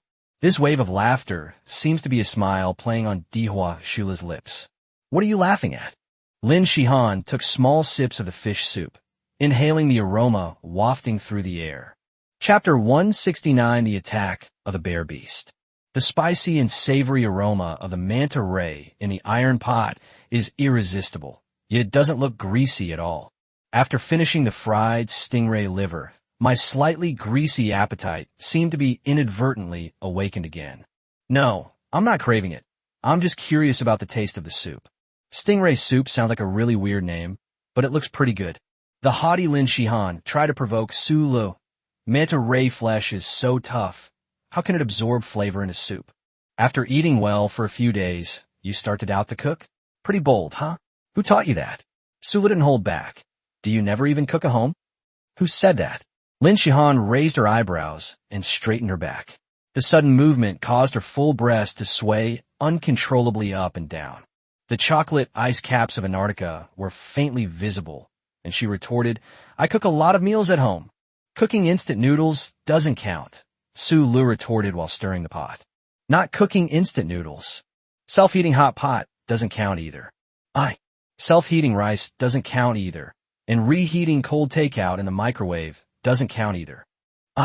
The proud Lin Shihan was speechless and sat back down meekly. Why doesn't heating self-heating rice count? I was just saying it offhand. Does she really live off fast food? Su Lu stared in disbelief at her ridiculously large breasts and ridiculously long legs. Fast food can really give you such a great figure? No way. The girls in our company eat radishes and greens every day. If you put a level on their chest, the bubbles wouldn't even move. If they knew that Lin Shihan's constitution was so extreme, wouldn't they be tempted to die? One can eat anything and never gain weight, and the other's figure never changes. What kind of gods have I met on the island?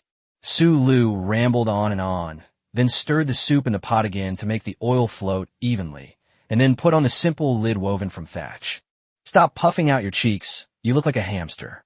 Cook it for another half hour, and the soup will be ready to drink. The meat needs to be stewed again. I wasn't wrong either. Lin Shihan puffed out her chest guiltily. Glug glug. Glug glug. Live stream chat. Slurp slurp. There was also a room full of a mess of black-footed cats, black panthers of various sizes, wild boars, and golden eagles.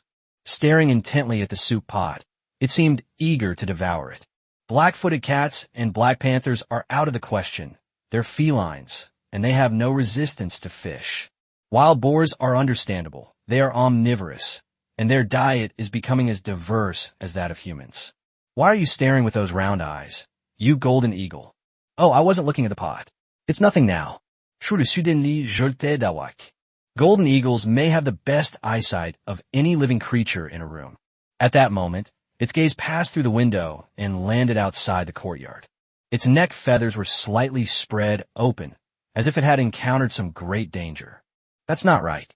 I didn't sense any warning signals from danger sense, and nature's voice didn't detect any unusual sounds either. Su Lu turned around in confusion. The rain curtain outside the stone house stretched from the black sky all the way to the ground, blocking out all the light. As long as you go outside, it's pitch black. The golden eagle's vision is better than a human's, so it must have seen some danger outside the range of my skills. Are demons and monsters roaming in the rain? Or is it Kelvin finally getting bored and coming out to share some sweet moments? Lin Shihan noticed Su Li's subtle movements and instinctively felt that he had noticed something. No, don't look at me like that. I don't know anything either. Lin Shihan stood up, slung the longbow over her shoulder, and hung the zhuge lianji, a type of arrow, at her waist, saying, I'm going out to take a look. Forget it, Su Lu advised her. What's with this horror movie-style action sequence that unfolds in the same way every time? If you switch production teams, you're basically giving it away for free. Lin Shihan pouted. You underestimate me again. Have you forgotten Yu Chuanlai? That's true. Su Lu pondered for a moment. She could quietly eliminate someone like Hankoa Retsu. As long as there wasn't a real night parade of 100 demons or Kyuka giving out sweet moments outside, she could usually handle the tsundere. Speaking of which, what are you trying to achieve by being so secretive? Does anyone on the production team have a grudge against you? With so many large conglomerates, surely they wouldn't all be targeting someone as arrogant as you? Or perhaps someone in your family has hidden all their treasures at the ends of the earth. So Ning's real name should be Lin Di Shihan. While lost in thought, Lin Shihan had already walked out of the hut, carrying a zhuge lianji arrow in one hand and a quiver in the other. Warmth and light were left behind in an instant. Her expression quickly calmed down, and by the light from the fire inside the hut, she could see a dark figure slowly approaching through the rain. Wild animals are attracted to light, especially in stormy weather, where caves illuminated by light are the best places to hide. Tisk, did it attract the wild beasts to the island? Lin Shihan clicked her tongue dismissively and estimated the distance. The range of Zhuge Lianshi, a type of archery, is within 100 meters. Beyond that, one can only rely on the ram's horn bow. Without a reference point, the distance between the shadowy figure and the courtyard is difficult to estimate. Never mind that. Let's shoot an arrow first. Without any hesitation, he deftly knocked the bow and aimed. The rain poured down, her hair clung to her cheeks, and the water flowed down her hair like a waterfall. Crackling sounds. However, her hands holding the bow and knocking the arrow were extremely steady. The torrential rain, enough to wash away rocks, lashed her arms but could not shake her posture in the slightest. One arrow. Fire. Lin Shihan twitched the corner of her mouth. Strong winds and torrential rains can be extremely devastating to ordinary arrows. In clear weather, the arrow could reach a range of 100 meters. However, in wind and rain, the arrow only flew less than 30 meters before being blown off course by the wind and disappearing without a trace. From inside the stone house came Su Li's heartbroken scream. The iron-tipped carved feather arrow that I painstakingly forged. Little Sand's tail is going to go bald again. Su Li's two sentences brought a smile to her face. How did he know I missed? That's not right. Before this, in such a heavy downpour, he actually taught me how to draw a bow and shoot arrows. There was no time to think further. The shadowy figure was already getting closer. They really came for the courtyard. Lin Shihan confirmed. Draw the bow. Shoot again. This time, the arrow, whose trajectory had been adjusted, stubbornly flew more than 50 meters in the wind before disappearing into the storm. Did it miss? The dark figure in the distance paused for a moment, then trembled all over. Ordinary rainwater could not cause such a result. Hit, but such a long distance, such strong winds and rain. Limited damage. The dark figure seemed to be enraged by Lin Shihan's second arrow. A roar broke through the rain curtain, accompanied by a sudden acceleration. The ground trembled slightly. Big guy. It was even more exaggerated than Pigsy charging into battle. The sprinting black shadow quickly revealed its outline. That was a giant bear that was nearly 4 meters tall when it stood upright. Only half of the broken arrow could be seen on the giant bear's body. Compared to its massive 4-meter size, this arrow was like a thorn, utterly insignificant. Lin Shihan tossed aside the ram's horn bow and took out the Zhuge Lianji. Launch all missiles. Swish, swish, swish. The arrow casket containing 10 arrows pierced through the rain curtain under Lin Shihan's precise control. The turbulent currents, stirred up by the strong winds and rain, completely disrupted the trajectory of half of the arrows. However, some still landed on the shadowy figure. It hit. Lin Shihan was overjoyed and continued working without stopping. Replace and reload the magazine. 1 second interval. Launch all missiles again. This time, Zhuge Lian's arrows landed even more densely, and she could almost hear the thud of the arrowheads piercing flesh. But the more this happened, the more her heart sank. The 4-meter-tall bear had thick, rough skin, and its needle-like fur was soaked by the rain and clung to its body like a felt mat. Zhuge Lian's arrow pierced its skin less than 2 or 3 centimeters before completely exhausting its vitality. As it charged forward, some arrows even hung limply among its fur, causing no harm at all. Lin Shihan could still see that the arrow that had been shot out by the ram's hornbow earlier was broken in half. Although the other half pierced its body, it also completely brought out the ferocious and savage nature of this giant bear. Chapter 170, Taming Again. Ordinary arrows have very limited power. Moreover, the wind and rain were fierce, greatly reducing the initial velocity of the arrows. Lin Shihan gritted her teeth and took out the third arrow quiver. Reload. This time, instead of firing all her bullets, she aimed at the bear's eyes and fired precise single shots. Whoosh, whoosh, whoosh. The giant bear ran wildly, its paws thrashing wildly in the rain. The barrage of arrows it had just received made it instinctively take this defensive measure during its charge. Some of the arrows that were fired landed on its paws. Some arrows were not blocked, but the bear's body swayed as it ran, allowing it to dodge them. The interference of the strong winds and the giant bear's own swaying. Too passive, Lin Shihan counted the remaining arrows and steadily pulled the trigger of Zhuge Lianshi. 6-5, 4 rounds remaining. 2 shots and 1 shot. Without realizing it, she had bitten her lower lip until a thin cut bled. The rain soaked her completely, and her hair was piled up messily on her face, almost obscuring her vision. The last shot. Even bad guys shouldn't make more arrows. Having so many arrows on a deserted island is already quite a luxury. The giant bear's paw-swinging motion revealed a fleeting opening. This time there's hope. Firing. Whoosh. Lin Shihan could almost hear the sound of raindrops shattering as they hit the arrow shaft. Hit. The last arrow struck the giant bear's head decisively. However, with a flick of its head, a large stream of rainwater, along with arrows, was flung to one side. It only pierced the eyelid. Zhuge Lianshi's power wasn't enough. Wrong. The giant bear reacted extremely quickly, taking action the instant it was wounded and deflecting the arrow. The wild animals on the deserted island have a reaction speed that is incomparable to wild animals outside. A 4-meter-tall bear with top-notch reaction speed. I guess I've hit the jackpot. Lin Shihan lowered her body and sighed helplessly. Even off the island, taking down a 2-meter-tall bear requires a well-coordinated team and a great deal of effort. Even a complete tactical squad will retreat whenever possible when facing such predators of nature. It's simply unrealistic for one person with only a Zhuge Lianji arrow to stop such a raging beast. Without training, an average adult might not even be able to beat a goose.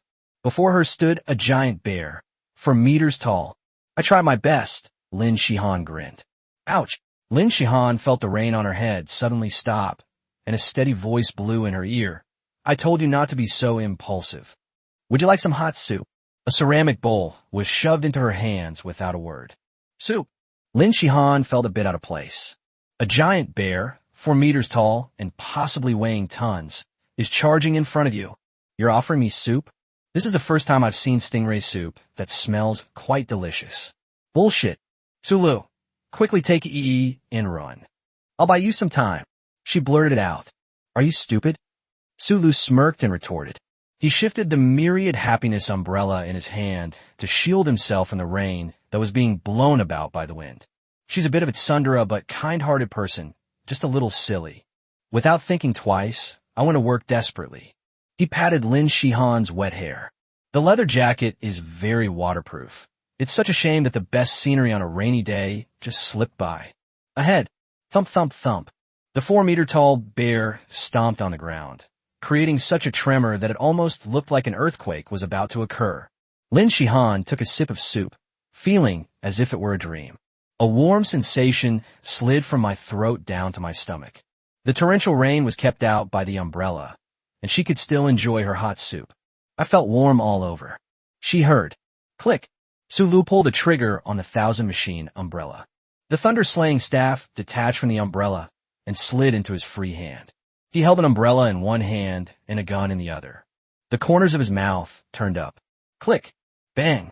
Even in torrential rain and strong winds, there are occasional flashes of thunder. The loud bang from the thunderclap scripture made Lin Shihan shudder involuntarily. That bad guy really does have a way. So all my nervousness was for nothing. The proud Lin Shihan dug her toes into the ground through her leather boots. Ugh, I was just talking to myself, and this jerk must have heard me. Boom. Lin Shihan looked in surprise in the direction the sound came from. A wisp of smoke rose slowly from the muzzle of the thunder cannon in Su Li's hand amidst the rain. Under the protection of the 1000-machine umbrella, the medicinal pool burned without being affected in the slightest. The huge black bear lost its balance and fell directly onto the rugged path leading to the courtyard. The immense inertia caused it to continue rolling and sliding a considerable distance on the muddy path. The loud boom just now was from its massive body hitting the ground. One strike? That a bit of an exaggeration, Lin Shihan found it hard to believe. Even with modern firearms, it would be impossible to finish off a 4-meter-tall bear so decisively. Lin Shihan, the bad guy, looked at Su Li's profile, and the corners of his mouth curled up. He smiled calmly and nonchalantly. Live stream chat. Fuck, did you see that? Did you see that? The ancient 1000-mechanism umbrella thunder controlling manual can also be disassembled and used individually. Moreover, the power of the thunder controlling technique is so terrifying. Did anyone see clearly just now? Wasn't Black Bear blown to the head by boss Su Lu? I think I saw smoke coming out of the Black Bear's head. Awesome. I'm speechless with admiration. No matter how tall you are, one shot will take you down. Goddess Lin is so heroic. She shot 3 quiver of arrows in the rain just to stop the Black Bear from attacking. With such heavy rain and such complex weather conditions, to still achieve such a high accuracy rate is truly top-notch. But still a notch below boss Su Lu. You may have lost, but you're still glorious. Facing a 4-meter-tall Black Bear, while those upstairs are gloating, you might not even have the will to fight back. No, I also really like Goddess Lin, don't misunderstand. Foreign language. Su Lu is a brave warrior. Respect. Foreign language. In my hometown, there's also a tradition of fighting bears, but no one dares to challenge such a huge bear. Foreign language. A bottle of vodka is a toast. Hurrah. Current live stream viewership. 880,000. Su Lu turned the gun barrel. Call. He blew away the white smoke with one breath, opened the umbrella, and slowly walked towards the Black Bear lying on the ground. The Black Bear was thrown around and was completely disoriented, lying on the ground struggling. Lin Shihan felt that this scene was familiar, so she leaned against Su Lu and walked forward while looking back. I saw Pigsy leaning against the doorway. Pigsy grinned like a human and said to the Black Bear on the ground, "Humph, humph." I remembered that Su Lu had tied the tripwires and erected the barricades on this very path. It tripped up Pigsy, who was charging forward, so much so that he ran away in a panic. Could this be another stumbling block? He left the tripwire there for so long. Sure enough, there were signs of a broken tripwire on the ground, but a bear of such a huge size couldn't have been taken down so easily by a tripwire. While they were wondering what was going on, they saw Su Lu slowly walk to the edge of the parapet and press the muzzle of his gun against the head of the Black Bear on the ground. The raindrops pattered against the still-hot gun barrel, making a hissing sound. On the top of the Black Bear's head, where the fur had become a felt patch after being wet, there was a vertical groove in the center.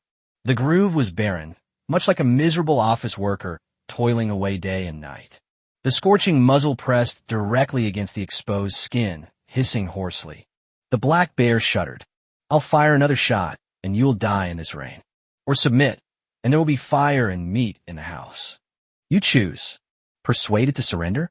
How could it possibly listen to you? Is a thunderclap scroll not limited to a single-shot magazine? Why did you fire another shot? Lin Shihan wondered to herself. Su Lu, what are you doing? Then the huge Black Bear trembled as it straightened up from the ground, and then prostrated itself in a posture of submission. Animal Domestication LV.3. Smart. Su Lu raised the thunder-controlling manual and put it into the 1000-mechanism umbrella. Lin Shihan, this works. Explain to me how it fell to the ground in the first place. Chapter 171, The Cat-Stealing Squad, Stingray Soup. Ouch, Su Lu said casually, completely unconcerned. A concussion. The bullet grazed past my head, and the shockwave passed through my skull at such close range, directly shaking my brain and causing brief dizziness and tinnitus. Then he tripped over the horse rope, fell to the ground unprotected, and slid head first into the stone wall. You'd be just as confused if you were in my shoes. You're comparing me to a bear? Lin Shihan clenched her fist and gritted her teeth as she exposed him. Your thunder-controlling manual is empty. How can you guarantee you can threaten this bear? Su Lu looked at Lin Shihan, who was soaking wet, with a half-smile, and grinned, revealing a set of big white teeth. The Black Bear doesn't know I'm out of bullets. How stupid of me. Why did I use common sense to speculate about the psychology of a black bear? In front of 2 cameras, Lin Shihan wished she could dig out a seaside villa with her toes. Shameful, shameful, shameful. Now it knows. The arrogant monster picked up the arrow box from the ground, trying to maintain its last shred of dignity.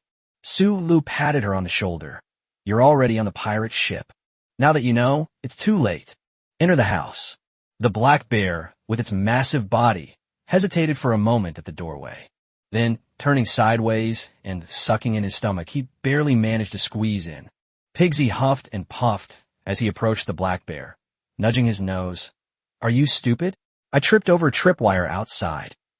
The black bear plopped down beside the fire, shaking off the water droplets on his body. I survived a headshot before collapsing. I'm stronger than you. Beiji, hee. Anyway, a loss is a loss. There's no use being stubborn. Black bear, losing to my great master is not shameful at all. On the contrary, it is my glory. Pigsy, I don't care. From now on you're my little brother, and you'll do all the carrying and lifting work. Black bear, you have no right to dictate my actions. Only my great master can command me. Lin Shihan, Su Lu, you dubbed a pig and then a bear all by yourself. Are you kidding me? Su Lu glanced sideways at Lin Shihan. Interesting. Su Lu, look how happy they are. When your elementary school teacher taught you the word happy, did you go to PE class instead? Lin Shihan wrinkled her nose and complained inwardly. That arrogant expression of his was clearly a sarcastic remark. Tonight, I'll make Pigsy fart right in front of her bedside. Sula glanced sideways at Pigsy and gave him a look. The lackey, Pigsy, blinked and returned a knowing look. Lin Shihan's eyelashes trembled as she scanned between the person and the pig. The woman's intuition told her that this man and pig were definitely not plotting anything good. Sparks flickered between Su Lu and Lin Shihan's eyes. The adorable Meng Yi interrupted them quietly. Can we have a soup now? Timid. Her main concern was whether the soup was safe to drink now. Although Su Lu ladled out a bowl just now. Who knows if the meat is cooked? Only after seeing Su Lu nod did she excitedly lift the pot lid. Large chunks of stingray meat floated in the milky white soup. Steam filled with the spicy aroma and strong flavor of fish instantly filled the entire room. She rolled up the non-existent sleeves of her little leather skirt, ladled out 3 bowls of fish soup, and distributed them to the 3 people in the room. The black bear turned its head and looked at Su Lu with a silly look in its eyes, a hint of shyness in its gaze. Hungry? Don't be shy. Su Lu patted the black bear's broad back, then wiped the water off Beiji's body. I said there would be meat to eat, so you'll get your share. He took a string of fish out of the cellar and tossed it to the black bear, who looked ravenous. Oh, right. From now on your name will be Giant Spirit. Live stream chat. What the hell? If a monkey came to Giant Spirit Island, it would be beaten to death with sticks. Maybe it's because they're all bald? Working overtime dogs have suffered tons of damage. The giant creature obediently took the fish and began to gnaw on it with gusto. Beiji nudged his nose and quietly shuffled closer to the cellar. Sula didn't even look up. Do you believe I'll feed the giant beast jerky next time? Pigsy oomph. Just moments ago, it was exchanging flirtatious glances with someone, but it reluctantly scurried back to the fire. He chickened out instantly. Wuxian nestled with her 2 front paws together, her tail swaying lazily. Heishio raised its paw to try and grab her tail, but failed. The golden eagle, Xiao Sha, curled up to one side, with newly grown feathers still visible on its wings. Xiao Hei snatched a piece of fish from the giant's hand and swaggered over to Su Lu to start eating. Being cute means you can do whatever you want with it, carrying fish in its mouth, turning it belly up, and making adorable purring sounds. Live stream chat. Be Your Cat donate 100 dried fish as a reward. Be Your Cat. Let's form a group to steal cats. Anyone want to join? Wow, that's awesome. Let me do it. I'm signing up too. Little Black is so cute. Let's form a group to steal the cat and take turns petting it. I'll be the regimental commander. I'll be the tea. I'll nurse. Stealing a cat under the cover of night, while Boss Su Lu is off guard. The comments section erupted into a chaotic uproar, instantly forming 2 cat-stealing gangs of 40 people each. The division of labor is clear and the responsibilities are well-defined. Then they got into a dispute about how to smuggle themselves into Bermuda and who would pet the cat first once they succeeded. In the cabin, Su Lu held the soup bowl, glanced out the window, and slurped the soup along the rim. Slurp, slurp. As he slurped, he muttered to himself, "TSK, TSK." In just a short while, this downpour has become even more torrential. Slurp. A torrential downpour the night before last washed away the entire terrain. Slurp. I wonder what changes the island's topography will have when I wake up tomorrow morning. This island is alright, its topography is stable, but the other islands TSK, TSK. Slurp. However, the island should remain unchanged because the topographic map of the South Coast has not been updated and should no longer be called the topographic map of the South Coast. The map's coverage has been further expanded to include nearly a third of the islands. With a means of transportation, the range of activities is no longer restricted, and the progress of map exploration is incredibly fast. Slurp. The meat of stingrays is a bit tough, somewhat like old beef. Sulu slurped up his soup, then scooped up a piece of fish and put in his mouth. But it's fish after all, so the fibers are different from beef.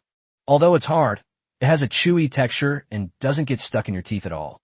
The flavor is quite unique. It has a marinated feel, and it takes a lot of courage to eat it directly. How do I describe the taste of stinky mandarin fish? It's similar, but not as pungent. The key is the fishy smell, so it needs a lot of spices to mask it. The soup tastes very good. The fish soup tastes a bit like hot and sour soup, thick, spicy, and with a slightly numbing sensation on the tongue. In short, it's perfect for cooling down. Having a bowl of this on a rainy day makes you forget about any storms outside. Slurp slurp. Live stream chat. I hereby officially announce that the cat-stealing gang in live stream room number 97 is officially disbanded due to a dispute over the distribution of spoils. It's so embarrassing. I'm ashamed to be associated with you guys. Facepalm. Facepalm. Speaking of which, has any of you actually eaten a stingray? It sounds a bit grotesque from Sue Lee's description. Sea fish are all fishy, but if cooked well, the flesh is smooth and springy, which is incomparable to freshwater fish. It's gotten colder where I live too. I really want a bowl of hot soup, but unfortunately I'm single and there's no one to make it for me. Hey bro upstairs, do it yourself. Learn from Master Sula. Foreign language. What is stinky mandarin fish? I want to know, compared to our canned herring, which has a stronger flavor. Thanks for the comment above. My appetite, which was just whetted by Boss Sulu, is gone now. I think the live stream tonight needs this foreigner, otherwise my weight loss project will be a complete failure. The bald, giant black bear curiously approached and sniffed the soup in Su Lee's hand. Then, looking bewildered, he shook his head and sat back down by the fire. It stated that the fish it had was still the most delicious. Lin Shihan put down her bowl, looking somewhat hesitant. I think I drank a bit too much soup. Chapter 172, Snatching People. I just fought a tense battle in the rain, and then I was gulped down several large bowls of warm soup. A balance of tension and relaxation makes you feel relaxed. Once you relax completely, the after effects of the massive adrenaline release begin to appear. Lin Shihan's face was flushed, and she looked around anxiously. It's raining heavily outside, and the house is packed full. There's no room left. I was careless, Sulu said cautiously. I always felt that the stone house expansion was still lacking something. Why don't we just bear with it? Lin Shihan, is this something you could tolerate? Live stream chat. Even a straight man has his limits. Mr. Sulu. Oh no. I never expected that Boss Sulu would suffer his first setback in this way. Noticing Lin Shihan's almost murderous expression, Sulu lowered his head and pondered for a moment before saying, I'll dig out the missing room tomorrow.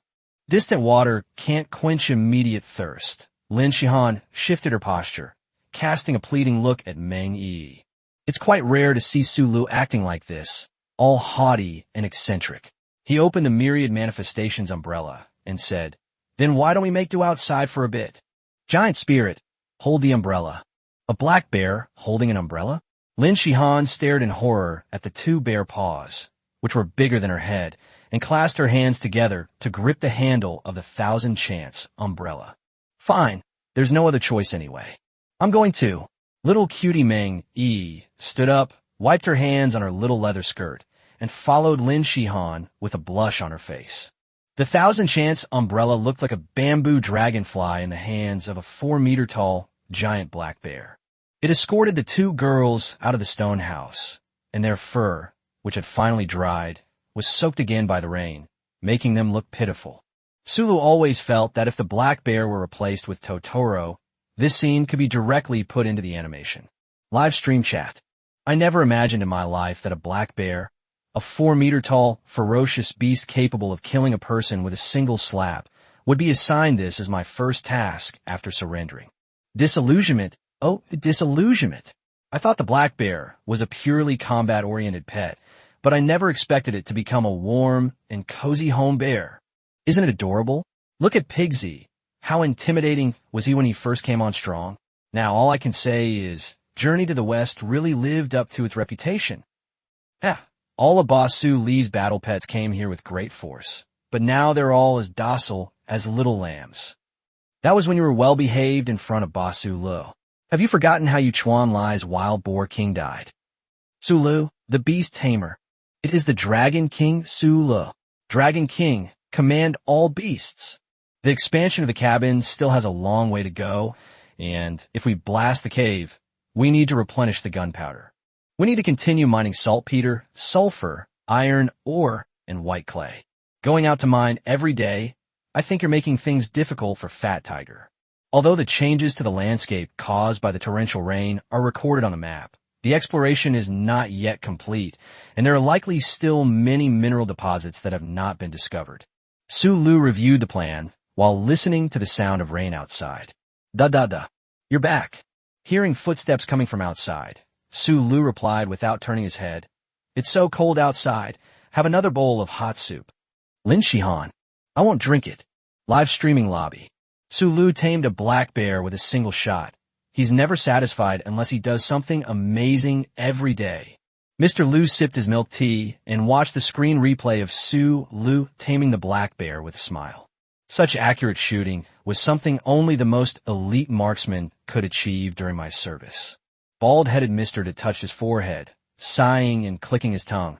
I wouldn't be surprised if a breech-loading gun appeared in the workshop outside. But Su Lu accomplished all of this on the island, which I can only say is unbelievable. It's not like he's trying to survive on a desert island. It's more like he's showcasing his craftsmanship, like your Eastern craftsmanship, to the world. I mean, I've read the records, and the Thunderclap manual he mentioned, which is an evolution of the lightning cannon, seems to have been recorded in a divine weapon manual you read hundreds of years ago. This is a very interesting Oriental craft. I'm increasingly looking forward to seeing what surprises Su Lu will bring next. Ancient Culture Research Institute, smelting plant. Professor Lee, whose arms were bulging with muscles, hung up the phone with wide eyes. Damn it, what's that she-wolf from the Ancient Firearms Research Institute doing here? Fang Zhua, a tall and thin student with dark circles under his eyes, poured Professor Lee a cup of tea and said, Teacher, please calm down. How can I possibly calm down? I just finished digging up the people, and the Ancient Firearms Research Institute is already trying to steal them away. Could you tolerate that? Fang Zhua, whose physique was only half that of Professor Lee, mustered up his courage and said, After Professor Su Lu was invited to the institute, didn't we also do research together? Rotating between two departments should be acceptable. You can accept that? Professor Lee looked at his prize student with a face full of disappointment. If I force a co-authorship on the paper you're going to publish, can you tolerate that? And the kind where nothing was done. Fang Zhuo was stunned for a moment, then said decisively, Those people at the Firearms Research Institute have gone too far. Teacher Lee, confront them. What do you think I was doing on the phone just now? Professor Lee took a sip of tea and took several deep breaths. The lightning cannon is clearly recorded in the Divine Weapon Manual. The Ancient Firearms Research Institute has long had a replica. Is the most amazing thing about the lightning gun that Su Lu made today the gun itself? No. It's a smelting process that allows him to forge iron or into a form capable of withstanding the impact of a firearm's firing and ensuring stability. This is of paramount importance for restoring our ancient iron smelting technology and supplementing the craftsmanship of ancient artisans. Xiaofang, remember this. Our Institute of Ancient Culture has so many old men working diligently, not to go against modern industry. It's not about showing the world that our ancient craftsmanship was also unparalleled in its time. What are you doing here at the Firearms Research Institute, meddling in this mess? At the same time, at the Ancient Firearms Research Institute, the person whose call was disconnected was a woman in her 30s dressed as a man, with her hair neatly combed back. The Zhongshan suit is crisp and well-fitting. She had sharp eyes, straight eyebrows like swords, and a beauty marked the size of a sesame seed at the corner of her mouth.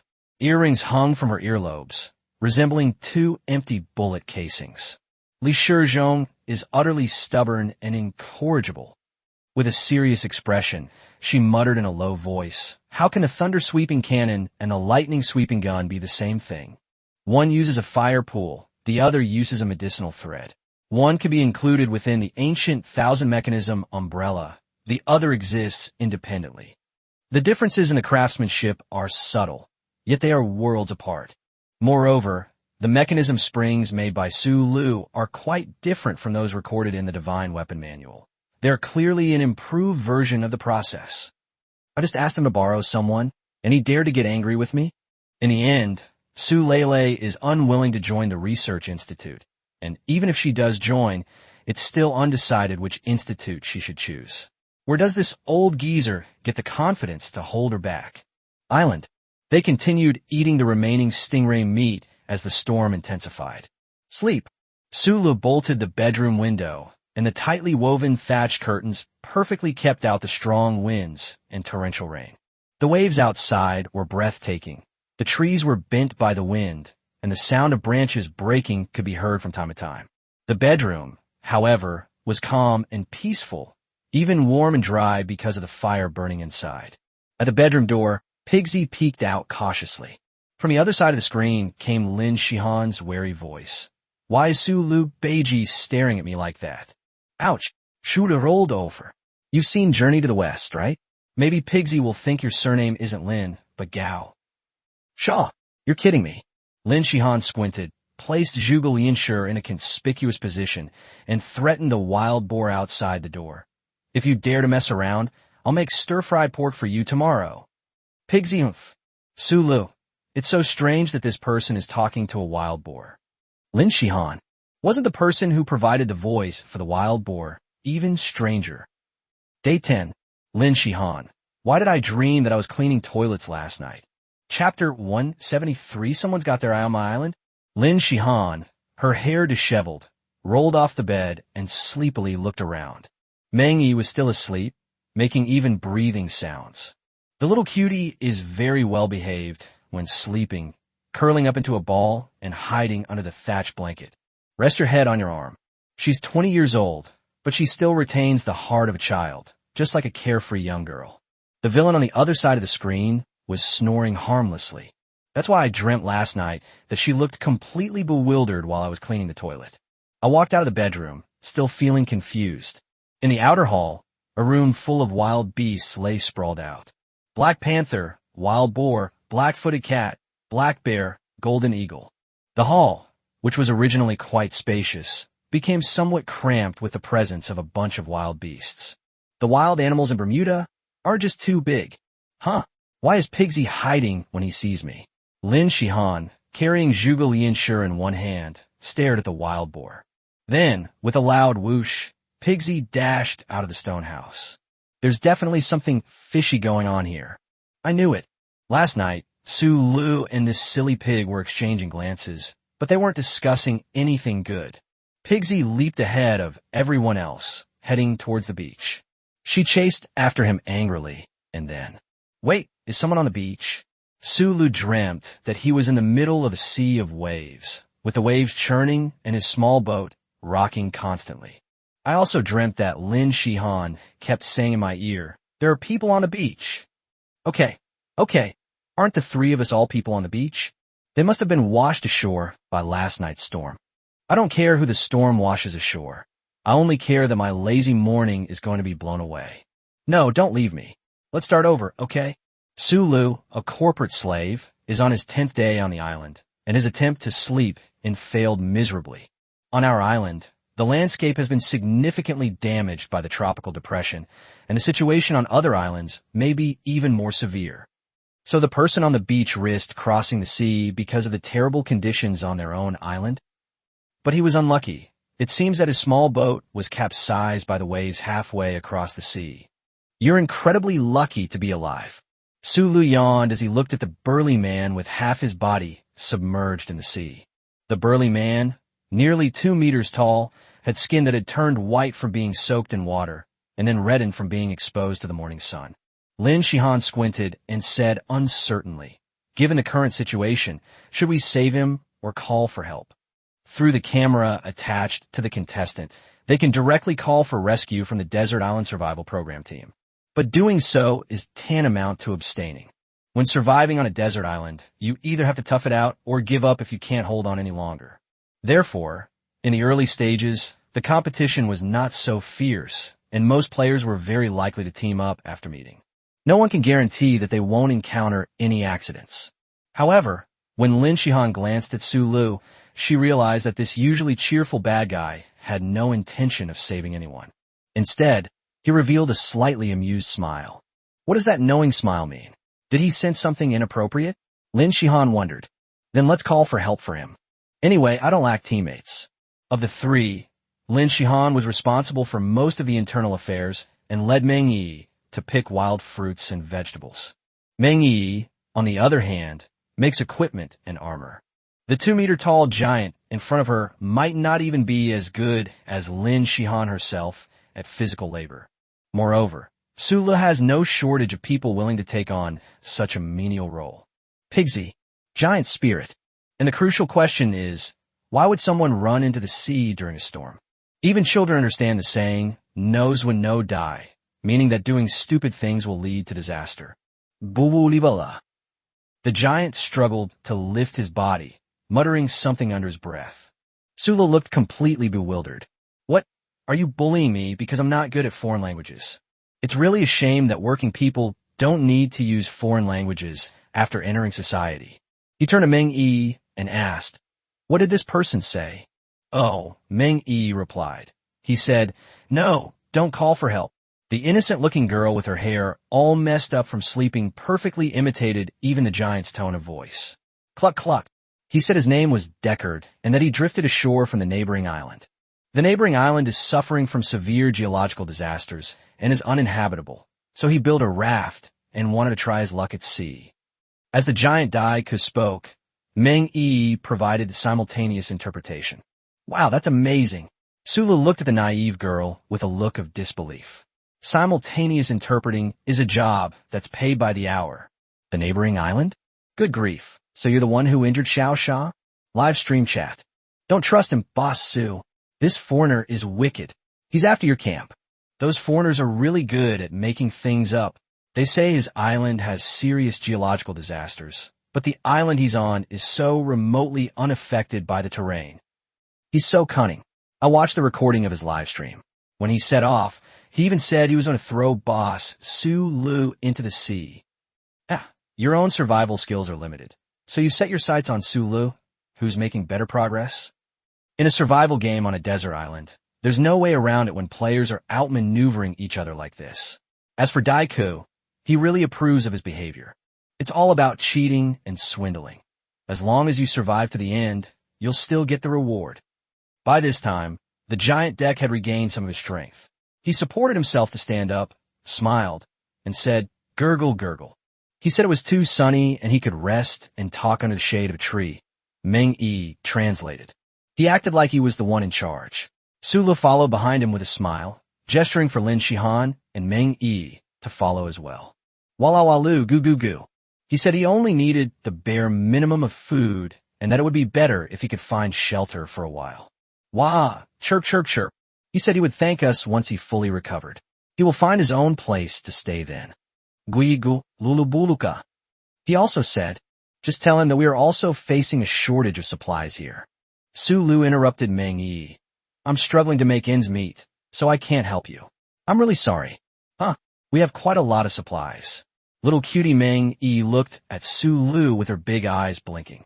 The place we lived in was dilapidated, and we ate raw fish and meat every day. It was extremely tough, Sulu emphasized again.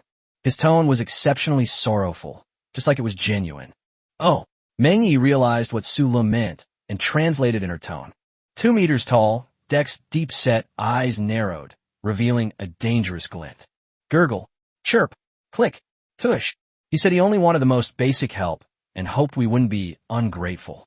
Mengyi stuck out her tongue. I interpret not knowing how to appreciate favor as my own interpretation. He used a very awkward dialect word that I haven't learned. He also said he meant no harm.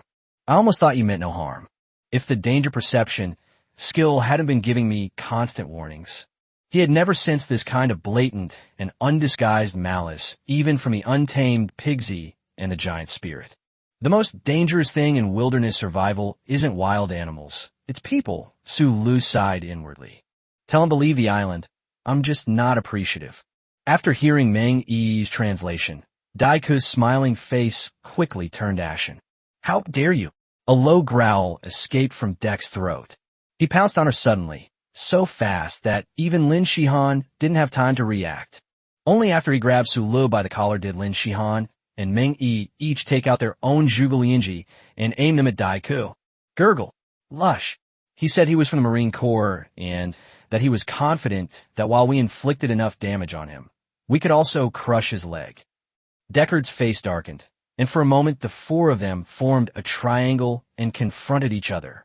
Viewers in the live stream, as you all saw, he started it, Su Lu explained to the camera. Then Deck suddenly felt a thick, hot stream of air, mixed with the smell of fish pouring down from above. Chapter 174, Another Elimination. Totem. Lin Shihan held the zhuge lianji in one hand, turned her body to the side, her feet parallel, and her hair slowly fell down. Meng Yi took a half step forward with her left foot, held the zhuge lianji arrow straight in her right hand, bent her left arm, and clasped her right fist with her left hand. Their postures were well trained, but at this moment they were both slowly retreating. For a fleeting moment, Deckard felt that his own imposing presence had completely overwhelmed the three men. But Su Lu, who was earnestly explaining to the camera while being grabbed by the collar, was the one he grabbed. A foul, hot smell emanated from behind him. This made the 2-meter-tall Marine Corps giant's back hair stand on end. Wrong. This young man, who was far too thin and small for him, showed absolutely no sign of fear. Does he even have time to explain? And a smile on his face, with a detached sarcasm, as if he had seen through everything. Even though he could snap his neck at any moment, Deck had the strange feeling that the other man had the upper hand. What lies behind me? Deckard's own physique was already considered enormous, even within the Marine Corps. The shadow cast by the light at this moment completely enveloped his entire body. Su Lu raised the corner of his mouth at Meng Yi. You can look back for yourself, Meng Yi said, understanding immediately, translating for Su Lu. A hint of pity appeared in Lin Shihan's eyes. Why did you have to threaten this bad guy? It's hopeless. Just wait to die, she sighed, bidding farewell, and put away the zhuge lianji. Meng Yi obediently tucked the arrows behind her little leather skirt, reverting to her cute and innocent look. She hopped and skipped behind Su Lu, timidly peeking out with half her head. Deck felt it was all a bit unreal. Roar! A huge roar came from behind him, and thick, hot air mixed with foul-smelling saliva poured over him. Directly above, he was at least 2 heads taller than himself. Deck decisively let go, crouching low to avoid the unknown creature behind him. But before he could squat down, a tremendous force suddenly struck him from the side. There's no escaping it. He felt himself being thrown high into the air, and then fall to the ground helplessly like a tattered rag. When he landed with a thud, he finally saw clearly that it was a huge black bear that was over 4 meters tall, that can no longer be considered a kind of living being. That's basically a moving little mountain. At this moment, the small black mountain lowered its body and used its head to rub against the palm of the young man who had just been grabbed. How could this frail young man with yellow skin and black eyes possibly? After rubbing its head, the giant staggered toward Deckard. Boom! Boom! The ground shook. Its fur is black and shiny, swaying gracefully with its movements. You re-breaking rules. Deck yelled, clutching his ribs. He said you broke the rules. Meng Yi waved her little fist at Dai-Ku to express her dissatisfaction. Su Lu raised his head slightly, and from Dai-Ku's angle, all that could be seen was that he seemed to be showing a calm smile. In the wilderness, I am the rule. No, No. Deck collapsed to the ground and stumbled backward, but the giant stride covered a distance far exceeding his backward speed. Translate it for him. Sulu said, "If I were him, I would withdraw right now." Meng Yi did as she was told. Boom! With its final step, the giant stepped between the giant's outstretched legs, its massive body bending downwards, revealing sharp fangs.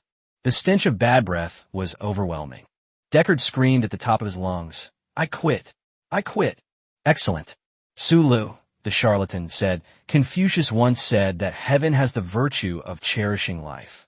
The giant straightened up, its steps powerful, and returned to Su Li's back.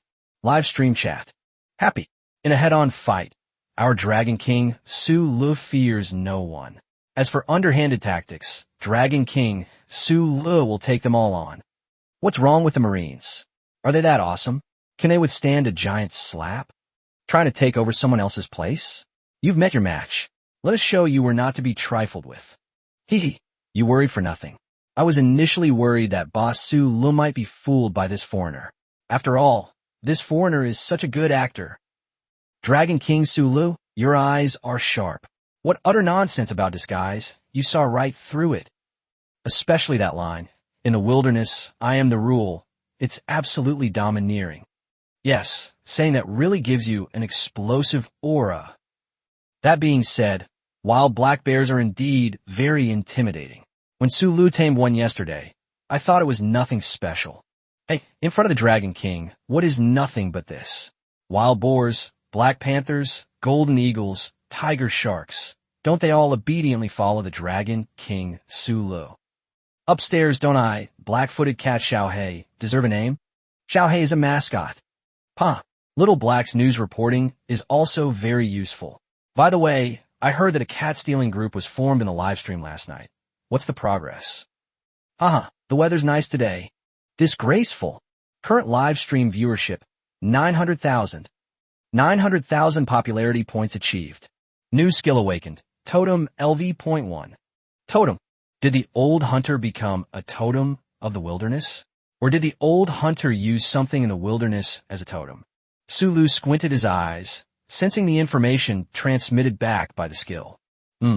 It looks more like a skill that allows the player to connect with their battle pet. The hunter's messenger directly commands the battle pet, but cannot exceed the battle pet's own capabilities. For example, I could have Pigsy fart by Lin Shihan's bedside or order Little Sand to patrol and guard the sky. Because wild boars naturally fart and golden eagles naturally soar. But I can't make Pigsy dance. It's determined by his own nature. The skill, Totem, is different. I can project what I know directly onto my battle pet without exceeding the scope of its own physiological structure. Well, so Pigsy still can't dance because I can't either. However, I can use this skill to make it mimic dance moves, such as standing up and shaking its shoulders. This goes beyond its own natural instincts, but not beyond its physiological structure. I'm sure I'll make a fortune opening a circus. 900,000 popularity points in 10 days. Not bad. Early this morning, someone who was also participating in a desert island survival competition gave me a rather pleasant surprise. Deck, I will remember you. Back to the courtyard. The bad guy looks so handsome today. Lin Shihan glanced at Sulu, then leaned closer and whispered, "Did you really mean that line about I am the rule in the wilderness? Do you even know what it means to create a persona?" Sulu glanced sideways, moved the camera away, and lowered her voice to reply. "Real. Lin Shihan, you kept moving the camera away and lowering your voice. I thought you were going to reveal some juicy information.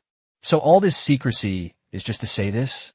She wrinkled her nose and sized up Sulu, not believing him. The bad guy didn't seem to have such a domineering personality. "Ah, ignoran. Shuruskoft. Do you know what sword comms means? Do you know what it means to say, I have no need to explain my actions to you throughout my life? Saying it in a specific context instantly elevates your style. I've been thinking about this for several nights. Is it easy for me to keep the live stream popular? You people with your own diehard fans just don't understand. Shurusiged softly. Live stream chat. Ah, is this the loneliness and solitude of the strong at the peak? In the wilderness, the more you examine the rules, the more invincible I become. Let's make great strides for a year. When a year is up, Dragon King Su Lu will return to the mortal world. Let's give him a grand welcome. If you say so, then so be it. Lin Shihan sniffed and said, I'll go make breakfast. Then he pulled Meng Yi to the cellar to rummage for ingredients. The giant black bear swayed and sat down next to Su Lu, stroking its fur with its huge paws. The scalp that was shaved bald by the thunderclap cannon grew a thin layer of stubble, but it would take some time for it to grow back to the same length as the original hair. Don't worry, your baldness isn't incurable. Su Lu patted its shoulder to comfort it. It's different from my boss's. The giant, seemingly understanding but not quite, nudged Su Lu with the tip of its wet nose. Instead of learning the good things, Beiji picked up all the bad habits. Su Lu spent a lot of effort pushing the black bear's nose away. Nothing to do. If you're bored, go help me mine. Chapter 175, What is a Beast Tamer? Skill, Totem LV.1. It is possible to make a battle pet perform behaviors that are not innate or spontaneous, without exceeding the limits of its physiological structure. Mining is not an instinct of black bears or wild boars. One of them might at most dig for honey, while the other is an expert at finding truffles under the tree roots. Mining requires swinging a pickaxe. The complex process of using these sophisticated tools to excavate rock strata and screen for minerals is a human invention. The live stream chat was completely bewildered at this point. Black bears mining? How do black bears mine? By headbutting them. Is Dragon King Su Lu trying to amuse everyone so early in the morning? Using a bear's paw to smash a rock? Although the giant's strength was impressive, mining isn't fighting. It's a bit much to ask of a powerful bear. Come on, let's get this morning's activity going to get us all up and going. If the black bear giant could mine, I'd fire 100 rockets right off the bat. I'll join the fun too. I trust Su Lu, but this black bear mining thing is way too much. I'll bet 20 yachts on it. I bet 10 spicy strips that's good. I'm just joining in the fun. If it works out, it'll be because Boss Su Lu is awesome. If it doesn't, I'll still send gifts anyway. I'll bet 100 iced cola. I'm a bit short on cash, but 30 skyscrapers would be a small token of my interest. Damn it. 30 skyscrapers are too expensive for you. You guys are showing off in Su Li's live stream. We're going to get slapped in the face sooner or later. Current live stream viewership, 905,000. All I did was let the black bear mine. Why is the live stream so lively? I bet they're all wondering if the giant spirit should underestimate the black bear. No, it should be don't underestimate my battle pet, the black bear. I can directly use the totem skill to instill mining techniques into the giant. Then it can go and mine on its own and come back on its own when it's done. But that wouldn't show that I'm good at taming animals. Su Lu said to the camera, my viewers must be wondering why a black bear would be mining, right?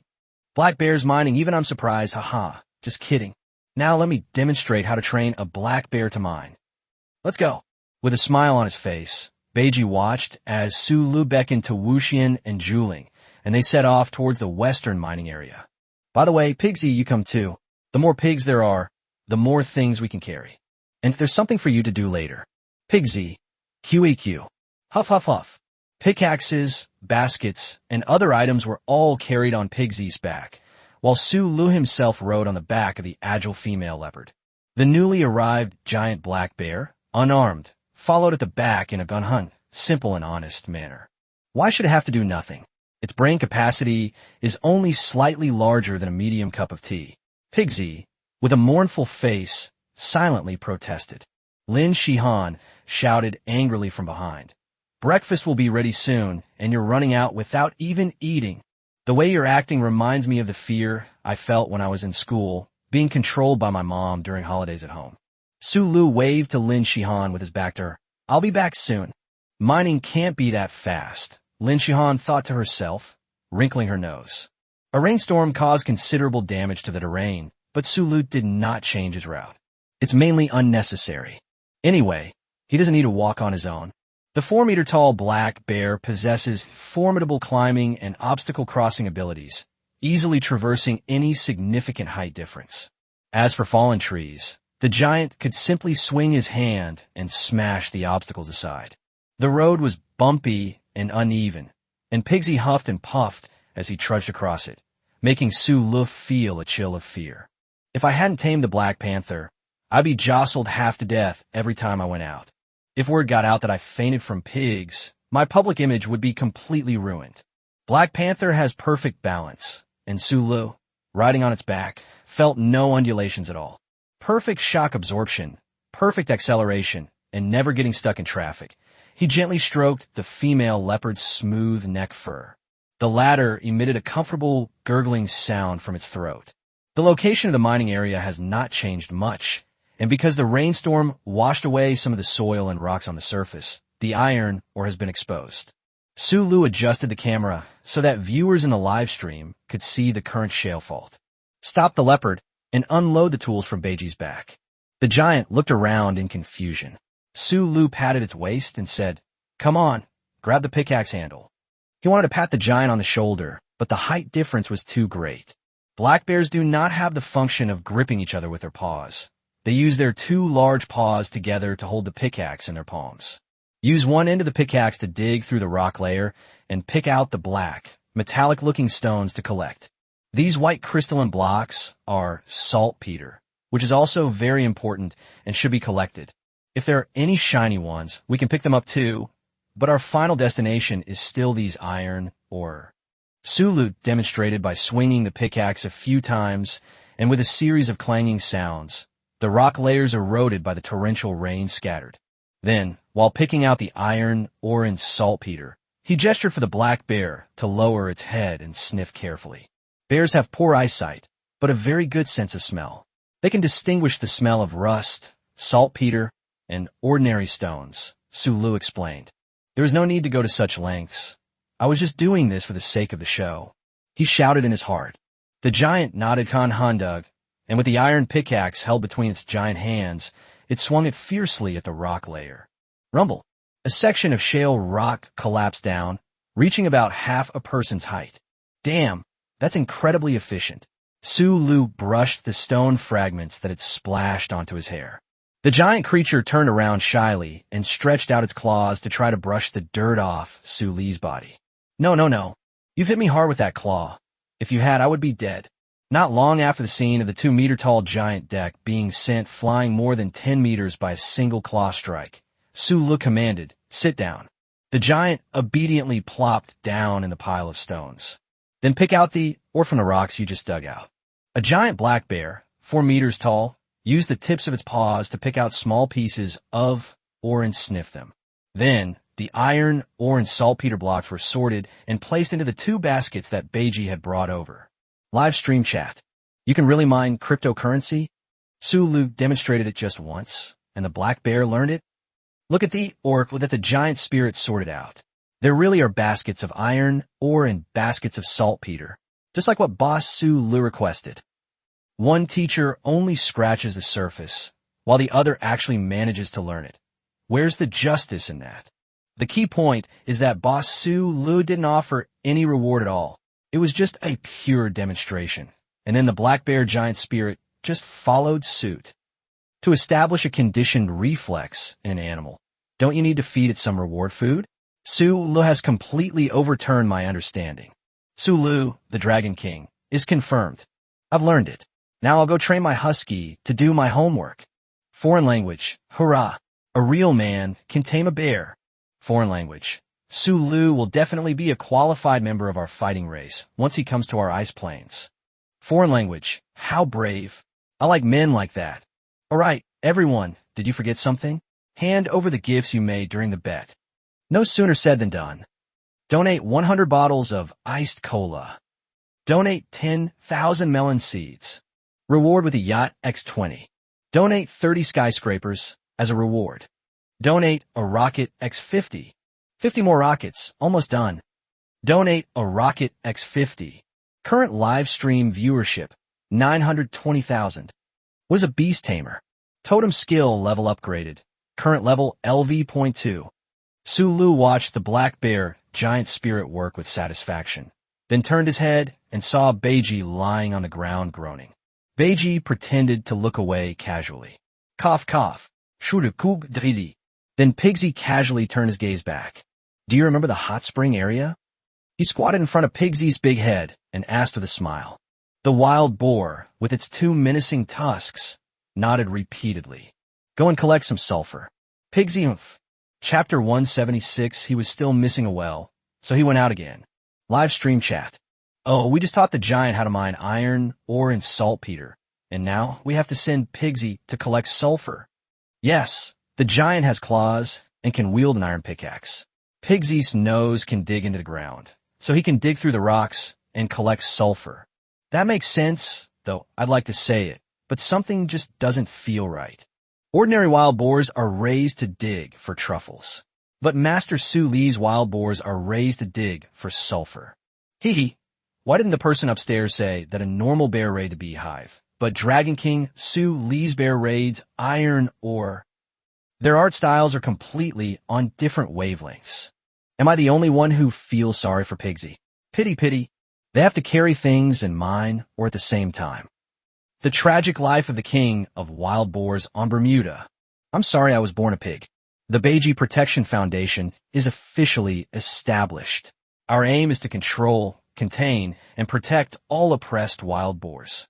Wild boars, unite and resist Su Li's exploitation. Then it turned into braised pork the next day. Speaking of which, I tried making the braised pork that Master Su Li made at home a couple of days ago, and I found that it was indeed quite delicious. Why would we eat pigs when they work so hard and are so loyal to us? Black bears and wild boars mining is equivalent to having two more strong laborers.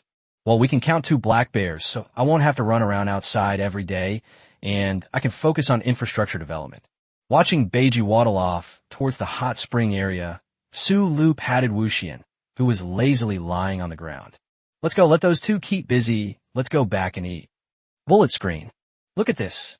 Is this something a human being would do? Lin Shihan was tending to the bubbling earthenware pot when she looked up and saw Su Lu leisurely riding his leopard back. What about the black bear and wild boar? Is he really that comfortable letting those two roam around outside? She tilted her head back, revealing her slender neck. You still know to come back for dinner? Sure. I've only been out for a little over half an hour. Don't make it sound like I'm out all night and never come home. Lin Ma's back. He retorted sharply. Lin Shihan. Aunt Lin. A dangerous aura emanated from her, and Meng Yi tugged at her sleeve. Sister Lin, the soup is going to boil over. Oh, my soup. The sense of danger vanished instantly. She stirred the pot with a long-handled wooden spoon, muttering with a sigh of relief. That was close. Su Lu peeked over her head and smelled the soup. Your cooking skills are getting better and better. The arrogant girl turned her head away. Finish eating. Su Lu first moved the jars used for pickling sauerkraut and the wine-making jars from the cellar and placed them in a well-ventilated but dark corner. Last night, due to the heavy rain and strong winds, both of these jars and pots were put away in advance. During the initial fermentation period, a relatively high temperature is needed to ensure that yeast and similar organisms can respire quickly. As Su Lu worked, he explained, it's too cold inside the cellar, which is not conducive to fermentation. By utilizing the natural temperature on the island, we can shorten the fermentation time to 5 or 6 days or even less. Then we can eat sauerkraut and drink wine sooner. Of course, to make the sauerkraut taste stronger and the wine taste more mellow, it needs to ferment for a longer time. We'll take our time when we make the next batch. There's no rush. The current shelter is a small courtyard enclosed by a mud wall more than a meter high, which blocks the cold winds blowing directly from the ocean. The breeze in the courtyard was soft and gentle. A stone wall sealed off the recessed south-facing cliff face, creating a well-lit and well-ventilated cave dwelling. It has 1 bedroom, 1 living room, and 1 cellar with smooth walls. On the east side of the courtyard, there was a workshop of about 10 square meters, where flames soared into the sky all day long, and smoke began to swirl around. Su Lu continuously burned charcoal in the charcoal kiln. On the west side of the parapet, opposite the workshop, in a sheltered recess built up to protect it from the wind, are placed the jars for pickling vegetables and brewing wine. The west side, where the bedroom is located, is diagonally opposite the workshop filled with smoke and the sounds of hammering, offering a peaceful retreat. Besides the bathroom I mentioned last night, there's still one crucial element missing, a well. Su Lu crossed his arms and leaned against the parapet, deep in thought. Lin Shihan puffed out her cheeks and strolled over, asking, "What are you daydreaming about?" She saw Su Li's deep gaze fixed on her, and she saw a thoughtful gleam in his eyes. She heard Su Lu say, "Oh, I'm thinking about how to build the toilet." She felt she shouldn't have come over and asked that extra question. Just find any place. Lin Shihan lowered her head and murmured shyly, "That won't work."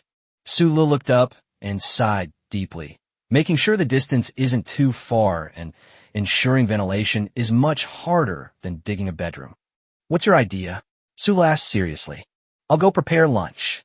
Lin Shihan glared at him, then turned and ran into the house. "Didn't you just finish breakfast?" The toilet was ultimately located outside the parapet at the end of a winding path. They used up Su Li's last remaining gunpowder. "If we want to drill a well, we'll need to make another batch of gunpowder." Around noon, the giant returned carrying 4 baskets of ore. Each basket of ore was overflowing, and Su Lu estimated that this was the amount that he and Beiji, 1 person and 1 pig, had mined together in one morning. Seeing the giant effortlessly hook the basket handle with its fingernails, Su Lu called out to Lin Shihan inside the house. "Let's move a few more larger baskets this afternoon." Live stream chat.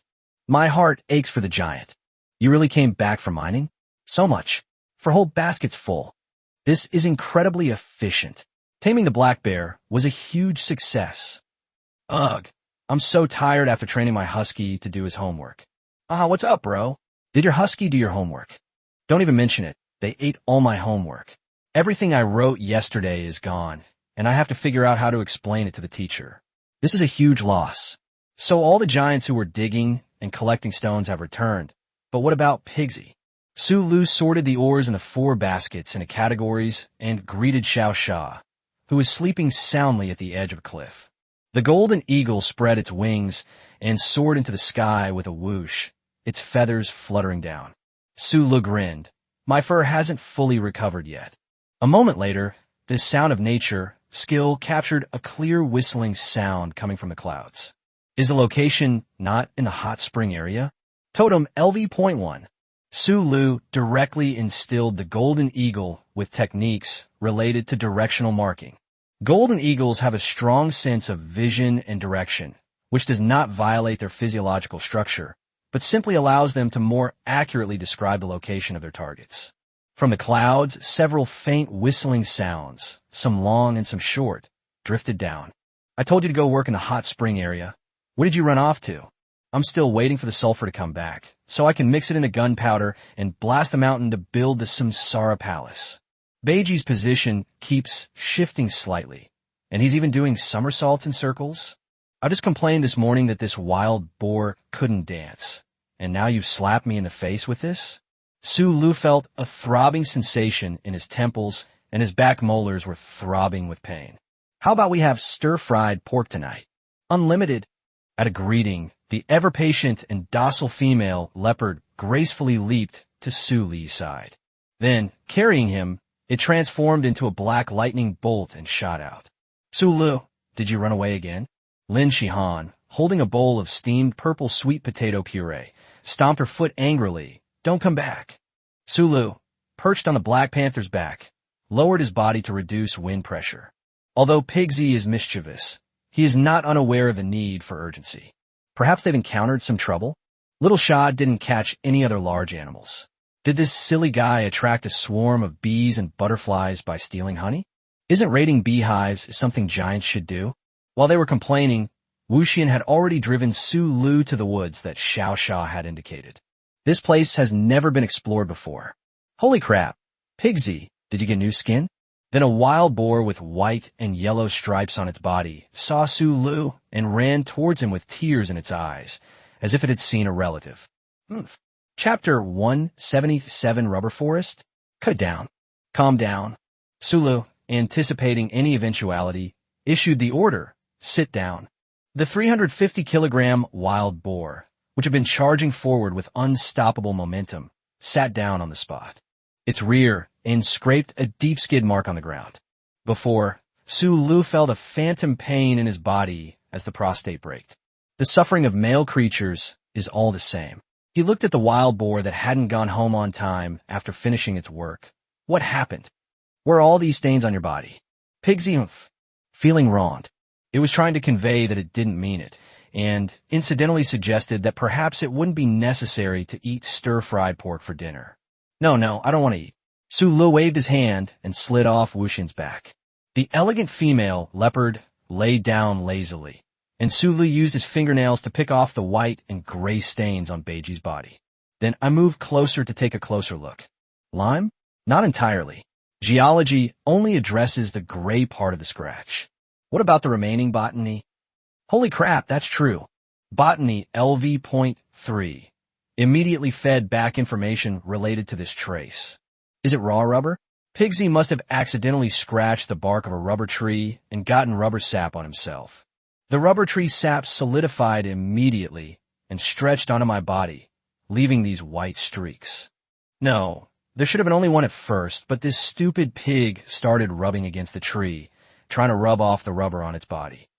The result is that they just keep taking advantage of others. How stupid. Sula looked up and saw Beiji's teary eyes and sighed helplessly. Don't move. I'll scrape it off for you. We drew the iron knife. Pigsy shuddered. Crying face. I said I don't eat stir-fried pork. Sulu slapped its huge head, and the trembling wild boar immediately quieted down. So, this area is a rubber plantation, right? It certainly gets plenty of sunshine, and the temperature is just right. Sula noticed various scratch marks on some of the tree trunks around him. Milky white sap seeped out from the cracks in the bark and quickly dried into flakes. There was still some rubber on Pigsy's body, which had turned yellow and was harder to scrape off than other parts of his body. It smells strongly of sulfur, but that's not something you can get from mining sulfur or... So this silly pig mined for a while and then went to soak in the hot spring? You're quite good at maintaining your health, aren't you? Lying prone, Pigsy felt as if he were being pricked by thorns. He grinned obsequiously, his pig snouts widening to the sides, and snorted ingratiatingly. Don't move. Snap. Materials processing LV.3 at the same time, a large amount of information was transmitted back. Slowly, it overflowed. Sulu pressed his throbbing temples. Beiji soaked in a hot spring, and his body was covered in sulfur compounds, which mixed with raw rubber, resulting in very limited vulcanization. Higher-level skills are generating more and more information, and the categories are becoming clearer. Raw rubber is flexible and easy to use, but its overall strength is very limited. It is not wear-resistant or corrosion-resistant, and it is easy to soften at high temperatures. Vulcanized rubber possesses good strength and toughness, making it an excellent material. However, the processing was difficult, and the sulfurization on Beiji's body was purely by chance. Sulu patted the wild boar's big head. All right, go back and bring back a few ceramic bowls. Beiji's ears twitched, as if he had been granted a pardon, and he took off running. A moment later, it returned carrying a basket on its back. There were 4 or 5 shallow bowls stacked in the basket, one of which contained half a bowl of purple sweet potato puree. The bowl was sealed with straw and fixed on top. All right, when I left, the arrogant guy seemed to have said something to me. Sulu seemed to be thinking about something. Beiji tilted its head to meet his gaze, its nose twitching as it imitated Lin Shihan's expression when she was filling the bowl. The haughty girl angrily raised her head, her nose wrinkled, and sullenly ladled out a bowl of mashed purple sweet potato, then angrily put it away. Oh no, I'm going to get nagged when I get back. It was actually quite delicious. The purple sweet potato puree is mashed into a smooth and delicate texture, and its natural sweetness is very rich. Lin Shihan also added some honey, making it sweet and refreshing, perfect for replenishing calories after strenuous physical activity. Moreover, because the bowl was sealed with thatch, the purple sweet potato puree inside was still a bit too hot to handle. Finished eating. Rubber has very high mechanical strength. Even raw rubber can play a good role in cushioning and sealing. Now that we've found the rubber plantation, let's take advantage of this time to tap some rubber. It's not the best time to harvest. The yield is highest when it's early morning or even before dawn, but it doesn't matter. We can harvest some and collect them first. Anyway, we don't need much, so there's no need to rush. Shulu explained. And I've never worked this much overtime, even when I'm at work. Even those who work 996 have dignity.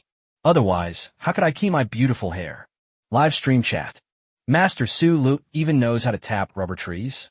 Wow, he's truly all around amazing. I wonder what Boss Su Lu wants to do with the rubber after he takes it back. There are quite a lot, aren't there? Like tires. Well, what I really want to say was that Jeremy and Dustbin are made of natural latex. Something's not right upstairs. What are you trying to do? Winking emoji, winking emoji. Oh no, I was just answering that guy's question. Type this to see if my comments are yellowed. Amidst the laughter and chatter in the live stream, Sulu had already used readily available soft vines to tie a circle around the rim of the bowl. The tied bowl was placed against a thick rubber tree trunk, securely fastened, and placed about 1 meter above the ground. The bottom of the bowl is supported by a wooden stick to maintain its balance. Next, he used a scissor to diagonally carve an arc-shaped groove into the rubber tree trunk. Tearing just over 10 centimeters is enough. The bark transports nutrients. If you cut too much, the rubber tree won't live long. We need to think about the long term.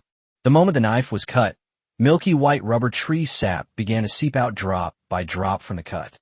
Then it flows slowly down along the curved groove.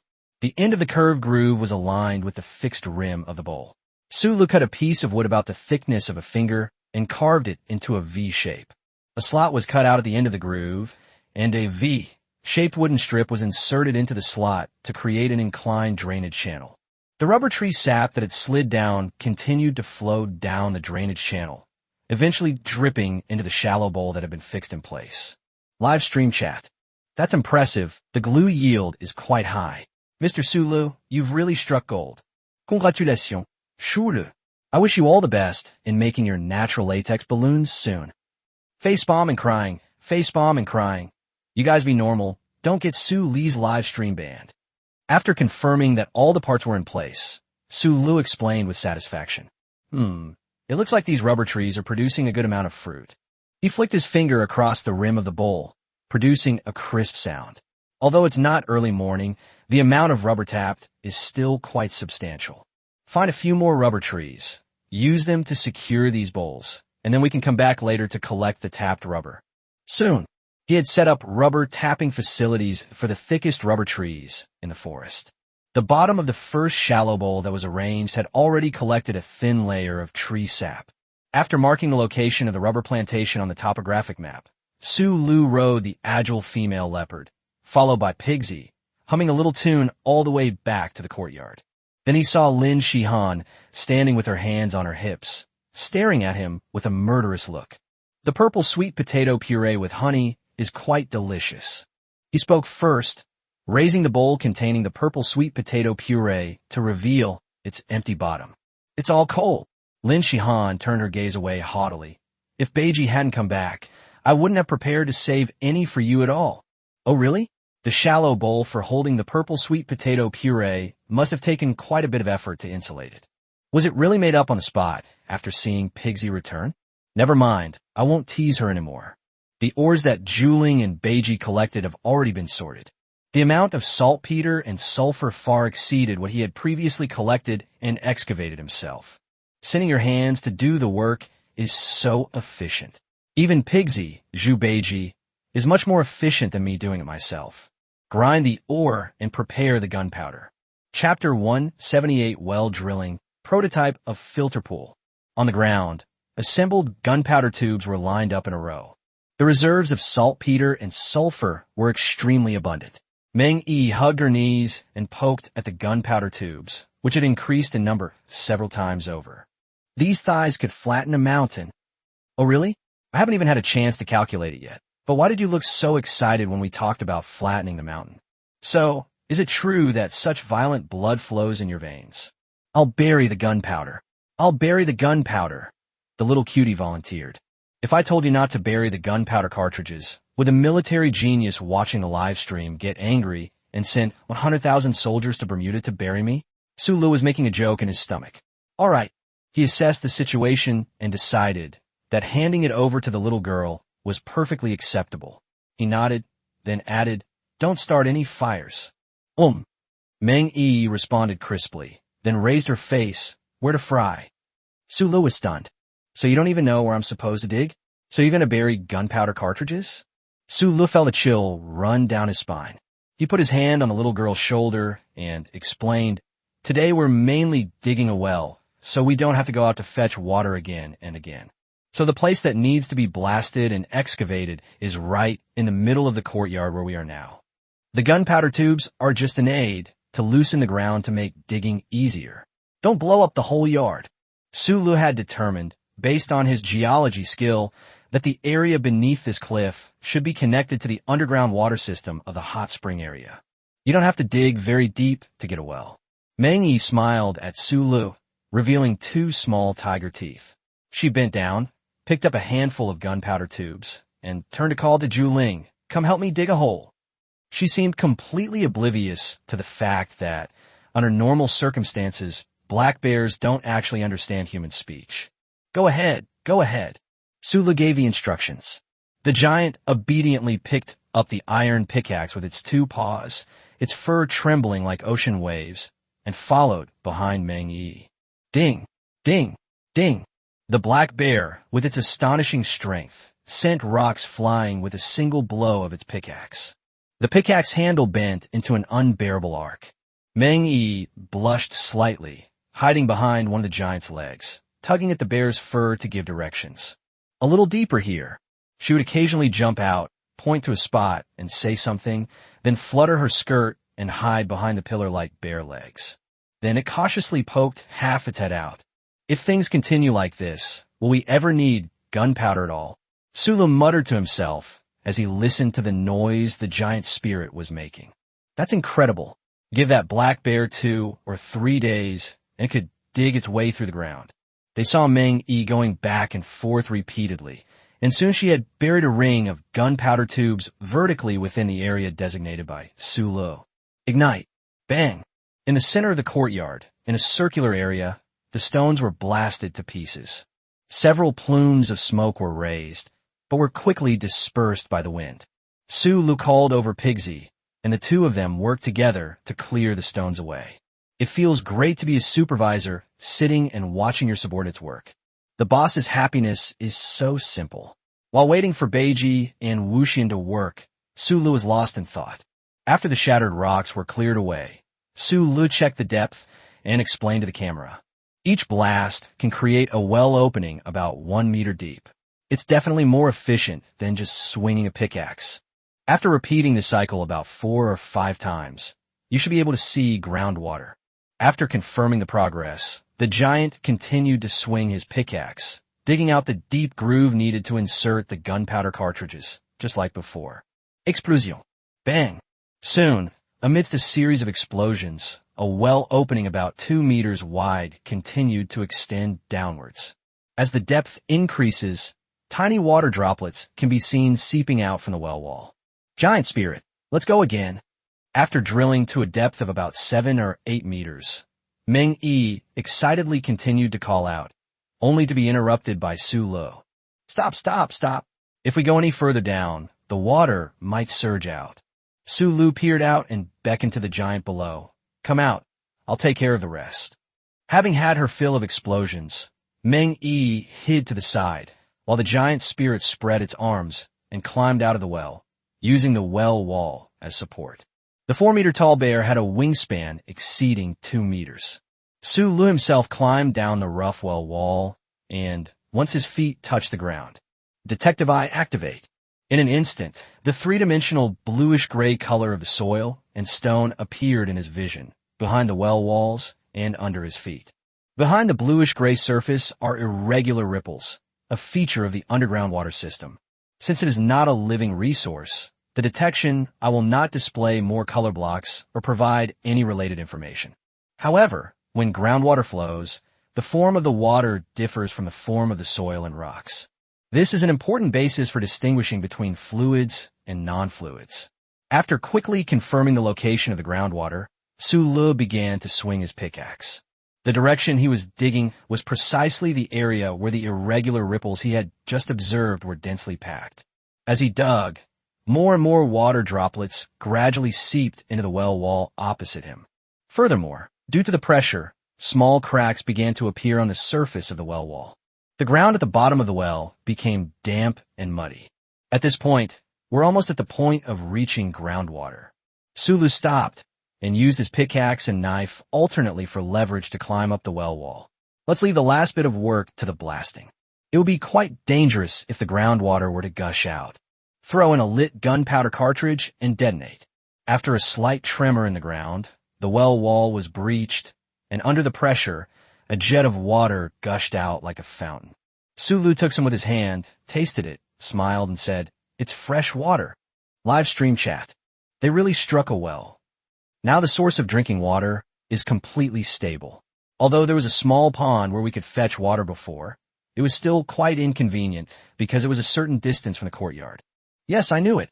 How could Boss Sulu tolerate such an inconvenient way of getting water? It turns out he had planned this all along, digging a well in the yard to store water. Water resources +1, happiness index +1. But the water still looks a bit cloudy. Does it need to be treated before it's drinkable? That makes sense. Generally, letting it stand and clarify is enough. Of course, it's much more convenient to fetch water in advance than to go to a small pond. My intuition tells me that Boss Sulu still has projects to build. Let's wait and see. As the bottom of the well wall connects with the underground water system, the water column slowly subsides, eventually swirling and accumulating at the bottom of the well. The water was still murky. Meng Yi, leaning over the edge of the well, asked Sulu, "Thai, are we going to drink this from now on?" "It's all right. The water just has some mud and sand mixed in. It can be filtered out." Let's store the water in the well first, and then we'll build a connected filtration pool. It was still a large amount of information coming from construction LV.3. During the well drilling process, the stones that were excavated were still piled up in the yard. He first arranged the stones around the well opening to form a well rim about half a meter high. Of course, it was the giant spirit who actually did the work. A square stone trough, about 1 meter long and 1 meter wide, was built against the outer edge of the well. The stone trough was piled up to a height of about 1.5 meters, close to chest level. This level of stone trough is filled with stones, raising the bottom to about 1 meter above the ground. Right next to this level of stone trough, a stone trough of similar width but only 70 or 80 centimeters long was built. The stone trough is 1 meter high, with the bottom raised a half a meter. Finally, there is the third level of stone trough, which is also 1 meter wide and about 50 centimeters long. The height is about 50 centimeters. The bottom was laid flat with a layer of stones as a base. So, this is the filtration pool. Meng Yi peered into the highest stone trough, pouting and making woo-woo-woo sounds, listening to the deep echoes inside. It should only be a prototype. Lin Shihan roughly understood Su Li's operating procedure and guessed, is it necessary to do some water sealing treatment?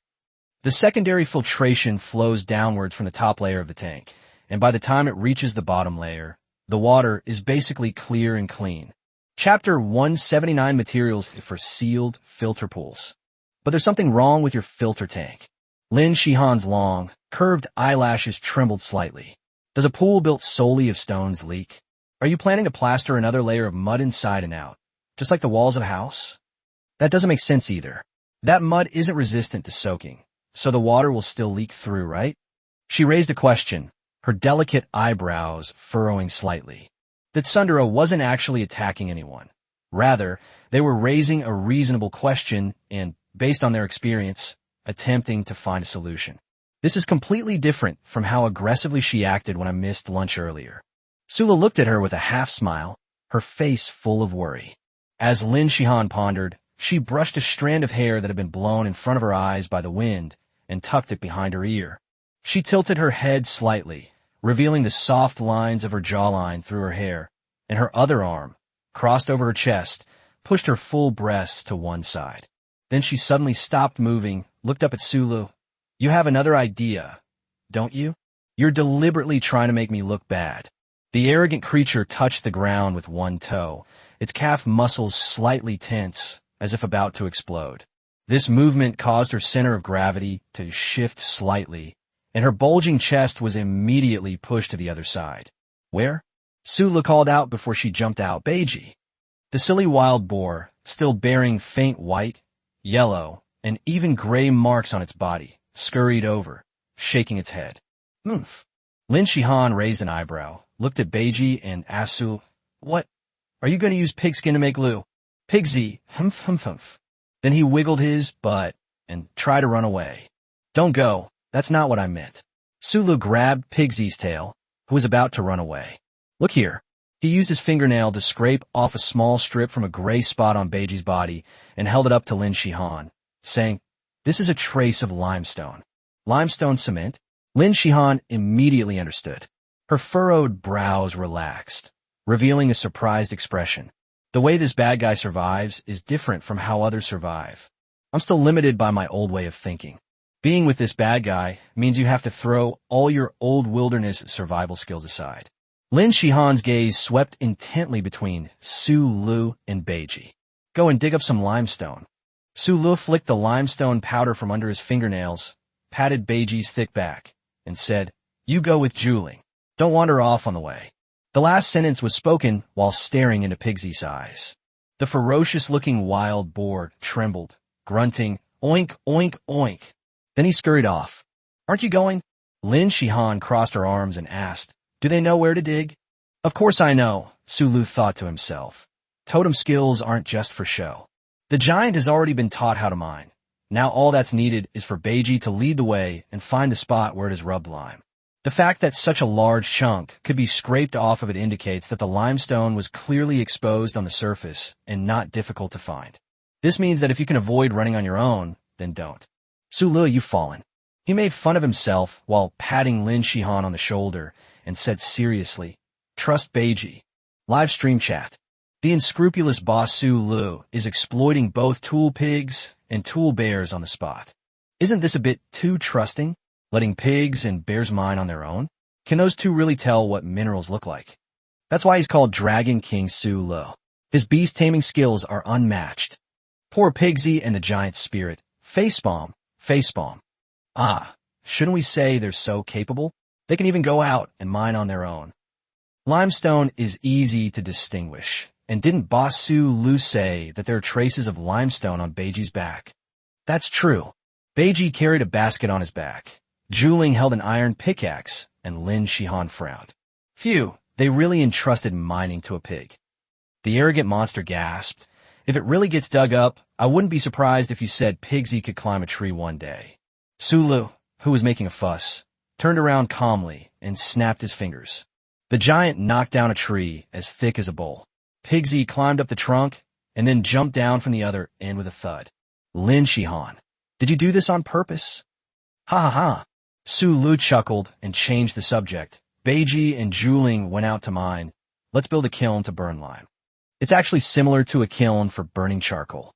Su Lu selected stones of suitable size from the stones left over from digging the well as materials. On the ground of the workshop, a circle with a diameter of about 1.5 meters was drawn to define the area of the lime kiln. Build stones around the outer edge of the circle and fill the gaps with yellow mud dug from the well. The yellow mud serves to fix it in place. The lime kiln walls were completed when they were piled up to about 1 meter high. We don't seal the top of the lime kiln because we need to ensure air circulation. Air convection occurs from the bottom up, so next we need to dig out the ventilation holes at the bottom. As he spoke, Su Lu used an iron knife to dig a tunnel about 30 centimeters wide and 20 centimeters deep vertically from the bottom of the lime kiln. The tunnel extends all the way to the outside of the lime kiln wall, stretching out about half a meter. Generally speaking, whether it's burning lime or calcining cement, the required temperature is very high, usually around 1,500 to 1,600 degrees Celsius. So, following the idea of a ventilation furnace, we expanded this tunnel into a blower. Sulu continued his explanation. Live stream chat. An air vent? Does that mean there needs to be a blower? Where is Sulu going to get a blower on this desolate island? Should he make one himself? It's not difficult to do it yourself, but the key is that it's very troublesome, and when the blower is connected to the vent, it's not guaranteed to fit perfectly. The commonly used blower has a wooden cavity and is a push-pull type, which is quite a piece of woodworking. If it can't be perfectly seamless, then what's the point of all this effort? Moreover, the blower needs to continuously blow air into the bellows, which is physically demanding. I don't understand. I'll just watch Su Li's performance. Su Lu then used stones mixed with yellow mud to build an arc-shaped, enclosed tunnel along the edge of the extended ventilation channel. At the end of the half-meter-long tunnel, there's a smaller circle surrounded by stones. The circle was surrounded by stones piled up to a height of more than 20 centimeters, forming a basin-shaped structure. The spaces between the stones were also sealed with yellow mud. This is the cavity of our blower. As Su Lu spoke, he dug out a small groove in the ground right in the center of this cavity. He took a straight wooden stick about the thickness of a finger, stood it in the middle of the groove, and made a mark at the point where the stick was level with the ground. Give me a few dried broadleaf from the ones you picked the day before yesterday. Lin Shihan, who had been helping to move stones and mud, got up and soon returned with a full armful of broadleaves. Is it not enough? Should I go get more? Although she didn't quite understand what Su Lu was going to do, she still asked with concern. That's enough. Just a few leaves are needed. Su Lu selects leaves from broadleaves that are about the same diameter as the blower cavity.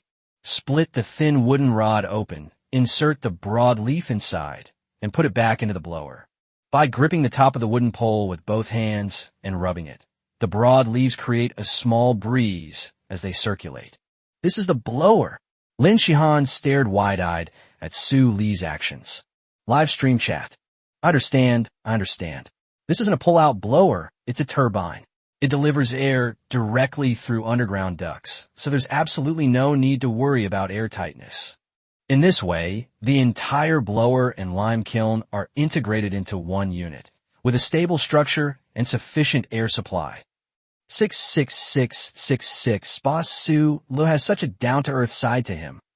Lime, cement, Su Lu is indeed a champion of our infrastructure-obsessed nation.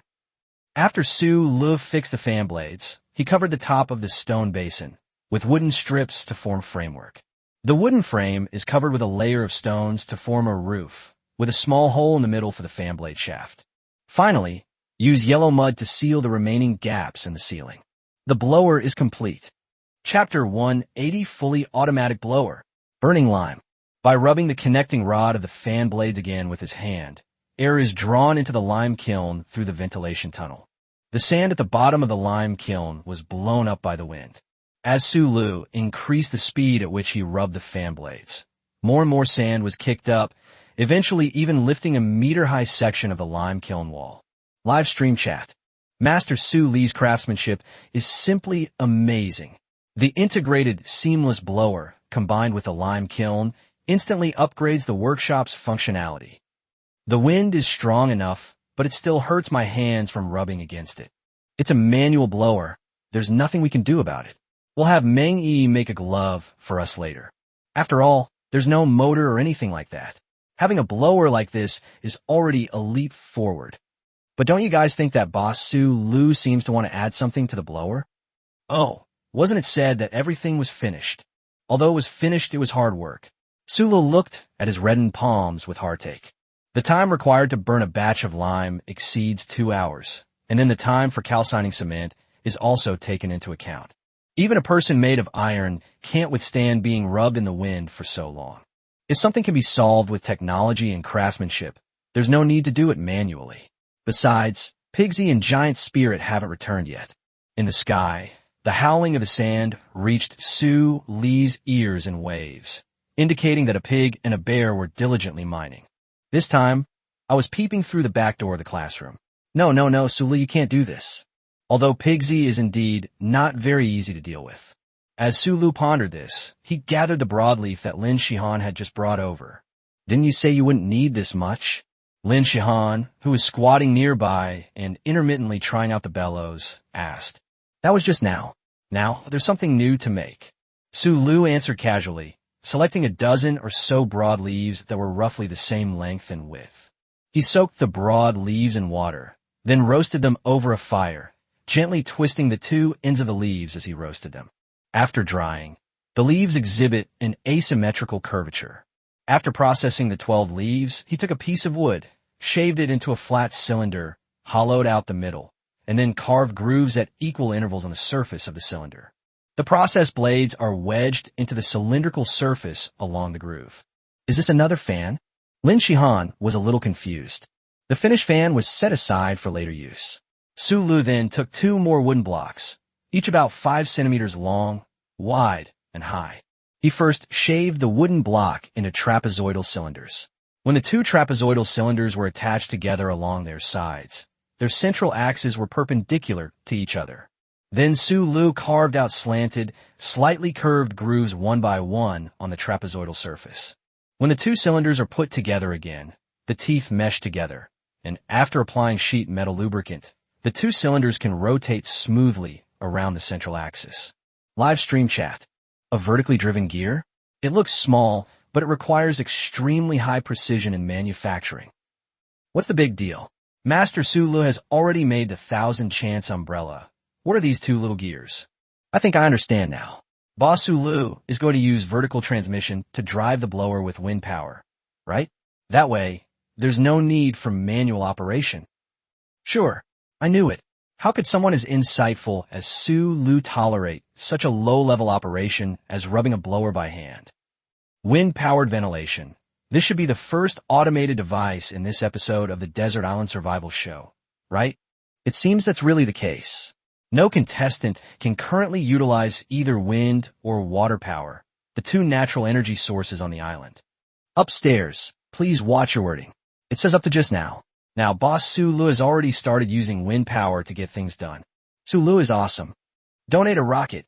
Donate 100 bottles of iced cola. Give me 10 little hearts as a reward. As the comments on the screen guess correctly, Lin Shihan and Meng Yi had also figured out Su Li's purpose. He hollowed out the center of 2 trapezoidal, cylindrical wooden gears. Then one was threaded onto the blower fan shaft that was perpendicular to the ground, and the other was threaded onto the fan shaft with the 12 blades that had just been made. Then, 3 wooden rods were used as bearings to fix the 12-bladed fan together, and the rotating joints were lubricated with grease. The direction of the sea breeze on the island is fixed.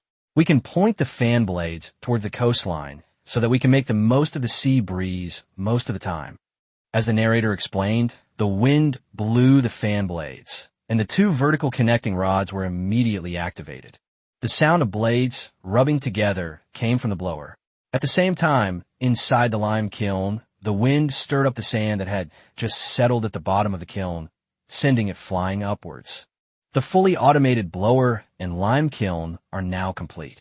Su Lu patted the leaf fragments off his hands, looked up at the sky, and whistled.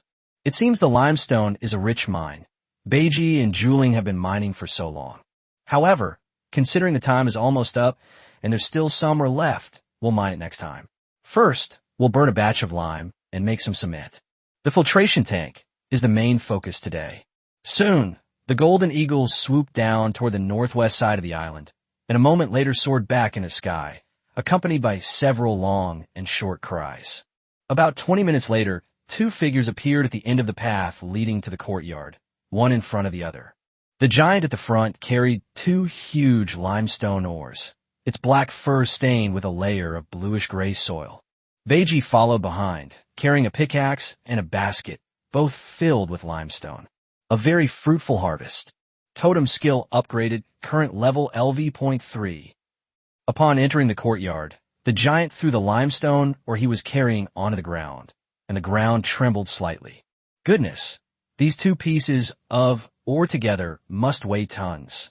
The ore that Beiji brought back is the right size, but it's not the same as what you and Juling carried, and the weight difference is a bit too big. The ferocious-looking wild boar shook off the dust, tilted its head, and grinned, trying to get away with being cute. Didn't I tell you long ago that this style doesn't suit you? Su Lu muttered a complaint. Well done, though. He patted Pigsy on the back and Giant Spirit on the thigh, and tossed them a string of dried fish and a piece of honeycomb. The 2 giant beasts, who had been busy all morning, were now enjoying their meal.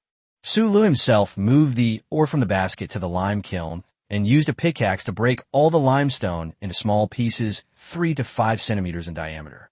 He first neatly stacked a layer of charcoal along the edge of the lime kiln, and then arranged charcoal strips flat on top of the ventilation tunnel to cover the tunnel opening. The limestone was broken into small pieces and piled up between the charcoal and the tunnel and the kiln walls, until it reached a height of about 80 centimeters. Further up, charcoal strips were stacked to completely cover the limestone, with the top protruding to form an arch. This ensures that the heating is most thorough. Ignition. The fully automatic blower blew the air, and soon, large plumes of white smoke began to rise from above the entire lime kiln. White smoke continued to rise, and gradually flames began to appear. Eventually, the flames roared and surged forth with a force almost comparable to that of a furnace used for iron smelting. With his sound of nature skill, Su-lu could hear the crackling sound of the intense flames burning limestone inside the lime kiln. After the limestone is continuously calcined at high temperatures and the carbon dioxide from the decomposition is released, slaked lime can be obtained. We fire fewer stones in one batch, and the ore is also more fragmented, so this process takes about 2 hours. During the break while waiting for the firing process, Su-lu didn't sit idle. Let's eat fruit. Meng-yi held a handful of shiny blackcurrants, her cheeks bulging. I just chilled 2 coconuts. Meng-yi and I aren't thirsty yet. So here you go. Lin Shihan held a coconut in one hand, raised her chin, and looked away. Bullet screen. Envy, jealousy, and hatred. So sour. Lemon. Shulu. No, I wasn't idle because of that. I still had important things to do. After eating a few bites of wild fruit, drinking half a chilled coconut, and resting for a while, Su-lu lit the ventilation furnace in the workshop, put in iron ore, and smelted pig iron. Chapter 181, Casting Water Pipes, Burning Cement. Where does this bad guy get such strong initiative? Lin Shihan held another chilled coconut, with a hollow straw stuck in it as a straw. She held the tip of the hollow straw tube in her mouth, pursed her lips slightly, and sucked up a small mouthful of juice. The island was hot, and a sip of ice-cold coconut juice made her hunch her shoulders slightly and let out a soft, comfortable ooh. The bad guys aren't looking here. Lin Shihan chewed on the straw, squinting her eyes. Seeing her like this, Meng-yi covered her mouth and couldn't help but laugh. What are you laughing at? Lin Shihan freed one hand and flicked the naive and innocent girl's forehead, causing the latter to scrunch up and cover her head. So cute. Thankfully, no one noticed that the girl with the bird's nest-shaped hair had also felt embarrassed. Are you two both whiny? The sound of nature. Skill faithfully transmitted both whimpering sounds to Su-lu's ears. It smells like oranges all day long. But then again, having 2 beautiful girls with their Yuri vibes is also pleasing to the eye. He also heard 2 people, their faces flushed with a lesbian glow, whispering to each other, their heads close together. Lin Shihan, shouldn't you wear gloves when you're blacksmithing? That way, your hands won't get chafed. Meng-yi nodded like a little hamster, her hair rustling. Yes, that's right. And it would be best if you also had a leather apron. Lin Shihan made a soft hissing sound as she took another small sip of coconut juice. A leather apron? The cool liquid slid down his throat with a low gurgle. All right, it's to block out sparks, isn't it? Yes, the clothes on my thighs have been burned quite a bit by the sparks. The one speaking is the adorable Meng-yi. My clothes got quite a bit scorched by the sparks. Su-lu kept his head down, trying not to attract attention, as he added charcoal. Oh, it seems that's really true. Large burn marks were visible on the thin leather surface of the shirt's hem. I thought it was just dirty. This isn't my fault. I didn't wear leather jackets much before. And I put all my clothes in the washing machine. Su-lu casually dusted off his clothes, flicking the sparks that had just landed onto the ground. Let's sew him a new one. Lin Shihan lowered her voice, then make a leather apron. Anything else? The sound of hair rustling. It was Meng-yi again. My hair is always a mess, especially when I shake or nod my head. That's all, she answered softly. Gloves, new clothes, leather apron, and we'll make more if needed. Don't tell him yet, she said, her voice a mix of pride and awkwardness. And don't tell him it was my suggestion either. Although Meng-yi didn't understand why, she still nodded obediently. But I heard it all. Your tsundere attitude is so bad it could be used as a textbook example. Just tell me you're impressed by my amazing survival skills, and I won't laugh at you. Lin Shihan finished the remaining coconut juice in small sips, then quietly picked up a handful of jackal skins and pulled Meng-yi into the stone house. Su-lu, still acting suspiciously, muttered to himself while looking down at the fire. The intense heat melted the iron ore, and soon large handfuls of iron slag were extracted. He used compacted fine sand to make a cylindrical mold, about 10 centimeters wide. Pour in molten iron and wait for it to cool down. Once the mold was broken open, an iron pipe about 10 centimeters in diameter and 30 centimeters long appeared in front of the camera. Live stream chat. A gun barrel? No way. Didn't Boss Su Li use forged gun barrels before? Cast iron pipes have a lot of pinholes, and their structure isn't as stable as forged ones. Aren't you afraid of them exploding? Su Li then brought the camera close to the iron pipe and explained, what we're casting now is a water pipe, which is part of the filter tank. Bullet screen. We all thought the first iron pipe was a water pipe, but Boss Su Li used it to make a gun barrel.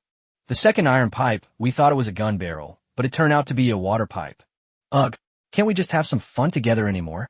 After so many outrageous moves, it feels strange when Su Lu does something normal occasionally. Once the temperature of the iron pipe dropped further, Su Lu poured out the fine sand from the mold inside the pipe opening. The inner diameter of the iron pipe is about 6 or 7 centimeters, and the wall thickness is 1 centimeter. The entire iron pipe is quite heavy. 2 water pipes of the same size were cast in total. Then on the side of the nascent filter pool, a hole about 10 centimeters in diameter was dug out. The hole is about 5 or 6 centimeters from the bottom of the pool, and a cast iron pipe is inserted through it to connect the inside and outside.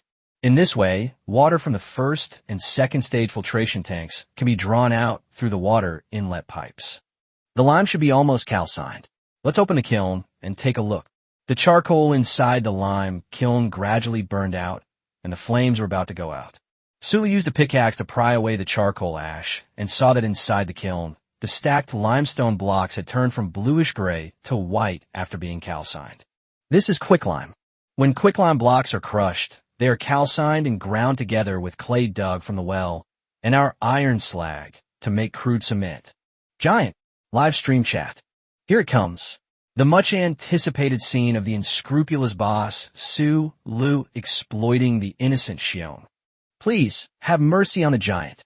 From filming people to mining early this morning, it breaks my heart to see it all. Laughing emoji, laughing emoji. The nickname Dragon King is well-deserved. He commands wild beasts without a doubt. The key is cement. Cement. Once Su Lu produced cement, no one in other live streams could even come close to him. Let's sit back and watch Su Lu continue his amazing performance. A giant black bear, 4 meters tall, gripped an iron pickaxe with its paws and swung it down repeatedly. Thump, thump. Amidst the cracking sound, the white lime blocks turned into a pile of fragments, which were then further ground into powder. The yellow mud clods dug out during well digging, piled up in the yard and dried in the scorching sun, were also smashed into pieces. Finally, a small amount of furnace slag was excavated and crushed. We mixed these raw materials in a ratio of approximately 7 to 2.5 to 0.5 and then calcined them again in a ventilation furnace. I am so froth. Soon, the cement was produced. The gray powder accumulated on the ground, forming a small mound. Sulu dug a hole in the middle of the cement powder, poured in clean water, and kept stirring it. The dark blue-green cement pile gradually took shape. Live stream chat. Regardless of its performance, the appearance certainly has that look. As expected of boss Sulu, Sulu used a wooden board to hold the cement and another wooden board as a trowel to evenly spread the cement on the inner wall of the filter tank. The rough, cracked inner walls of the stone gradually became dense and smooth. The bottom of each stage of the filtration tank is also made of thick cement, which is then sloping towards the water inlet pipe. The joint between the water pipe and the stone wall was filled with cement. All 3 filtration tanks were treated using the same method. While we wait for the cement to dry, we can prepare the filtration materials. Generally, the top layer filters out impurities such as sand and insect eggs. We lay in layers of stones, from large to small. The middle layer is laid with alternating layers of fine sand and charcoal powder. The bottom layer stores water. The construction LV.3 skill provides Sulu with a complete construction method. Stones and charcoal can be sourced locally. As Sulu explained, he sorted the stones blasted out of the well according to their size. The charcoal was burned in large quantities and then crushed into pieces on the spot. For fine sand, we can use sand from the beach. Beiji, he looked up and gave him a look. The 350-kilogram wild boar obediently picked up its basket and headed towards the beach. Live stream chat. Beiji is so well behaved. I feel so sorry for him. The Pigsy Protection Association sends its condolences to the wild boar. Please, Mr. Sulu, have some decency. Continue construction. He wove a fist-sized grate from wooden strips and placed it over the opening of the water pipe to prevent sand and gravel from leaking into it. Next, spread small stones, about 1 or 2 centimeters in diameter, at the bottom of the first stage filtration tank to cover the grate. Next, increase the diameter of the stones and lay them up layer by layer. The top layer of stones has increased in diameter to nearly 7 or 8 centimeters. The first stage filtration tank is now filled. Chapter 182 Rubber. Water pipe. At the bottom of the second stage filtration tank, crushed charcoal blocks and the fine sand that Beiji had just brought back were alternately added. The two-stage filtration tanks are filled with filter media that are a full 30 centimeters thick. Done. Sulu wiped his sweat and squinted at his freshly made work. The completion of the water filtration pond meant that I now had the confidence to survive stably in the wilderness. Without a clean and stable water source, survival is always left to fate. He smiled. Can we start filtering the water? Meng Yi and Lin Shihan, who had been keeping an eye on the outside, peeked out from inside the stone house. That's fine. Sulu tied a soft vine to the neck of a ceramic jar, lowered it into the well to fill it with water, and then poured it into the first stage filtration pool. The well water quickly seeped into the stone filter layer. He clicked his tongue in disbelief. What's wrong?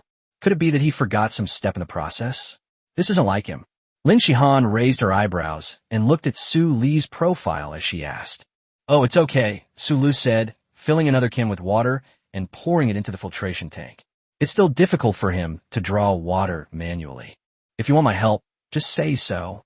Lin Shihan put down the jackal skin in her hand and came out to take the soft vine that was tied to the pottery jar. Jars of well water were poured into the filtration tank.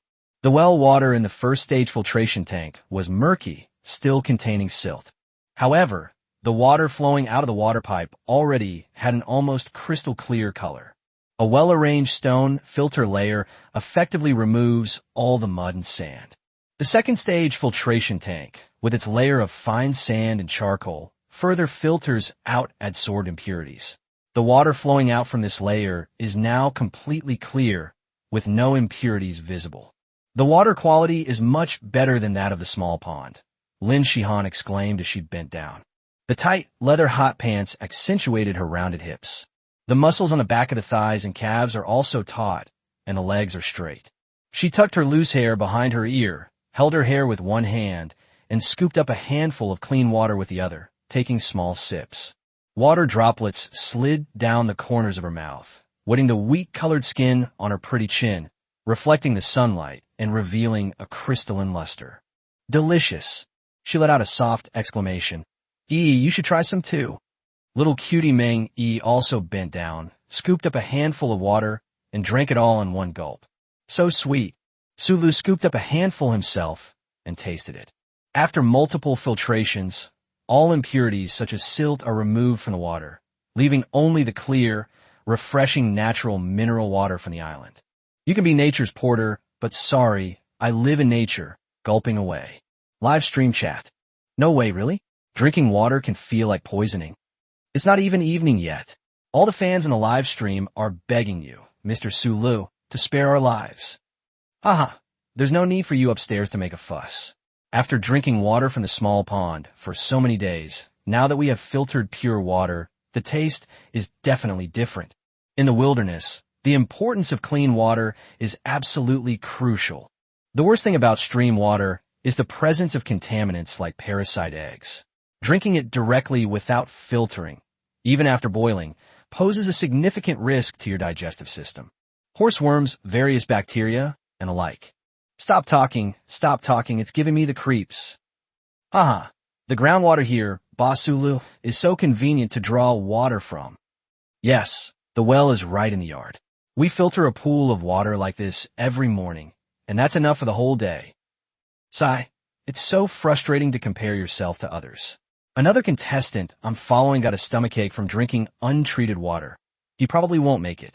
Clean water, a stable supply of food, and a house to shelter from the wind and rain. Su Li's wilderness survival skills are something others can't learn. Brothers, let's give some tips. Please tip me with 10 ice cola drinks. Donate a rocket, a yacht, as a reward. Current live stream viewership, 940,000.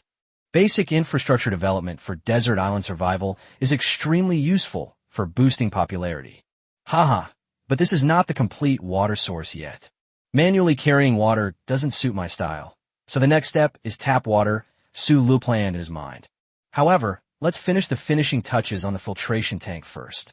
He took some wooden strips, cut them to neat lengths, and tied them together to form a fine wooden fence, which he then placed over the opening of the filter pool to block out the dust. The water level in the well rose steadily, stopping when it reached about 2 meters above the ground, and then remained at that height. At the wellhead, wooden strips were also used to make a cover to block the soil. Should we make a pulley system, along with a soft vine, to hold and lower the water container? Lin Shihan suggested. That way, even if I'm not around, you and E can fetch water by yourselves. Shuru grinned. When you're not around, I can have the giant spirit help me fetch water. They're comparing me to a bear again. Why has this bad guy become lazier and lazier after the pet has been tamed? Lin Shihan wrinkled her nose and hummed softly. Or actually, it's fine without you. Su Lu paused. Lin Shihan suddenly felt a tightness in her chest. Why not just automate it? We don't necessarily need people to fetch water, Su Lu said, finishing his sentence. Duong, why did you suddenly kick someone? Su Lu rubbed his thigh and jumped to the side. Judging by the time, the rubber collection should be almost complete, he said, grimacing as he estimated the time. Beiji, forget it, I'll go by myself. Rubber slurry is hard-earned, and it wouldn't be worth it if this clumsy person spilled it. Riding an elegant and agile black panther, Su Lu took a trip to the rubber forest. The 5 thickest rubber trees yielded about half a jar of raw rubber. Cut the slanted groove made by tapping the rubber a little further down, and put the bowl containing the rubber liquid back in its original position and secure it. That way, when we come back tomorrow, we can collect the glue directly without having to wait any longer. The collection of rubber slurry will be slower during the day, but it's not a big problem. Back in the courtyard, Su Lu placed the collected raw rubber liquid over a fire to soften and melt it, then sprinkled crushed sulfur powder into it. While sprinkling, continuously stir to ensure the sulfur powder and raw rubber liquid are fully mixed. When the temperature of the mixed liquid rose to about 300 or 400 degrees Celsius, he ground the leftover charcoal, which had been used as filter media in the filter pool, in a powder and sprinkled it into the mixture. After stirring evenly, remove the pot containing the mixture from the heat and maintain a temperature of 300 to 400 degrees Celsius to continue simmering at a low temperature. Materials processing LV.3. After doing all this, he summoned the giant spirit, who then used its massive body to smash a tree as thick as a bowl in half. What's all this noise for? Lin Shihan was startled by the sudden noise. It's all right. You can continue sewing your things, Su Lu replied casually as he directed the giant to move the tree into the yard. He knew I was sewing something. Lin Shihan felt her face getting hot. She even brought jackal skins and other such items into the stone house. The bad guy never entered the house, and he didn't even look up when he was moving things. She thought she was being mysterious, but it turned out she hadn't hidden anything at all. This wave is social death. I accidentally let it slip. Don't blame me, Su Lu. Keep your expression unchanged and pretend nothing happened. Just put it here, he continued to instruct the giant. With a trunk as thick as a bowl and a length exceeding 3 meters, this can be considered a large tree. The tree trunk was straight, and Su Lu cut it into 3 sections, each about 1 meter long and one section about half a meter long. A 1 meter long piece of wood was split lengthwise in half. After splitting the wood, remove the surface branches and scrape off the bark. Then the heartwood is hollowed out. Live stream chat. Does anyone understand what this step is about? I don't understand why Boss Su Lu is always like this. If he doesn't say anything, we usually won't be able to guess what he's up to until the very end. Such a long piece of wood, and with the heartwood hollowed out, is Master Su Lu going to make a raft to cross the sea? The person upstairs has an impressive imagination. Have you forgotten that this morning, Boss Su Lu just eliminated someone who came from across the sea? It can't be that we have to burn charcoal. The charcoal in the yard is almost piled up like a mountain now. Making a table? Look, Boss Su Lu seems to be starting to cut mortises in these pieces of wood now. Chapter 183, Fully Automated Water Extraction Device. Su Lu carved two mortises of different shapes on the edges of the two halves of the wood. One side of the mortise is square, while the other side has a mortise that is a combination of a square and a trapezoid. The bottom of the trapezoidal groove is cut into an arched groove. The mortises on both sides are offset by a certain distance. Then he took a small piece of square wood and cut it into a square shape on one side and an eye-shaped shape on the other side. There are 3 sets of such mortises and tenons on each side of each section of wood. The 2 ends of the 1-meter-long wooden section are hollowed out with inner and outer grooves, and a half-diamond-shaped tenon is cut out in the middle of the groove. To match the diamond-shaped tenons, he cut out the same number of diamond-shaped wooden strips and set them aside for later use. The live stream chat suddenly woke up. I can see that now. Boss Su Lu is going to reassemble the wood that was just broken apart. It's a mortise and tenon structure again. The holes made in the 2 pieces of wood are called mortise and tenon joints, which use the natural tension of the wood to ensure a tight fit. The joint between the logs is a very common type of tenon joint. It's simple in structure, but extremely strong. This kind of mortise and tenon joint installation is no less strong than the original whole piece of wood. Su Lu has shown off again. He handles mortise and tenon joints with ease. This is an old carpenter. Only a craftsman from our hometown who has been making furniture for more than 10 years could create such an exquisite structure with such ease. I thought Master Su Lu was done showing off by making a window with a mortise and tenon structure. This kind of craftsmanship is something you can never get enough of. But Master Su Li's breaking and reassembling was just to hollow out the middle of the wood. By this time, Su Lu had finished assembling the 3 pieces of wood. The mortise and tenon joint was extremely tight. When it was finally put back in place, he called over the giant spirit, who held down both ends of the wooden section and forcefully pulled them together. Stop, stop, stop. When it was halfway down, Su Lu quickly interrupted the giant. Holy crap, that's strong. You almost crushed the whole piece of wood. Dear viewers in the live stream, the main purpose of splitting the wood and then piecing it back together is to hollow out the middle of a 3-meter-long piece of wood. At the same time, because it is divided into 3 sections, each section can be replaced individually, which makes it easier for us to maintain later. The 3 pieces of wood were soaked in water and exposed to sunlight, and the rate and type of damage were different. Therefore, they need to be distinguished. Live stream chat. What do you mean? Why are some soaking in water while others are exposed to sunlight? Isn't this wood meant for making a table? Oh, I understand what Boss Su Lu means. What? The person upstairs should say something quickly. Hee. All I can say is that those who understand will understand, and those who don't won't understand even if I explain. Master Su Li's strategy is very grand. Get out of the live stream, riddle teller. Get out of here, you riddle teller. I'm so sorry, I was wrong. Actually, didn't Boss Su Lu already explain that some are submerged in water and some are outside? These are water pipes. Water pipe? Now that you mention it, it actually makes sense. Right, the water was drawn from a well. It's such a long distance, it's impossible to forge it into iron. That would be too labor-intensive and wasteful of materials. Wooden water pipes are simple to manufacture and easy to replace. The mortise and tenon joints require no glue or welding. It has so many advantages. 66,666. Foreign language. Wow. Is this the mortise and tenon technique of the East? I love it. The foreign language looks much more sophisticated than the gluing techniques used in our woodworking association. Foreign language. Old wood. Look, I can't believe I see you here. I've already bought my plane ticket to the mysterious East to learn the art of mortise and tenon joints. How about it? Are you coming too? Foreign language. Of course, my dear brother. I'm going to bring back the mortise and tenon technique from the East and then give the chairman a good kick. The 3 sections of wooden pipe have been assembled.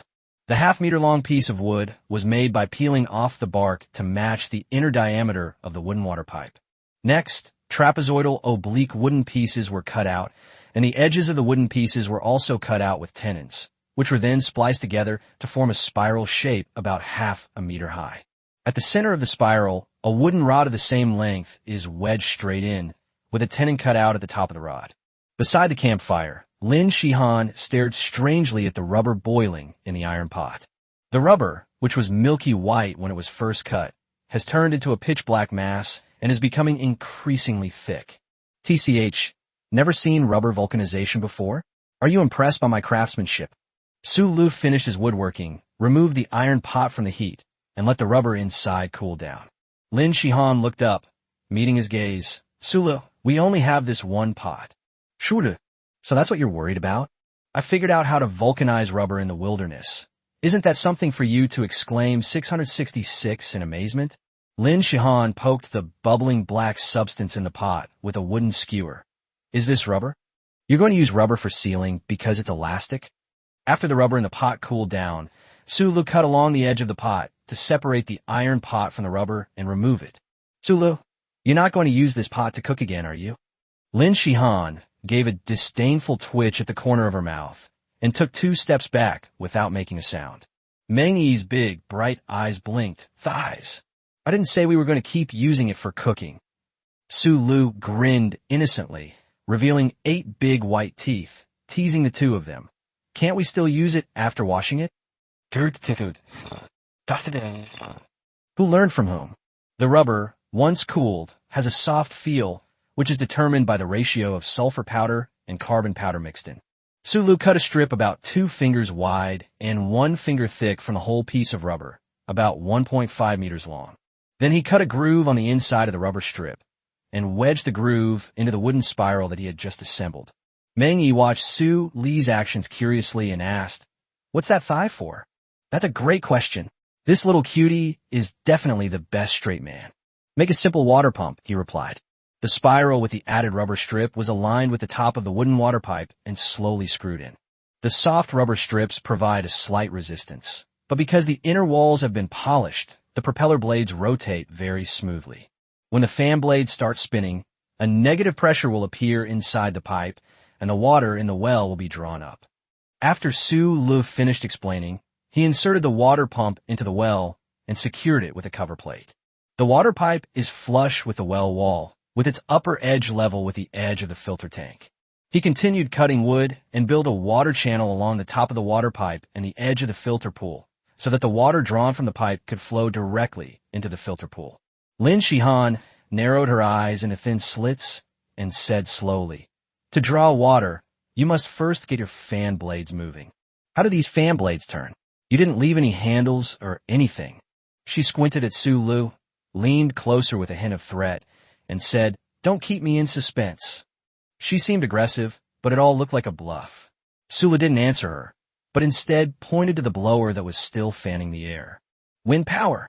Lin Shihan's eyes curved downwards like a crescent moon. "I knew it. Do you know why you're still asking? Or do you also want to become a crosstalk master?" Su Lu patted the sawdust off his hands and, without any hesitation, ordered her, "Help me whittle the wood chips." "Oomph." Lin Shihan wrinkled her nose, but despite her reluctance, she started moving the wood. Soon, with the help of Meng Yi and Su Lu, the 2 of them cut out the basic shape, and the 2 of them polished and trimmed the edges, completing the 4 sets of fan blades. Manufacturing bearings and gears. Assembly. The final product is an ingeniously designed wind-powered water pump. Live stream chat. I've seen something new.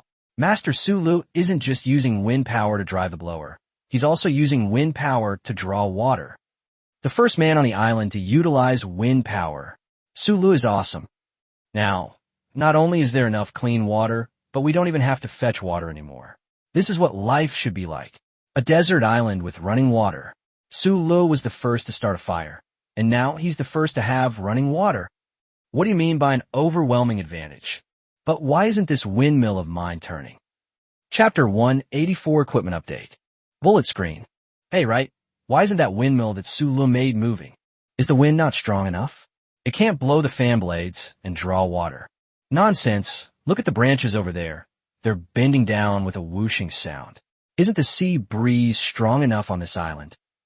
Is it because the spiral fan blades inside are installed too tightly? Could someone as powerful as Su Lu make such a mistake? Su Lu then fastened a clip on the top of the water pump, and the fan blades immediately began to rotate in the wind. After a brief period of idling, a stream of well water, slightly mixed with mud and sand, gushed out from the top of the water pipe. Swish, swish, swish. The water gurgled like a fountain. The water flows through a water tank that connects the water intake pipe and the filter tank, and continues to gurgle into the first stage filter tank, which is already half empty. After the first stage of the filter tank was filled, Su Lu pulled the latch again, and the fan stopped spinning with a click. The water flow from the water pump gradually subsided. Live stream chat. What is tap water? This is tap water. It can be turned on and off. That's tap water for real. I've learned it all, but when I go back to my hometown for the Chinese New Year holiday, I'll just modify the reservoir there. Hey buddy upstairs, you and that guy who's talking to the guy in the kitchen. You two must get along really well. To be honest, it was that brother who inspired me. Ha ha ha. This structure is quite ingenious. It should be derived from the traditional hand pump well, and after the wind power modification, there is no need for manual labor to draw water. On the island, conserving energy is still the most important thing, even for Boss Su Lu. But it seems like Su Lu doesn't need to conserve his energy here. Laughing and crying emoji. Because of tool pigs and tool bears, Su Lu's progress has once again left the other contestants far behind. This isn't a competition. This is Su Lu's one-sided, crushing victory. Current live stream viewership, 950,000. The progress is pretty good. A few more shifts in this shocking news department, and my popularity score should reach 1 million. Reaching 1 million viewers is a significant milestone. With that level of popularity, you're essentially a top streamer, and your exposure will increase dramatically. With the production team allocating various resources, more viewers will come. I wonder if the production team has given me any more prominent recommendations after all these 10 days of hard work and dedication. For example, the fastest rising newcomer, etc. As for the cover being highly recommended, I won't insist. Those who can dominate those areas are probably top-ranked survival masters. However, as long as progress is steady, whether or not there's a major cover feature doesn't matter. My ultimate goal is still to live a full year, building and surviving step by step. They had shelter, pottery and ironware, and a stable water source, but much more needed to be developed to ensure they could live there for a full year. Besides, in order to attract more followers, I cannot be satisfied with the status quo. This leads to the next question. What would the template be for a popularity score of 1 million? If possible, please provide me with a template for farming. What kind of survival is it for Chinese people not to farm? As Su Lu reviewed and speculated, he scooped up a handful of completely filtered water and patted his face. The coolness was refreshing.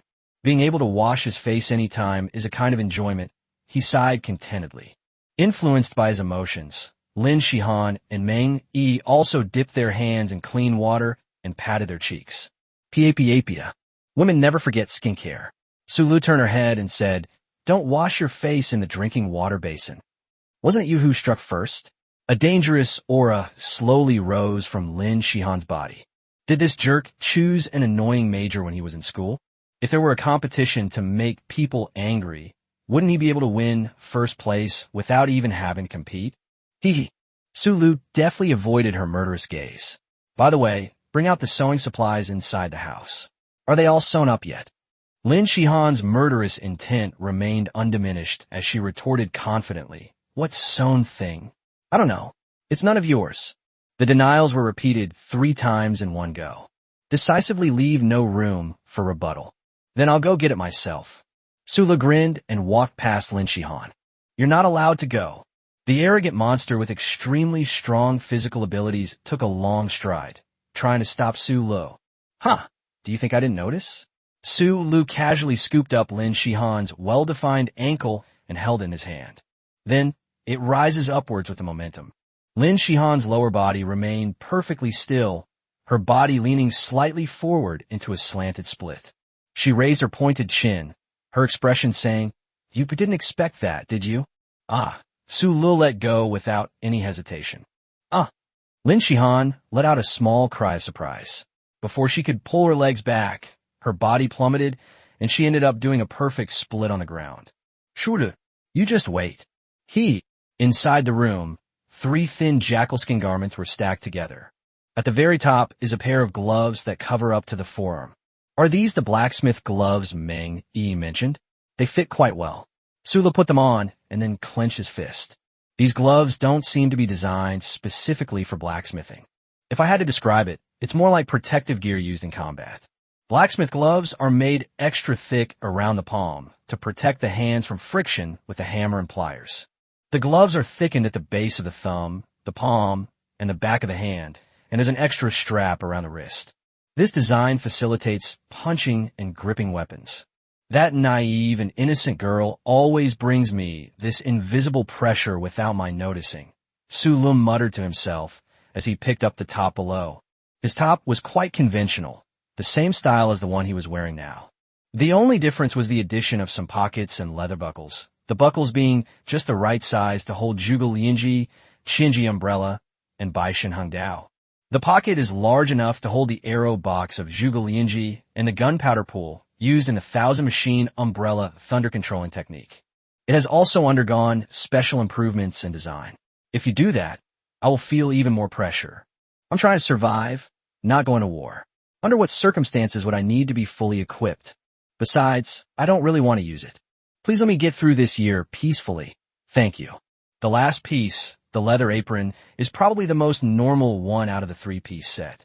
The buckle at the top of the wide leather apron can be fastened around the neck, and the apron hangs down to protect the whole body, perfectly blocking the sparks that fly up when blacksmithing. Thank goodness, we won't need this during a fight. No, why do I unconsciously think of this use? It must be because of the adorable Meng Yi. This outfit actually suits my thighs quite well. At the doorway, Meng Yi poked half her head out. Behind her, Lin Shihan crossed her arms awkwardly, turning away and glancing at Su Lu out of the corner of her eye. "Yi's cooking skills are excellent," Su Lu praised. He praised her while looking at the proud Lin Shihan. Seeing her eyes gradually narrow, he added, with a strong desire to survive, "The craftsmanship of the jacket pockets is also quite good." "You can tell." Lin Shihan didn't turn around. "Oh," Su Lu said slowly, "the difference in stitches between the soft rattan thread and the soft rattan thread is quite obvious. Sister Lin even sewed the clasp on the cape." Meng Yi exclaimed happily, taking credit for Lin Shihan's work. "Not bad." "Wrong. Cloak? Where did the cape come from? Is this apron I'm wearing? I was wondering why it was so long and so well protected. But why would I need a cape? Did you two get the wrong script? This is about surviving on a desert island, not about fighting in a terrible world. I'm here on the island to build things up, not to run through the poison circle and get a chicken dinner. I refuse to acknowledge this as a cape. If I say it's an apron, then it is an apron." Sula looked up. "What cape? It's clearly an apron." "It becomes a cape when worn on the back," Meng Yi explained. I won't listen.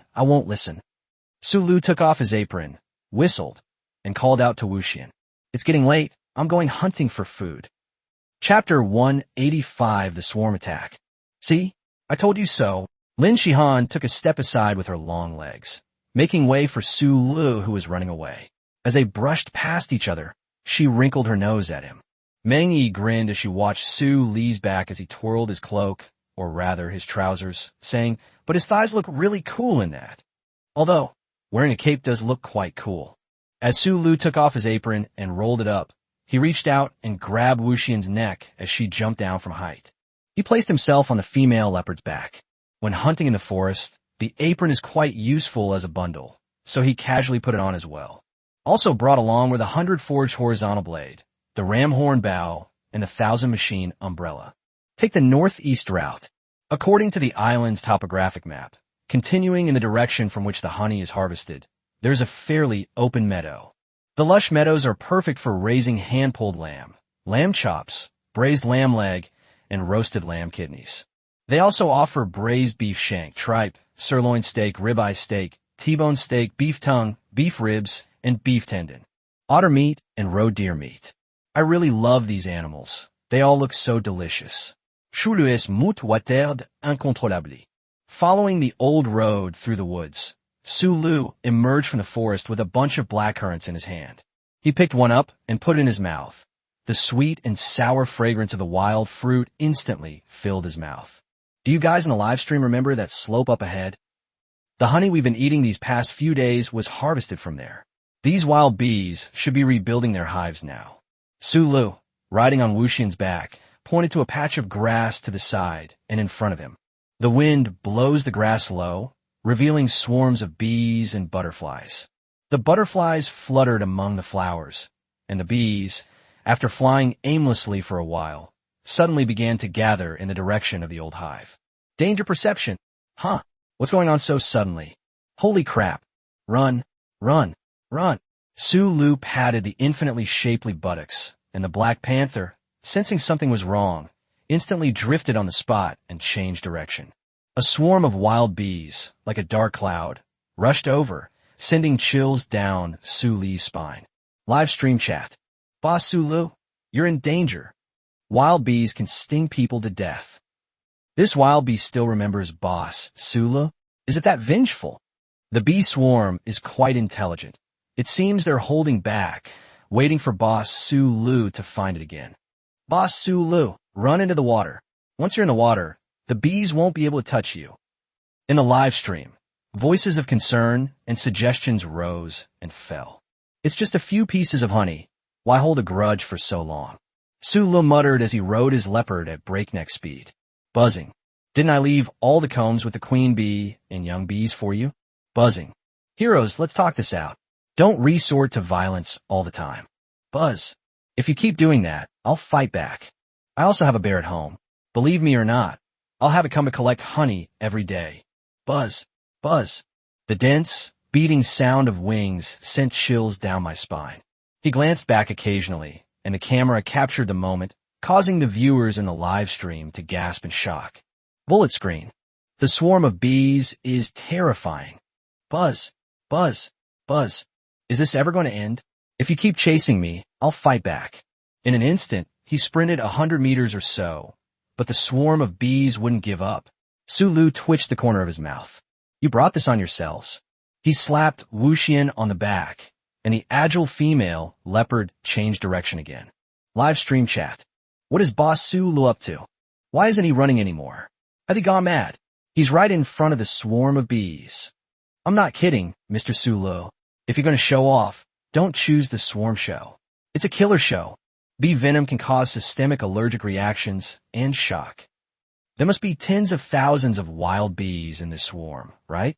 If we collide with the bee colony, forget about winning the competition. We might not even be able to save our lives.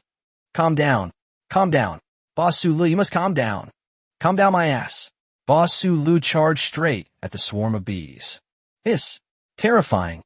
Amidst gasps of surprise, Sulu spurred his black leopard. He slightly hunched his upper body, his knees clamping around Wuxian's ribs, using the natural bend from his knees to his spine to cushion the jolts from the Black Panther's full-speed run. Completely trusting his limitless potential, the speed became increasingly rapid. A man and a leopard charged towards the swarm of bees that looked like dark clouds in the sky. Thump! Thump! Thump! When he was still more than 10 meters away from the bee swarm, Sulu took out a bundle of straw from his shirt pocket and threw it into the swarm. Bullet screen. What did Boss Sulu throw away? A straw bag the size of fist? How many wild bees can you catch with that? Please, Mr. Sulu, just run. This is terrifying to watch. We're going to show off. One more show won't hurt. That's right. Seeing how far Sulu has come these past few days, it hasn't been easy. Please don't give up here. Bruder Schule.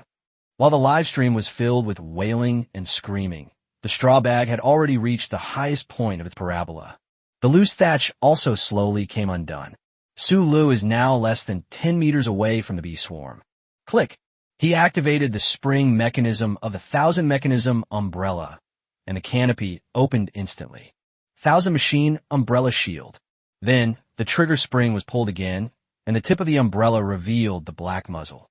The 1000 machine umbrella thunder slaying technique. The flint rubbed together, sparks flew, and the projectile shot out. Live stream chat. I remember now. Boss Sulu, that straw bag contained gunpowder. A bullet hole streaked across the air, striking precisely the slowly disintegrating bundle of straw. Gunpowder flew everywhere, and sparks flew from the bullets. The next moment, a cloud of black powder in the sky was completely ignited by the sparks from the projectile. Boom! It exploded into a dazzling firework. The wild bees surrounding the area ignited by the gunpowder also caught fire, blindly stumbling around before finally collapsing to the ground. A series of crackling and popping sounds filled the air. Bullet screen. We don't have enough gunpowder. There's still plenty of wild bees. Boss Sulu didn't keep throwing gunpowder. He charged towards the spot where the bee swarm had been ignited. The fire isn't out yet. That place is a huge fire cloud. The wild bees that had been ignited and had not yet fallen turned the area directly in front of Sulu into a fire. The sparks fell sharply. Sulu pulled up his leather cloak, covered the umbrella shield with it, and lowered his body. He used a cloak to completely cover himself and his face. Unlimited, reckless charge. Even without sight, the Black Panther remained as swift as a black lightning bolt. Bullet screen. Boss Sulu, is he heading straight for the hive? Got it. They're going to go straight for the queen bee. The pheromones produced by the queen bee and wild bees are an absolute command to the worker bees. If the hive is threatened, the queen bee will stop releasing pheromones, and the colony will naturally fall into disarray. Appelle maintenant solution. Keep it up, Sulu. Enter the fire. Break the flames. Boom! Sulu and Black Panther broke through the falling fire amidst the constantly falling wild bees. The swarm of bees began to buzz and stir, closely following the man and the Black Panther at a distance. 3 meters. 2 meters. 1 meter. Bullet screen. It's too late, it's too late. Before Boss Sulu even reaches the hive, he'll be surrounded by wild bees. Legs can't compare to flying. Boss Sulu did his best this time. It's so disheartening that even wild bees can bite your butt, and Boss Sulu is still more than 20 meters away from the hive. The organizers should hurry up and prepare a rescue. Some of the wild bees have been burned, but as long as Boss Sulu covers his head with his cloak, he can still hold on for a while. Be your cat. I believe him. Be your cat. Sulu, keep going. Wuxian, keep going. Keep going, Sulu. You're so close. Above the black lightning, the leather cloak still concealed the heads and faces of the man and the leopard. The next moment, the cloak suddenly billowed up.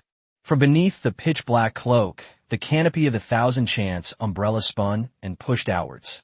Swish, swish, swish. The pursuing wild bees crashed into the umbrella, making a loud, clattering sound like hail. 1 man and 1 leopard. Wuxian suddenly stopped, the cloak dangling from his mouth, and twisted his waist backward. The cloak fluttered like a banner, once again blocking the wild bees that attacked from all directions. Sulu leaped out from above Wuxian's head, holding the thunder-controlling scripture in one hand. The gun barrel was violently thrust into the crevice of the honeycomb stone. Chapter 186b Taming, Meadow.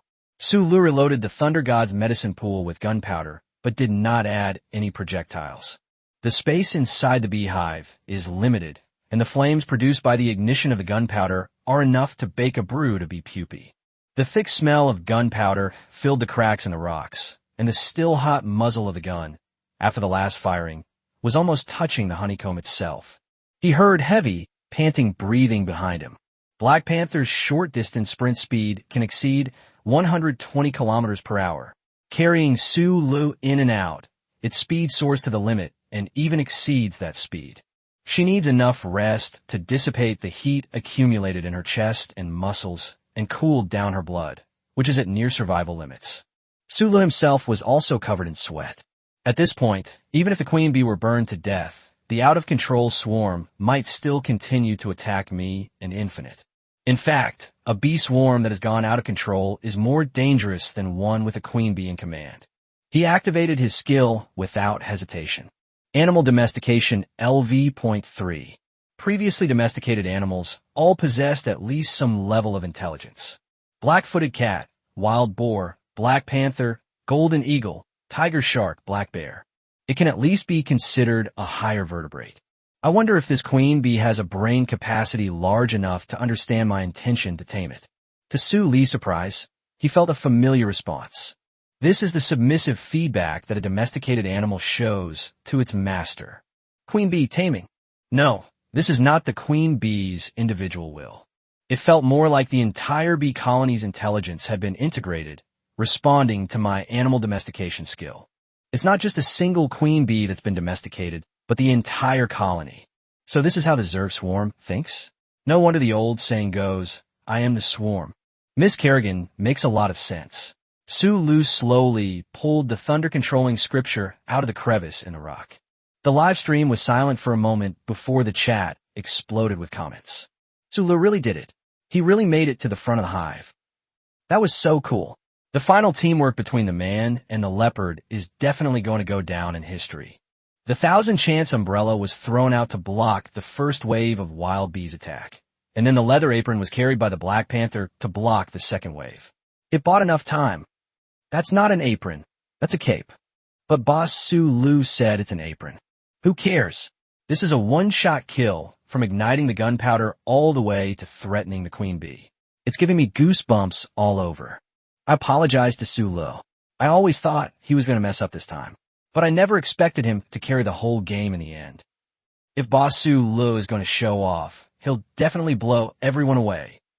Look, the swarm of bees chased after Boss Su Lu, but why did they stop moving? And they even bypassed the infinity? It's like these wild bees suddenly changed their nature. It can't be that even the queen bee has submitted to Dragon King Su Lu, can it? This is unbelievable. Master Su Lu, you can really tame even wild bees? This is beyond the capabilities of traditional animal trainers, isn't it? Bees can indeed be domesticated, but to my knowledge, there is absolutely no one in the world who can tame wild bees. A yacht X10 as a reward.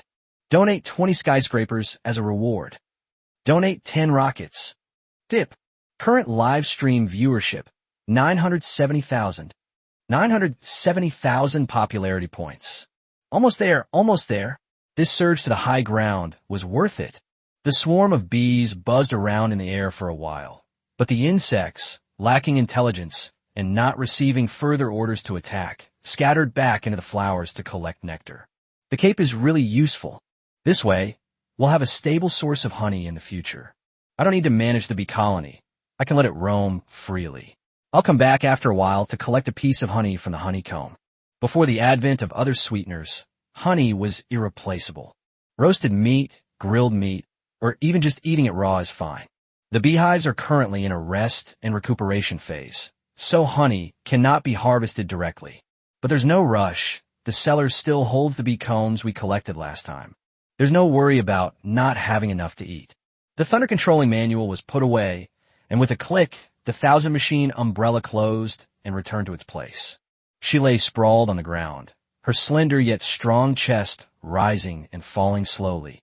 Her strength had not yet fully recovered. Su Lu simply sat down on the ground, leaned against her, picked a handful of foxtail grass, and chewed on the roots. The grass roots taste sweet and are very crisp, without being too fibrous.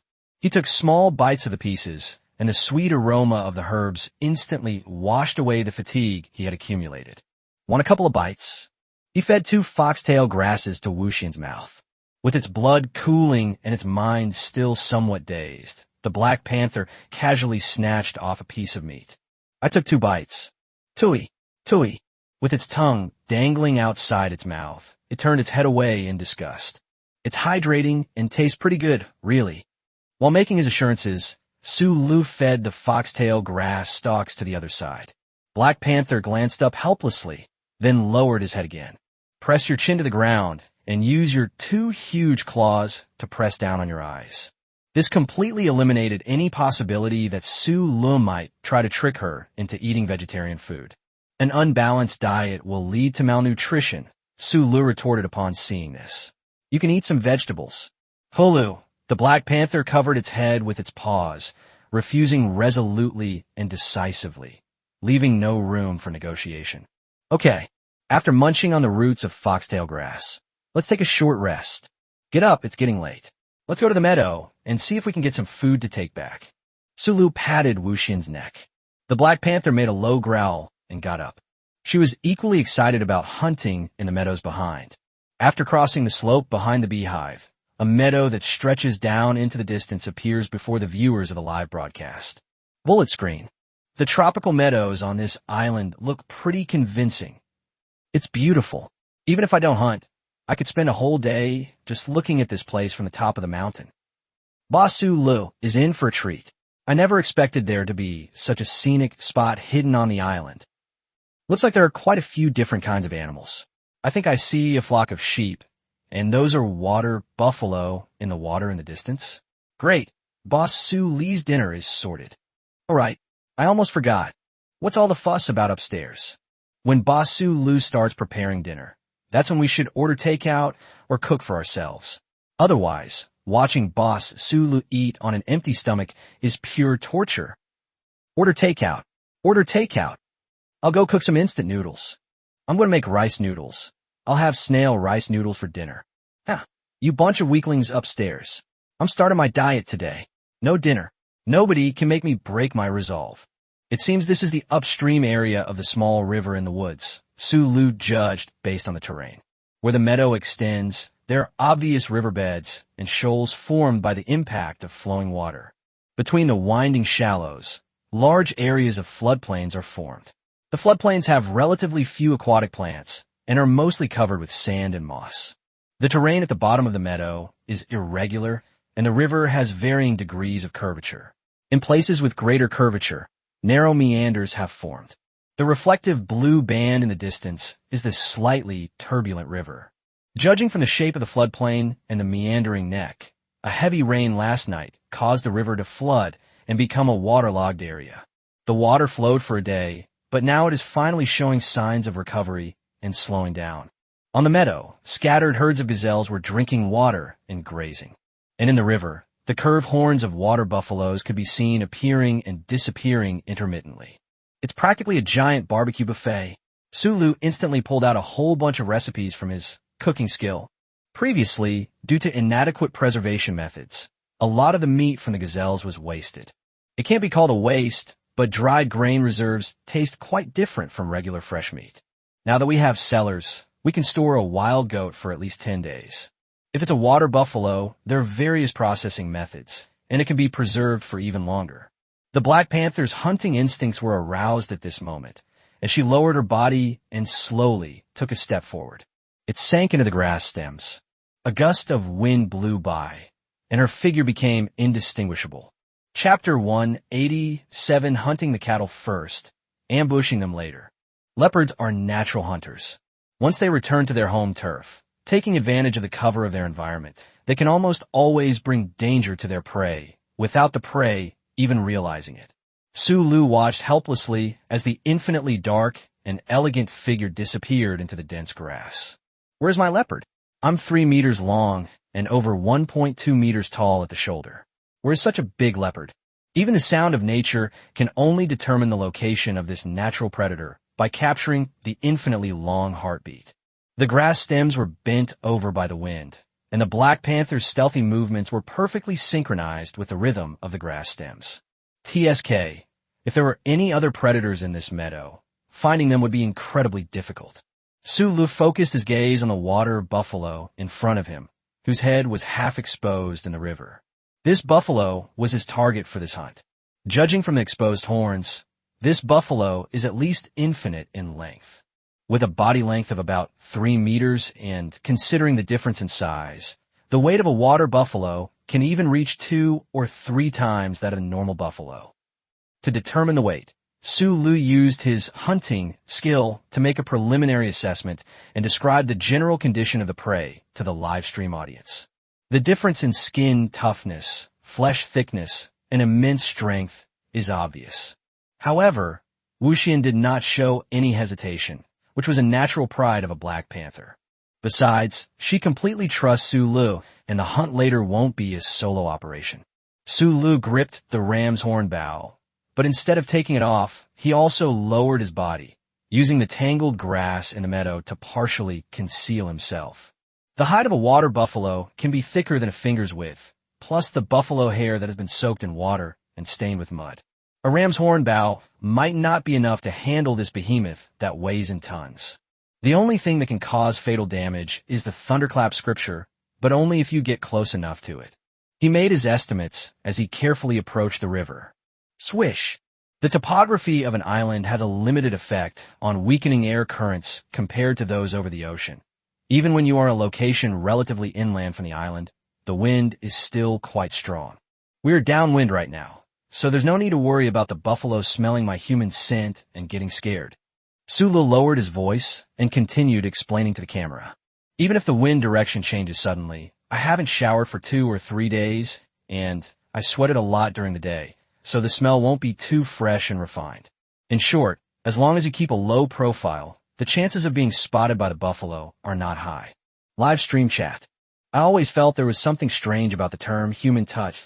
But indeed, human scent is completely unfamiliar to animals in the wild, and it can easily cause stress in prey. If Boss Sulu is upwind, the wind will not only carry his scent, but even some of the sounds he makes will travel farther than downwind. Therefore, experienced hunters are very particular about the location of their ambushes and attacks. The later the prey is spotted, the higher the hunter's chances of success. Wow, Shulu est à 6 zones d'hunter. I thought he was just going to charge in and finish this round. Pay attention. Didn't you hear what Boss Sulu just said? A water buffalo weighs 2 or 3 times the weight of an infinite buffalo, so it must weigh at least a ton. With this size, if you charge in, it's a small matter if the buffalo runs away, but if it goes berserk and charges at you, it'll be through you in one go. You won't even need to go to the ICU. You can just be sent straight to the crematorium. Wild animals are all incredibly fast runners. If you're not careful, you'll die faster than anyone else. On the floodplain, gazelles nimbly leaped about, grazing with their heads down, the height of the grass stems gradually decreasing. As you continue forward, there are virtually no more environments where you can hide indefinitely. The limit for stealthy approach is about 100 meters. Considering the weight of the buffalo itself, the ideal place to kill it is on the floodplain. Otherwise, if it's poured into water, the meat will soak up the water and the taste will be completely ruined. Therefore, we need to use some means to startle the water buffalo and make it run out of the water.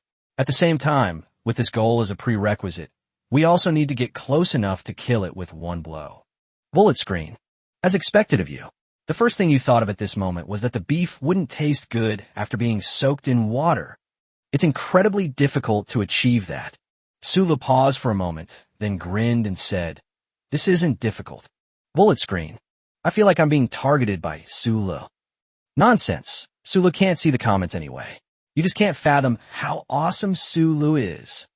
Beneath a blade of grass on the beach, the sound of countless heartbeats was suppressed to the extreme and captured by Sulu through the sounds of nature. Without any exchange of information, Sulu already understood that the Black Panther, displaying its hunting instincts, was now in position. The gazelles on the beach hopped and scattered, and although the endless stream of animals wasn't directed at them, these wild animals also sensed the crisis and unease. This was the scent of a hunter. Sulu slowly took down the ram's horn bow and knocked an arrow. Fully unleash it. Whoosh! A dark trail flashed in the air, startling the herd of gazelles, which scattered in all directions. Suddenly, a wave as tall as a person splashed up on the surface of the river. Upon sensing the approaching arrows, the water buffalo began to run directly in the water, its brute force creating an effect almost like an underwater explosion. If you were kicked, Sulu gasped in pain as he watched the arrow land on the buffalo's rump. The iron-tipped arrow, fired from a fully drawn ram's horn bow, expended considerable energy, flying against the wind, and given the buffalo's thick hide, the arrow was practically useless. I don't need to achieve anything.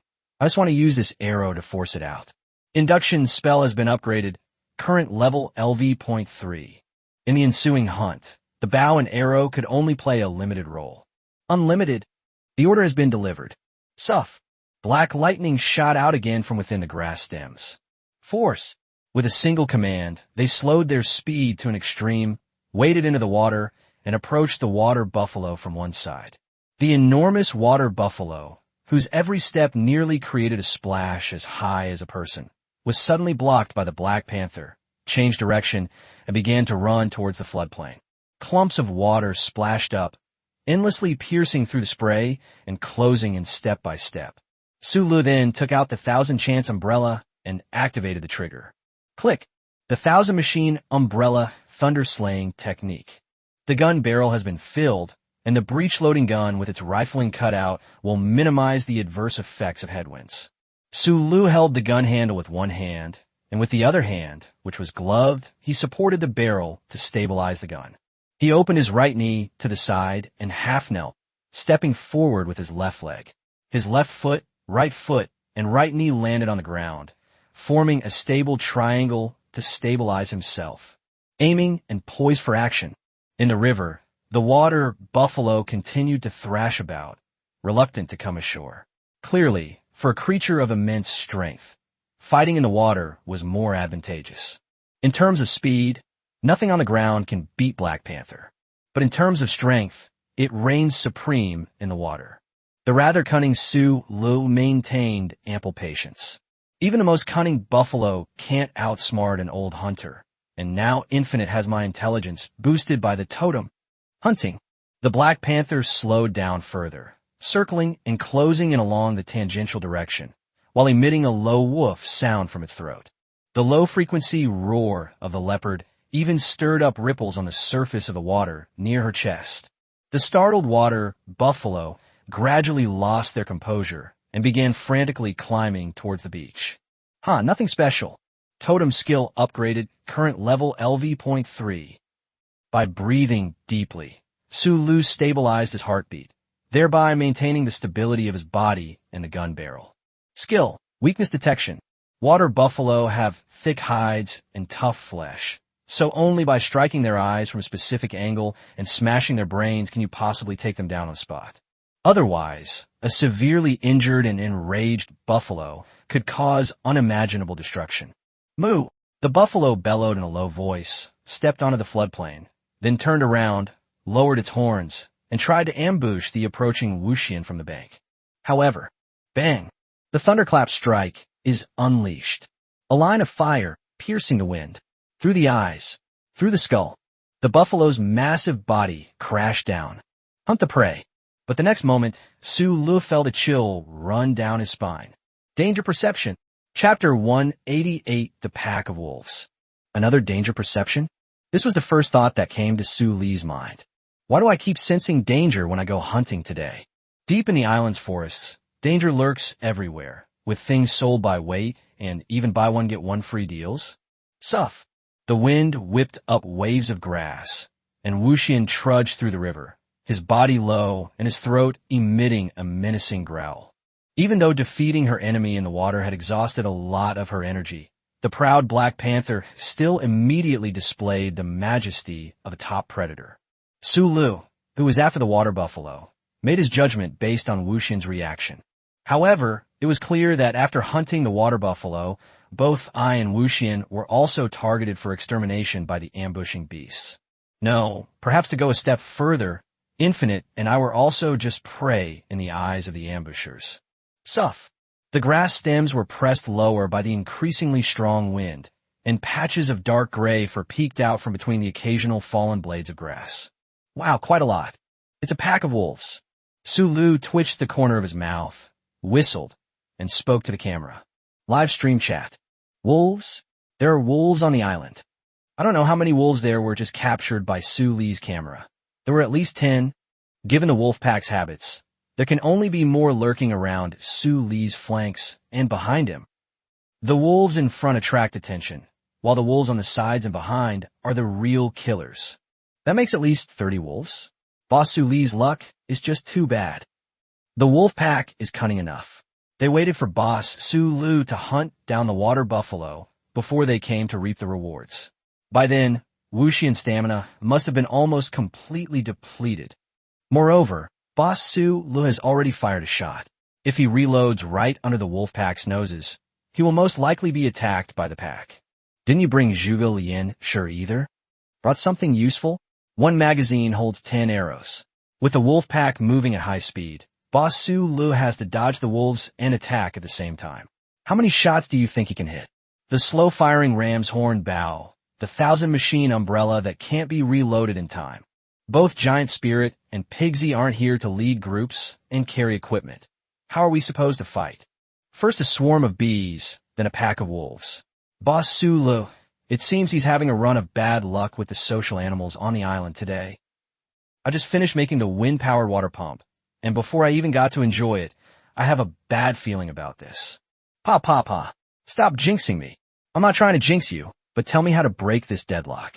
There must be a lot of discussion in the live stream right now about how to break this deadlock. It's a bit tricky.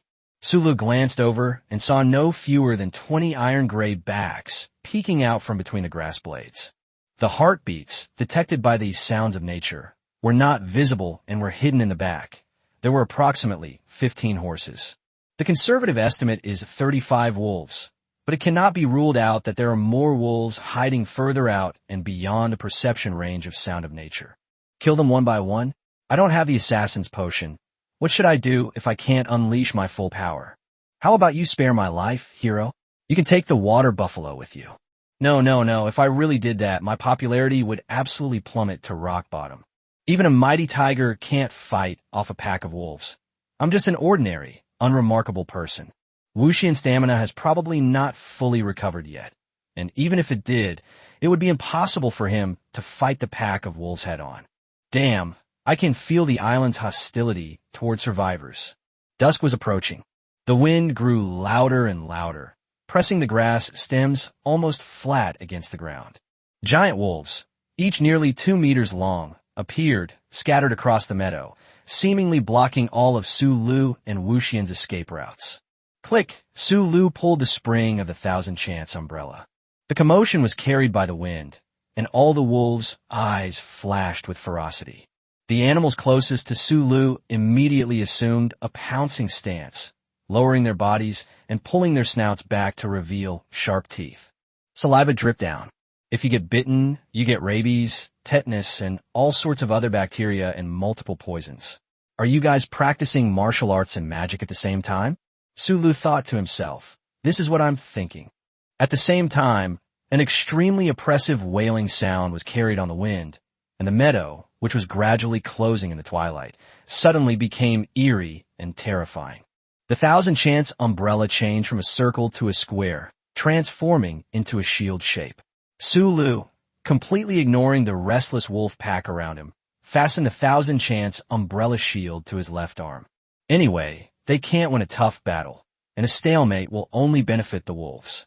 His actions thoroughly provoked the wolf pack, and the 3 giant, iron-gray wolves launched a low-altitude attack. In the blink of an eye, 3 enormous mouths spewing a foul stench were presented to Sulu. Energy surge. Open. Hunting LV.3. I'm the old hunter. Sulu extended his left arm outward, using the 1,000-chance umbrella shield to forcefully block a gaping maw on his left side. He shifted his weight to the right to avoid a frontal attack. This is tantamount to handing yourself over to the giant wolf on the right. However, a sharp, mournful howl came from the giant wolf on the right. Its body convulsed and twisted in midair before it fell to one side.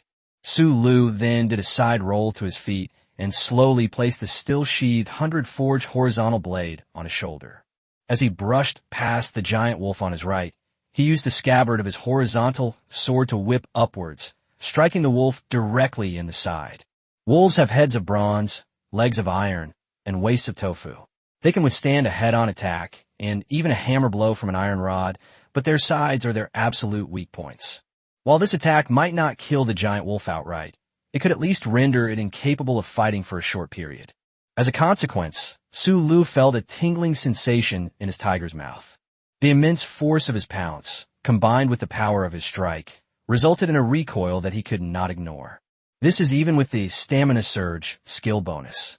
Without activating the skill, my hand would probably have been torn apart by the recoil. Without drawing his sword, he rolled to dissipate the force and then sprinted forward at breakneck speed, closing in on the closest possible distance. Although the public mostly prefers to watch infantry, in reality, the combat effectiveness of infantry and cavalry is incomparable. The wolf pack entered full hunting mode, and more than 30 giant wolves in all directions began to accelerate simultaneously. Looking down from above, under the darkening sky, more than 30 iron-gray patches pierced the gray-green meadow. On the floodplain, Su Lu walked alone on the sand, tearing through the water's surface, and a leopard and a man met each other in front of him. A mournful wolf howl echoed across the meadow like a command, and the wolf pack that had been charging towards Su Lu and Wuxian subtly changed direction. They ambushed and killed the man and the leopard in the open space between them. Clever. Was that howling from the alpha wolf of the pack? It's not surprising that they could see my purpose. It's not easy to organize and intercept the wolf pack on the Bermuda Triangle so quickly. As he ran, he drew his bowstring taut and casually fired an arrow toward the direction where the wolf pack was most concentrated. Whoosh!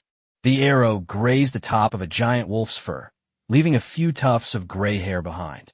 However, the giant wolf's movements were perfectly composed, and its running posture remained unchanged. This is absolutely well-trained. Or did you sense that the arrow would miss, so you didn't need to dodge?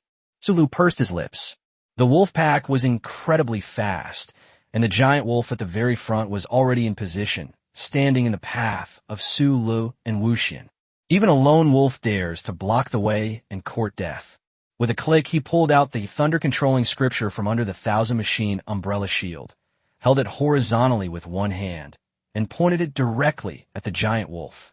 The scene of killing a water buffalo with a single shot just now had a tremendous impact on the wolf pack. So instinctively, the lone wolf blocking the way lowered its body and tried to avoid it. But the next moment, Infinite had already reached its rear and decisively scooped it up with its front paw. The Black Panther's claw strike was far heavier than Su Li's scabbard strike. Blood and foam gushed from the giant wolf's mouth as it was thrown to the side. Stupid. The thunder-controlling manual hadn't been filled yet, but the wolf pack didn't know that this was the only thing about wild beasts that was easy to fool. Sula clicked his tongue. Reach out and support Wuxian's neck. The Black Panther kept running, and Su Lu used the momentum of the sprint to make his body swing in the air like a banner, finally landing on her back. I never expected I'd actually choose cavalry. Shulu is Shahbais. Where's the Wolf King? Chapter 189, Charging into the Wolf Formation. Wolves are social animals with a strict hierarchy, and the alpha wolf has absolute dominance over the entire pack. The option of wiping out the entire pack of wolves is simply unrealistic. My only option is to kill the Wolf King directly and scatter the pack. Sulu squinted as he searched. Just now, when the Wolf King gave the command, it let out a howl, and Su Li's gaze immediately fell on that meadow. Its position hasn't changed much, so it feels like it's got a 35 kill, 2 advantage, victory is assured, and it doesn't even need to roam anymore. As the wind bent the grass stalks low, Su Lu saw a one-eyed giant wolf, its shoulder height comparable to that of Pigsy from Journey to the West, slowly raise its head. Awoo! The wolf's howl was mournful. As expected, this was the Wolf King, the most powerful individual in the pack, with a size nearly 1.5 times that of the other wolves. Do the animals in Bermuda grow up without following the laws of nature? Moreover, judging from the way it handled the situation just now, this Wolf King's intelligence level is not low. At the very least, the ability to organize a simple hunting strategy is quite remarkable. Su Leping held the Thunder Cutter and aimed it at the Wolf King. However, the few individuals closest to the Wolf King, acting as its protectors, crisscrossed and blocked the Thunder Cutter's trajectory with their bodies. The terrain of the floodplain is lower than where the Wolf King is, giving us a disadvantageous position against a higher ground opponent, especially since the enemy is in a small grove. I've really taken a hit from the nerfs this time. However, the wolf pack seemed to believe that the Thunderclap scripture still possessed the ability to kill with a single blow and that they needed to find an opening to replenish it. But even if it's just a blank shot, as long as I act realistically enough, the deterrent effect will still exist. It was an old silver coin. The raucous scraping of the ground by the wolf's claws was deafening, and a low howl, like the beating of drums, emanated from Wuxian's chest. Roar! Target! Wolf King charge! Su Lu handed the thunder-breaking sword back to his left arm, which was carrying the shield, and his knees loosely gripped the Black Panther's ribs, while his right hand held the 100-forged horizontal blade. The pack of wolves ambushed him, surging towards his direction like a tidal wave. This wave of sounds came from all directions. The scraping of wolf claws against the ground, the rustling of wolf bodies against grass stems, and even the rustling of the wind against his cloak. Hoo-hoo! The wind was howling. A giant wolf approached him horizontally, its gaping maw aimed at his right calf. Sulu held the knife horizontally with his hand reversed and stabbed it fiercely into the wolf's mouth. Click! The sound of fangs shattering was clearly audible as the tip of the scabbard pierced one of the giant wolf's canine teeth at the root. A painful whimper came from the side and behind, and the giant wolf rolled down the meadow with blood dripping from its mouth.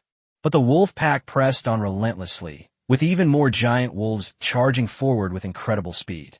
Several giant wolves tried to bite Su Li's calves, but with his stamina surge, activated and combined with his hunting skill, he swung his sword horizontally left and right like a club. One by one, the giant wolves were smashed in the mouth with clubs and rolled down in a sorry state. Blood stained the grass stems. A wolf howl came from the Wolf King's direction. The wolf pack that had been pouncing on Su Lu turned around and began to try to attack and bite Wuxian's tail and limbs. Thud! Thud!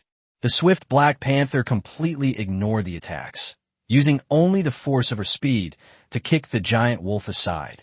Sula narrowed his eyes and saw blood seeping from Wuxian's limbs. After all, they were an extremely ferocious pack of wolves. As they were swept away by the black leopard claws, their claws also left wounds on Wuxian's limbs. Fortunately, the giant wolf's attack didn't have time to intensify, and Wuxian only suffered minor injuries. Sulu focused his attention on estimating the distance between himself and the Wolf King. At the same time, the thunder-controlling cannon in his left hand was also slightly adjusting its direction, with the muzzle swaying almost imperceptibly within a range of about 3 feet around the Wolf King's body. Under the intimidating presence of the restrained thunderclap, the Wolf King was constantly surrounded by at least 6 giant wolves, which significantly reduced the number of wolves he had to face. The giant wolves, their teeth clenched and their attacks relentless, now surged forth like a whirlpool, numbering approximately half their original size. Live stream chat. He was charging at the bee swarm just now, and now he's charging at the wolf pack. Boss Sulu. Has he gone completely mad? There's nothing we can do.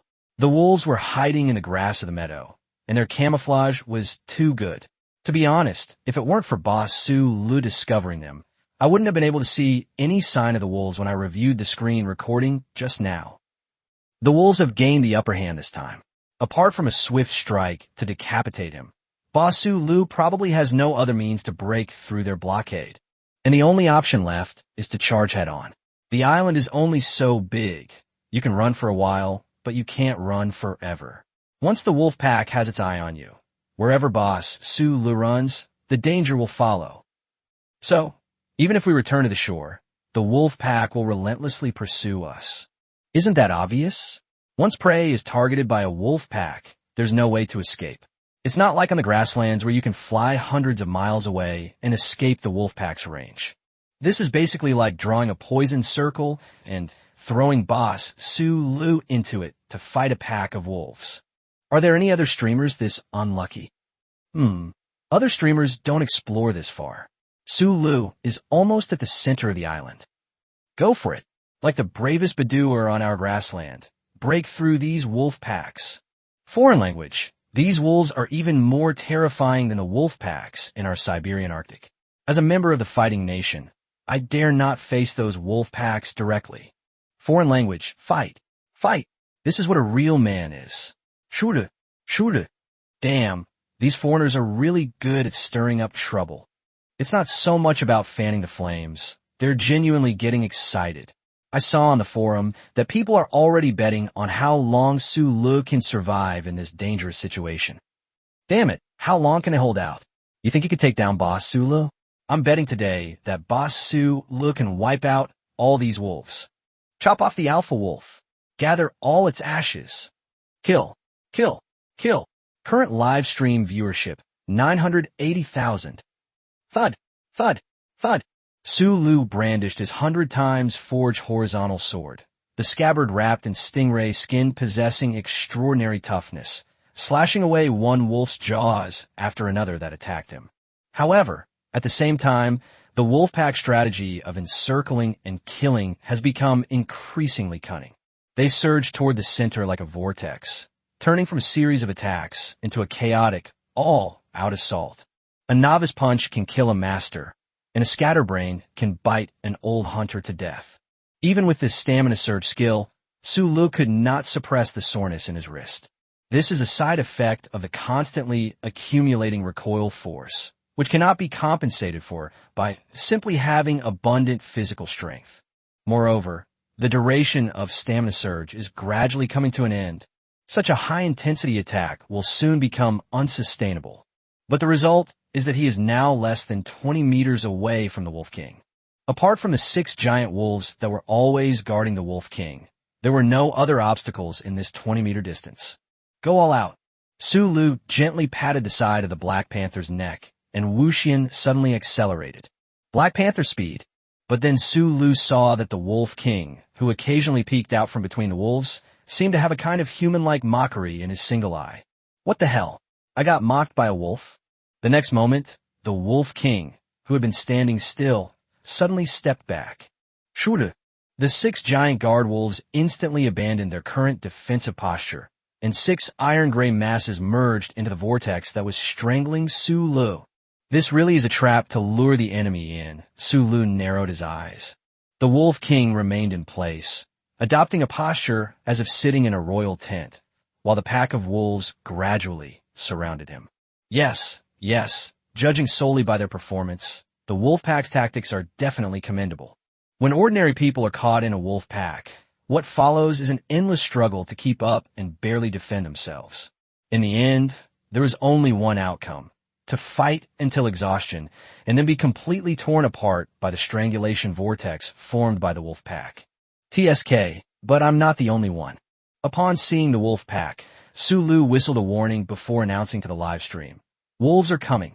At that moment, a dark cloud suddenly rose from the edge of the meadow. The sound of wild bees flapping their wings created a sound wave like a tsunami. Chapter 190, The Old and New Wolf Lords, the Earth Walker. Live stream chat. It's a swarm of bees. It's the swarm of bees that boss Su Lu just tamed. A single arrow pierces the clouds, and a swarm of wild bees come to meet it. It's safe now. There's a swarm of wild bees. These wolves are no match for us. If we don't run now, we'll be surrounded by the bees, and there will be no way out. But wolves hold grudges. If he escapes this time, Su Lu will be on their radar from now on. They'll harass him every now and then, and nobody can stand that. Whatever, let's just get through this. The vortex of the wolves' slaughter paused for a moment. The dark cloud formed by the swarm of wild bees slowly approached, not fast, but with a despairing sense of oppression. In nature, the larger the animal, the stronger it is, except for insects. In nature, the larger the number of communities, the stronger they are. But insects, they're the representatives of this faction. Swarms of wild bees descended upon them, and the wolf pack, lacking control of the fire source, had no means of dealing with them. There was no other way but to run. You may have the upper hand for a while, but sorry, Su Lu, will be the one laughing last. A slight twitch appeared on Su Li's lips. Who's the real veteran? The guy who can stay in the poison circle like a Voldemort in a ghillie suit forever. You're overthinking it, kid. Keep charging. The Wolf King's single "I lost" its playful glint, replaced by an overwhelming sense of danger that made its first stand on end, making its size appear even larger.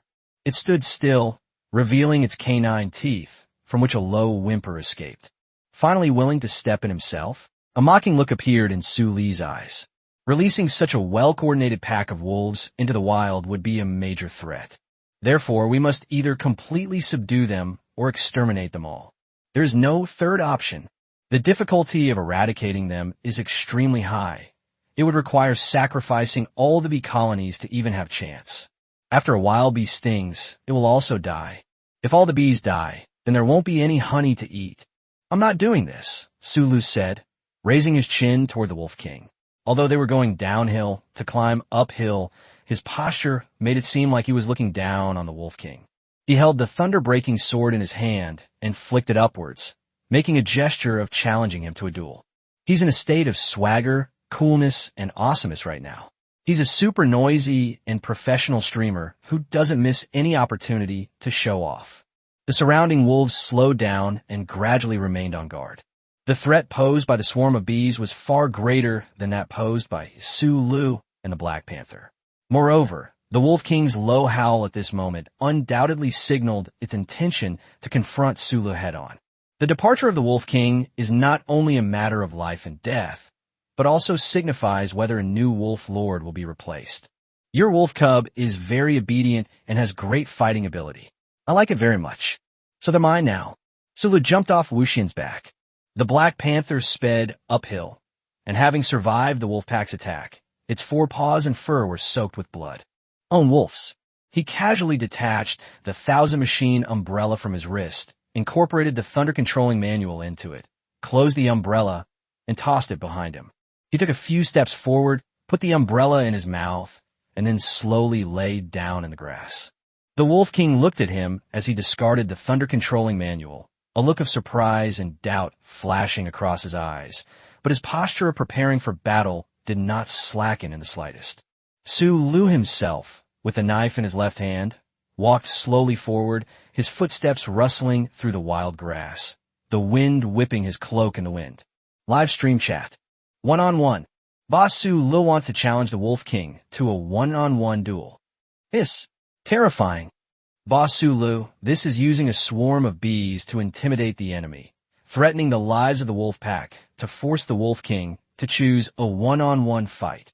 Just a moment ago, we were at a disadvantage, being surrounded and attacked, but now the situation has completely reversed.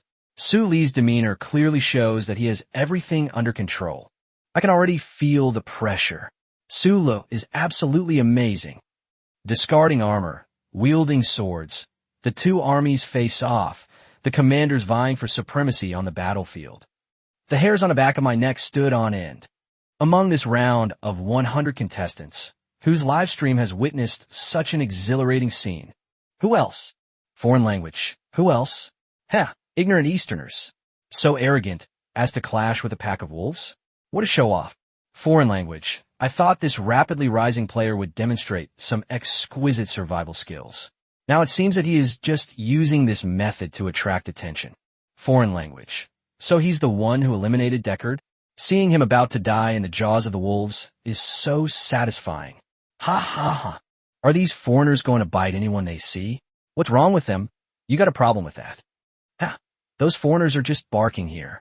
When Sulu takes down the Wolf King, they'll all be slapped in the face. Foreign language.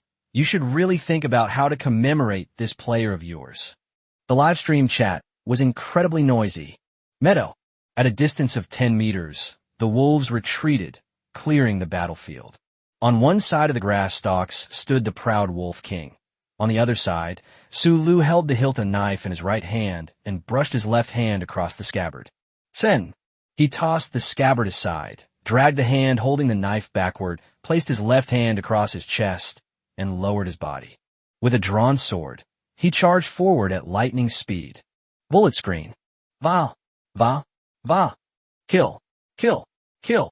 Sulu gave a low shout. Come on. Open in an instant. Hunter mark, imprint. The Wolf King moves. The wind howled like waves, and the Wolf King's footsteps on the grass were deep and powerful. This is a battle-hardened, domineering beast that commands a pack of wolves on an island and rules over a region. The heartbeat in my chest was like a drumbeat. Its wolf head was slightly tilted, its single eye locked onto Sulu, and a low howl like thunder rolled out from between its teeth. A man and a wolf brushed past each other. Wow. The cloak on Sulu's shoulders had 2 rips, almost revealing his skin. A spray of blood spurted from the Wolf King's neck. Boom! The Wolf King's body fell heavily to the ground, its blood quickly soaking through the grass and staining the ground. Sulu stopped and let out a long breath. Moment close. He still needed to actively turn off the skill, and the feeling of weakness persisted. He turned around and slowly walked towards the Wolf King. Animal domestication. No response. The prerequisite for animal domestication skills is that the animal must give up resistance or lose its will to fight. A low growl escaped from the severed throat of the Wolf King. This leader, who had brought glory to his pack for generations, refused to give up his fighting spirit even as death approached. You've only cut your throat. I can give you first aid. You don't have to die. Roar. There's no need for that. At most, you'll be hauling goods and doing some farming. I will make you perform a show by jumping through hoops of fire. Roar. Understood. As the old wolf lord changes, the pack will never fully submit to the new lord as long as the old lord remains alive. The Wolf King saw things clearly. If any wolves refuse to submit, their only fate would be to be killed. They cannot even give up their fighting spirit. Shulu. Very well. You will rest in glory. He threw up his sword, flipped it over, and thrust it down. The wolves raised their heads, howling in unison at the rising moon. Whoa! Live stream chat. Let's send our comments to celebrate the new king's ascension to the throne. Wolflo, Shulu. Dragon King Sulu. Master Sulu actually killed the Wolf King. The Wolf King is also a worthy opponent. Although the wolf's tactics are crude, they are very decisive and effective. To be honest, if we had a different streamer, we could probably start lighting candles and observing a moment of silence right now. But he is Sulu. Come on, you foreigner from earlier. Come out and face your grandfather. Foreign language, he's bound to crash. Shaw. Guys, let's spam the awesome word. Sulu, you're awesome. Current live stream viewership, 1 million. 1 million views. All veteran hunter template skills have been upgraded to LV.3. Template promotion begins. Veteran hunter template promoted to Earthwalker. Template already bound. Earthwalker template initial gift pack. Earth Resonance. Livestream viewership reaches 1 million. Awakening a new skill. Instant recovery. Earthwalker template. From Child of the Wild to Old Hunter. And now to Earthwalker. I will become even more closely connected with this land. The Earthwalker listens to the voice of the earth. He is the spokesperson or agent of the will of this land. What a charlatan. Sulemon muta silenti. So, can I start farming now? Chapter 191 Wolf Pack Transport Team. If I am the spokesperson and agent of the will of the earth, then shouldn't it be perfectly reasonable and logical for me to reclaim wasteland and cultivate the land? System, quickly give me farming skills. No, shouldn't I first review the 2 skills that have already been awakened? Earth Resonance, according to the skill description, is essentially about feeling the rhythm of the earth. Shaw, to put it in a way that a normal person can understand, it's a deeper, more profound sound of nature, except that it's listening to the earth beneath your feet. Yes, I can tell you where there are culverts and caves, where nitrogen, phosphorus, and potassium are buried 2 meters underground. The fertilizer content remains intact, without loss, evaporation, or waste. Oh, I'm sorry, so I can start farming now. Another skill, rapid recovery. Whether it's injury, illness, or poisoning, recovery can be rapid. But essentially it's about quickly recovering from fatigue. For example, if you're tired from farming, duong, without any special skills, you're instantly back to full stamina. Then they continued farming. Damn it. Does that mean I can work 20 hours of overtime a day? The overworked office workers were ecstatic. They laughed like pigs. And then, as they laughed, tears streamed down their faces. The adult world is such a mess. Why is it that when I'm thinking about farming, I suddenly start thinking about working overtime again?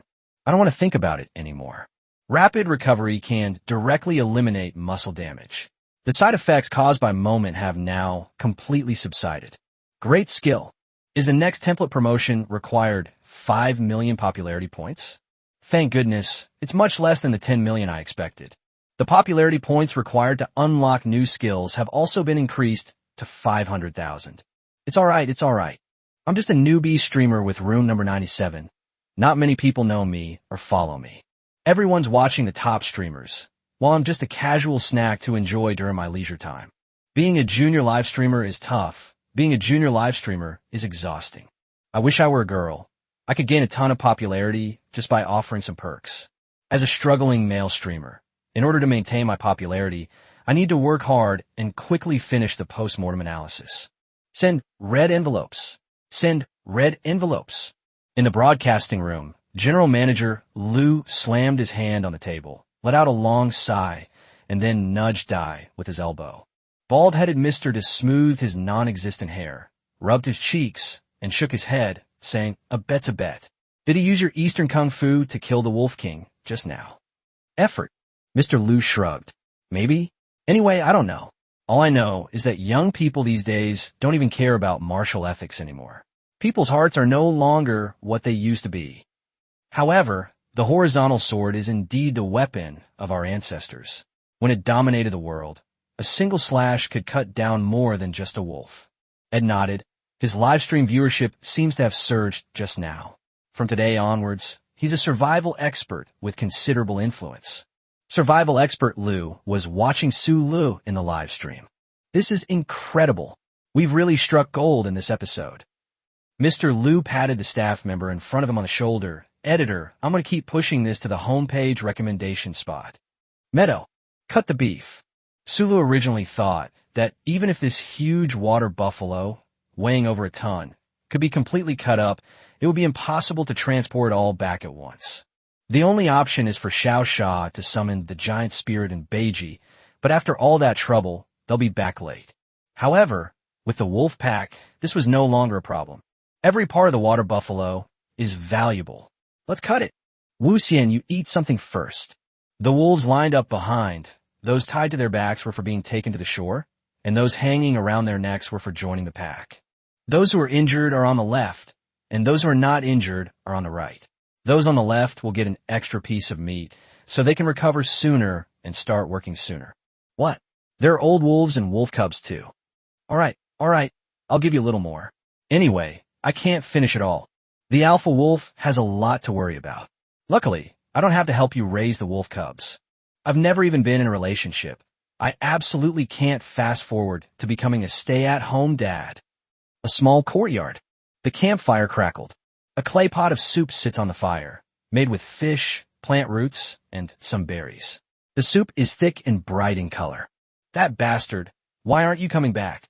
Lin Shihan looked up at the already darkened sky. Xiao Sha continued patrolling, while Beiji and Juling remained unmoved. Judging from that bad guy's temperament, there shouldn't be any major crisis. But I still have some concerns. "Sha, why should I worry about him? He's a bad guy who never comes home for dinner on time." Swish, swish, swish. Take clean water from the filtration tank and pour into the iron pot. Lin Shihan used a clump of dry, hardened straw to continuously scrape the dry rubber from the bottom of the pot. Meng Yi, her hair disheveled, said dejectedly, "Sister Lin, don't bother working for nothing. The rubber inside is stuck on too firmly. Can't get it to print, crying face." I could tell Lin Shihan sighed, but it's not easy for him to make an iron pot. Resources are limited on a deserted island, so we have to be as economical as possible. Iron pots are better for cooking than earthenware pots, and they can supplement iron. It's such a waste that I ruined it after just one time stewing fish. Meng Yi, "Wah, my hands are sore from scrolling for so long." "Have a couple of sips of soup first." Lin Shihan gestured with her chin towards the bubbling soup. "We'll drink it when the thigh comes back." Meng Yi sniffed and swallowed. "Gurgle. That's really pitiful." Then she suddenly looked up. "What's wrong?" Lin Shihan noticed her movement and quickly frowned as well. "Something's here." This isn't the first time that wild animals in the wilderness have been attracted by campfires under the cover of night. She grasped the zhuge lianji she always carried and slowly drew it from behind her back. The giant beasts, Juling and Beiji, also noticed the situation. The two giant beasts sat on either side of the courtyard, emitting low breathing sounds. 2 points of green light suddenly flashed in the distant woods, then 4 and 6. Lin Shihan felt that the temperature around her had dropped several degrees. "Is that a wolf?" she exclaimed in a low voice. "And there's a whole group of them." There were parapets around it, as well as plenty of arrow quivers and campfires. There are also giant spirit and pigsy in the courtyard. "We can hold on." The 2 green flames at the front have already taken shape. Lin Shihan reflexively raised zhuge lianji and placed her fingers on the spring. "Huh, what's going on?" A piece of flesh wrapped in thatch hung from the neck of the giant wolf, which was over a meter tall. There was also a small pile of raw flesh and bones on its back, probably weighing 20 or 30 pounds. The key question is, when did wolves learn to tie meat to themselves? She vaguely thought of an impossible possibility. Then, the wolf's eyes reflected the light in the darkness and spread to both sides, followed by a deep leopard howl. Unlimited. She was stunned. Shuru. Is this bad guy someone who tamed these wolves? He was gone for 2 hours, and then he returned with a pack of wolves. My rational mind tells me this is true, but emotionally it's truly unacceptable. Lin Shihan sighed helplessly. It would be understandable if it were used to tame a wild wolf. Trying to tame a pack of wolves? You've just infiltrated their den. Wu Xian slowly stepped into the courtyard. Su Lu, wrapped in a cloak and with his hands in his sleeves, said, "What's all the fuss about? Come and unload the meat." So it really was you who had the wolves carry the meat back. We killed a water buffalo, but a leopard couldn't bring it back, so we called for a pack of wolves to help. Just remove the ones on their backs. The ones hanging around their necks are for them to eat. Lin Shihan felt that he spoke so matter-of-factly that she had a feeling of wanting to complain, but not knowing where to begin. The giant approached a wolf and began sniffing it repeatedly. Su Lu flicked its nose. From now on, we're one of our own, so don't bully them. The 4-meter-tall, giant black bear nodded obediently. Having gotten used to it, Lin Shihan wasn't surprised at all. She watched as the wolves lined up and came to her one by one. Wait for her to unload the beef from her back, and then walk neatly out of the yard. No, it's still really strange. Even domestic hunting dogs aren't this well behaved. Keep the ribs and steaks for me, and hang the rest up to air dry and make beef jerky. The taste of beef jerky is completely different from that of dried mutton and dried fish. Chapter 192, Whole Beef Feast. Along with the cow, most of its sinews, a giant horn, and a considerable number of bones were also carried back. That's why they say water buffalo is a treasure from head to toe. Su Lu inspected his harvest, picked out a few pieces of meat, and set them aside. We'll eat meat cut from this piece tonight. Meng Yi's eyes sparkled. Wow. Sirloin. Felix. Tomahawk. As expected of a wealthy family, they recognized the part of my body at a glance before I even opened my mouth. After delivering the meat, the wolf pack, with Su Li's permission, dispersed back into the woods. Inside the wolf den, there are old and young wolves waiting for them to bring back food. The key issue is that Su Lu doesn't have any extra space to keep them. Wolves are naturally untamed and love freedom, so I won't keep you for dinner. He arranged the selected beef on a stone platform. The fresh beef was still warm. By the way, Su, Lin Shihan reminded him, you didn't wash your iron pot properly. Rubber is too difficult to clean. Oh, it's nothing, Su Lu shrugged dismissively. Just call one more, it's not a hassle. Lin Shihan felt that the complaints she had made in the past few days were almost as many as those she had made in the past few years. Cut the meat. Cut the meat. Su Lisan drew his 100-forged horizontal blade and said to the camera, tonight's dinner is pan-fried steak. No need for an iron pot. Live stream chat. But shouldn't steaks be made from specific breeds of cattle? What about Angus, Wagyu, or buffalo meat? Can you really make good steaks from these? All breeds of cattle can be used to make steaks, but the taste will vary. I haven't tried buffalo steak yet. I wonder what the difference is between Bermuda buffalo and the buffalo from other places. My takeout is ready. Just waiting to see Boss Su Lu start making dinner. I want to lose weight. I must be determined. Whoosh. The sharp, 100 times forged horizontal sword flashed with light. The beef in front of Su Lu was cut in half lengthwise. Between the still bright red chunks of meat, snow-white marbling was evenly distributed, giving it a texture like marble. Bullet screen. That's a water buffalo? You must be kidding me. This sirloin steak is at least M9 quality. The cow that Boss Su Lu chose is truly hidden gems. My diet plan for tonight is ruined. I'm about to fail. The sirloin cut, sliced cleanly, has a decent marbling distribution. For buffalo, it's a pretty good result.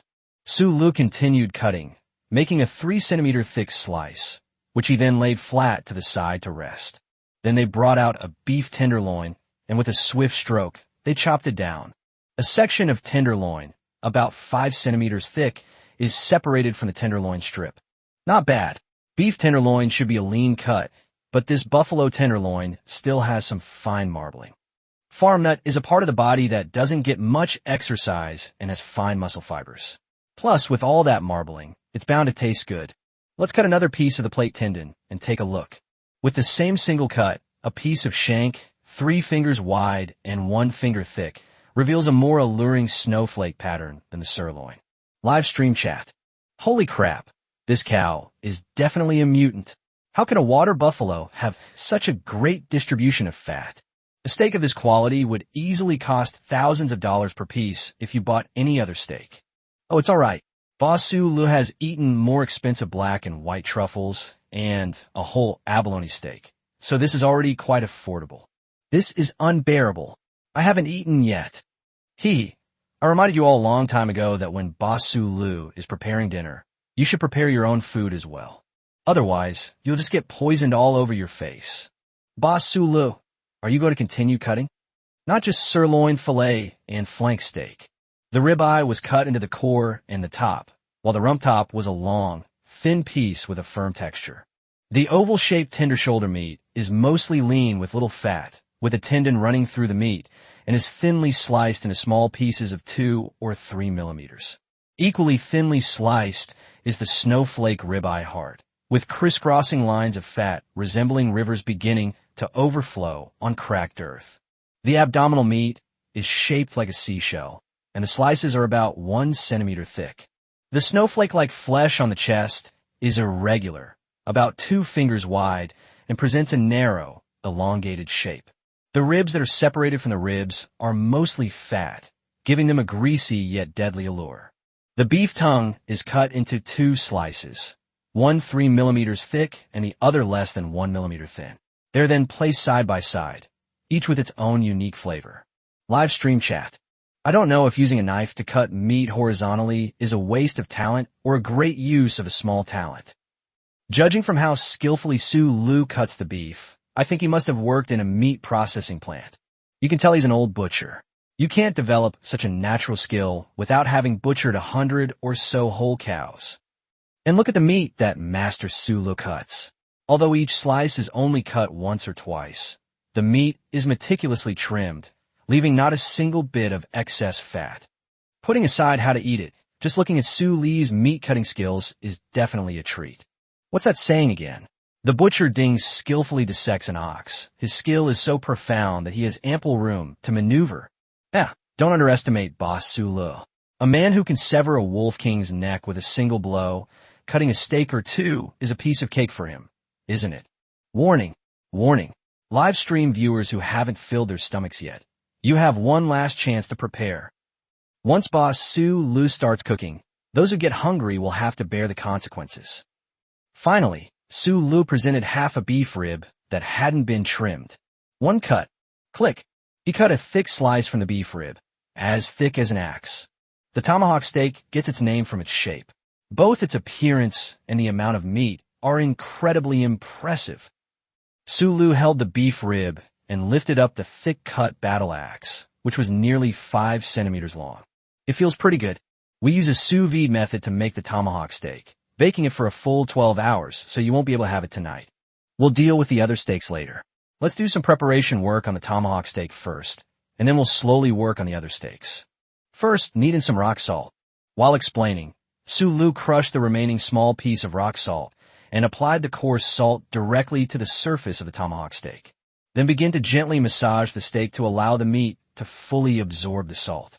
The snow-white salt grains quickly seeped into the meat. Su Lu laid the tomahawk steak flat on a stone slab to let the meat continue to rest. All right, preparations are complete. Let's start grilling. He simply set up stone blocks around the campfire, covered the blocks with a flat stone, and let the fire blaze. Next to the stone pier, a protruding stone platform was erected, and he placed a thick rod frame on the platform to bake it over a fire. At this moment, wisps of white smoke began to rise from the surface of the stone. Su Lu took out a knife and cut off a piece of fatty meat, then used wooden chopsticks to wipe the stone. Sizzle. The sound of the oil being heated exploded instantly, the fine sounds blending together, and a milky aroma rose slowly with the white smoke. As Su Lu wiped it, a layer of smoking oil film gradually covered the surface of the stone, and the oil itself turned yellowish-brown and became brittle. What would you like to eat first? Su Lu moved the grease block aside, revealing several large plates of various steaks and beef slices, a dazzling array. Sirloin, Meng Yi ordered without any hesitation. become. Thick slices of sirloin were placed directly on the stone, and a dense, sizzling sound rang out again. The Maillard reaction produces a more intense burst of caramelized aroma, entirely derived from the steak's natural environment, with subtle hints of nuts and twigs. Fry one side for 40 seconds, then count the heartbeats. Wait a moment, then flip the meat.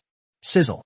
The side that was baking downwards has now turned completely into a dark brown with a hint of black. On the surface of the dark brown meat, oil bubbles were constantly trembling and bursting. This side also lasts 40 seconds. 1, 2, 30, 3, 39, 40. Next, seal the edges. Use chopsticks to pick up the sirloin lengthwise. Place the oily edge on the hot stone and continue heating. After about 10 seconds, turn the meat over to ensure the edges are heated evenly and caramelized. Finally, sear each side for 20 seconds to lock in the juices. It's done. Chapter 193, Irresistible. The sirloin steak, pan-fried to perfection, sizzled with oil, its aroma carried by the sea breeze, irresistibly tempting the appetite. Sulu took a preheated stone slab, placed the sirloin steak on it, and let it rest to allow the juices from the frying to be reabsorbed by the steak. 3 minutes later, the meat is ready. Hold the knife horizontally and use the sharp blade to slice the steak into 5 mm thin slices, revealing the tender, pinkish-red meat beneath the brownish-brown exterior. Standard medium rare. He gently pressed the slice of meat he had cut, and the juices immediately seeped out from between the fibers, dripping down. Sprinkle some rock salt on top, and the audience can eat first. Sulu then moved the camera closer to the slices of meat, and the high-precision sound recording device faithfully transmitted the fine crackling sound still emanating from the surface of the meat to the live broadcast room. Bullet screen. Beautiful. The freshest ingredients only need the simplest cooking methods. A steak pan-fried in butter, sprinkled with a little coarse salt, has the perfect taste. My mouth is watering. What? The audience can eat first. There won't be any left. Sulu is too wicked. Luckily, I can still order barbecue skewers from my neighborhood. Let's go. I'm on a diet. I'm not eating anymore. The upstairs neighbor is really tough. Sulu picked up a piece of meat with his chopsticks, and 6 pairs of eyes stared intently at him. Lin Shihan, Meng Yi, Beiji, Juling, Xiaohei Heishio. Wu Xian is a black panther with integrity.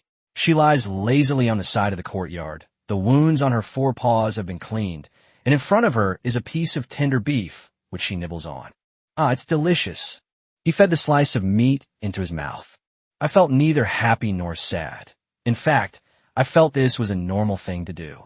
Lin Shihan calmly picked up a piece and ate it. So tender.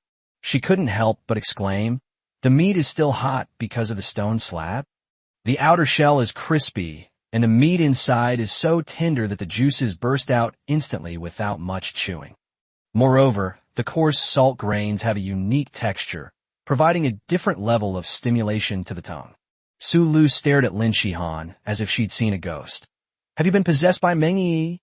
"What possession?" Lin Shihan was taken aback.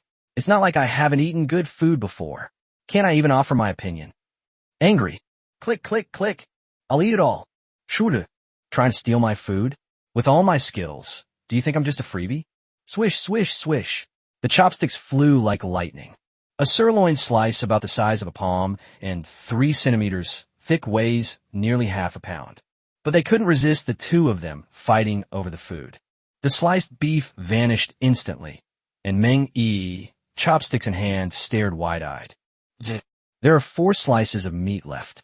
Big. There are 2 slices of meat left. Leg. There's 1 piece of meat left. That's all. Meng Yi, the cutie.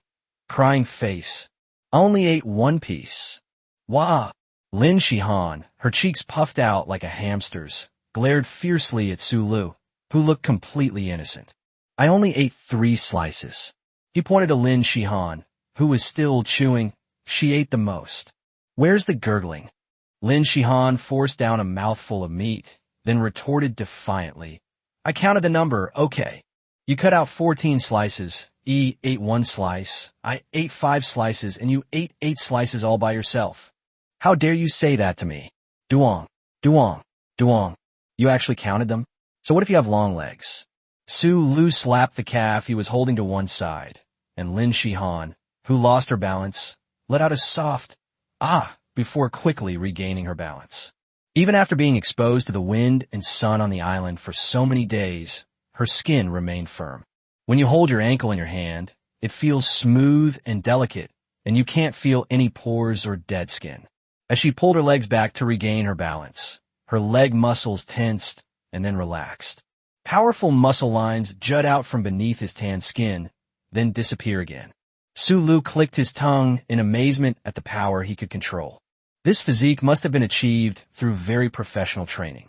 To draw an analogy, it's like an anthropomorphized version of Black Panther, but without Black Panther's languidness and elegance. Fisk, no wonder you ate so much.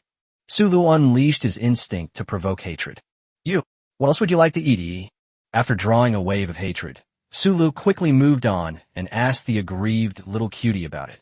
Shieling, with such a strong grudge, he painfully cut off another slice from the meat strip and grilled it over a fire. 5 minutes later.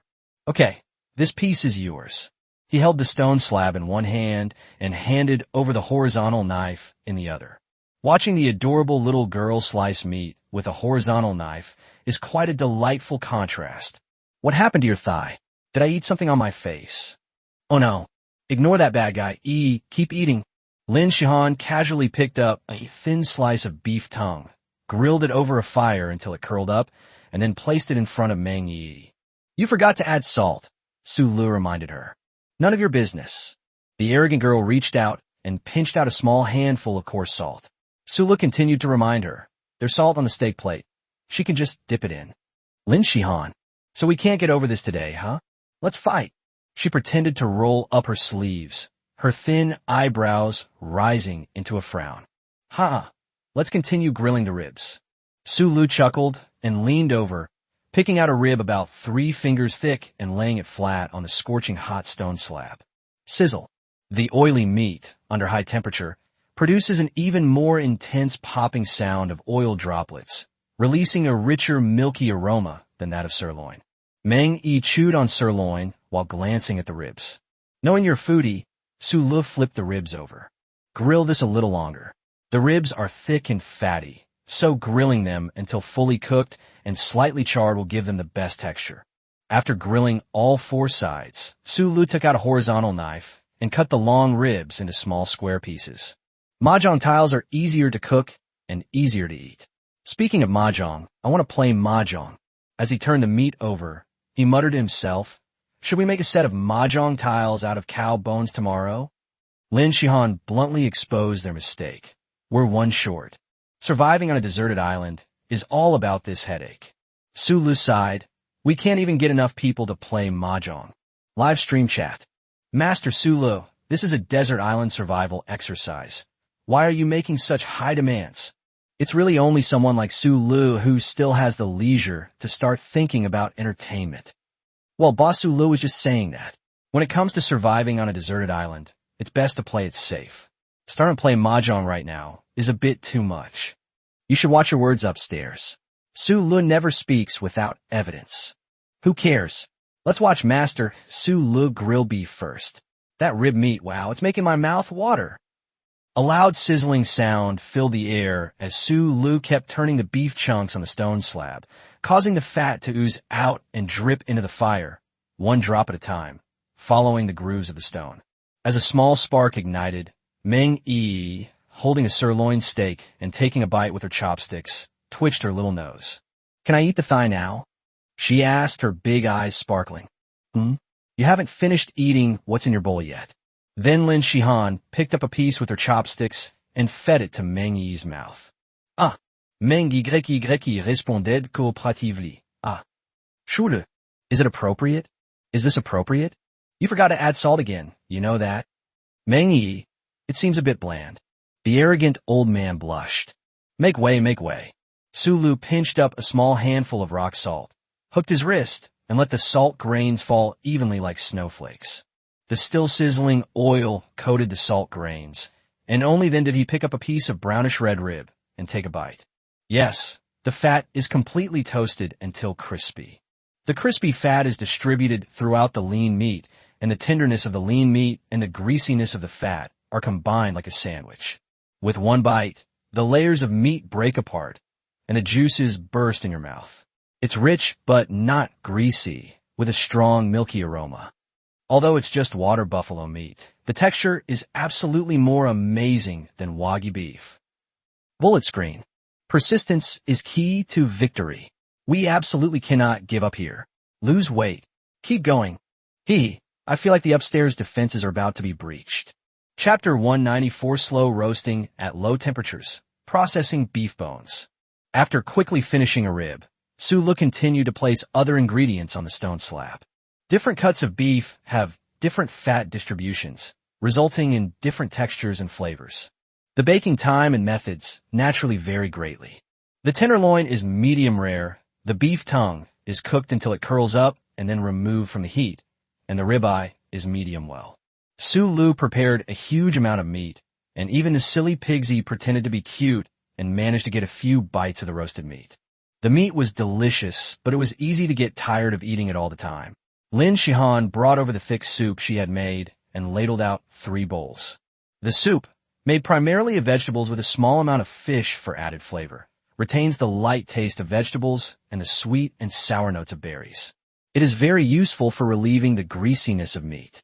Meng Yi simply took on the task of cutting the meat, wielding the knife with great enthusiasm. Why don't you eat it? Feeling guilty, Sulu took the sword back from her hand. Her sword-wielding posture looked quite professional, but the sword was just too heavy for her. The little girl's movements were mostly distorted, which made Sulu a little worried that he might be sliced into thin pieces like meat on a slab of grilled meat. Oh, the little cutie, her mouth greasy, reluctantly handed the knife back, glancing at the bones lying beside the fire as she ate. When Sulu saw her like this, he ruffled her messy, bird's nest-like hair, used straw as a pad for his hands, and carried out the cow leg bone.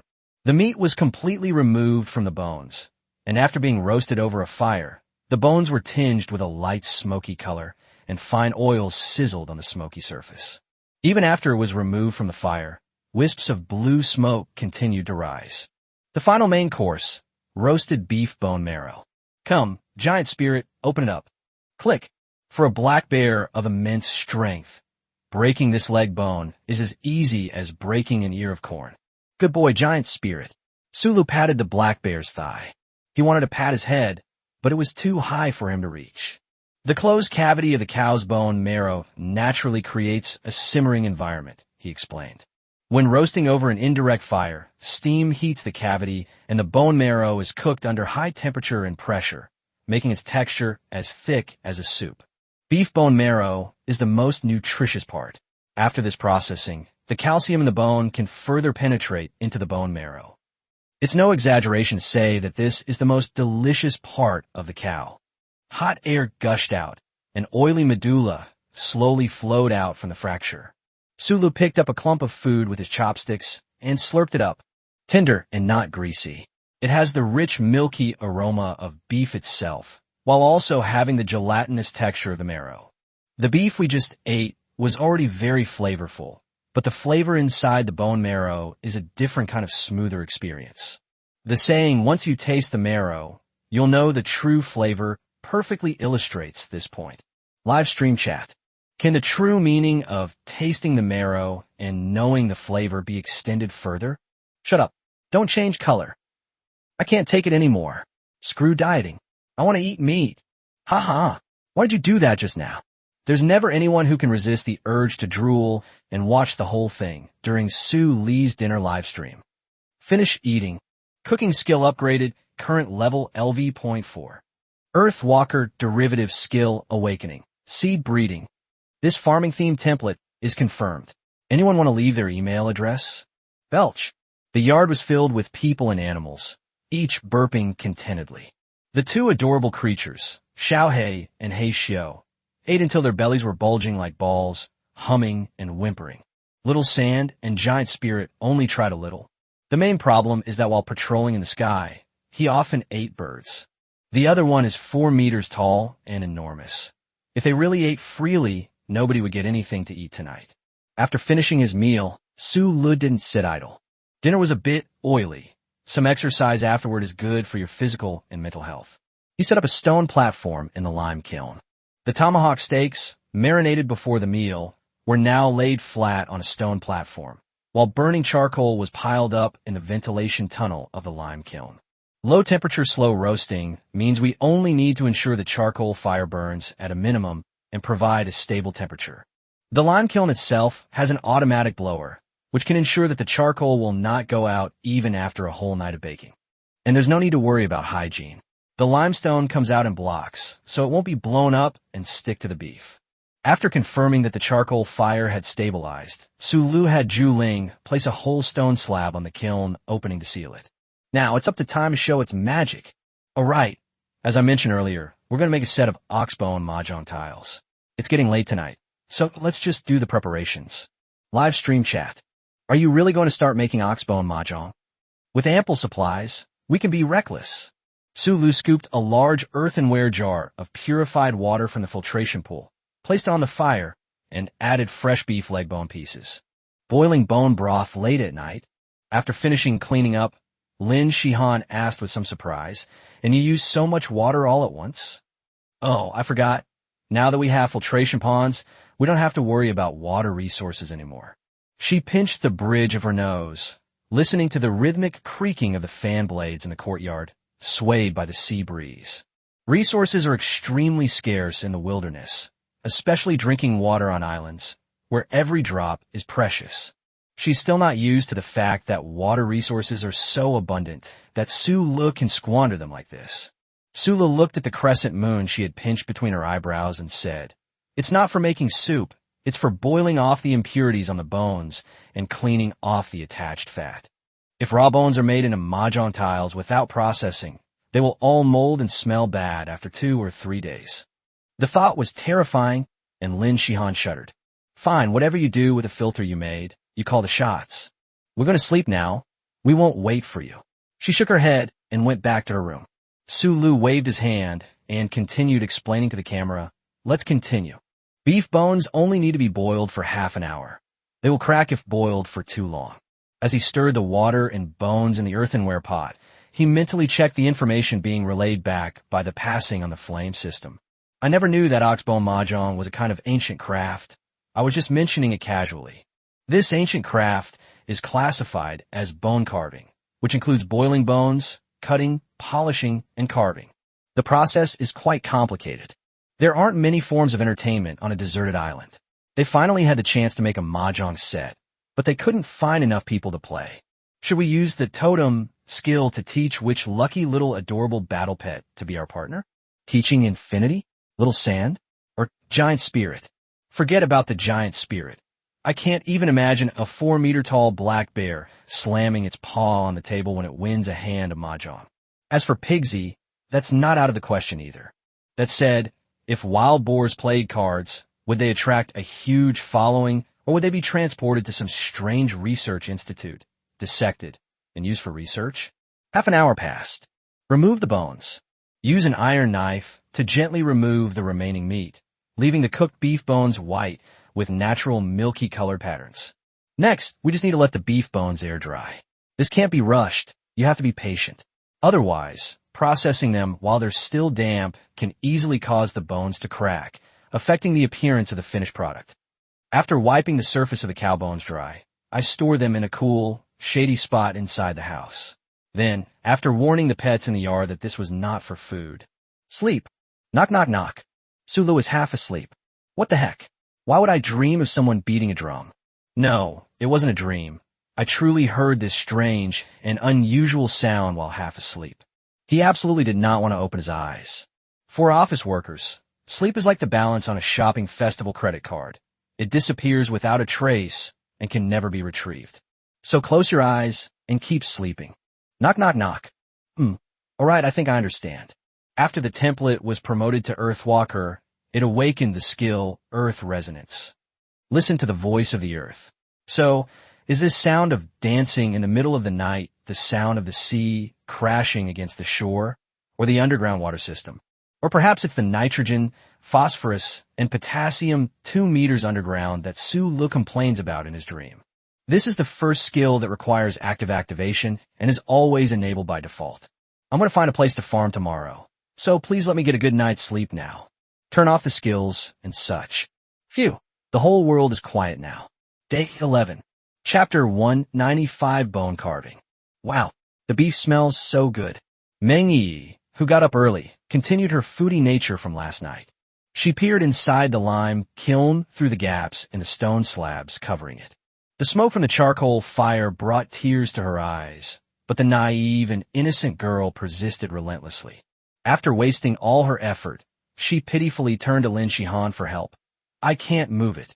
I can't do anything about it. No matter how strong you are, there's a limit. Lin Shihan sighed, exuding an aura of still being half asleep. Sleep quality on the island fluctuates too much. Do you think the giant spirit will help you? She asked tentatively, peering into the enormous black bear's mountain-like belly. The giant spirit lay on its back in the courtyard, sleeping like a human, its breathing long and even. Clang, clang, clang. Giant, giant, giant. Meng Yi pushed the black bear's huge head, which was no less imposing than her own, and then rolled over to the other side. It ignores me. Meng Yi swallowed hard. Should we poke its nostrils with a stick? Don't. The bad guy hasn't woken up yet. If you keep causing this trouble, and the black bear gets angry, no one will be able to stop it. Lin Shihan stopped the naive girl from having such a foolish idea, and then heard a voice behind her. It needs to bake for a sufficient amount of time. It's still a little too hot right now. Turning around, I saw Su Lu walking out of the house with dark circles under his eyes. This didn't sleep well. You dare to fight me for meat? She raised one eyebrow. You ate too much last night, didn't you? Huh? No. Su Lu ruffled his messy hair, grinning and trying to provoke envy. It was because of your snoring. Lin Shihan, this pretty girl doesn't snore when she sleeps. Sulu, do you want to fight? Sure. Sula nodded and smiled readily. Now, it was Lin Shihan's turn to be surprised. What's going on? You're not playing by the rules. Then she heard Su Lu lazily continue. Let's defeat my 4 great protectors first. What 4 guardians? Don't you think it's childish to say that? Lin Shihan thought to herself. Su Lu pouted and pointed to the group of battle pets in the yard. Are you going to fight or not? If not, move aside. I'm looking for meat. Lin Shihan wrinkled her nose and made way for her. I'm not going to back down. Eating is the most important thing in the world. I'll talk back after I've eaten my fill. She didn't even complain about the number of battle pets, which was boring. Su Lu ignored her and activated his skill. The sounds of nature. There's no need to move the stone slab. Just by listening to the sound of charcoal burning in the lime kiln and the sound of the tomahawk steak on the stone platform, one can roughly grasp the progress of the sous vide slow roasting. There's about an hour or 2 left. He bent down again and smelled the smoky aroma emanating from the gaps. The beef is too thick, so it will take a little longer to grill than I expected. Meng Yi swallows. The nature's voice skill has been upgraded. Current level, LV.4. Earthwalker template derivative skill awakening. Environmental profiling. I understand profiling. It's a discipline that analyzes behavior and habits. But what is environmental profiling? Oh, I see. You could have just said it was a reconnaissance skill. Wouldn't that have been enough? This is a skill that uses subtle clues in the natural environment to deduce the whereabouts of prey over a period of time. So if my vegetables are stolen by some wild animal, I'll know who did it very quickly. This vegetable growing skill is amazing. But isn't this just like Benedict Cumberbatch? It's a pity my face isn't long. Correspondingly, my hairline is lower than his. Farming is not something that can be accomplished overnight. You have to finish breakfast first. Although the seed breeding skill was awakened yesterday, the crops that can be planted on the deserted island should be those with shorter growth cycles. For those crops that ripen only once a year, the best method is to transplant them after finding seedlings. Considering that the animals in Bermuda can grow this big, and that their wounds heal so quickly, vegetables should also mature faster. If we can find suitable seeds not in the mailbox, but in the wild, and use selective breeding techniques, we might be able to cultivate crops with extremely short growth cycles. System, I trust you. After breakfast, Sula did not rush to explore into the woods. He first inspected the pickled sauerkraut and the 2 earthenware jars used for brewing wine. During the day, take it out and place it in a dark but warm place to ensure sufficient conditions for yeast to ferment. We move them back to the cellar at night to prevent sudden changes in the weather. Since it's sealed with mud, a single rain shower can ruin all that hard work. After setting up the 2 huge pottery jars, Sulu used the remaining iron in the workshop to forge a delicate little iron saw. The hacksaw is simple to make, and Sulu, who is already very skilled at blacksmithing, finished it in half an hour. Ding, ding, ding. Also made at the same time were a flat-edged knife, a round-edged knife, and a triangular knife, all of which were tools used for bone carving. The blades of the saw and the 3 carving knives were all hardened, giving them a bright, iron blue luster. Then he took out the beef leg bone that had been boiled and defatted the night before, and then left to air dry in the house. After sitting overnight, the moisture in the beef leg bone has completely evaporated, and the color of the joint's surface has become more even. It is as white as jade, with a faint milky white color characteristic of bone, and feels heavy in the hand. We've completed half of the preparations. The next step is to cut the whole bone into smaller pieces. Start sawing. The newly forged iron saw easily cut the entire large bone in half. The white, greasy bone powder rustled down, and a large bone was cut into mahjong tile-sized pieces, each 2 centimeters wide, 3 centimeters long, and about 2 centimeters thick. The cow leg bone was enormous. After more than 130 pieces were removed, there was still a small portion left. Continue using the carving knife to trim the edges of the bone block, smoothing out any irregular corners and making them round. Then rinse it with clean water to wash away the surface dust and some remaining medulla. Preparations complete. Whoosh! The processed bone fragments were spread out on a pile of thatch, white and uniform in size and shape. Even before the carving has begun, these bone fragments already look very appealing. At this time, the viewers in the live broadcast room gradually got up and started watching the live broadcast. Several folk bone carving artisans, chuckling to themselves, were pointing and gesturing on their phones. The way they cut the material is quite professional. A middle-aged craftsman with a ruddy complexion and a slightly plump appearance commented with a smile. He is the legitimate inheritor of the bone carving craft, Shun Bai, and everyone in the industry respectfully calls him Master Shun. The yak bone carvings from the Shun brand have been exhibited in world-class exhibitions. The pipe in his hand was also passed down from his father in the Shun family.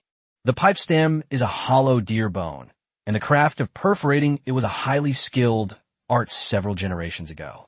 Master Shun's old friend and competitor, bone carving master Wang Danian, shook his head and sighed. These days, fewer and fewer people are willing to learn this terrazzo craft. Young people use automated processes directly, and they've lost a lot of the energy and spirit of manual labor, Master Shun added. Washing bone pieces is a skill that comes with practice. It's nothing special. Another, thinner craftsman said with a smile, but these overseas cow bones are thick and big enough to be used for carving things, which is really fun. Wang Danian laughed heartily and joked.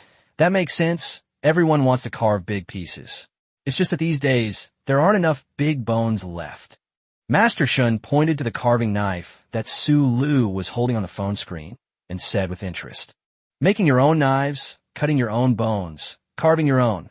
That's what's fun. Maybe I should sign up and go to Bermuda next time." Wang Danian didn't give his old friend any face and openly berated him. "With your cowardly appearance, once you get to the island, you won't be able to eat a hot meal, and you'll be yelling and complaining when you come back after 2 days." Nonsense. Master Shun tapped his pipe. But life on the island is indeed tough. He touched the deer bone pipe stem and coughed twice. "Sigh, let's not join in the fun. Watch this kid carve bones. Even the roughest hand-carved pieces have a soul." His gaze was focused. "I just don't know how good this kid's skills are. If we're skilled enough, we can show off our bone carving techniques in front of the whole world. That would be a great debut for us." In a live stream, Su Lu picked up a piece of bone, his gaze focused intently. "Shall we start with the number 1? He slowly raised his hand and brought the knife down. Master Shun's pupils contracted instantly. Chapter 196 Carving. The knife as a pen. Click. A faint cracking sound rang out, and a small piece of white bone flew out. On the bone fragment, an irregularly shaped cut was visible. Master Shun, holding his phone, paused for a moment, then nodded. He has the skill. This powerful strike was strong, heavy, and decisive. Old Wong, you're still as formidable as you were in your prime. Bullshit, Wong Danian exclaimed, his face flushed red. You mean I'm inferior to this kid? It's just a crushing blade. His crushing blade is just... Master Shin looked at Wong Danian with a half smile. Go ahead and find fault. Wong Danian was speechless for a moment. Ha! Master Shin laughed heartily. Can't pick it out, can you? The Bung Dao technique truly tests a craftsman's mindset and skill. When you strike, you must be decisive in the initial strike and swift in the subsequent retraction. A moment too early won't do. If the knife doesn't reach the mark, the intention will be flawed. A moment too late, and the material will be ruined. This Su Lu, the skill he displayed with his first strike, would take at least 10 years of hard training to master. The skinny craftsman who had only spoken one sentence chuckled and said, Actually, it's because the bones are strong enough to withstand the force. If it were a domesticated cow, the knife might break during the cut, who knows? Wong Danian rolled his eyes and said bluntly, I recognize other people's strengths, but you, old Lu, won't even acknowledge them. Disgraceful. Say it again. Old Lu retorted defiantly. Quiet down, Master Shin shouted. Watch him make his cut. The first cut was quite effective. The ancient craft itself contains a complete lineage of techniques, which is interesting. Su Lu gently brushed away the remaining bone fragments on the bone piece, aligned it with the incision, and continued cutting. The carving knife cuts a semicircle, creating a curved groove within a small space. The curved groove connects to the longitudinal cut in front, and you can vaguely see that it is the bird-shaped spine on the one of bamboo tile. Snip! With a few more quick strokes, the shape of the tail feathers came into being. Wipe, wipe, wipe. Seamlessly switching between triangular, flat, and round blades, Su Li's movements are fluid and graceful. With a soft, rustling sound, bone dust and fragments fell continuously, and on the square surface of a cow bone, the image of a phoenix with wings about to spread and soar into the sky was quickly carved. Live stream chat. Master Su Li's carving skills are quite impressive. This sparrow is rather majestic. What sparrow? That's clearly a phoenix. The phoenix is about to take flight. Its soaring posture makes it seem as if it's about to fly right off the cards. It's so lifelike. The first few strokes were impressionistic, but the more you sculpted it, the more you felt that it was more than just impressionistic. Combined with Su Li's focused expression, it really has the feel of a craftsman. He's clearly a seasoned craftsman from the common people. I bet Master Su Lu must have come from a prestigious lineage. Could it be a descendant of the Shun family of bone-carving masters? Old Master Shun Bai. He's even taken his works to international competitions. Now that you mention it, I remember that thousands of miles of rivers and mountains carved from yak bone.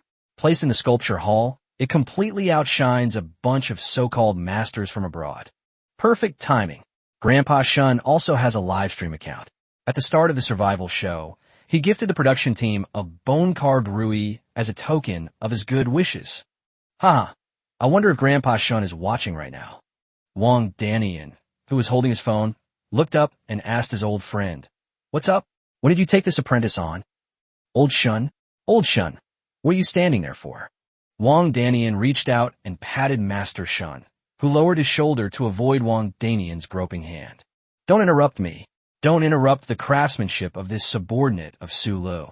It's quite interesting. Wong Danian could tell that his old friend was already a bit obsessed. Is it really necessary for him to be so infatuated with your Master Shun?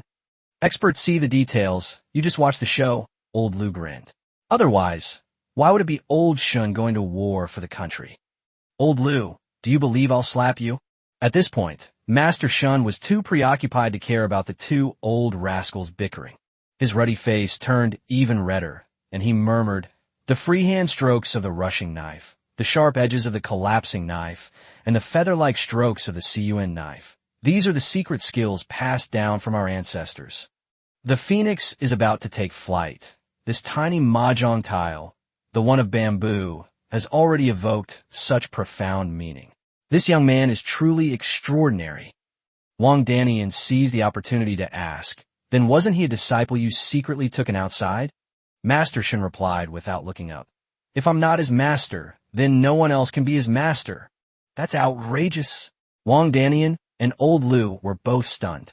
And in the small courtyard on the island, Su Lu finished carving the last stroke of this 100-character rooster. The final stroke was a single, perfectly angled, precisely placed on the eye socket of the phoenix whose wings were about to unfold. This is the finishing touch. Snap. Call. Su Lu blew away the bone fragments on the surface of the rooster, revealing the complete form of the phoenix. This phoenix almost completely occupies the entire card, giving it the imposing air of breaking free from constraints and soaring into the clouds. The freehand style is unrestrained and bold, while the meticulous style is neat and delicate. Passing on the torch, ancient craftsmanship, bone carving. It seems that upgrading requires carving an entire set of mahjong tiles. Su Lu casually tossed the one of bamboo card aside, picked up the next blank piece of oxbone, and prepared to start carving the next card. With a thud, when the coin fell to the ground, Master Shun also shuddered. What a waste. What a waste. His hands were trembling. Such a work of art, and he just casually threw it away. If it gets bumped or damaged, it will be a loss to the entire bone carving industry. At worst, we can ask him to carve another one for you, Wang Danian joked. Go away, get out of my way, and stop blocking my view of the live stream. Shenbai showed him no respect. Snap, snap. 2 strips are easy to carve, but they're not as interesting as carving a one treasure. Su Lu wielded his knife with lightning speed and quickly completed the making of the strip-shaped plaque. 36 bamboo tiles were laid out haphazardly, including 4 one-treasure tiles, each with a different flying bird engraved on it. One image depicts a phoenix about to take flight, another a phoenix perched on a parasol tree, a 3-legged golden crow, and the last one shows a white crane playing in the clouds. The 4 cards were casually stacked on the ground, looking like celestial birds perching and playing freely in a small space. Although the cards are not connected, each bird seems to subtly echo the others. Master Shun, the bone-carving master, remained silent for a long time before sighing and saying, although it's just 4 mahjong tiles, its artistry is comparable to my yak bone landscape carving. Wang Danian looked like he'd seen a ghost and muttered, I'll go call my sister-in-law and tell her that old Shun has gone mad. Old Lu shook his head repeatedly, finally sighing, he's got good bones. If his bones weren't good, how could he withstand this kid's knife skills? Keep carving. With fluid movements, Su Lu precisely repeated the same actions, completing all 36 tiles in one go. Then comes the Wan tile. Use a knife as a pen. Su Lu used a flat knife as a brush to freely scribble on the small mahjong tiles. Is this calligraphy or sculpture? Ancient craftsmanship is like a pot, spewing out all sorts of ancient techniques. Su Lu, while taking a piece of beef bone, complained about himself. Live stream chat. What kind of tiles are these? The Wan character tiles? I don't recognize the characters. I understand calligraphy. Master Su Lu uses cursive script. Look at how unrestrained and wild his strokes are. It's the same as the 4-1 bamboo tiles we just saw. They're all written in a style that emphasizes artistic conception. Although the cards are played one by one, the brushstrokes of Master Su Lu are all connected. If you put these plaques together and frame them, you can display them at home as works of art. I can't understand these wild cursive characters, but it seems like Su Lu is having a lot of fun. He enjoys it. Look at Master Su Li's bone carving skills. If he didn't enjoy it, could he have reached this level? So when we play cards, will Goddess Lin and Meng Yi be able to tell which card is which? I can't quite put my finger on why, but I suddenly have this feeling that this was also part of Boss Su Li's plan. If I can't win you over with my card skills, I'll dazzle you with the cards themselves.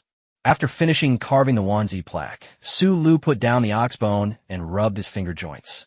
In this way, all the number cards are finished. I'm still missing the wind tiles and the arrow tiles. As for the flower tiles, forget it. I can't play any game except for the rules of eating, ponging, and waiting. If you can't play it, then don't carve it. Chapter 197 sparks a wave of learning. White hair in all directions. The wind and arrow suits each have 4 cards, all written in a wild cursive script, as if using a knife as a brush, with strokes that fly across the paper. Sunlight shone on Su Li's profile, and his focused expression drew a large group of female fans to the live stream. Bullet screen. Sulu is focused again today. At the same time, the camera also captures his entire production process. Master Shun smacked his lips on the unlit cigarette holder and muttered to himself. Once this kid comes out of the island, we'll have to find a chance to ask him which school of martial arts he studied under. Wang Danian tapped the newly added tobacco and grinned, asking, "What's wrong, old Shun? Are you planning to storm the door and snatch your apprentice?" Shunbai rolled her eyes at Wang Danian. "You're hopeless. Many bone-carving techniques are passed down orally from generation to generation. As a result, most of the techniques that should have been lost have been lost. Some of them were misinterpreted, some were too difficult for later generations to learn, or they were too slow to produce results, so they just dumped everything on machines. With modern machines, production is fast, but it lacks soul.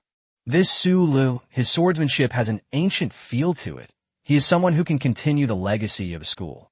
I'm about the same age. We three brothers are all about the same age. How many years can 3 old men rely on a single skill? 3 years? 5 years? 10 years? 10 years from now, Lao Wang, will you still be able to charge out with your sword? You'll probably be too shaky to even hold it. Young people aren't willing to learn, and the elderly don't have the physical strength. It's like this traditional craft is about to die out. Throwing them all into factories might keep them going, but I'm not willing to do that." Wang Danian was stunned for a moment, then casually replied, "You mean you want him to take over the mantle of bone carving, Shun?" Master Shun nodded. "The one who has the reputation now is the Shun brand, but if he can carry forward this craft, it would be good to give him the reputation. I hope more people will come and learn about traditional crafts." The last card. Squatting to the side, Meng Yi arranged the mahjong tiles one by one into a neat square formation. Strip, tube, 10,000 wind arrow. Finally, there was a set of exquisite dice, 2 in total. Thigh. These cards you made are even more beautiful than the ones I have in my collection at home. Meng Yi picked up the dice and scattered 2 sixes. Twist and sprinkle again, and it's still 2 sixes. Shude, is your skill tree a bit off track? The family tradition of the god of war even includes dice rolling. Seeing Su Li's surprised gaze, the adorable Meng Yi scratched her head shyly, revealing 2 little tiger teeth when she smiled. "I just threw it anywhere." Shude, he just casually tossed it and got 2 sixes in a row. "Is this luck?" He stared intently into Meng Yi's eyes. "Then give me 7 random numbers." 7 numbers? Meng Yi was taken aback, then tilted her head and answered, 1, 2, 3, 4, 5, 6, 7. "Don't be so dismissive," Sulu said, wincing in pain. "These numbers don't seem like they'd win the lottery." The little cutie continued to smile, revealing her tiger teeth, and picked up a tile called one of bamboo. "No need to win the lottery. This mahjong set of yours is already quite collectible. If it were auctioned at an exhibition, it would definitely be very valuable." Exhibition? Is it the kind of place where if you show up in slippers, some rich kid will jump out and yell at you, "You dress like that. Do you even deserve to be at this kind of event?" Then the cute little guy comes out and says, "Ah, how dare you be rude to the big guy. Believe me, 100,000 troops will parachute down and spit on you to death." At that kind of exhibition, then the old steward would come out and say, "Mr. Su, we have another batch of things related to cultivation. Would you please take a look at them in the back?" Then I ruined their Z bead. "How much can I sell this deck of cards for? I put a lot of effort into carving this, so if your asking price is less than 200, then we can forget about it." Live stream chat. Meng Yi is absolutely right. The set of plaques carved by Master Su Lu is truly a masterpiece worthy of being exhibited and auctioned. Someone in my family is into bone carving. In today's collectibles market, it's so difficult to find a set of works of art in good condition. Aren't those exquisite bone carvings all the result of painstaking work? How come it seems like Master Sula finished it in just half a morning? It might not be the absolute best, but it's definitely a decent piece of craftsmanship. Master Shin squinted at the small text scrolling across the phone screen, finally managing to make out the last few lines of comments. "You're an amateur, just spouting nonsense." He angrily scribbled and typed on the screen, displaying a line of comments. "Shinbai, I'm truly impressed by the craftsmanship of this set of cards. In all my years in this business, I've rarely seen such excellent workmanship. Just now we were saying that old Master Shin also has an account in the live stream, but he's always elusive. Now he's actually showing up for Master Su Lee's bone carving. Is it really old Master Shun? Or is it someone impersonating him? Impossible. I was already paying attention to Grandpa Shun when I sent the Rui to the production team. A salute to Mr. Shun, the inheritor of intangible cultural heritage. Since Grandpa Shun has spoken, then when Brother Su leaves the island, I'll have to talk to him about how he got involved with this set of mahjong. Enough of the small talk. 1 deck of cards, 1 million. 1 million? You underestimated old Master Shun's assessment. I'll add 300,000, making it 1,300,000. Stingy and frugal. 2 million? I'll beg and leave. 2.5 million. 250 doesn't sound good. I'll offer 3 million. Master Shun, holding his phone, shook his head. Pretentious affectation. Experienced craftsmen are proud of their skills, not money. Meanwhile, the comments section continued to be filled with messages. Bone carving has a good market, and it's quite interesting. It makes me want to learn it too. Definitely not for making money. That's right. Money doesn't matter. The important thing is to pass on an ancient craft. What is sculpted is the bone. What is cultivated is the heart. Old Master Shun, do you still take on apprentices? I am sincere in my pursuit of knowledge and will never give up halfway. I didn't understand it before, but now when I see Master Su Lee's carvings, it's quite calming. Learning groups. I shared some basic information in the forum.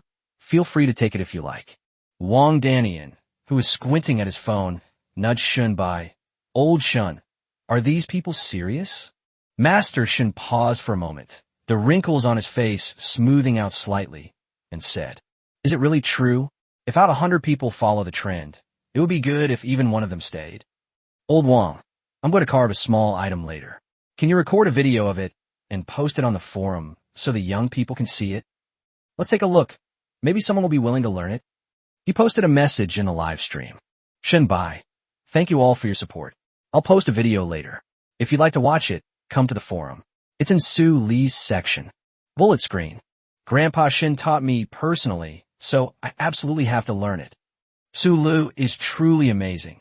He actually managed to get old Master Shun to issue a tutorial. Thank you for your guidance, Mr. Shun, and thank you, Mr. Su Lu, for facilitating this connection. Current live stream viewership, 1,050,000. Why is the auction so lively? If I keep the mahjong tiles and flirt with people a few more times, can I still gain popularity? 500,000 popularity points for one skill, that's damn hard. It feels like it's going to be very difficult to increase that number without some kind of crazy trick. I'm just a ruthless popularity boosting machine. Sulu examined his newly acquired skills. Just after a set of mahjong tiles was finished being engraved, the system sent a message as scheduled. The skill passing on the torch has been upgraded, current level, LV.4. The Earthwalker template's derived skill has awakened. Crafting fusion. Upgrading a derived skill may also activate a new derived skill. It really does have a skill tree structure. I wonder how many skills it will eventually give me. The fusion of skills and crafts can combine ancient techniques from the passing on the torch skill with new elements, creating a hodgepodge. To give an analogy, what the torch passed down to me were ancient blueprints or step-by-step textbooks on craftsmanship. The integration of techniques allows me to combine different disciplines. For example, a challenging math problem combining algebra and geometry, or even more inhumanely, a combination of physics, chemistry, and biology. Alright, and the liberal arts comprehensive exam was also a cold and tearful experience. I can't think about it anymore. The image is coming to mind. Chapter 198 Bone Kite. Give a try. After confirming the function of the new skill, Craft Fusion, Su Lu retrieved the remaining half of the cowbone. Live stream chat. What else does Boss Su Lu want to carve? A deck of cards. What the hell? Master Su Lu didn't engrave the 4 seasons. Spring, summer, autumn, winter, plum blossom, orchid, bamboo, and chrysanthemum on his playing cards. Could it be that he's going to add those cards? No, he didn't cut the mahjong tiles. They've started using knives. He's using knives again. Wang Danian, who was preparing to record Master Shun's video, suddenly shouted. Master Shun, holding a piece of camel bone in his hand, squinted at his phone screen. Carving a whole piece? Wow, that's a huge project. He focused back on his work. Don't get distracted, don't get distracted. I said I'd upload a video as an introductory tutorial. I need to hurry. Sulu was seen holding a piece of cow bone about the length of a forearm, examining it repeatedly from top to bottom, while simultaneously explaining. We were carving mahjong tiles just now, so we were a bit more casual about the whole process. Now, when carving a large piece, you have to be more careful. Before carving a large piece, you can observe the material in advance so that you have a clear idea of what to do and your carving will be more targeted. A good bone carving artist sees the bone material, but what comes to mind is already the finished product. While observing, Sulu used a carving knife to repeatedly trace the lines on the bone segment, measuring the angle and direction of the next cut. After a brief observation, his gaze suddenly sharpened, and then he struck with lightning speed. The flat knife sliced diagonally across the surface of the ox bone, leaving a shallow mark. The fangirls continued to swoon. Ah, I see the focus Sulu again. I'm so happy today. I'm going to learn bone carving for Sulu. I'm using 2 monitors to project my image. One is to watch Su Lee's carving, and the other is to watch the newly uploaded bone carving tutorial on the forum. I've placed my order for the bone carving knife. There's a 20 renminbi discount for orders over 200 renminbi. It's peak season for deliveries these days, so I hope it arrives quickly. Snap! Snap! Su Lee used a flat knife to continuously cut and modify the shape little by little, following the curve of the cow bone segment. The knife moves with high and low strokes, pauses and advances in a controlled and rhythmic manner, as pure white bone powder falls in a soft patter. After shaping the bone with a flat knife to resemble scales, he switched to a round knife and began to cut lines along the edges of the scales. At this point, what was cut off were strips of bone fragments. Master Shun, who had only made a few strokes, heard the clicking sounds coming from Wang Danian's phone and couldn't help but look up in confusion. What's that noise? Sulu is cutting? And so fast. Wang Danian stared directly into his old friend's sharp eyes and asked, Weren't you focused on carving? Why are you turning against me now? Old Lu, you help me deal with him. Master Shin called out to his skinny old friend. I won't clean it up. Old Lu shook his head, pouting. Unless you give me a piece of the deer antler you collected a couple of days ago, I'll carve an immortality lock for my grandson. Fine, give it to me then. Clean up. No. Wang Danian gave in. Don't you see what Su Lu is sculpting? My curiosity piqued. Master Shin leaned over, frowning as he carefully observed Su Lee's movements. After a long while, he shook his head and said, It's hard to tell that this style wasn't found in the traditional craftsmanship passed down through generations. As Su Lu moved his knife, small holes were gradually carved out of the hollow cow bone. The pores are arranged along the scale-like surface, interlocking and creating the human-shaped armor plate structure. Click, click.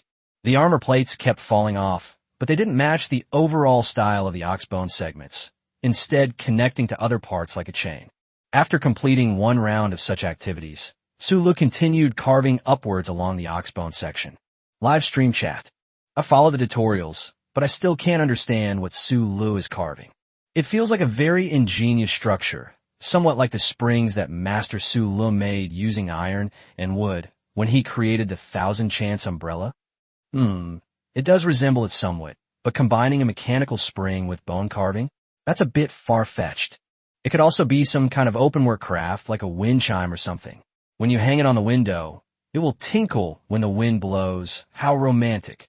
Pushing knife, texturing knife, wiping knife. The technique is quite good. I remember the ID upstairs. You were the one who was clamoring to learn bone carving just now, right? Now you're trying to learn it after just a couple of glances. Don't call me out. Let me pretend for a while. As the number of carved surfaces on the oxbone segment gradually increased, Su Lee's knife work became increasingly smooth and rounded. The bone fragments are connected to each other in different ways. Some can move freely, while others seem to serve a connecting role. The middle section of the bone segment was cut into a structure resembling vertebrae, with all the bone fragments extending outward from this structure as the core. Click!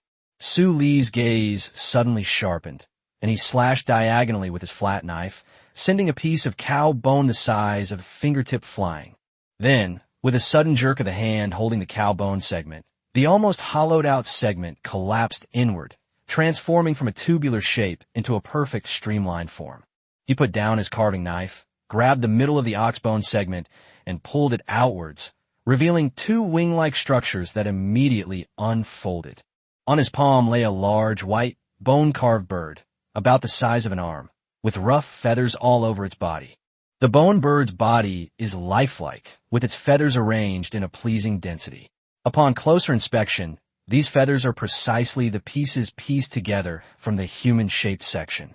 Bullet screen. Please don't show magic to muggles, broadcaster. This is amazing. The bone bird doesn't match the ox bone at all, but Master Su Lu managed to carve it. It's so realistic.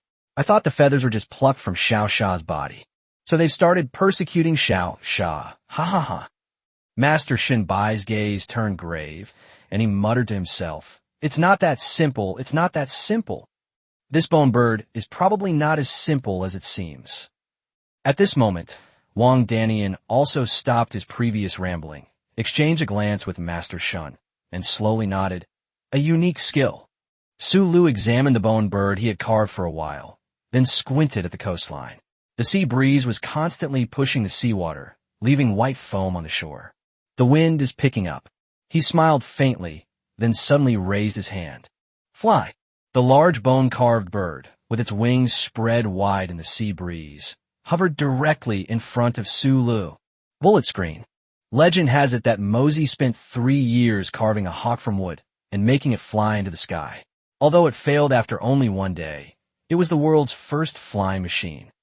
His disciple, Gongshu Ban, the patriarch of carpenters, was able to fly in the sky for 3 days and 3 nights without falling.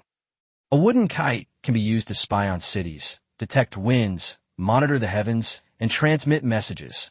Master Su Lu, did you use bone carving techniques to create such an ancient wooden kite? It must be a bone kite. It really can float in the air. Incredible skill. Incredible skill. I'll pay 10 million for this bone kite. Vulgar. The kind of ancient craftsmanship that Master Su Lu recreated is something you can buy with money. Su Lu gently stroked the bone kite, and just as the sea breeze was about to subside, he whistled towards the sky. Amidst the eagle's cry, Xiao Sha swooped down. The wind whipped up by its wings stirred up the sand and dust, and the bone kite, which had begun to fall, began to rise again, swaying precariously. Ride the wind and soar upwards, Su Lu said with a smile. Little sand continued to flap its wings, its body rising higher, and the bone kite followed suit, flapping its wings and taking off. Phew! Phew! Beneath a pair of eagle wings, bone wings also flutter. Su Lu gave another whistle, and Xiao Sha performed a nimble roll maneuver in the air, the wind it generated lifting the bone kite above it. The bone kite, having lost its momentum, wobbled and fell, causing the air conditioning in the live stream to hiss in unison. It's over. Falling from such a height, this unique work of art is definitely going to break. It fell on Xiao Sha. A faint clicking sound seemed to come from the sky. The bone kite structure is dispersed, but it is maintained by the central spine as its core, preventing it from becoming parts. The central spine also transformed into segmented sections, which were placed in the corresponding positions of Xiao Sha's spine. Then, the unfolded bone fragments were pulled by the wind and stuck to Xiao Sha's body. It looks as if it's wearing a white exoskeleton. Chapter 199, The Amazing Shelf. The exoskeleton extends downwards along the spine, ending in the tail feathers. Originally, part of the bone kite's 2 wings wrapped around Xiao Sha's chest and back, protecting the area around his heart. The tips of the wings rested on the spread eagle feathers, protecting a section of the wing bone. The golden eagle, clad in an exoskeleton, soars majestically through the sky. Craft fusion skill has been upgraded. Current level LV.2. The ancient craftsman Gongshu's wooden kite. Ancient craftsmanship, mechanical armor, horse. After the integration of techniques, this bone armor, made of bone, was born. It can be lifted into the air by the wind and can also cover the entire body. The bone armor is interconnected, And without complicated operations, it can quickly switch forms by relying on the power of the carefully crafted curved bone joint springs. The part that floats on the wind is in kite form, while the hollowed-out armor covering the whole body is in armor form. The live stream chat exploded at this point. What is this? The bone kite can transform. Transforming a bone kite into bone armor to protect vital organs. This is no longer within the scope of ordinary bone carving, is it? This must be a technique from some ancient, reclusive clan. Otherwise, there's no way to explain it. Using wind and gravity to deform, without the need for any motor or other power structure, could Master Su Lu be the reincarnation of Lu Ban? Well, if not a reincarnation, then he must be a successor who passed on his skills across generations. What reincarnation? What successor? You two upstairs, are you in the wrong movie? The Thousand Machine umbrella, the thunder-controlling scripture, and now the transforming bone kite. I wonder what other things Boss Su Lu will come up with in the future. Alas, so many exquisite ancient techniques have been lost in the long river of history.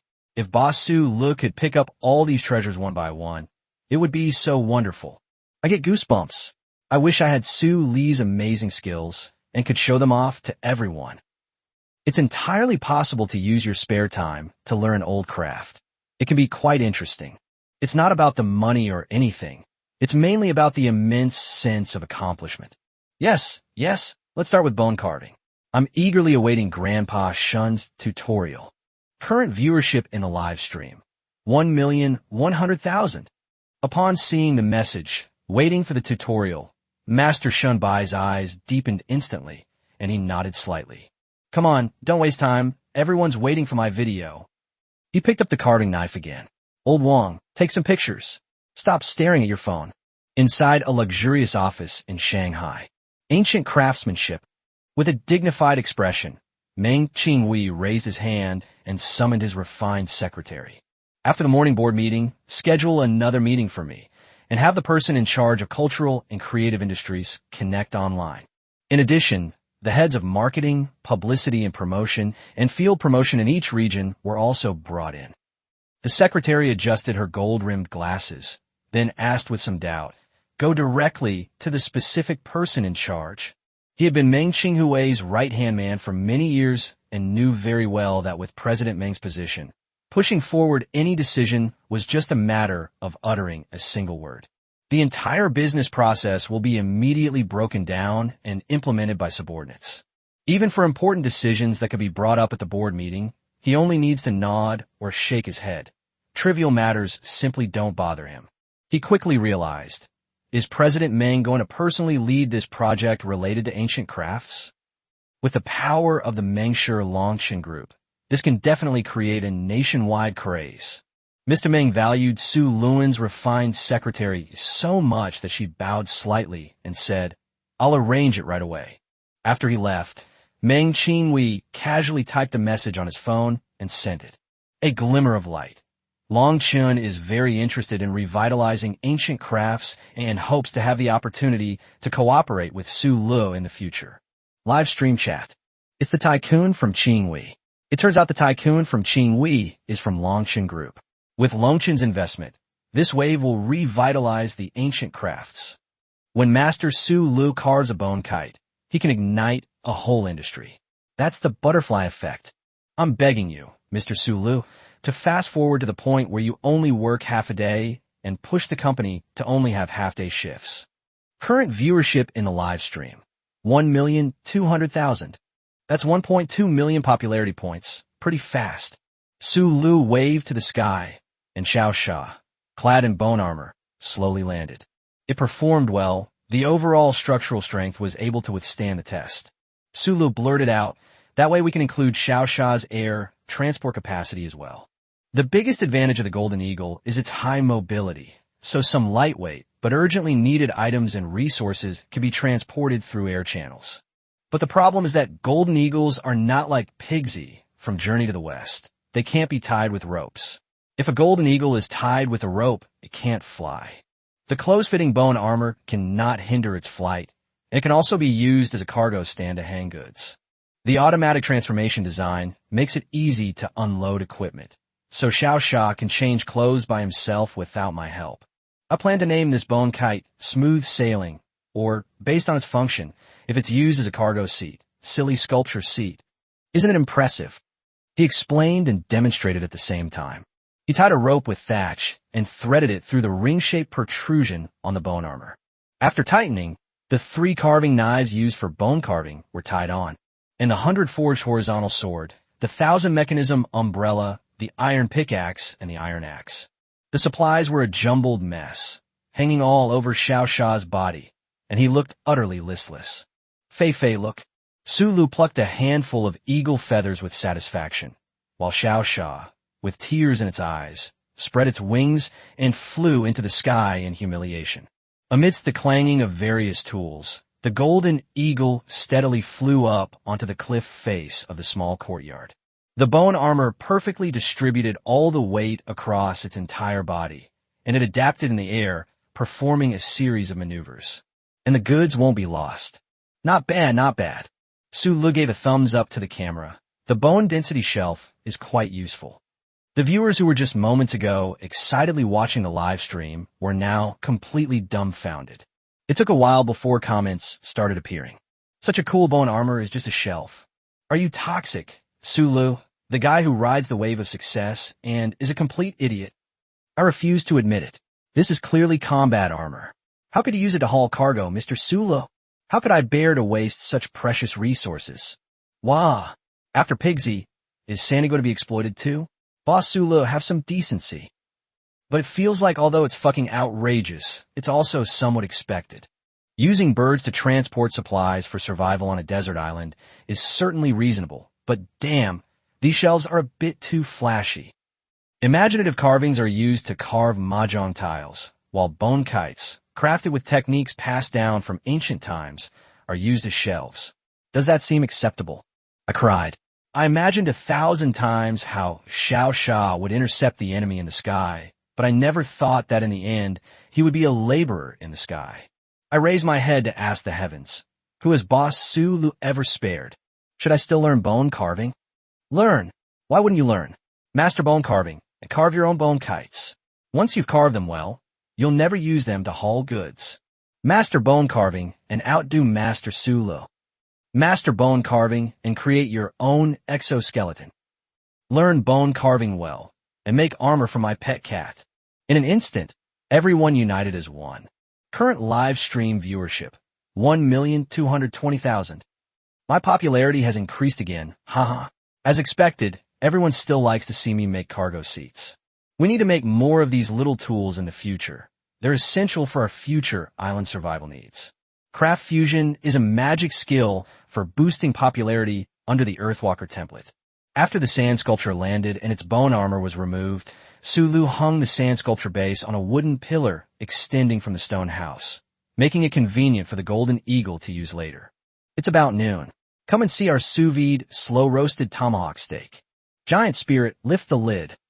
The huge black bear deftly moved the stone slab pressing on the lime kiln, and the scorching air twisted and rose. The charcoal at the bottom of the kiln was almost completely burned, and the dark red flames flickered, providing a steady residual heat for roasting the beef on the rack. The lime kiln, which had been sealed off, was suddenly opened, and the aroma of beef that had accumulated overnight and all morning was instantly released. Like a whirlwind, it spread to every corner of the courtyard. Sprinkle with salt, and the steak is ready.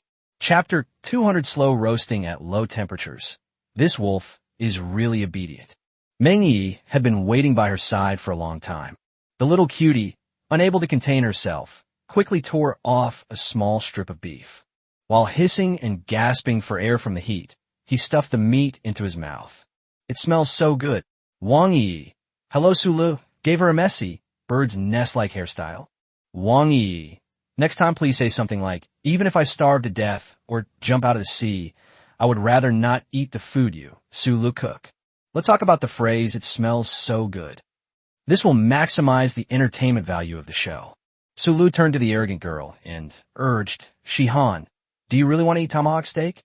As expected, the standard response from its Sundara in this situation would be, and no, I didn't want to eat steak. Then came, but since you've invited me so sincerely, I'll reluctantly give it a try. Finally, it smells so good. Perfect. The fact is, eat it. The arrogant guy frowned, then asked without hesitation, Of course we should eat it. Such a big piece of meat. We might as well eat it. She tore off a small piece of meat, chewed it while inhaling deeply, and her eyes gleamed. Shuru. Disappointed, he picked up a shred of meat and fed it to his mouth. It does smell really good. He swallowed the shredded meat in his mouth, rinsed his mouth with water, and began to explain. Slow roasting at a low temperature results in the fat melting point of the tomahawk steak being dissolved. The water evaporates at a higher temperature, so it is not lost and can be perfectly preserved. The fat melts, making the meat exceptionally tender. You can squeeze out the juices with just a little pressure. Like this. He made a cut with his knife, revealing the pale, pinkish-brown flesh. Press the back of the knife gently against the surface of the meat, and you can see the meat juice seeping out little by little between the muscle fibers at the cut, falling onto the still-burning charcoal. When charcoal is lit, oil droplets drip, producing an enticing, sizzling sound. Moreover, slow-cooked steak at low temperatures can also make the meat tender and fall off the bone. He pinched the ribs shaped like the axe handle of the tomahawk steak and slowly pulled them upwards. The steak was pulled up, but immediately slid back down into the oven due to its own weight. A whole rib separated from the tender roasted meat, its surface clean, with hardly any meat scraps stuck to it. Perfect, my viewers, absolutely perfect. Sulu held the ribs close to the camera to show them, look, not a single bit of beef is left on the bone. When you pull it up, the smooth feeling is amazing. The steak that slipped out was cut into small pieces, and the pinkish-brown flesh on the cut's surface whetted the appetite, while the lingering aroma further stimulated it. Tomahawk steak is actually bone-in ribeye, but because it has a rib attached, the flavor of the bone is also incorporated during the cooking process, making the beef flavor very strong. Therefore, when eating, you also need something to cleanse your palate. The stem of a very simple plant like cattail is very suitable. In addition, coconut water can also help to cut through the greasiness. While eating meat, the three of them each slurped down a chilled coconut. Although it's not dinner, we still have to be particular about it. Nothing is more perfect than enjoying a slow-roasted Bermuda buffalo tomahawk steak, cooked overnight, at midday, accompanied by a chilled green coconut from a select island. Bullet screen. Did I misread the time? It's noon now, not evening. What are you trying to do, Boss Sulu? High energy strikes detected along the route. Those who haven't eaten, please take cover immediately. It's the middle of the day. Mr. Sulu, is this really appropriate? Strictly speaking, the tomahawk steak was cooked yesterday, so it should be considered an aftermath of yesterday's dinner. This wave of entertainment has been going on from last night until noon today. It's absolutely insane. Sulu is going to go crazy with his skills. From dinner to lunch, and I bet in a while, even breakfast will be a target for Su Lee's fancy maneuvers. I feel like I'll have to prepare a big meal for lunch from now on, but if this keeps up, I'll definitely go bankrupt from all the food. A guttural sound came from outside the Gulu courtyard. Who was it again?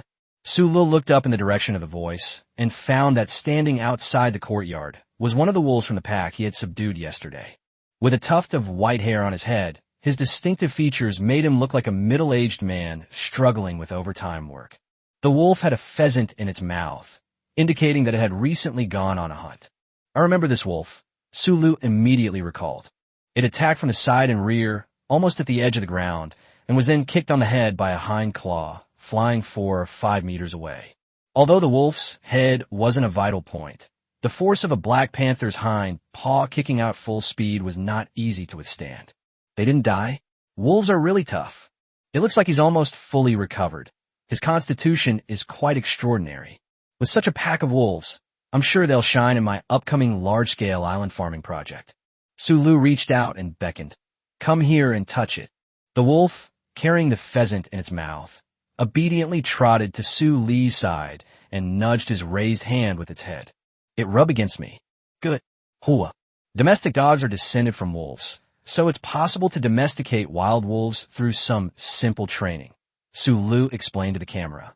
Live stream chat. This is better behaved than my husky, Mr. Sulu. You call this preliminary domestication. You call it simple taming when Su Lu single-handedly took down a pack of wolves yesterday. Use reason to subdue the wolf, so what? If you're not convinced, then keep quiet. The wolf placed the pheasant in its mouth on the ground and nudged Su Lu with its nose. Did you come all this way just for me?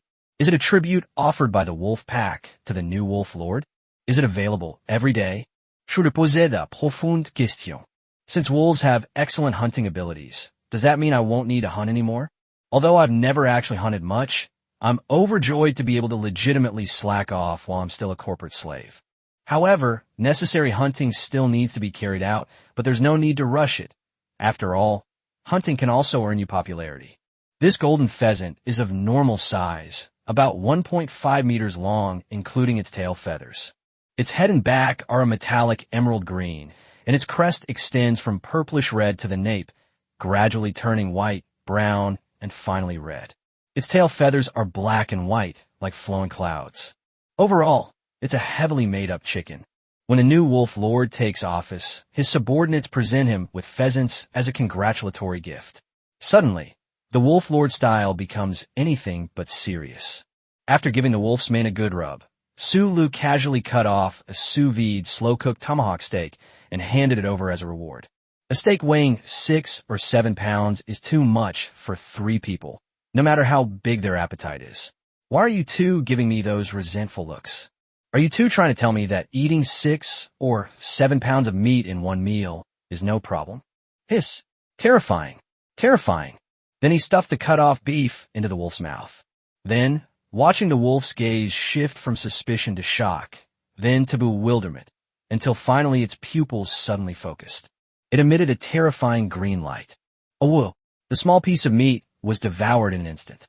This is the right way to present a food show. Su Lu picked up the knife with relief. Is it still edible? Then let's eat some more. Danger perception.